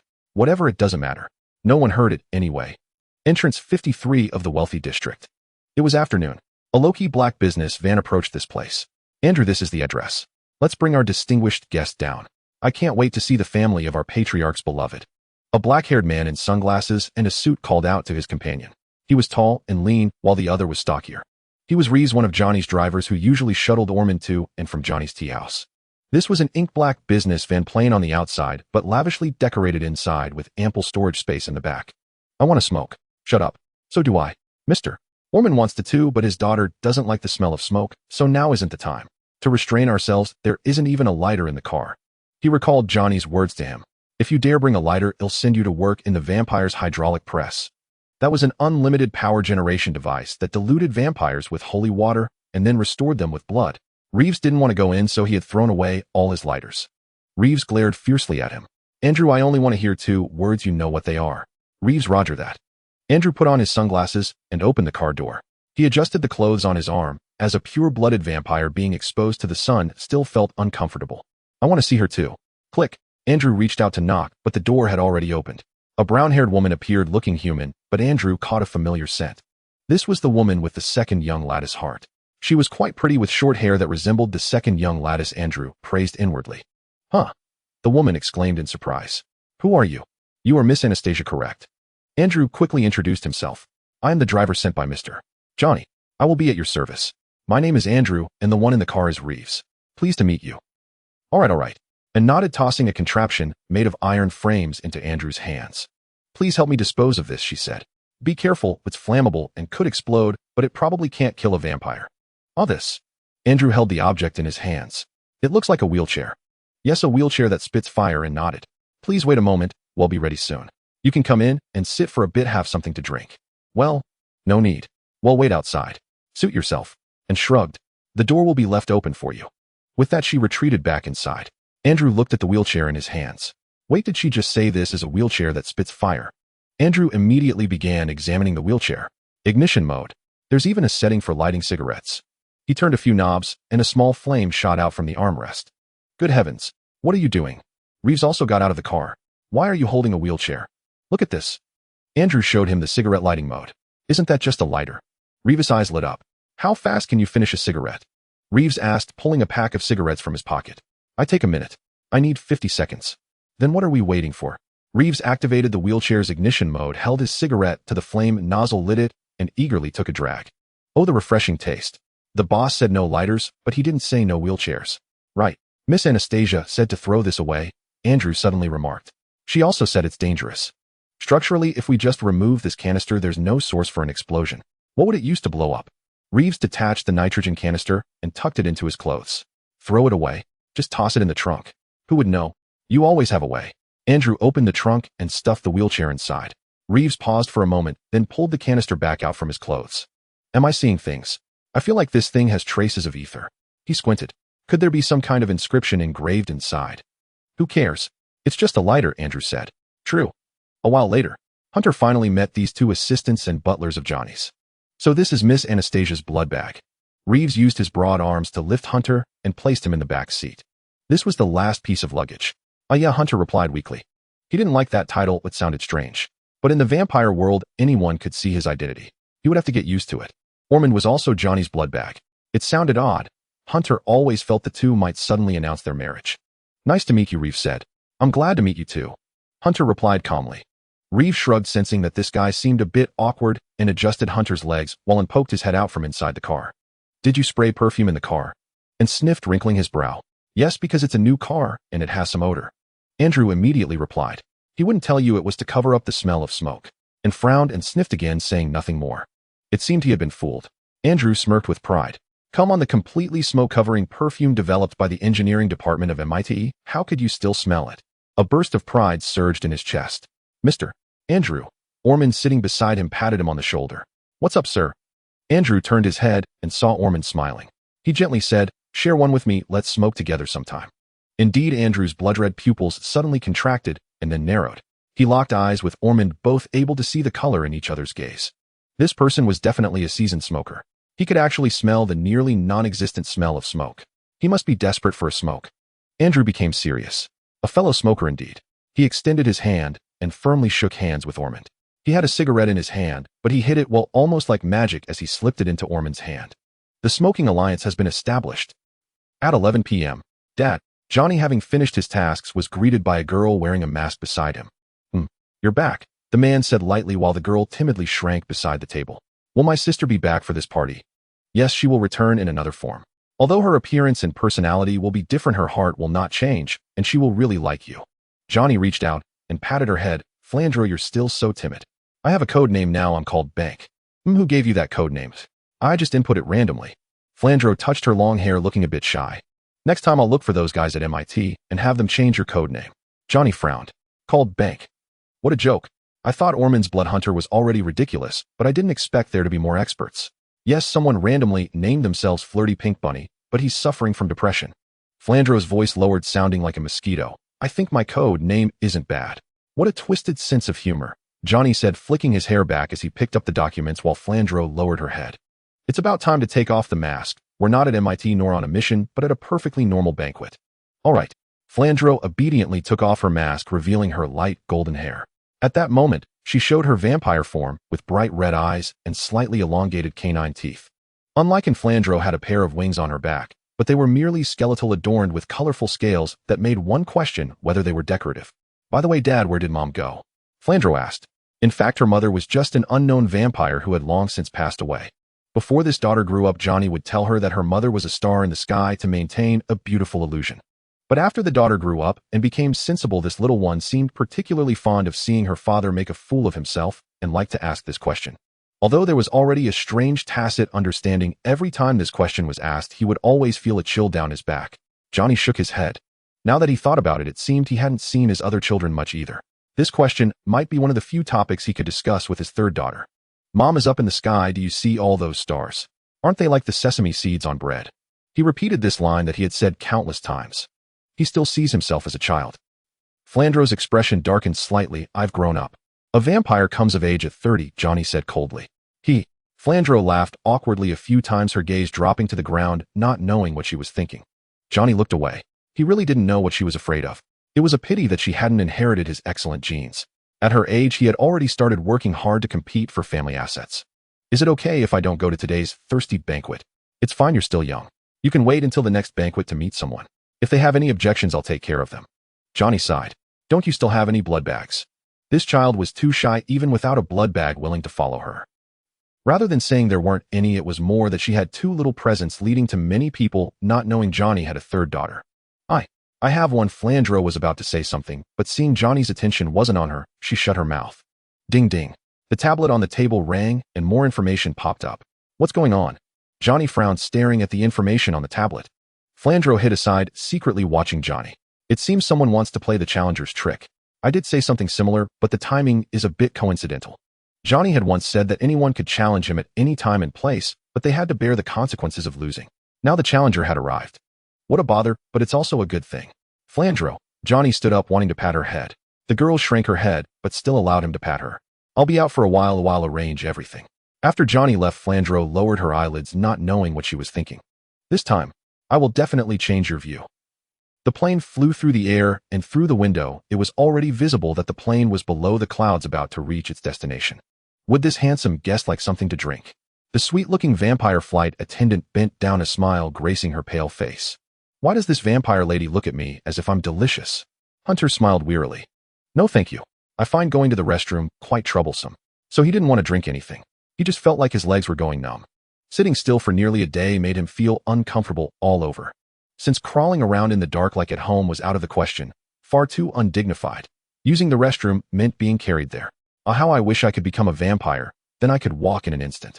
Hunter looked up. But anyone with sense knew that turning into a mystical creature in this damned world was hardly a good thing. It might even spell misfortune in one's later years. "Lucky to have you, though," Hunter said, stroking the orange cat. The feline purred contentedly. This orange cat could transform into a humanoid being possessing a human appearance but lacking internal organs. It could replicate a human face, but doing so and maintaining the form seemed to consume ether heavily. When the ether ran out, it had to return to the dreamlands to replenish. Presumably, it had evolved after consuming part of Cthulhu's flesh, or perhaps mutated. Regardless, after extensive study, Ormond could only conclude, let's observe for now. But for Hunter, as long as he had a cat to pet, he was content. However, when changing clothes, he had to shoo the cat out. It just felt a bit inappropriate. Hunter snapped back to reality. He needed to use the restroom. If only you could turn into a water bottle, he muttered to himself. I could use you in a pinch. Meow. The orange cat was stunned. What do you mean by in a pinch? Is this something that belongs in a wholesome novel? I mean, in many ways, like for fun. I could twist you, then pop the cap off, and it would shoot out like a bullet. Great fun. Hunter added. That's even worse. Your explanation is pointless. I haven't dried my clothes yet, meow. The orange cat suddenly shivered and vanished before Hunter's eyes. You don't even have clothes, you idiot, Hunter teased. Hold on. From the back seat and tapped the seat, making a sound. Knock. That meant look outside. Hunter turned his head. They were almost there. He could see many foothills and lights. In the darkness, it looked like a paradise. It was a little past 11 p.m. and the nightlife was just beginning. Hope this doesn't put me through too much. Hunter gently pinched his own fair thigh. It hurt a little, sensation and pain were returning, but it still felt like being under anesthesia. Humans and vampires were different. Vampires could quickly heal and adapt to new limbs, but humans couldn't. Their genes didn't allow for regrowing severed parts, so it took time to repair nerves, bones, and marrow. Now it looked healed, but he still couldn't move. Hunter tried to lift his leg, but only managed to wiggle his toes. We're about to disembark. Andrew came to his side, unaffected by the plane's landing. The muscular man grinned at Hunter, showing clean white teeth. Dear little sir. Goosebumps, seriously. You're making it hard not to be scared. All right, one more week, and he'll be walking. Hunter thought to comfort himself. As for being carried. Hunter swallowed hard. He wanted to ask him to do it, but in vampire society a blood bag held low status. A vampire carrying a blood bag was unthinkable. Even if an agreed, the other watching vampires wouldn't allow it. Before leaving and had thoroughly briefed him. Vampires had many damned rules, like sometimes shouting, to hell with the damned sun before meals. Vampires didn't just drink blood, just as humans didn't only eat staple foods. They also enjoyed meat, but disliked vegetables, so their skin sometimes peeled. But not Anna, she was a vegetarian vampire with excellent skin. Oh right, did she have any special abilities? Smelling scents. Hunter sniffed. The familiar fragrance of violets filled his nostrils. That felt pretty good. Like sneaking a treat in front of others without being caught. Behind him and suddenly shivered. That feels weird, she said. Hunter gave a subtle smile. Now try Ormond's. Hunter closed his eyes and a strange smell emerged. Besides his habitual woody cologne, there was the scent of smoke. That old bastard must have been sneaking a smoke. He definitely went to the front of the plane to smoke with the others. How would you like me to carry you? Andrew asked, breaking Hunter's thoughts. Thank you, mister. Andrew, he said. Anyway is fine, but please no bridal carry. Reeves opened the cabin door from behind, revealing his blood-red eyes. Back to the earlier topic. Only pure-blooded vampires could control their form, like eye color and physical traits. To be precise, they could mimic not just humans, but other creatures, and a rare few could even turn into bats, but that consumed too much energy. They called it ether. Hunter had searched for vampire traits from various sources. It seemed to trace back to when he wanted to kill and having read more than 3 lifetimes worth of books. Taken for instance, though she had a pure-blood vampire heart, she couldn't fully control her eyes and hair color. That was because human genes had interfered, causing a mutation. Her hair was usually brown like Hunter's, her eyes a faint wine red, she couldn't control, but in vampire mode her hair turned black and her eyes a vivid bright red. A noisy sound interrupted Hunter's thoughts. Around the plane, many vampires had gathered. Here we go. Huh. Hunter was grabbed by Andrew and held tightly at his waist like a sack of rice. What do you take me for? Hunter complained inwardly. A punching bag. So weird. Oh well, at least it wasn't that damned bridal carry, right? Hunter consoled himself. Andrew stepped off the plane and the crisp air rushed into Hunter's lungs. Andrew, is this little one your personal blood bag? A vampire below shouted. I wished. Andrew waved. But this is Miss Anastasia's blood bag. Being treated like an object felt awful. So annoying. Hunter didn't want to look up, he just stared at his suit. It was a black suit head put on before leaving, looked decent. The vampires suddenly cheered. Woman must have come out. That one was wearing a lady's suit, looking quite handsome, and it made one ignore her chest's development. She was too honest, not even considering padding. Hunter thought this as he was placed in a wheelchair and pushed away by Andrew with Ormond following behind. Huh, why did it feel like he was separated from it? Mister. Andrew, Hunter inquired. Where are we going? It seemed they hadn't been told they would be leaving beforehand. Just follow the arrangements. Oman's hand rested on Hunter's shoulder as he gestured to and reassuring her. Hunter turned to look and nodded at him. We're not the main characters here, and I have little desire to learn the intricate rules. However, fortunately, Mr. Andrew and Mr. Reeves can assist us. Yes, as a bloodbag, one's status is inherently inferior. Mr. Hunter, compared to human bloodbags, vampires would much rather get to know the family head's daughter. Andrew slowly pushed the wheelchair. It seemed this Mr. Andrew was somewhat haughty. Even though Johnny had assigned him to receive them, he must have been reluctant. We'll take you to your resting place now. Aside from making an appearance when the banquet starts, you're free to move about afterwards. You can chat with other vampires if you like. No one will lay a hand on you. This is a banquet on vampire territory. There's no shortage of blood to drink. That didn't sound too bad. The banquet is essentially a vampire revelry. They'll first flaunt their blood bags, then begin to feast. At that point, the blood bags can come out to socialize and engage in deeper conversations with each other. So this matchmaking process isn't just for vampires, but for blood bags too, right? Hunter replied. Indeed, blood bags can also seek partners. Although the relationship feels inferior, vampires nowadays wouldn't dare to casually abuse a blood bag. If a blood bag takes a vampire to court, specialized investigators will come to throw the vampire in prison. Oh, a top-tier status. This is a measure to reassure humans about interacting with vampires, isn't it? Johnny must have put in a lot of effort to get fresh blood. Almond remarked casually. How did he do it before? Hunter asked. He used to call humans bread one a day. And then, he got into a fight with a human. Half his body was blown apart on a bridge, and that taught him some manners. Andrew's mouth fell open, but no sound came out. By the way, is the prison that terrifying? Don't vampires just need to drink blood? A vampire's prison is nothing like a normal one, Almond replied. The vampire prison is a large pool. Above it, a heavy hydraulic hammer presses down. The vampire is fixed at the bottom. On one side, holy water sprays out to dissolve them. The hydraulic hammer loses support and falls. On the other side, blood sprays out to regenerate them, pushing the hydraulic hammer back up. This mechanism is linked to a generator, and the process repeats to produce electricity. Almond began his impromptu lecture. Every vampire who commits an offense has to go in there for a period determined by the severity of their crime. Last year, 12% of Arkham Federation's electricity came from the vampire prison. That's a human-powered generator. Indeed, and it consumes very little energy. The holy water can be purified and reused, Almond shrugged. So they don't dare do anything to humans. So if I directly report a vampire for what they did to me, would it work? If you pass the lie detector test, then yes. Almond said seemingly offhand. But since you have no negative emotions, you could falsely accuse them of anything. Oh, Hunter glanced at Andrew. If a disabled person filed a report, it would probably succeed, right? Andrew's face twitched. Ahem, we're here. Andrew wiped his brow, swallowed, and pushed Hunter to a door. He stopped, turned to Almond. This is where Mr. Johnny is. Aren't we going to the resting place? Hunter frowned. That's not what you said earlier, is it? The family head wishes to see you. With so many people around earlier, I couldn't very well say that. They'll leave the rest to Patriarch Johnny, Andrew said with an awkward smile. I must be going now. I have no objections, Almond said calmly. What's wrong with him? Why is he leaving so hastily? He got scared off. Almond smiled as he pushed Hunter forward. When humans report vampires, they almost always win. Just now he carried you off the plane with one hand. Many saw it. Even if it was unintentional, you could report him for improper treatment of a disabled human and have him sent to prison to generate electricity for 2 hours. Humans are that special. Humans are the favored children of this era, at least as far as vampires are concerned. Almond knocked on the door. Since Johnny wants to see us, let's go in. Make your choice. Not again, man. Hunter choked on his own saliva in surprise.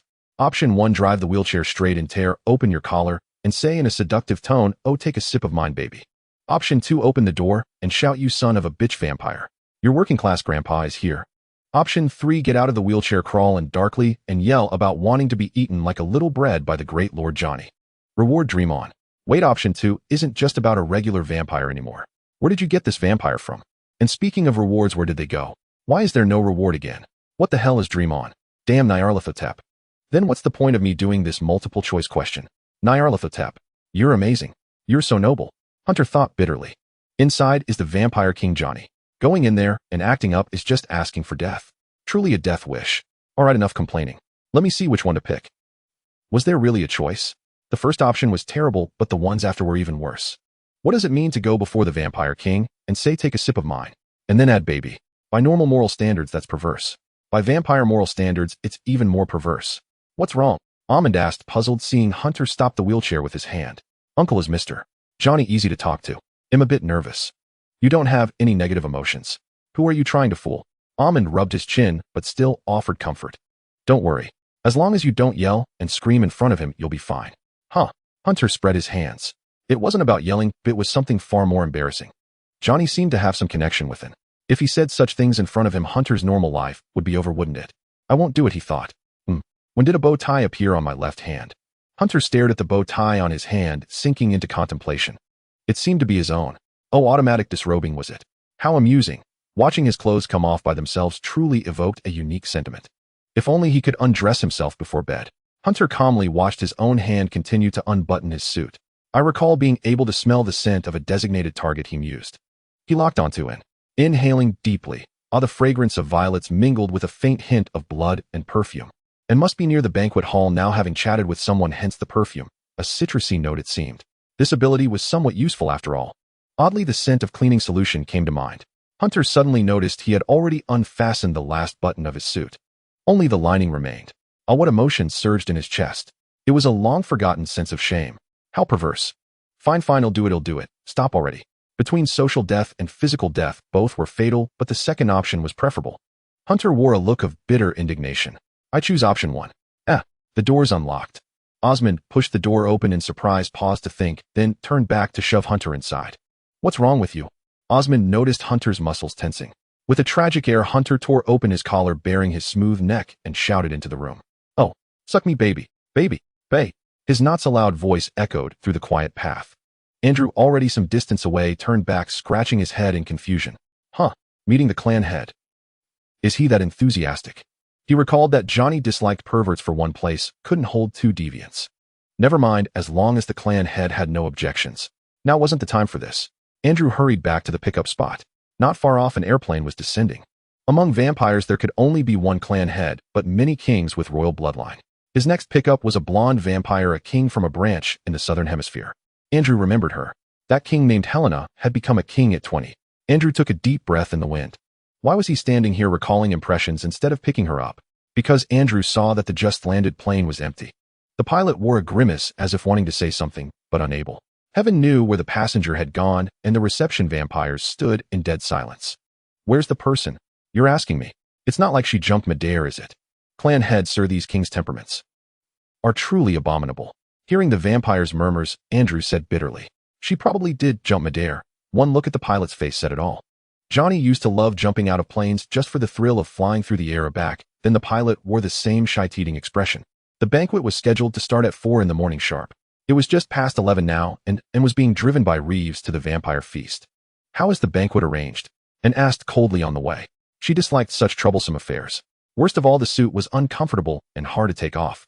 Yet upon arriving in vampire territory, and inexplicably felt it suited her.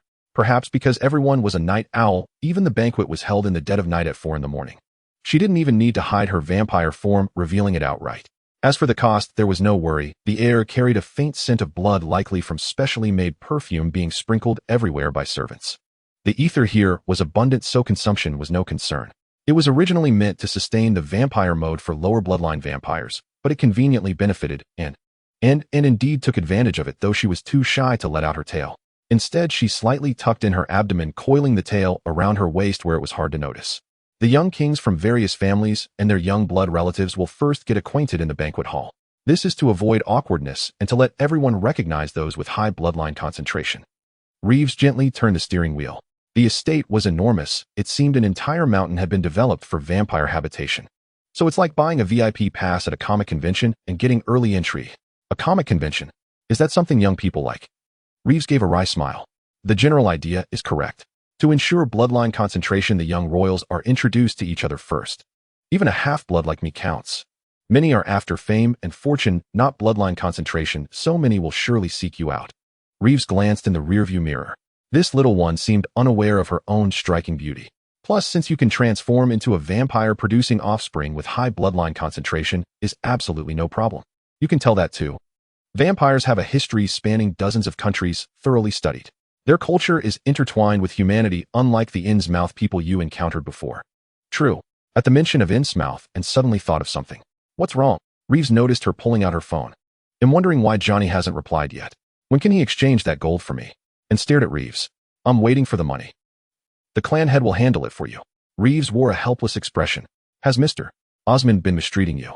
If you need money, just tell me directly. No, I don't want to get too entangled with vampires, and said coldly. Very well. Reeves finally parked the car before the banquet building. Soon several gorgeously dressed vampires approached. Is this the destination? And opened the car, Dora a resigned look on her face. I have to stay here for 4 hours. Yes. Reeves appeared beside her, leaning in to whisper. But please let the servants open the door. It's their job. Do you remember the etiquette you learned earlier? And glanced at the servants who wore slightly aggrieved expressions and narrowed her eyes slightly. Esteemed miss, please forgive my impertinence. And adopted a composed posture, gently taking the hand of a vampire servant with a warm expression. No, it cannot be. A faint blush crept across the female vampire attendant's face as she parted her cherry lips, revealing adorable canine fangs. It seemed that those blessed with pleasing features truly enjoyed privileges.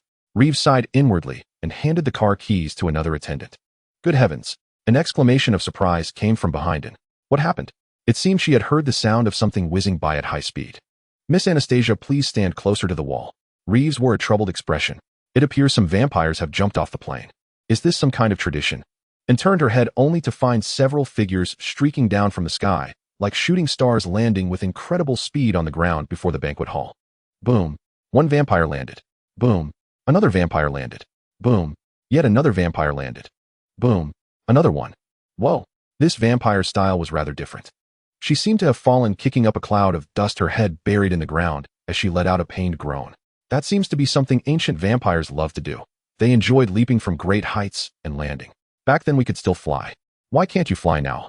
After forming ties with humans, we had more convenient airplanes and trains, and the ability to fly gradually atrophied, like a person who stops speaking for a long time and finds they can no longer talk due to language degradation. Vampire regression is even more severe. Reeves said this, striving not to look at the faintly visible blue and white panties peeking from beneath the vampire's skirt. How humiliating, but he had to admit these were also royal vampires, albeit rather eccentric. And glanced at the fallen creature whose entire neck was bent at an odd angle, her body arched backward in a backbend, though her hands didn't support her. Only her legs stood strangely upright. She looked as if she had already departed this world. But this was a minor injury for a vampire. The fallen vampire pulled her head out of the ground, her beautiful golden hair fluttering wildly. She stubbornly staggered to her feet, wobbled briefly, then collapsed again. Her limbs twitched convulsively. This time she seemed truly dead. She was quite pretty, but she appeared to be rather foolish. I apologize for the spectacle. Every banquet some vampires insist on doing this. Let us go inside. Reeves gestured toward the hall. Inside it's all young people, no elders, so you can converse without restraint. Lord Johnny has decreed that no one may trouble anyone else, so you may stay at ease. Very well. Inside, and stepped through the entrance while outside people were frantically feeding blood to the one with the broken neck. The banquet had not yet begun and the hall was eerily silent. Though quite a few people were already present, everyone remained quiet. Only the soft murmur of vampires exchanging words could be heard, punctuated by suppressed laughter. These were all royal vampires, seemingly quite refined. But she had no desire to get to know them. And looked around, chose an empty space, and slowly edged over, avoiding everyone's gaze. And settled into a corner, pulled out her phone, and relaxed. She wondered how Hunter was doing. And why did she feel as though someone had sniffed her just now? And looked up and glanced around, but found nothing unusual. Small groups had already formed, though, and had no intention of joining any, as she ignored the curious glances directed her way. She truly had no desire to speak with these boring vampires who adhered so strictly to the rules. Hello. On her other side, a vampire approached in her direction. Golden hair was coiled atop her head, revealing a smooth forehead. On either side of her head were two inward curving sharp horns resembling those of a sheep-like creature. Her slightly elongated eyes held a hint of mirth, and she wore a blackened gown adapted from a suit for ease of movement. Overall, she had a crisp, efficient appearance. She seemed to be one of those who had fallen from the sky earlier, though it was unclear if she was the one who had died from the fall. Hello, I'm Helena. Her voice was melodious, and she carried a pleasant citrus scent. I am the king of the Australian branch of the Southern Hemisphere Federation. King. It seemed that only the leader of a branch could be called that. Wait, why did Helena's face look dusty? And tilted her head. There also seemed to be some red marks on her neck, as if bruises hadn't yet faded. Could this king be the one who had just died from the fall? Was someone so reckless fit to be a king? Hello, I am a royal from Southern Arkham. And met Helena's crimson gaze, reciting the answer she had memorized. My name is Anastasia, daughter of Lord Johnny. You haven't wiped the blood from the corner of your mouth. Huh, really? Oh, I'm so sorry. The other vampire fumbled for a handkerchief and dabbed at the corner of her mouth. Puffed and curled her lips. Such a naive one, quite amusing. There's nothing there, Helena said, indignantly puffing her cheeks. That's not how a mature lady should behave. Indeed, that was too much like Hunter, and averted her gaze. Sorry, you're adorable. Come to think of it, if this king was here at Mint, she was also counted among the young ones. If everyone says that. Helena puffed out her chest. She hadn't noticed before, but this one's chest was surprisingly ample, and glanced at it. Share some with me. Just kidding, she thought. I'm not jealous. I'm not good at socializing, so I came here to avoid the crowd. Same here. Shall we go see what good food there is? An's eyes lit up. If you want to talk about that. And licked her lips. Then I'm wide awake. With that thought, she immediately followed Helena toward the snack area. Well, here was the question, and suddenly remembered this was a matchmaking event. She stole a glance elsewhere where many young people were already chatting. So why had this Helena come over to her? Was she also avoiding socializing? And narrowed her eyes, sensing something off, but the cake offered to her lips interrupted her train of thought. Try this. Arriving at the table, Helena handed her a slice of cake. Thank you. And stopped thinking, opened her mouth, and took a bite. It was delicious, the kind of thing Ormond never allowed her to eat. They usually aloof and wore a satisfied smile. Helena, also smiled, her eyes narrowing. On the other side, after Hunter finished shouting, the door was fully pushed open. All right, let's see how I'll die. It's not that I'll die, just maybe get beaten up. But I'm a disabled person after all, so they should go easy on me, right? However, contrary to Hunter and Ormond's expectations, the person in the room was not Johnny, but a golden-haired young girl. This seemed to be a study hidden within the forest. Beside it were neatly trimmed ornamental trees, which seemed to emit a faint bloody scent, making both vampires and bloodbags feel unusually comfortable. After entering through the entrance, it was a tranquil place with carpets, sofas, and a fireplace. And inside the room, this golden-haired girl was also stunningly beautiful. Golden hair, crimson eyes, with a somewhat childish doll-like face. She seemed to have dressed early for the banquet in a pure white gown with a skirt. Behind her appeared to be wings, but they looked eerie. They were covered in colorful, delicate scales with no flight membranes or feathers, just a skeletal frame. She was looking at them with a curious gaze, a hint of timidity in her eyes. She seemed like an easy-to-bully young girl. Who are you? The girl blinked, asking fearfully, Don't come closer. I don't drink blood from unknown sources. She had completely heard what he just said. Hunter, Ormond patted his head. See, you've been taken for a lunatic. No, you didn't say the word lunatic. Are you just insulting me in a roundabout way? Yeah, Ormond rubbed his head. If Johnny had been in there, you'd have been seen as a pervert. Because a vampire's neck is a private part. Showing your neck like that is basically no different from stripping naked. Hunter let out a hollow laugh. Luckily, the shame only lasted for that brief moment just now. Now he had reverted to the thick-skinned, fearless Hunter. Sorry for startling you, miss. Ormond smiled and bowed. I remember you. Johnny's third daughter, Flandra, right? That's right, Uncle Ormond. Flandra blinked. I've seen you once. I remember you. This is my nephew Hunter Reed, a bloodbag foreign. You two should get to know each other. Ormond looked at Hunter. This is Johnny's third daughter, Flandra. She's considered ANS-in-law and is somewhat related to you. By the way, Ormond asked, may I ask where Johnny has gone?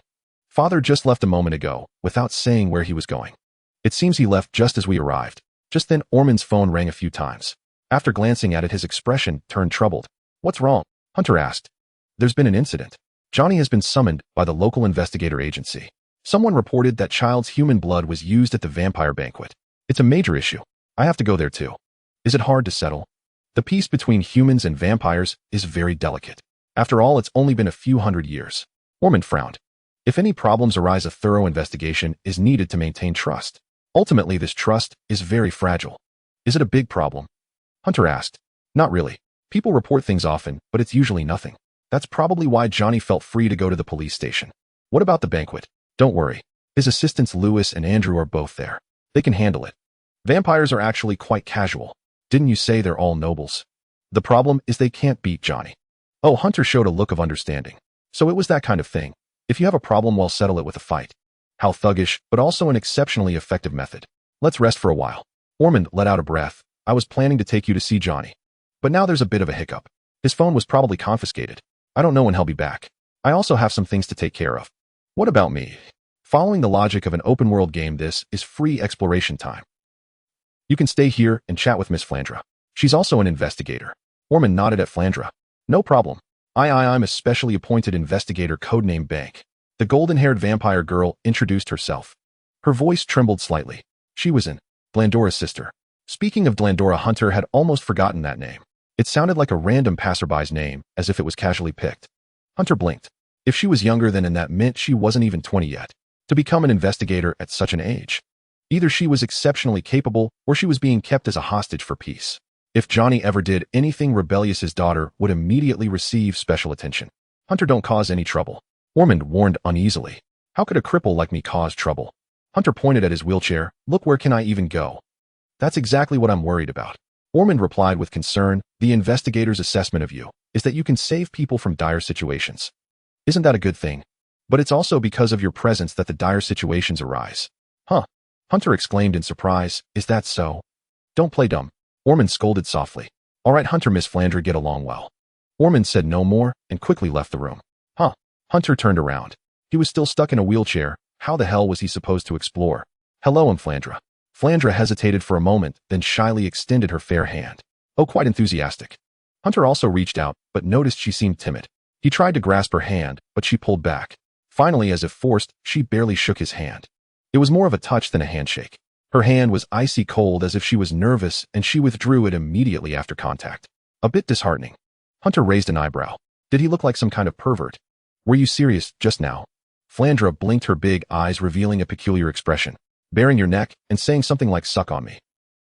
Right, he almost forgot. In vampire customs, exposing one's neck and kissing was an intimate act. So baring one's neck to someone. Wasn't that equivalent to publicly begging for a kiss?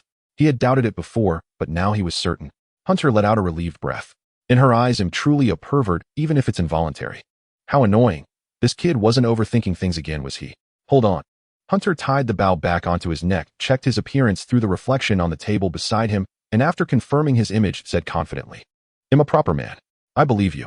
Flandre sniffled and replied swiftly. When a woman responds with instant trust, it's an absolute sign of distrust. Don't believe me.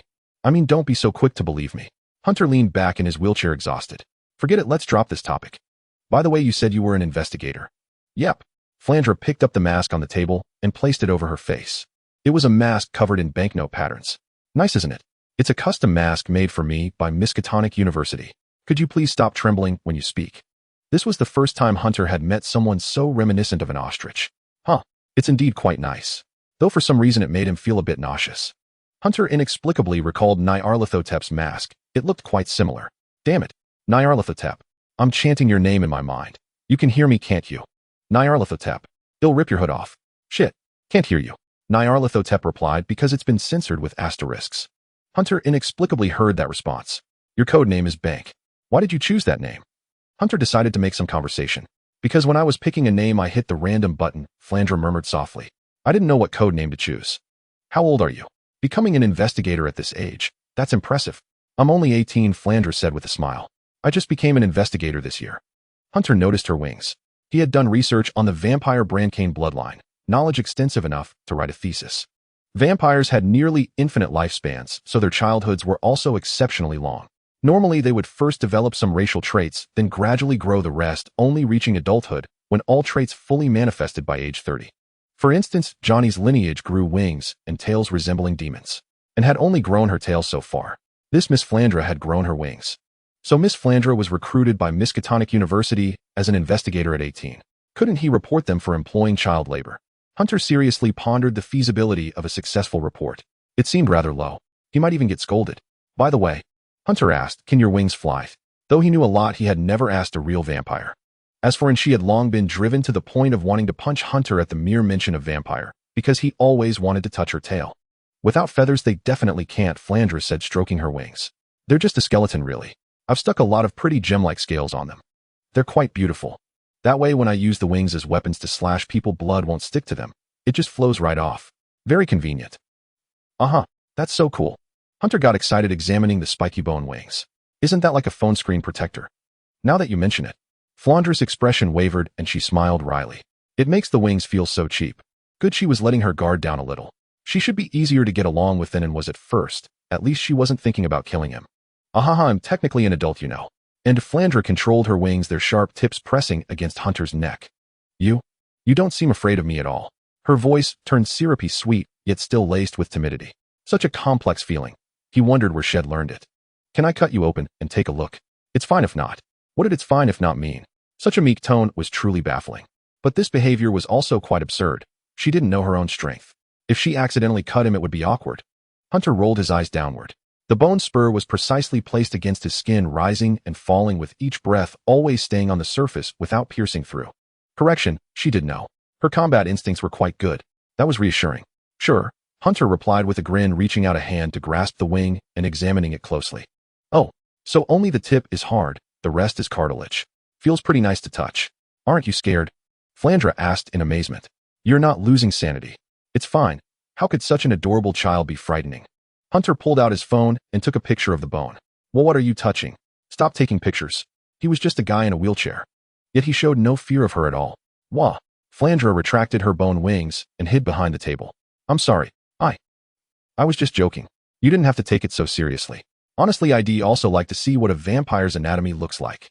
You're terrifying. Flandra puffed out her cheeks, her eyes filled with alarm. How come you don't react at all? I practiced for ages to learn how to slash people with my wings. Learning to slash people. Look at this peculiar child. What was she learning at such a young age? Mysterious creatures were truly something else. Hunter reflected on his own experiences. It seemed he had only learned basic labor skills at the orphanage, nothing else. He could only be a terrorist, a thief, and the like, no comparison. Though those professions weren't exactly respectable either. I've been through a lot. You must have heard about the incident in Nedgetown, right? I was there too.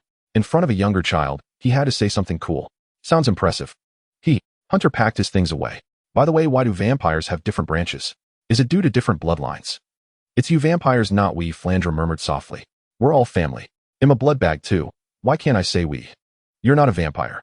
Flandra puffed out her cheeks. But I'm her blood bag, so I should be too. Hunter reached out and ruffled Flandra's hair. No, don't bully me.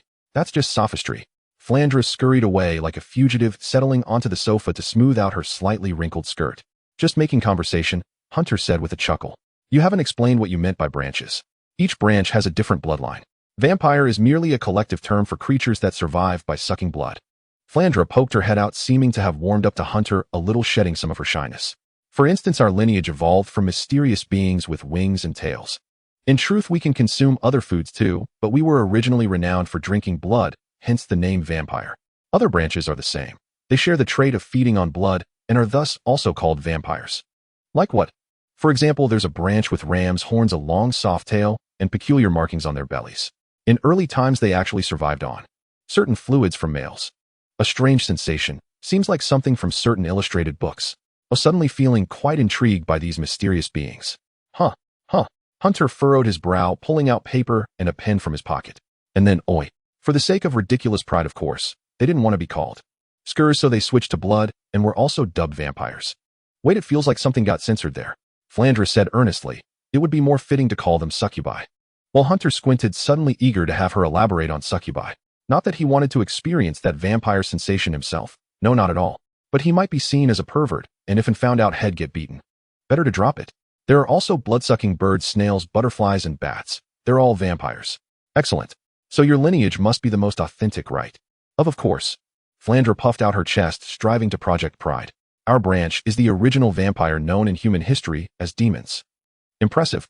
By the way, if any blood-sucking species counts as a branch, wouldn't mosquitoes qualify? Hunter asked. They do. No, they don't. Flandra answered hesitantly. How could such creatures compare to vampires? There's no such thing as a mosquito man, is there?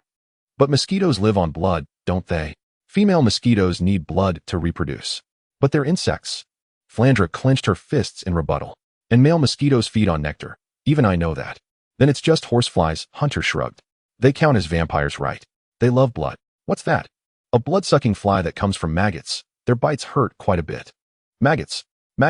Damn it, what exactly do you take vampires for? Father says we must uphold the glory of vampires. Flandra extended her slender finger, closing her eyes weakly.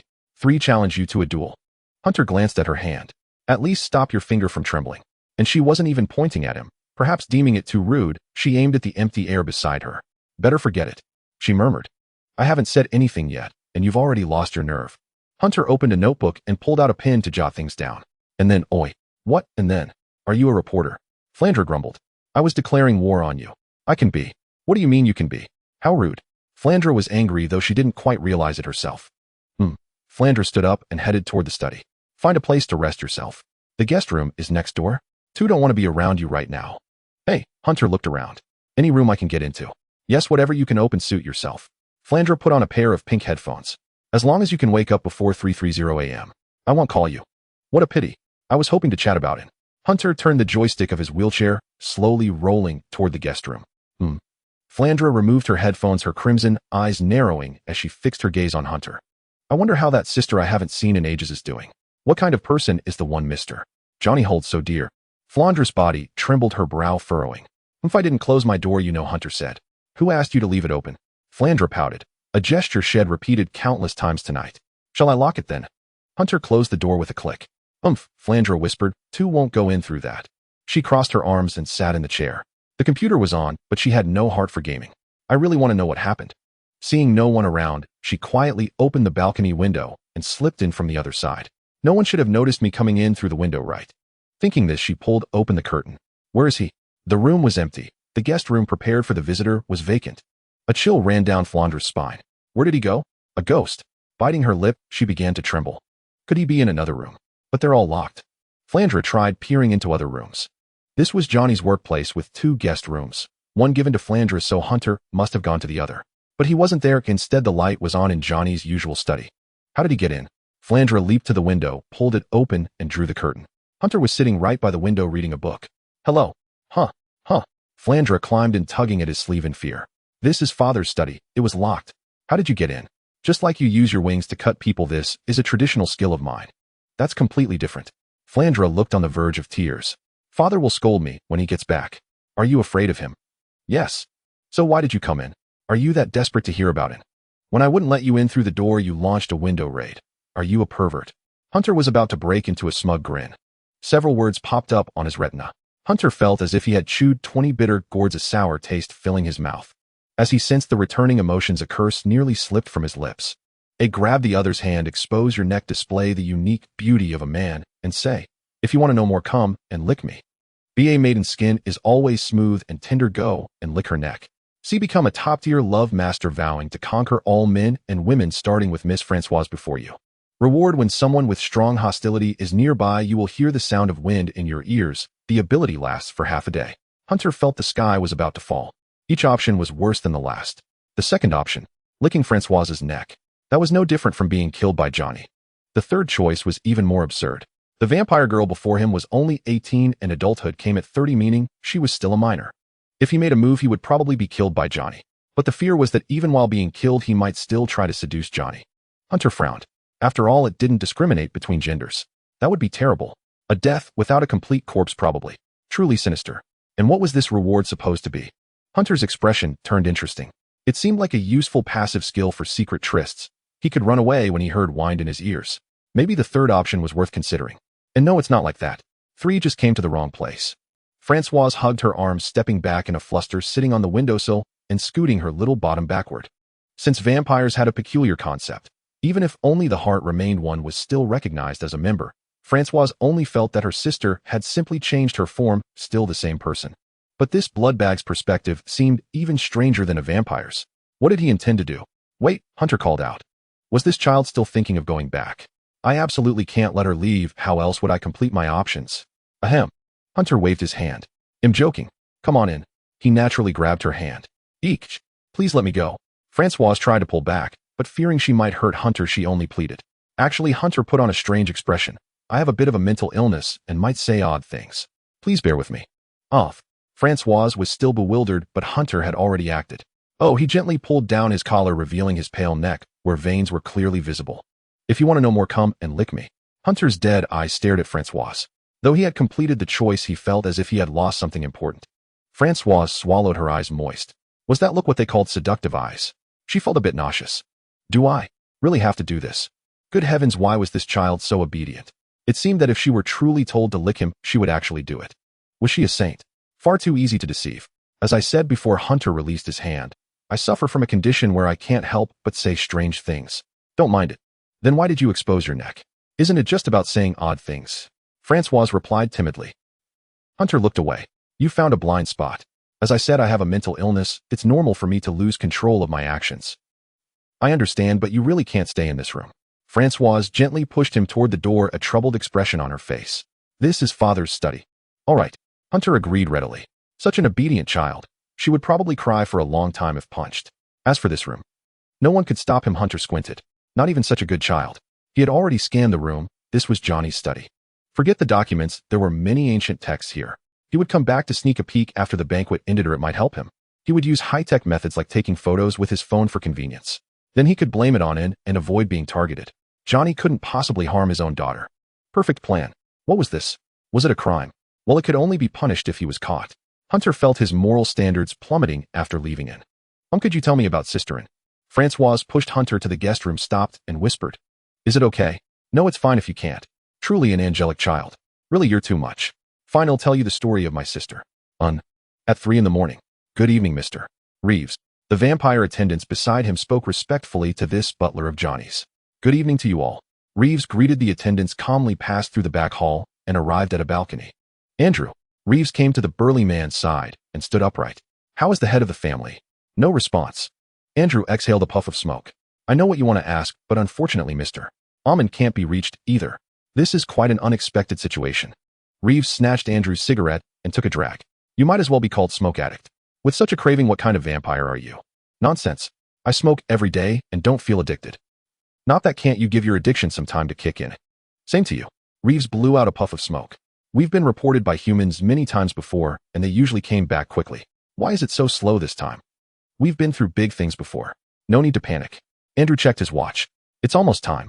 We can arrange for the blood bags to meet. In half an hour, we can start letting everyone in. What about the third young miss? She's reportedly getting along well with that crippled Mr. Hunter. She's pushing the disabled young man over. They're on their way. Can they really get along? Reeves hesitated. What do you think of Mr. Hunter? Him. Andrew sniffed. He's an outrageous fellow. I see the shadow of the young master in him. Arrogant, unruly, with a handsome, thug-like demeanor. There are humans like that. Who knows? Reeves shrugged. What about the third young miss? She seems timid, but she's quite skilled at her work. What are you worried about? I'm afraid the third miss might cut it off. Surely not. If worst comes to worst, we can glue it back on and make do for now. Do you take the head of the household for a fool? Or do you think the human body is so simple that glue can fix it? I thought it could. Enough with the jokes. What about the other matters? All arranged. Reeves took a deep drag of the cigarette, then placed it back into Andrew's hand. Here, return it to you. Hiss. Andrew, lost in thought, put the cigarette into his mouth and flinched violently from the burn. He realized he was smoking from the lit end. His lips twitched. You deliberately put the cigarette back the wrong way in my hand. Apologies, I seem to be hallucinating. Reeves extended a finger, pointing in a direction. What is that? Ahead of the two butlers, a person in a wheelchair approached them, with a small golden-haired figure seemingly behind. Is sister really that formidable? I've only seen her once a few years ago, and she didn't seem keen on talking to me. Of course, the time we played together, she almost took down the enemy. And used to go hungry at school just to figure out the most efficient way to kill enemies. She'd skip breakfast, then order a mountain of food at noon, and eat it all alone, startling quite a few people. So impressive. Your sister was so tough back then. She didn't even cry when she stepped into a trap, even though her toes were pierced through. That must have hurt terribly. Not at all. She got furious and demolished an entire building, burying the enemies in the rubble. Even with holy water splashed across her face, she never yielded to the enemy. As expected of a vampire. She's so much stronger than me. The girl shrank her neck, replying weakly. You're not bad either. Becoming an investigator at 18 is truly remarkable. Really? Yes, indeed. Thank you. Let me give you a pat. Flandra obediently lowered her head, letting Hunter stroke her hair.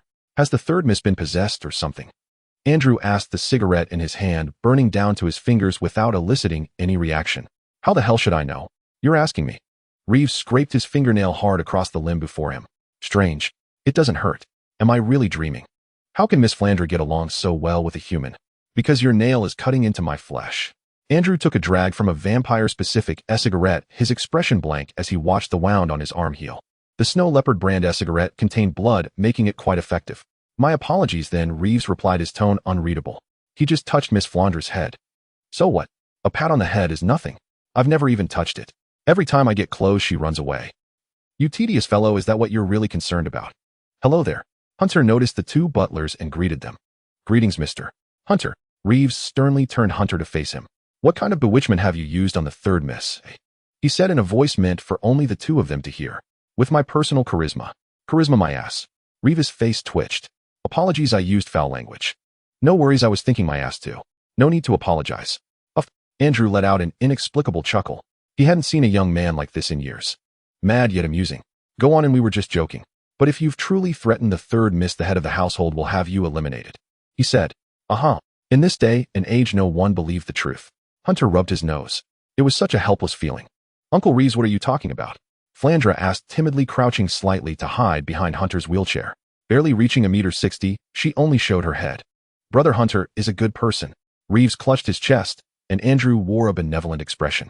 But the moment they realized Hunter was watching, they immediately reverted to their usual demeanor. Respected third Miss and Mr. Hunter, you may play outside for a while, but mind the time. You must return by 4 o'clock. Reeves offered a professional smile. Hunter inexplicably heard the sound of wind whistling past his ears. Oh, my theme music is playing. I'm out. Hunter looked around. I think it's about time. We should head into the venue. He turned to Flandra behind him. Are you hungry? I'm okay. Flandra poked her head out. And is inside. You can go play with her. Uncle Reeves. Flandra blinked. I'm hungry. Can I go in and get something to eat first? Of course. If you need anything, we will provide it. Reeves said. Andrew took out mouthwash, swished it around in his mouth, and spat it out. But you'll have to separate now. The halls for blood bags and vampires are different. Except for the opening ceremony at 4 in the morning, you must be apart at all other times. Can't Mr. Hunter come in? Flandra looked flustered. I'm sorry, but it's the rule. Reeves guided Flandra into the hall for noble vampires. A Hunter wanted to reach out and pull Flandra back, because the background music was still playing and only Andrew was around. If he dared to try anything. Hunter narrowed his eyes, then had have no choice but to give him a face wash with holy water spray. He carried several portable bottles of holy water spray for convenience. Your turn. Andrew approached Hunter, gripping the handles of the wheelchair. Mr. Hunter, it's time to go to the blood bag hall. Hard to believe a mere blood bag like me warrants a personal escort from you. Hunter glanced at the surrounding greenery. Aren't you Mr. Johnny's assistant? Shouldn't you be able to send one of those vampire ladies to take me? Yeah, it's fine. You are after all Miss Anastasia's blood bag. It's no trouble for me to escort you. Andrew looked around. Most of the distinguished guests have arrived. I could use a break myself. To be honest, Reeves, and I still have some reservations about you. Why? Because even the third Miss has never been this close to me, and I held her when she was born. Such a sour feeling. It was the sentiment of an old man who had lived long, puzzled that his granddaughter was close to someone else. You're quite honest, aren't you? You two are the same age, so you should get along better than we do, but you've gotten close too fast. Andrew was clearly a bit frustrated. I almost suspect you've been bullying her. How is that possible? Humans can't beat vampires. But you could coerce her by threatening to sue her. Would that work? Mostly yes. Because vampires, in order to coexist peacefully with humans, often pay hefty compensations, and the law does tend to favor humans a bit. Many vampires complain about it. That's rough, wouldn't they go broke? Not really, vampires have plenty of wealth. It won't run out. If you put a penny in the bank and survive by drinking rat blood for 200 years, you'd become a millionaire too. Or you could buy something cheap and 200 years later it'd be an antique worth a fortune. Or you could go to Miskatonic University and volunteer as a lab rat for experiments. They pay too. Wait, you can survive on rat blood. Yes, but you'd be malnourished and human blood tastes much better. It's like the difference between surviving on tree leaves versus living on rice. One keeps you alive, the other lets you thrive. Andrew shrugged. I lived through turbulent times when vampires would be hunted by exorcists the moment they showed their faces. I survived for over half a year with just a rabbit. And then, you actually lived with a rabbit. Hunter's eyes widened. He could hardly imagine how a rabbit's blood could sustain a vampire's feeding. It was a female rabbit. She had babies. I fed them grass and held back from drinking blood for a while. 5 years later. You kicked the blood drinking habit. Of course not. Rabbits breed like crazy. I made a fortune raising them. So this is a success story. Hunter recalled what Andrew had said earlier. Wait, doesn't that mean you don't need to work at all? Just drinking blood to survive. The cost is so low. Yeah, vampire's lifespan is a mystery. All known deaths are from external causes. No vampire has ever been found to die naturally. All right. Andrew stopped and moved to Hunter's side. Now I need you to make a choice. What's up? Hunter asked. If I push you in, it might cause you some trouble. Explain. Normally vampires don't do anything outrageous to blood bags. They follow the law as much as possible to ensure a steady supply of blood. But blood bags themselves are different. Becoming a vampire's thrall means status, wealth, and extended lifespan. They often fight among themselves, but as long as it doesn't get out of hand, no one cares. You don't intervene. They're just ashes in 100 years, not worth the interest. Andrew chuckled. Don't think vampires care much about that. Most of them are just coasting through life. Since cooperating with humans, they've basically given up, lost their drive, and just want to cling to their existing wealth and survive. Andrew felt he was getting off topic, so he cleared his throat. So just sneak over and stay in a corner. Don't talk to those guys. They're really good at bullying their own kind. I can't stay with you. I have to go greet other royalty. Some live in the Antarctic and Arctic. They might have been delayed on the way and are only arriving now. That excuse was so stupid. Fine, I'll go in alone then. Hunter could already see the entrance to the building. Choice time. Oh my God, what do you want now? Hunter rolled his eyes. A, pull open your collar and pants and say to him, I want a taste of some energy drink. B, I won't go in unless Uncle Andrew gives me a hug and a kiss. C, let me give you a bottle of perfume. Then hand Andrew one of the spray bottles from your pocket. Reward. Wait. Did you forget to fill in the reward and just leave a weird symbol? That's a placeholder. And why are the options so weird this time? The first one feels really off. Pulling open your collar is one thing, but why do you want me to take off my pants? And what the hell is the second option? Andrew already screwed me over enough. If I pull that stunt. Let's not even talk about whether ID get hurt, it's just too disgusting. The third option is to give him a bottle of holy water. Sure, it's only a dozen milliliters, but it's still holy water. For a vampire, spraying that on their face would be like a human using potassium permanganate as makeup. It'd corrode their skin instantly. Hunter's breathing quickened. From anger. If a vampire had lived for hundreds or thousands of years, targeted him, he'd be doomed. What's wrong with you? Andrew watched the kid suddenly start breathing heavily like a bellows. Having a heart attack. But I didn't see that in your file. I'm mentally preparing myself. For what? Andrew asked, puzzled. Let me give you a bottle of perfume. Hunter mumbled vaguely, then handed over a spray bottle. Better him than me. He won't die anyway, so let him have it. Giving me a bottle of perfume. Andrew took it, shook it, but didn't open it. Instead, he stared at the bottle. You actually knew him, a perfumer. A nostalgic look crossed his face. As an old vampire had once had a phase of pursuing hobbies. You went to so much trouble to find out about my interest. Thank you so much. Hunter looked up. With your burly build, no one would guess you're a perfumer. But this perfume isn't very good. I suggest you don't use it. What? Is it filled with holy water or something? Andrew laughed. Don't be so modest. Since you gave me this perfume, I'll be sure to savor it later. Yeah, it is holy water. You sure know how to joke. How could you possibly get your hands on something like that? I'm off then. Go on, you funny kid. Since you gave me a gift, I'll go easy on you. Andrew watched as Hunter sped off toward the distant building, a peculiar smile spreading across his face. It's rare to see such a thoughtful young man. Few people know that my side gig 100 years ago was being a perfumer. He held up the plain plastic bottle. It's the thought that counts. Seeing this brings me back 100 years when I was just an apprentice perfumer. Let me see how this fragrance fares. For a seasoned perfumer, merely spraying such perfume into the air and inhaling sufficed to discern its composition. He gently pressed the nozzle, releasing a fine mist before him, then leisurely stepped forward to breathe in the lingering scent. Why does this aroma feel so familiar? Before he could react, the holy water's spray permeated every pore of his face. Every cell absorbed it, triggering their death, and then the pain receptors sent urgent signals to his brain. Enemy attack. All his pain receptors screamed in unison. Andrew heard them. A blood-curdling vampire shriek echoed. Whoa! Hunter, listening to the agonized wails behind him, felt for the first time that his wheelchair was far too slow. Fortunately, the pursuer did not follow. I have a feeling that guy will find a way to kill me. Hunter wiped the non-existent sweat from his brow as the background music in his ears faded. It wasn't that Andrew had ceased to be hostile, but rather that Hunter had moved beyond the range of passive detection. Oh well, it didn't matter. A little holy water wouldn't kill a vampire anyway. It was all Naya's fault. For now, let him see what these blood bags were really like. The hall was adorned with extraordinary complexity and beauty, yet its occupants showed no appreciation, transforming this elegant space into a tavern. A disreputable one at that. People clustered in small groups, engaged in unknown activities. The overall lighting was dim, obscuring whatever they were doing. Oh, Rolling, you look absolutely stunning today. Hubble wrapped his arm around the waist of the woman beside him, whispering sweet nothings into her ear. Good heavens, I adore your rough hands. The woman, named Rolling, replied, her eyes gleaming with desire as they embraced. They slowly moved toward a corner of the hall, as if about to engage in some shady business in the shadows. Suddenly their bodies collided with something hard, a wheelchair. Beside it sat a man, cross-legged, sipping a drink and scrolling through his phone. He looked up at the noise, and their eyes met. Hello, the man said flatly. I'm not well, Hubble retorted, feeling the need to assert himself in front of his companion. Your wheelchair? Hubble approached the man, menacingly grabbed him by the collar, and lifted him entirely. Vampires wouldn't harm humans anyway, so even if he beat this guy, the vampires would just smooth things over. You're in the way. Do you enjoy blocking people? Hubble slapped the man's face, his alcoholic breath spraying onto him. What's the matter, you little bastard? Want a real fight? Too bad you can't even stand. Buddy, I'm sorry. Caught off guard by the man's submissive attitude, Hubble watched as he patted his clothes and arms, a look of sincere apology on his delicate face. Forgive me, I'm disabled. He held out a 100-pound note. Is this enough? A useless cripple. Hubble lifted his chin, pocketed the money, and leaned in arrogantly. That's all you've got? That's it, really? Losing interest, Hubble released him, wrapped his arm around the woman's waist again, and barked, get lost.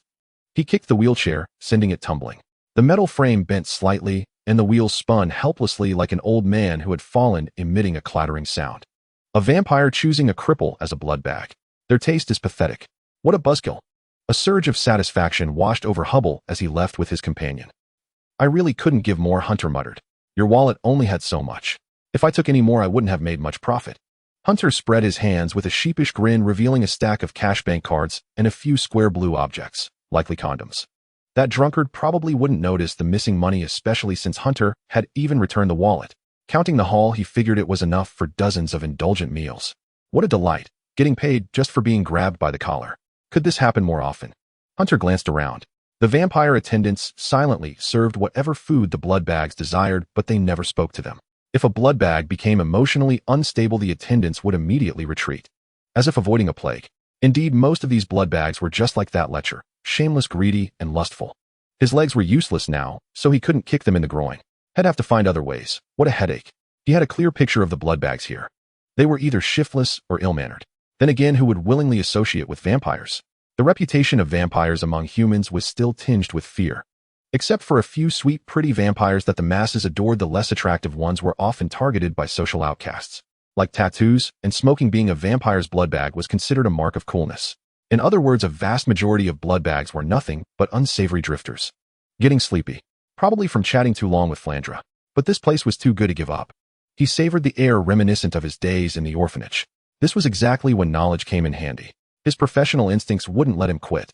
Got it. Would it be too much to skim some money from these social outcasts? After all, most of their wealth came from vampires anyway. Ill-gotten gains. Why shouldn't he be the one to take them? I am Hunter, the dark and invincible general. Hunter poured some liquor into his mouth, leaned back on the sofa, flipped his pocket outward, and revealed the corner of a 100-pound note. He played the part of a drunkard. This would surely attract thieves. With his ability to sense hostility through background music, he'd wake up in time. Perfect. Oh, he almost forgot the cashier. Senior, he called softly. The orange cat soon appeared in his arms. Meow. As soon as the cat appeared, Hunter covered its mouth. Listen, this is crucial. He said seriously to the cat. If we succeed, it'll take you hunting every rat in this place. Meow. Speak human. All right. Anyway, when someone approaches, he'll nudge you, and quietly lift all their money. Remember to disguise yourself while it don't get caught. Hunter whispered a few words into its ear. Then he closed his eyes and patted the orange cat beside him, invisible to ordinary eyes. The fishing begins, Bim, counting on you for everything. Meow.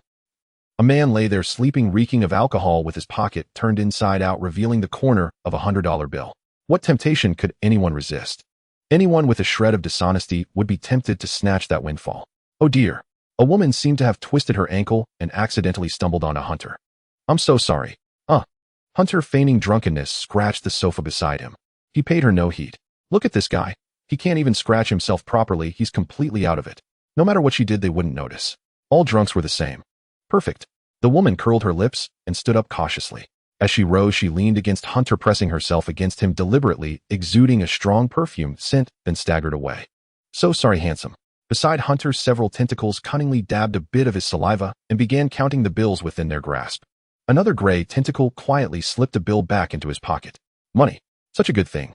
The orange cat chewed on the word money, meowing softly. Hunter felt a wave of disgust. He smacked his lips, wearing an inscrutable expression. Why do I smell octopus? Oh, so sorry. A drunken man stumbled and fell beside Hunter. 2 minutes later. Oops, I fell. A young girl accidentally tripped near Hunter. Young man, are you drunk? An older man passed by and patted his table, whispering as softly as possible, as if not to wake him. Around this disabled drunkard, all sorts of bizarre accidents inexplicably occurred. Strange, how long have I been asleep? Hunter stretched, rubbed his sore neck, and glanced at the time. Only 10 minutes had passed. Clearly, hoping for a decent sleep in a place like this was utterly impossible. So let's see how much the jackpot has accumulated. Hunter looked toward the left, deeper inside. A cat was counting money there. The cat counting money wasn't the point. What mattered was that the cat was adorned with a bunch of strange items. Watches, earrings, necklaces, rings, bracelets. Damn, how are you better at stealing than me? And with all this loot, won't you get caught? I'm not stupid. The senior student held her head high proudly.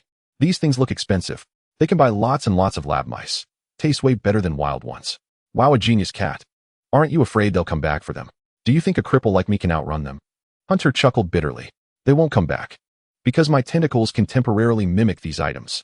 They'll look real until the tentacle's energy fades. It's just like when she transforms into a human. The human form the senior student takes on is identical to the original in both appearance and feel. Hunter's mind immediately conjured up a slew of tricks. For instance, conjuring bills to pay, and by the time they reverted to tentacles, the payee would be long gone. Perfect. Wait, was he really getting such an incredible ability just to skip out on bills? Hunter did a bit of self-reflection. To hell with reflection. Forget it'll do as I please. By the way, did you mutate after eating Cthulhu's limbs? Why didn't I? The senior student handed the counted money to Hunter. Cthulhu's limbs taste amazing and the soul is delicious. You can't eat souls, so you can't do it, meow. Done counting. Total 28,062 gold pounds. And these little cards, they seem to have money too. Lucky cat. Hunter scooped up the cat and took a deep inhale. In return, the senior student licked his neck. By the way, why did you meet me at Bryant University? Hunter brought up the question. Do dreamscape cats come to the real world for fun? Of course not. I sense Gnarl, MMPH. Hunter quickly covered the cat's mouth, rolled her into a ball, and made her disappear. She was definitely about to say she smelled Nyarlathotep, wasn't she? You're such a bloodhound. No, even a dog's nose isn't as good as yours. But Hunter had another reason for covering the senior student's mouth. Someone was approaching, the sound of very light footsteps. His subconscious assumed everyone approaching meant harm, so he focused on the background music, ignoring other sounds until they were nearly upon him. Close call. Hunter watched the ball vanish in his hand and sighed in relief. He had almost blurted out something dangerous. Who the hell is this person anyway? Why did they walk over out of nowhere? And they bore no hostility toward him. In this murky sea of scumbags, they were a unique presence. Are you okay? Sorry, your money seems to have fallen out. Huh? Hunter? Off. Hunter looked up puzzled. That voice sounded so familiar. No, that face looked so familiar. No, that's not right either. Just like Hunter's jumbled words, this was a scene he had never anticipated. Fiona. Wasn't this Fiona who hadn't appeared in what felt like 100 chapters? After the incident in Neg Township, Hunter felt as if years had passed. He had almost forgotten about her. Orange hair and eyes, the familiar 6-foot frame, a beautiful face, a generous bosom, and slightly flushed cheeks. By the way, weren't all humans here just blood bags? So why had she become one? Had she fallen from grace? Did she let a vampire bite her neck for thrills and get addicted? Or was her family threatened? Hunter immediately conjured up a bunch of bizarre scenarios. What are you doing here? And why do you look like your favorite celebrity just got a terminal illness? Why are you still so lacking in boundaries? Fiona pouted, but soon spoke with some urgency. You're being threatened, aren't you? How did you end up here? You've become a blood bag too, huh? Why are you in a wheelchair? Did something happen to your legs? Fiona bit her lower lip, a look of concern spreading across her face. She approached Hunter, took his hand, and sat down across the table. It felt strangely like someone holding his hand at the end of his life. I'm not dead yet. Hunter wanted to say that. You should have reported him using the Vampire Act. Look how he's mistreated his blood bag. You were definitely forced to become a blood bag, weren't you? Fiona sighed. Hunter, you're really being bullied by a vampire, aren't you? You should know him, your friend. I'm the only one who truly cares about you. Why? Why are you trying to pull your hand away? Why are you scared? I'm your only friend, I will definitely. Protect you, this fluffy orange-haired cat seemed to have gotten the wrong idea. In just a few seconds, she had already concocted a whole series of melodramatic scenarios in her head. Just like him. But why did her words feel so off? Hunter began instinctively, but Fiona caught the scent of alcohol on his breath, and he smelled it on hers too. You've been drinking? The Hunter I know would never touch alcohol. I can't believe you've sunk this low. Don't worry. It'll help you reclaim everything you deserve. Fiona pulled out her phone, looking ready to call for backup, before things could spiral in a strange direction. Hunter quickly grabbed her phone. Then Fiona slumped onto the table, seeming to have lost all strength. Only then did he realize she was drunk. Hi, we're just that quick to get drunk. Whoops. A frivolous voice came from nearby. Hunter turned to see a familiar figure, and the background music in his ears started up again. It's you again, cripple. Harper exhaled a cloud of alcohol fumes, his eyes half flitted. The female companion beside him was nowhere to be seen. This cute little thing ended up here. I plied her with so much booze, and she finally passed out. Harper looked curious. You know each other? Haha, sir, of course we don't. That's no fun. Harper bent down, intending to carry away the drunk, orange-haired cat. If you did know her, I'd have invited you to watch. Hunter lowered his head. Need some money. I found some things here. If you want them, come and get them. What a pitiful, pathetic cripple. He looked down, meeting a pair of calm brown eyes. All right, then he'll consider you paid. He'll show you something good. Was it because had given him money before, so he wanted to humiliate him further? Hunter could already guess what the other man was planning. What kind of cuckold plot was this? A burst of inexplicable drum beats. Wait, what's that noise? Harper frowned. Where's that drumming coming from? Sorry, my phone rang. It's my wake-up alarm. Hunter silenced the ringtone. But it doesn't matter. You can think of it as the BGM for me finishing you off. Bloody hell, I've been too kind to you. Your very existence proves the diversity of species. Harper saw the figure before him suddenly lunge forward, grabbing him by the hair. Then the scenery spun as his head slammed hard into the tabletop. Before he could even scream, his mind went blank as he was smashed against the wheelchair. Huh? How did the wheelchair fly up? Before Harper could react, the rod he had kicked out of shape was shoved into his mouth with brutal force. He lost consciousness. Senior sister, eat him up. Hunter casually dropped the wheelchair and let out a breath. The senior sister appeared silently, but Hunter quickly covered her mouth and bundled her up. Plans have changed. I was wrong. Hunter looked around. Such a commotion had already drawn many eyes. It wasn't a good time to let the senior sister out unless he killed everyone who had seen. Fiona lifted her head, squinting her orange-eyed eyes. Why is your face all red? Luckily, she was just a drunk orange cat still disoriented. I shouldn't have started a fight here. If it were in here, she wouldn't have done this. Hunter wiped the blood from his face, getting a bit too caught up in the atmosphere. He had almost gone too far. No choice. Without negative emotions, there was no sense of guilt. Calm down, calm down. I need to have moral boundaries. That's right. Fiona nodded in agreement upon hearing this, then promptly collapsed onto the table again. Hunter mused, I should find a secluded place to finish him off cleanly. Huh. Fiona thought she misheard and lifted her head again, but quickly slumped back down. You really deserve a beating. Pity my legs don't work, and I don't want to dirty my hands, or your balls would be gone too. Hunter sighed, casually fished out the man's wallet and stuffed the chili oil-smeared condom back inside. Alright, just coating the outside with chili oil wouldn't do much. Hunter slapped his forehead, pulled out a needle, and pricked a small hole in it. It was beyond comprehension why there were always idiots in the world. It was like a face-slapping scene from a third-rate novel. Maybe it was because in reality many people had something wrong with their brains, but they could take care of themselves and live their lives, so they were always treated as normal. From now on, head, just think of them all as minions sent by Nyarlathotep. Hateful and laughable. The wind in his ears grew louder. Slow down, or you'll lose your teeth too. Hunter hummed softly, his gaze sweeping over the others in the hall. They seemed to be slowly closing in. They seemed to want to do something. Such gluttons for a spectacle. Hunter swung his wheelchair up with one hand, pointing it at the scum. What are you looking at? Keep staring, and he'll feed you a wheelchair. Come on, try it. He'll knock your teeth out. Hunter's suit, splattered with blood, looked utterly menacing. I'm the Tooth Crusher. When did you change your title? Fiona mumbled drowsily, reached out, grabbed Hunter's face, and pulled it into a ridiculous shape. Unlocked a new achievement. It sounds kind of cute, but your naming skills leave something to be desired. Shut up, you drunken fool. You're causing me trouble again. Hunter shot her a fierce glare and pulled away her hand. This guy had become unruly after drinking too much. Wah. Fiona slumped back in grievance. The people nearby were still approaching, their eyes tinged with a hint of experimentation. I see the broken window effect, right? That feeling where once the first person makes a move, the victim gets bullied by everyone else. Hunter lifted the wheelchair with one hand. If they dared come closer, head smash their heads. The crowd buzzed with murmurs and gradually dispersed. Sir, are you all right? The commotion had drawn a male vampire attendant who happened to see Hunter setting down the wheelchair. We're about to enter. Could you explain what happened? He lowered his gaze. In his eyes, humans were inferior creatures. If not for the Vampire Act, he would have kept his distance. His thoughts weren't wrong. These humans indeed lacked basic decency. In a corner of the hall, a brawl over blood packs had finally broken out, leaving a blonde with missing teeth on the floor. Before him stood a blood-stained wheelchair, a disabled man, and a drunken blood pack. Drunkenness was easy to fix. Just a sip of the vampire master's blood would metabolize it quickly and restore sobriety. But how did this man end up on the ground? The vampire attendant frowned, unable to imagine what they had done. Sir, what happened to him? The vampire attendant flashed a professional smile. He wanted to escort my friend back, but he was also drunk. He missed a step, fell onto the table, yet still tried to help me. He ended up crashing into the wheelchair. See, it's bent. Hunter wore a solemn expression. And why are his teeth missing? That's an excellent question, Hunter replied gravely. Because when he fell onto the wheelchair, it got angry and beat him up. Huh. All these words, but strung together, they seemed incomprehensible.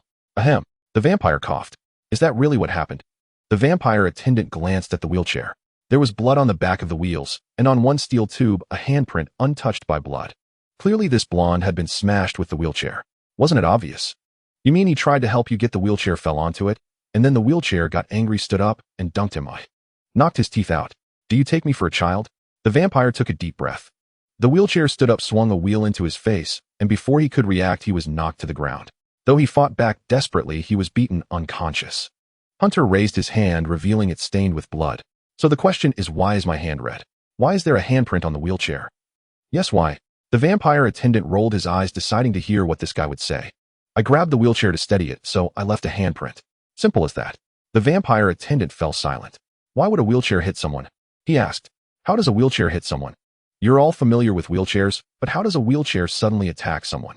Let me walk you through it. A wheelchair hitting someone means it stands up and strikes. You might be shocked, but that's the truth, and I'm quite astonished myself. That's the story of the wheelchair attack. If you have any thoughts, feel free to contact me. Let's hang out sometime. Hunter gestured as he spoke. Don't make it sound so real. And what's with that clickbait tone? This human's audacity was beyond thick. People like this should be avoided at all costs. The vampire attendant opened his mouth wanting to say something, but held back, his expression twisted with frustration. He itched to retort, but recalling those who had been swindled by humans, he kept silent. To avoid being scammed, it was best not to meddle. All of this was the great Vampire King's trial, just a trial. Also, Hunter pointed at the drunken orange-haired Catwoman, who was completely at their mercy. Bring her a glass of blood too, for sobering up. Thanks. All right. Could you also get me a new suit? My clothes are dirty. All right. The vampire attendant said quickly. Tell me your measurements, and I'll prepare a spare suit. Measurements. The vampire attendant noticed Hunter's strange expression. Why the hesitation? He scrutinized him closely. The human's face shifted from confusion to a frown, then to a peculiar look. It seemed like a mix of grief and helplessness, very stifling, lasting several seconds. How to describe it? A hint of facing death with resolve. The human beckoned the vampire attendant closer. Is there something else? Just give me the measurements. The attendant grew impatient. Want to know my measurements? Why don't you measure them yourself? Let your rough hands touch my skin. Hunter pulled down his collar, expressionlessly whispering, but with affection, you don't need to answer. Your eyes have already betrayed you, baby. The attendant opened his mouth, his skin crawling with goosebumps. Why was time passing so slowly? He felt like vomiting. What if I said I didn't say anything just now? Would you believe me? Hunter buttoned up his shirt, pulled out his phone, and showed a picture with a smile, a completely different person from moments ago. These are my suit measurements. The vampire attendant. Just because you're suddenly serious now doesn't mean you didn't do anything earlier. They'll go get you the suit and the sobering blood. You really didn't have to go that far. He spoke cautiously, choosing his words carefully.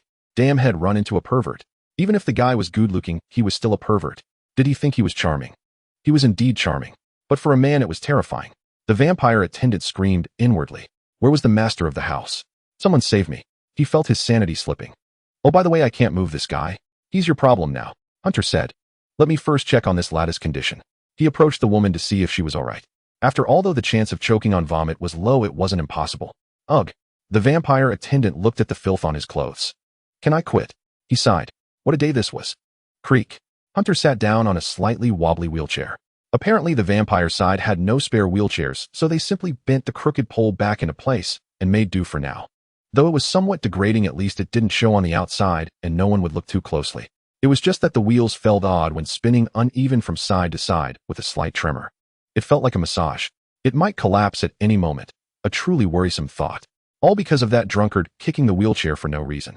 He really wanted to grab that guy's mother. A cacophony of voices reached him, and Hunter realized he was already outside the hall. A cold wind brushed his face, and he couldn't help but close his eyes. Hunter had almost forgotten how he had left the hall where the blood bags were kept. Actually, he remembered, but he was reluctant to think about it. After Hunter made his choice, the expression on that vampire attendant's face was still vivid in his mind. Truly worthy of Naya, effortlessly achieving something so nauseating. And for such a disgusting action, the reward was luck one. Such a random, inexplicable addition. Who knew what it meant? If the cap was 10, it would be fine, but what if the cap was 1,000? Then this one would be useless. Ah, that attendant's expression just now. It seemed like he was barely restraining the urge to kill while escorting him out. Truly a hard worker. He was even smiling as he left, albeit through gritted teeth. There was no negative emotion now, but Hunter still considered it a dark history. Another entry added to the little book of grievances against Naya. By the way, this place is utterly terrible. Why isn't there even a spare wheelchair? Hunter grumbled. Fiona pushing the wheelchair from behind side. In a vampire family where even losing your head can be recovered, isn't it strange to have a wheelchair in the first place? Besides, the vampire world is fundamentally different from the human world with many different customs. Fiona replied, pointing toward the path leading to the banquet hall. Take this road, for example. It would take a human quite a while to traverse, but for a vampire, it's just a minute's journey. Put that aside for now. You who got drunk with some weirdo still have the nerve to talk back to me. Hunter shot Fiona a glare. Fiona turned her head away. Thanks for taking care of me. Originally, a vampire attendant could have pushed the wheelchair, but the first thing Fiona did upon waking was to help Hunter. Because while she was drunk, her behavior was strange, but upon waking, she clearly remembered that it was Hunter who had spoken to her, and she had even tugged at his face. I've caused you so much trouble. Fiona wiped the sweat from her face with an awkward smile. So how would you like me to repay you? Anything. Anything. Then you should think about what you can do for me, not how I want you to repay me, Hunter said sternly. Empower your actions so that while I reap the fruits of your abilities, you too can gain a sense of accomplishment. That's so convoluted. Are you trying to gaslight me? Fiona puffed out her cheeks. That sounds like something those boring, tedious corporate bosses would say. You caught me. Hunter rubbed his nose. Aren't all those motivational chicken soups like that? How long do you think we've known each other? Fiona replied with exasperation. Only bosses drink that kind of chicken soup. All right, back to the point. Who is your master? How did you end up as a blood bag? Hunter tilted his head up only to find Fiona standing behind him, pushing the wheelchair, blocking all the beautiful starry sky. The moon was so round tonight. How should I put it? Oh, what a beautiful sight, not at all inferior to the starry sky. A&S face flashed through Hunter's mind. Time for some jokes. Why do I always praise her for having a great face? Because that's the only thing about her worth praising. Hilarious. Hunter curled his lips. I have reason to suspect that the parts in his missing have grown onto Fiona. Hunter thought, and took a sniff of A&S scent. This one seemed to be eating cake. She smelled so sweet and cloying. Damn it, she was having good food without me. Hunter pulled out his phone, displaying some food photos in its scent. There was also a video. Hunter opened it. It showed him biting into a pale, tender pastry, slowly pulling it apart to reveal a blood filling. Then she raised an eyebrow and stuffed the whole thing into her mouth. His fists clenched. Having good food without him. Hunter put away his phone.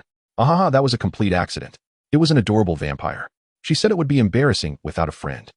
Fiona seemed a bit embarrassed, not wanting to dwell on the topic. You know, I get along with all sorts of weird people. Oh, it seemed she had encountered an exception, a cute kind of vampire. Anyway, it was her private matter, and he couldn't be bothered to ask. Probably some silly reason. By the way, Fiona had just said, weird people. Am I a weird person? Hunter asked. That was the best answer. I see. Hunter fell silent. There was a guy named Hubble, just now I got along with him really well. Fiona replied thoughtfully. He wanted to take me to a movie, but I saw you and came over to you. Huh. I don't know what happened after that, but his girlfriend Roland had already booked a room in the viewing theater, just waiting for me to come over. He must have been trying to take advantage of you in the chaos.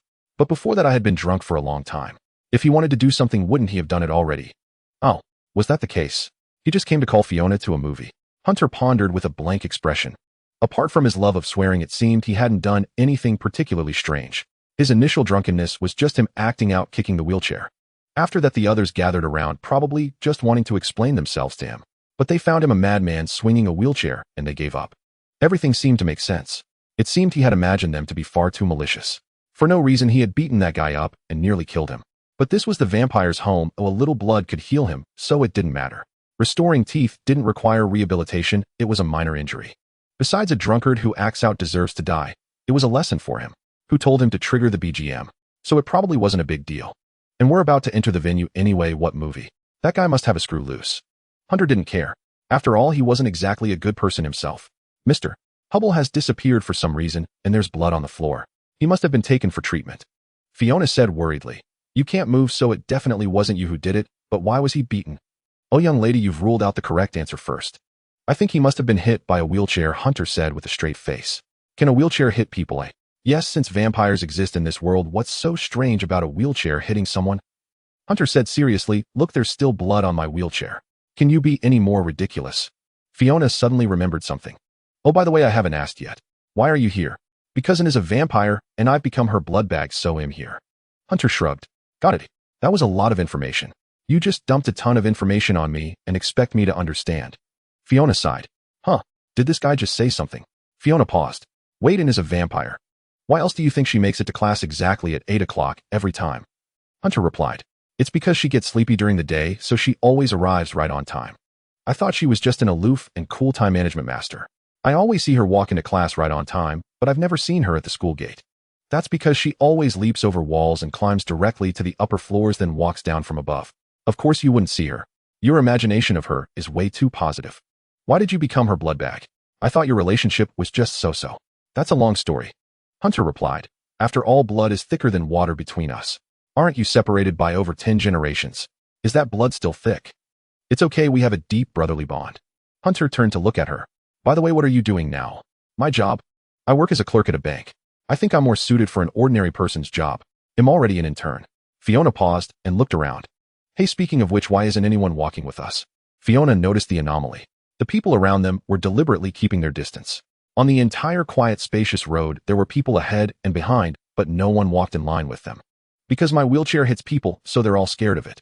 That sounds like a reasonable answer. Fiona conceded helplessly. Yes, it's all the wheelchair's fault. Your sense of humor is truly unmatched. They soon arrived at the pickup point. The vampires arranged transport vehicles, some chose to walk, others to ride. Obviously, Hunter was forced into the latter category. All right, sir, get in the car. Let me help you. A vampire attendant in a suit gracefully picked up Hunter and stuffed him into the sightseeing car.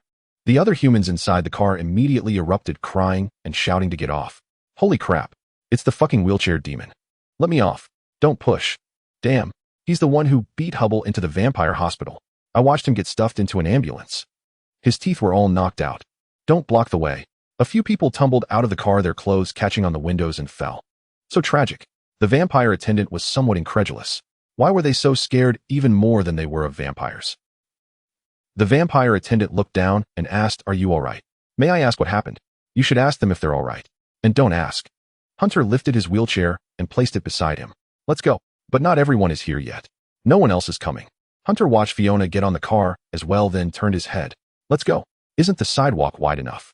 The vampire attendant really wanted to ask what exactly had happened, but he held back. "Anything else to say now?" Fiona let out a soft snort. "School bully, have you returned to your old ways?" "I'm not too willing to believe it, but you must have done something to them." "The wheelchair did the hitting, not me." "The wheelchair moved on its own." "All right, I believe you." Fiona turned her head away, covering her mouth. What a stubborn guy. The banquet hall.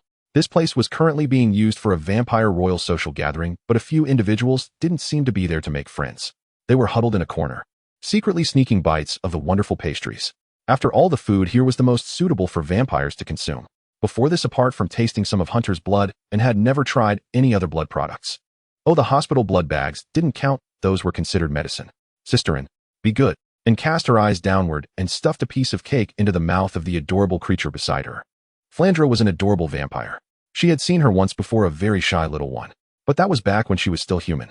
She had only managed to meet her through her connections with Ormond and Johnny. At that time, An's mother had recently passed away, and it had become somewhat extreme. Seeing a child like that back, then she only wanted to tear her face apart. What a dark history.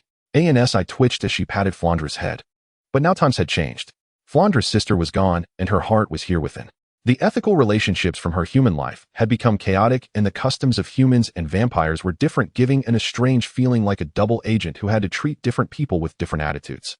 At times like this, she wished Hunter were there, because he could hate everyone equally. If it were him, he would surely be able to say embarrassing things in public without any reaction. But it didn't matter. She suddenly had a little sister. And such an adorable one at that. Really, I guess I can only just enjoy this. Huh. In the other's dazed gaze, An's hand touched Flandra's cheek. She picked her up. Wonderful. A life-size doll. The sensation under her fingertips was like stroking a smooth balloon, soft and elastic. Ah, this little one was much more fun than Hunter. Her head is bumping into something hard. Flandra really wanted to ask what it was, but she kept her mouth shut. Maybe it was some kind of corset or something. The kind of garment noble women use to compress their chest cavity. This child is truly adorable. Helena's other hand reached out to touch Fran's cheek. She pinched it curiously, seemingly marveling at its supple texture, and couldn't help but part her lips slightly. MMPH. Fran felt her face being stretched a little, making it hard to chew the food in her mouth.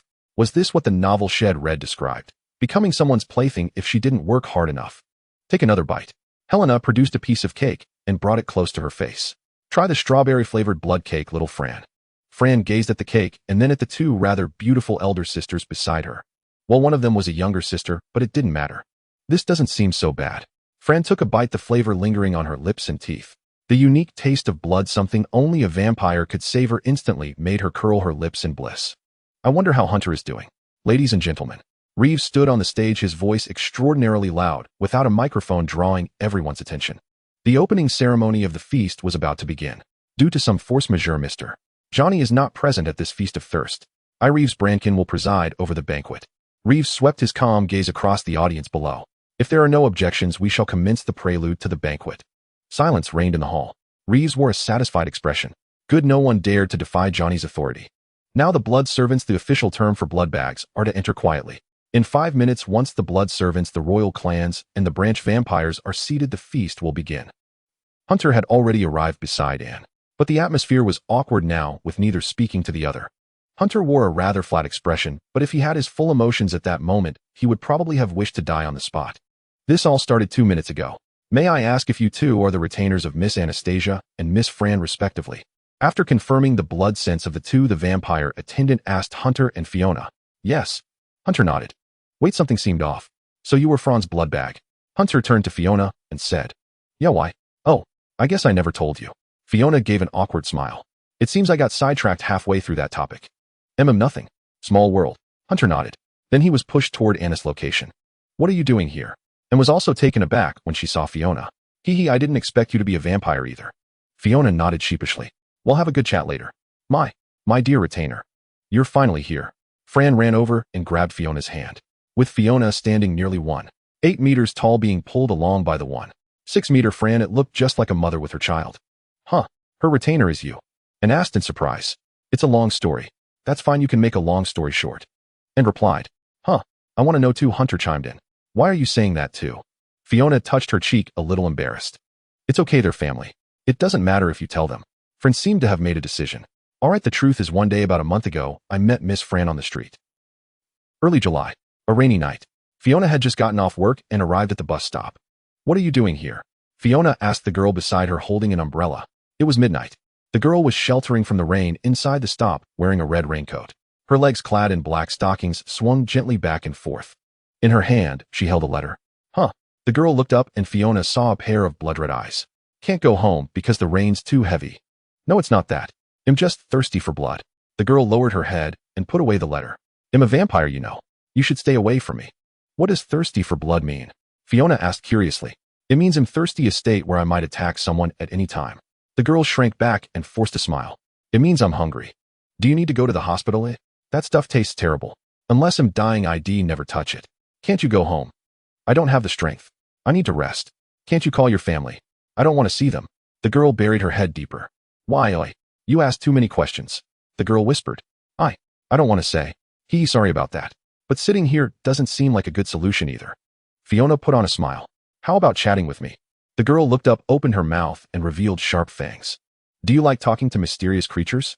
I'm a mysterious creature that could kill you anytime. I like making friends with good people. Fiona tapped her lips. For example, I have a friend who's a school bully, but he only became one to help me. What did he do? He kicked a lot of guys in the balls and sent them to the hospital. His fighting skills weren't great, but he was dirty and vicious. The girl relaxed a little.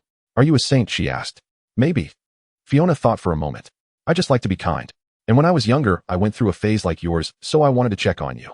The girl's expression softened. My father is an old fossil. He treats me like a child. How old are you? I'm 18 this year, and I already have a job. The girl replied flatly. But vampires don't come of age until 30. I think I get it. You were raised with human values, so you feel you're an adult at 18, but your family still sees you as a child. Exactly. They won't even let me get blood on my own. The girl said aggrievedly. Everyone treats me like a little kid. Fiona reached out, pulled open her collar, and exposed her neck. It's not good to go hungry. Would you like to try my blood? My health is pretty good, though I don't know how I taste. Huh. How lewd. The girl quickly turned her head away, flustered. How can you just show that to anyone? Is your neck not good enough? The wrist will do, I just need a sip. The girl seemed to have trouble refusing and said it reluctantly. All right. Fiona extended her wrist, and the girl bit down gently. It didn't hurt, just felt a slight itch. By the way, you look like you have decent sanity and your blood tastes good. Wanna be my blood bag? The girl mumbled. Is there money to be made? Fiona teased. I don't even know who you are. Well, I might have enough money, I haven't counted. As for my name is Brandon. That's it. So I became her blood bag. I'm sorry, Fiona said, the paperwork is all done. I didn't expect this adorable child to be Mr. Johnny's daughter. You really are something else. And raised his head, looking at the 1.8 meter tall Fiona. You just accepted an invitation from a mysterious creature. What if she's a bad person? I did a divination. Fiona looked down, brushing her orange hair. The diviner said I'm a good person and good people attract each other. If someone can resist the urge to attack others while starving at a station all night, then she can't be that bad. You believe in that kind of stuff? And snorted, you're such a saint. It's a miracle you made it this far. Vampires exist, so we can trust diviners, right? And fell silent. Venue. Hunter's perspective. His gaze sharpened. He saw 3 women. The first was undoubtedly Anne. The second he recognized as Anne's sister Frando, who was blown in by the wind. But who was this third one? She had goat horns on her head, looking like the handlebars of a mountain bike, and seemed to have a good feel to her. Her golden hair was particularly striking, styled up. She had a citrus scent indicating she was the one who had just been with him. If there was anything extraordinary about her, it was her figure. From a distance, she looked like she had 3 heads. one on her neck, two on her chest. Hunter squinted his eyes. Based on the countless comics he had seen and the information Frando had disclosed to him, this must be a succubus. It definitely is a succubus. Absolutely a succubus. Just look at those perfect natural goat horn handlebars. Oh my dear Nyarlathotep, I express my utmost respect to you. I have finally seen a real succubus here. Amen. Hunter thought. This is what a normal otherworld novel should contain. Being buddies with flat-chested guys is nothing but a cult. Hunter admitted that he was filled with admiration at this moment. But because he had no negative emotions, this was the most supreme, purest form of admiration. With so many pictures hidden in Hunter's phone, he felt as if he were seeing characters from comics come to life. Imagine the creature you have longed for suddenly becomes a reality. I bet many people would go out of their way to take a look. For example, tentacle monsters that attack people, tentacle traps that obscure perception, various strange creatures turned into monster girls, fairies, goblins, and Jesus whose hand has a hole of a considerable diameter. Time for a multiple choice question. As Hunter's mind whirled rapidly, a few words suddenly popped up. Oh, come on. No matter what the question is this time, he'll definitely do it. After praising Nyarlathotep in his heart, Hunter revealed a satisfied smile. Choose A to Helena. Say the FBI is searching for my thing. E, can I hide it inside you? Wait a minute. Something feels off. Excuse me, which one is Helena? Hunter asked cautiously. It's not which one, it's me. The golden-haired succubus with goat horns. Probably a vampire smiled at him energetically.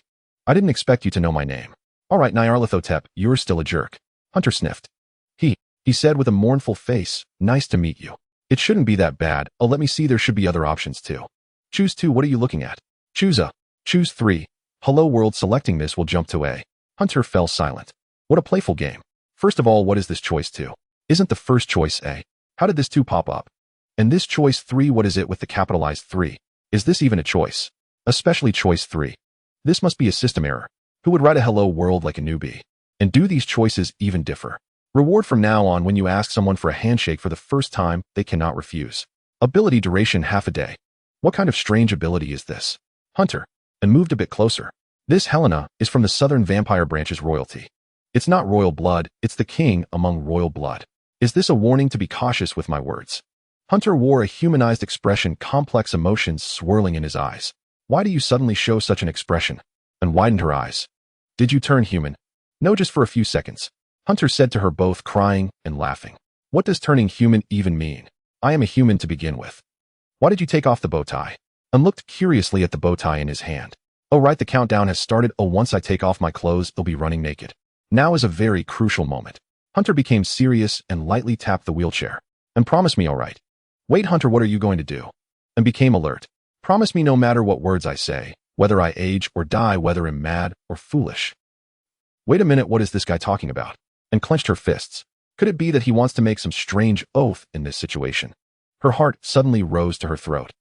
You must believe that I am innocent. Ooh, I am still that excellent young man. You almost scared me to death. Don't say it like that. And rolled her eyes. It's a marriage proposal, right? The kind that would make the entire audience scream. And where exactly is your fifth? I've never even seen it. Uh-huh. Hunt nodded. But the effect is pretty much the same as saying that. He paused in the act of removing his suit jacket and turned his gaze toward Helena. The FBI is searching for my, can I hide it inside you? Hunt exhaled and spoke these words to Helena before him. Helena paused. Excuse me, are you talking to me? She asked. Yes. May I first ask what you know and FBI mean? Helena replied with some confusion. Thank God she didn't understand. Hunt relaxed. Good thing she was an innocent succubus, no vampire. Meanwhile, the expressions of the women around him all shifted. Hunt suddenly realized that Naya's script wasn't aimed at Helena. It was aimed at those around him. Hunt closed his eyes. Fiona wouldn't hit him, and neither would Flandra. That leaves only you. And expressionlessly swung a punch. Aha, dear sister, let's shake hands. A flicker of surprise crossed Inez's face. Her fist awkwardly transformed mid-swing and ended up shaking Hunt's hand. This ability was quite handy, Hunt thought to himself. As long as he requested a handshake, he could forcibly control the other party for a few seconds. Invincible. But there was no second chance, and the invincibility only lasted those few seconds. However, the next moment a punch still landed on his stomach, making him roll his eyes in pain. Oh my. Miss Anastasia, Helena gasped, covering her mouth. Harming a blood bag is against the law. She can report you. But they're siblings. Flandra replied. Huh. Then what does this count as? Born of the same root, why rush to torment each other? Fiona murmured in response. I am innocent, Hunt said, clutching his stomach. Didn't I tell you? Then what do you mean? And leaned in close. Am cursed. Am forced to choose all sorts of bizarre options uncontrollably, or else I'll have to strip and run naked. Hunt whispered. You have to believe me. You almost punched my uterus out. I believe you and smirked. But what uterus do you have? Stolen from a buddy. It's a metaphor. But no worries, buddy's hands are itchy. I still want to use you for boxing practice. And whispered in his ear. Once Helena finds out what that phrase means, you're done for. But if I teach you a lesson first, she won't give you too much trouble. Let me have one more punch, just one. Thanks a lot, my good buddy. Come on, I'll make it look convincing. Hunt relaxed, and then suddenly threw another punch. But buddy, I'm disabled. Can you really go so hard? Hunt asked, feeling like he was about to die. I'm the disabled guy's sister. By rough math, that makes me pretty much disabled too. So that's how the math works. And now you're not calling me buddy. Learn from the great comrade Hunt. Don't learn things like that. Helena seemed to sense something amiss and quietly asked Fiona. Miss Fiona, could you tell me what you know means? It sounds like something bad. Truly a sweat-inducing moment. I'll ask Miss Flandra. Fiona looked at Flandra. You're asking Flandra. Flandra blinked. Flandra doesn't know. She says she doesn't know. Oh, is that so? Helena let out a sly chuckle, a cunning glint flickering in her eyes. How interesting. A feast of hunger. It was merely a symbolic gesture. What remained was the banquet of the young royal vampires, which had little to do with the blood packs. The blood packs could stay for a while, but they had to leave before the vampires began their meal. This was a matter of vampire pride. Vampires claimed to treat humans as equals, yet when the feast commenced they regarded them as mere retainers and dependents. This could be understood as a clash between vampire dignity and the compromises demanded by modern society. It appeared rather odd, yet that was the reality. Of course, attending such a banquet was not entirely futile. After the feast, any blood pack belonging to a royal vampire would gain favor among other blood packs. After all, being together with them brought status and wealth, a temptation most could not resist. But there was one exception. After being introduced alongside and Hunter took his seat, no one came to ask for his contact information, nor for ANS either. What did you do? Surprisingly, no one bothered me, Hunter said. After they sat down, the vampires began their meal, and then whispered to him, You didn't smash someone's balls again, did you? Their looks at you are off. Nonsense. Hunter averted his gaze. I just knocked out their teeth. They'll grow back soon enough after drinking some blood. Truly the school bully, Hunter. Ha, don't mock me. I'm a peace lover. Hunter glanced around, and none of the blood packs dared to meet his eyes. Hunter squinted. Is this what society is? No one takes interest in you, and every new place feels like arriving in a foreign world, unfamiliar and lonely. Something's off. I feel isolated. They won't even look at me. Really? I just heard them discussing your atrocities and said with a sly smile. Are you sure you didn't isolate them instead? Whatever. They'll hate everyone equally. Hunter snorted coldly. Ha, thanks to you, they're too scared to ask for my contact info too, and set down a plate of cake from the self-service buffet where all dishes were served randomly for convenience. Try this. The vampires will start the formal feast soon, so you need to finish quickly and leave. No thanks needed. I'm just thinking about how to survive Helena's wrath. Hunter took the cake and shrugged. In truth, the warning signal of danger hadn't sounded, so he was probably fine. Helena likely wasn't bothered by the matter. This passive ability was useful for reading the room. I don't want to fight another vampire. Running away isn't shameful. I never run, Hunter replied firmly. They'll just go all out against them. That's called a strategic retreat or a fight for another day. And rolled his crimson eyes and glanced at Hunter. If it were me, I'd do that. That sounds much better. Hunter nodded. So what should I do? Simple. Helena isn't someone you'll have to face forever. By the time the next banquet rolls around in 50 years, you'll be over 70 or already gone. I mean, if you're full, you can just go out and play anytime. No need to see her. And shrugged. I still have to stay the night until the banquet ends. Then we'll exchange the gold and fly far away from here. The phrase fly far away carried a certain ambiguity. What about the beating I just took? Hunter asked. You hit me twice. I'm your sister. You'll have to bear with it. Aren't we brothers? Hunter groaned softly. You've changed, man. You're actually a woman. I've always been a woman, and relationships can change. They'll always flexibly use whatever identity benefits me. Who did you learn that from? You? Oh, this damn subtle influence. Hunter muttered darkly, and elegantly took a sip of the red liquid, likely a mixture of alcohol and blood sweetly fragrant. All right. So we fly far away. What about the old man? Dad, let him live with the stone tablet. And snorted coldly. You and I brothers can live comfortably just by stealing. Brothers again. You're such a weather vane. Speaking of stealing, is that all you aspire to? Hunter shrugged, biting into a piece of cake. Yeah. And clenched his fist. From now on, we'll be financially independent. Even if Dad brings back 10 stone tablets, we won't fear a thing. We'll watch him eat instant noodles while we sneak off for a feast. So flying far away is about finances? Exactly. You can slip away now. You're the only blood bag left at the scene. and pointed at the surrounding vampires who were staring at Hunter with strange, urging looks. They're waiting for me to leave so they can ask him for my contact info. Hunter thought, squinting as he glanced at Fiona. Her seat was already empty. That orange-haired big cat seemed to have just come for a meal and then gone back to sleep because she had work tomorrow. She had slipped away just minutes after sitting down. What a poor wage slave. You're looking at me. Well, I'll look back. Hunter shamelessly glared back with an annoyed expression, and the vampires unconsciously averted their gaze. In the top-tier version, enough. You're embarrassing me here. And patted his shoulder and covered his eyes. I hit you too hard just now. Later when we game, I'll be your support. Give you whatever you want, okay? That's what I was waiting for. Hunter smiled slightly, waving his hand. The vampire attendant immediately understood and followed behind, pushing the wheelchair. He looked like a triumphant general. I wouldn't be surprised no matter what that guy does. And rubbed his temples. A blood bag was like rice, desperately needed when necessary, but somewhat useless when not hungry. Though it helped in battle as a blood bag's blood aided rapid recovery in peacetime, it became a mere symbolic existence. After all, to replenish blood, one could drink concentrated blood powder dissolved in water, or simply buy a bag from the hospital. Vampires even got discounts on blood purchases. Hunter was pushed outside by the vampire attendant, a woman with a pleasant appearance. What are your plans now? You can tell me, she said gently. The released blood bags scattered in all directions. Some chose to go down the mountain for fun while others stayed to enjoy the extraordinary treatment on the mountain. Please take me to Mr. Johnny's forest study. I'd like to rest there. Hunter, unlike the others, chose to sleep. Good grief, everyone was so energetic. Was this the life of the young? Hunter watched a pair of blood bags who had clearly just met heading toward the hotel reserved for them. For some reason, the surroundings felt empty. There had been plenty of blood bags just now, but they'd quickly dispersed. Was he that charming? All right. Do you have any other requests? Choice time. Shut up. Choice 1. Ooh, is it yellow? Choice 2. Ooh, is it black? Choice 3. Who can you be, my slave? Hunter calmed down. These ambiguous choices must have deep meaning. Based on his experienced instincts, the first two options were definitely about the color of her underwear. The last option was unselectable. He wasn't that perverted yet. Hunter helplessly lowered his head, feeling the pent-up irritation and shame, and opened his phone, pretending to think. So what were the rewards? If it was just gibberish again, he'd go straight to his mental space and curse that mongrel Naya. Besides calling him a nuisance, it was all just low-level, boring troublemaking. Didn't Naya know that women were the most uninteresting? What a lecherous deity. Hunter accidentally opened his photo album, saw his collection of pictures and risque images, gasped, and quickly closed it. He'd have to change his habit of collecting photos of beautiful women. Correction, he was also an old pervert. Hunter touched his slightly flushed cheek.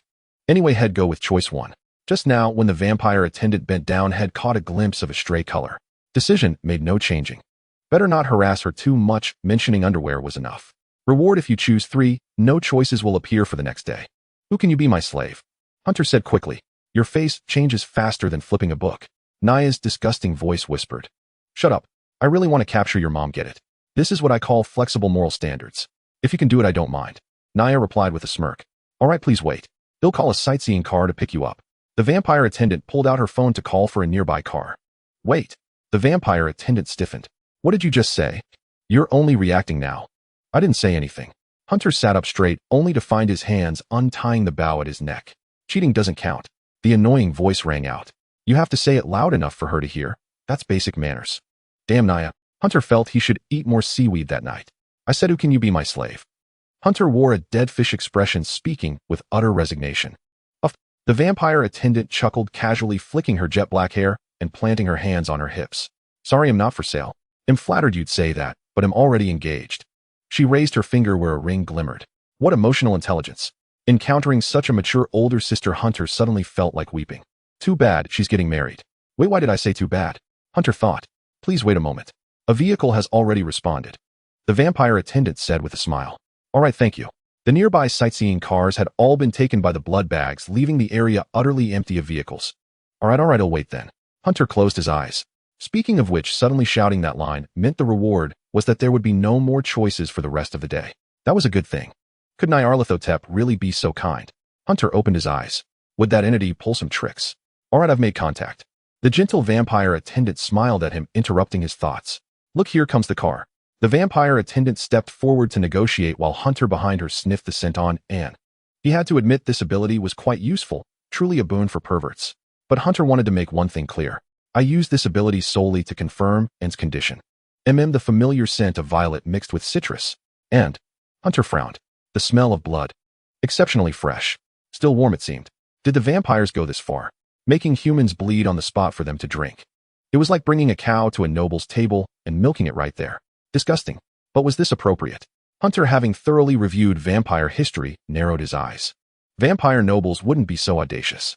Something must be wrong. Yo, you're here. Just as Hunter was about to turn around, a somewhat timid voice came from beside him. I remember you. Your name is Hubble, right? Hunter turned around. Hubble grinned sheepishly. Now he seemed sober, and all his teeth had grown back. Yeah, I came specially to apologize. Why, for going on a drunken rampage at you. Hubble nodded apologetically. I may be a thug, but bullying the disabled is a disgrace to us. Is that so? Hunter replied. Then thank you. Yeah. Where are you headed? Let me take you there. I just want to go back to sleep.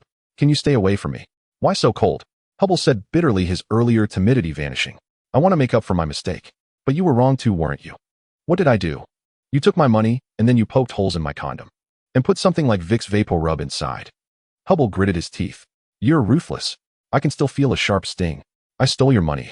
Hunter replied, somewhat confused. Didn't you? Don't pretend it didn't happen. I know it was you.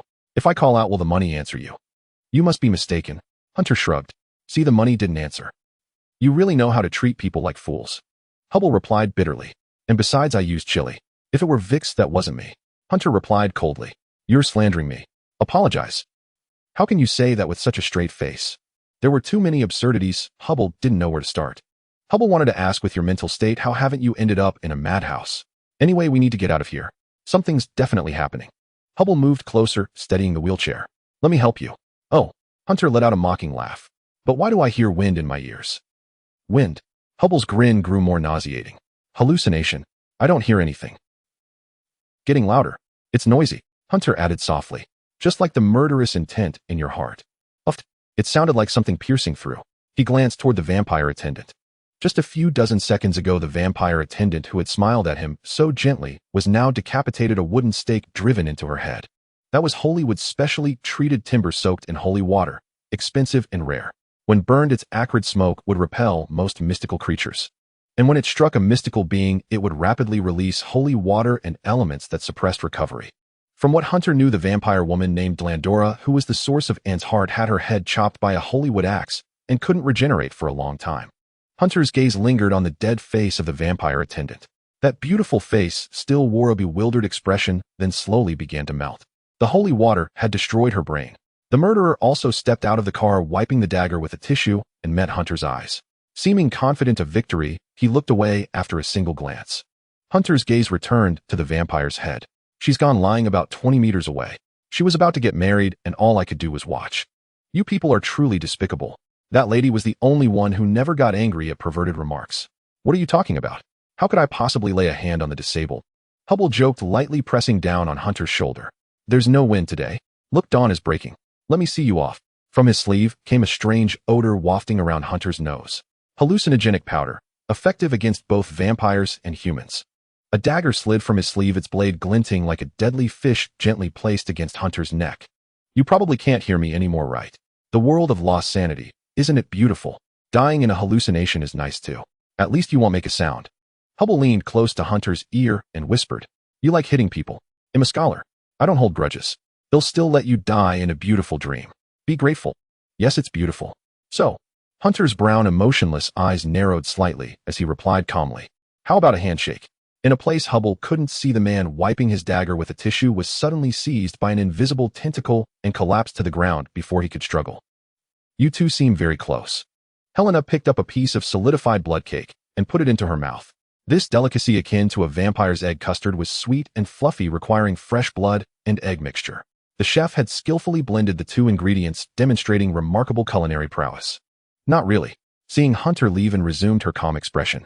We're only siblings on the surface. Siblings on the surface. Could it be that they had some special dynamic? Helena's eyes lit up. As a devotee of the mother goddess Shub-Niggurath, how could she not understand matters of procreation?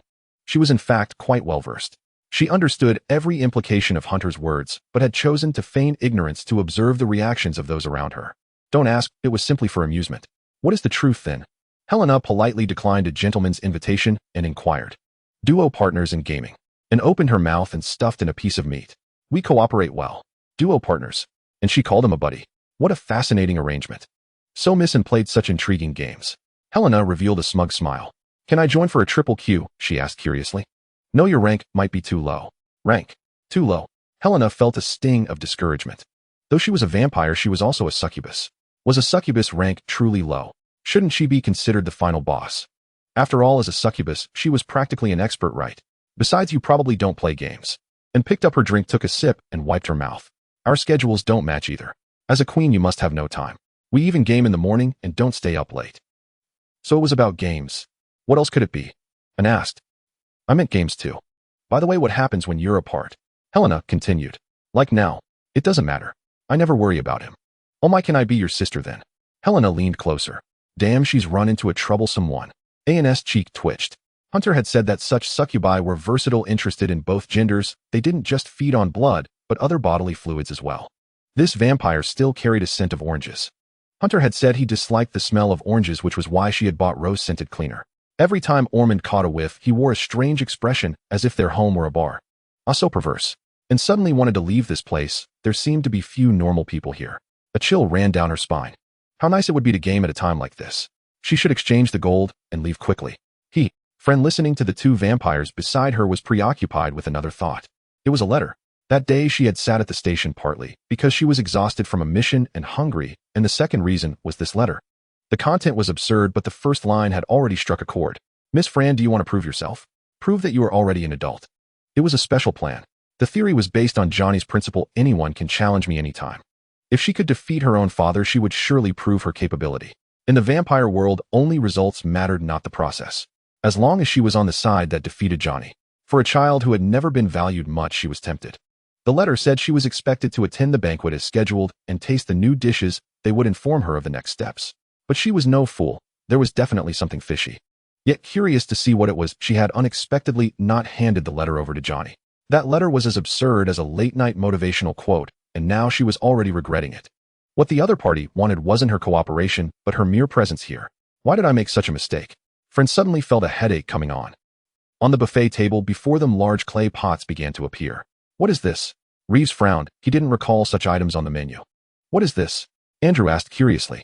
As Johnny's assistant, he had no knowledge of the morning's dishes. That was under Reeves' management as the head steward. Don't open them yet, Reeves called out loudly. He knew he had to maintain order. These suspicious items must be removed immediately. Ladies and gentlemen, please wait. There's been a situation. We'll have the conveyor belt move back a bit. Too late. When Reeves saw the clay pots open on their own, that word flashed through his mind. What stood up were disheveled figures. Judging by their size, they seemed to be children. Humans? Why are there humans? The vampires sensed that something was wrong. It was like milk. Except for those with lactose intolerance, everyone enjoyed milk or dairy products. Milk at a banquet wouldn't feel out of place. But what if someone brought a cow to the scene and milked it right in front of the guests? Few would find that appetizing. The children standing up from the clay pots, trembling, slit their own throats with small knives. Blood spurted out. Immediately, some vampires rushed forward to inject the blood, trying to turn it into blood packs. But they soon discovered that these children had long been dead, at least before being served. Fran's face turned pale, though she had already guessed what was happening.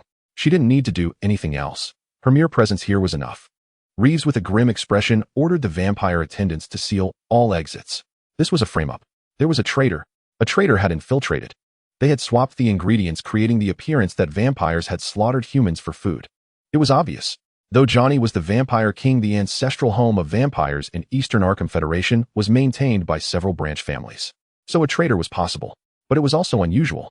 One or two might be understandable, but how could so many vampires have treacherous intentions? Weren't they all supposed to be homebodies watching dramas? As immortal vampires, why couldn't they just live peacefully? Reeves looked around.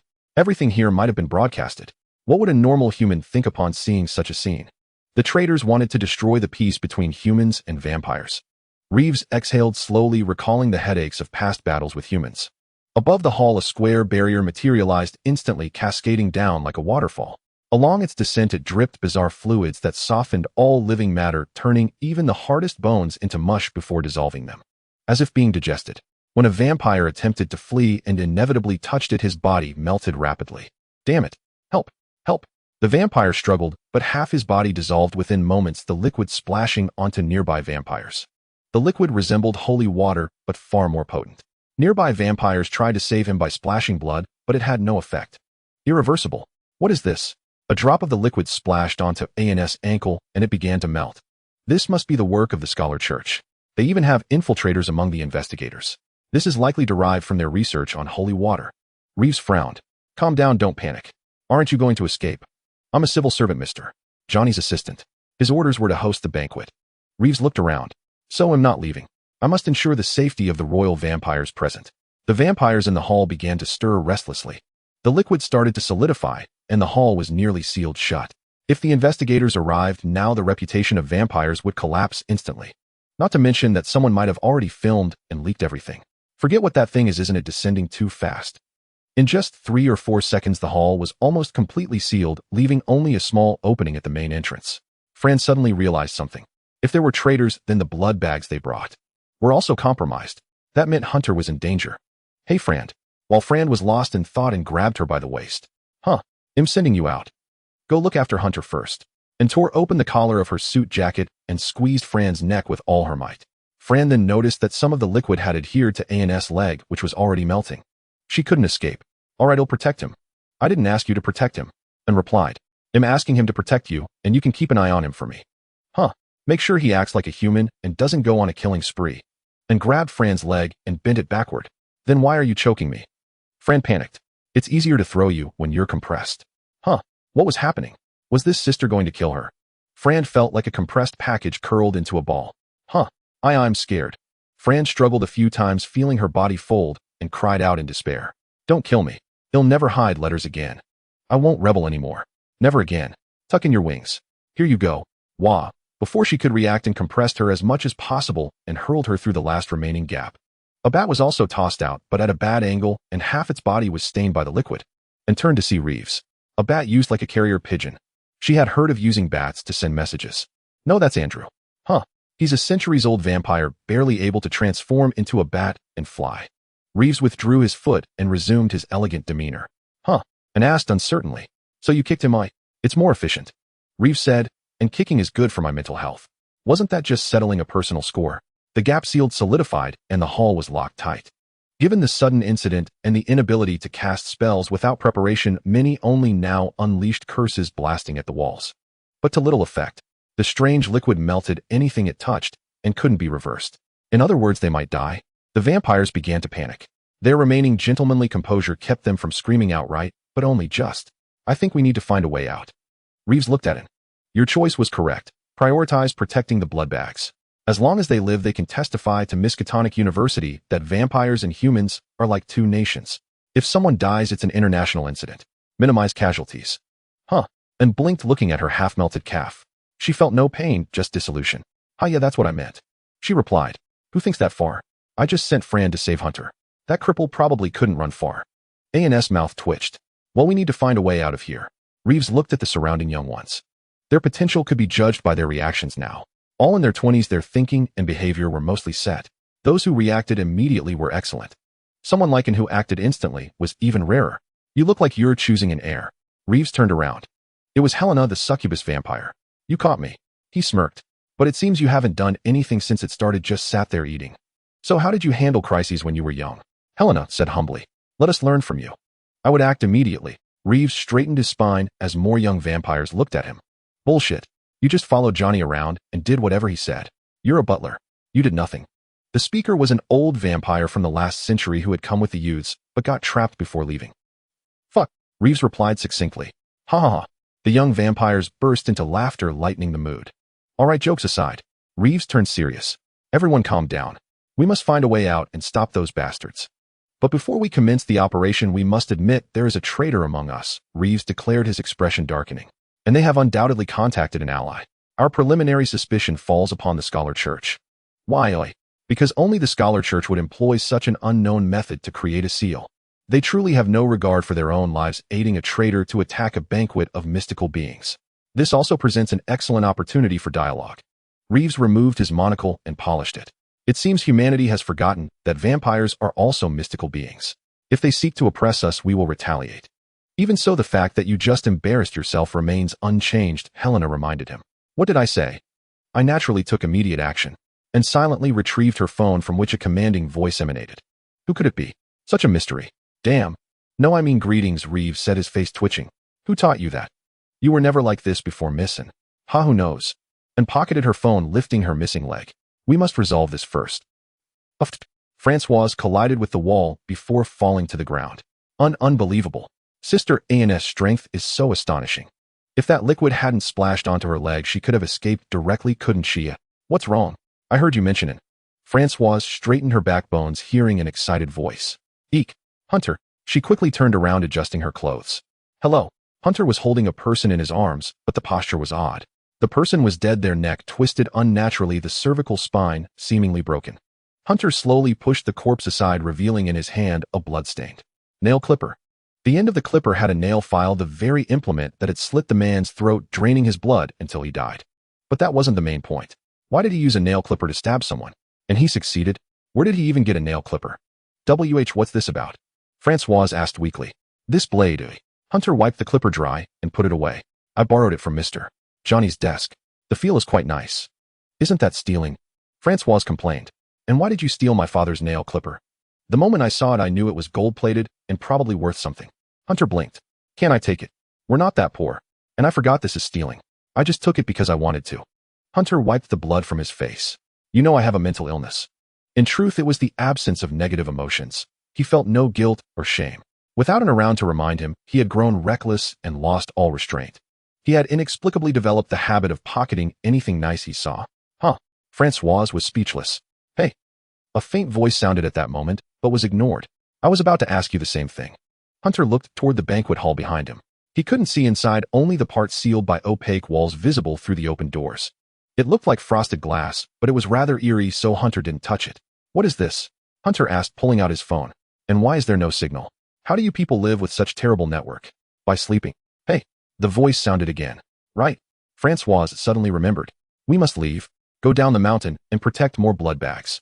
There's a traitor among the vampires, and they want to start a war between humans and vampires. Such a cliché plot. I feel like I've seen this in various movies. But why be afraid? Hunter pulled a pistol from his coat, an excited expression on his face.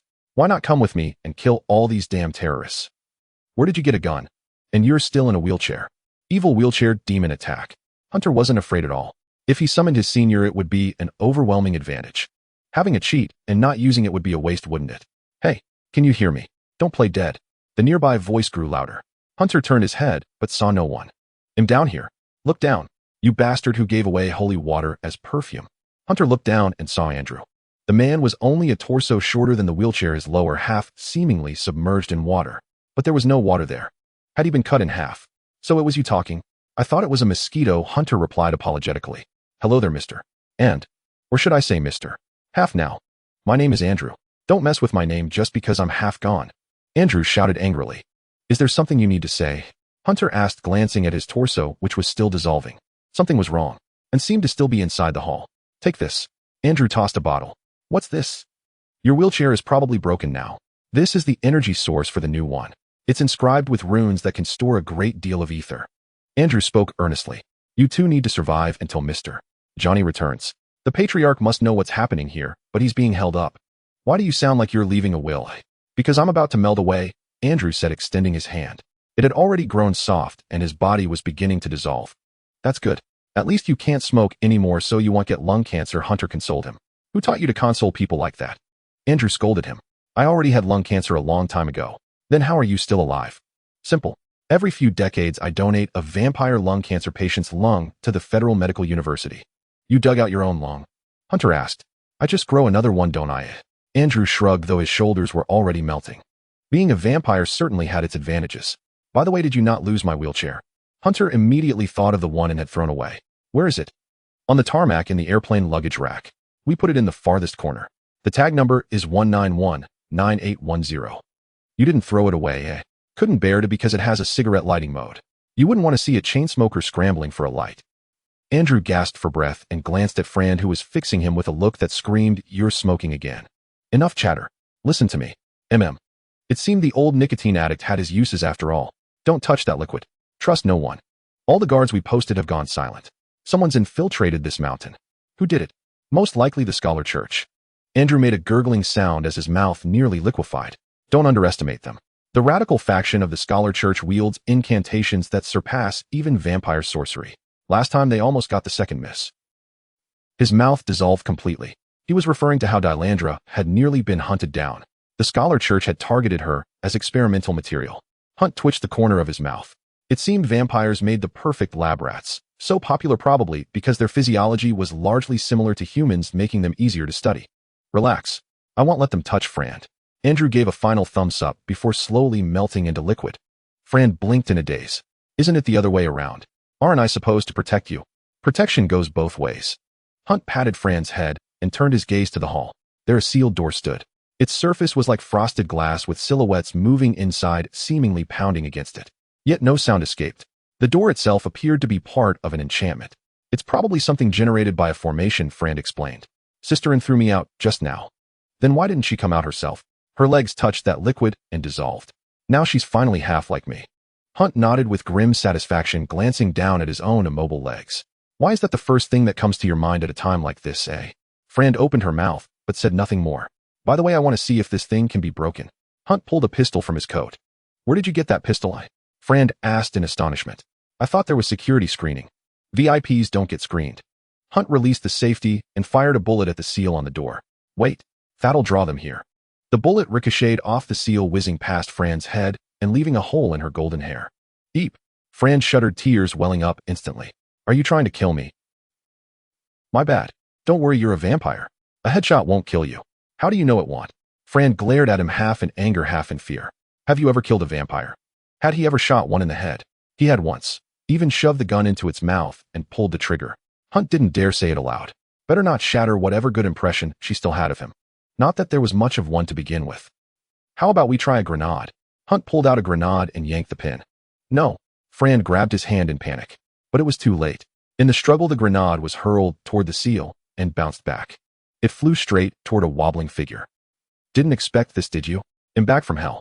Harbor rose slowly, the gaping flesh on his neck knitting itself back together. A vampire's embrace could completely transform a person, turning a human into a lesser vampire. The process involved draining the human's blood dry or letting them die once, then reviving them with the vampire's own blood. This was the complete system of the embrace. Harbor had used the second method. Head received the embrace blood in advance, then joined the assault. As long as the blood's effect lasted, even fatal wounds couldn't kill him. It was essentially a second life. I'll admit you've got some tricks. When you asked for a handshake, I couldn't control my body. Must been some special curse. Harbor's eyes widened. But this time, that same trick won't work twice. He quickly pierced his own eardrums, rendering himself deaf. That bastard Hunt's words must have been a verbal spell, controlling actions through speech. But as long as he couldn't hear, it wouldn't matter. And he could heal himself anytime. So this was what it meant to be a vampire. He felt the boundless life force within him. Ageless, deathless, infinite regeneration. Live on blood alone. No mortgage, no car payments. Just lie in a cave for eternity. Vampire power. Then a black object landed at his feet. But Harbor didn't hear it. Head torn out his own cochlea, savoring the silent world. Harbor saw Hunt's lips moving. He must be chanting some verbal spell. But it was useless. No incantation could work on him now. Besides, a mere human of his age mastering one spell was already impressive. There was no way he knew others. What are you saying? I can't hear a thing. Harbor gloated. He can't hear. Then he pulled a scroll from his belt. Just you wait. I know you're up to something, but I'm not coming closer. I can kill you from right here. Hunt seemed to give up. He lowered his arms and folded them across his chest. Was he surrendering? Harbor almost laughed out loud. Boom. A shockwave erupted at his feet. What was happening? Those were Harbor's last thoughts. Where am I? When he opened his eyes again, he found himself in a celestial backdrop, facing a staircase to heaven. Souls filed up the steps before him. Holy crap. I'm seeing God. Harbor touched the halo on his head and muttered. But I'm a follower of the great Nyarlathotep, aren't I? What does this have to do with God? As he spoke, the scene before him collapsed. A grotesque creature emerged, its tentacles reaching for his arms, warmly inviting him to hell. Hey, now this feels right. Harbor forgot everything and followed with a grin. The deeper he went, the more his mind began to unravel. But it was all just a deathbed hallucination. The grenade had blown him to pieces. A lesser vampire couldn't withstand such force. Is he deaf? Hunter scratched his head. Due to the distance, he hadn't expected Hubble to still be standing. He had thought it was just another innocent blood bag standing there calling for help. At first, Hunter had even yelled for him to run. Now he was blown to pieces. Wah, wah, wah. Hunter turned to see Flandra stifling her sobs. How terrifying, she said, her face crumpled in fear. It's over, we've killed someone. I'll spend the rest of my life in a vampire prison.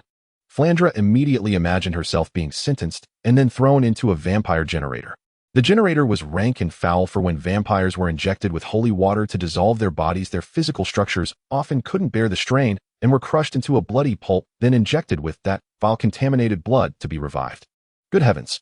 I don't want to be thrown in to generate power. Wah wah wah. Hunter gave her a bewildered look. If he had the chance, he'd actually like to see the power generation process. We killed someone, Hunter replied strangely. Where's the body? Right over there. Flandra pointed at the pool of thick bloody goo. Let me ask you then. Where's the person? That's it. Is that a person? How can you tell? Huh. Flandra was stunned. It seemed her upbringing had taught her always to tell the truth. As a vampire, you're not cunning at all. How backward? Hunter said disappointedly. That was just a passing sheep. Whether it was a four-legged sheep or a two-legged one is none of our business. We could even say we never saw the thing at all. Rustle. Hunter was about to say more when a rustling of leaves came from nearby. All right, enough chit-chat. Let's move. Someone's coming, and I doubt they're friendly. Hunter pointed to the bent wheel. Carry me to the helipad. This wheelchair is on its last legs. All thanks to that damned Hubble who in his death throes had kicked the wheel to pieces. He wished he could take another stab at the corpse, but there was no time now, and his body was already paced. Huh. Flandra looked at Hunter with some reluctance. You almost killed me just now. I'm sorry, Hunter replied. They'll let you taste my blood later. It's chocolate-flavored. We need to find that new wheelchair now. I recall it has an attack system and can even drift. But... Flandra looked at Hunter fearfully. She was scared. But Flandra is a grown-up, now an upright and formidable investigator. This kind of thing is child's play, right? Hunter patted her head. Of course. Flandra replied earnestly. So easy to handle. At the end of the day, she just wanted to be acknowledged. A sign of being starved for affection. Hunter secretly wiped his brow. And had been starved for affection, and now this Flandra was too. How did Johnny even raise his kids? Was it a free-range approach? How were they all problem children? The eldest son became a mafia godfather, the second daughter died, and gave her heart to a human, making the human withdrawn, and the third daughter was a shy, diffident mess. Good grief, this vampire king was utterly unreliable. He was probably the type who had seized others' property in his youth, and then bullied their descendants. Just look at this pitiful upbringing. It left Flandra so indecisive. In movies and shows, kids like this are the easiest for the enemy to exploit. The kind who only have a sudden epiphany at the very end, then switch sides to help the protagonist's team, and then die a sacrificial death. Good heavens, what a cliché plot. Hunter realized he needed to use love to influence this child. Look, a cat, Hunter shouted, and at just the right moment senior sister hopped out. They'll let you pet her later, Hunter said. Dear Miss Flandra, now it's time to save the world. I know you have a lot to say. You're anxious, but don't be. Meow. Hunter casually tossed the cat aside, pulled out his phone, and opened the map. Take me to the helipad. Now, what's going on? What's going on? Why was it that he just went out for a meal tonight, and yet a whole storm of events had descended upon him? Flandra tried to sort out what had happened tonight using an investigator's logic. First, I received a letter telling me to attend the banquet on time, saying it was a chance to prove myself. Then I went to the banquet, met a strange brother Hunter, and witnessed a human child commit suicide at the banquet. Father disappeared somewhere, sister, and lost her legs, becoming like half of Hunter. Flandra covered her head. After dinner, everything had changed. Just now, Hunter had fired a shot right next to her head, nearly blowing her brains out. This guy was a psychotic freak who could kill with a nail clipper. With a goddamn nail clipper. She secretly glanced at Hunter's black soul. Though she didn't know why his soul was the black of death, one thing was certain, he was definitely not normal. And now this guy wanted her to carry him to the helipad to get another wheelchair. That sounded wrong from the start. Can anyone tell me what's going on? Flandra's nose twitched, and she nearly burst into tears. On the verge of a breakdown, her sanity was dropping. I just came for dinner. I admit I was a bit rebellious. Flandra shut her eyes and cried out in despair. But why did things turn out like this? Wah. Fate is inherently absurd. Maybe tomorrow you'll... Hunter saw the tears streaming down her face. Aren't you an investigator? How can you still cry at a time like this? I'm just scared. Flandra crouched down, hugging her knees. I've never been on a mission. I'm just a trainee investigator. I haven't even graduated yet. How pathetic. Hunter found it impossible to communicate with this child. Miss Bank. Hunter pointed behind her. The Scholar Church people are about to catch up. Are you sure you want to become a lab experiment? No, I don't. Then moved. Hunter patted her head, deciding to treat Flandra as a combat unit. Answer me. Now. Okay. You're supposed to say yes, bro. Hunter instructed. Then raise your right hand fingertips level with your eyebrows. Yes, bro. Flandra saluted, tears and rain mingling as she hoisted Hunter into her arms. This kid was too much fun, like a single-threaded cat that could only process one thing at a time. Terrai plus ultra. Yet his strength seemed excessive. Hunter felt himself being lifted like a sack. The girl next door has grown with strength to move mountains and a spirit to conquer the world. Wait, I don't like being carried like this, and you need to be careful not to bump my head. Hunter cautioned, but the other seemed too agitated to hear him. Had this child lost her sanity? Scaring oneself before even seeing the enemy. Let's go. Ah. Fran spread her bone wings and moved swiftly, dashing toward a narrow path that led to the back door of the banquet hall. Through this back door they could take a shortcut to the helipad. Wait, something's off ahead. Hunter sensed a foreboding from the narrow door. Slow down, slow down. Too late. Am I going to crash and die? He thought. Bang. Faster. Faster. Non-terri plus ultra. Beyond the limits. Fran, barely 5 feet tall, struggled to carry Hunter horizontally, like a battering ram, her short legs pumping furiously, golden hair streaming in the wind. After passing through that narrow back door, the sounds behind them gradually faded. Strange, did I just hear something odd? Fran looked down curiously. Since passing through that door, Hunter had been eerily silent, just lying with his head bobbing with each stride. Had he fallen asleep? Fran wondered, trying to suppress her racing heart. Since becoming an investigator, she had never faced a life-or-death situation like this. A human blown to pieces before her eyes. Her adrenaline surged wildly. This is nerve-wracking. A vampire's sanity recovered quickly. She was already calming down. What's wrong with you? Then she noticed Hunter's neck bent at a 90-degree angle. Can a human neck bend like that? Fran froze. Knowledge from Miskatonic University told her it wasn't possible. Huh. She kept running, but cold sweat trickled down her back. It seemed there had been a bang when passing through the door. That was the sound of his head hitting. She'd been running too fast and upset, so she'd forgotten. So his neck was broken. Eek. I killed someone. Disaster. Fran swallowed hard. Was he dead? No doubt about it, he was dead. The helipad lay ahead. She slowed down and knelt. Quickly she cut her wrist with a bone wing, fed her blood to Hunter, and straightened his neck bones. The feel of straightening it was odd, but she couldn't care less. Don't miss the rescue window. Don't die, please don't die. Fran suddenly recalled the feeling of it choking her. If and found out Hunter was gone. Fran sobbed. Sister and would strangle me. She forgot she was Johnny's daughter and no one would dare. Fortunately, after a few seconds, Hunter's breathing resumed. He had died only moments ago, and the blood could still save him. This method was originally used for creating blood packs, but since Hunter had become ANS blood pack, her blood now only had healing properties. Phew, Fran wiped cold sweat. She didn't know she had nearly achieved the feat of solo killing Hunter. Something even gods hadn't managed. Hunter opened his eyes. What happened? He only remembered seeing a stone doorframe, hearing a crash, and then losing consciousness. Is this heaven? Hunter squeezed his hand. No feeling. No feeling. Am I really dead? So Nyarlathotep could be unreliable too. Head said he wanted to see him cause trouble, but ended up letting him die. You're holding my hand. As his vision cleared, Hunter saw a shy face. What just happened? You took a nap. Fran's eyes darted away as she withdrew her hand. Wait, something's off.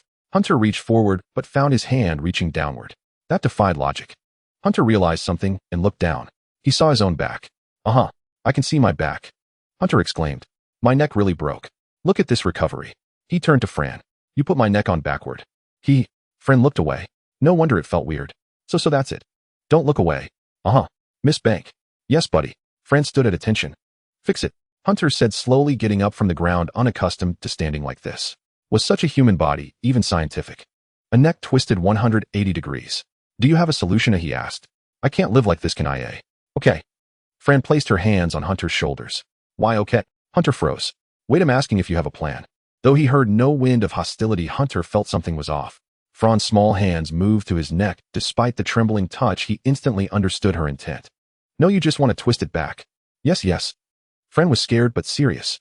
Don't worry, you'll be fast. In assassinations, I have the most neck-slicing kills, clean and swift. I feel like you'll kill me. One problem, though, Hunter had no negative emotions. Pain was real, not as emotion, but as sensation. He could feel pain, yet without the madness of negative emotions, he experienced it with full clarity. Frankly, though not scared, it really hurt. Last time Roy had slashed his artery, and he died, he still remembered that feeling. How to put it?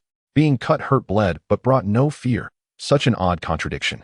If you're going to do it, you have to twist it off quickly, Hunter warned. Or rather, I have a better idea. But unfortunately, Flandra had already made her move the moment he uttered the words, you have to twist it off quickly. Wait, I suggest we. Sensing something amiss, Hunter swiftly grasped Flandra's wrist, intending to offer some advice. But it was too late.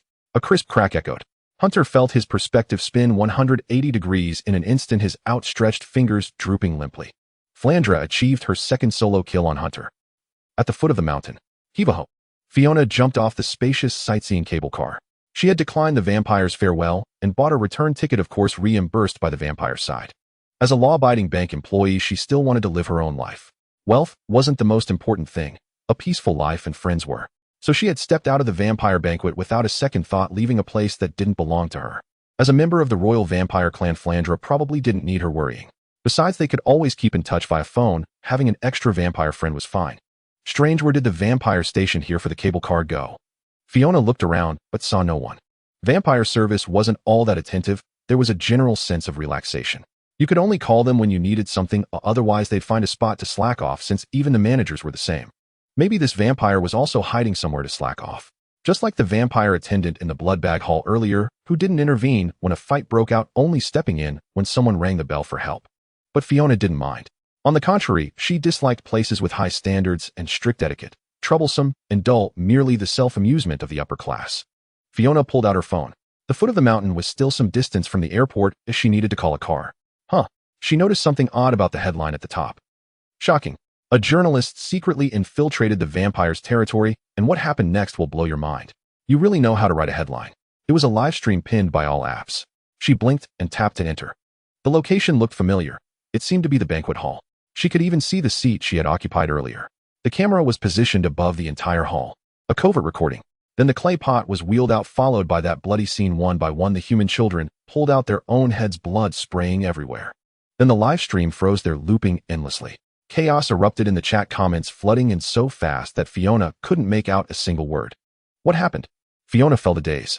According to the live stream, it seemed like a scene of vampires starting to devour humans. But if vampires were feeding on humans, how had she managed to come down the mountain? Public opinion. Someone was trying to stir up trouble through public opinion. Something was wrong. Excuse me, coming through. Several figures in blue uniforms approached from a distance, boarding the cable car one after another. Their horses were tied up in the nearby parking lot. Patrol officers. Fiona's heart skipped a beat. The memory of having her memory erased last time flashed in her mind. Why had they appeared so quickly? Was it a coincidence, or were they waiting here all along? She had to leave quickly, just walk past like a passerby. She lowered her head and started walking toward the roadside. I walked past. They don't seem to have noticed me. Had she evaded them? Fiona discreetly raised her phone using the glass reflection to check behind her. The world was busy. Everyone had their own things to do. Sure enough, they hadn't noticed her. Are you a tourist? What? A patrol officer glanced at her, stopped in his tracks as he was about to board the cable car, and blocked her path. Fiona let out a startled scream. So much for wishful thinking. What now? Was she going to be interrogated? Could she bluff her way out of this? Fiona still refused to give up. You? Planning to go up the mountain? The officer asked. Yes. As soon as she said it, Fiona secretly rejoiced. It seemed easy to fool him. He thought she was heading up the mountain, but she was actually going down. Don't go. This isn't a good place. The investigation bureau is handling a case. The patrol officer pulled out a blue badge, glanced at her clothes and luggage, and said, go on. Okay. Woo. Success. Fiona turned to leave, but someone grabbed her shoulder. Are you really leaving? The patrol officer said mockingly. Come with us. Bluffing my ass. It was a complete failure. They weren't fools. How could they let her go? What now? Her friends were still up there. Though she was often told she was too kind-hearted, like a saint, this was no time to be saintly. Come on, you can do it. Since someone wanted to use public opinion to mess with the vampires as Flandra's friend, she could certainly do something. What would Hunter do? What would that guy do? Let's give it a shot. She quickly opened her phone, recorded a voice message for Hunter, took a deep breath and shouted, make sure you come and bail me out. Fiona blinked anxiously. Suddenly, she kicked the officer hard, and as he stared in shock, she slammed her palm onto the cable car's emergency stop button. The cable car ground to a halt, though restarting would take some time. Everyone stopped right there. The officers on the cable car turned to look at her in unison. Wait, had she just impulsively assaulted a police officer? Or was she still not sober from the alcohol? But it did seem like something Hunter would do. But she'd have to face the consequences herself. I'm having a multiple personality disorder episode. Fiona suddenly realized how ridiculous her actions were. I have to go to work every day. Before the officers surrounded her, Fiona said despairingly, can you let me go back? I mean, my practice comes from the heart. But what am I saying? She thought secretly. Why did I suddenly start acting like Hunter? Anything else you want to say? The officer she had kicked asked as they closed in. Don't kill me. Fiona crouched down and said weakly, I still want to go to work. Then she was taken onto the cable car. You won't be going to work tomorrow. The patrol officer wiped the shoe print off his uniform. I'm afraid we'll have to spend the night together, miss.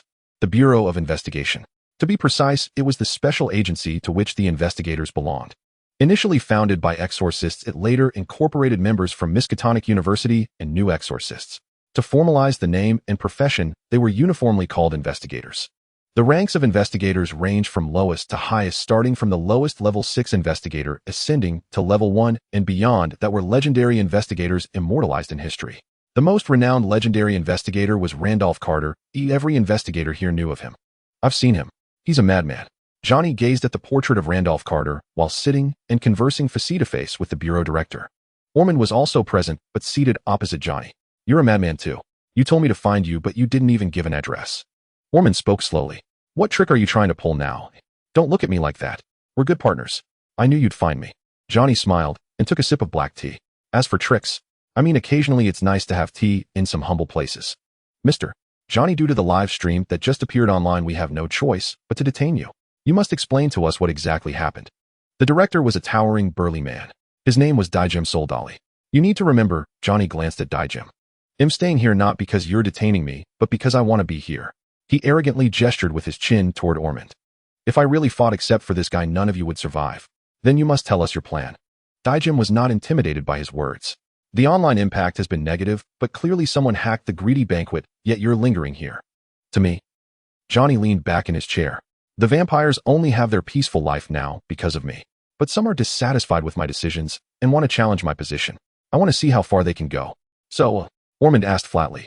This is giving them a chance. The leader waved his hand, and the surrounding vampires immediately understood, beginning to sprinkle starlight stone powder on the ground. Surround this plane, suck out all the oxygen inside, wait 5 minutes, then capture them. To be selfish, Johnny leaned forward slightly. Even if the vampires were wiped out, I wouldn't feel sad. Do as you please, but my daughter and nephew are still inside. Ormond said this, clenching his fists. Exactly, so I want to see if it can awaken something. What do you mean? Ormond frowned and asked. You don't think my abilities were innate, do you? Johnny replied with some surprise. Like the various levels of forbidden curses and my world. Wait, is this something I should be hearing? Dijim frowned. The two in front of him were legendary level 1 investigators. They spoke such matters before him without restraint. Was this something he should be privy to?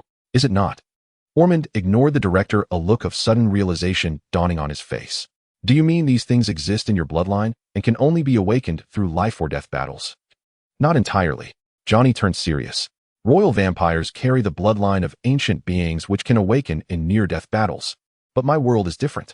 I stole it. 100 years ago, when I seized my family's assets, I also took over another person's body and awakened it. Johnny exhaled. I almost died that time.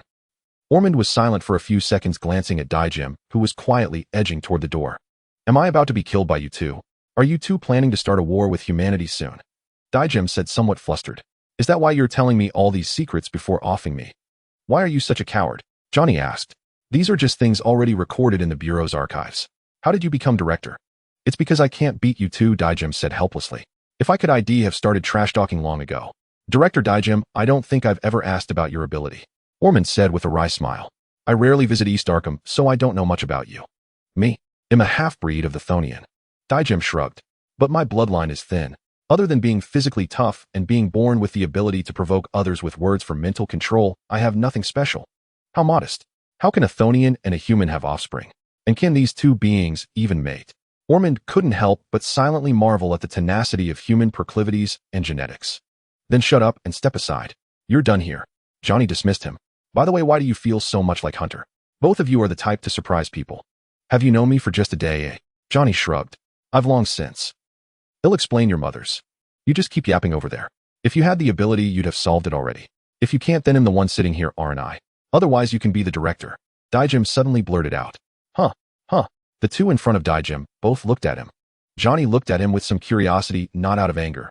He wouldn't get angry over a worm, but simply wondering why the worm had started cursing. Sorry, my ability activates when I'm nervous. It's a passive skill. Dijim explained. It's that mental control ability. I'm an insecure person, and this ability has become a passive reflex. When insulted, I involuntarily spew trash, talk to lower your sanity, and eventually control your mind, making you show me some respect. Truly enlightening. So such bizarre things exist in the world. Ormond took out his notebook and began to record. Can't you turn it off? Johnny asked. If I could, I would have long ago. What are you blabbing about? Dijim covered his mouth. Sorry, I didn't mean it. Your words really make me want to kill you. Ormond sighed, pulled out a small booklet, and tremblingly put on his monocle. But Dijim was still talking. Go on, try it. If you kill me, you're my father. If not, I'm yours. Ormond thought of casting a silencing spell, but when he flipped to the page of torture magic, he changed his mind. This director really has a death wish. Ormond narrowed his eyes. Let him taste the sensation of peeling too much dead skin off his fingers. Set the intensity to peeling all the way to the neck. Not talking anymore. See, you're not saying anything, so we'll speak. You don't really have the guts to kill me. If you did, you'd start a war and I'd be the fuse. Do you think you dare kill me? Dijim wanted to cover his mouth, but the words slipped out anyway. His body trembled. Damn it. Sorry, I said things no one wanted to hear today. Where are the investigators? My investigators. Someone save me. Taking advantage of the moment, Dijim walked out of the room, facing a few stunned investigators. Get me out of here quickly. He lunged forward, grabbing an investigator's clothes. The door closed and silence fell inside. Maybe I shouldn't have come here. Ormond covered his face. Johnny couldn't help but laugh. The solemn atmosphere they had barely built vanished in an instant. All right, no one else is here now. They can still hear us. How pretentious. Ormond casually flipped a page and drew a few lines. It was a silence rune crafted from old seals. Now they can't hear us. What do you really want? Ormond asked. There's no need for this tension between us. Since it's already happened, I might as well tell you. First, before the banquet, someone challenged me, and I accepted. They told me to wait here. Johnny crossed his arms. But instead of coming to me as promised, they started stirring up conflict between humans and vampires, right in that live broadcast we just saw. What do they mean? Let me be clear. I don't even know if this person is male or female. They contacted me via text. Now I think they're part of a group that allied with the Scholar Church to crash the vampire banquet. My guess. They want to revive the vampire race because current laws are too harsh on vampires. Many have been stripped of everything. They got into the banquet. How? Simple. They had the Scholar Church members act as their blood bags. Vampires aren't strict about checking blood bags, and that lax attitude finally cost them. The system is too rotten. Johnny leaned back in his chair. Why isn't there a sofa here? This is uncomfortable. With everything happening, you can still sit. Ormond folded his hands. I don't care about the other vampires. I wouldn't mind killing them myself. But what about Ann and Hunter? Young birds need to have their wings broken and be thrown off a cliff to learn how to fly. That's your view. Elaborate.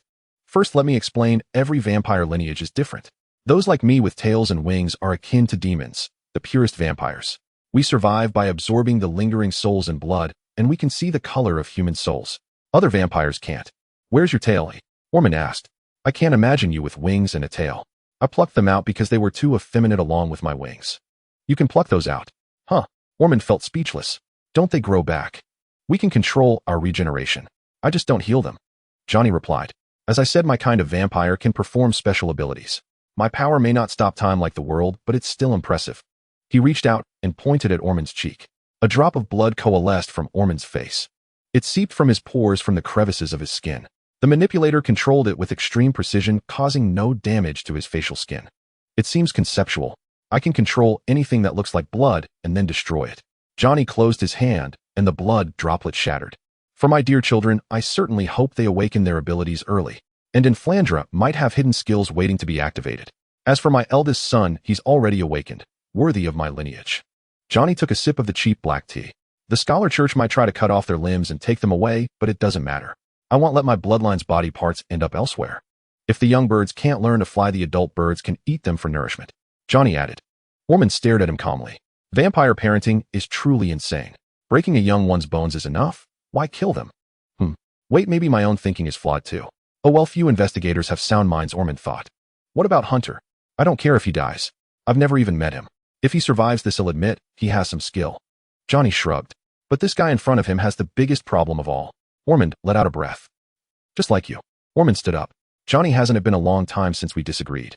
After we left that doctor, we never went back to him. Johnny also stood leaning forward until he was almost touching Ormond. Want to try it? He whispered. Do you want to see the doctor? Ormond said calmly. Yes and no. I'm not good at persuasion, so it'll remind you of the time when the doctor had you beaten half to death. Aren't you going to save your dear nephew? Wasting time with me when you could already be there. Hell, survive. Right now I'm stopping you from making things worse. Are you serious? Johnny nodded and sighed. Then let's do it. Same rules. Whoever wins calls the shots. Ormond pulled out a bottle of holy water. Same rules. Whoever wins calls the shots. Johnny produced a bottle of hydrochloric acid. On the tarmac, the foremost aircraft had its interior dimly lit. This thing has quite a few features. Hunter shone his phone's flashlight on the wheelchair's manual. It even has a massage mode. Court must have put real thought into this, designing it himself. What the hell is this 0721 mode? He stared at it for a moment, then tore the page into shreds. Are you done yet? Fran asked, her voice trembling as she leaned against the plane's seat, afraid to look outside. Figures with red eyes and masks had gathered around their presence, terrifying in the darkness. Even standing silently, they exuded an overwhelming pressure. A vampire afraid of ghosts. I'm genuinely scared. Fran watched Hunter fiddle with the wheelchair curled up in her seat. They're the Scholars Church, the radical faction. They'd experiment on vampires. Don't panic. Hunter took out the bottle Andrew had given him and installed it into the wheelchair. They'd never expect us to fight back instead of fleeing. Huh. Fran was stunned. Fight back. But the investigator's manual says to stay away from the Scholars Church. I should go find my father. You actually trust a book. You're so indecisive. Hunter snorted. Not me. I just want to blow them up. That's exactly what I'm afraid of. Just now Fran had shown Hunter the global livestream video, and he only laughed. He simply said, easy, you'll just step in. Bang. A black unidentified object shot through the cabin, grazing Fran's forehead before piercing the other side. Fran's golden hair scattered, and a splash of golden red blood spilled. She quickly checked the wound, finding it only superficial. Huh. Wah. Fran sniffled, tears streaming down her face as she clutched her healing head. Mom in heaven, I'm going to die here. I don't want to see you so soon.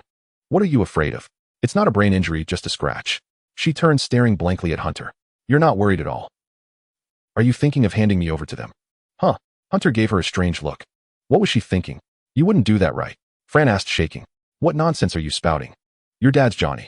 If I handed you over, I'd be dead meat.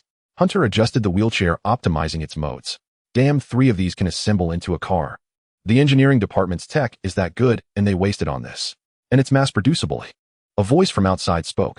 I know you're listening, especially you, Miss Fran. I remember your sister. Pity we didn't take you out then, too. With a hole in the cabin, the voice seeped in, low and ominous. Eep.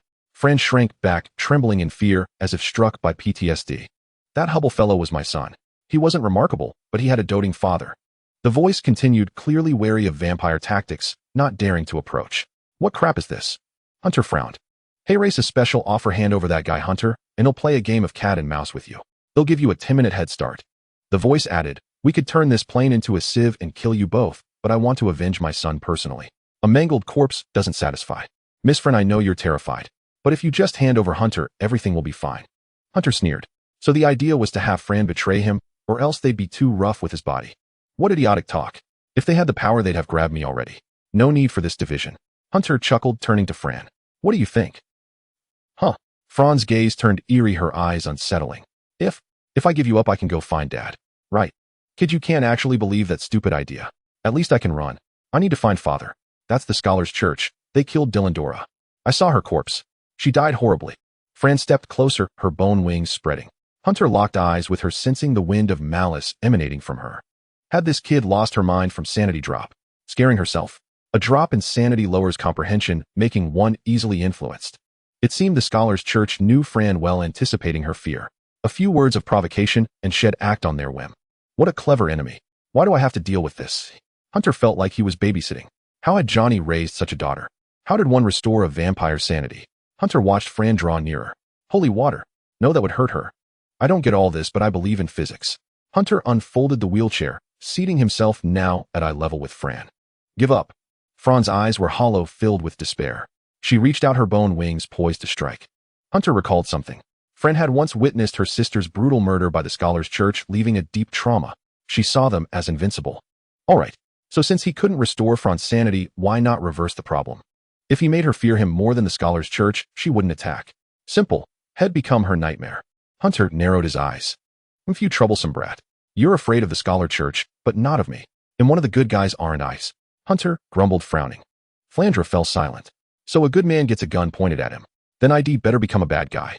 Shake my hand, Hunter said coldly. Flandra suddenly retracted her bone wings, stepped forward, and extended her hand.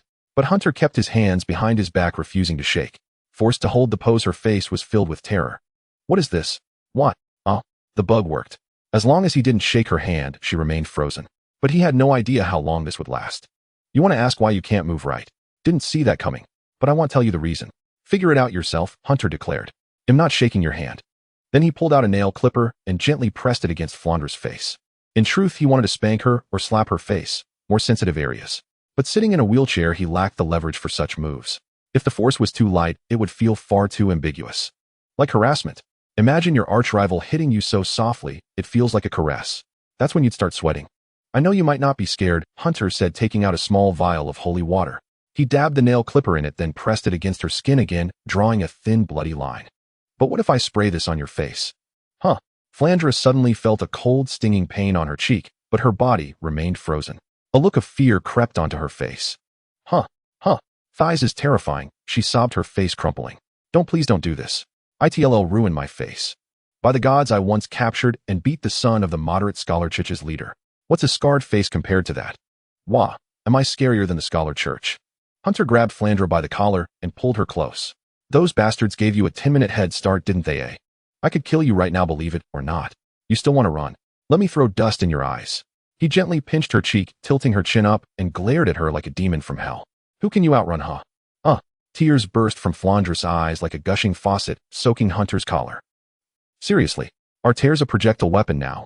Were this girl's eye muscles overly developed? Hunter barely kept a straight face. Which one of you is the real villain? Flandra burst into loud sobs. Cry again, and he'll hand you over to the scholar Church. She immediately stifled her cries, only letting out soft sniffles. It felt as childish as coaxing a child with "go to sleep, or the big bad wolf will come." How can you be so selfish? Only you get to run, and I don't. Believe me, he'll kill you right here and now, and settle the matter on the spot. Hunter snarled viciously. Stop crying, or he'll make you fly and tear off those bony wings of yours. What was he supposed to do with this? He couldn't beat the scholar Church, and now there was Hunter, an equally unbeatable demon. How when did I start equating Hunter with a demon? Flandra's eyes brimmed with tears. Apologize to me. I know you did this foolish thing because you lost your sanity, but I'm still willing to give you a chance. Hunter suddenly felt a pang of nostalgia reminiscent of the time he had intimidated in. I was wrong. I promised sister and I'd protect you. I won't dare do it again.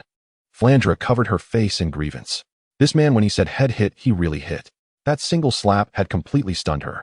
It's never too late to mend your ways, but remember, there won't be a next time. Hunter patted her head, feeling the wind in his ears gradually fade, and gestured a handshake toward her. I'm almost ready here. Let's head out directly. I understand. They'll hold them off. What? Hunter touched Flandra's forehead. She closed her eyes and didn't flinch. Her skin was smooth and cool to the touch of vampires almost never sweat. You don't have a fever. Why are you talking nonsense? This child was far too extreme, reminding him of him from a few years ago. But no matter how amazing this wheelchair is, it can only seat one person, right? Flandra sobbed, her expression on the verge of tears. To know it. You planned this from the start, didn't you? Have me cover the rear so you can escape. I'm right, aren't I? No matter how amazing your wheelchair is, it only has one seat. I understand your thoughts now. I have to go cover the rear, but remember, I'm doing this willingly. A free vampire will never be chained. Flandra forced a serious smile laced with a hint of resolve and desolation. It was over. Hunter covered his face. This child had gone mad. Was this what Flandra looked like after losing her sanity? According to his knowledge, mystical beings didn't lose their sanity so easily, but this little vampire defied that rule. She could scare herself into losing her sanity. He hadn't even done anything yet, and neither had the people outside. Why was she already scaring herself into madness? Honestly, you're just like him from a few years ago, radical and insane. You nearly killed me then. It seemed this trait was hereditary in their bloodline. If possible, he should desensitize this one, build up her confidence. Wait, that sounded like training a cat. You said there wasn't room here, right? Hunter flipped the wheelchair's footrest upward. With a click, an extra seat appeared in front. Now there's room. Yeah, it says here to accommodate the number of people needing to escape. This wheelchair is specially equipped with an extra seat, with a maximum capacity of 2 people up to 200 kilograms. Flandra twitched her lips awkwardly. Wait, whose wheelchair can seat 2 people? You have to believe in the power of science. Scientifically speaking, a wheelchair only seats 1. Are you getting on or not? Hunter patted the seat in front. I'm getting on. Flandra obediently sat down in front of him. Do you trust me or science? Do you still want to hand me over to the scholar Church? Yes, Flandra trembled. But I don't dare. You're surprisingly honest, Hunter said, covering his face. How did you become an investigator? I recall there were sanity-draining experiments there. I'm a mysterious creature, so I gotta skip the written test and go straight to the interview. Flandra curled up into a ball. That's why I've never experienced losing my sanity. Oh, Hunter had an epiphany. It was akin to a graduate student bypassing the exam for an interview only to realize they didn't know how to write. All right, hold on tight. By the way, Flandra lifted her head, tilting it back to look at Hunter, her beautiful big eyes sparkling. What did you mean just now when you said sister and is extreme and has a sick mind?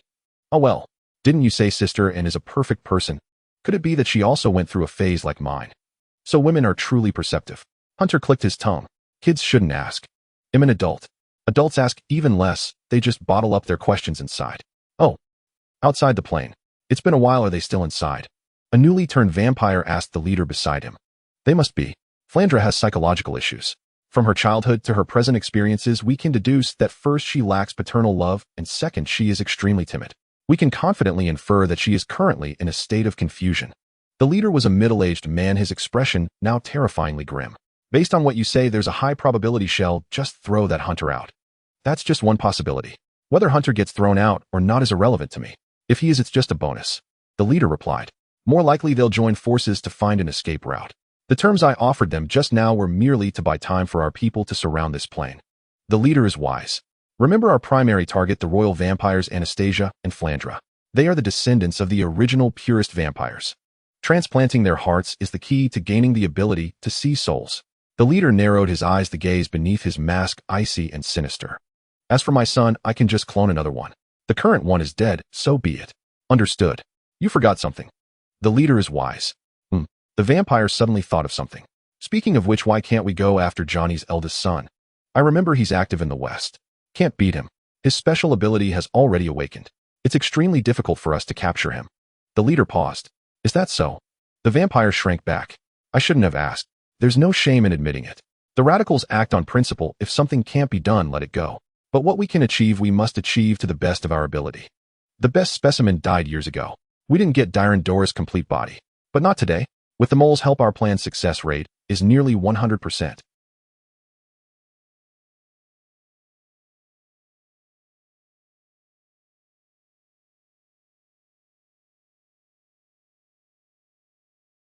Boom. The nose of the plane suddenly exploded, sending glass and metal shrapnel flying, injuring a few unlucky vampires. Everyone's gaze turned towards the nose. But at that moment, a ramp descended from the tail of the plane while all eyes were on the front. A contraption resembling a wheelchair rolled out from inside. Zia, a booming voice rang out as the wheelchair shot forward. But the crowd fell silent. The wheelchair was crawling down the downhill path at a snail's pace. Even an old lady could catch up. Everything is perfect, including using the nose explosion as a diversion. Not a bad trick. The leader stated. But you seem to have forgotten one thing. The top speed of an electric wheelchair is 15 kilometers per hour. Hunter replied somewhat awkwardly, steadying the petite figure in front of him to prevent her bone wings from piercing him. Sorry to disappoint you. Get down. So your little trick amounts to this. The leader let out a weak, scornful laugh. Hold on, just humor me. Hunter said with a placating smile as he fastened his seatbelt, not forgetting to buckle Flandra in two. Why would a wheelchair have seatbelts? The leader frowned, sensing something amiss. Get them. Guess why? With that, Hunter let go, snapped an inconspicuous black wire, then quickly flipped a switch on the wheelchair's armrest before pulling out a compact steering wheel. A steering wheel on a wheelchair. What the hell? The approaching vampire was stunned. Activate all systems, activate, and this too. The wheelchair's exhaust pipe roared to life. Vroom, vroom, vroom, vroom, vroom. Wait, why the hell does a wheelchair have an exhaust pipe? The vampires of the Scholar Church finally realized. But it was too late. What shot out of the exhaust wasn't gas, but a massive flame like a rocket booster. The approaching vampires' clothes ignited instantly, and they began to wail. The immense thrust propelled the entire wheelchair out of their sight within 2 seconds. The gale from the tail flame forced the vampires to shut their eyes.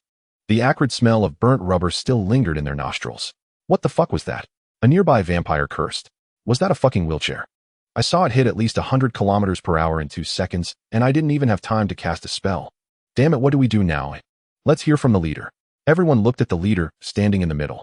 Why the fuck are you looking at me? Chase them. The leader swore. Dead or alive. As long as we get Flandra's corpse, that's enough. As for that Anastasia, we have a vampire mole. Well, wait for them to extract the body and bring it out. But will Johnny come? No, he's still at the investigation bureau. The scholars there left me a message. The leader opened his phone. The Scholar Church can infiltrate every corner of the world. Our success in this operation is all but guaranteed. But this Hunter. The leader shouted, he must die. He must die. No one can provoke the Scholar Church and survive. Speak. The leader is wise. The leader glanced at the vampire beside him. This is just one plan. What about the mountaintop? The other plan is to capture Andrew or Reeves. If we can catch either one, we can threaten Flandra into coming to us. He asked. The seal hasn't been broken yet, but we've surrounded them. The situation inside remains unclear. A nearby vampire answered swiftly. I want to end this tedious operation as soon as possible. These vampires here are nothing but a scattered mess compared to those in the south. The leader tilted his head. On the mountaintop, that woman named Anastasia is our third option. If we fail to capture Reeves, or Andrew studying her will suffice, because her heart is Dillandora's very own. So that's how it is. The vampire suddenly understood. When we hunted Dillandora, we destroyed her head and body, leaving only the heart intact. So Anastasia took that heart. Yes, Johnny's presence thwarted us back then, but he won't show up today. That succubus lady has already taken care of him. The leader narrowed his eyes. Remember, as a scholar, you must learn to think at all times. There are always shortcuts on the path to success. It's nearly 5 in the morning. Johnny and Ormond are still at the investigation bureau. We still have time. What kind of speed is this? Fran struggled to close her mouth, but the wind kept rushing and carrying her saliva away. And where are we going now? Cover your mouth. Your drool almost flew into my face. Hunter put on the goggles attached to the wheelchair and steered. Only now did he notice the wheelchair's uniqueness. It was nearly 3 times heavier than an ordinary wheelchair, yet outwardly, it looked no different from a standard electric one. But the Miskatonic University Engineering Department had truly pushed the wheelchair to its limits, utilizing every space to perfection. Even the tires could transform for off-road combat. Gotta hand it to Miskatonic's black tech. We're heading down the mountain now. Hunter pinched his chin, steering the racing wheel on the wheelchair with one hand. From what you just said, it seems the Scholars Society has allied with vampire traders to stir up conflict between humans and vampires. Yeah, so what do we do? Explain the situation. Wait, why wasn't Hunter's speech drawn out by the wind? Fran barely turned around and found Hunter's mouth pressed against the back of her head, buried in her blonde hair. So her head was blocking the wind. No wonder she felt a warm puff of air on the back of her skull when he spoke. No, that's too troublesome. Hunter pressed Fran's shoulder and pulled something from his chest. Johnny likes to watch from afar, doesn't he? Let him keep watching. First, professional investigators are definitely on their way. The live stream is already out. And the investigators are certainly carrying recorders. So it's simple. We'll just play the villains. They'll charge and take you hostage and attack those investigators. They'll think humans started this, casting doubt on the live stream, and the whole conspiracy will fall apart. Huh, is that so? That's 2CR. Fran turned back only to find Hunter had already pulled a black stocking over his head. Wait, where did you get that gear? Pretty cool, right? I brought it from the orphanage. Everyone gets one when they graduate. It's a professional grade stocking, indestructible. SSO, how are you going to take me hostage? Fran asked weakly. Hunter pulled out a nail clipper. This is your hostage-taking tool. Pretty awesome, huh? Can you even use that for kidnapping? Can I? Who would believe a vampire was taken hostage by a human with a nail clipper? Don't worry. In the wheelchair demon, they'll believe it. You still keep that nail clipper? What else do you have in there? A treasure chest? Or did you kidnap a doryman? Fran muttered weakly. I'm accelerating. It seems the top speed isn't 150 km/h. The engineering department left a turbo mode. Hunter pressed a red button, and a surge of thrust pushed them forward as speed skyrocketed. Oh, this is a nitro boost. Now with ether energy, we're over 200 km/h. W8, is this still a wheelchair? Of course, just with Miskatonic tech. Ugh.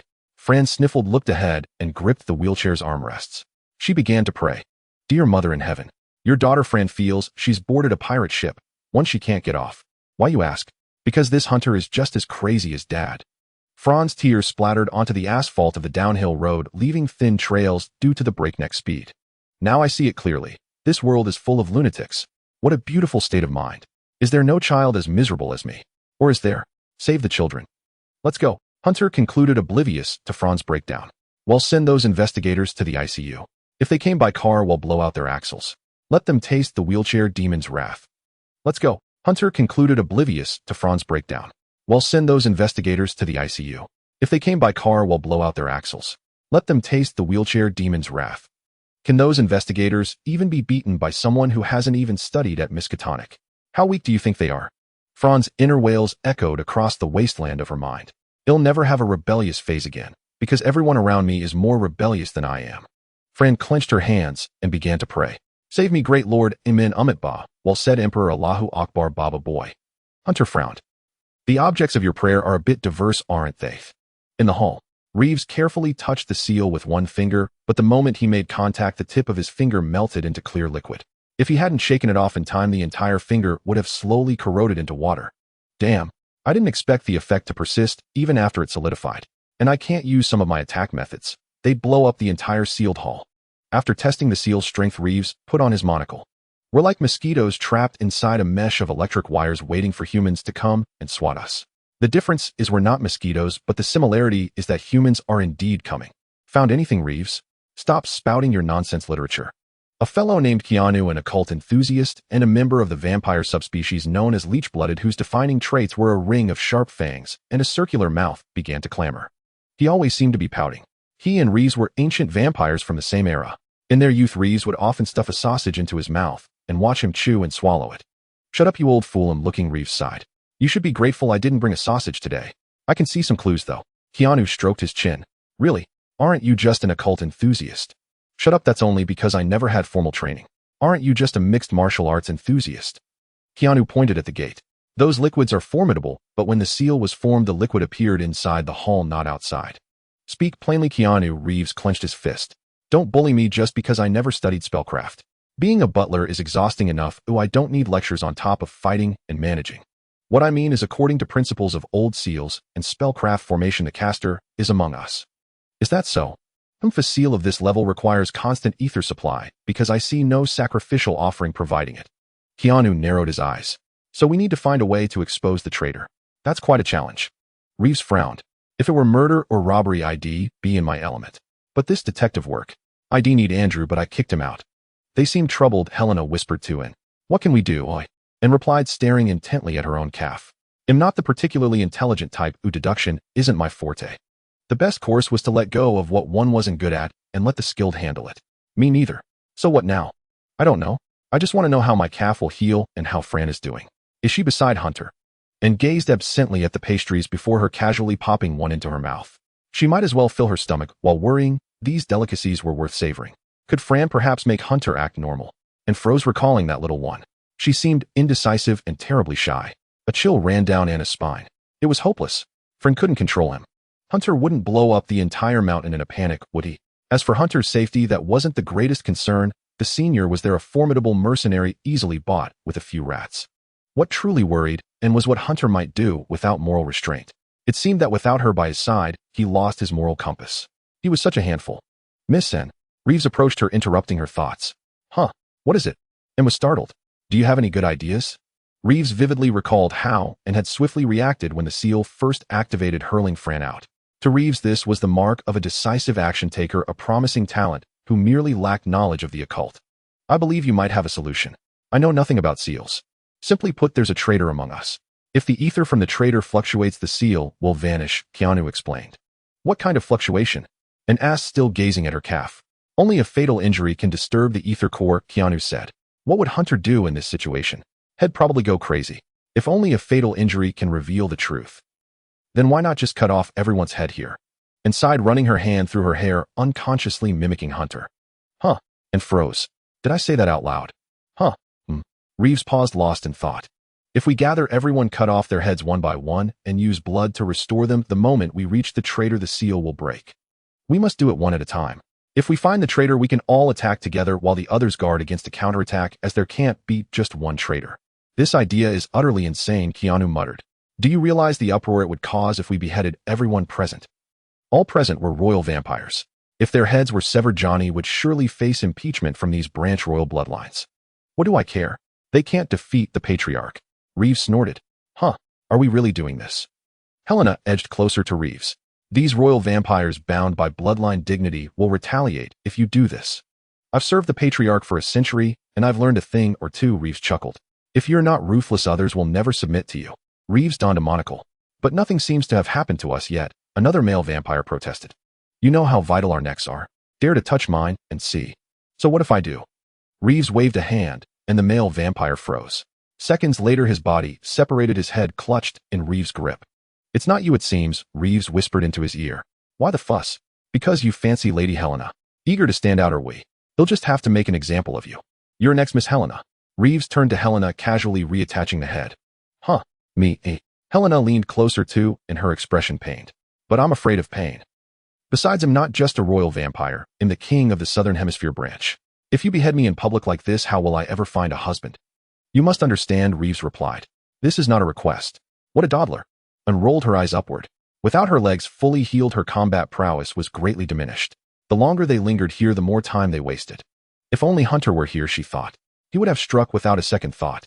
Seeing them still bickering, In's irritation swelled until she could no longer contain it. She reached out toward Helena. "Just once, ITLL, be quick." and swiftly extended her tail from her waist, its razor-sharp, demonic appendage slicing cleanly across Helena's neck. What the? You? Helena tried to dodge, but speed was not her forte. By the time she reacted, a chill had already swept across her throat. Then it firmly pressed Helena's head down.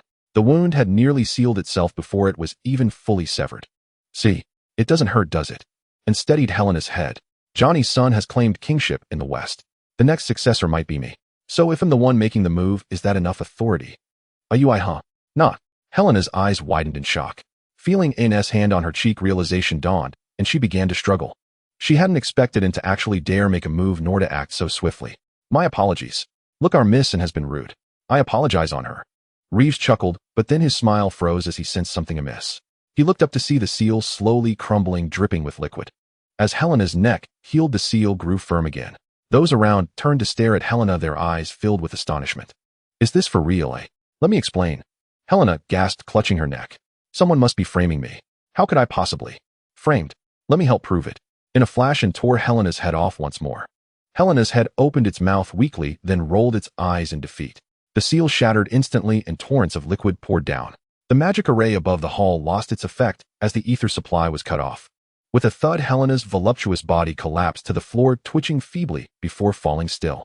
Silence fell as everyone wordlessly dodged the falling liquid, moving in unison like a collective tap dance. How absurd, Keanu sighed, his gaze shifting to the young vampires under Helena's command. Sweat beaded on their faces. Everyone knew the seal would break eventually, but no one imagined it would happen like this. Damn it all. This fucked up world is truly surreal. Reeves watched the scene unfold, a cold curse breaking the suffocating silence. Make your move. Chop off the heads of everyone from the Southern Hemisphere branch. Bang. A thick cloud of smoke erupted in the hall, blurring everyone's vision. This smoke seemed to mask all traces of ether, blocking not only sight, but also the vampire's unique perception. Wind-raising spell. Keanu tried to disperse it with gusts, but the smoke remained still. They've got quite a few tricks. Reeves muttered, this smoke doesn't seem to belong to reality. We want to inhale it, but it's trapping us here. You excel in direct combat, but they won't play your game, Keanu taunted. Choke on it. TCH. Reeves adjusted his monocle. Strange sounds came from outside, and everyone could sense ether gathering beyond the door. Looks like the Scholar Church, Keanu shouted. They're ready, just waiting for us to come out. It seems the seal was merely a stalling tactic. Reeves narrowed his eyes. Then let's see what they've prepared. As his words faded, countless black spikes burst forth from the smoke. They pierced through everything, including vampire bodies. Those with weaker constitutions, impaled by 2 or more spikes, collapsed to the ground and began to slowly dissolve. Sacred wood, Keanu said slowly. It seems they came well prepared. Most likely the same group that attacked Miss Dylandra in the south. Reeves squinted. Inextinguishable smoke combined with specially treated sacred wood. These aren't cheap. Last time they wanted the second Miss body. This time their target surely includes Miss N and Miss Flandra. All for that damned special bloodline of yours, right? The one that awakens unique abilities. Keanu shook his head in exasperation. The demon clan is nothing but trouble. What do we do? A young vampire asked. Where should we flee?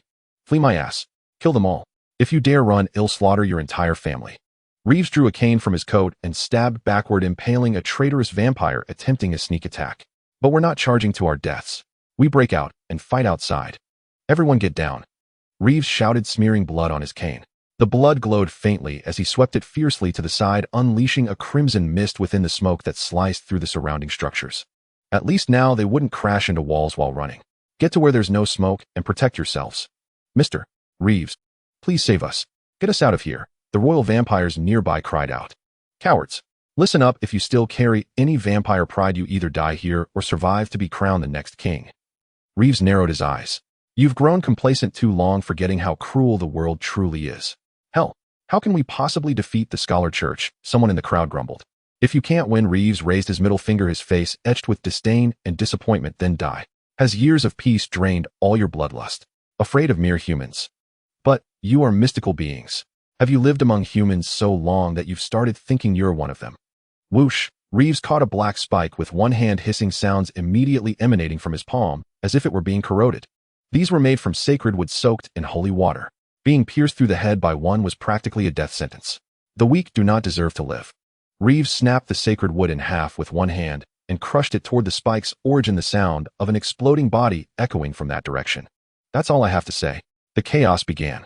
In the midst of everyone scrambling for themselves, the head in An's hands was snatched away before she could react. With no time to dwell on it, she sensed someone in the smoke who seemed able to see through the haze. Just as the head was taken, she lashed out with her tail, striking the figure with immense force, cleaving them in two. Turning around, she saw that Helena's body on the ground had vanished. The smoke was thick, but she had to get out first. Wait, and narrowed her eyes. She recalled that the one who had snatched the head seemed to be the same being that had melted into water from that liquid earlier. How had he been resurrected? And looked down and spotted a pale, delicate foot. Damn it, how did I end up here? Reeves, where the hell are you? I'll slaughter every last one of these despicable humans. Untrustworthy wretches. Not far away, Andrew's voice rang out. A holy stake was lodged in his head, but the old vampire's battle experience was vast. He swiftly pulled it out and rinsed the wound with copious blood emerging unscathed. What happened to you? I saw you touch that liquid, Reeves said, moving closer. After the seal was broken, did you all recover? Indeed, my foot has recovered too. And parted the smoke, leaping out and rolling upon landing, tearing off her restrictive suit to reveal a white blouse. The smoke had cleared here, but in the darkness members of the Scholar Church were still taking potshots. Bullets whizzed by as and swiftly dodged, concealing herself behind a pillar. So, Reeves furrowed his brow, raising a finger as blood shot out like bullets, shattering a Scholar Church member's body. What was Helena's purpose in doing this? Her goal has already been achieved. Keanu slit his wrist, and black-red blood oozed out like crude oil. Upon contact with the air, it turned red and burst into a massive inferno that engulfed the battlefield. Our current scene is probably being projected out. Humans and vampires will inevitably breed discord. A rift was bound to come, but Helena detonated this bomb early. What reason does she have? Andrew shouted. What madness is this? She was the youngest Southern vampire king. Precisely because she is a king, she would do such things. Both her parents died in conflicts with humans. It's likely the seed of revenge. What is that blood-firing ability? Anne asked. And that is my awakened ability. All mainline royal vampires possess such powers. Reeves seemed taken aback by her question, but replied politely, his demeanor a stark contrast to the vulgar fellow who had flipped the bird earlier. Is there anything I can help with, eh? Old man, your face doesn't match the bitter old bastard from before. Keanu splashed blood on the ground, extinguishing the flames as they rose, sending thick smoke billowing over them. The surrounding vampires were in utter chaos, allies and enemies blurred, as all the invading Scholar Church members had been turned into vampires or blood bags. To calm them, Keanu used the scorching smoke. I treat my own well, should I treat you better? Reeves sneered, and in that instant a holy stake pierced through and impaled his neck. Don't you know whose side I'm on? Reeves pulled out the stake with an unchanged smile, forcing out the corrupted blood from the wound. He raised a hand, condensing a ball of crimson blood toward the source of the attack, then shot it out like a bullet. An explosion echoed from not far away. So how do I activate it? By instinct, Missin. Reeves stood gracefully. Our abilities are all blood-related, but to awaken them, you must constantly push your body to its limits. You and Miss Fran are both heirs to the family head's bloodline. Your foundation is solid. This was the Arkham Eastern Bureau of Investigation.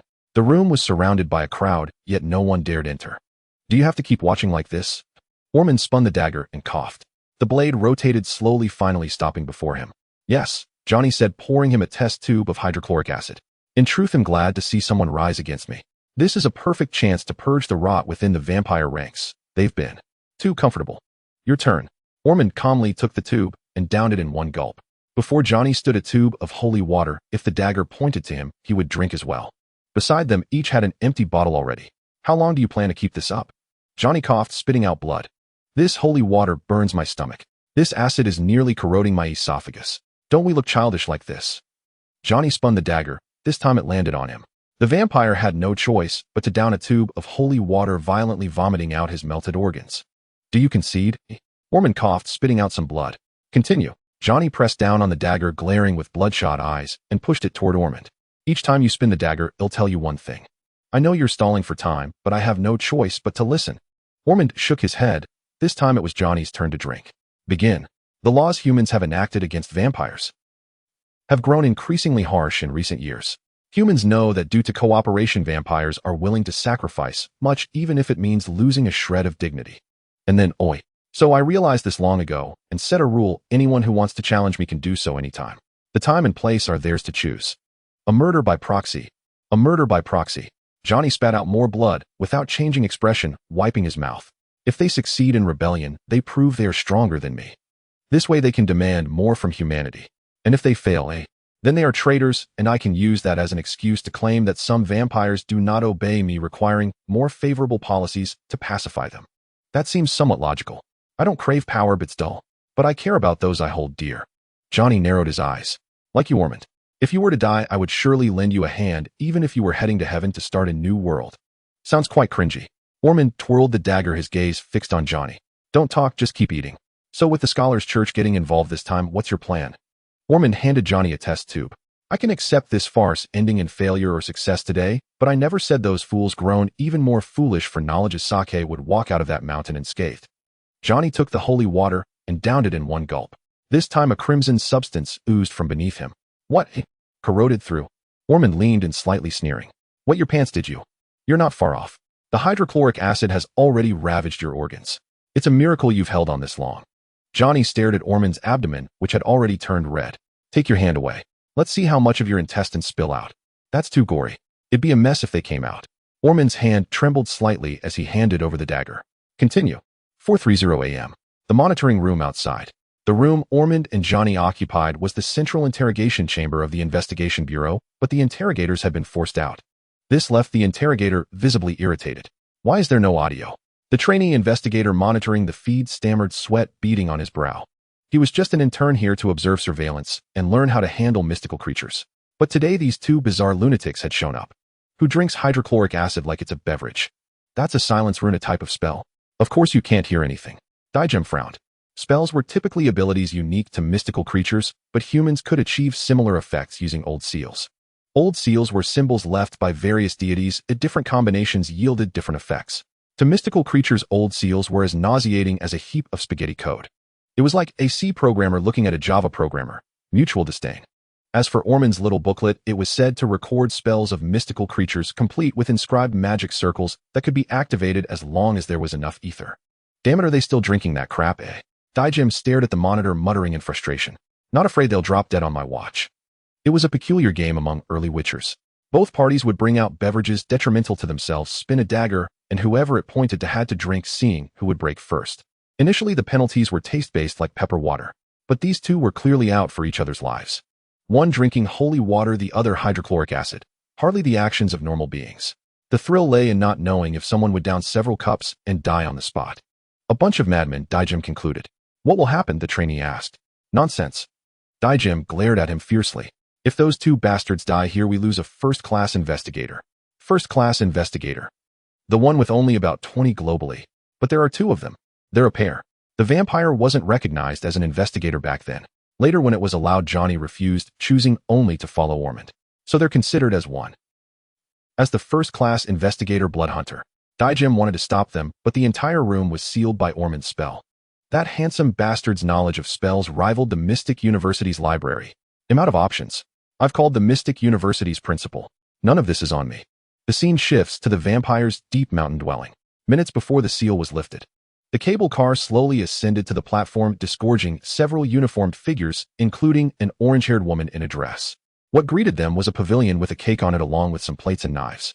The cake was intact. What's this? The vampire's feast has moved to the cable car station, an investigator asked a nearby patrol officer. I'm asking you, dear terrorist lady. Do you have anything to do with this? The blue-clad officer inquired of the beautiful orange-haired woman. How should I know? And I'm not a terrorist. Fiona replied, weakly, head lowered. Did you hit her, eh? Mr. Howard. The lead investigator frowned, his red eyes glaring. Who told you to lay hands on her? Oh my God, I swear on my badge, I didn't lay a finger on her. The patrol officer, Howard, frowned. It's Miss Fiona here, who got upset upon learning she couldn't go back tonight. She started grieving, and we couldn't console her. Well, I'm sorry, but it's for confidentiality. It can't be helped. The investigator offered a few words of comfort. All right, let me take a look at this seat. Odd, there's a cake on it. The lead investigator stepped forward, stroking his chin as he observed. Watch out for traps. Other investigators behind him warned. I don't sense any ether. Relax, this can't be a vampire trap. The investigator reassured them. I'm a third-class investigator, Scarlet, and also a vampire. This is my homeland. A vampire? What if they've really defected? Another investigator worried. What if that live stream was real? Vampires would never betray and wage war on humans. Scarlet fiddled with the wings at his side. He was a vampire of bat lineage. At least my bloodline wouldn't. They all prefer to laze around sleeping. He pointed to the side. I used to play here as a kid. He's right. Another investigator agreed. Mr. Scarlet is a vampire, but he grew up at the Mystic University. Trust him. Scarlet picked up the cake and sniffed it gently. I missed the banquet because I was on duty and I thought it was a pity. But now here is a piece of vampire traditional delicacy, blood cake. No poison, all normal. Scarlet wore an entranced expression. Want a taste? Humans can eat it too. It's made with clean, artificial blood. Sure. I want a piece. Really? Me too. Come on, let's share it. It's still fresh. Scarlet said with a smile. Someone must have come here to eat in peace, had an urgent matter, forgot to take it, and left it here. You know it's a banquet today? It's not strange to find food anywhere. Moreover, I have already set up a curse. Anyone who approaches within 20 meters of me will continuously see illusions causing them to lose sanity and reveal their flaws. This is a unique ultrasonic ability of the bat vampire. Scarlet shrugged, pointing at his own mouth, which was slightly open. If any enemy had drawn near us, I would have detected them long ago. So we are safe. That reason seems a bit flimsy, someone else reminded him. It doesn't seem like a valid excuse for us to stop and eat. So what? The main point is that there's a cake here, and I want to share it and eat it. It's that simple, Scarlet pouted discontentedly. Investigators who overthink things will lose sanity. Here, this piece is for you. He began picking up the cake knife. We seem to be here to investigate the vampires. Patrolman Howard asked helplessly, is this really okay? Relax, it's fine. Let me explain it to you. First, I do have experience in this matter. Humans and vampires wouldn't start a fight without reason. You all saw how deceptive that live stream was earlier, didn't you? Everyone nodded. Any person with even a shred of common sense could tell that video was fake. But the general public doesn't understand what mysterious creatures are. They only grasp snippets of information about them. It will inevitably create various rifts among them. That's the crucial point. It's an open conspiracy. Use your brains. Think carefully.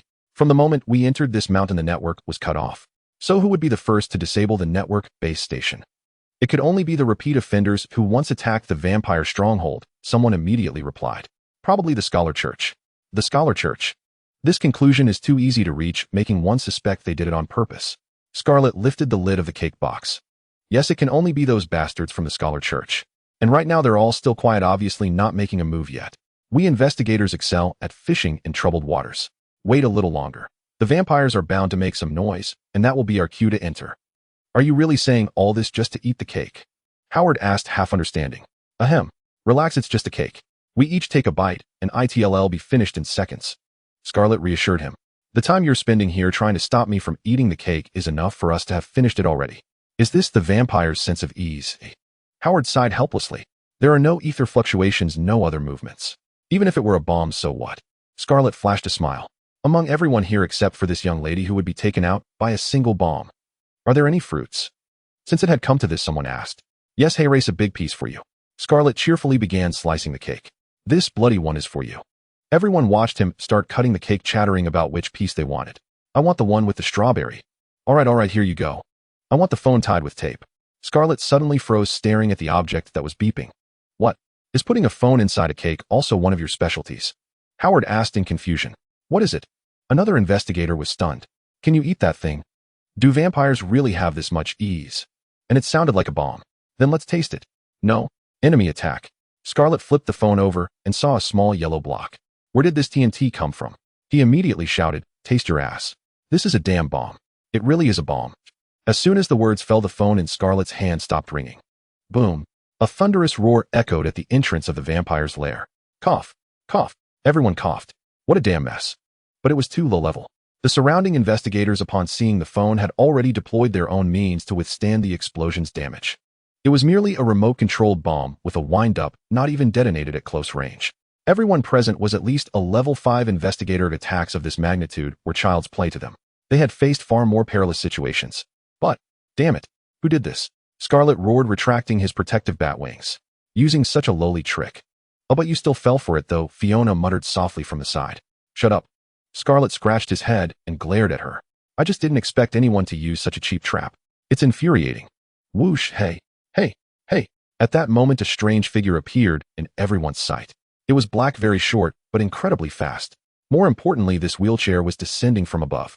Eat my wheelchair, ya.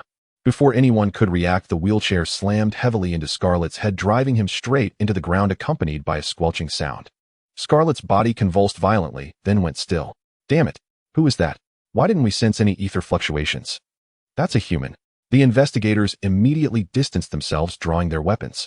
Could it be someone from the Scholar Church? That's right. I am Hubble of the Scholar Church. The figure shouted, his voice as hoarse as a duck gargling water. I've come to hunt your mama. Only then did everyone get a clear look at the figure's appearance. A pitch-black hood and nail clipper in hand, his body wrapped in an unknown black substance seemingly fused with the wheelchair. More eye-catching was the golden-haired girl on his chest with retracted bone wings on her back. She herself was wrapped in the black substance, her head drooping as if unconscious. Shaken by the recent impact, she barely managed to lift her head. What is this? Only one word came to everyone's mind. Wheelchair demon. I know her. Fran, Johnny's daughter. What does he intend to do with a nail clipper? Maybe it's some kind of cursed artifact. Don't act rashly. The investigators rapidly exchanged current information, ignoring Scarlet on the ground. After all, he's a vampire. A bit of blood and hell revive. He didn't turn into paste instantly. That's right. We've already captured Fran. I am kindly warning you here. There is a mole among you. If you still dare to advance, you will be hunted down by our radical faction. The figure shouted, his left arm tightly coiling around Fran's neck, perhaps with excessive force, as her eyes slowly rolled upward until only the whites were visible. She weakly slapped at his arm a few times before her limbs fell limp. He knocked Fran out. Damn it. Who would believe such a childish claim? Didn't you all just fall for it once? The figure asked with a hint of curiosity. My specialty is dragging everyone's intelligence down to my level, turning them into brainless fools. Makes the fight much easier. Go to hell. Who are you calling a fool? The investigators erupted in a heated exchange, their fury palpable. Meanwhile, behind them, two investigators skilled in stealth and ambush quietly crept toward the man in the wheelchair. They were Weber and Hawk. No coordination drills were needed. Graduates of Miskatonic University inherently understood how to confront mysterious beings. You're already too late. But I'm willing to give you a chance. The figure tossed a few grenades, and the investigators immediately scattered. Howard grabbed Fiona's hand and retreated far away. Bang! The grenades kicked up a cloud of dust, obscuring everyone's vision. Now, move.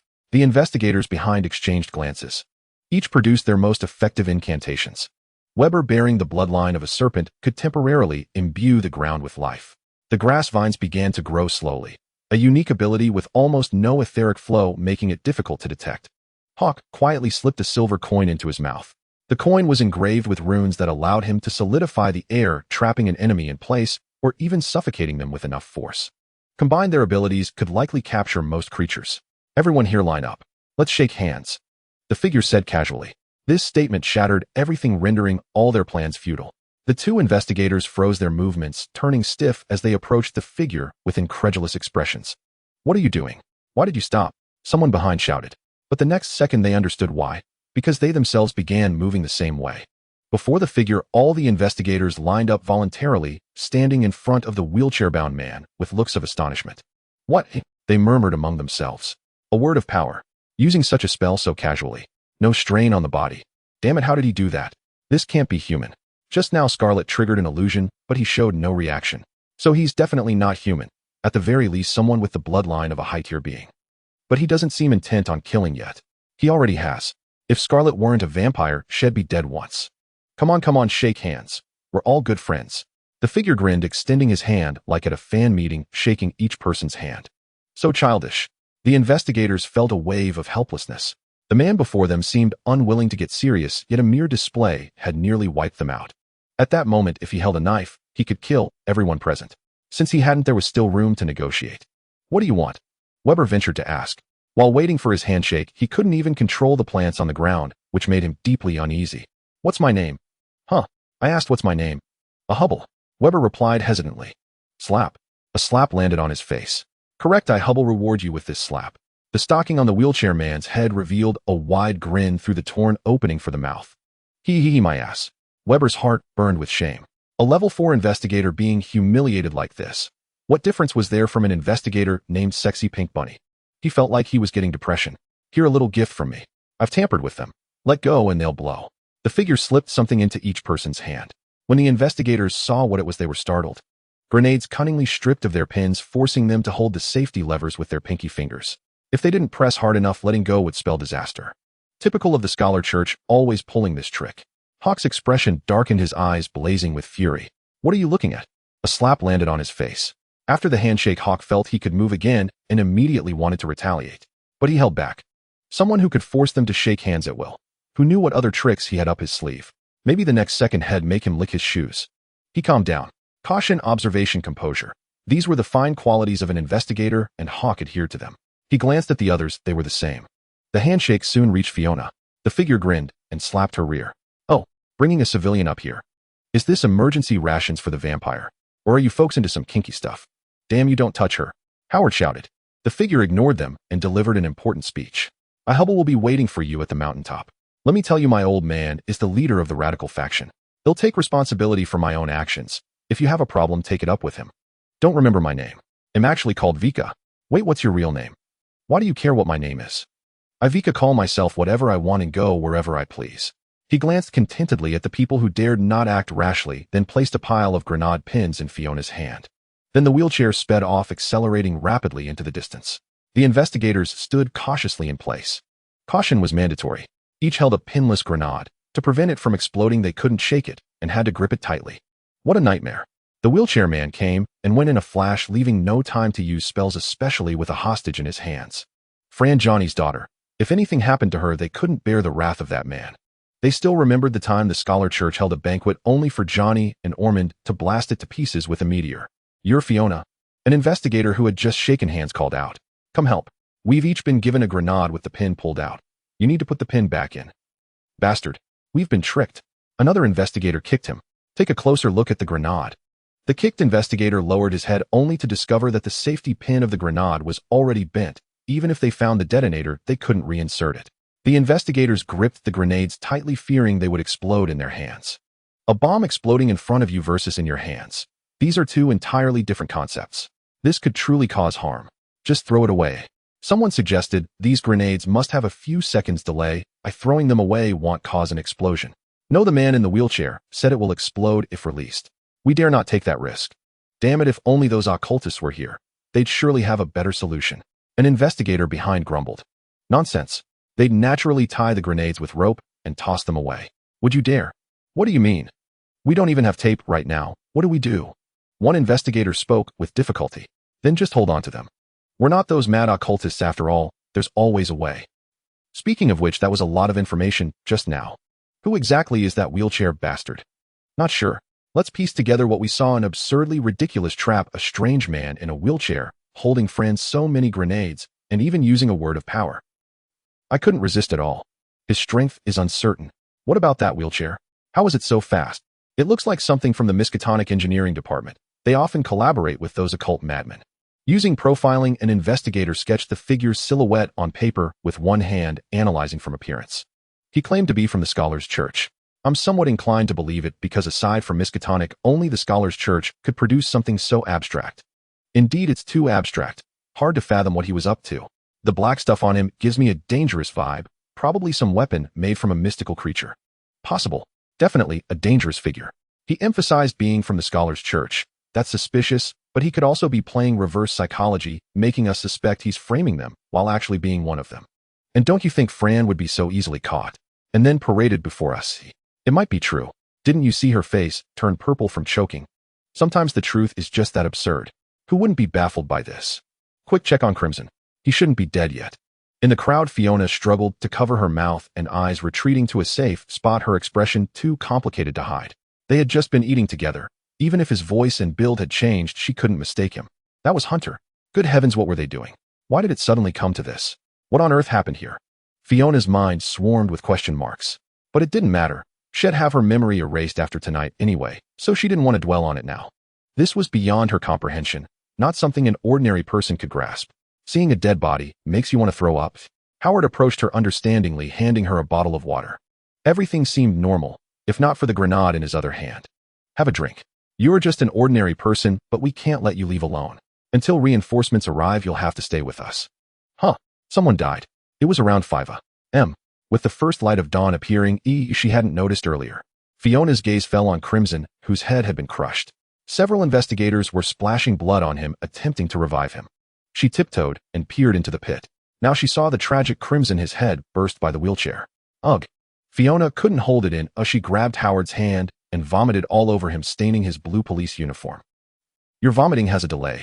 He grimaced, enduring the smell, his hand holding the grenade trembling slightly. You're still holding a grenade. Don't come near me. Fiona stammered. I'm sorry, don't kill me. I mean, don't let go. Click. She shrank her neck. Did I hear your grenade click? That was my teeth chattering. Afraid of your smell.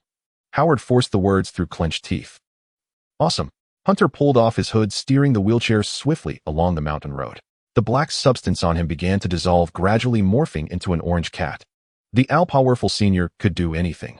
Concealing physical traits was a piece of cake.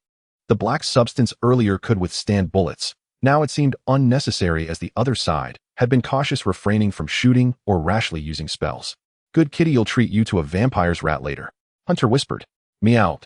The senior pounced, licked Hunter's cheek, and vanished from his arms. Hunter wasn't worried about Fran asking about the cat. He just wouldn't say. Thick skin conquers all. See, I killed one right off the bat. They must hate me now. He excitedly stroked Fran's golden hair. Haha, who knew you'd learn to play dead on your own? Your act was so realistic. When I choked you, your reaction was spot on. How about it? Am I a genius? Crush one and run. Now they'll hold a grudge against the Scholars Church and the vampires the victim. Plus, giving each one a grenade. That's how you control them. Hunter chattered on, then felt something was off. The kid was eerily quiet. Why so silent? What's wrong? He slowly looked down.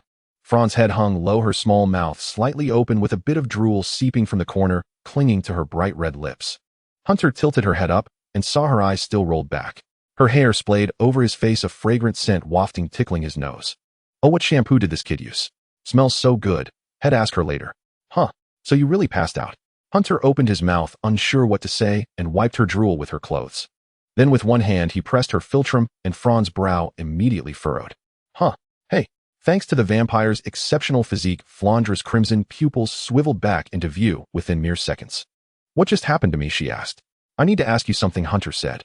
Can a vampire be choked unconscious by a human? How could she have been too afraid to resist? A mere flick of her strength would have broken free. Did I just faint? I thought I heard something strange.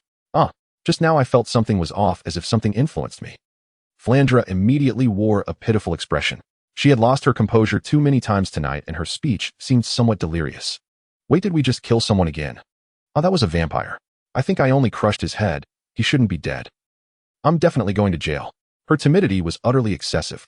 Flaws. Every single one of your vampire family is full of flaws. Hunter covered his face. What kind of people are you all?